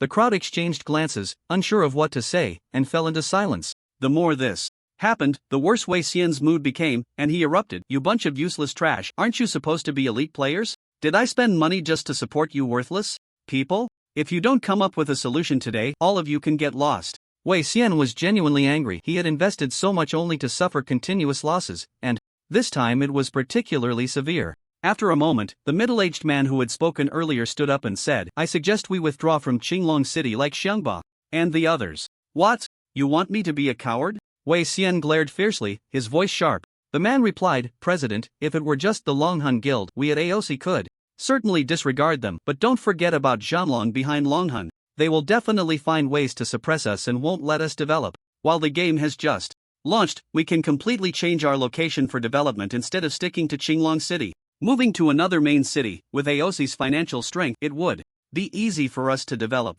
As for revenge, there's no need to rush." At this moment, another member of the management stood up and said, "President, even if we at AOC were to defeat Longhun at any cost, the impact wouldn't be significant. We should wait until they establish a base, and then we can attack their base to inflict irreparable damage." Then another management member spoke up, "The priority is to develop quickly, there's no need to disrupt our plans for just one Longhun. Sigh, anyway, we've already lost. This time, the outcome cannot be changed. It's better to relocate sooner rather than later." Wei Xian listened to the management's statements with a gloomy expression. Although he was very reluctant to retreat, the management's opinions were quite reasonable, and he wasn't foolish. In the end, he decided to adopt their suggestions. "All right, let's plan and see where would be the most suitable place to relocate." In the game, although the super battle had ended, the conflict between AOC and Longhun had not ceased. Longhun players continuously hunted down AOC players in the wild, making AOC players too afraid to leave the city. Meanwhile, the players of the Xiangba dynasty had already resolved their grievances with Longhun and had ceased fighting. As a result, after 3 days, the players of the Xiangba dynasty successfully evacuated from Qinglong City and settled in Baihu City. Although Aosher had been preparing to withdraw for 3 days, they suffered heavy losses under the siege of Longhun, ultimately resulting in over 1,000 members leaving the guild. In the end, the total number of players withdrawing from Qinglong City was just over 2,000. Upon receiving the news of Ao Shi's withdrawal from Qinglong City, Sun Chen immediately summoned all the management team. This was a large tavern in the game, where Sun Chen and the combat personnel management, along with Su Qing and Zhang Bo, the guild managers, all gathered together. During these 3 days, with the help of the guild, Su Qing and Zhang Bo had completed their job, change quests, and successfully entered Qinglong City. Once everyone had arrived, Sun Chen spoke first. I hereby announce that the battle against Ao Shi and Xiongba is officially over. There are many things we need to do next. First, we must quickly distribute the points from this battle, and we can appropriately increase the rewards based on the original points. Second, we need to speed up the process of reducing the sin value for red-named players, especially for support classes like priests. We must assign dedicated combat members to help them reduce their sin value. Third, this battle caused many players to lose levels, and we need to help them level up quickly. We can issue tasks within the guild for leveling up to earn points, with a slightly higher point reward. Fourth, although we suffered significant losses this time, we also gained a lot, especially with the various equipment we collected. We need to quickly tally it up and store it in the Legion warehouse according to appropriate points for everyone to exchange. Fifth, this battle showcased the strength of our Longhun. After the battle, many players will want to join the guild. We should try to select suitable players to join, but we need to increase the number based on our guild's capacity. Su Qing, you and the others can discuss this. Is there anything else to add? Sun Chen scanned the faces of the crowd. Su Qing spoke up. Our Longhun studio should expand a bit. We should also arrange for experts to go to the novice village to help train the studio members. There. Sun Chen nodded. Alright, after this, you go arrange it. With the levels of the combat members in the guild, they should be able to level up the novices quickly. As long as the points are sufficient, there should be people willing to take the tasks. Xiongba sent us a supply order right away. Should we accept it? Zhang Bo asked. Accept it. Of course, we should accept it. It's not like they're giving it to us for free. If we can make money, why not? Sun Chen answered without hesitation. Ao Shi has completely withdrawn from Qinglong City, and they have someone coming to discuss with me as well, wanting to order supplies, Zhang Bo said slowly. Sun Chen snorted coldly. They're dreaming. Tell them to get lost. Zhang Bo let out a helpless smile. It was clear that Sun Chen was being double-standard, but if he were in Sun Chen's position, he wouldn't sell anything to Ao Shi either. The battle between the two sides was far from over. Is there anything else? Sun Chen asked again. Lin Shi spoke. We can arrange the relocation to the park tomorrow. It just so happens that there will be system maintenance tomorrow, so let's move then. Sun Chen's expression brightened. So soon? That's great.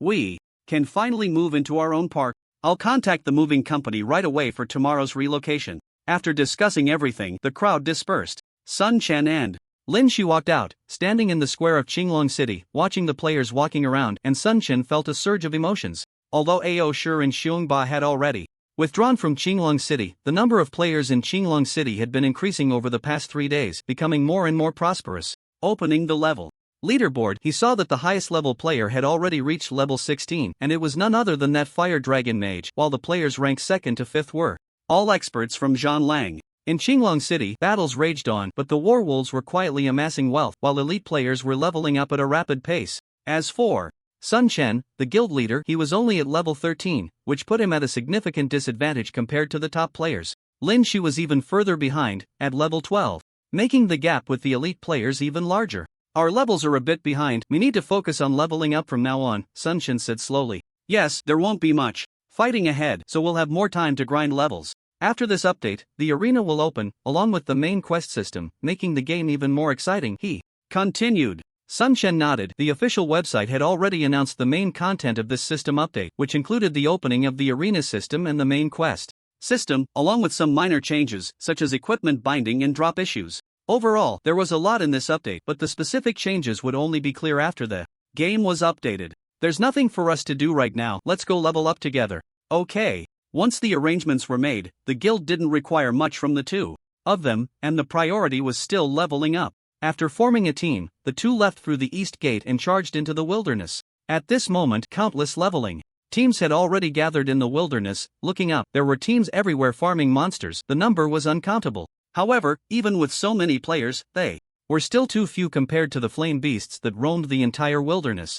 Countless player teams clustered around the outskirts of the wilderness, and the number of players who could venture into the depths was still relatively small. Sun Chen and Lin Shi charged directly into the group of flame beasts, heading deeper into the wilderness. Sun Chen led the way, drawing the aggro of the flame beasts onto himself, and in the blink of an eye, dozens of flame beasts were following behind him, creating a grand scene.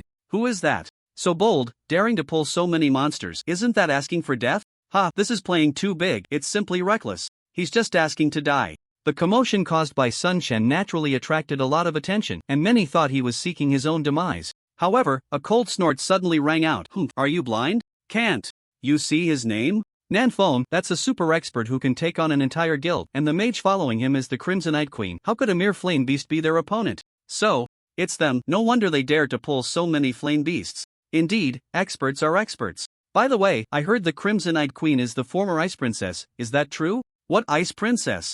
I've never heard of her, someone questioned. The fourth-ranked beauty expert on the Wind and Cloud rankings, former leader of the Ice Realm Guild, which is known as the 11th Guild, only below the top 10 guilds in strength. Impossible. I've seen videos of the Ice Princess, she's a super beauty. The Crimsonite Queen, while skilled, doesn't compare in looks. They can't be the same person. Did you forget that appearances can be adjusted in the game? But if she was the former Ice Princess, why didn't she stay in the Ice Realm? And now she's a flame mage joining the Dragon Soul Guild? Who knows? Even if we don't know if they are the same person, the Crimsonite Queen's skills are indeed impressive. I'm a fan of hers. A group of people debated, while at that moment Sun Chen had already led Lin Shi deep into the wilderness, with over 100 flame beasts gathered around him. Surrounded by the 100 flame beasts, Sun Chen went all out, activating his ultimate skill, Bloodthirsty Frenzy, entering battle mode and unleashing a torrent of violent power. Various skills were cast, and the surrounding flame beasts were no match for him. With Lin Shi's support, the two teamed up, and soon over 100 flame beasts became their experience points. While collecting the spoils, Sun Chen couldn't help but sneak glances at Lin Shi, his eyes filled with curiosity. The hottest topic on the forum these days was undoubtedly the great battle of the Dragon Soul Guild, but the most talked about person was not Sun Chen, the guild leader, but Lin Shi, who shone brilliantly during the battle. The title of the Crimson Queen had echoed throughout the forum, and many speculations about her identity had emerged online, with the most common guess being that Lin Shi was the Ice Princess, the former leader of the Ice Realm. When Sun Chen first saw the speculation, he was taken aback, remembering that Su Qing had mentioned Lin Shi being the Ice Princess. However, Sun Chen still couldn't believe it, as he had specifically checked out videos of the Ice Princess and felt that they were completely different people. The Ice Princess in the video was incredibly beautiful, arguably one of the most beautiful women Sun Chen had ever seen, and she was entirely different from Lin Shi. It seemed Lin Shi noticed Sun Chen's furtive glances and suddenly said lightly, "If you have something to say, just say it." "Are you really the Ice Princess?" Sun Chen asked directly. "Doesn't it look like it?" Lin Shi countered. Sun Chen spread his hands and said, "They are completely different people. Looks like my disguise is quite impressive." Lin Shi smiled. Sun Chen's eyes widened in surprise. "You really are the Ice Princess, the fourth-ranked expert on the Wind and Cloud list?" Surprised? Lin Shi glanced at Sun Chen. Sun Chen nodded heavily. "Of course I'm surprised. I never dreamed that by casually renting a place I would run into the famous Ice Princess, and that the fourth-ranked Ice Princess on the Wind and Cloud list would co-found a studio and a guild with me. It's simply unbelievable. I heard the Ice Realm is developing well and quickly, almost becoming one of the top 10 guilds. Why did you leave Beijing for SH City?" Sun Chen asked curiously. "And I heard your background is very strong, born into a noble family. Is that true? Strong background? Noble birth? If that were the case, I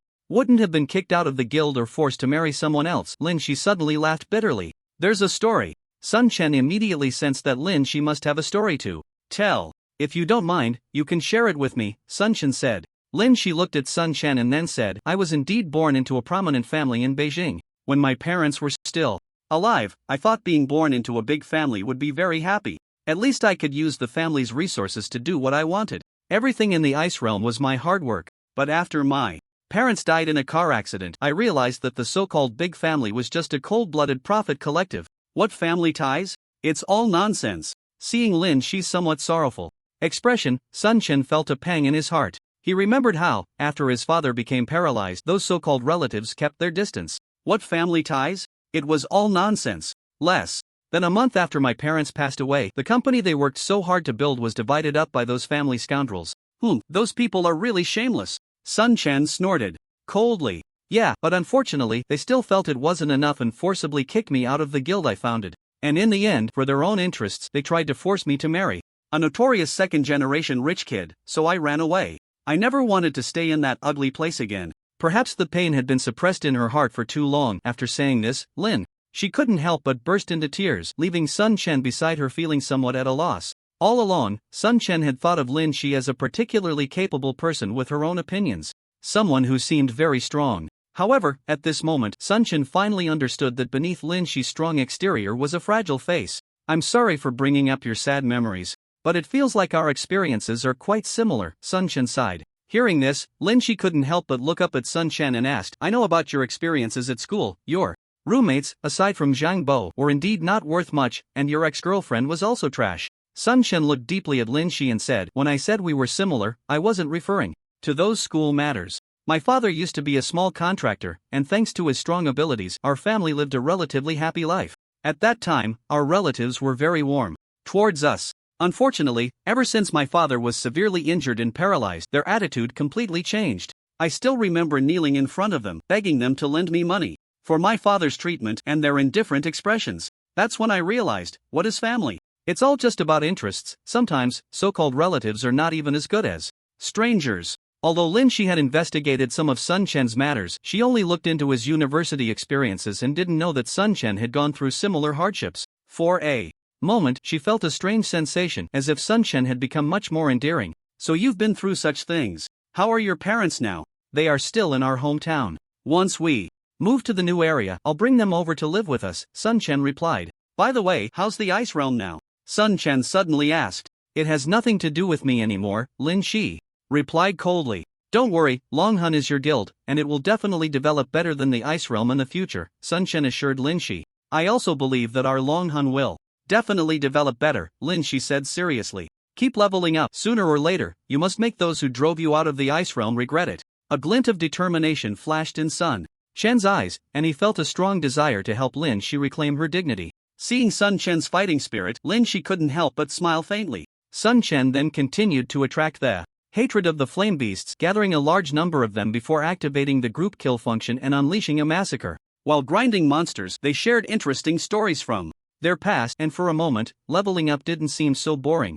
Time passed quietly, and Sun Chen successfully leveled up to 14, while Lin Shi reached level 13. It's getting late, we should log off and rest. We have to move tomorrow, and it will definitely be busy, Lin Shi suggested. Okay, then let's notify Zhang Bo and the others to log off together. Sun Chen nodded and then informed Zhang Bo and the others to log off and rest. The next day, when Sun Chen and the others woke up after a night of rest, the game was already undergoing maintenance, and the maintenance time was quite long, lasting a full 24 hours, which was just enough time to move their things. Zhang Bo was in charge of contacting the moving company. In fact, there wasn't much to move. Mainly the gaming pods, which were a bit troublesome, but the moving company was quite professional, so Sun Chen and the others didn't have to lift a finger. Watching several trucks busily working, Sun Chen felt a bit excited inside. Finally, we can move to our own area. Laoui, you haven't seen the new area yet. You'll be amazed when you see it, Zhang Bo said with a smile. He had been there a few times, but Sun Chen had never been. Hee, that I'll wait and see, Sun Chen smiled. Lin Shi walked over to Sun Chen and asked, have you packed everything? Do you want to check again? Sun Chen shook his head and said, no need, there's really not much, mainly just the gaming pod. After all, we haven't lived here for long. By the way, everyone has been so busy lately. How about we take advantage of the game maintenance and have a good gathering? Li Xiaolong and the others have been here for a while, but we haven't officially met in real life yet, Lin Shi said. Sun Chen agreed without hesitation. Good idea. Now that the studio has officially been established and the guild is on the right track, today is also a great day for moving into a new home. We should definitely gather together. How about we go to Hongmen Banquet? I've wanted to try that place for a long time. I never had the chance before, but I want to give it a shot today. Laoui, don't you want to go too? Zhang Bo suddenly spoke up. Sun Chen smiled slightly. Hongmen Banquet is a high-end restaurant relatively close to Sun Chen's school, with a very high average cost. Sun Chen and Zhang Bo had passed by there before and saw luxury cars gathering outside, with wealthy people coming in and out. They felt envious and vowed to dine there one day. Great! Let's go to Hongmen Banquet, Sun Chen said, waving his hand grandly. Alright, I'll take care of it right now. Zhang Bo quickly went to make a phone call. After packing up, Sun Chen and the others soon left the villa together, but there were not enough vehicles. Only Su Qing had an SUV, and the rest had to take taxis. Once in the car, Sun Chen said, our studio should buy a few cars, it would be more convenient for traveling. Lin Shi nodded, we definitely should get a few cars, we will need them in the future. Sun Chen only knew that the area they rented was in the suburbs, not too far away, but he had never been there. Following the moving company, they headed towards the area, and after just half an hour, they arrived at a somewhat remote location. It wasn't really that remote, they had just left the densely populated urban area and there were hardly any tall buildings in sight. Instead, there were some trees, indicating that this area hadn't been developed much. After a while, they finally arrived in front of a large gate. On either side of the gate were huge concrete stone pillars, about 10 meters high and over 100 meters wide, looking very impressive. Next to it was a massive stone wall with the words Uehu Mountain Villa carved into it. Uehu Mountain Villa? What does that mean? Sun Chen asked, puzzled. Su Qing explained, this place was originally planned to be developed into a resort villa, but later the investors had issues with their funding, so construction stopped. A friend of mine took over the project, did some simple renovations, and initially intended to continue as a resort villa. After I discovered it, I rented it. A resort villa, huh? Sounds quite upscale, Sun Chen said, looking at the gate. I guarantee you won't be disappointed, Su Qing smiled. Upon entering Uehu Mountain Villa, there was a wide concrete path with plenty of lawns and scenic trees on both sides, beautifully planned and pleasing to the eye. After a short while, they turned a corner and came upon a huge lake estimated to cover several hundred acres, shimmering beautifully. To the right of the lake was a large square surrounded by numerous buildings, most of which were nestled among the trees by the lakeside, harmoniously blending with nature and looking very comfortable. Su Qing parked the car in front of one of the villas by the lake. This will be our temporary residence from now on. Everyone got out of the car, and Sun Chen looked at the villa in front of him.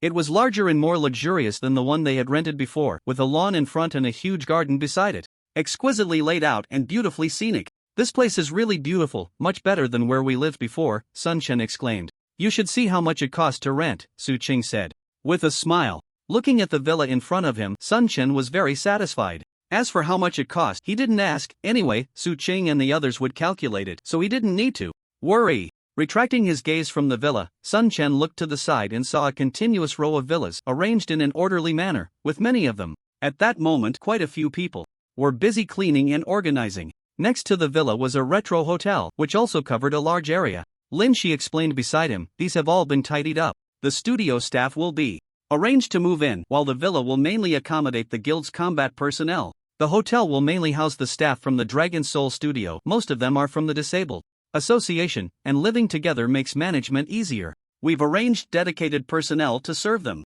Sun Chen nodded, he agreed with Lin Shi's arrangements. Although our guild has quite a few people now, it's still relatively few compared to the residences at Moon Lake Villa. The management of the guild will arrange for them to move in, mainly depending on their willingness. By the way, when your parents come over, they can stay in this villa with us. There's plenty of space, and it will be easier for you to take care of them, Lin Shi added. Then I'll trouble you with that, Sun Chen said gratefully, looking at Lin Shi. Lin Shi waved his hand, saying, what trouble? Don't forget, you're a major shareholder in the guild. Alright, let's tidy up and get familiar with the place. The next time was spent organizing their own rooms. The villa was indeed very spacious, with 3 floors in total, each floor having quite a few rooms. Sun Chen chose a room on the 3rd floor, which had a small balcony. Standing on the balcony, he could clearly see the lake outside, with a very good view. Lin Shi also chose a room on the 3rd floor with a view of the lake, right next to Sun Chen, making them neighbors. Su Qing and Zhang Bo also chose rooms on the 3rd floor. Zhong Ziyang and the others directly opted for the 2nd floor, as they were all part of the studio's management and living together made discussions easier. Lying on the already tidied bed, Sun Chen raised his right fist and clenched it tightly. From now on, this will be our place. At that moment, Sun Chen felt as if he had found his home. He then took out his phone and dialed his home number. Mom, how's everything at home? Everything's fine at home, but it's been too lively lately. There are people coming over every day, and it's driving your dad and me crazy, Zhong Ping complained on the other end of the line. Recently, they had been visited daily by relatives who had previously never reached out, and even some distant connections had come to contact them. Lu Shufeng, who had once been unfriendly, seemed like a different person, becoming very warm. These people had only one purpose for coming over. They wanted Sun Chen to help arrange jobs for their family members. Ever since Zhong Ziyang and the others called home to explain the general situation and sent money back, Sun Chen had become well known in his hometown. Moreover, he had even spent money to help others renovate villas, openly flaunting the fact that he had made money. Many people in the countryside are like this. If you become successful, no matter how much they curse you in their hearts, they will find ways to curry favor with you. However, Sun Chen's family had gone through great hardships, and Sun Yuan and Zhong Ping had long seen through these people's true colors, not wanting to deal with them at all. Except for those who had once extended a helping hand to them, they refused to assist anyone else. Despite facing some criticism, they no longer cared, as they would be leaving this place soon anyway. Sun Chen could imagine the experiences his parents were having at home, so after moving today, he immediately called them. Mom, I've already moved into the new house. You and Dad can finally come over and live with me. Really? That's great. Your dad and I can't stand those people at home anymore. We'll set off tomorrow, Zhongping said. Happily. Don't worry, Dad has trouble traveling. I'll arrange for a car to pick you up. Just wait a couple more days. Oh, and bring Uncle Jen's daughter along, I promised to help her find a job. Sun Chen had already decided to hire a van to bring his parents to Yuehu Mountain Villa. Although it would cost quite a bit, he thought it was worth it to spare his father some hardship. Alright, we'll wait a couple more days then, Zhongping replied. Is everything going smoothly with Uncle Jen? Sun Chen asked again. Very smoothly, construction has already started. Uncle Jen is keeping a close eye on it, so there won't be any problems, Zhongping said. That's a relief. I've already received the card numbers for Uncle Zhang and the other 3. I've arranged everything with the bank and they'll receive money every month. Tell them not to be stingy and to take care of their health, Sun Chen instructed. Don't worry, they're all very happy. Now, their families have become the envy of the whole town. You wouldn't believe how those who refused to lend you money back then are regretting it now. If you saw their regretful expressions, you'd definitely feel vindicated. They bullied you back then, and they deserve it. Sun Chen smiled slightly, feeling comforted by Zhongping's tone. He would certainly do his best to help those who had helped him. As for those who had been cold and harsh to him, he wouldn't give them any benefits. He didn't want to be a saint.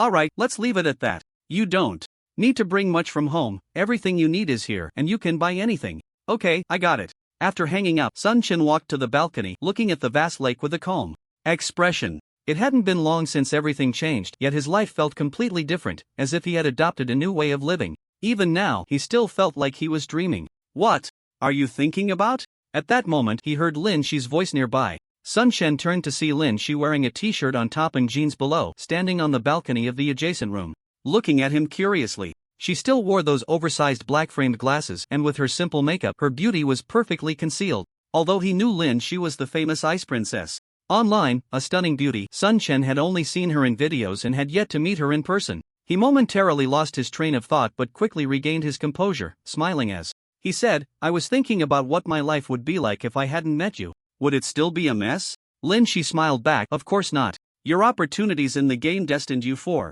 greatness, and with your hard work, even if you hadn't met me, you would have carved out your own path. In fact, I'm the one who benefited from you. Sun Chen waved his hand, you haven't taken advantage of me, your help has been invaluable. I owe my achievements today to your support. It's also because you worked hard enough, but our strength is still too weak. We need to become stronger, Lin Shi said, her eyes shining with determination. Do you have a goal? Sun Chen asked, watching Lin Shi as she looked up at the distant sky. Even though her beauty was concealed, her profile seemed to have a magical allure that captivated him. I have only one goal, to be the #1 guild, Lin Shi declared firmly.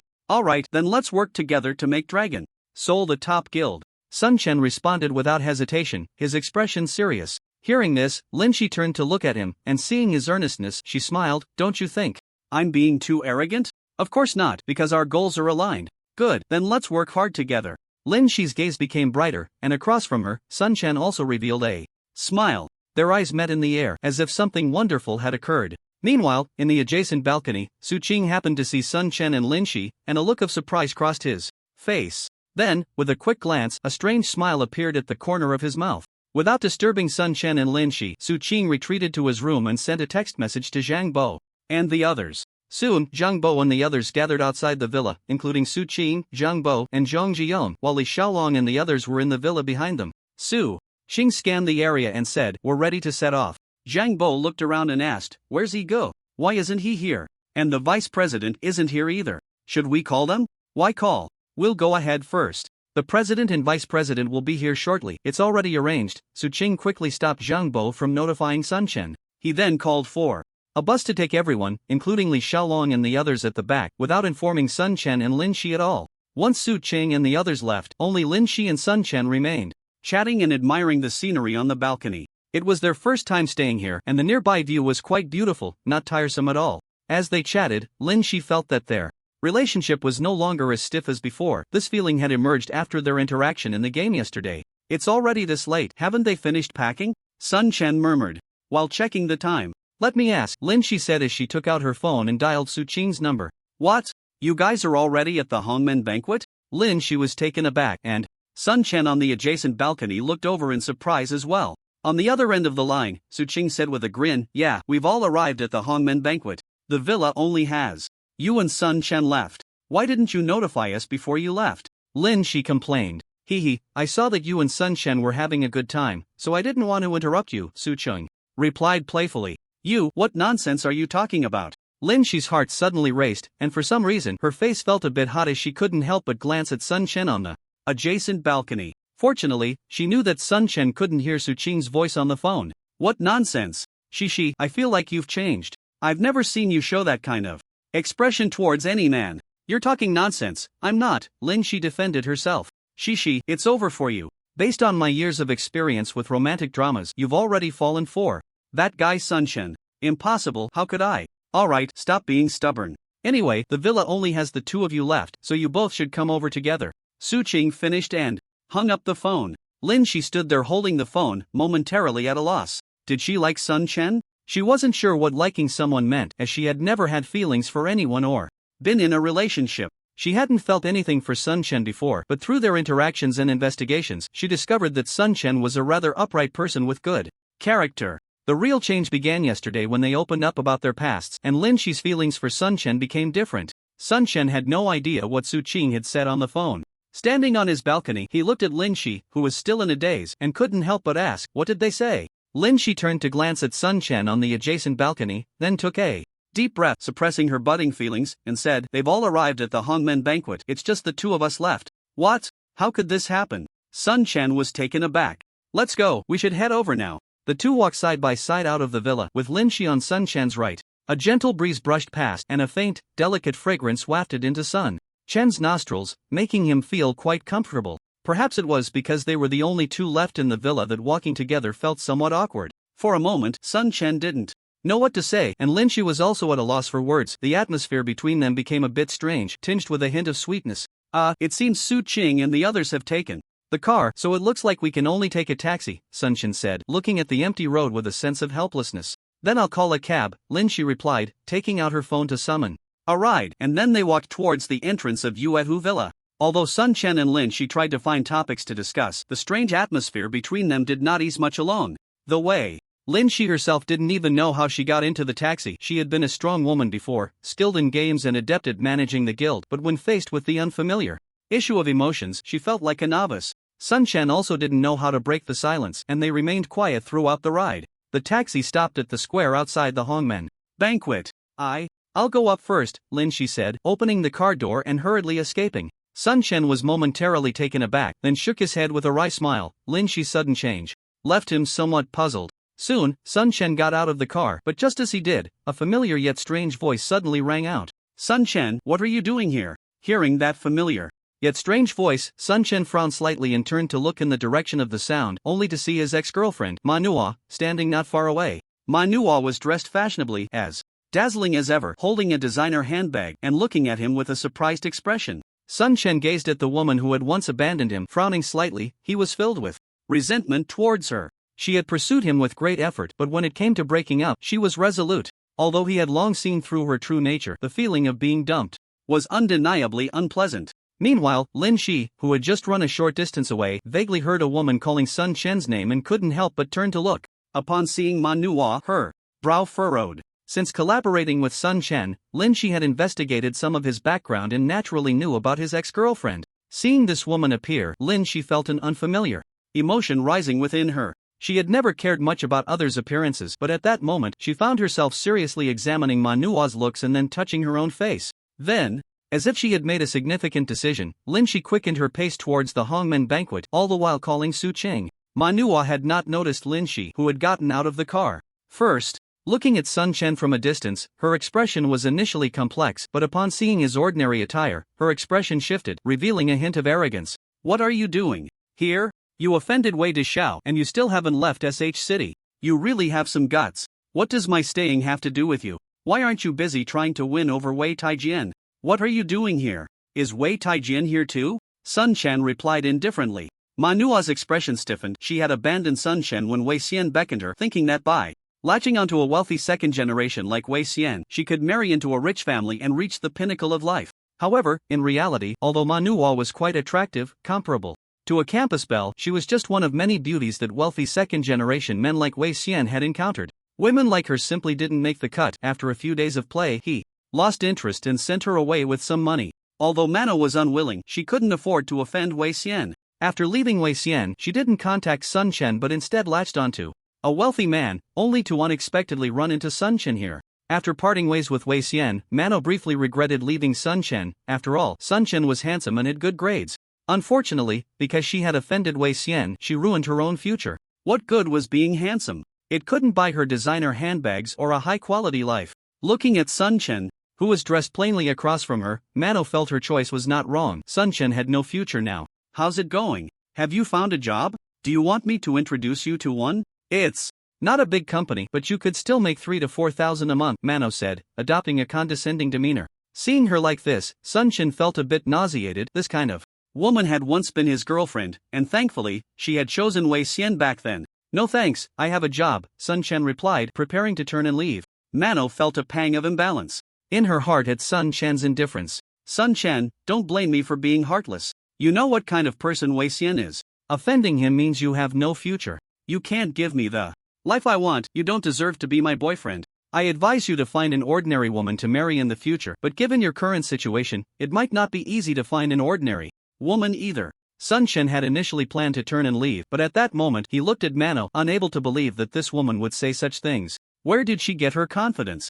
Just as Sun Chen was about to speak, a reproachful voice came from the side. Sun Chen, why are you still here? They've been waiting for you for ages. Sun Chen turned his head and was instantly petrified. Not far away, a stunning beauty was walking towards him. Although he had never seen her before, he was certain it was Lin Shi. At that moment, Lin Shi had taken off her black-rimmed glasses, and all the concealment on her face had disappeared, revealing her exquisite features and incredibly fair, tender skin. If Manhwa's looks were a 70, Lin Shi at that moment would definitely score a 100. Manhwa was also dumbfounded. Although she was confident in her appearance, seeing Lin Shi made her feel a sense of inferiority.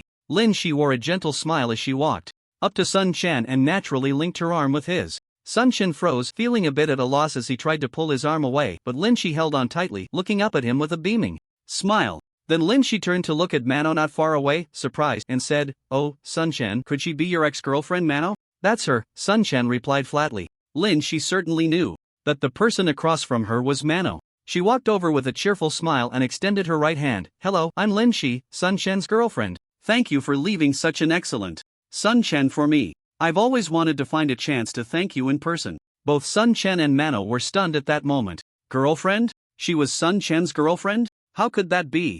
How could Sun Chen have such a beautiful girlfriend? Manhwa's mind was blown. She couldn't believe that this stunning beauty was actually Sun Chen's girlfriend. After all, she had just broken up with Sun Chen not long ago, and she couldn't believe that Sun Chen, who was struggling to find a job, could find such a beautiful girlfriend. Yet Lin Shi had openly admitted to being Sun Chen's girlfriend right in front of her. How could that be fake? Manhwa found it hard to accept. In reality, she felt very unbalanced. Why could Sun Chen find such a beautiful girlfriend so soon? After breaking up with her? She didn't shake hands but pointed at Sun Chen and said loudly, "You say he's excellent? How is that possible? Not long ago, he couldn't even find a job. How could he be excellent? And he was even kicked out of school. You must have been deceived by him." Lin Shi retracted her right hand and smiled. "I know his excellence very well. After all, I am his girlfriend. As for the job issue, he now has a net worth of tens of millions, so he doesn't need to look for a job." Tens of millions? Manhwa was completely stunned. She certainly knew what a net worth of tens of millions meant. Although it was far from being as wealthy as Wei Xian, in her eyes, he was still considered rich. Impossible. How could he have a net worth of tens of millions? How can you prove it? Lin Shi smiled lightly and said, "Why should I prove it to you?" You don't dare to prove it, right? I see you're not really his girlfriend. You must be lying to me," Manhwa snorted coldly. Lin Shi smiled faintly, looked at Sun Chen, and blinked her beautiful eyes, saying, "Sun Chen, tell her if I am your girlfriend." Sun Chen knew Lin Shi was helping him, so he steeled himself and nodded. "Manhwa, she is my girlfriend Lin Shi. I should also thank you for letting me go back then. If you hadn't dumped me, I wouldn't have met such a good girlfriend." "Impossible, you must be lying to me." Lin Shi smiled lightly, walked over, linked her arm with Sun Chen's, and waved at Manhwa, saying, "Our friends are waiting for us to go to the banquet, so I won't chat with you anymore. Bye." Watching Sun Chen and Lin Shi walk hand in hand towards the banquet, Manhwa felt completely defeated, standing there with her fists clenched, her expression changing repeatedly. At that moment, she felt that the designer brands she wore were no longer appealing. Lin Shi linked her arm with Sun Chen's and continued walking towards the banquet until they were far away from Manhwa. Only then did Lin Shi softly say, "How do you feel now? Is it a bit more comfortable in your heart?" Sun Chen took a deep breath and said, "Thank you for helping me, I feel much better. I'm just sorry to have you pretend to be my girlfriend." Lin Shi suddenly lowered her head, her face slightly flushed, and said softly, "Actually, I don't need to pretend, I can be your girlfriend." Sun Chen froze for a moment. He clearly sensed that Lin Shi's arm linked with his was slightly trembling, feeling her nervousness at that moment. Her voice was very soft, but since they were already so close, Sun Chen heard clearly what Lin Shi had just said. Countless thoughts surged in his mind in an instant. Although Sun Chen had little experience in relationships, he wasn't a fool. He understood such an obvious confession. However, it was completely beyond Sun Chen's comprehension that a stunning beauty like Lin Shi would boldly confess to him, giving him the feeling of a fairy falling for Dong Yong. Although Lin Shi's confession had a huge impact on Sun Chen, his reaction was quite quick. He knew Lin Shi was waiting for his response. What was there to consider? "Lin Shi, would you like to be my girlfriend?" Sun Chen's heart raced as he gathered his courage to ask seriously. "I would." Lin Shi opened up a brand new world for Sun Chen with just 3 simple words. It was that simple, that sudden. Lin Shi and Sun Chen became a couple, and even Sun Chen felt that the speed was a bit frightening. Lin Shi looked at Sun Chen, and Sun Chen looked at Lin Shi. They both suddenly smiled. Sun Chen took Lin Shi's arm down and then intertwined their fingers, as if he wanted to hold Lin Shi forever. However, at that moment, Sun Chen still felt a bit puzzled. How could a goddess like Lin Shi actively confess to him, and it seemed that they hadn't known each other for long? Lin Shi widened her beautiful eyes and smiled at Sun Chen, saying, "Do you find it unbelievable?" Sun Chen nodded and said, "It's hard to believe that a goddess like you would choose to confess to me. No one would believe it if I told them." Lin Shi smiled and replied, "My mom once told me that if I meet someone who makes my heart flutter, I shouldn't hesitate or be timid. It's perfectly fine for a girl to take the initiative to confess. Although we haven't known each other for long, I've done a thorough investigation on you. I know all about your performance in college, and our experiences are somewhat similar, so I'm willing to try facing the future together with you. Don't worry, from now on, I will hold your hand and go through life together.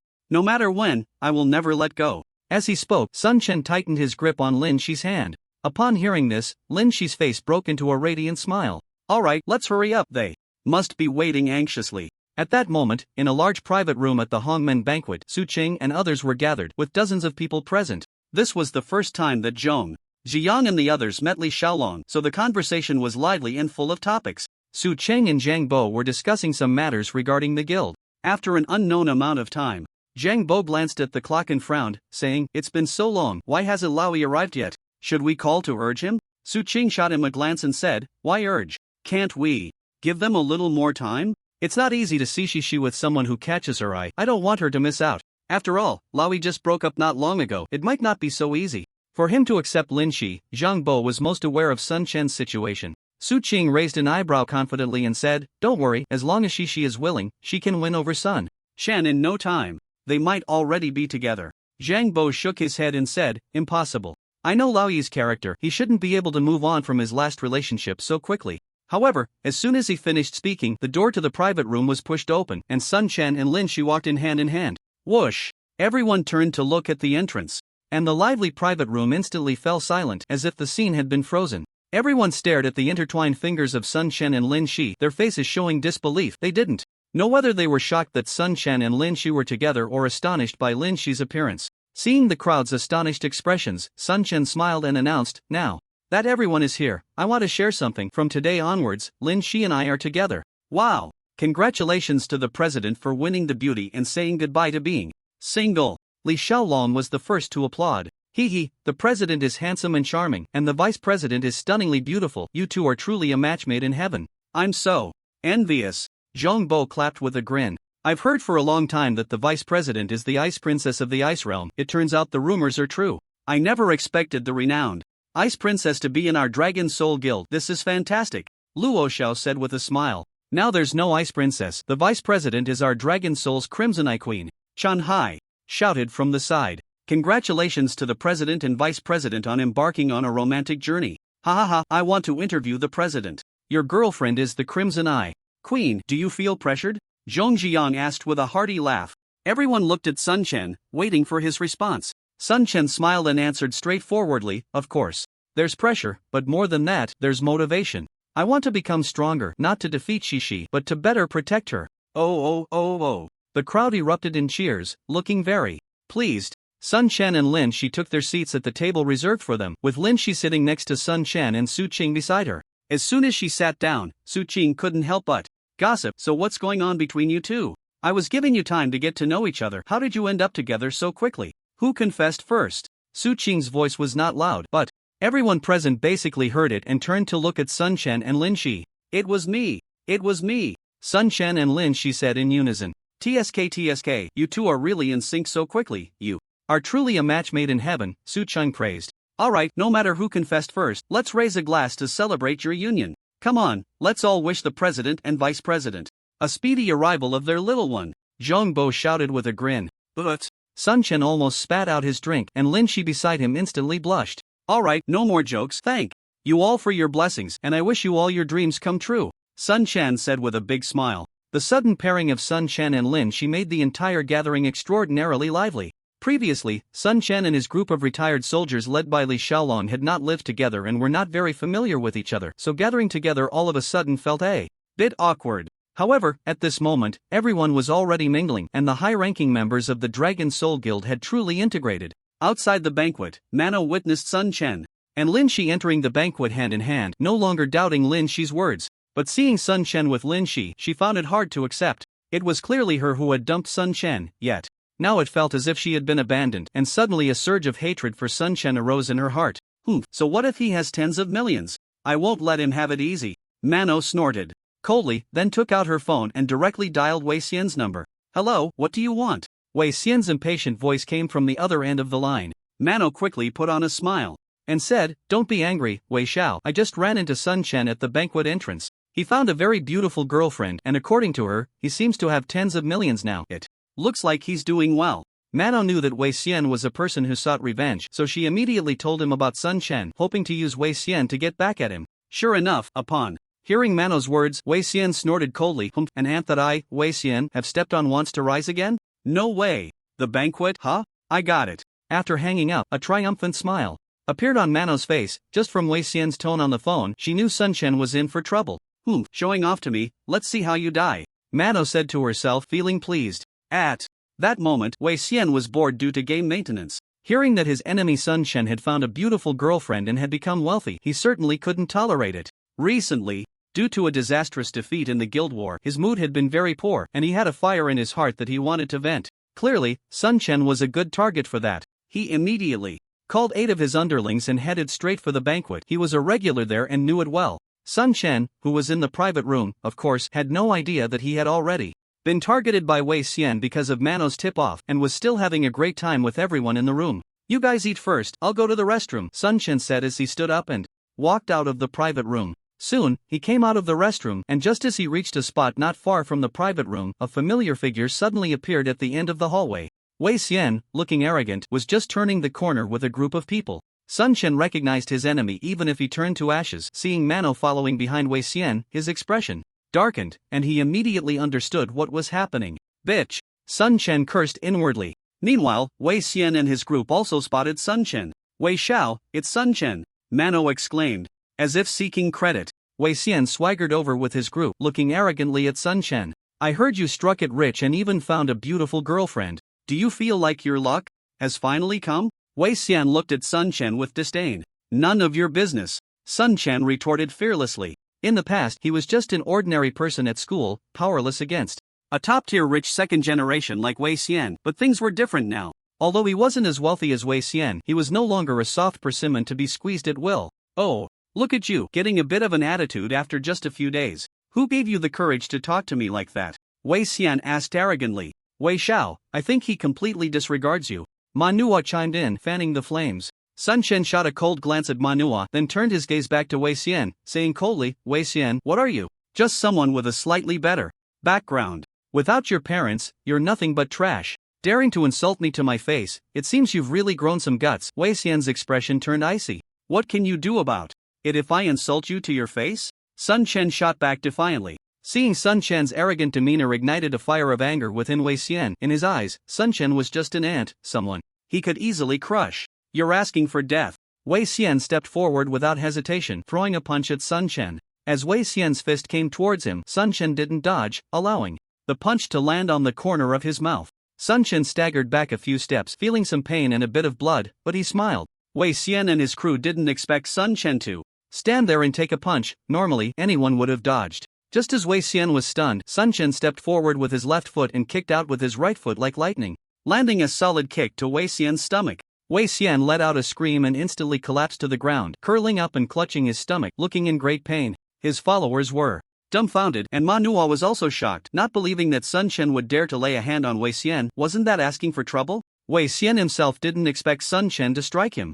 The pain in his stomach was unbearable, and it took him a while to recover. Damn it, how dare you kick me? Get him! Wei Xian roared with a twisted face, and the little brothers he brought with him rushed towards Sun Chen without hesitation. However, Sun Chen suddenly turned around and dashed out, quickly reaching the door of the private room and pushing the door open to barge in. Brothers, come out and fight. Originally, Li Xiaolong and the others were having a good time in the private room and hadn't heard the commotion in the corridor. But upon hearing Sun Chen's shout as he burst into the room, they instantly became excited. Who are we fighting? Zhongbo had just asked when he saw people following Sun Chen into the room. As Wei Xian's little brothers rushed into the private room, they were stunned to see dozens of people standing inside, and the first three among them didn't dare to step further in. What's going on? Hurry up and go in. Don't block the way. Those outside, unaware of the situation, tried to push their way in, but Sun Chen acted first, taking advantage of their shock to kick another person in the stomach. Bang! The man was sent stumbling back, crashing into another person, and they both fell out towards the door. Damn, someone dares to lay hands on the president, beat him to death. In the private room, aside from Su Qing and Lin Shi, everyone else surged towards the door. In the corridor outside, Wei Xian, clutching his stomach, managed to get up, feeling a bit better. Just then, he saw his little brothers chasing after Sun Chen gathering at the door of a private room.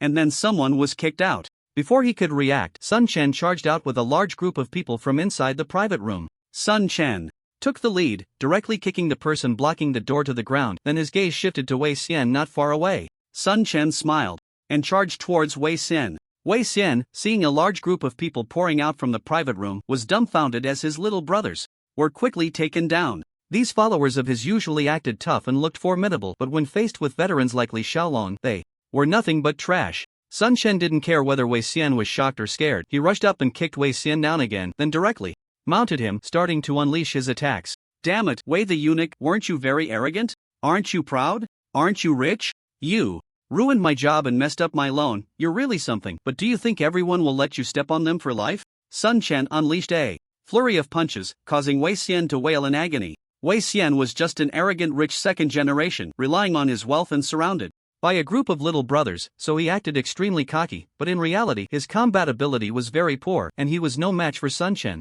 At this moment, being beaten by Sun Chen, he never imagined it would happen. Sun Chen, you dare to lay a hand on me, you're looking for death. Let me go. Let you go? It's not that easy. You were the one who made the first move. The surveillance here captured everything.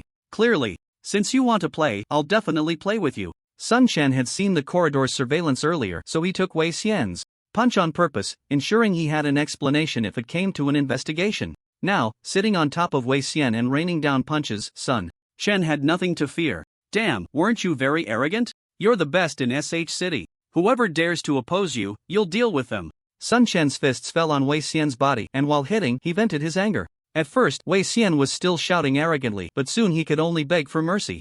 Sun Chen, I was wrong. Please let me go. Wei Xian pleaded. Tell me, where did you go wrong? Sun Chen shouted loudly. I shouldn't have asked the school to kick you out.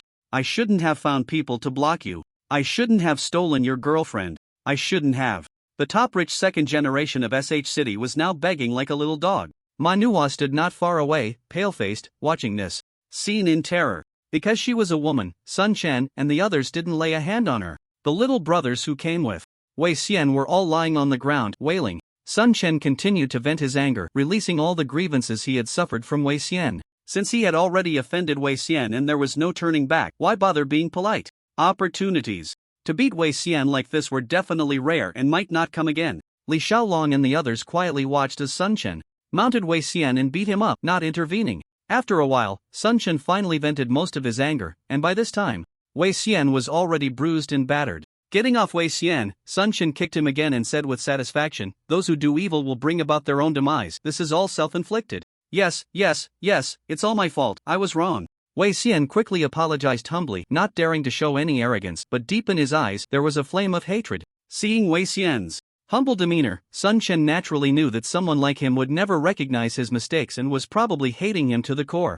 Then Sun Chen looked at Manhwa, who was standing nearby with a pale face, and sneered disdainfully, "Is snitching fun? Do you think bringing Wei the eunuch will take care of me?" Mano hurriedly shook her head and said, "I'm sorry, I didn't mean to, I didn't want to deal with you, I just came along with Wei Xiao." Seeing that Mano was still trying to argue, Sun Chen didn't want to pay her any mind. "It's a pity I don't hit women, otherwise you wouldn't be able to leave here in one piece today." Although he deeply hated Mano, he wasn't prepared to lay a hand on her in front of so many people. After all, the reputation of hitting women isn't good. Hearing that Sun Chen didn't hit women, Mano's panicked expression eased a bit, and she secretly rejoiced while cursing Sun Chen for being a fool. She thought she had escaped a disaster, but clearly, Mano was overestimating herself. Not far away, the crowd parted, and then a stunning figure rushed out, swiftly appearing in front of Mano. "You." Seeing Lin Shi standing before her, Mano was taken aback. Just as she was about to speak, a sudden sharp pain flared on her face. Slap! The loud sound of a slap drew everyone's attention, and Mano staggered a few steps to the side, nearly falling over. A clear 5-finger mark appeared on her left cheek, and blood trickled from the corner of her mouth. Lin Shi's face was cold as she stared at Mano, saying, "Icily, you little bitch, Sun Chen doesn't hit women, but unfortunately, I have no such rules." "Dare to play tricks behind my back? You asked for it." "No, that's not it.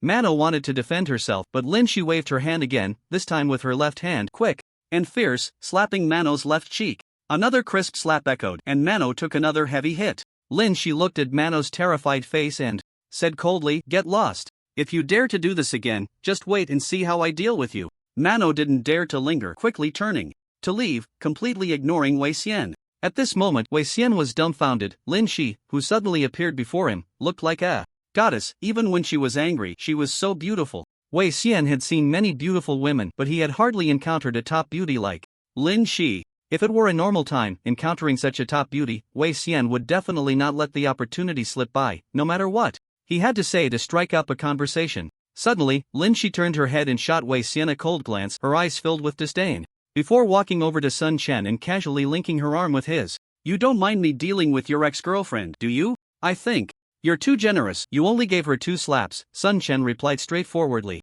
Hearing Sun Chen's decisive answer, without a hint of hesitation, Lin Shi smiled with satisfaction. Meanwhile, Wei Xian watched as Lin Shi linked arms with Sun Chen, feeling utterly disheartened. As if a voice inside him was screaming, "Beast, let her go, let me have her." Looking at Sun Chen standing next to Lin Shi, Wei Xian's hatred surged instantly. "Damn it, she's just a lowly ant. How can she have the goddess's favor? She should be mine." Just as Wei Xian was screaming in his heart, Sun Chen turned to look at him. Seeing the look in Wei Xian's eyes, Sun Chen roughly guessed what he was thinking. He patted Lin Shi's arm, then walked alone to Wei Xian, squatting down to look at the terrified Wei Xian, and smiled, saying, "Are you feeling unbalanced inside? Are you hating me to death? Do you want to take revenge on me?" "No, I don't." Wei Xian didn't dare to admit it and quickly shook his head. "There's no need to pretend. I know who you, Wei Taijian, are. If you want revenge, just come at me. Oh, I forgot to tell you something. My name in Conquest is Nan Feng, and her name in the game is Chi Tong."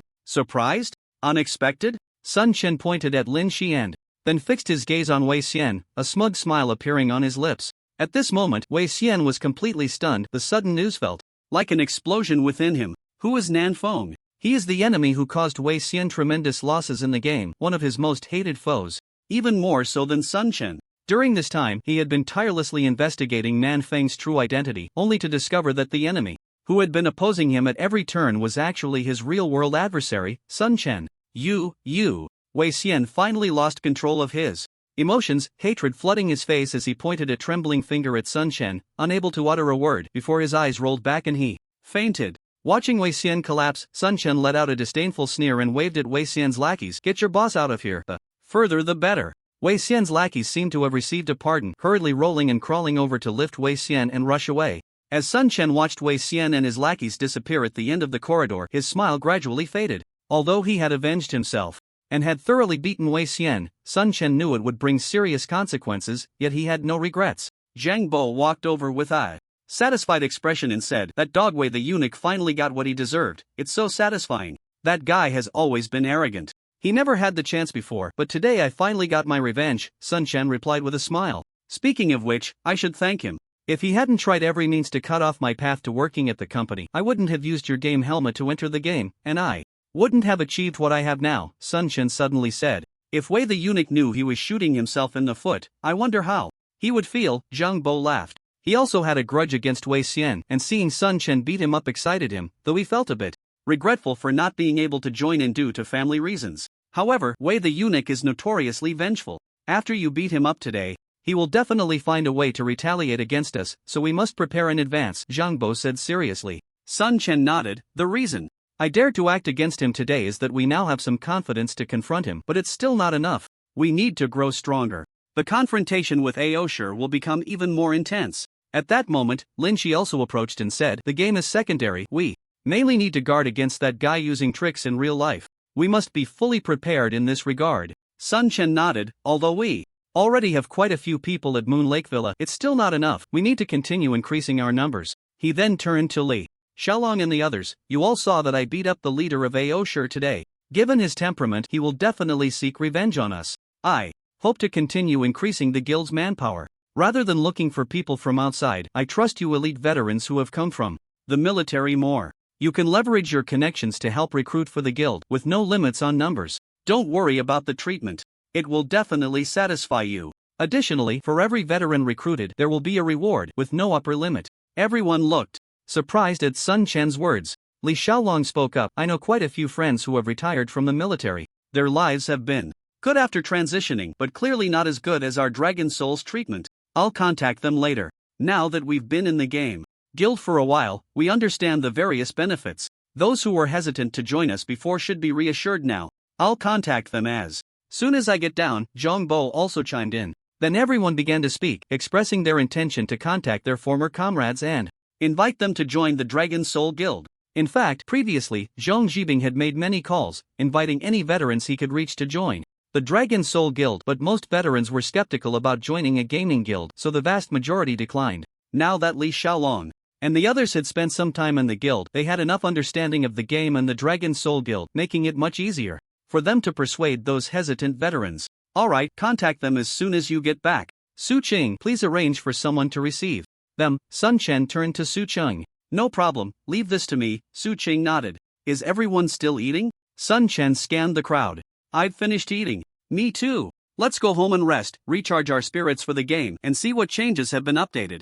Wei Xian's group of lackeys awkwardly carried Wei Xian out of the Hongmen banquet. After an unknown amount of time, the unconscious Wei Xian slowly regained consciousness. At that moment, his mind was a muddle, and it took a while for him to come to his senses. Feeling the pain all over his body, Wei Xian finally realized it wasn't a dream. He had indeed walked right into Sun Chen's brutal beating. Thinking of Sun Chen, who had dared to be arrogant in front of him and lay hands on him, Wei Xian was nearly furious, his inner rage burning fiercely. He gritted his teeth, his face twisted in a grimace. Sun Chen, Nan Feng, I don't care who you are, anyone who dares to offend me, Wei Xian, will die a miserable death. And the Crimson-Eyed Queen, only I, Wei Xian, am worthy of possessing you. Wei Xian clenched his fists, his voice filled with murderous intent, the hatred radiating from him, making the lackeys in the car too afraid to speak. After a long while, Wei Xian's cold gaze swept over everyone in the car, and he finally couldn't hold back his anger any longer. Useless. You bunch of useless fools, aren't you all usually so impressive? Why are you so useless today?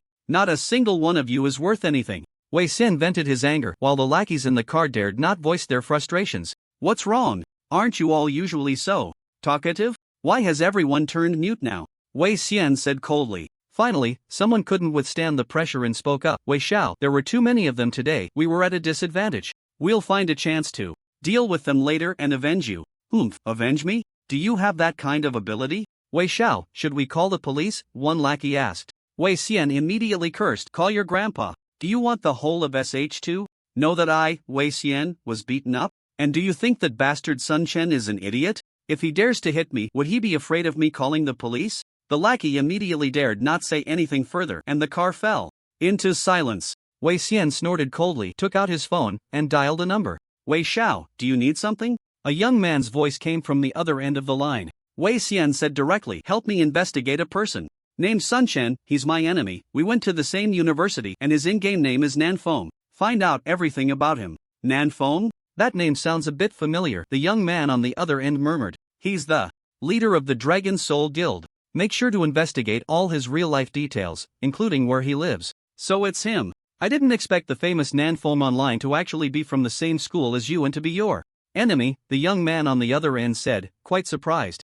There's nothing to be surprised about. That bastard just got lucky in the game. Sooner or later, I'll take care of him. You just need to tell me if you can investigate. Of course, there's no problem with what young Master Wei arranged. Don't worry, I'll help you find out as soon as possible. Okay, I'll wait for your news. After Wei Xian finished speaking, he hung up the phone. Sun Chen, when I find you, I will make you kneel and beg me. I will make your life worse than death. Wei Xian murmured with a murderous intent. While Wei Xian was thinking of ways to deal with Sun Chen had already returned to Yuehu Villa with everyone. At this moment, Sun Chen, Su Qing, Lin Shi, and Zhang Bo were sitting in the living room. Sun Chen said, next, we need to take precautions against Wei the eunuch's revenge from all aspects. Although Yuehu Villa is equivalent to the suburbs, I believe that with Wei the eunuch's connections, it would be easy for him to find out our location. Once he knows where we are, he will definitely find a way to take revenge on us. The possibility of him bringing people in openly to kill us is low, but we still have to be on guard. He might even send assassins to infiltrate and carry out a covert attack, so we must make the best preparations for security. Lin Shi nodded and said, security must be comprehensively upgraded. Various surveillance equipment must be properly installed, and the personnel responsible for security should not be regular guards. We should directly hire capable veterans with high salaries, especially those who are scouts. Hearing this, Sun Chen nodded and said, using Li Xiaolong and their connections should help us find some capable veterans. They might not want to join the gaming guild, but recruiting them to be responsible for the security of the park would be good. These soldiers are more trustworthy. I'll take charge of communicating with Li Xiaolong and the others to get this done as soon as possible, Su Qing said. Sun Chen nodded, then turned his gaze to Zhang Bo and said, you need to prepare a backup internet line for the park, and we also need a secret power supply system. None of this should be exposed to outsiders to prevent Wei the eunuch from sending people to cut off our internet and power. Zhang Bo nodded and said, okay, I'll arrange this immediately and ensure that not too many people know. We also need to pay attention to food. To avoid Wei Xian acting out of desperation, the food in our park also needs to be closely monitored. We can't be careless in the slightest, Lin Shi said. Zhang Bo nodded, I'll plan this out properly and strengthen the usual monitoring. After discussing for a while, there wasn't much left to prepare in reality. As long as they implemented what they had just discussed, it wouldn't be so easy for Wei Xian to cause trouble. Next, it's about the game. Once Wei Xian knows I'm Nanfeng, he will definitely hate our guild even more and will surely increase his investment to oppose us. Lin Shi, who was beside him, slightly curved her lips and said, if he doesn't increase his investment in the game, what can we do to bring him down? We can only make him bleed and exhaust himself in the game to completely deal with his family. Our strength is limited in reality, so we can only confront him fully in the game. Sun Chen nodded and said, I considered this, which is why I revealed my identity to Wei Xian, hoping he won't let me down. That's about it. Let's take a break, the game maintenance time is almost here. Sun Chen glanced at the time, there wasn't much left before the game maintenance ended. Alright, the meeting is over. Su Cheng and Zhang Bo stood up and turned to leave. Only Sun Chen and Lin Shi were left in the living room. The two looked at each other, suddenly unsure of what to say or do, feeling a bit lost after suddenly becoming a couple. After a while, Sun Chen suddenly said, since there's not much time left, why don't we take a walk? By the lake? Lin Shi softly responded. The two walked out of the villa. Sun Chen looked at Lin Shi, who was slightly bowing her head, and noticed the faint blush on her cheeks, guessing that she must be quite nervous at that moment. Sun Chen took a deep breath, reached out his right hand, and took Lin Shi's left hand. Lin Shi's hand trembled slightly, then she looked up at Sun Chen, who greeted her with a brilliant smile. Although I've been in a relationship before, I don't have much experience, so I hope Miss Shi will be understanding in the future. Lin Shi felt that Sun Chen's smile warmed her heart and reassured her, dissipating her nervousness like smoke in the wind. I'm also a novice, so please take care of me, Mr. Sun, in the days to come. Hand in hand, they walked along the lakeside path, blending into the picturesque scenery around them. It wasn't until the game maintenance time was approaching that they returned to their respective rooms and entered the game pods. Sun Chen was the first to enter the game forum.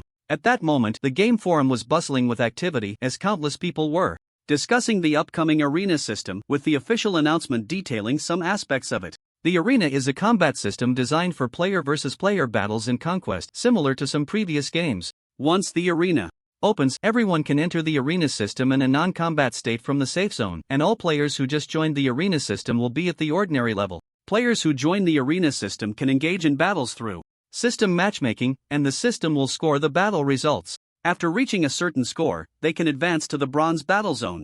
Once in the bronze battle zone, players will be matched against each other, and the system will also score these battles. After accumulating a certain score, they can upgrade to the silver battle zone. Above the silver battle zone is the gold battle zone, and above that is the platinum battle zone, followed by the king's battle zone. To climb from the ordinary battle zone to higher levels, players need to continuously accumulate points, which can only be done through combat.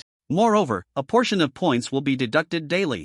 By the system, the higher the level, the more points will be deducted each day, meaning that players in higher battle zones cannot rest easy. If they do not fight hard, their levels will continuously drop. There are many benefits to leveling up through the arena system. For example, after upgrading to the bronze battle zone, players will receive a 10% experience boost when grinding monsters outside. The difficulty of leveling up in Conquest has long been criticized, so players will surely rush to join the arena upon seeing such benefits. After reaching the silver battle zone, the drop rate of monsters will increase by 5%, which is also very appealing. Then, after upgrading to the gold battle zone, players will deal plus 5% damage to monsters. After reaching the platinum battle zone, their movement speed will increase by plus 10%. Finally, upon upgrading to the king's battle zone, players will gain plus 10% defense, and their health will also increase by 10%. Additionally, players in the king's battle zone will have exclusive titles, which are quite impressive. After reading the introduction to the arena, Sun Chen had a very detailed understanding of the arena battles. He speculated that once the game opened, many players would flock to the arena. Sun Chen himself was also filled with anticipation for the arena, as it was a place for player versus player combat, which would greatly enhance his skills. While the game had not yet launched, Sun Chen familiarized himself with all the information about the arena and then browsed through other posts on the forum.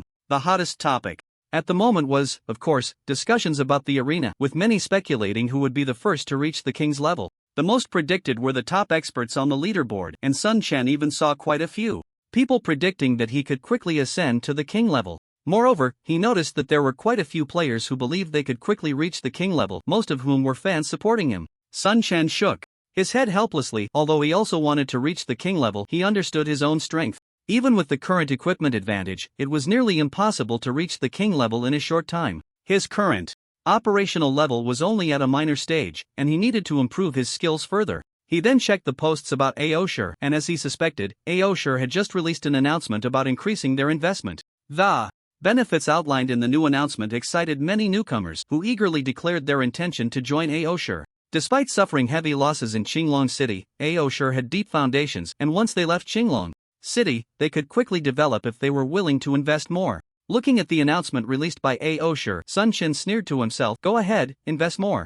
I hope you won't disappoint me." At this point, news about the battle between the two sides had almost fallen off the trending topics, and Sun Chen also took a closer look at the development of the Longhun Guild. Although many players from the Longhun Guild had lost levels after they battle, the gains from this conflict were substantial. The large amount of equipment seized was worth a lot, and every participating player from the Longhun Guild received a significant amount of points as compensation after the battle. With these points, players from the Longhun Guild could exchange for a large amount of equipment in the guild warehouse, instantly upgrading their gear. They could also use their points to hire higher level players from the guild to help them level up, allowing them to quickly recover their lost levels. Additionally, after this battle, the Longhun Guild had established its prestige, gaining immense fame and attracting many players eager to join. Although the Longhun Guild had raised its entry requirements, it still couldn't dampen the enthusiasm of players wanting to join. Before the game maintenance, the number of members in the Longhun Guild had already reached around 12,000, doubling the number of players joining the guild.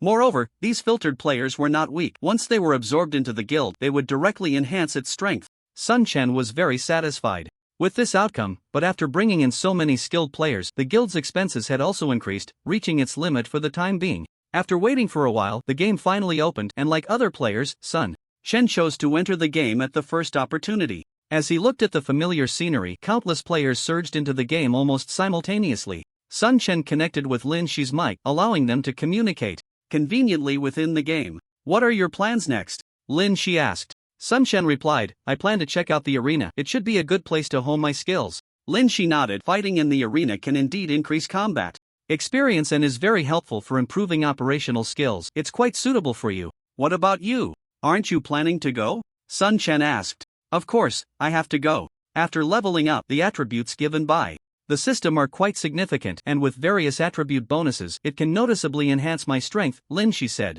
Alright then, let's each get started. Sun Chen directly chose to enter the arena as described in the announcement. With a flash of light, he suddenly disappeared from the city, and the next moment, he found himself in a spacious waiting area of the arena. This space was not large, just the waiting area for the arena. In this space, players could change out all their equipment, and a large number of ordinary gear was prepared, with very basic attributes. For those looking to hone their combat skills, this setup was quite convenient. Additionally, players could also make simple adjustments to their appearance here, even hiding their looks and names. As long as one does not want to reveal their name, they can simply choose to hide it, so the other party won't see their name. After studying the settings in this independent space for a while, Sun Chen quickly understood all the configurations. He directly removed his top-tier equipment and replaced it with the ordinary gear provided by the system, causing his attributes to drop significantly in an instant. Then he hid his name as well. After all, the name Nan Foam was too famous, and he didn't want to expose himself just yet. Next, he also concealed his appearance, making it impossible for opponents in the arena to guess who he was. Once prepared, Sun Chen pressed the match button, and in the next moment, a screen appeared in front of him, displaying that a match was in progress. Just 2 seconds later, a flash of light enveloped him, and Sun Chen found himself in a circular arena. This circular arena was the size of a football field, similar to the ancient Roman Colosseum, with 3-meter-high stands that players could not access. Upon entering this ancient Roman arena, Sun Chen was immediately fixed in place by a light barrier, while the system initiated a countdown of 20 seconds. Looking up, he saw a light barrier about 100 meters away, where a swordsman player named Rising Sun Swordsman stood. Apart from the opponent's name and appearance, nothing else was visible. When the countdown ended, the light barriers around both players suddenly vanished, and the player named Rising Sun Swordsman charged towards Sun Chen without hesitation. Sun Chen took a deep breath. Facing the charging Rising Sun Swordsman, he dared not be careless, as he was currently wearing only ordinary equipment. The opposing swordsman was fast, appearing in front of Sun Chen in the blink of an eye. He raised his right hand and swung his sword towards Sun Chen. A crescent-shaped sword energy shot out but was dodged by Sun Chen. Having used the crescent slash countless times, Sun Chen had an almost terrifying understanding of this skill. Seeing the Rising Sun Swordsman's initial move, he had already guessed that the opponent would use the crescent slash, allowing him to evade it easily. After dodging the attack, Sun Chen wasted no time in launching his own assault.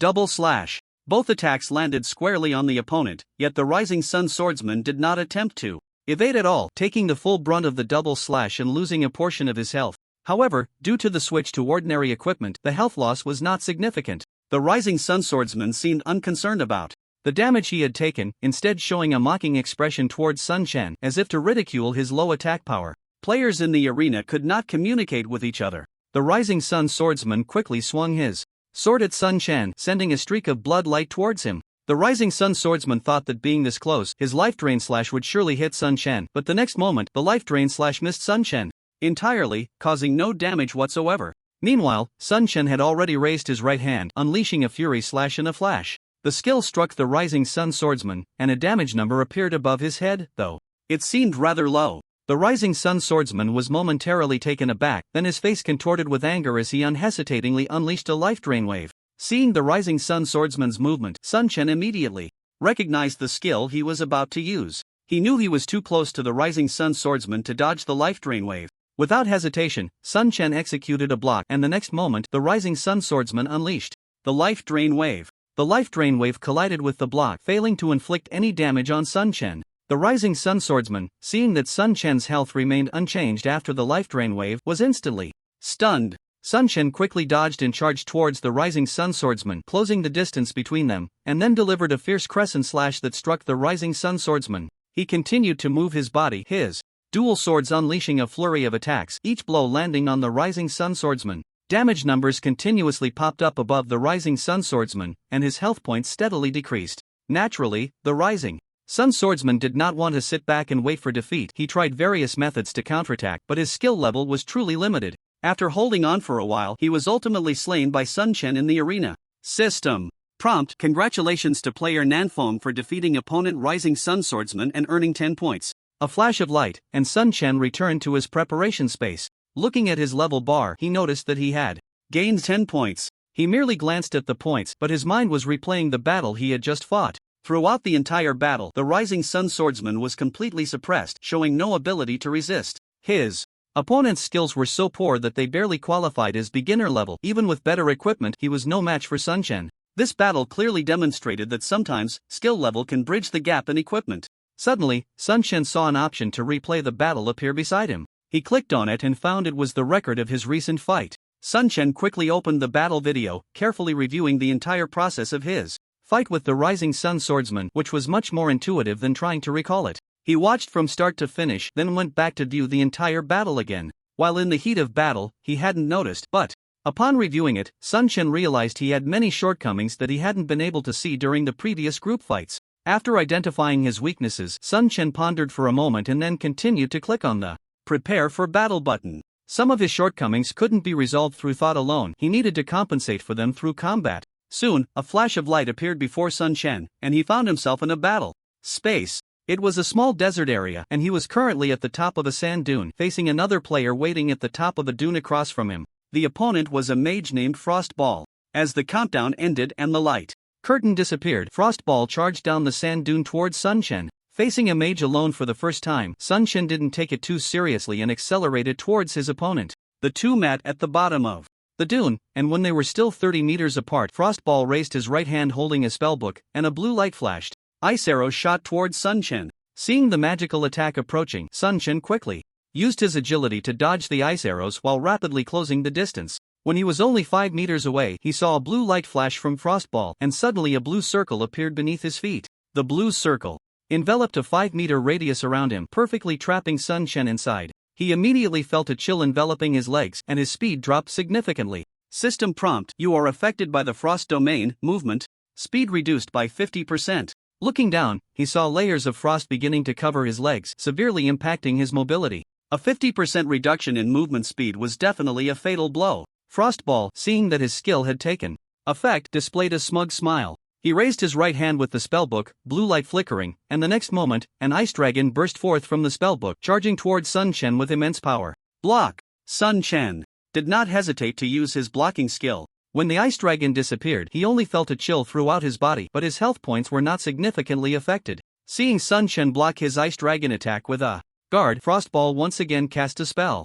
A blue light burst forth from the magic book in his right hand, and icy air surged wildly, coalescing above his head into a 3-meter-long blue ice sword. The blue ice sword resembled a holy sword entirely made of profound ice. As Frostball completed his spell, the blue ice sword transformed into a beam of blue light and shot towards Sun Chen, arriving above him in an instant, directly aiming to strike down on Sun Chen. Faced with this powerful attack, Sun Chen clearly felt the pressure. His mind raced, and seeing that he was still 5 meters away from his opponent, he realized that to attack from this distance, he could only rely on Blade Storm. Sun Chen's gaze flickered, and he activated Bloodthirsty Frenzy, then assumed a combat stance while also applying various scrolls to himself, though he did not change his equipment. After the skills and scrolls were applied, his attributes surged dramatically, and almost simultaneously, the profound ice giant sword struck down hard on Sun Chen, a massive damage number popping up above his head.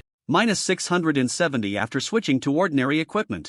Sun Chen's health was not very high. Even with Bloodthirsty Frenzy activated, his health still dropped significantly. But now was not the time to consider his health. Sun Chen unleashed Bladestorm towards Frostball, a flurry of sharp blades transforming into a storm that swept towards Frostball, directly pulling the Frostball, who was 5 meters away, into its midst. Although it looked like Frostball was caught in the Bladestorm, Sun Chen did not believe his opponent would suffer much damage, as Frostball had already activated the Mage Shield the moment the Bladestorm descended. The Mage Shield, as a basic skill of mages, had formidable defensive power, and Sun Chen was well aware of this. Seizing the moment when Frostball's vision was obscured by the Bladestorm, Sun Chen accelerated towards Frostball, instantly closing the distance by 2 meters. When the Bladestorm dissipated, Frostball reappeared in front of Sun Chen, and at that moment his Mage Shield had vanished, and his health bar had dropped slightly, but not by much. Seeing Sun Chen had actually closed the distance, Frostball was somewhat surprised, but noticing he was still 3 meters away, he felt no threat.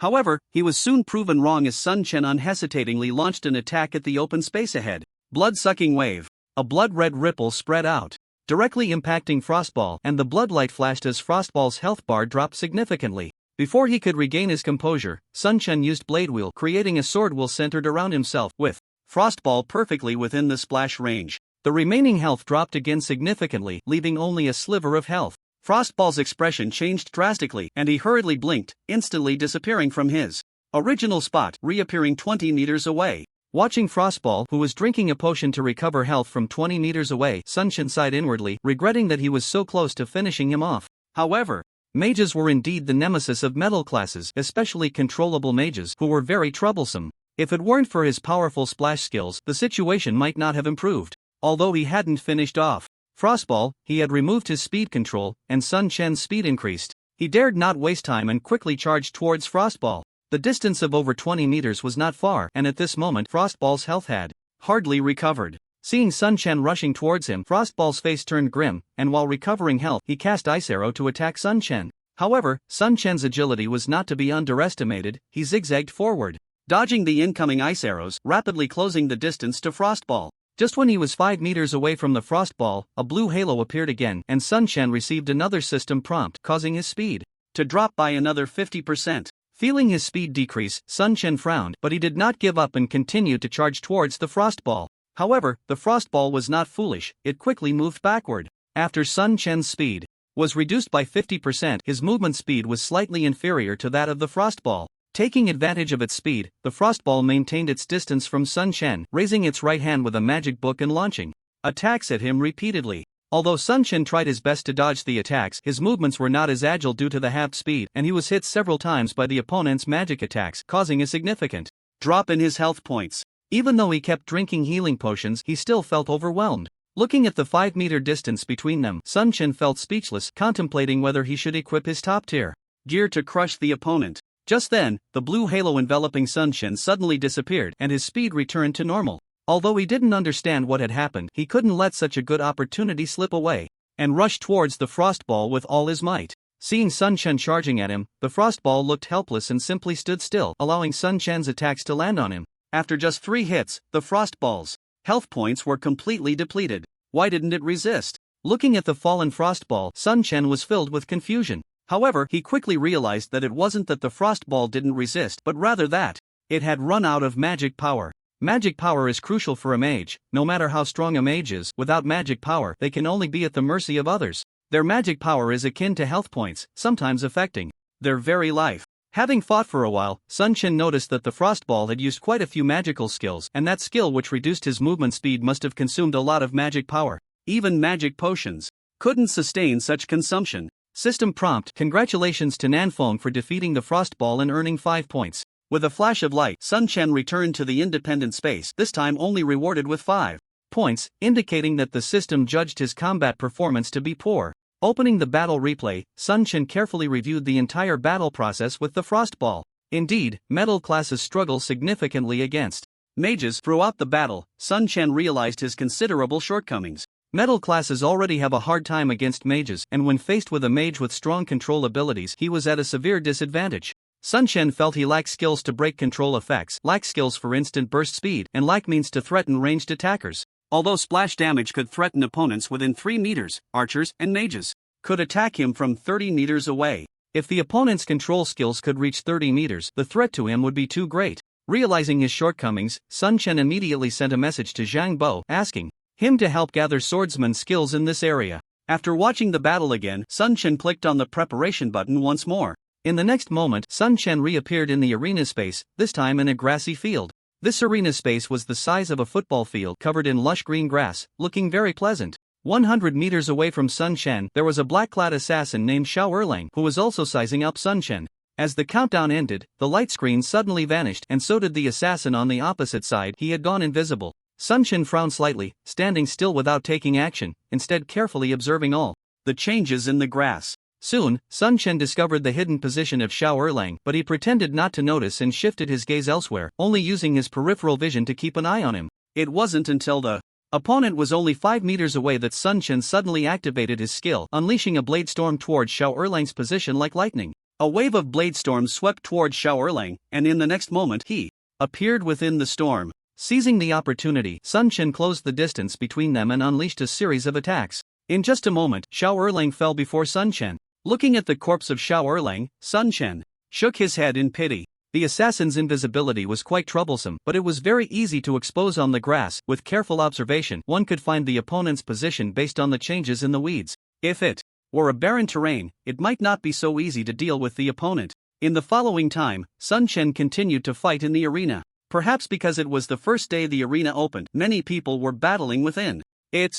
In a short period, Sun Chen fought a total of 7 matches. Although he switched to ordinary equipment, his operational skills had already reached a minor level of mastery, combined with powerful skills like Bladestorm. So he won all 7 matches. Through these 7 battles, Sun Chen also discovered some of his shortcomings, and after making corrections, his operational skills improved a bit. The increase in strength made Sun Chen even less willing to leave the arena. With a flash of light, he reappeared in a competitive space, a small forest area about the size of a football field. At this moment, he was over 100 meters away from his opponent, both shrouded in a white light curtain, with a countdown in progress. Towering trees filled the space between them, and perhaps because the battle had not yet begun, these towering trees were transparent, allowing Sun Chen to see his opponent, who could also see him. The opponent was a swordsman, with both name and appearance hidden. This was the first time Sun Chen encountered an opponent who had also concealed their name and appearance, which piqued his interest. As the countdown ended, the light curtain enveloping them instantly vanished, and the previously transparent trees suddenly became solid, causing both sides to disappear from each other's sight. A glint of determination flashed in Sun Chen's eyes as he hurriedly charged forward. With the view blocked by the large trees, Sun Chen couldn't clearly see the opponent's position and could only charge ahead with all his might. A large tree blocked his path, so Sun Chen chose to go around it on the right. However, just as he rounded the tree, a flash of sword light suddenly struck from the side. Not good, Sun Chen thought to himself, not expecting the opponent to hide in this position for a sneak attack, and their speed was astonishingly fast, definitely above his own at that moment. Realizing he couldn't dodge the attack, Sun Chen quickly activated his blocking skill. The block was successful, stopping the opponent's attack, but before Sun Chen could breathe a sigh of relief, another sword light came at him in an instant. Swoosh! Despite Sun Chen's best efforts to evade, he still couldn't avoid this attack, and a damage number popped up above his head. Minus 360 damage, though not high, made Sun Chen's health bar turn green. His expression changed, and the next moment he indeed received a system notification. System notification: you are affected by the poison of slowness, movement speed minus 20%. His movement speed instantly decreased by 1/5, which had a significant impact on Sun Chen. He could clearly feel his movements becoming somewhat stiff. The swordsman opposite him was clearly a master, not giving Sun Chen any time to react, and directly slashed at him with a sword. As the opponent swung the sword, a fierce sword aura rushed towards him. This skill seemed somewhat similar to his own Blade Storm, yet it was significantly different. It was clearly another area attack skill. Having already used his block and with his movement speed reduced, Sun Chen had no choice but to unleash all his power, activating both Bloodthirsty Frenzy and Combat Stance simultaneously. He then swung his long sword, sending the Blade Storm sweeping towards his opponent. The opponent's area attack landed on Sun Chen, dealing over 400 points of damage. Just as Sun Chen's Blade Storm approached, the opponent's body gradually became ethereal and then completely vanished from Sun Chen's sight.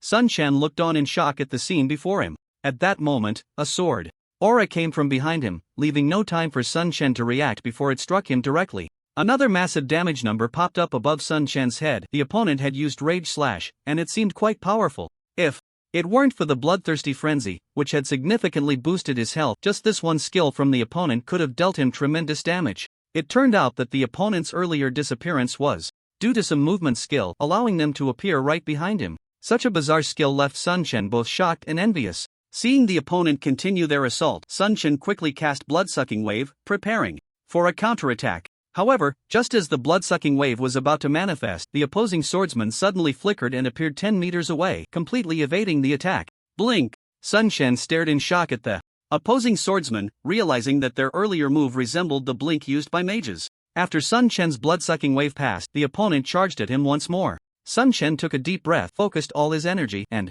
began to engage in fierce combat.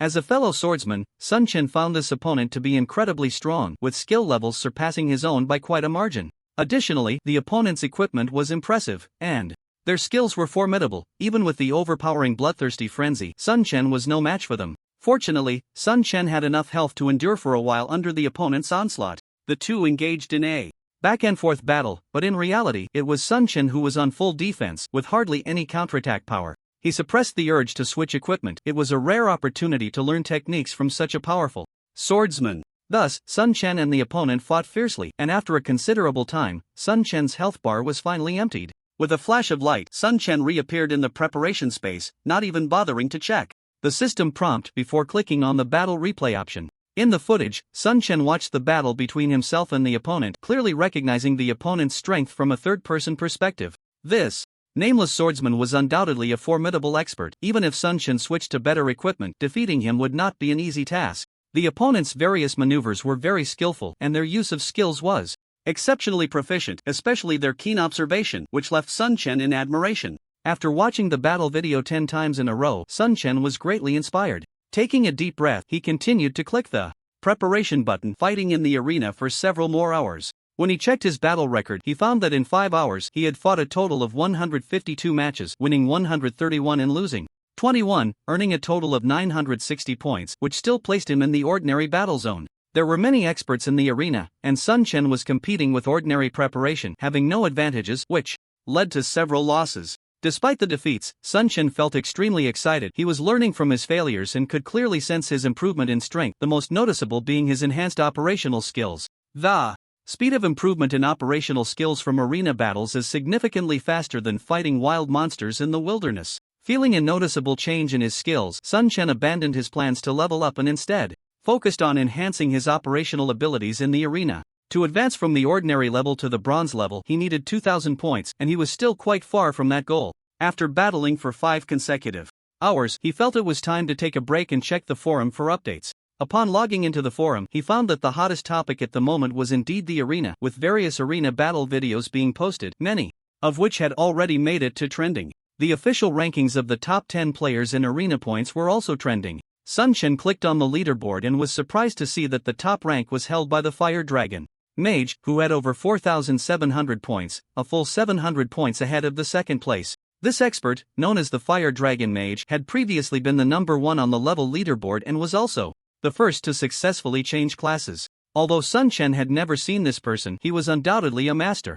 The player in second place was named 9 Pattern Dragon, an elemental summoner with 4,000 points. This was the first time Sun Chen had seen this name, but with such high points, he was definitely a skilled player. When he saw the name of the third player, a faint smile appeared on Sun Chen's face. The third place was none other than Lin Shi. Lin Shi had reached third place on the leaderboard with 3,500 points, causing quite a stir on the forum, and the Dragon Soul Guild had also gained some popularity from it. Sun Chen was very aware of Lin Shi's strength. She was undoubtedly a top-tier expert, and with a golden-level staff in hand, she rarely hid her power and could unleash her full strength, making it hard for anyone to withstand her attacks. The players who followed on the leaderboard were mostly top experts from various guilds, all formidable characters who had made it to the list of the powerful.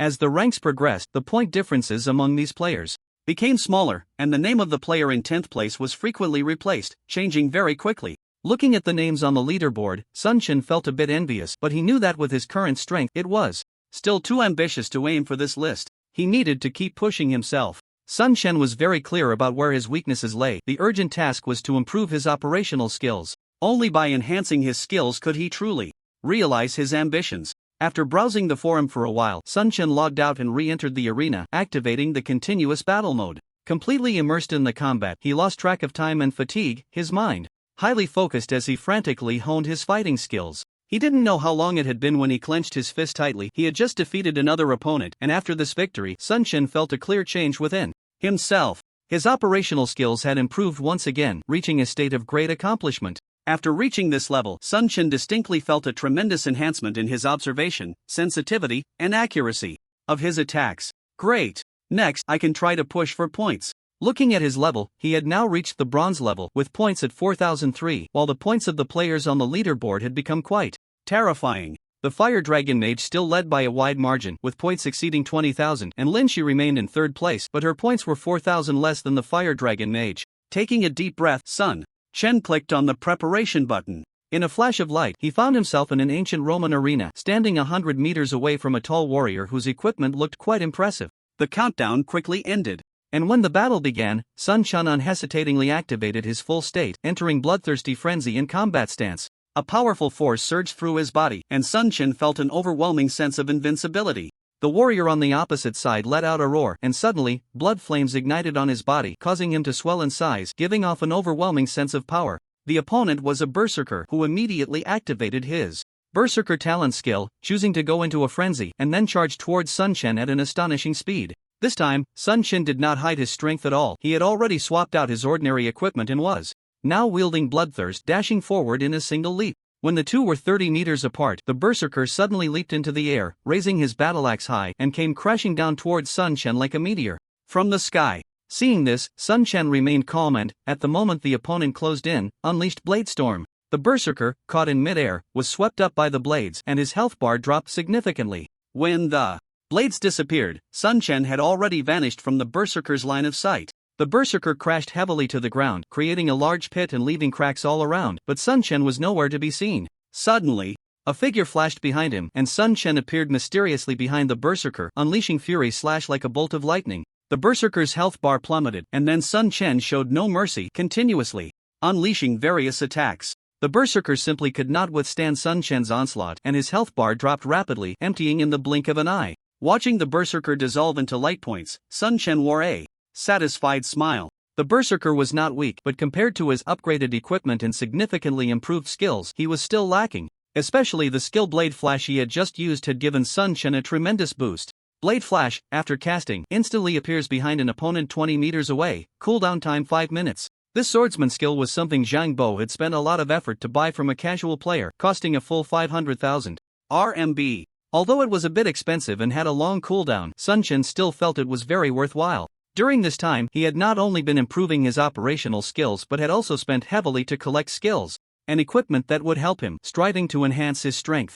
He had bought 2 skill books. Besides Blade Flash, there was another skill book called Swift Walk that was also very beneficial to Sun Chen. Swift Walk increases movement speed by 50% for 30 seconds after use, cooldown time 5 minutes. Although the cooldown time was also quite long, Sun Chen still felt that this skill, which cost 300,000, was very worthwhile. However, he hadn't even used the skill against the berserker just now. Ignoring the system prompt, Sun Chen returned to the independent space and immediately began to prepare. In just a few seconds, he found himself in an arena space. This time, he appeared in a ruined building facing a summoner. As soon as the countdown ended, Sun Chen charged straight at the opponent while the summoner waved his staff in the air, opening a dimensional gate, and a mighty giant wolf burst forth from the dimension, charging wildly towards Sun Chen. The summoner class was relatively rare, but powerful summoners were extremely fearsome. The elemental summoner on the leaderboard had heavily promoted the class, leading many new players to choose it. The Beast King summoner before him had a silver wolf as a pet, which looked quite strong.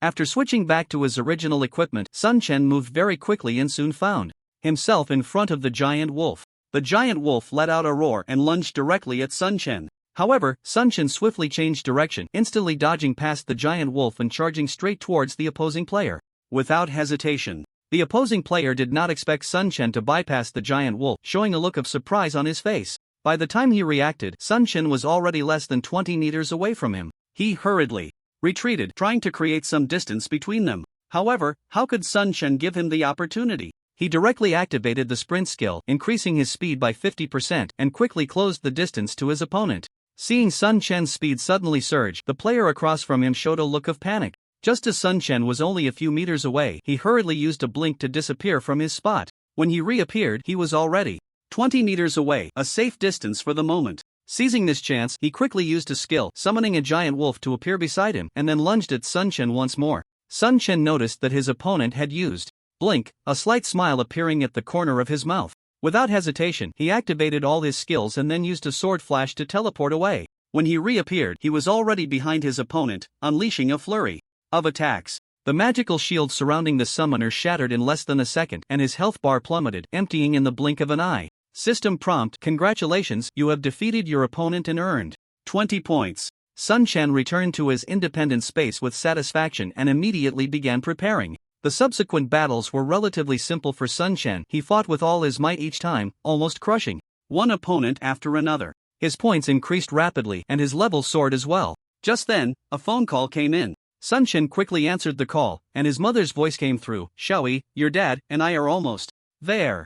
Okay, Mom, I'll come down to pick you up right away. After hanging up, Sun Chen resolved the battle as quickly as possible and contacted Lin Shi, exiting the game pod. After tidying up briefly, he had just stepped out of his room when Lin Shi, who lived next door, pulled him over. At that moment, Lin Shi seemed a bit anxious, with clothes she had just taken out spread across the bed.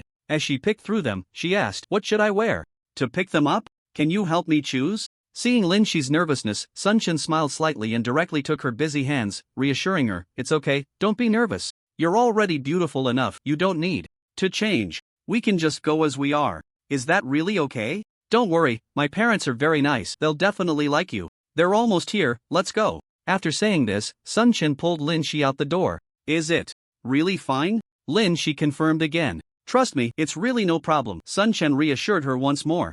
Even Lin Shi, who was so formidable in the game, could have such nervous moments, making her look very cute. To ease her tension, Sun Chen quickly changed the subject. By the way, how many points do you have now? I've reached over 19,000 already. The opponents I've matched with are getting stronger and the battles are lasting longer.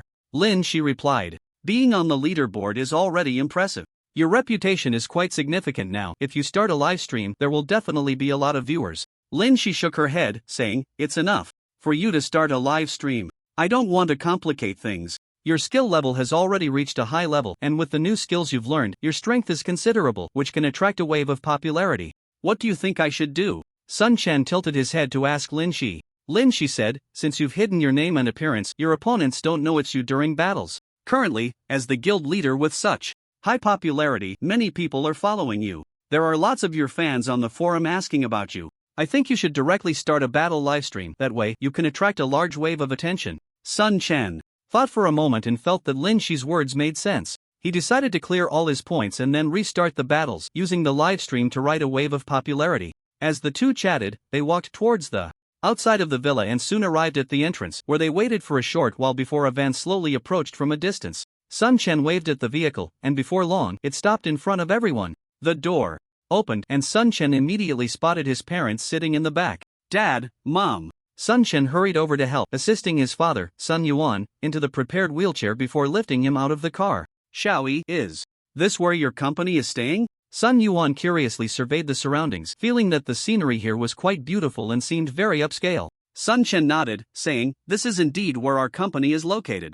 I'll take you both around to explore later. Then Sun Chen noticed a shy girl standing nearby, looking somewhat familiar. He guessed she must be Uncle Jen's daughter, so he called out, you must be Lian, we haven't seen each other in years. Ego, she replied, appearing a bit nervous. Sun Chen smiled slightly and quickly pulled Lin Shi out from behind, holding her trembling hand as he introduced, Dad, Mom, this is my girlfriend Lin Shi, and she will be your daughter-in-law in the future.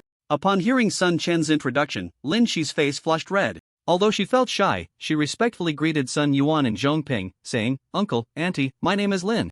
Although I haven't known Sun Chen for long, I know he is someone worth entrusting my life to. Thank you for raising such an outstanding son. After saying this, Lin Shi earnestly bowed to Sun Yuan and Zhong Ping. Sun Yuan and Zhong Ping exchanged glances, their faces filled with satisfaction, while Lian, standing nearby, was also taken aback by Lin Shi's beauty. Zhong Ping quickly stepped forward, took Lin Shi's other hand, and said warmly, I don't know how much good karma our boy accumulated in his past life to deserve such a beautiful girl like you. Don't worry, if he dares to bully you in the future, just tell Auntie and Uncle will stand up for you.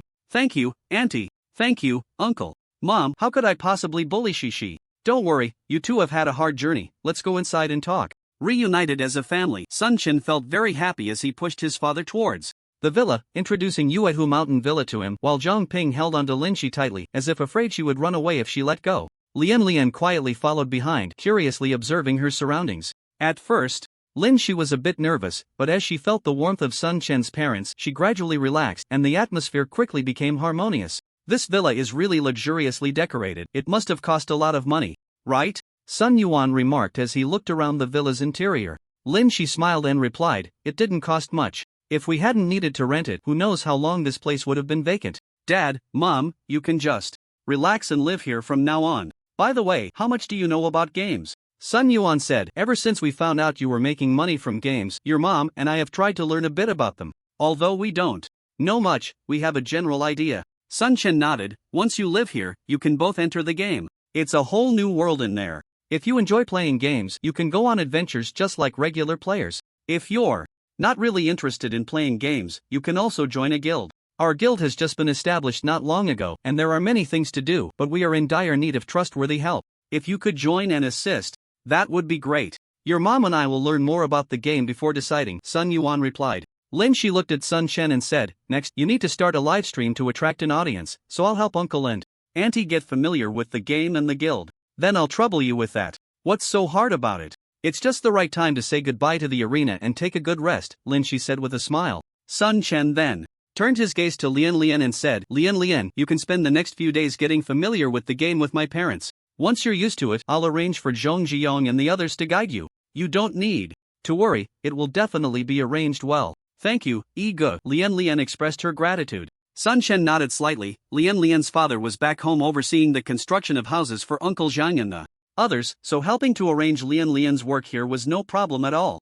Alright, I'll arrange for dinner first. Let's all eat together later and get to know each other, Sun Chen said as he stood up and turned to make arrangements. Lin Shi stayed behind and began using a tablet to explain various aspects of the game to Sun Yuan, Zhong Ping, and Lian Lian. When it was time to eat, Zhong Zhiyang and the others logged off and everyone gathered together for a good meal. Zhong Zhiyang and Zhong Jiwen were both from the same hometown and they were very enthusiastic upon seeing Sun Yuan and Zhong Ping. Lian Lian and the others were mostly familiar with each other, and soon, everyone blended together. Sun Chen saw that his parents were adapting well, which put him at ease. After a busy while, Sun Chen returned to his room and quickly logged online, first logging into the forum to directly post a live stream announcement for the arena. Wow, Master Nanfeng is about to live stream the arena. Master Nanfeng is finally going live again. Do you think Master Nanfeng can climb the leaderboard? Hee. Although Master Nanfeng is very strong, it's not easy to reach the leaderboard. The players up there are all monsters. That's right, Master Nanfeng's strength is good, but there's still a gap compared to the monsters on the leaderboard.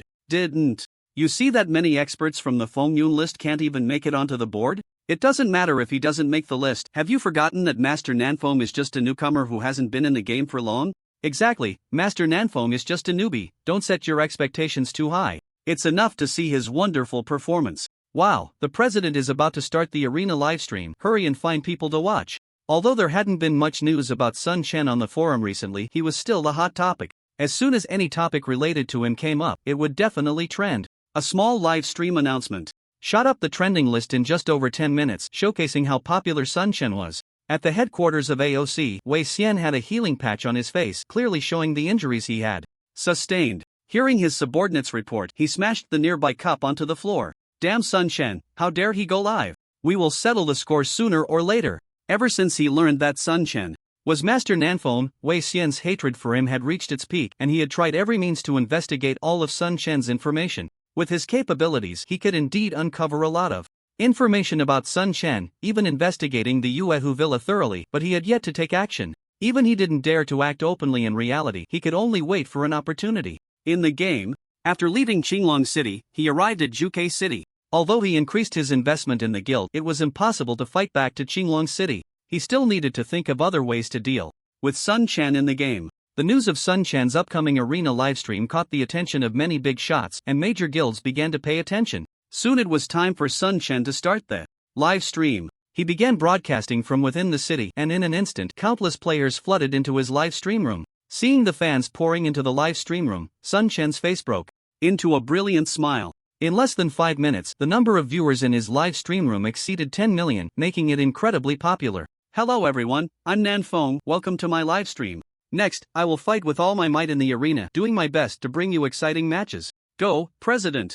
We support you. President, let everyone see the power of our Dragon Soul. At this moment, many players from the Dragon Soul Guild flooded into the livestream, their enthusiastic messages filling the screen, making the atmosphere even more intense. Suddenly, someone sent a golden dragon to Sun Chen in the livestream, and the screen was filled with a golden dragon soaring and then disappearing. This was the first time someone had sent a gift worth 100,000 in his live stream, and when Sun Chen looked, it turned out to be a gift from Zhanlang Wushuang. Zhanlang Wushuang, Brother Nanfeng, I'm here to cheer you on. Thank you, Brother Wushuang, for the golden dragon. Today's livestream will definitely not disappoint you, Sun Chen said with a big laugh. Since we have enough people, let's get started. Sun Chen clicked to enter the arena space directly, and the next moment he appeared in the preparation space of the arena. At this point, he had cleared all his battle records and traces, completely revealing his name and appearance, and he had also changed into the strongest equipment. After selecting prepare, just a few seconds passed, and with a flash of light, Sun Chen appeared in an arena space. This was a familiar Roman arena terrain, and opposite him was a swordsman whose name he did not know. As the countdown ended and the light curtain disappeared, Sun Chen dashed towards the opposing player. The swordsman was slightly shocked when he first saw that his opponent was Sun Chen, but upon seeing Sun Chen charging at him, he had no intention of giving up and rushed towards Sun Chen as well. The two sides quickly met, and without hesitation, Sun Chen unleashed his ultimate move, fully enhancing his skills with the scroll, bringing his power to its peak. When the opponent was still 5 meters away, he unleashed a blade storm. A fierce blade storm swept forward, giving the opponent no chance to evade, instantly pulling him into its vortex. An astonishing damage number popped up above the opponent's head, and with just one skill, a third of the opponent's health was cut away. Facing the stunned opponent, Sun Chen did not hesitate to strike again. At this point, he was already beside the opponent, executing a full-power rage slash. Another huge damage number rose above the opponent's head, and his health was again reduced by a third. In a panic, the opposing swordsman hurriedly launched a counterattack. However, from his starting move, Sun Chen knew he was going to use Blood Wave. He had no intention of dodging and allowed the Blood Wave to hit him. His health decreased slightly, but it had no effect on Sun Chen at all. He immediately executed a double slash, the sword light flashing continuously, and the opposing swordsman's health bar was completely emptied. With a flash of light, Sun Chen returned to the preparation space for battle. From the end of the countdown to the end of the battle, it took less than 10 seconds in total, and Sun Chen completely crushed his opponent. President is mighty. President is amazing. President is too powerful. Players from the Dragon Soul Guild went wild in the livestream, while Sun Chen's fans also flooded the screen with gifs, igniting the livestream with a simple battle. Sun Chen clicked the prepare button again, and a few seconds later, with a flash of light, he appeared in an arena space. This was a desert terrain, and opposite Sun Chen was an assassin, a name Sun Chen had also never seen before, as he was currently in the ordinary area of the arena, where there weren't many experts. As the countdown ended, Sun Chen's sharp gaze fixed on the opposite side, and the assassin immediately activated stealth, completely disappearing from Sun Chen's sight. Sun Chen's eyes sparkled with determination as he carefully observed the dust on the opposite side, quickly noticing the subtle changes in the sand and locking onto the opponent's position. Sun Chen rushed out without hesitation, activating his full status. A few seconds later, he slashed fiercely at an open space, unleashing a storm of sword blades. Soon, a black figure emerged from the blade storm, and before the opponent could react, Sun Chen charged forward, striking twice in quick succession to eliminate his foe. The entire process was even easier and quicker than the previous battle, leaving the viewers in the live stream astonished. Wow, the president won again. Keep it up, President. President, go for a 1,000-man kill. Returning to the preparation space for battle, Sun Chen continued to click the preparation button, quickly arriving in a forest space where an archer awaited him. The countdown began, and the audience turned their attention to the live stream. This time, the Great South Wind won't have it so easy. The forest terrain is too unfriendly for a swordsman. A swordsman can't fully exert their strength in such terrain. Instead, the archer has a significant advantage here. If this archer knows how to utilize the terrain, they might cause some trouble for the Great South Wind. As the audience speculated, the countdown ended, and Sun Chen immediately charged toward his opponent's position. However, there were large trees everywhere in front of him, obstructing his view and preventing him from seeing where his opponent was. The archer on the opposite side was quite clever, a seasoned player adept at using the terrain. Instead of rushing toward Sun Chen, he quickly found the nearest large tree and climbed up to the first fork with all his might. He can actually climb trees. Now the Great South Wind is in trouble. Climbing trees is an extremely rare skill. I didn't expect the Great South Wind to encounter such an opponent.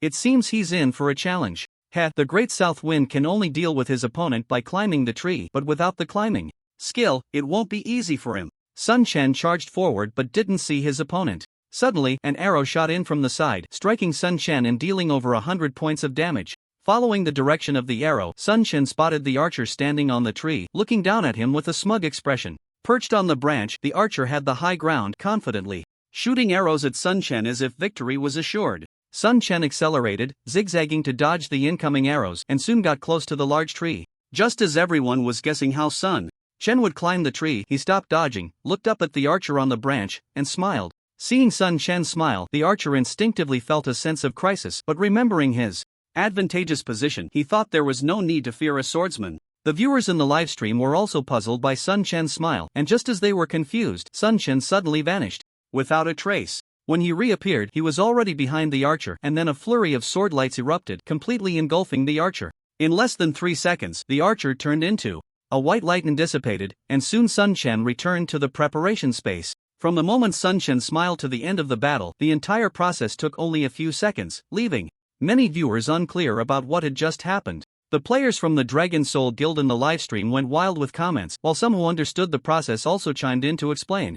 Amazing! The Great South Wind has mastered the teleportation skill, which is super rare. He closed the distance in an instant. This is incredible. From now on, mages will no longer be the Great South Wind's nemesis. Sigh, as a swordsman myself, I'm so tired of being kited by archers and mages. If only I had that blink skill too. I heard that someone on the forum released a book on a blink skill for swordsmen last time, and it sold for over 400,000. The skill of the great god Nanfeng was probably bought with money too. Sigh, being rich is really nice. Amidst the discussions of the crowd, Sun Chen reappeared in a combat space which was a desert terrain facing a magician. As the countdown ended, Sun Chen charged towards his opponent without hesitation, needing to close the distance between them. The magician on the opposite side was well aware of the key to fighting against metal classes. He retreated while launching attacks at Sun Chen. He raised his staff in his right hand and shot out numerous blue ice balls towards Sun Chen. After dodging several ice balls, Sun Chen was still hit by one, instantly covering his feet with a layer of frost, reducing his speed by 20%. A 20% speed reduction greatly affected other swordsman players, but for Sun Chen, it wasn't too significant as his speed was already far beyond that of other swordsmen of the same rank. Seeing Sun Chen still charging at him with astonishing speed, the magician raised his staff again, and a wave of blue frost fell from the sky, freezing the ground directly in front of Sun Chen. As Sun Chen stepped into this area, his speed dropped again by 20%, which was now quite impactful. However, Sun Chen was not without solutions. He quickly activated his sprint, and his speed surged instantly, not only offsetting the slowed speed but becoming even faster than before. Oh, the speed of the great god Nanfeng has surged. What skill did he use to increase his speed? It seems this magician has no effect on the great god Nanfeng anymore. Without the advantage of limiting the speed of metal classes, this battle is basically a foregone conclusion. Sun Chen quickly charged towards the magician, and the distance between them closed significantly. The magician kept retreating while continuously launching various ice attribute attacks at Sun Chen. However, many magical attacks were dodged by Sun Chen, unable to inflict significant damage on him. Until the distance between them was within 5 meters, the magician directly used Blink, his body swaying and disappearing from the spot, reappearing 20 meters away. However, at this moment, the frost beneath Sun Chen's feet also disappeared, and his speed surged again, instantly closing the distance to within 20 meters, followed by a sword flash. The next moment, Sun Chen appeared behind the magician, and a wave of sword light swept through, engulfing the magician, whose magical shield shattered in less than a second. Quickly resolving the battle, Sun Chen reappeared in the preparation space and continued to engage in combat. In every subsequent battle, he exerted all his strength, and every opponent he faced was easily defeated, achieving 10 consecutive wins in the blink of an eye, then 20 consecutive wins, and then 30 consecutive wins. Sun Chen continued to win one after another, showcasing his strength to the audience in the live stream. In just 2 hours, Sun Chen's level soared to bronze rank, and his winning streak reached 190 consecutive wins.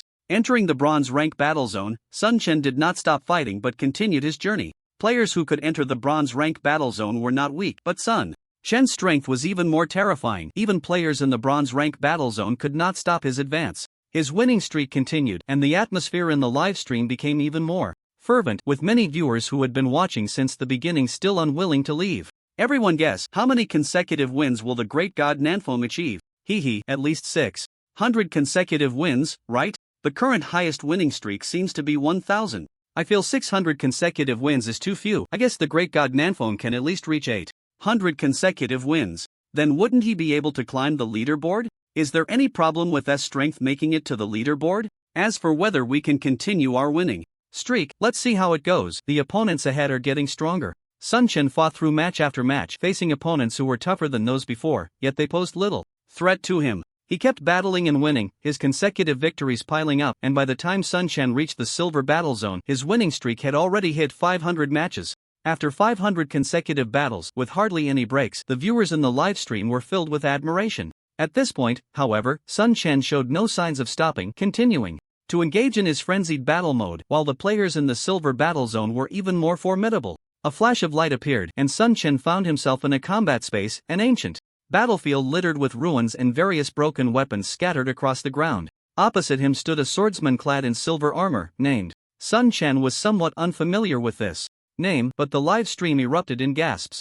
Has finally encountered a true expert. There's going to be a good show ahead. Although isn't a top player on the leaderboard, his strength is certainly on par with those players. So far, it seems he has only lost once to the on the leaderboard. S strength is formidable. This will be a fierce battle. Be careful, this is very strong. He is a thunder swordsman. Sun Chen glanced at the barrage of comments in the livestream and immediately realized that the player opposite him was strong, so he dared not let his guard down. As the countdown ended, Sun Chen and charged at each other simultaneously, both moving at incredible speeds, surpassing that of swordsmen of the same rank. The distance of over 100 meters closed in the blink of an eye, and when there were still more than 20 meters between them, suddenly transformed into a bolt of lightning, shooting towards Sun Chen. Sun Chen instantly felt himself locked on, his expression changed, and he executed a sword flash, disappearing from his spot. When he reappeared, it was behind a surge of lightning, and he raised his hand to unleash a furious slash with all his might, a fierce beam of sword light descending towards the incoming sword light. However, a lightning shield appeared out of nowhere, instantly blocking Sun Chen's strike, while a rebounding lightning sword light dealt over 100 points of damage back to Sun Chen himself. Sun Chen frowned slightly. This had an incredibly fast reaction speed. Was clearly a swordsman who could seize opportunities. After blocking Sun Chen's attack, he raised his long sword and swung it towards Sun Chen. Sun Chen retreated like lightning, but what unleashed was not a sword energy, but a wave of lightning that enveloped a large area. Sun Chen was caught off guard, finding himself surrounded by lightning, arcs of electricity wrapping around him, leaving him with a feeling of numbness and significantly affecting his agility. Seeing Sun Chen trapped in the lightning, S expression brightened, and he rushed towards Sun Chen, unleashing the skills of a thunder swordsman in a frenzy. Although his movements became somewhat stiff, Sun Chen still had the ability to fight back. Watching charge at him, Sun Chen's gaze sharpened. Since the opponent wanted to engage in a direct confrontation, he would oblige. This time, Sun Chen did not dodge or evade, but swung his sword with all his might towards, unleashing a storm of sword blades that engulfed, however, was surrounded by a shield of lightning, which reduced Sun Chen's attack by 50%. As looked at the damage numbers popping up above him, his brows furrowed instantly. Despite having reduced the opponent's damage by 50%, he was still taking such terrifying damage, and Sun Chen's attack power far exceeded his expectations. Yin Xuan was extremely shocked. Sun Chen's attack power was too strong. However, he quickly calmed down and immediately unleashed his ultimate move, a bolt of thunderous sword light striking Sun Chen in an instant. Just as Sun Chen was about to attack Yin Xuan, his body suddenly stiffened, as if completely immobilized. System prompt: you are affected by the opponent's skill, paralyzed for 1 second.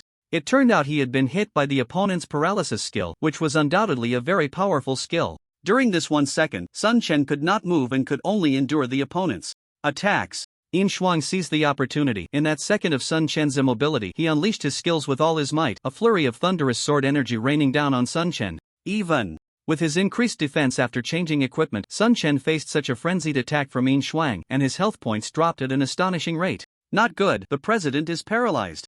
Yin Xuan's paralysis skill is too shameless. It's over, the president is hit. What should we do? The paralysis skill is Yin Xuan's trump card. This skill is too hard to counter. Seeing Sun Chen hit by Yin Xuan's paralysis skill, the viewers in the livestream began to worry for him, especially the players from the Dragon Soul Guild, who wished they could immediately help Sun Chen break free from the status. As for those who disliked Sun Chen, they wore expressions of schadenfreude, flooding the chat to make their presence known. 1 second is a very brief moment, but in the eyes of experts, a lot can happen in that time. For instance, in just 1 second, Sun Chen's health bar dropped by a third. Sun Chen's health bar was already terrifying, and with the skill enhancement, it had reached an extremely alarming level. However, even with his astonishing health, losing a third of it to Yin Xuan in such a short time showed just how formidable Yin Xuan's attacks were. Yet, despite taking away a third of Sun Chen's health, Yin Xuan's expression was far from satisfied. According to his original estimate, he should have been able to take away at least half. But he had greatly underestimated Sun Chen's defense, which was far stronger than the opponents he had faced before. As the paralysis state lifted, Sun Chen regained his freedom. Looking at Yin Xuan, who still wanted to launch a frenzied attack on him, Sun Chen snorted coldly. The group kill skill, blood-sucking wave, was unleashed directly, but Yin Xuan's reaction speed was also very fast. A blocking skill intercepted Sun Chen's blood-sucking wave. However, the next moment, a sword will suddenly rose, pulling him into it completely. Despite being protected by the thunder light shield, an astonishing damage number still appeared above his head, and Yin Xuan's health bar dropped a bit, while Sun Chen's health recovered slightly. Seizing the opportunity, Sun Chen quickly launched lightning-fast attacks on Yin Xuan, unleashing various attack skills with all his might, a series of sharp sword lights enveloping Yin Xuan. Yin Xuan's operational level had also reached a high level, trying to rely on his agility to dodge Sun Chen's attack skills. However, while this tactic might work against ordinary players, it was significantly less effective against Sun Chen, who had also reached a high level of skill.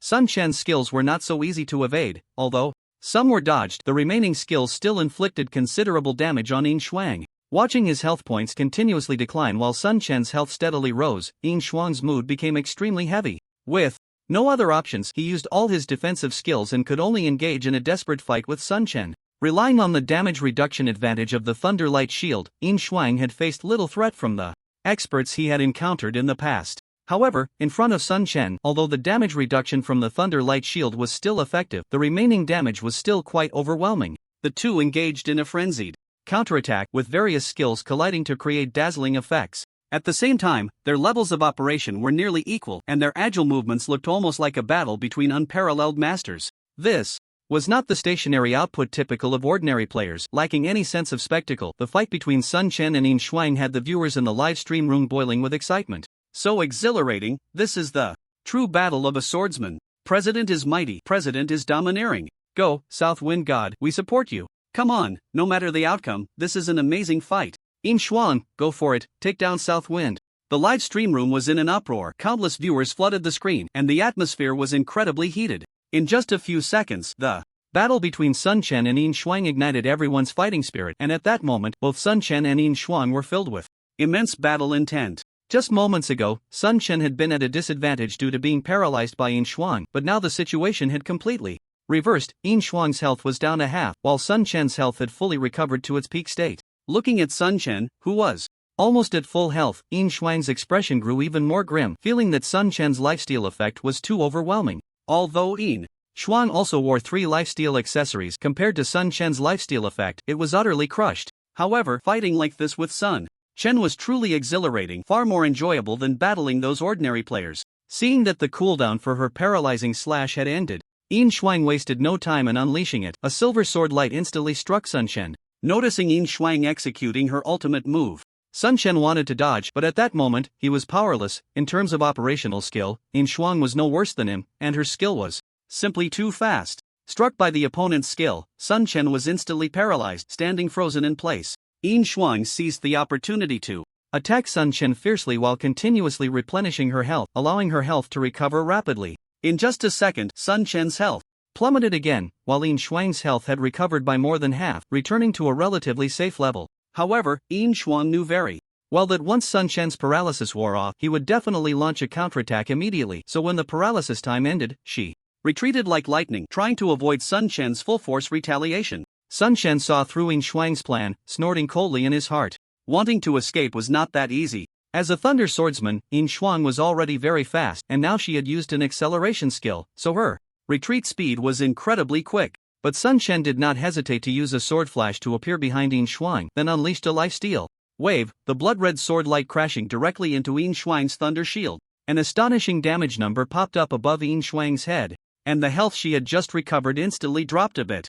Since she had already used her blocking skill earlier, she could only take Sun Chen's lifesteal wave head-on, leaving Yin Shuang feeling quite helpless as she turned to engage Sun Chen in direct confrontation once more. In the ensuing clash, both Yin Shuang and Sun Chen displayed formidable strength, their coordination of various skills remarkably proficient, and their movements extremely agile, completely unconfined to the use of game skills, as if they were perfectly fused with the skills themselves. Just watching the brilliant colors erupting from their continuous collisions left the viewers in the live stream room in awe. Sun Chen's health had dropped significantly due to being hit by Yin Shuang's paralyzing slash, allowing her to turn the tide temporarily. However, once the paralysis state was lifted, Sun Chen's storm-like counterattack reclaimed the initiative. Sun Chen was not afraid of the counterattack at all. He was completely in control, pressing Yin Shuang back. If it weren't for Yin Shuang's thunder shield protecting her, she would have surely been taken down by Sun Chen long ago. Yin Shuang's recently restored health points continued to decline, and no amount of healing potions could stop it.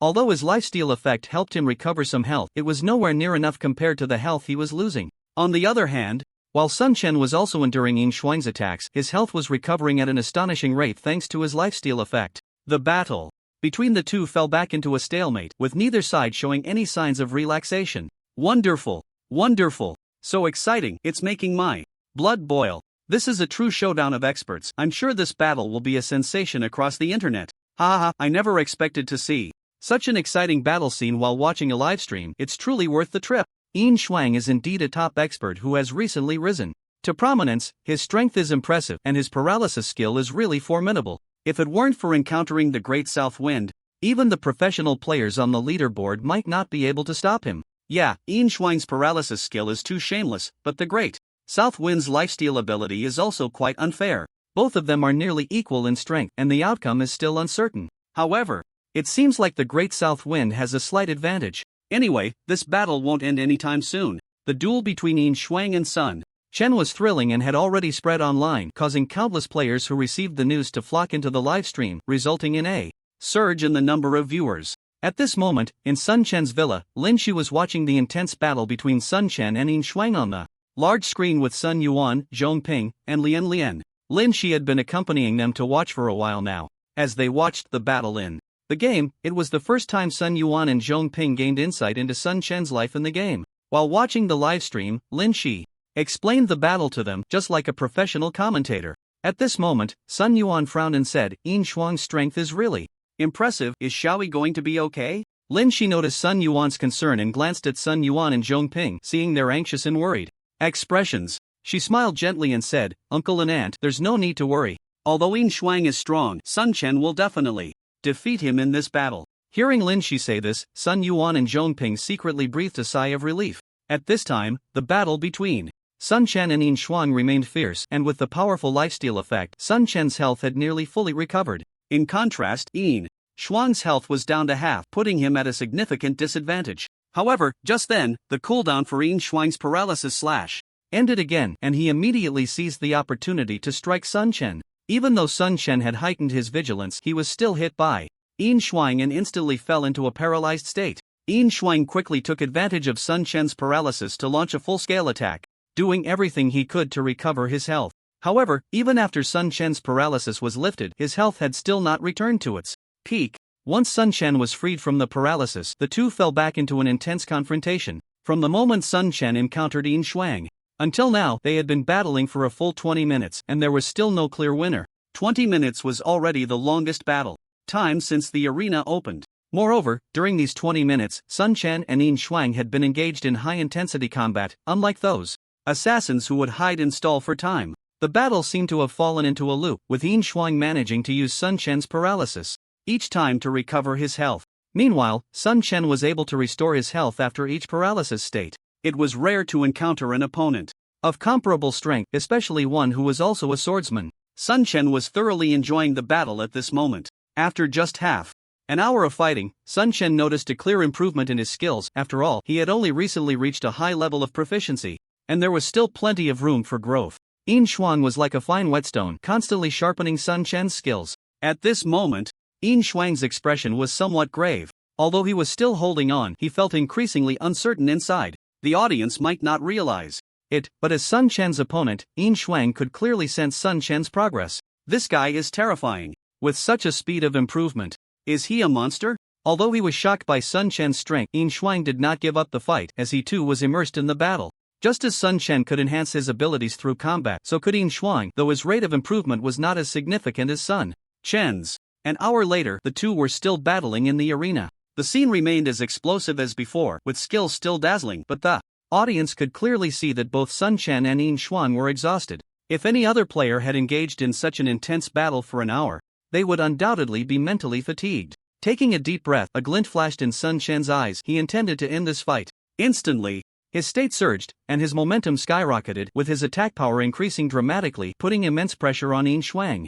Seeing that the cooldown for his paralyzing slash had just ended, Yin Shuang quickly seized the opportunity and launched a full-force strike. A silver sword light shot through the air, closing in on Sun Chen in an instant. However, the next moment, Sun Chen mysteriously vanished, reappearing behind Yin Shuang. What followed was a torrential downpour of attacks, with various skills raining down on Yin Shuang. Without the advantage of paralyzing slash, Yin Shuang found himself unable to withstand Sun Chen's full-on assault, his health continuously dwindling. Even if he wanted to evade, he had no chance, as Sun Chen had activated his sprint skill, moving faster than Yin Shuang and not giving him a moment to escape and recover. Finally, Yin Shuang's health was depleted, and he gradually transformed into a scattering of light points in the arena. However, before disappearing, he smiled at Sun Chen, who also wore a smile in return. Yin Shuang was strong. He was the most formidable opponent Sun Chen had faced since entering the arena. The opponent's Thunder Shield could significantly reduce damage, and the paralyzing slash was an extraordinary skill. If it weren't for Sun Chen's terrifying lifesteal effect, he would definitely not have been a match for Yin Shuang. Yin Shuang's paralyzing slash was powerful, nearly flawless, but through just over an hour of combat, Sun Chen had essentially figured out the pattern of his paralyzing slash, which allowed him to dodge it with his sword flash at the right moment. Even Sun Chen hadn't expected that sword flash would definitely evade Yin Shuang's paralyzing slash. The success of that dodge had a bit of luck involved. Exiting the combat space of the arena and returning to the independent space, Sun Chen stood still for a long time, not moving. He did not press the preparation button again, instead replaying the scenes of the battle with Yin Shuang in his mind. Meanwhile, the live stream had already erupted with excitement. The moment Sun Chen defeated Yin Shuang, his fans in the live stream cheered in unison. He won! He won! South Wind God has won! Wow, wow, wow! The president is mighty! The president is domineering! Congratulations to South Wind God for defeating Yin Shuang! Amazing! Amazing! What a spectacular battle! Although Yin Shuang lost, he was really strong. South Wind God's strength is too powerful. I want to join the Dragon Soul Guild. A spectacular battle showcased Sun Chen's strength to the world. He already had a large fan base, and after this battle, the number of his fans surged once again. After a while, Sun Chen exhaled and flashed a brilliant smile at the audience in the livestream. Thank you to all my fans for cheering me on in my livestream. Unfortunately, today's stream has to come to an end. Tomorrow at 2 p.m., I will continue my Arena Challenge Journey livestream. I hope everyone will keep watching and supporting me. Goodbye. After shutting down the livestream, Sun Chen didn't immediately log out of the game. Instead, he opened the battle video with Yin Shuang and began to watch the entire process of his fight with her. Watching his battle from a third-person perspective allowed him to identify his shortcomings from another angle, which was very helpful for improving his skills. He didn't know how long he had been watching, but after finishing the video of his battle with Yin Shuang, Sun Chen gained quite a bit from it, identifying some areas for improvement during the fight. Then he logged onto the forum, and he saw that the post about his battle with Yin Shuang had long since dominated the trending topics. The strongest rookie, Nan Feng, proves that rookies can be fierce with strength. The strongest swordsman showdown, a must-see. Real battles, real passion, real swordsman. The miraculous rise of the great god Nan Feng. Analysis of the great god Nan Feng's strength. The strongest rookie swordsman Nan Feng. Let's explore his rise. Sun Chen glanced through the posts, and it was clear that anything related to that earlier battle was trending with high attention. Various analyses of his strength also garnered significant interest, and Sun Chen was awarded the title of the strongest rookie swordsman. This title was unanimously recognized by the forum users, and Sun Chen could only accept it with resignation. After logging out of the game, Sun Chen walked into the living room and saw Lin Shi accompanying his parents as they watched game videos, explaining the content of Conquest to them. As soon as Sun Chen approached, Sun Yuan and the others turned to look at him. Sun Yuan smiled at Sun Chen and praised, "Son, that battle with Yin Shuang was incredible. I didn't expect you to be so strong in the game." You guys watched my match?" Sun Chen was slightly taken aback. Lin Shi smiled and said, "We were just watching your battle in the livestream. After today's fight, no one will dare to underestimate you anymore. There's still room for improvement. Tomorrow, I'll continue fighting. Once my arena level increases a bit more, I'll focus on leveling up. My level has fallen too far behind others, and that won't do." Lin Shi nodded. "We do need to level up quickly to prepare for the opening of the dungeons. Also, the main storyline quests have been unlocked. Completing the main quests will yield generous rewards, and we can't miss out on that." Main storyline quests? Sun Chen was slightly surprised. He hadn't been paying attention to this matter. Lin Shi explained, "The main storyline quests are large narrative tasks released within the game. Currently, there are 3 known main quests. The first is called Subjugate the Demon Tower, the second is Border Battlefield, and the third is Explore the Endless Wasteland." Not much has been revealed about the 3 main quests yet, but some rewards have been announced. The reward for Subjugate the Demon Tower is a piece of golden grade equipment. The reward for the Border Battlefield task is a military rank and advanced military uniform. And the reward for Explore the Endless Wasteland is a super rare skill book. Golden grade equipment as a reward. Sun Chen was taken aback. It was known that the only 2 pieces of golden grade equipment currently revealed in the game belonged to him and Lin Shi, which were extremely rare. To have a task reward golden grade equipment showed just how significant this task was. Lin Shi nodded and said, "It's still the golden level equipment of this profession, which is just the basic reward. There are also other special rewards that haven't been announced yet. However, although the rewards are abundant, the difficulty of the task is extremely high. Many people have already taken on the main quest, but basically, there hasn't been much progress. We need to find an opportunity to give it a try." Sun Chen nodded. If they could complete the task and obtain golden level equipment, it would undoubtedly greatly enhance their strength. "Wait a moment, I'll send you the collected task information. You can take a look first," he said. Sun Chen replied, "Okay. Let's not discuss the game for now. Xiaoyi has been tired all day, let's eat first." Zhong Ping was no longer concerned about the game, she was more worried about her son. "Then let's eat first." In fact, Sun Chen wasn't very hungry. Using the gamepad didn't consume much energy, but today's battles had drained him mentally and he just needed some rest to recover. However, he couldn't refuse his parents' concern. Soon, everyone gathered around the table. The villa had specially hired a cook to take care of their meals. Zhang Ziyang and the others were currently battling in the game, so only Sun Chen's family, Lin Shi, and Lian Lian were having dinner.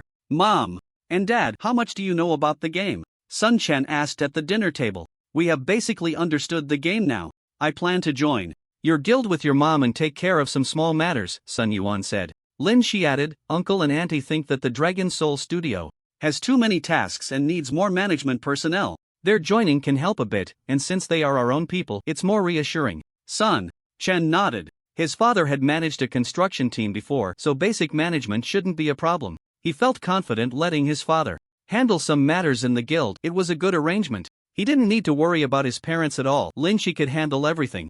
The priority was still the development in the game. He couldn't fall too far behind in levels. The next day, Sun Chen logged in again, entered the arena preparation space, and watched the battle video with Yin Shuang once more. This exciting battle left him with endless aftertastes. Every time he watched it, it felt like he gained something different. Checking his level, he realized he was not far from golden level now. He immediately started a live stream and prepared for another duel. As soon as Sun Chen's live stream started, countless viewers flooded in. Nanfeng, God, we're here to support you. President, go for it. Keep the winning streak today. Hope the president can become the arena champion soon. Watching the increasing number of viewers, Sun Chen smiled slightly, then with a flash of light he entered the arena space. Opposite him was a berserker whose name Sun Chen had never seen before. As soon as the countdown ended, Sun Chen charged forward and the berserker rushed towards him as well. The battle between the two ended very quickly. Although the berserkers that could enter the silver battle zone were not weak, they were still far from Sun Chen's level. Defeating this berserker didn't take much effort at all. After returning to the arena preparation space, Sun Chen unhesitatingly began to prepare again. In the following time, Sun Chen directly activated the winning streak frenzy mode. After a series of battles, he didn't encounter a single opponent who posed a threat to him. He surged up to the golden level battle zone without a single defeat, and the viewers in the livestream were incredibly excited, with many posts about Sun Chen appearing on the forum. The strongest rookie swordsman, reaching golden level in 2 days. The strongest rookie swordsman, undefeated. In the arena, let's see where the limits of the strongest rookie swordsman lie. The rise of Dragon Soul, the strongest rookie swordsman shows his brilliance. Various posts have boosted Sun Chen's popularity, and more players flocked to the livestream to watch his battles. After entering the gold battle zone, Sun Chen also realized that the players in this zone were stronger than those in the silver battle zone, with rich combat experience and many players possessing unique skills. Although the opponents he faced were not as strong as Silver Frost, he still did not dare to be careless. One by one, he defeated his opponents, and Sun Chen's level gradually approached platinum. Time passed quietly, and Sun Chen remained immersed in battle, constantly honing his skills and striving to improve his strength. He didn't even know how many battles he had fought, it just felt like he had been fighting for a long time. With a storm swordsman falling before him, a series of system notifications appeared. System notification: congratulations, you have defeated your opponent and earned 300 points. System notification: congratulations, you have entered the platinum battle zone and received a platinum attribute bonus. Looking at the two system notifications, Sun Chen finally realized that he had unknowingly stepped into the platinum battle zone and had become a rare expert in this area. After becoming a platinum expert, Sun Chen's movement speed increased by 10%, which greatly aided his strength. However, he knew that the opponents he would face in the platinum battle zone would be even stronger. Many top experts had already ascended to the platinum battle zone through arena battles before him, so Sun Chen had rarely encountered top experts in his previous fights, aside from Silver Frost. In the platinum battle zone, where top experts gathered, achieving consecutive victories would definitely not be an easy task. Sun Chen took a deep breath, preparing for the arena space. He did not immediately prepare for battle but instead rested in place to adjust his state. At this moment, the audience in the livestream was once again in an uproar, especially the players from the Dragon Soul Guild, who were the most excited. Ha! The president has entered the platinum battle zone. The president is amazing, he has never been defeated before. Entering the platinum battle zone, and many experts on the leaderboard do not have such achievements. With the president's strength, he is already qualified to be on the leaderboard.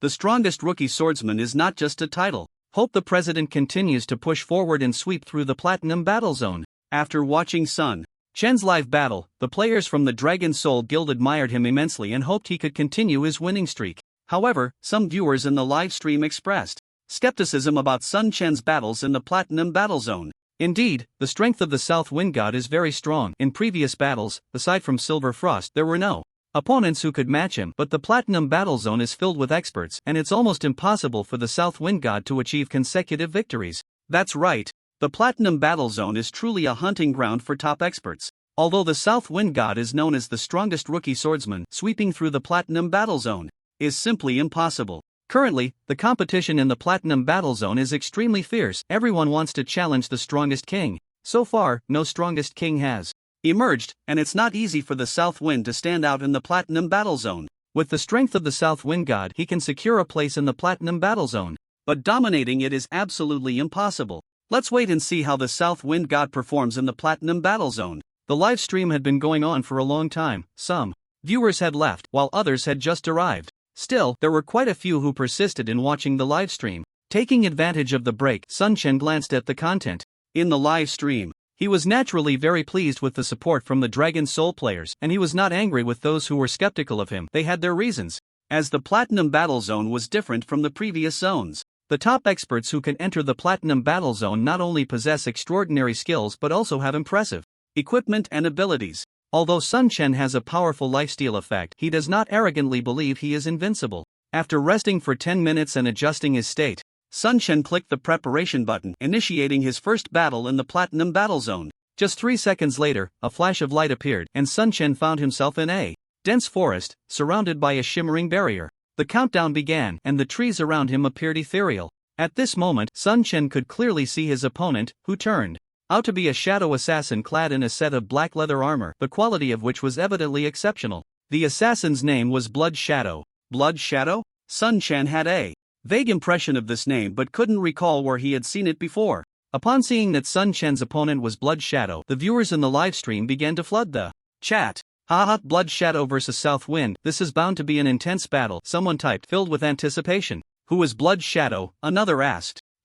Blood Shadow is a top expert among assassins, a lone wolf on the wind and cloud rankings, ranked among the top 3 in strength among assassins, a true master, someone explained to the others. Hearing that Blood Shadow was ranked among the top 3 assassins, the viewers in the live stream became excited about the upcoming battle. Sun Chen glanced at the comments in the live stream and gained some understanding of Blood Shadow. No wonder the name sounded familiar, it was indeed a top assassin. He remembered reading posts about Blood Shadow on the forum. He didn't expect to encounter a top assassin right after entering the Platinum Battle Zone. It was clear that only exceptional characters could survive in the Platinum Battle Zone. The countdown quickly ended, and all the ethereal plants solidified into reality. Sun Chen's gaze sharpened as he dashed forward in a single leap. However, just moments later, he came to a halt. Now, Sun Chen stood behind a patch of low bushes, fully focused on the front, his muscles tense and ready to strike at any moment. Dealing with an assassin without a skill to break their invisibility would be a significant disadvantage, so he had to utilize the surrounding environment to try to reveal the assassin's hidden position. In front of Sun Chen was a patch of low bushes. Once Blood Shadow approached, it would inevitably disturb the bushes. If he could pinpoint Blood Shadow's hiding spot, he could seize the initiative. The viewers in the live stream watched Sun Chen standing still, puzzled. Why isn't South Wind moving? Shouldn't he be charging towards the opponent right now? Is he waiting for the other side to take the bait? Don't worry, the guild leader is waiting there, he must have his own plan. Time passed quietly, and Sun Chen's mind was highly focused, closely monitoring the movements around him. Not far to his left front, behind a large tree, a hidden figure was concealed. Blood Shadow had arrived, but he did not recklessly approach Sun Chen.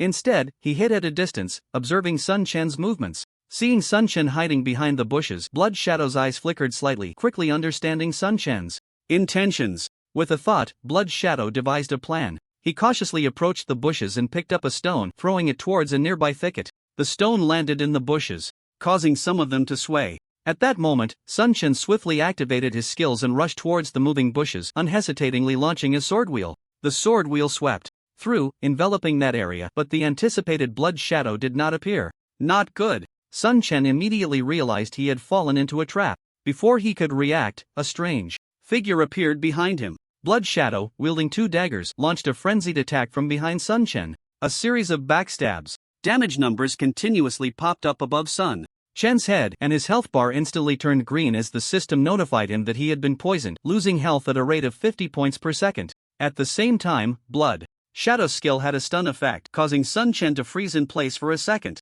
This skill of Blood Shadow was similar to Silver Frost's paralyzing slash. Both were controllable skills, and during this time, Sun Chen's health rapidly declined. When the stun effect wore off, Sun Chen immediately unleashed his blood-sucking wave. However, it seemed that Blood Shadow had anticipated that Sun Chen would use an area attack the moment he broke free, as his body blurred and directly became ethereal. Sun Chen's blood-sucking wave passed through Blood Shadow's intangible form, causing him no damage at all. After the attack of the blood-sucking wave, Blood Shadow released his ethereal state and continued to attack Sun Chen. Frantically, his two daggers striking like interweaving butterflies, landing blow after blow on Sun Chen. With the blood-sucking wave ineffective, Sun Chen's expression changed, and he quickly turned to unleash Blade Storm behind him, a fierce storm of blades sweeping out and instantly enveloping an area. However, Blood Shadow, covered by the Blade Storm, suffered no damage at all as he activated the assassin's exclusive evasion skill, completely immune to Sun Chen's Blade Storm. Immediately after, Blood Shadow charged at Sun Chen again, crossing his daggers, and suddenly detonated the mark left on Sun Chen, causing him to be uncontrollably thrown into the air and bound. System notification: you are affected by the opponent's throw, temporarily unable to act. Sun Chen was helpless. Blood Shadow's strength exceeded his expectations, almost predicting all his attacks and completely taking the initiative. Blood Shadow naturally would not waste this rare opportunity of Sun Chen being thrown into the air and continued to attack him with full force. The duration of the throw binding was not long, only 1 second, but by the time it ended, Sun Chen's remaining health was down to 1/5. When the throw binding ended, Sun Chen immediately used Sword Flash to disappear from his spot, reappearing directly behind Blood Shadow while he activated his blocking skill. Almost at the moment the blocking skill was activated, Blood Shadow's dual daggers were already closing in, but they were blocked by the skill. Blood Shadow was slightly taken aback, not expecting Sun Chen to activate the blocking skill directly, just as he intended. To retreat, Sun Chen launched a relentless attack without hesitation, swinging his dual swords, sending waves of swordlight toward Blood Shadow. Blood Shadow's movements were very agile, constantly retreating to escape the fight, but Sun Chen would not give him the chance, dashing forward with all his might, launching a flurry of attacks toward Blood Shadow. Although Blood Shadow could evade some attacks, a large number of swordlights still struck him, causing his health bar to continuously drop, while Sun Chen's health was recovering at an astonishing rate. In terms of speed, Sun Chen had completely gained the upper hand. In terms of operation, he was on par with Blood Shadow, and regarding skills, Blood Shadow's control and survival skills were on cooldown. Unable to escape or evade, the only option left for Blood Shadow was to confront Sun Chen head-on. However, as an assassin, facing a swordsman directly was already a disadvantage, especially against a powerful swordsman like Sun Chen. Blood Shadow's health rapidly decreased, soon reaching the bottom, and ultimately, he was finished off by Sun Chen's half-moon slash. System notification: congratulations, you have defeated your opponent and earned 800 points. Sun Chen took a deep breath, returning to the arena's preparation space, unable to calm down for a long time. Although he had just defeated Blood Shadow, only Sun Chen knew how lucky his victory was from the very beginning. He had been in a passive position, as Blood Shadow's combat experience was too rich, completely dominating the fight. If it weren't for his high defense and life points far exceeding those of other swordsmen of the same rank, the recent combo from Blood Shadow could have easily taken him out. Truly a top-tier assassin, his strength is indeed formidable. At this moment, the live stream was buzzing with excitement. Although the battle didn't last long, its intensity was undeniable. Blood Shadow fully showcased the caliber expected of a top assassin, his combat skills impeccable. The audience could clearly see that at the beginning, Sun Chen was completely suppressed by Blood Shadow, nearly taken down in one go. In the end, although Sun Chen managed to turn the tide, Blood Shadow's power was deeply etched in the viewers' minds. This is the Platinum Battle Zone. This is the strength of top players. The strength of the South Wind God is impressive, and this Blood Shadow is no simple opponent. Southwind almost faced defeat. Indeed, although the battle was short, Blood Shadow managed to reduce Southwind's health to just 1/5.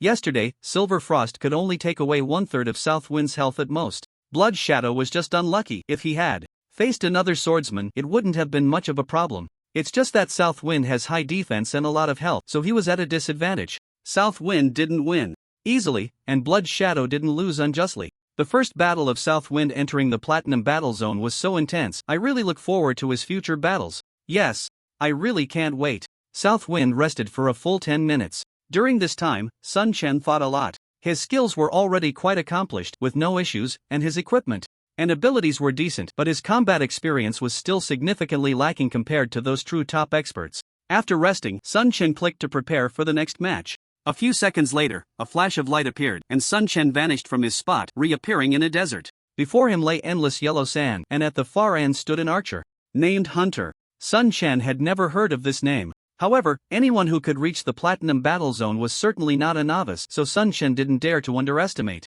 him. The livestream was filled with puzzled voices, clearly indicating that everyone was also unsure about the opponent's background. As the countdown ended, Sun Chen rushed out without hesitation, while Hunter dashed forward a short distance before crouching down to bury something in the ground. Then he quickly retreated, increasing the distance between himself and Sun Chen. Although Sun Chen didn't know what Hunter had buried in the desert, he guessed it couldn't be anything good, so he immediately chose to steer clear. However, even though Sun Chen had moved 3 meters away, a vine suddenly shot up from the desert, wrapping around his legs. System prompt: you are affected by the thorn trap, speed reduced by 50%. Looking down at his feet, Sun Chen frowned slightly. A 50% speed reduction was quite a significant impact, and this trap would last a full 30 seconds. Seeing Sun Chen caught, a smile appeared on Hunter's face, and he immediately launched an attack. A fiery arrow shot through the air, transforming into a blazing light that reached Sun Chen in an instant, the scorching heat hitting him head-on. Sun Chen's expression changed, and he quickly activated his speed boost, dodging to the right to evade the opponent's fiery arrow.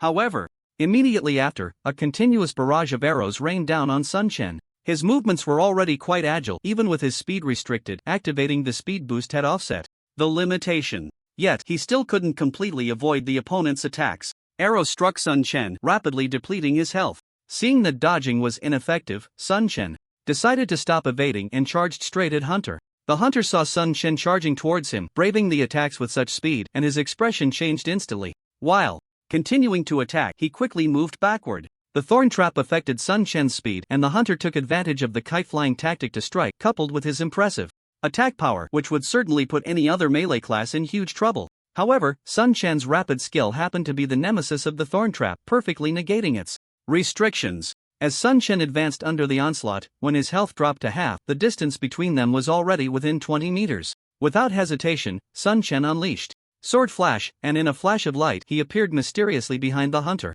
The moment he appeared behind the opponent, Sun Chen did not immediately attack the Hunter but instead activated his block skill. Sure enough, a miss symbol appeared instantly. At that moment, Sun Chen glanced down and saw a trap looming beneath his feet, unfortunately blocked by his own defense. The Hunter did not expect Sun Chen to be so cautious, activating his block skill at the first opportunity, causing his sleep trap to lose its effect. Before he could react, Sun Chen's attack came. A storm of sword blades erupted, sweeping through like a tempest. The Hunter immediately activated his evasion skill, completely dodging the attack of the sword storm. However, the next moment, a massive sword wheel rose up, directly engulfing the Hunter, and enormous damage numbers floated above his head. The Hunter's expression changed, and he hurriedly retreated, trying to create distance between himself and Sun Chen. But how could Sun Chen give him that chance? He quickly closed in on the Hunter, launching attacks with blood-sucking wave and blood-sucking slash in succession. Sun Chen's health rapidly recovered, while the Hunter's health plummeted. After all, he was just a fragile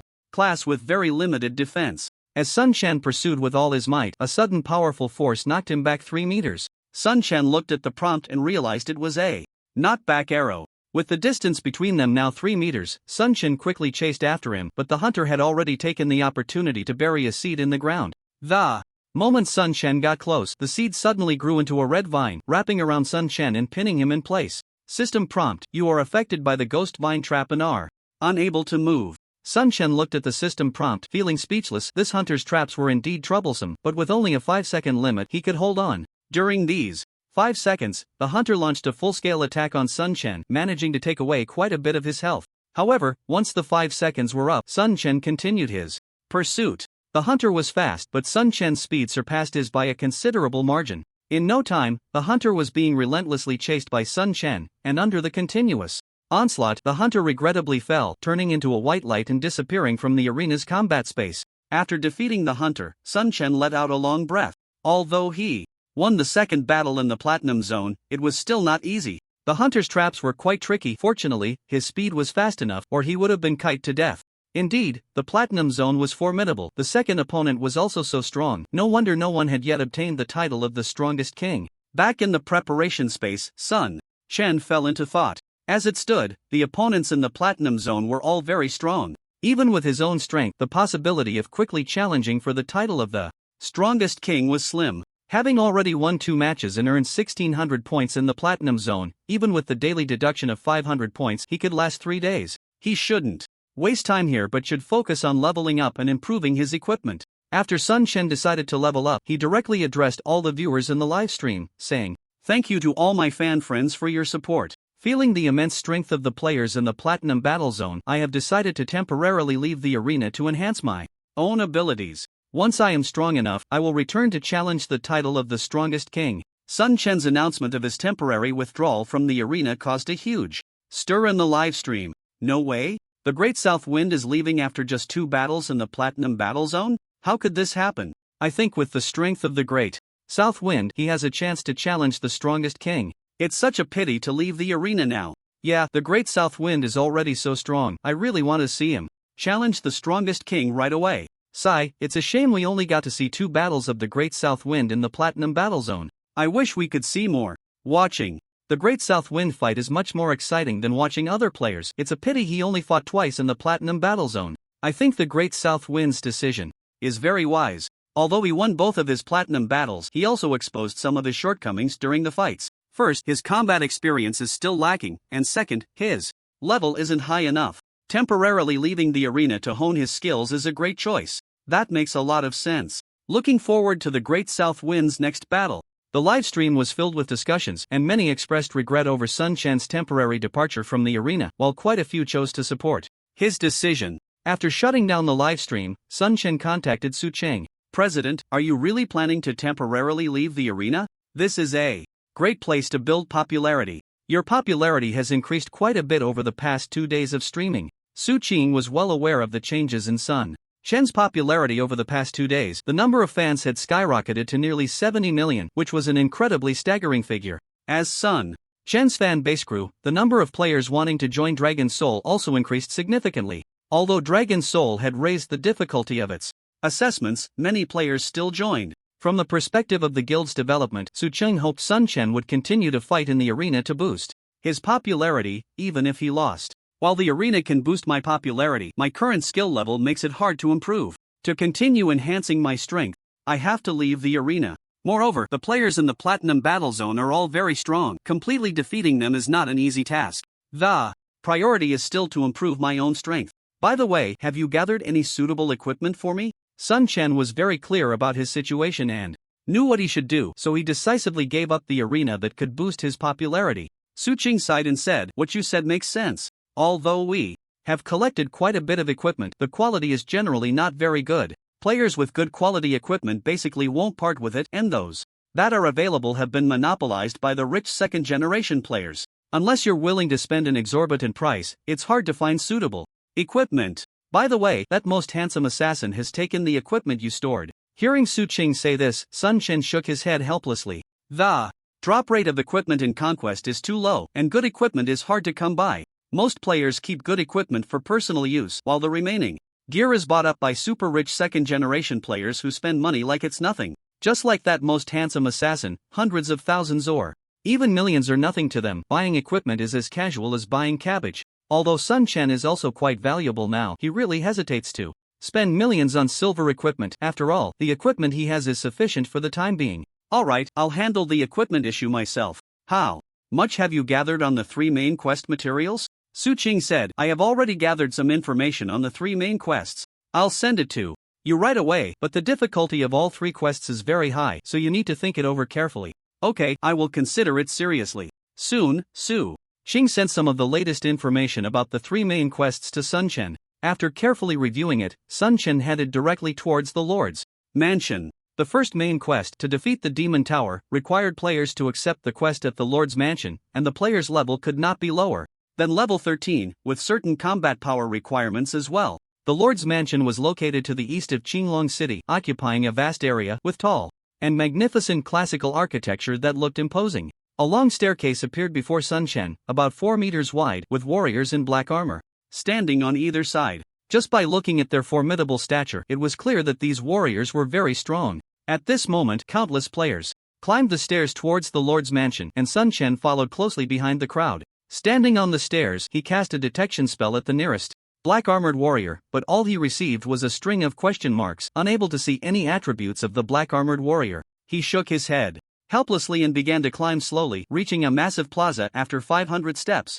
The plaza was filled with a large number of players from various professions, and on one side of the plaza stood a row of more than a dozen black armored warriors, each topped with a symbol of an exclamation mark. Many players were conversing with these black armored warriors, and often, after just a few seconds of dialogue, they would disappear, as if being sucked into another space. Sun Chen knew this was the qualification assessment for the main quest. Only players who passed the assessment would be eligible to undertake the main quest. Sun Chen waited in line, and after 20 minutes, it was finally his turn. The black armored warrior in front of him had no name, and his face was indistinguishable, only a pair of cold eyes gleaming with a menacing light. The black armored warrior looked at the approaching Sun Chen and said, "Young man, do you wish to participate in the battle against the Demon Tower?" "Yes, I do," Sun Chen nodded in response. The black armored warrior continued, "The Demon Tower is a very dangerous place. The brave who enter face a life or death situation. If you insist on participating in the battle against the Demon Tower, please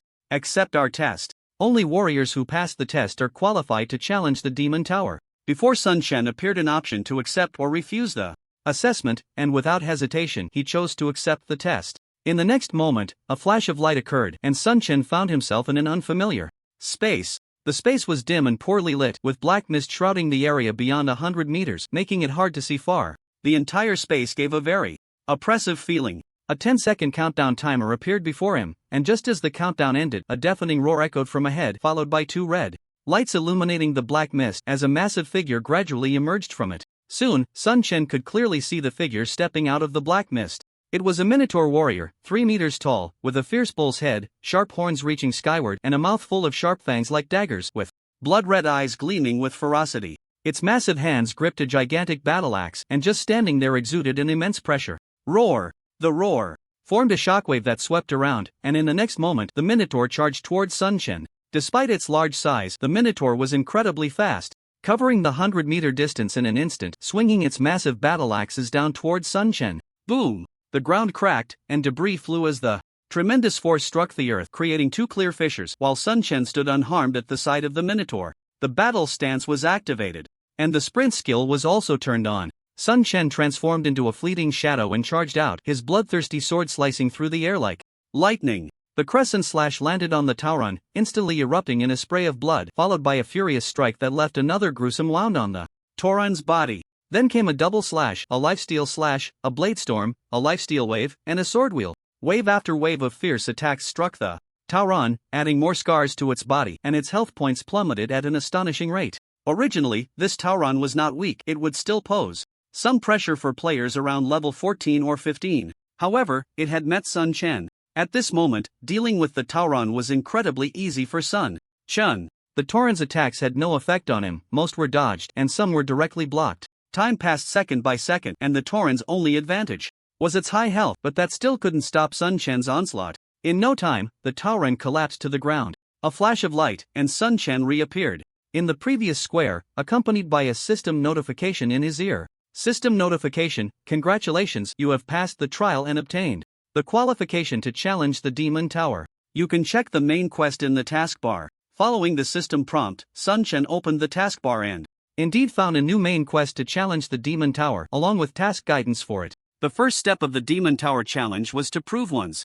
strength by solo hunting 500 demon-type monsters that were not lower than his own level. Looking at the task description, Sun Chen couldn't help but sigh. As expected of a main quest, the first step was so difficult. For an ordinary player, just executing this step would take a considerable amount of time.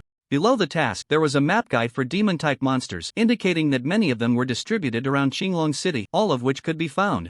According to the map, Sun Chen glanced over and chose the location closest to him. Outside the eastern edge of Qinglong City lay an endless wasteland, also teeming with various monsters. Following the map's guidance, Sun Chen advanced along a small path, passing through a group of monsters, and finally arrived at a massive black valley. This enormous black valley covered a vast area, almost impossible to see the end of at a glance. The valley was filled with black rocks, and a strange black mist permeated the air, obscuring the player's vision, with the farthest visibility reaching only about 100 meters. Standing at the valley's entrance, Sun Chen noticed that he was not the only player here. Many players were resting and recovering their health at a safe spot at the entrance, and he could vaguely see shadows flickering in the black mist ahead. Sun Chen estimated that there were over 200 players here, all there to execute the Demon Tower Challenge. Players who could pass the main city test were not weak, but relying on solo hunting over 500 demon-type monsters of equal or higher level was no small feat. As Sunshin arrived, some people noticed him, and before they could react, he had already entered the valley.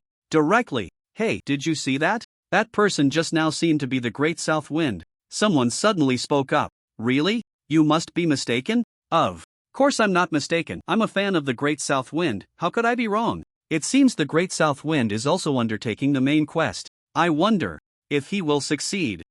Does that even need to be said? With the Great South Wind's strength, the main quest is no challenge at all. He will definitely succeed. True, a master who can enter the Platinum Battle Zone should have no problem. At this moment, Sun Chen had already stepped into the valley, delving deeper inside. Passing through some players' battlefields, he did not disturb them but continued forward. He noticed that there were even more players inside the valley, and surprisingly, he hadn't encountered any monsters along the way. Perhaps it was because this place was very close to the valley entrance. Many monsters had been killed by players, and Sun Chen didn't want to compete with these players for kills, so he decided to venture deeper. Soon after, a shadow suddenly lunged at him from ahead, moving with astonishing speed. Sun Chen quickly dodged to the side. The shadow brushed past him, stirring up a gust of foul wind. Turning his head, he saw that the creature attempting to ambush him was a black leopard-like monster, but this black leopard was much more robust than he remembered, and it had a row of eerie black bone spines protruding from its back, looking extremely ferocious. Sun Chen cast a detection spell, revealing the monster's basic attributes. Dark leopard level, 15 health, 7000 attack power, 880 to 950. It was a relatively high level, with considerable health, and strong attack power, stronger than ordinary monsters. Roar! The dark leopard let out a roar and charged at Sun Chen, its sharp claws swiping towards him. A flurry of claw shadows immediately sweeping in his direction. Sun Chen raised an eyebrow, not expecting the dark leopard's attack to be so fierce. He swayed his body and swiftly dodged the dark leopard's assault. His right hand transformed into a bloodthirsty swordlight that struck the dark leopard, leaving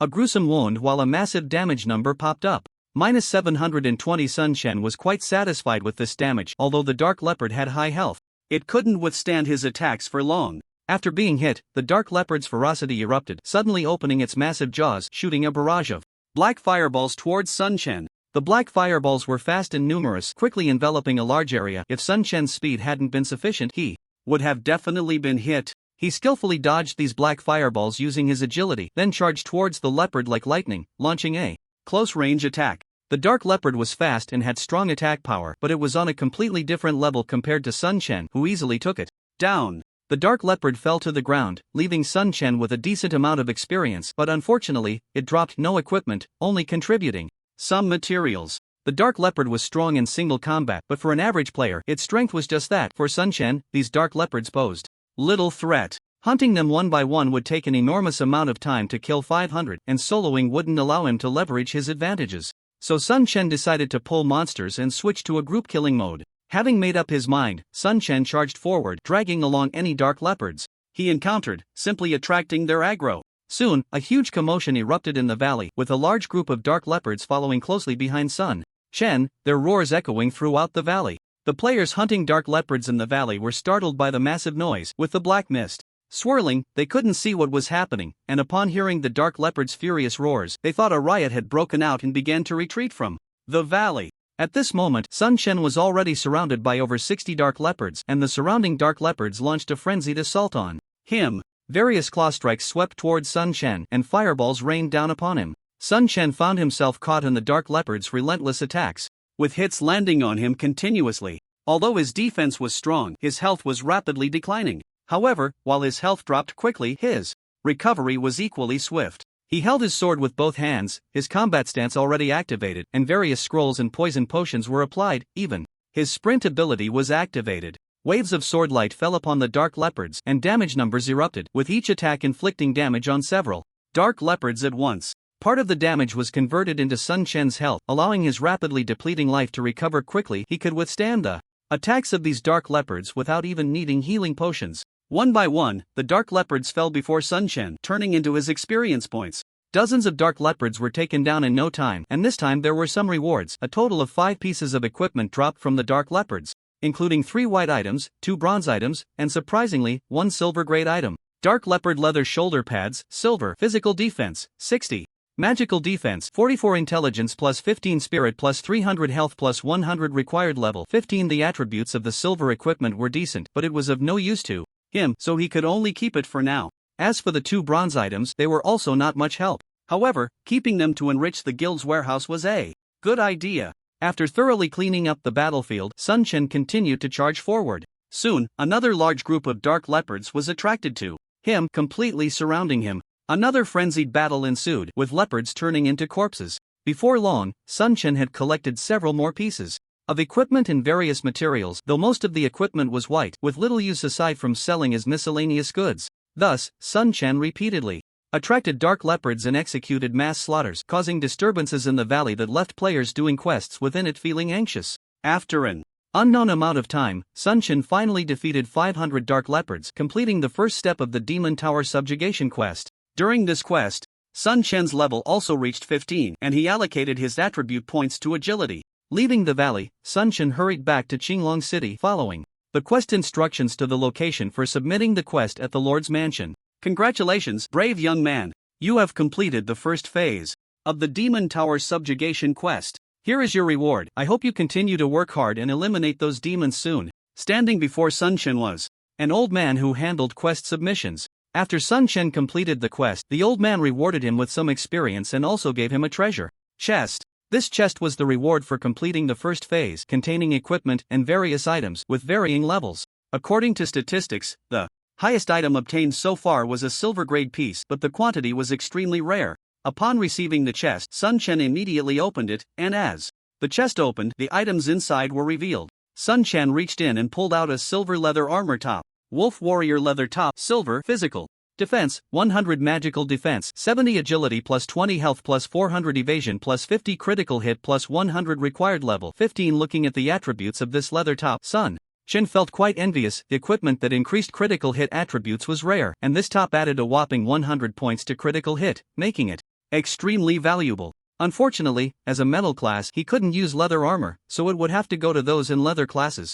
A treasure chest actually yielded a valuable silver-grade item for him, and Sun Chen was very satisfied. He stored the equipment away, deciding how to handle it later. Checking the quest log, the next task was the second part of the Demon Tower subjugation quest, which was quite simple: to find a map. By hunting specific monsters, he would obtain fragments of the map, which he would then piece together into a complete map. The quest instructions indicated that he needed to find a part of the map in each of the 4 directions, northeast, southeast, southwest, and northwest around Qinglong City, and then assemble them. As for the monsters that dropped the map fragments, the quest instructions provided details as well. Seeing this task, Sun Chen felt speechless. It wasn't difficult, just a bit too time-consuming, as he would have to run all over Qinglong City. With a helpless sigh, Sun Chen could only run towards the east gate, choosing to execute the task from the nearest location. Following the task instructions, Sun Chen made his way through the east gate and arrived at a forest, where he saw a considerable number of players gathered to complete their tasks.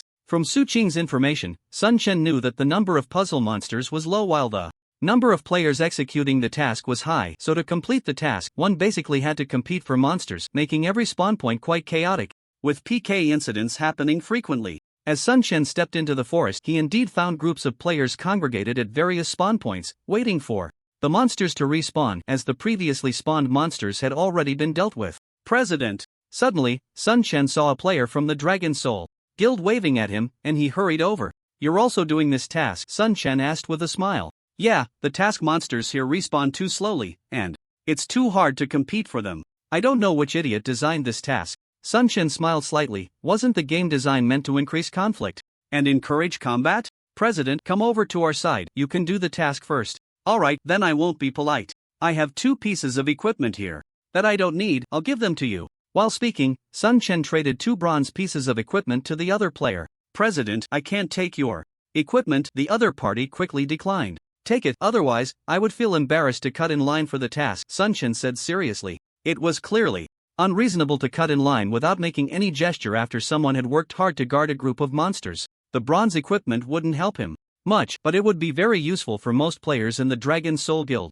After trading the equipment, Sun Chen began to wait for the monsters to respawn, chatting with the group of people nearby. Among them, only the player he had just spoken to was from the Dragon Soul Guild, while the other 10 or so players were helpers called over by this player. According to this player's introduction, the monsters that spawned for the task were quite strong. Although they weren't bosses, they had attributes equivalent to a small boss, making it difficult for an ordinary player to complete the hunt. Generally, players wanting to do this task would invite helpers, but they couldn't form a team and had to ensure they dealt the most damage. Without helpers, they would have to focus on survival while maximizing their output. After waiting for a while, suddenly a flash of light appeared and a 3-meter-tall monster materialized in front of everyone. It was a humanoid monster clad in tattered black armor, resembling a giant, wielding a rusty greatsword with strange black mist swirling around. Sun Chen immediately cast a detection spell, revealing the monster's basic attributes. Demonized giant level 15 health, 60,000 attack power, 920 to 990. Attack carries dark power, capable of inflicting dark attribute damage. The monster had a significant amount of health, and its attack power was quite high, though its defense wasn't revealed. Just by looking at its physique, it was clear that it was formidable. After the monster spawned, it let out a deafening roar, its blood-red eyes gleaming with a ferocious light. Suddenly, the monster's blood-red gaze fixed on the nearest warrior and charged towards him. Sun Chen was taken aback and asked, "Is the monster's aggro range this far?" The warrior was a full 50 meters away from the monster, yet it was drawn to him. "President, you may not know, but this monster's aggro range is a full 100 meters, and it moves very quickly. It won't lose aggro for 5 minutes. The speed of the monster was indeed impressive. Sun Chen observed the monster's speed, which was astonishingly fast, as it appeared in front of the warrior in the blink of an eye, swinging its greatsword down with force. The warrior on the opposite side hurriedly raised his shield to block in front of him, and the next moment, the giant sword crashed down on the shield. Boom! A tremendous sound of impact echoed, and the warrior's massive body was sent flying, his health bar rapidly dropping, losing a third in an instant. To take out a third of a defensive warrior's health with a single blow shows just how powerful the attack of this corrupted giant is. It's simply monstrous. Just as the corrupted giant was about to pursue, a flash of swordlight suddenly appeared, and in the next moment, a gruesome wound appeared on the giant's body. Roar! An angry roar erupted from the corrupted giant's mouth, halting its pursuit of the warrior, its blood-red eyes fixated on Sun Chen, who was now within arm's reach. Sun Chen had already entered combat stance, replenishing his various scrolls, and immediately took over the fight. With a roar, the corrupted giant swung its massive sword with lightning speed. Boom! Dust billowed, the ground shattered, yet Sun Chen remained unscathed, appearing directly beside the corrupted giant, his dual swords transforming into streaks of swordlight that enveloped the giant. Bloodlight burst forth, the corrupted giant's health continuously dwindling as Sun Chen unleashed his various skills upon it. The corrupted giant hurriedly raised its massive sword to sweep at Sun Chen, but he dodged effortlessly, posing no threat to him at all. After evading the giant's attack, Sun Chen swiftly returned to the giant's side, continuing his frenzied assault with his dual swords. Roar, roar, roar. The corrupted giant let out an enraged roar, its right hand's massive sword suddenly transforming into streaks of swordlight aimed at Sun Chen, the attack speed astonishingly fast. However, Sun Chen dodged left and right, skillfully evading the giant's attacks, then seizing the opportunity to counterattack. The corrupted giant had immense attack power and high health, but at this moment it was completely overwhelmed by Sun Chen, its health dropping by a tenth without posing any threat to him. Meanwhile, the other players nearby were stunned, watching the battle between Sun Chen and the corrupted giant, unsure whether to help or not. Should we go help? It wouldn't make much difference. Southwind's strength is too overwhelming. The corrupted giant is no match for him.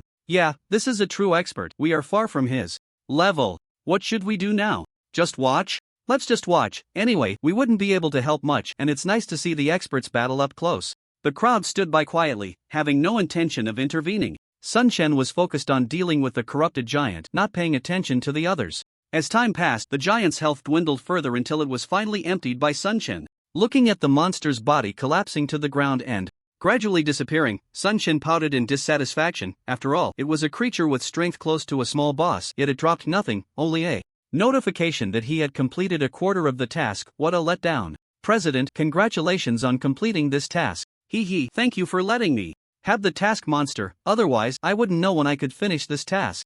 Alright, the task here is done. I need to move on to the next step. You all continue. After bidding farewell, Sun Chen ran towards another task point. This time he arrived at the south gate, following the task guidance to a lakeside. Before him lay a vast lake, surrounded by many players, several of whom were of high level, clearly experts also undertaking the main storyline tasks. Checking the task description, he learned that he needed to hunt a water sprite in the lake. From the information Su Qing had sent him, Sun Chen knew that the water sprites here had strong attributes, and the strength of these single monsters was quite formidable. Moreover, because they all live in the lake, once players enter the lake to hunt the water spirits, their own attributes will be affected by the lake water, directly decreasing by 30%.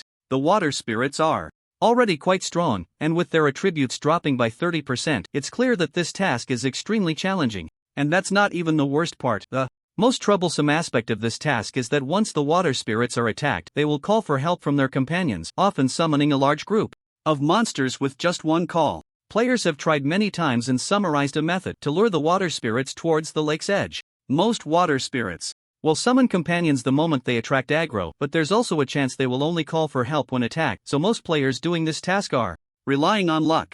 After reading the introduction, Sun Chen thought for a moment and decided to make a quick resolution. Although the water spirits calling for help can be troublesome, that's for other players. For Sun Chen, having too few monsters means he can't fully unleash his strength. While many players were still waiting for an opportunity by the lake, Sun Chen had already stepped into the water. Sure enough, once he entered the lake, his attributes dropped significantly. Feeling the change in his strength, Sun Chen made a rough judgment and charged towards the nearest water spirit. His actions naturally attracted the attention of many players by the lake, and seeing Sun Chen's impulsive move, many players showed disdainful expressions. Fool, how dare you swagger into the lake to hunt spirits? Isn't that asking for death? Hee hee, looks like there's going to be another corpse in the lake. Hee hee, this is going to be fun to watch. Just as many players were preparing to watch the show, someone suddenly exclaimed, "He's the great god Nanfeng." Upon hearing this exclamation, many people reacted, and upon closer inspection, they realized that the player in the lake was indeed Nanfeng, and the expressions of those who were just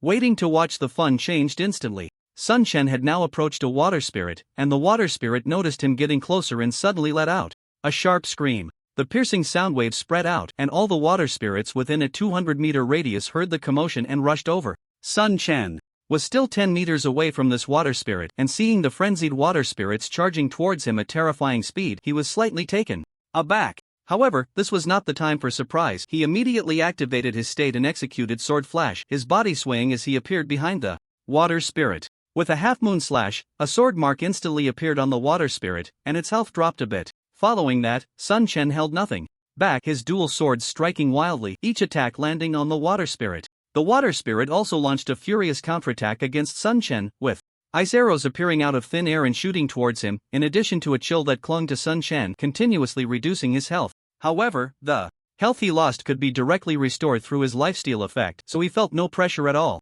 In the blink of an eye, the water spirit's health had dropped by half, but at that moment, the nearby water spirits had already arrived. Ice arrows rained down on Sun Chen, and a blue light descended, instantly landing on the injured water spirit. In the next moment, the water spirit's health was completely restored. Seeing this, Sun Chen's expression changed. The recovery speed of the water spirit's health was too fast, and his previous attacks had been in vain. Just as Sun Chen was feeling frustrated, the surrounding water spirits had already launched their attacks against him, a total of 17 water spirits, all using various magical skills to assault Sun Chen. Because these lake water spirits are all ranged, they did not gather together but were scattered around, making it difficult for Sun Chen to use his area attack skills. After thinking for a moment, Sun Chen hurriedly dashed towards the shore, while the lake water spirits crazily chased after him. Soon, the lake water spirits that had just been scattered around gathered behind Sun Chen in a straight line and then came together. The players on the shore were quietly watching. Just when they thought Sun Chen was about to escape, he suddenly turned around and activated his sprint skill, rushing in front of the lake water spirits. In the blink of an eye, with a slash of his bloodthirsty sword, a storm of sword blades swept out, directly pulling several lake water spirits into the fray. In that moment, astonishing damage numbers floated above the heads of the lake water spirits, and the spirits behind them also lost health due to the splash damage. It was the perfect time for area attack skills to shine, and Sun Chen naturally did not hold back. He unleashed his sword wheel again, and another wave of damage numbers appeared, followed by the use of his lifesteal wave, not for healing, but for the area kill. After several area attack skills were unleashed, the health of this group of lake water spirits dropped significantly. Sun Chen then unleashed various skills on the foremost lake water spirit. Sword marks appeared on that lake water spirit, and its health rapidly decreased. Although Sun Chen was surrounded by a group of lake water spirits attacking him, his health dropped and then recovered, leaving him with no pressure at all. Eventually, Sun Chen exerted all his strength to take down the lake water spirit with the least health, then disregarded the remaining lake water spirits and turned to dash towards the lakeside. After all, they were just quest monsters, and there was no need to continue the entanglement. Back at the shore, Sun Chen ignored the dumbfounded players and continued to follow the quest instructions to leave the southern part of the city. Meanwhile, news of Sun Chen doing quests had already spread, and at the headquarters of the Proud Guild, Wei Xian had just received the news and summoned his subordinates together. Speak, how can we deal with Nanfeng? Wei Xian said coldly. The managers sitting below exchanged glances, not daring to speak. Wei Xian's icy gaze swept over everyone, and he coldly said, "What? Can't come up with a single plan? Then what use do I have for you?" The first player on the left, hearing this, forced a smile and said, "President, we have already left Qinglong City. It's too difficult to deal with Nanfeng now." "I don't care, I just want Nanfeng dead," Wei Xian said unreasonably. The people below exchanged glances, unsure of how deep the enmity between Wei Xian and Nanfeng was. They had already left Qinglong City, yet he was still thinking about revenge. They did not know how deep the hatred between Wei Xian and Sun Chen was. In any case, Wei Xian was determined to eliminate Sun Chen. "President, why not ask someone else to take action?" one of the managers suggested. Wei Xian looked at the speaker and asked in a deep voice, "Who do you think would be the most suitable to take action?" The person replied, "Recently, I heard that a group called Huangquan has appeared over at the White Tiger Guild. All the players in that group are assassins. As long as you pay them, they dare to assassinate anyone. It is said that several experts on the wind and cloud rankings have already died at their hands. Those guys from Huangquan are all assassination experts. If we hire them, even Nanfeng might not escape." Wei Xian was moved by this. "Are the people from Huangquan really that powerful? It is said that their strength is very formidable." "Good, then you go contact them. Let them set their own terms, have them kill that bastard Nanfeng back to level 0, Wei Xian said with a fierce expression. "Understood, President, I will arrange it right away." At this moment, Sun Chen was unaware that he had been targeted again. He was currently outside the western part of Qinglong City, following the map's guidance to a rocky mountainous area. What met his eyes were all jagged rocks, and many players were waiting for monsters to respawn. Watching the players guarding the respawn point, Sun Chen felt helpless. There were too many people doing the main quest, and the monsters spawned by the system were simply not enough to kill. This time, there were no players with dragon souls to help him. Sun Chen thought for a moment and directly walked towards a monster spawn point, hoping that the other players doing quests would let him have the monsters out of respect for him. Sun Chen's idea was good, but reality hit him hard before he could even speak.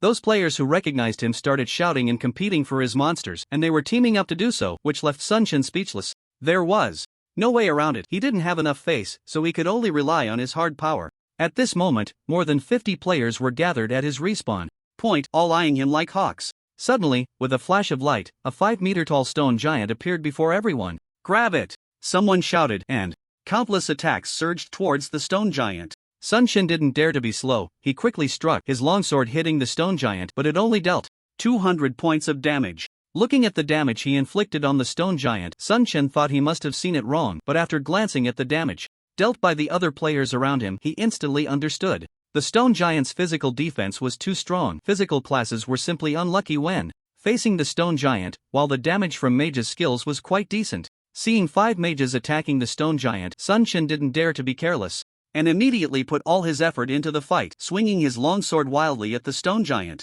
If single target attacks weren't enough, then he could only rely on attack frequency. A group of players frantically attacked the stone giant, and despite its high defense, it was now completely at a disadvantage, its health rapidly decreasing. Sun Chen focused his attention and launched his attacks at the stone giant. Although there were mages also competing for the kill, he felt he should have a chance. The stone giant's health continued to drop, and soon it was down to just 1/10 of its health. Just as victory was in sight, Sun Chen suddenly froze. System prompt: "You have been backstabbed and are temporarily immobilized." "Not good, I've been ambushed." Sun Chen's expression changed drastically. Although the players around him were clamoring to compete for the kill, he absolutely did not expect someone to take advantage of the chaos to launch a sneak attack on him. And it wasn't just one person, for assassins surrounded him, launching a full-on assault. All 4 of them were wearing black masks, obscuring their faces, and even their names were hidden, giving off a very eerie feeling. The 4 attacked Sun Chen together, putting immense pressure on him. As the immobilization ended, before Sun Chen could make a move, he suddenly found himself lifted off the ground, bound in midair. System prompt: "You are unable to act due to being thrown into the air." Another control skill from the assassins. It was clear this was a premeditated assassination. Sun Chen's health rapidly decreased, and in the blink of an eye, he was down to 1/3 of his health. As soon as the binding ended, Sun Chen unhesitatingly activated his bloodthirsty frenzy skill and simultaneously initiated a block. Once the bloodthirsty frenzy skill was activated, Sun Chen's health surged and his attack power instantly increased. However, he still had very little health left. Almost simultaneously, Sun Chen received a prompt that his block had negated the opponent's paralysis skill. Sun Chen secretly breathed a sigh of relief, quickly executing a sword flash, instantly appearing behind one of the assassins, and unleashing a blade storm. The 4 assassins were completely caught up in the blade storm, followed by a blood-sucking wave and sword will being unleashed, resulting in one of the assassins lying dead, while the other 3 had very little health left. At this moment, Sun Chen's health had already recovered, and the 3 assassins across from him, seeing his health restored, immediately attempted to flee. However, Sun Chen would certainly not give them a chance to escape. He activated his sprint and instantly caught up with one of the assassins, slashing him down with a single strike. He then pursued the other 2 assassins, killing them one after the other. After dealing with the 4 assassins who had attempted to kill him, Sun Chen's cold gaze swept over the players still gathered nearby, causing everyone to retreat in fear. As for the stone giant that had just spawned, it naturally failed to complete its task. After collecting the equipment dropped by the 4, he found nothing useful except for a mask, which was quite beneficial to Sun Chen. Transform. Silver, effect, change your appearance and name, duration 4 hours, cooldown 24 hours. Sun Chen did not expect that there would be such an item in the game. It had no attribute bonuses, only the ability to change appearance, and it was silver equipment. After the recent assassination attempt, Sun Chen felt he needed to be more cautious when going out. He had just narrowly escaped being killed by 4 assassins. Although he did not know the origins of these 4 assassins, he could roughly guess that they were experts hired by Wei Xian. Even after leaving Qinglong City, they could still cause him trouble, proving to be a very troublesome opponent. Continuing to wait to complete his tasks, after the recent battle, the players present no longer dared to compete with Sun Chen. 4 monsters and gradually dispersed, leaving only Sun Chen alone. In the headquarters, Wei Xian had already received the news of the failed assassination and was instantly furious. What is Huanquan? They are all trash, making me waste so much money for nothing. President, Huan Chuan's strength is very strong. This failure was entirely due to that guy, Nanfeng, being too powerful, but we were so close to success. Failure is failure, don't make excuses. It seems that dealing with that guy is not an easy task. After this failed assassination, Wei Xian understood that resolving the issue with Sun Chen would definitely not be simple. Let's not act against him for now. Focus on developing the guild and training experts. Next time we strike, I want to ensure success. A glint of determination flashed in Wei Xian's eyes. Understood, President. Sun Chen's subsequent tasks went very smoothly. After completing the tasks in the southeast, southwest, northeast, and northwest of Qinglong City, he turned in his tasks again and received a treasure chest. Opening the chest, he pulled out a yellowed map. What is this? Sun Chen curiously looked at the map in his hand and then clicked the use button. System prompt: congratulations, you have used the treasure map and discovered a dungeon. After the system prompt, Sun Chen saw a detailed introduction in his interface. The dungeon was a map that was not easily discovered. It could only be opened using the map, which was very rare. It was already quite lucky for Sun Chen to obtain one from the treasure chest. A dungeon? What kind of place is that? Should I go take a look? According to the introduction, the dungeon was located to the north of the city, requiring passage through a dense forest and into a desert, with the entrance to the dungeon hidden within the desert. After some thought, Sun Chen decided to first carry out the main storyline tasks and explore the dungeon later. After submitting the task, Sun Chen received the next step of the task. However, after reading the task description, a strange expression appeared on his face. This step required him to learn the auxiliary profession of alchemy, and he had to level up his alchemist rank to intermediate. Clearly, this was a very frustrating setup, but for Sun Chen, it was nothing to worry about. Sun Chen logged onto the forum to search for the main storyline task of defeating the Demon Tower, and sure enough, a large number of complaint posts popped up. He casually clicked on one post, which indeed was a complaint about the requirement to practice alchemy for the task. Although various materials in the game have been produced in large quantities over this period, significantly speeding up players' ability to develop their crafting professions, it still takes at least 2 days to level up from novice to intermediate as an alchemist. Currently, players who choose to tackle the Demon Tower are mostly stuck at this stage, with many complaining while helplessly training their crafting skills. Indeed, golden equipment is not so easily obtained. Fortunately, this step has no impact on Sun Chen. He can skip it and proceed directly to the next task. Opening the subsequent quest, the next step is described in detail, requiring Sun Chen to collect 4 types of materials and then use intermediate alchemy to create the quest item. Looking at the quest description, Sun Chen felt it was very simple, so he followed the quest guide and first arrived at a valley outside the east gate. This valley is deep and dim, with remnants of broken armor and weapons scattered across the ground, resembling an ancient battlefield. A faint black mist envelopes the entire battlefield, with shadowy figures moving within it. Since the monsters here are mostly above level 15 and the area is relatively remote, there are currently very few players training here. Sun Chen entered the valley directly, and his vision was affected, limiting him to seeing only 100 meters ahead. Suddenly, a shadow emerged from the mist, revealing a humanoid skeleton clad in broken armor, wielding a one-handed sword in its right hand and a damaged shield in its left, with a pair of blood-red eyes gleaming. With an eerie light, staring intently at Sun Chen. Skeleton warrior level, 16 health, 20,000 attack power, 700 to 870. The attributes of the skeleton warrior seem strong, but for Sun Chen at this moment, it appears somewhat weak. Without waiting for the skeleton warrior to charge at him, Sun Chen directly engaged. Although this skeleton warrior was one level higher than Sun Chen, it had no power to resist against his attacks and quickly turned into a pile of shattered bones. Looking at the skeleton warrior's corpse, Sun Chen shook his head helplessly. The quest item he needed did not drop, indicating that the item has a certain drop rate. Retracting his gaze, Sun Chen charged forward, spotting shadows in the mist, and rushed in to draw aggro.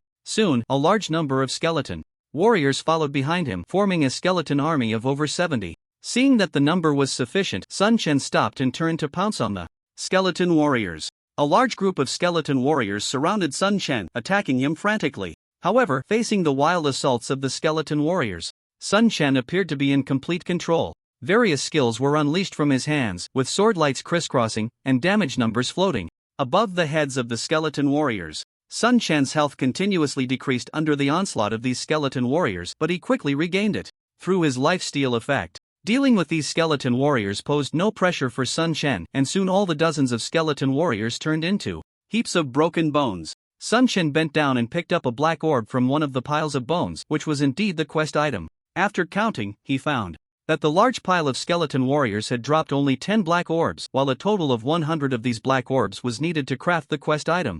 Sun Chen shook his head helplessly, collected the orbs and the equipment dropped by the monsters, and then continued charging forward. Soon, a large group of skeleton monsters gathered behind Sun Chen, including 2 larger skeleton captains with stronger attributes alongside the skeleton warriors. Sun Chen also spent little time dealing with this group of monsters, collecting another batch of orbs and some equipment. Thus, Sun Chen continuously attracted the hatred of monsters, using area attack skills to eliminate skeleton monsters and quickly collecting black beads. With Sun Chen's terrifying monster farming speed and drop rate, it took a full 2 hours to collect 100 black beads. Looking at the 100 black beads in his backpack, Sun Chen let out a long breath.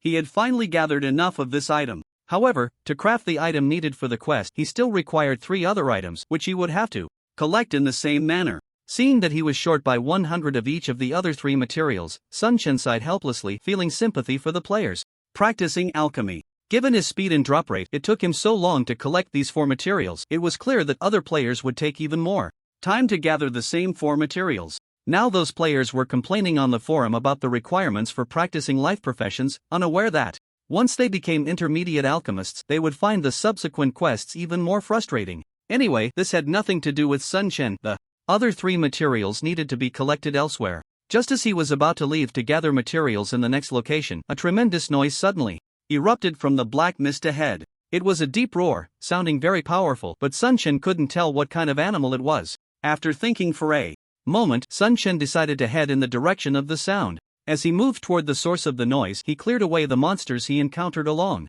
the way. After a full 30 minutes, he had no idea how many monsters he had defeated, but he finally arrived at a peculiar place. Before Sun Chen stood a massive stone door situated at the base of a steep cliff. The stone door was at least 20 meters high, opening in 2 halves, and was adorned with ancient patterns that looked very mysterious. In front of the stone door, a general clad in black armor, wielding a spear, was pacing back and forth on a mount, resembling a dragon beast. Sun Chen, feeling very curious, walked closer. When he was still over 100 meters away from the general suddenly turned his head to look at Sun Chen. Who dares to trespass into the demon's sealing hall? Sun Chen paused, his face showing a look of surprise. He was still 100 meters away and had already been detected. This aggro range was too wide. After hesitating for a moment, Sun Chen decided to approach. The closer he got, the more pressure he felt, as the black-armored general was staring at him, and the blood-red gaze from within the helmet gave Sun Chen a very dangerous feeling. Once he was at a sufficient distance, Sun Chen cast a detection spell. Demon Sealing General Roger? The detection spell revealed only the Name of the opponent with no other attributes displayed. This was the first time Sun Shen had encountered such a situation. Looking at Roger, who was mounted on the dragon beast, Sun Shen hesitated for a moment but ultimately decided to test the waters. It was rare to encounter a boss, and it would be great if he could take it down. Taking a deep breath, Sun Shen replenished his various scrolls and then dashed forward in a single leap. Bloodthirsty frenzy activated and battle stance engaged. Seeing Sun Shen daring to charge at him, Roger immediately roared in fury, "You seek death." He raised his spear and swung it toward Sun Shen, unleashing a wave of black crescent spear light that shot toward him at high speed. However, Sun Shen was not slow either. With a quick movement, he dodged the attacks and continued to close the distance to Roger. The dragon beast beneath Roger also let out a roar, charging toward Sun Shen alongside him. Soon, the two were in contact, and without hesitation, Sun Shen unleashed Bladestorm, a flurry of sharp blades enveloping Roger. -600 a damage number popped up above Roger's head. Sun Shen was very dissatisfied with such a damage number, considering that he was currently using the Bloodthirsty Frenzy skill in a state of soaring attack power. Suddenly, a black light descended like lightning. Roger's spear was already close at hand. Sun Shen wanted to dodge, but it was too late and he could only endure this attack. -800 a damage number appeared above Sun Shen's head and his health bar dropped significantly. Even though his health had surged due to the skill, it still decreased. Such high attack power. Sun Shen was shocked, but Roger's attacks came one after another. Another series of thrusts, and damage numbers appeared on Sun Shen's body again. Then Roger struck down hard, a spear shadow falling from the sky, but Sun Shen dodged with a quick sidestep. At the same time, Sun Shen's attack enveloped Roger while he also downed a healing potion.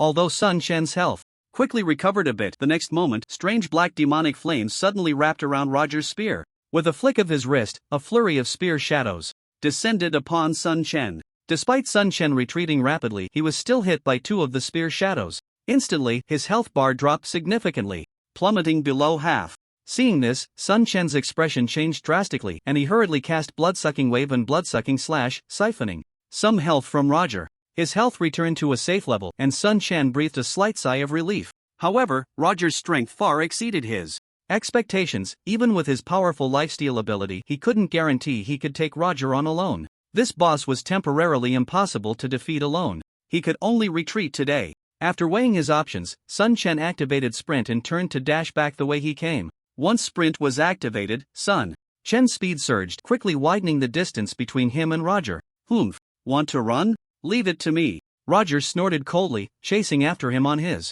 dragon beast while pointing his spear forward. A black fire dragon burst forth from the spear, charging directly at Sun Shen. The fire dragon was incredibly fast. Even with Sun Shen's speed, he couldn't match it. Soon, the fire dragon collided with Sun Shen, but it was completely blocked by his guard. Not a scratch on him. Sun Shen continued to sprint forward, while Roger stopped after a while and rode his dragon beast back to the stone gate. Seeing that Roger did not continue to pursue him, Sun Shen secretly breathed a sigh of relief. Roger was very strong, and he couldn't take him down alone for now. However, if he was the president of Dragon Soul, calling for help was just a matter of a word. He directly called Lin Shi and Li Xiaolong, and then Sun Shen patiently waited at the valley entrance. After an hour, a group of people approached the valley entrance, led by Lin Shi and Zhong Bo. A total of 33 people arrived, all experts from Dragon Soul. Sun Shen hurriedly went to greet them. "President, what kind of boss can't even be handled by you?" Zhong Bo asked boldly. "It's a very powerful boss, quite tricky.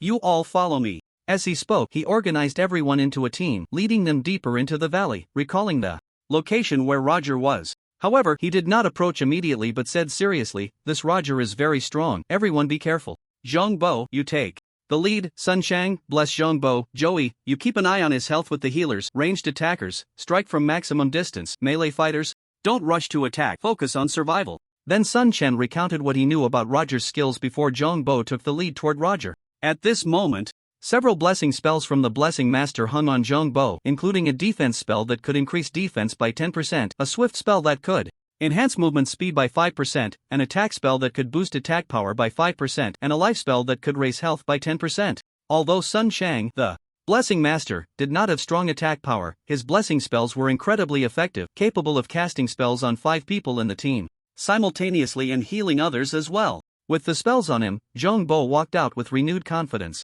Roger immediately noticed the intruder and shouted sternly, "Who dares to trespass into the demon sealing hall? Hee, this boss has quite a strong presence."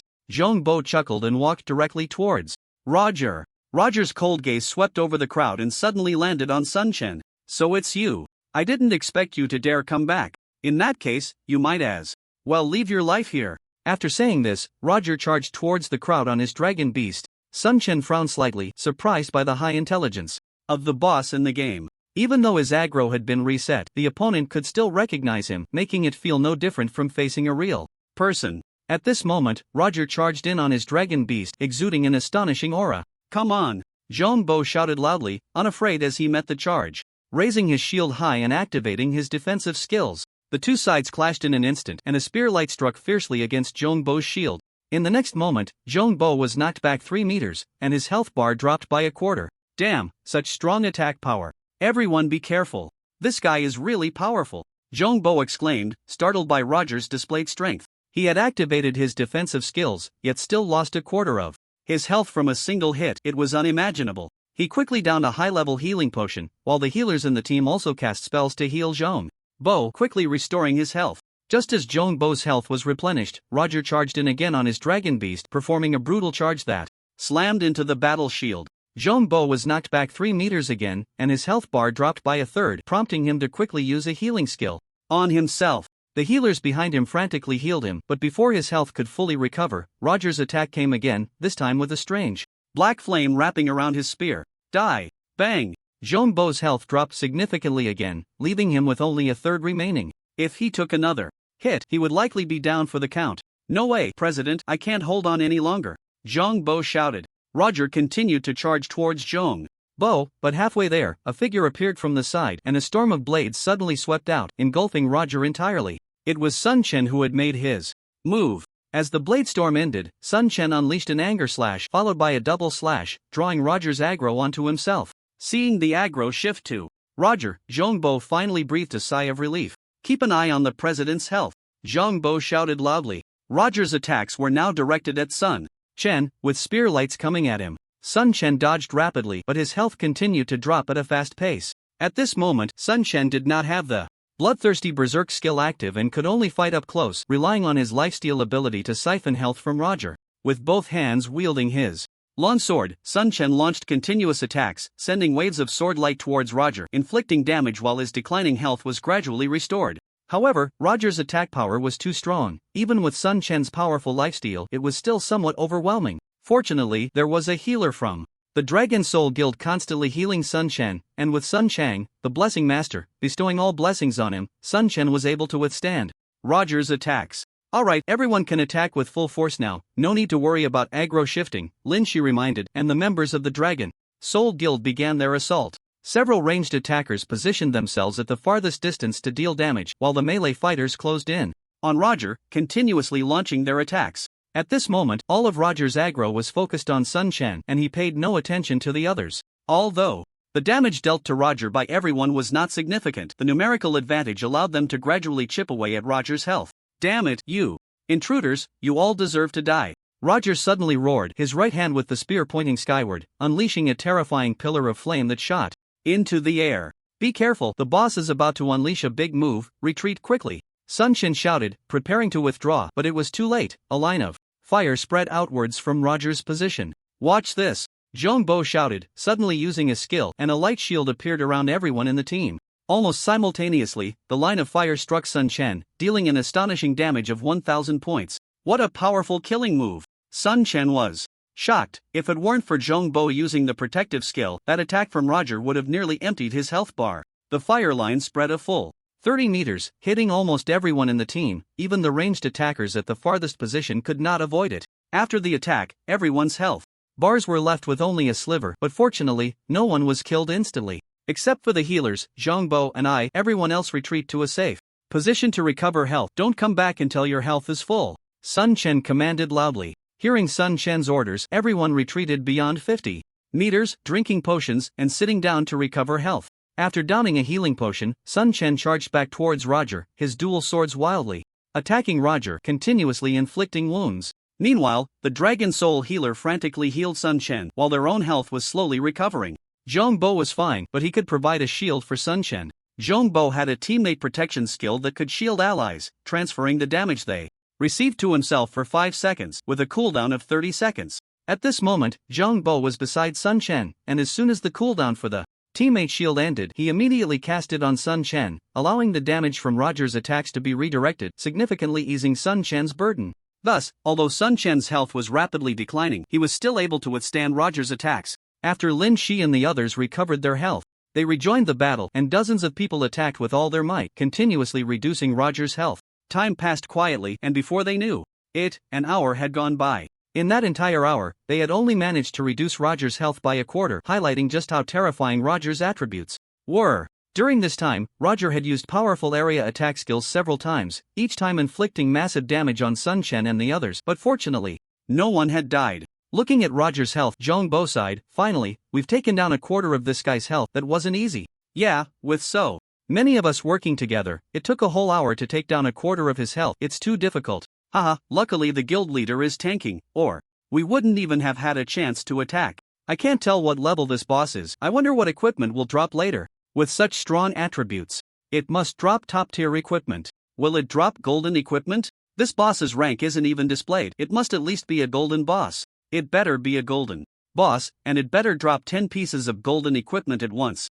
Wake up, stop daydreaming." Roger's strength was formidable, but the Dragon Soul Guild had brought only the top experts from their ranks this time, whose equipment attributes were stronger than those of ordinary players, and their coordination was quite good, so the pressure was manageable. Thus, under the continuous attacks from everyone, Roger's health continued to decline, finally dropping to half. "Ah, victory is in sight. We've finally taken down half of its health," Zhang Bo laughed. However, just as he finished speaking, Roger suddenly stepped back on his dragon beast and, after muttering some incantation, was enveloped in strange black flames. "Be careful, the boss is about to unleash a big move." In fact, even without Sun Chen's reminder, everyone could guess that Roger was preparing to unleash a powerful attack. The ranged team quickly retreated, trying to distance themselves from Roger as fast as possible. Sun Chen and Zhang Bo had no way to escape and could only activate their defensive skills. "You all are going to die," Roger roared, then swung his spear, and the sky filled with black flames, transforming into a giant wolf of fire that swept outwards in all directions, engulfing Sun Chen and the others in a sea of black flames. Caught in the flames, Sun Chen's health rapidly decreased, soon dropping below half.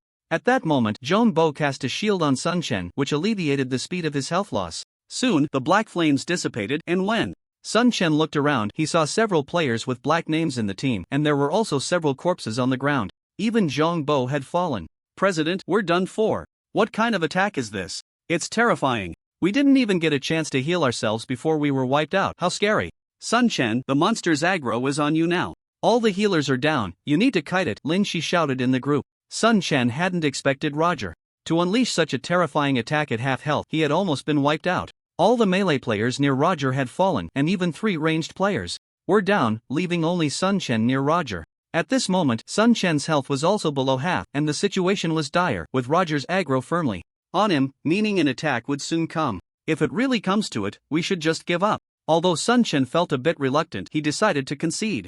Even though they had taken down half of Roger's health, his strength was too overwhelming. With healers and Zhang Bo around, they could still hold their ground, but now it was just him and the ranged DPS. Taking down Roger seemed nearly impossible. Just as Sun Chen decided to give up, Joey and the team spoke up to stop him. "President, don't rush to give up. We still have a chance. You need to stall for time. I'll revive immediately." "You can revive?" Sun Chen asked in surprise. "Yes, I have a skill to revive myself, with a cooldown of 1 hour. I can also revive others, but that has a cooldown too.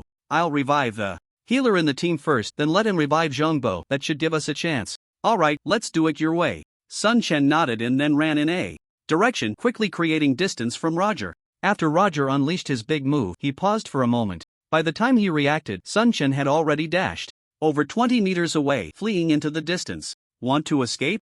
Leave your life behind." Roger shouted loudly and rode his dragon beast to chase after Sun Chen. After he left, a milky white light suddenly emerged from Joey's corpse on the ground, and then Joey stood up, with only half of his health and mana restored. After being resurrected, Joey quickly used the resurrection spell to bring back another healer nearby, named Su Huan, who then used her own resurrection spell to revive Zhang Bo as well. After the 3 were revived, they hurriedly healed themselves and restored their status, quickly bringing themselves back to their best condition. "President, we are ready, hurry over," Joey shouted loudly in the group chat.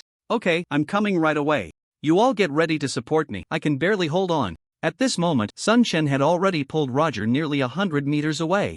to prevent Roger from having a chance to escape. Sun Chen dared not run too far, only able to drag Roger in circles. Roger's speed was incredibly fast, although Sun Chen initially created some distance, he was soon caught up by Roger. After narrowly dodging a few of Roger's attacks, he was still hit once, causing his already low health to drop further. In this critical moment, Sun Chen had no way to use the lifesteal effect to recover health, so he could only activate Sprint, instantly increasing his speed and creating distance from Roger. Once Sprint was activated, Sun Chen's speed surged significantly, surpassing Roger's. Taking advantage of this speed boost, Sun Chen quickly circled around Roger and charged towards Zhong Bo and the others, soon reaching their vicinity. Zhou Yi and the others rushed to meet him, with the two healers exerting all their strength to heal Sun Chen, quickly restoring his health.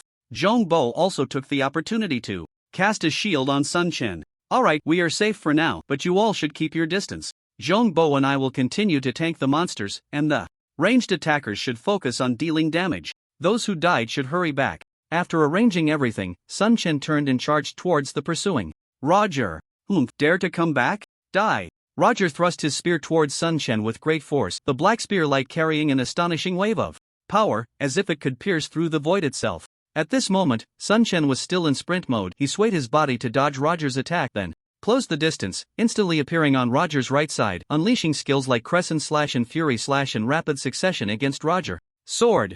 Lights flashed, and damage numbers floated above Roger's head. As Sun Chen attacked, Roger's rage erupted, and his spear transformed into a flurry of spear lights, crazily attacking Sun Chen. Sun Chen utilized his skills to dodge Roger's attacks while counterattacking, continuously inflicting damage on Roger. With the lifesteal effect in play, and the two healers Zhou Yi and Su Huan healing him, along with Zhong Bo occasionally casting shields on himself, he was able to hold on. Ranged attackers can unleash their full power. The aggro is completely stable, no need to worry about misdirected aggro. Lin Shi was the first to unleash her strongest attack, fully activating flame amplification, unleashing various fire attribute attack skills madly towards Roger. Lin Shi's outburst was like a mobile artillery, dealing significant damage to Roger. The other ranged attackers, seeing this, also brought out their best skills and launched full-scale attacks on Roger, with damage numbers floating above his head. Meanwhile, those who had just died from Roger's area attack, like Li Xiaolong and others, were rushing from the resurrection point towards this location, but it would take some time for them to arrive.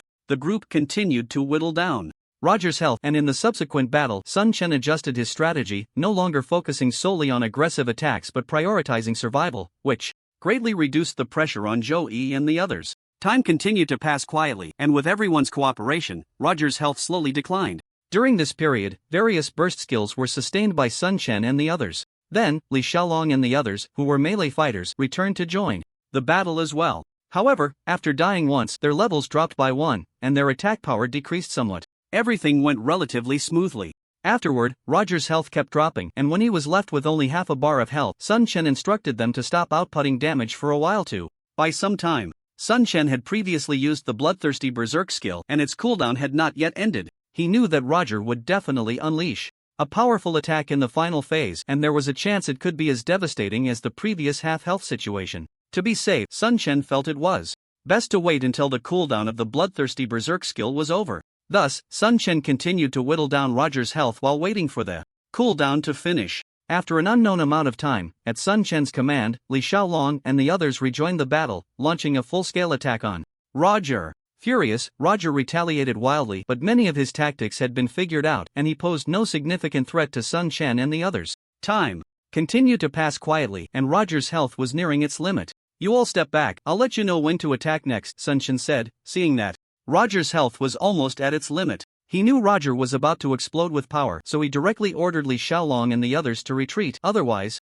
they wouldn't know what kind of impact Roger's explosion would have. Li Xiaolong and the others understood this well and quickly withdrew from the battle, moving to a slightly farther distance. Zhou Yi and Lu Huan also retreated a bit further to heal, while Zhong Bo moved back to a slightly safer distance, nervously watching Sun Chen, who was engaged in battle with Roger. At this moment, Sun Chen was fully engaged in a one-on-one duel with Roger. Roger's attacks were extremely sharp, but Sun Chen's were not weak either. The two exchanged blows, and with the support of Zhou Yi and the others, Sun Chen was able to hold his ground. Damn you! I will kill you all! Roger suddenly roared, and black flames erupted all over his body, a powerful force exploding from him, with his blood-red eyes shining with a destructive light. Be careful, Roger is about to unleash his full power. Watch your lives! Sun Chen shouted loudly. Lin Shi, also called out, "Let's retreat a bit further and temporarily give up on outputting damage." Hearing Lin Shi's arrangement, the ranged players also retreated to 50 meters away. At this distance, Lin Shi felt it should be enough. There were a few players in the team who thought it wasn't necessary to retreat so far, but Lin Shi insisted on maintaining this distance. Shortly after they withdrew from the battle, Roger exploded. The black flames burned, and suddenly he pointed his spear towards the sky. A black flame spear shot up into the air, instantly condensing into a black fireball above everyone's heads. The massive black fireball rapidly expanded, soon growing to the size of a sun, exuding a sense of destruction. "Explode for me!" Roger shouted, and the black fireball above his head suddenly burst, transforming into a wave of destructive black flames that swept outwards. Sun Chen's expression changed drastically. He felt that this skill from Roger was even more terrifying than the previous one at half health. He couldn't afford to be careless, so he drew his twin swords and charged directly at Roger, instantly reaching his side while unhesitatingly activating the bloodthirsty berserk skill. As this skill activated, his attributes surged significantly, filling him with a frenzied power. Almost simultaneously, the black flames surged in, completely surrounding and engulfing Sun Chen and the others, and within the black flames, Sun Chen's health rapidly declined. In just 1 second, his health dropped by about 700 points. At this rate of blood loss, even with the bloodthirsty berserk skill activated, Sun Chen wouldn't last long. However, just as his health began to decline, a beam of light descended from the sky, enveloping him and instantly blocking a significant amount of the black flames. "President, you have to hold on. We're just a final push away." After using this shield, Zhong Bo was completely engulfed by the black flames, his health reduced to 0. The shield around Sun Chen quickly vanished, and his health continued to drop, but Zhou Yi and Lu Huan charged through the black flames, frantically casting healing spells on Sun Chen. In a short time, they helped Sun Chen replenish his health at lightning speed, but soon they too were consumed by the black flames, their health emptied. "President, there's only so much we can do. Hang in there." With Zhong Bo, Zhou Yi, and Lu Huan sacrificing themselves one after another, Sun Chen took a deep breath, braving the black flames to activate his sprint and launched a frenzied attack on Roger.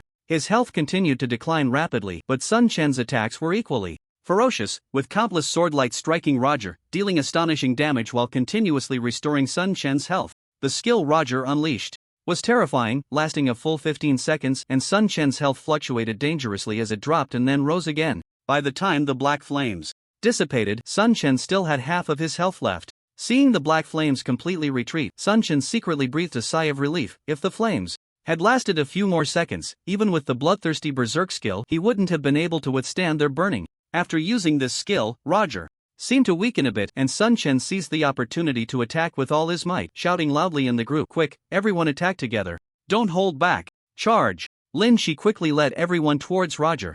A group of people charged at Roger with all their strength, and at almost the same time, Zhou Yi had already used the resurrection skill to revive himself, then brought Lu Huan back to life, followed by Zhong Bo's revival. With the addition of 2 healers, the pressure on Sun Chen was instantly relieved, allowing him to attack without worry. Roger roared in anger, launching frenzied attacks at Sun Chen, still making a final struggle, but his efforts seemed so powerless. Finally, Sun Chen and the others emptied Roger's health, and his massive body crashed to the ground, dropping a large number of items beside his corpse. "Wow, the boss dropped a ton of loot. We're rich. Hee hee, there are so many items. Looks like we're hitting the jackpot today. So many items dropped, it was worth all the time we spent." President, quickly pick up the items Roger dropped and see what we got. Everyone's eyes sparkled as they stared at the items on the ground, eager to find out what Roger had dropped. Sun Chen smiled slightly and walked over to collect all the items dropped by Roger. Looking at the items in his backpack, a smile appeared on Sun Chen's face, as expected of a hard-to-kill boss. The loot dropped by Roger was quite impressive. A total of 7 pieces of equipment dropped, with the worst being silver grade, and astonishingly, there were even 3 pieces of golden grade equipment, which was simply unbelievable. "President, hurry up and show us what you got." Everyone's eyes widened, staring at Sun Chen with an eager expression. Even Lin Shi was filled with curiosity. Ahem, everyone worked hard today. Roger contributed quite a bit. There are 7 pieces of equipment, 3 golden grade and 4 silver grade. As soon as Sun Chen finished speaking, everyone couldn't help but exclaim in surprise. The quantity and quality of the equipment contributed by Roger far exceeded their expectations, and as Sun Chen revealed the first piece of equipment, everyone's breathing quickened. Sun Chen announced the attributes of the first piece of golden equipment: Demon Suppressing Spear, Golden, Attack, Power, 310 to 350 strength plus 15 stamina plus 15 agility plus 15 intelligence plus 15 critical hit plus 100 hit rate plus 50 required level 17. Everyone in the team clearly saw the attributes of the equipment, and for a moment they all gasped in awe. The attributes of this demon-suppressing spear were too powerful. No way, such insane attributes? Why isn't it a shield? Life is unfair. Zhang Bo looked at the attributes of the demon-suppressing spear, drooling, but he couldn't equip it. The swordsmen in the team, however, all had shining eyes fixated on the demon-suppressing spear. After all, the attributes of this spear were incredibly strong, with attack power far exceeding Sun Chen's bloodthirsty. But although Sun Chen envied the spear's attack power, it was of no use to him. Only a gun swordsman could unleash the true power of this weapon. TSK, if only it were a staff. Alas, too bad it's not a bow. A long sword would be good too. Everyone sighed, while Li Xiaolong in the team was blushing with excitement, as he was the only one in the team most suited for this spear. Sun Chen scanned the crowd, observing everyone's expressions, and finally saw Li Xiaolong's excited demeanor. He smiled and said, "This spear has great attributes, but it's only suitable for Li Xiaolong to use, so everyone has no objections to giving it to him, right?" "No objections, only Xiaolong is the most suitable. Although I'm also a swordsman, I support giving the demon-suppressing spear to Xiaolong. I agree to let Xiaolong use it." "I also support it." The swordsmen in the team all gave up on the demon-suppressing spear, and the others had no objections either. Thank you, everyone." "Alright, no need to thank everyone, the demon-suppressing spear is yours, but you can't use it yet, so hurry up and level up." After saying this, Sun Chen traded the demon-suppressing spear to Li Xiaolong. "Don't worry, President, I will level up as soon as possible to equip the demon-suppressing spear." Li Xiaolong was full of excitement, his whole being seemed to be energized, extremely thrilled. Sun Chen smiled slightly, waved his hand, and said, "Okay, let's take a look at the next item." As he spoke, Sun Chen revealed the second piece of golden equipment. Shadow Cloak Golden, Physical Defense, 100 Magic Defense, 70 Movement Speed plus 10% damage plus 20% damage taken minus 20% Stealth Skill level plus 1 Stealth Skill duration *5 required level 17. As soon as this equipment was revealed, everyone's gaze instantly focused on a thief named Xiao Shuang, the only thief in the team. Upon seeing this equipment, Xiao Shuang was momentarily stunned, followed by an explosion of excitement, his face flushed. Sun Chen looked at the extremely excited Xiao Shuang, smiled, and walked over to open the trade window. "Xiao Shuang, you're the only thief here, this cloak is for you." Xiao Shuang looked at Sun Chen in disbelief and said, "President, this cloak is too precious." Although Xiao Shuang desperately wanted this cloak, he was well aware of the high value of a golden cloak. If it were auctioned off now, it could fetch hundreds of thousands or even millions. "Don't decline, use this cloak well." "Xiao Shuang, don't be polite, hurry and accept it. We want to see the next equipment soon." "Yeah, Xiao Shuang, quickly take it." "Thank you, everyone, thank you, President." Xiao Shuang tried to calm his excited heart and then accepted the cloak. Judging by his expression, he probably wouldn't be able to calm down for a while. "Xiao Shuang, with such a good piece of equipment, you need to level up quickly, so we can see you equip it." "Right, but before that, Xiao Shuang, you have to treat us." "Yes, you must treat us." "That makes sense, Xiao Shuang must treat us." "Please, I will definitely treat." Xiao Shuang quickly responded. "To everyone." Sun Chen smiled and waved his hand, saying, "Alright, now let's look at the third piece of golden equipment." Then Sun Chen revealed the third piece of golden equipment. Demon Suppression Helmet Gold Physical Defense, 100 Magic Defense, 70 damage taken minus 30% health plus 500 damage to demon-type enemies plus 30% required level 17. As soon as this equipment appeared, everyone's eyes lit up, especially the metal class players present, because this equipment was top tier for metal classes. The drop rate for equipment in the game is already very low, and the drop rate for helmets is even more shockingly low, so the emergence of a top-tier helmet naturally attracted everyone's attention. Sun Chen looked at the demon suppression helmet with great fondness. Once equipped, his strength would undoubtedly increase significantly. However, he was not the only metal class player present. Before he could speak, Zhang Bo was the first to express, "I give up this equipment. I think only the guild leader is suitable for it." Next to him, Luo Xiao quickly added, "I also give up. I agree with Zhang Bo's opinion. Moreover, as the guild leader, it's embarrassing that he doesn't even have a decent helmet." "Exactly, to maintain the image of our dragon soul, I believe this equipment should go to the guild leader." Although Chen Hai was also a metal class, he expressed his willingness to give up as well. Following suit, Zhao Yu, also a metal class, stated, "I also think the guild leader is the most suitable for this helmet." "Congratulations, guild leader, you finally don't have to be bald anymore." "Yes, guild leader, your hard work in this battle was not in vain." Everyone chimed in, and all agreed on the ownership of this equipment. Sun Chen took a deep breath, scanning the faces of everyone, and said, "Alright, I won't be pretentious with you all. I really like this helmet, so I'll shamelessly accept it. To show my gratitude to everyone, after we log off, I'll treat you all. Feel free to order whatever you want. Oh, long live the guild leader. Hee hee, another treat coming up. Li Xiaolong, even the guild leader has agreed to treat. You can't hide. Zhang Bo shouted loudly at Li Xiaolong. The guild leader and Xiao Shuang have both agreed to treat. Don't you want to say something, Li Xiaolong? Everyone turned to look at Long Xiaolong, who had a big smile on his face and readily said, treat, must treat. Great, 3 free meals in a row. It was worth coming. Everyone burst into laughter, and then Sun Chen revealed the attributes of 4 pieces of silver equipment, giving 1 leather armor top to archer Lu Wenqing, a pair of mage shoes to elemental summoner Zhang Qing, a pair of pants suitable for a healer to Zhou Yi, and finally, a pair of mage gloves to Lin Shi. 3 pieces of gold, 4 pieces of silver. Today was not in vain. Yeah, all the hard work was worth it. Guild leader, it's getting late. Let's head back. Sun Chen looked at the excited crowd and smiled. What? You plan to leave before the most precious item is revealed? Sun Chen's words stunned everyone present. They had already seen golden level equipment, and he still had something even more precious to show. Just as everyone was puzzled, Sun Chen revealed the attributes of another item, and the next moment, the entire venue gasped, with disbelief written on everyone's faces. Guild establishment order can be used at the Lord's Mansion to create a level 1 guild. The guild can accommodate up to 200 people.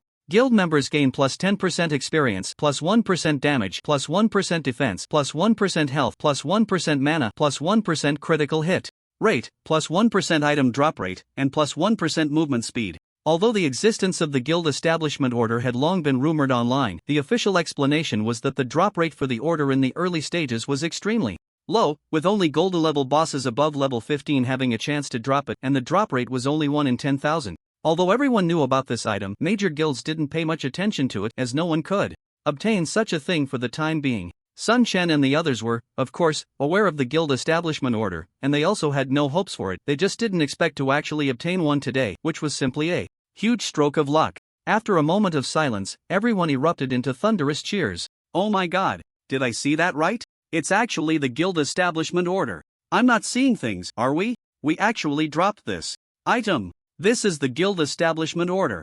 The first one listed online has a purchase price of up to 100 million. If we sell this token, wouldn't we make a fortune? Only someone crazy would sell it. It's better to use this token to create a guild and become the #1 guild in the world. Exactly, such a good item should be kept for ourselves. Today is really our lucky day. Long live the president, so powerful and domineering. Looking at the guild establishment order, everyone was extremely happy. Its value was too high. Even Lin Shi, who was usually very composed, appeared quite excited today, as she understood very well what this guild establishment order meant. Although the Dragon Soul had developed quite well before, it was still far from those top-tier guilds, but with this guild establishment order, the development of Dragon Soul would accelerate. So, what do you all think? Should we sell this guild establishment order or use it ourselves? Sun Chen asked everyone. Is there even a question? Of course, we should use it ourselves. Zhang Bo immediately expressed his opinion. Yeah, let's keep it for ourselves, Li Xiaolong also stated. Then, everyone expressed their support for keeping the guild token for their own use, and Lin Shi also suggested that it would be best to keep the guild token for their own guild. Alright, since everyone has decided, we'll keep this guild token for ourselves. After we go back, I'll create the Dragon Soul Guild. Long live the president. We're finally going to have a real guild. Haha, I wonder what others will think when they find out we created the first guild. The whole internet will be shaken next. Everyone cheered, eagerly anticipating the establishment of the guild. Sun Chen smiled, then put away the guild token and issued 2 blueprints. Secret Potion, Beginner, Required Materials, Beginner Elfstone *10, Longevity. Grass *1, Beginner Magic Water *1 Secret Potion Effect, instantly restores 500 health points upon use, cooldown time 30 seconds. Required Profession, Intermediate Alchemist minimum proficiency requirement, 100. As soon as Sun Chen sent out the blueprints, everyone became excited. This secret potion is great, it instantly restores health, and the cooldown time is only half a minute. It's definitely an essential item for leveling up, and the materials needed are simple, it just requires a higher level alchemist. President, hurry up and make this item, it's so useful. Everyone only saw how this secret potion would benefit them, but they didn't realize how much this blueprint would help the guild. Currently, there are very few potions on the market. Basically, everyone uses healing potions bought from pharmacies, but healing potions have a longer cooldown time and don't provide instant recovery. If the secret potion could be made, the market would definitely be huge, and Sun Chen wasn't sure if the secret potion and healing potion shared the same cooldown time. If the cooldown time for the secret potion was counted separately from that of the healing potion, then the value of the secret potion would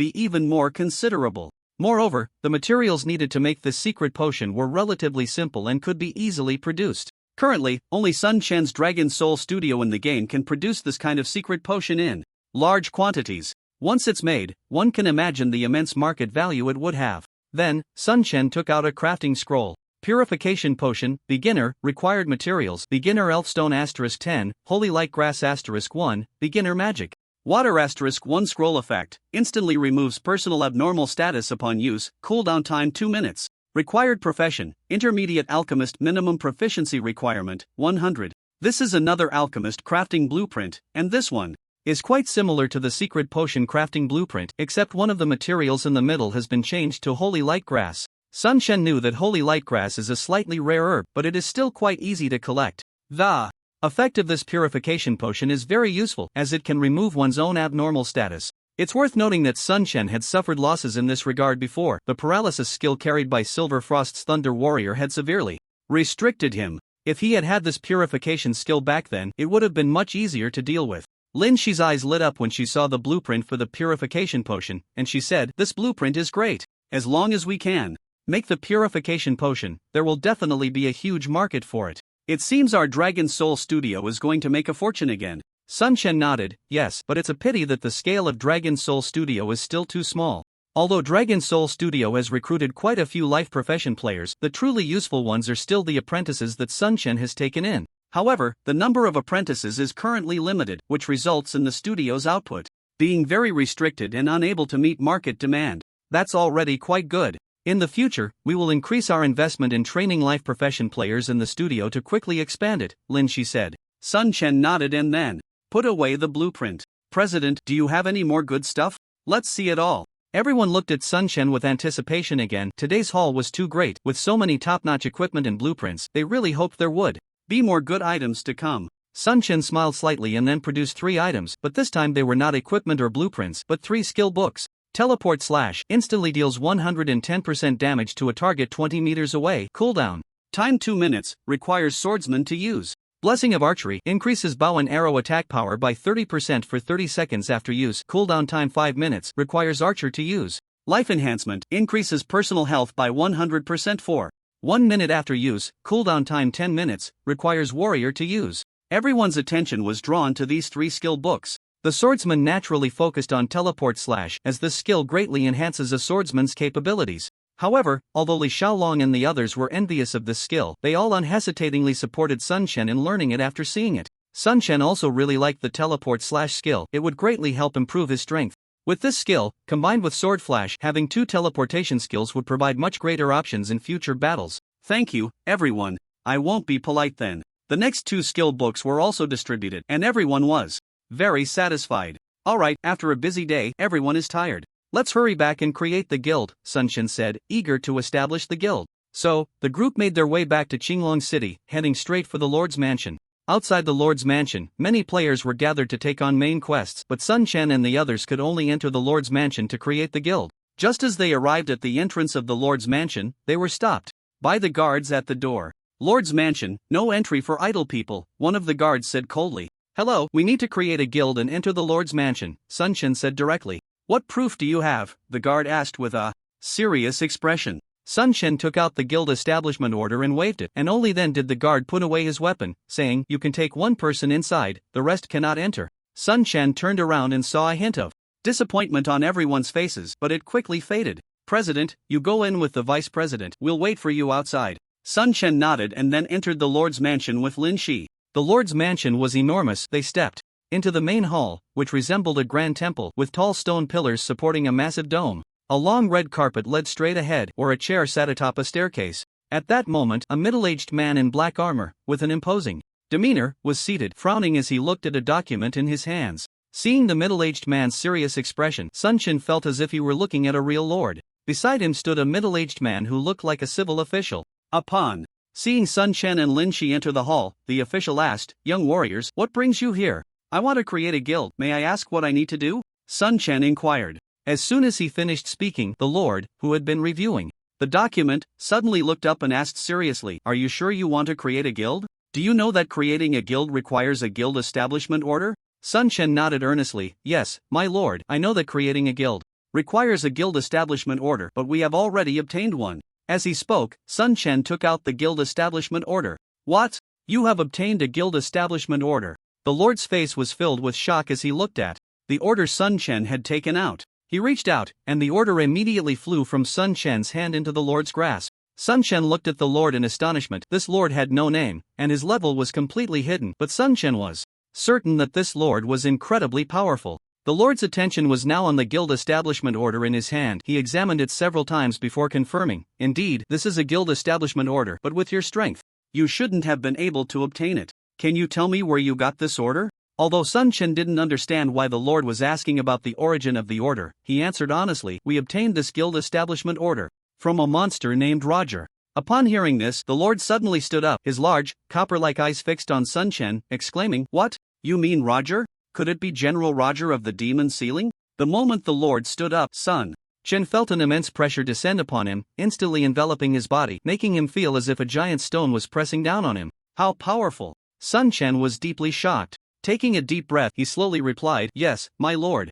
It is indeed General Roger of the demon ceiling. The Lord's gaze flickered, then he slowly sat down, murmuring, So it really is him. I didn't expect you to help him find freedom. Seeing the complex expression on the Lord's face, Sun Chen couldn't help but curiously ask, My lord, do you know General Roger of the demon ceiling? The Lord sighed, a nostalgic expression appearing on his face, and then slowly said, Roger was one of my most loyal subordinates. He was a very brave warrior who fought countless battles against demons. Upon hearing this, Sun Chen felt a sense of foreboding. Had he gotten himself into trouble by taking down the Lord's most loyal subordinate? Lin Shi, standing beside him, also showed a hint of nervousness, fearing that the Lord might turn against them. The city lord saw the nervous expressions on Sun Chen and Lin Shi's faces and suddenly smiled slightly, saying, Although you killed Roger, I won't blame you. In fact, I should thank you. Sun Chen and Lin Shi exchanged glances, both looking puzzled, completely unable to understand what the city lord meant. The city lord continued, Roger was a very brave warrior. We went through great hardships to seal the demon.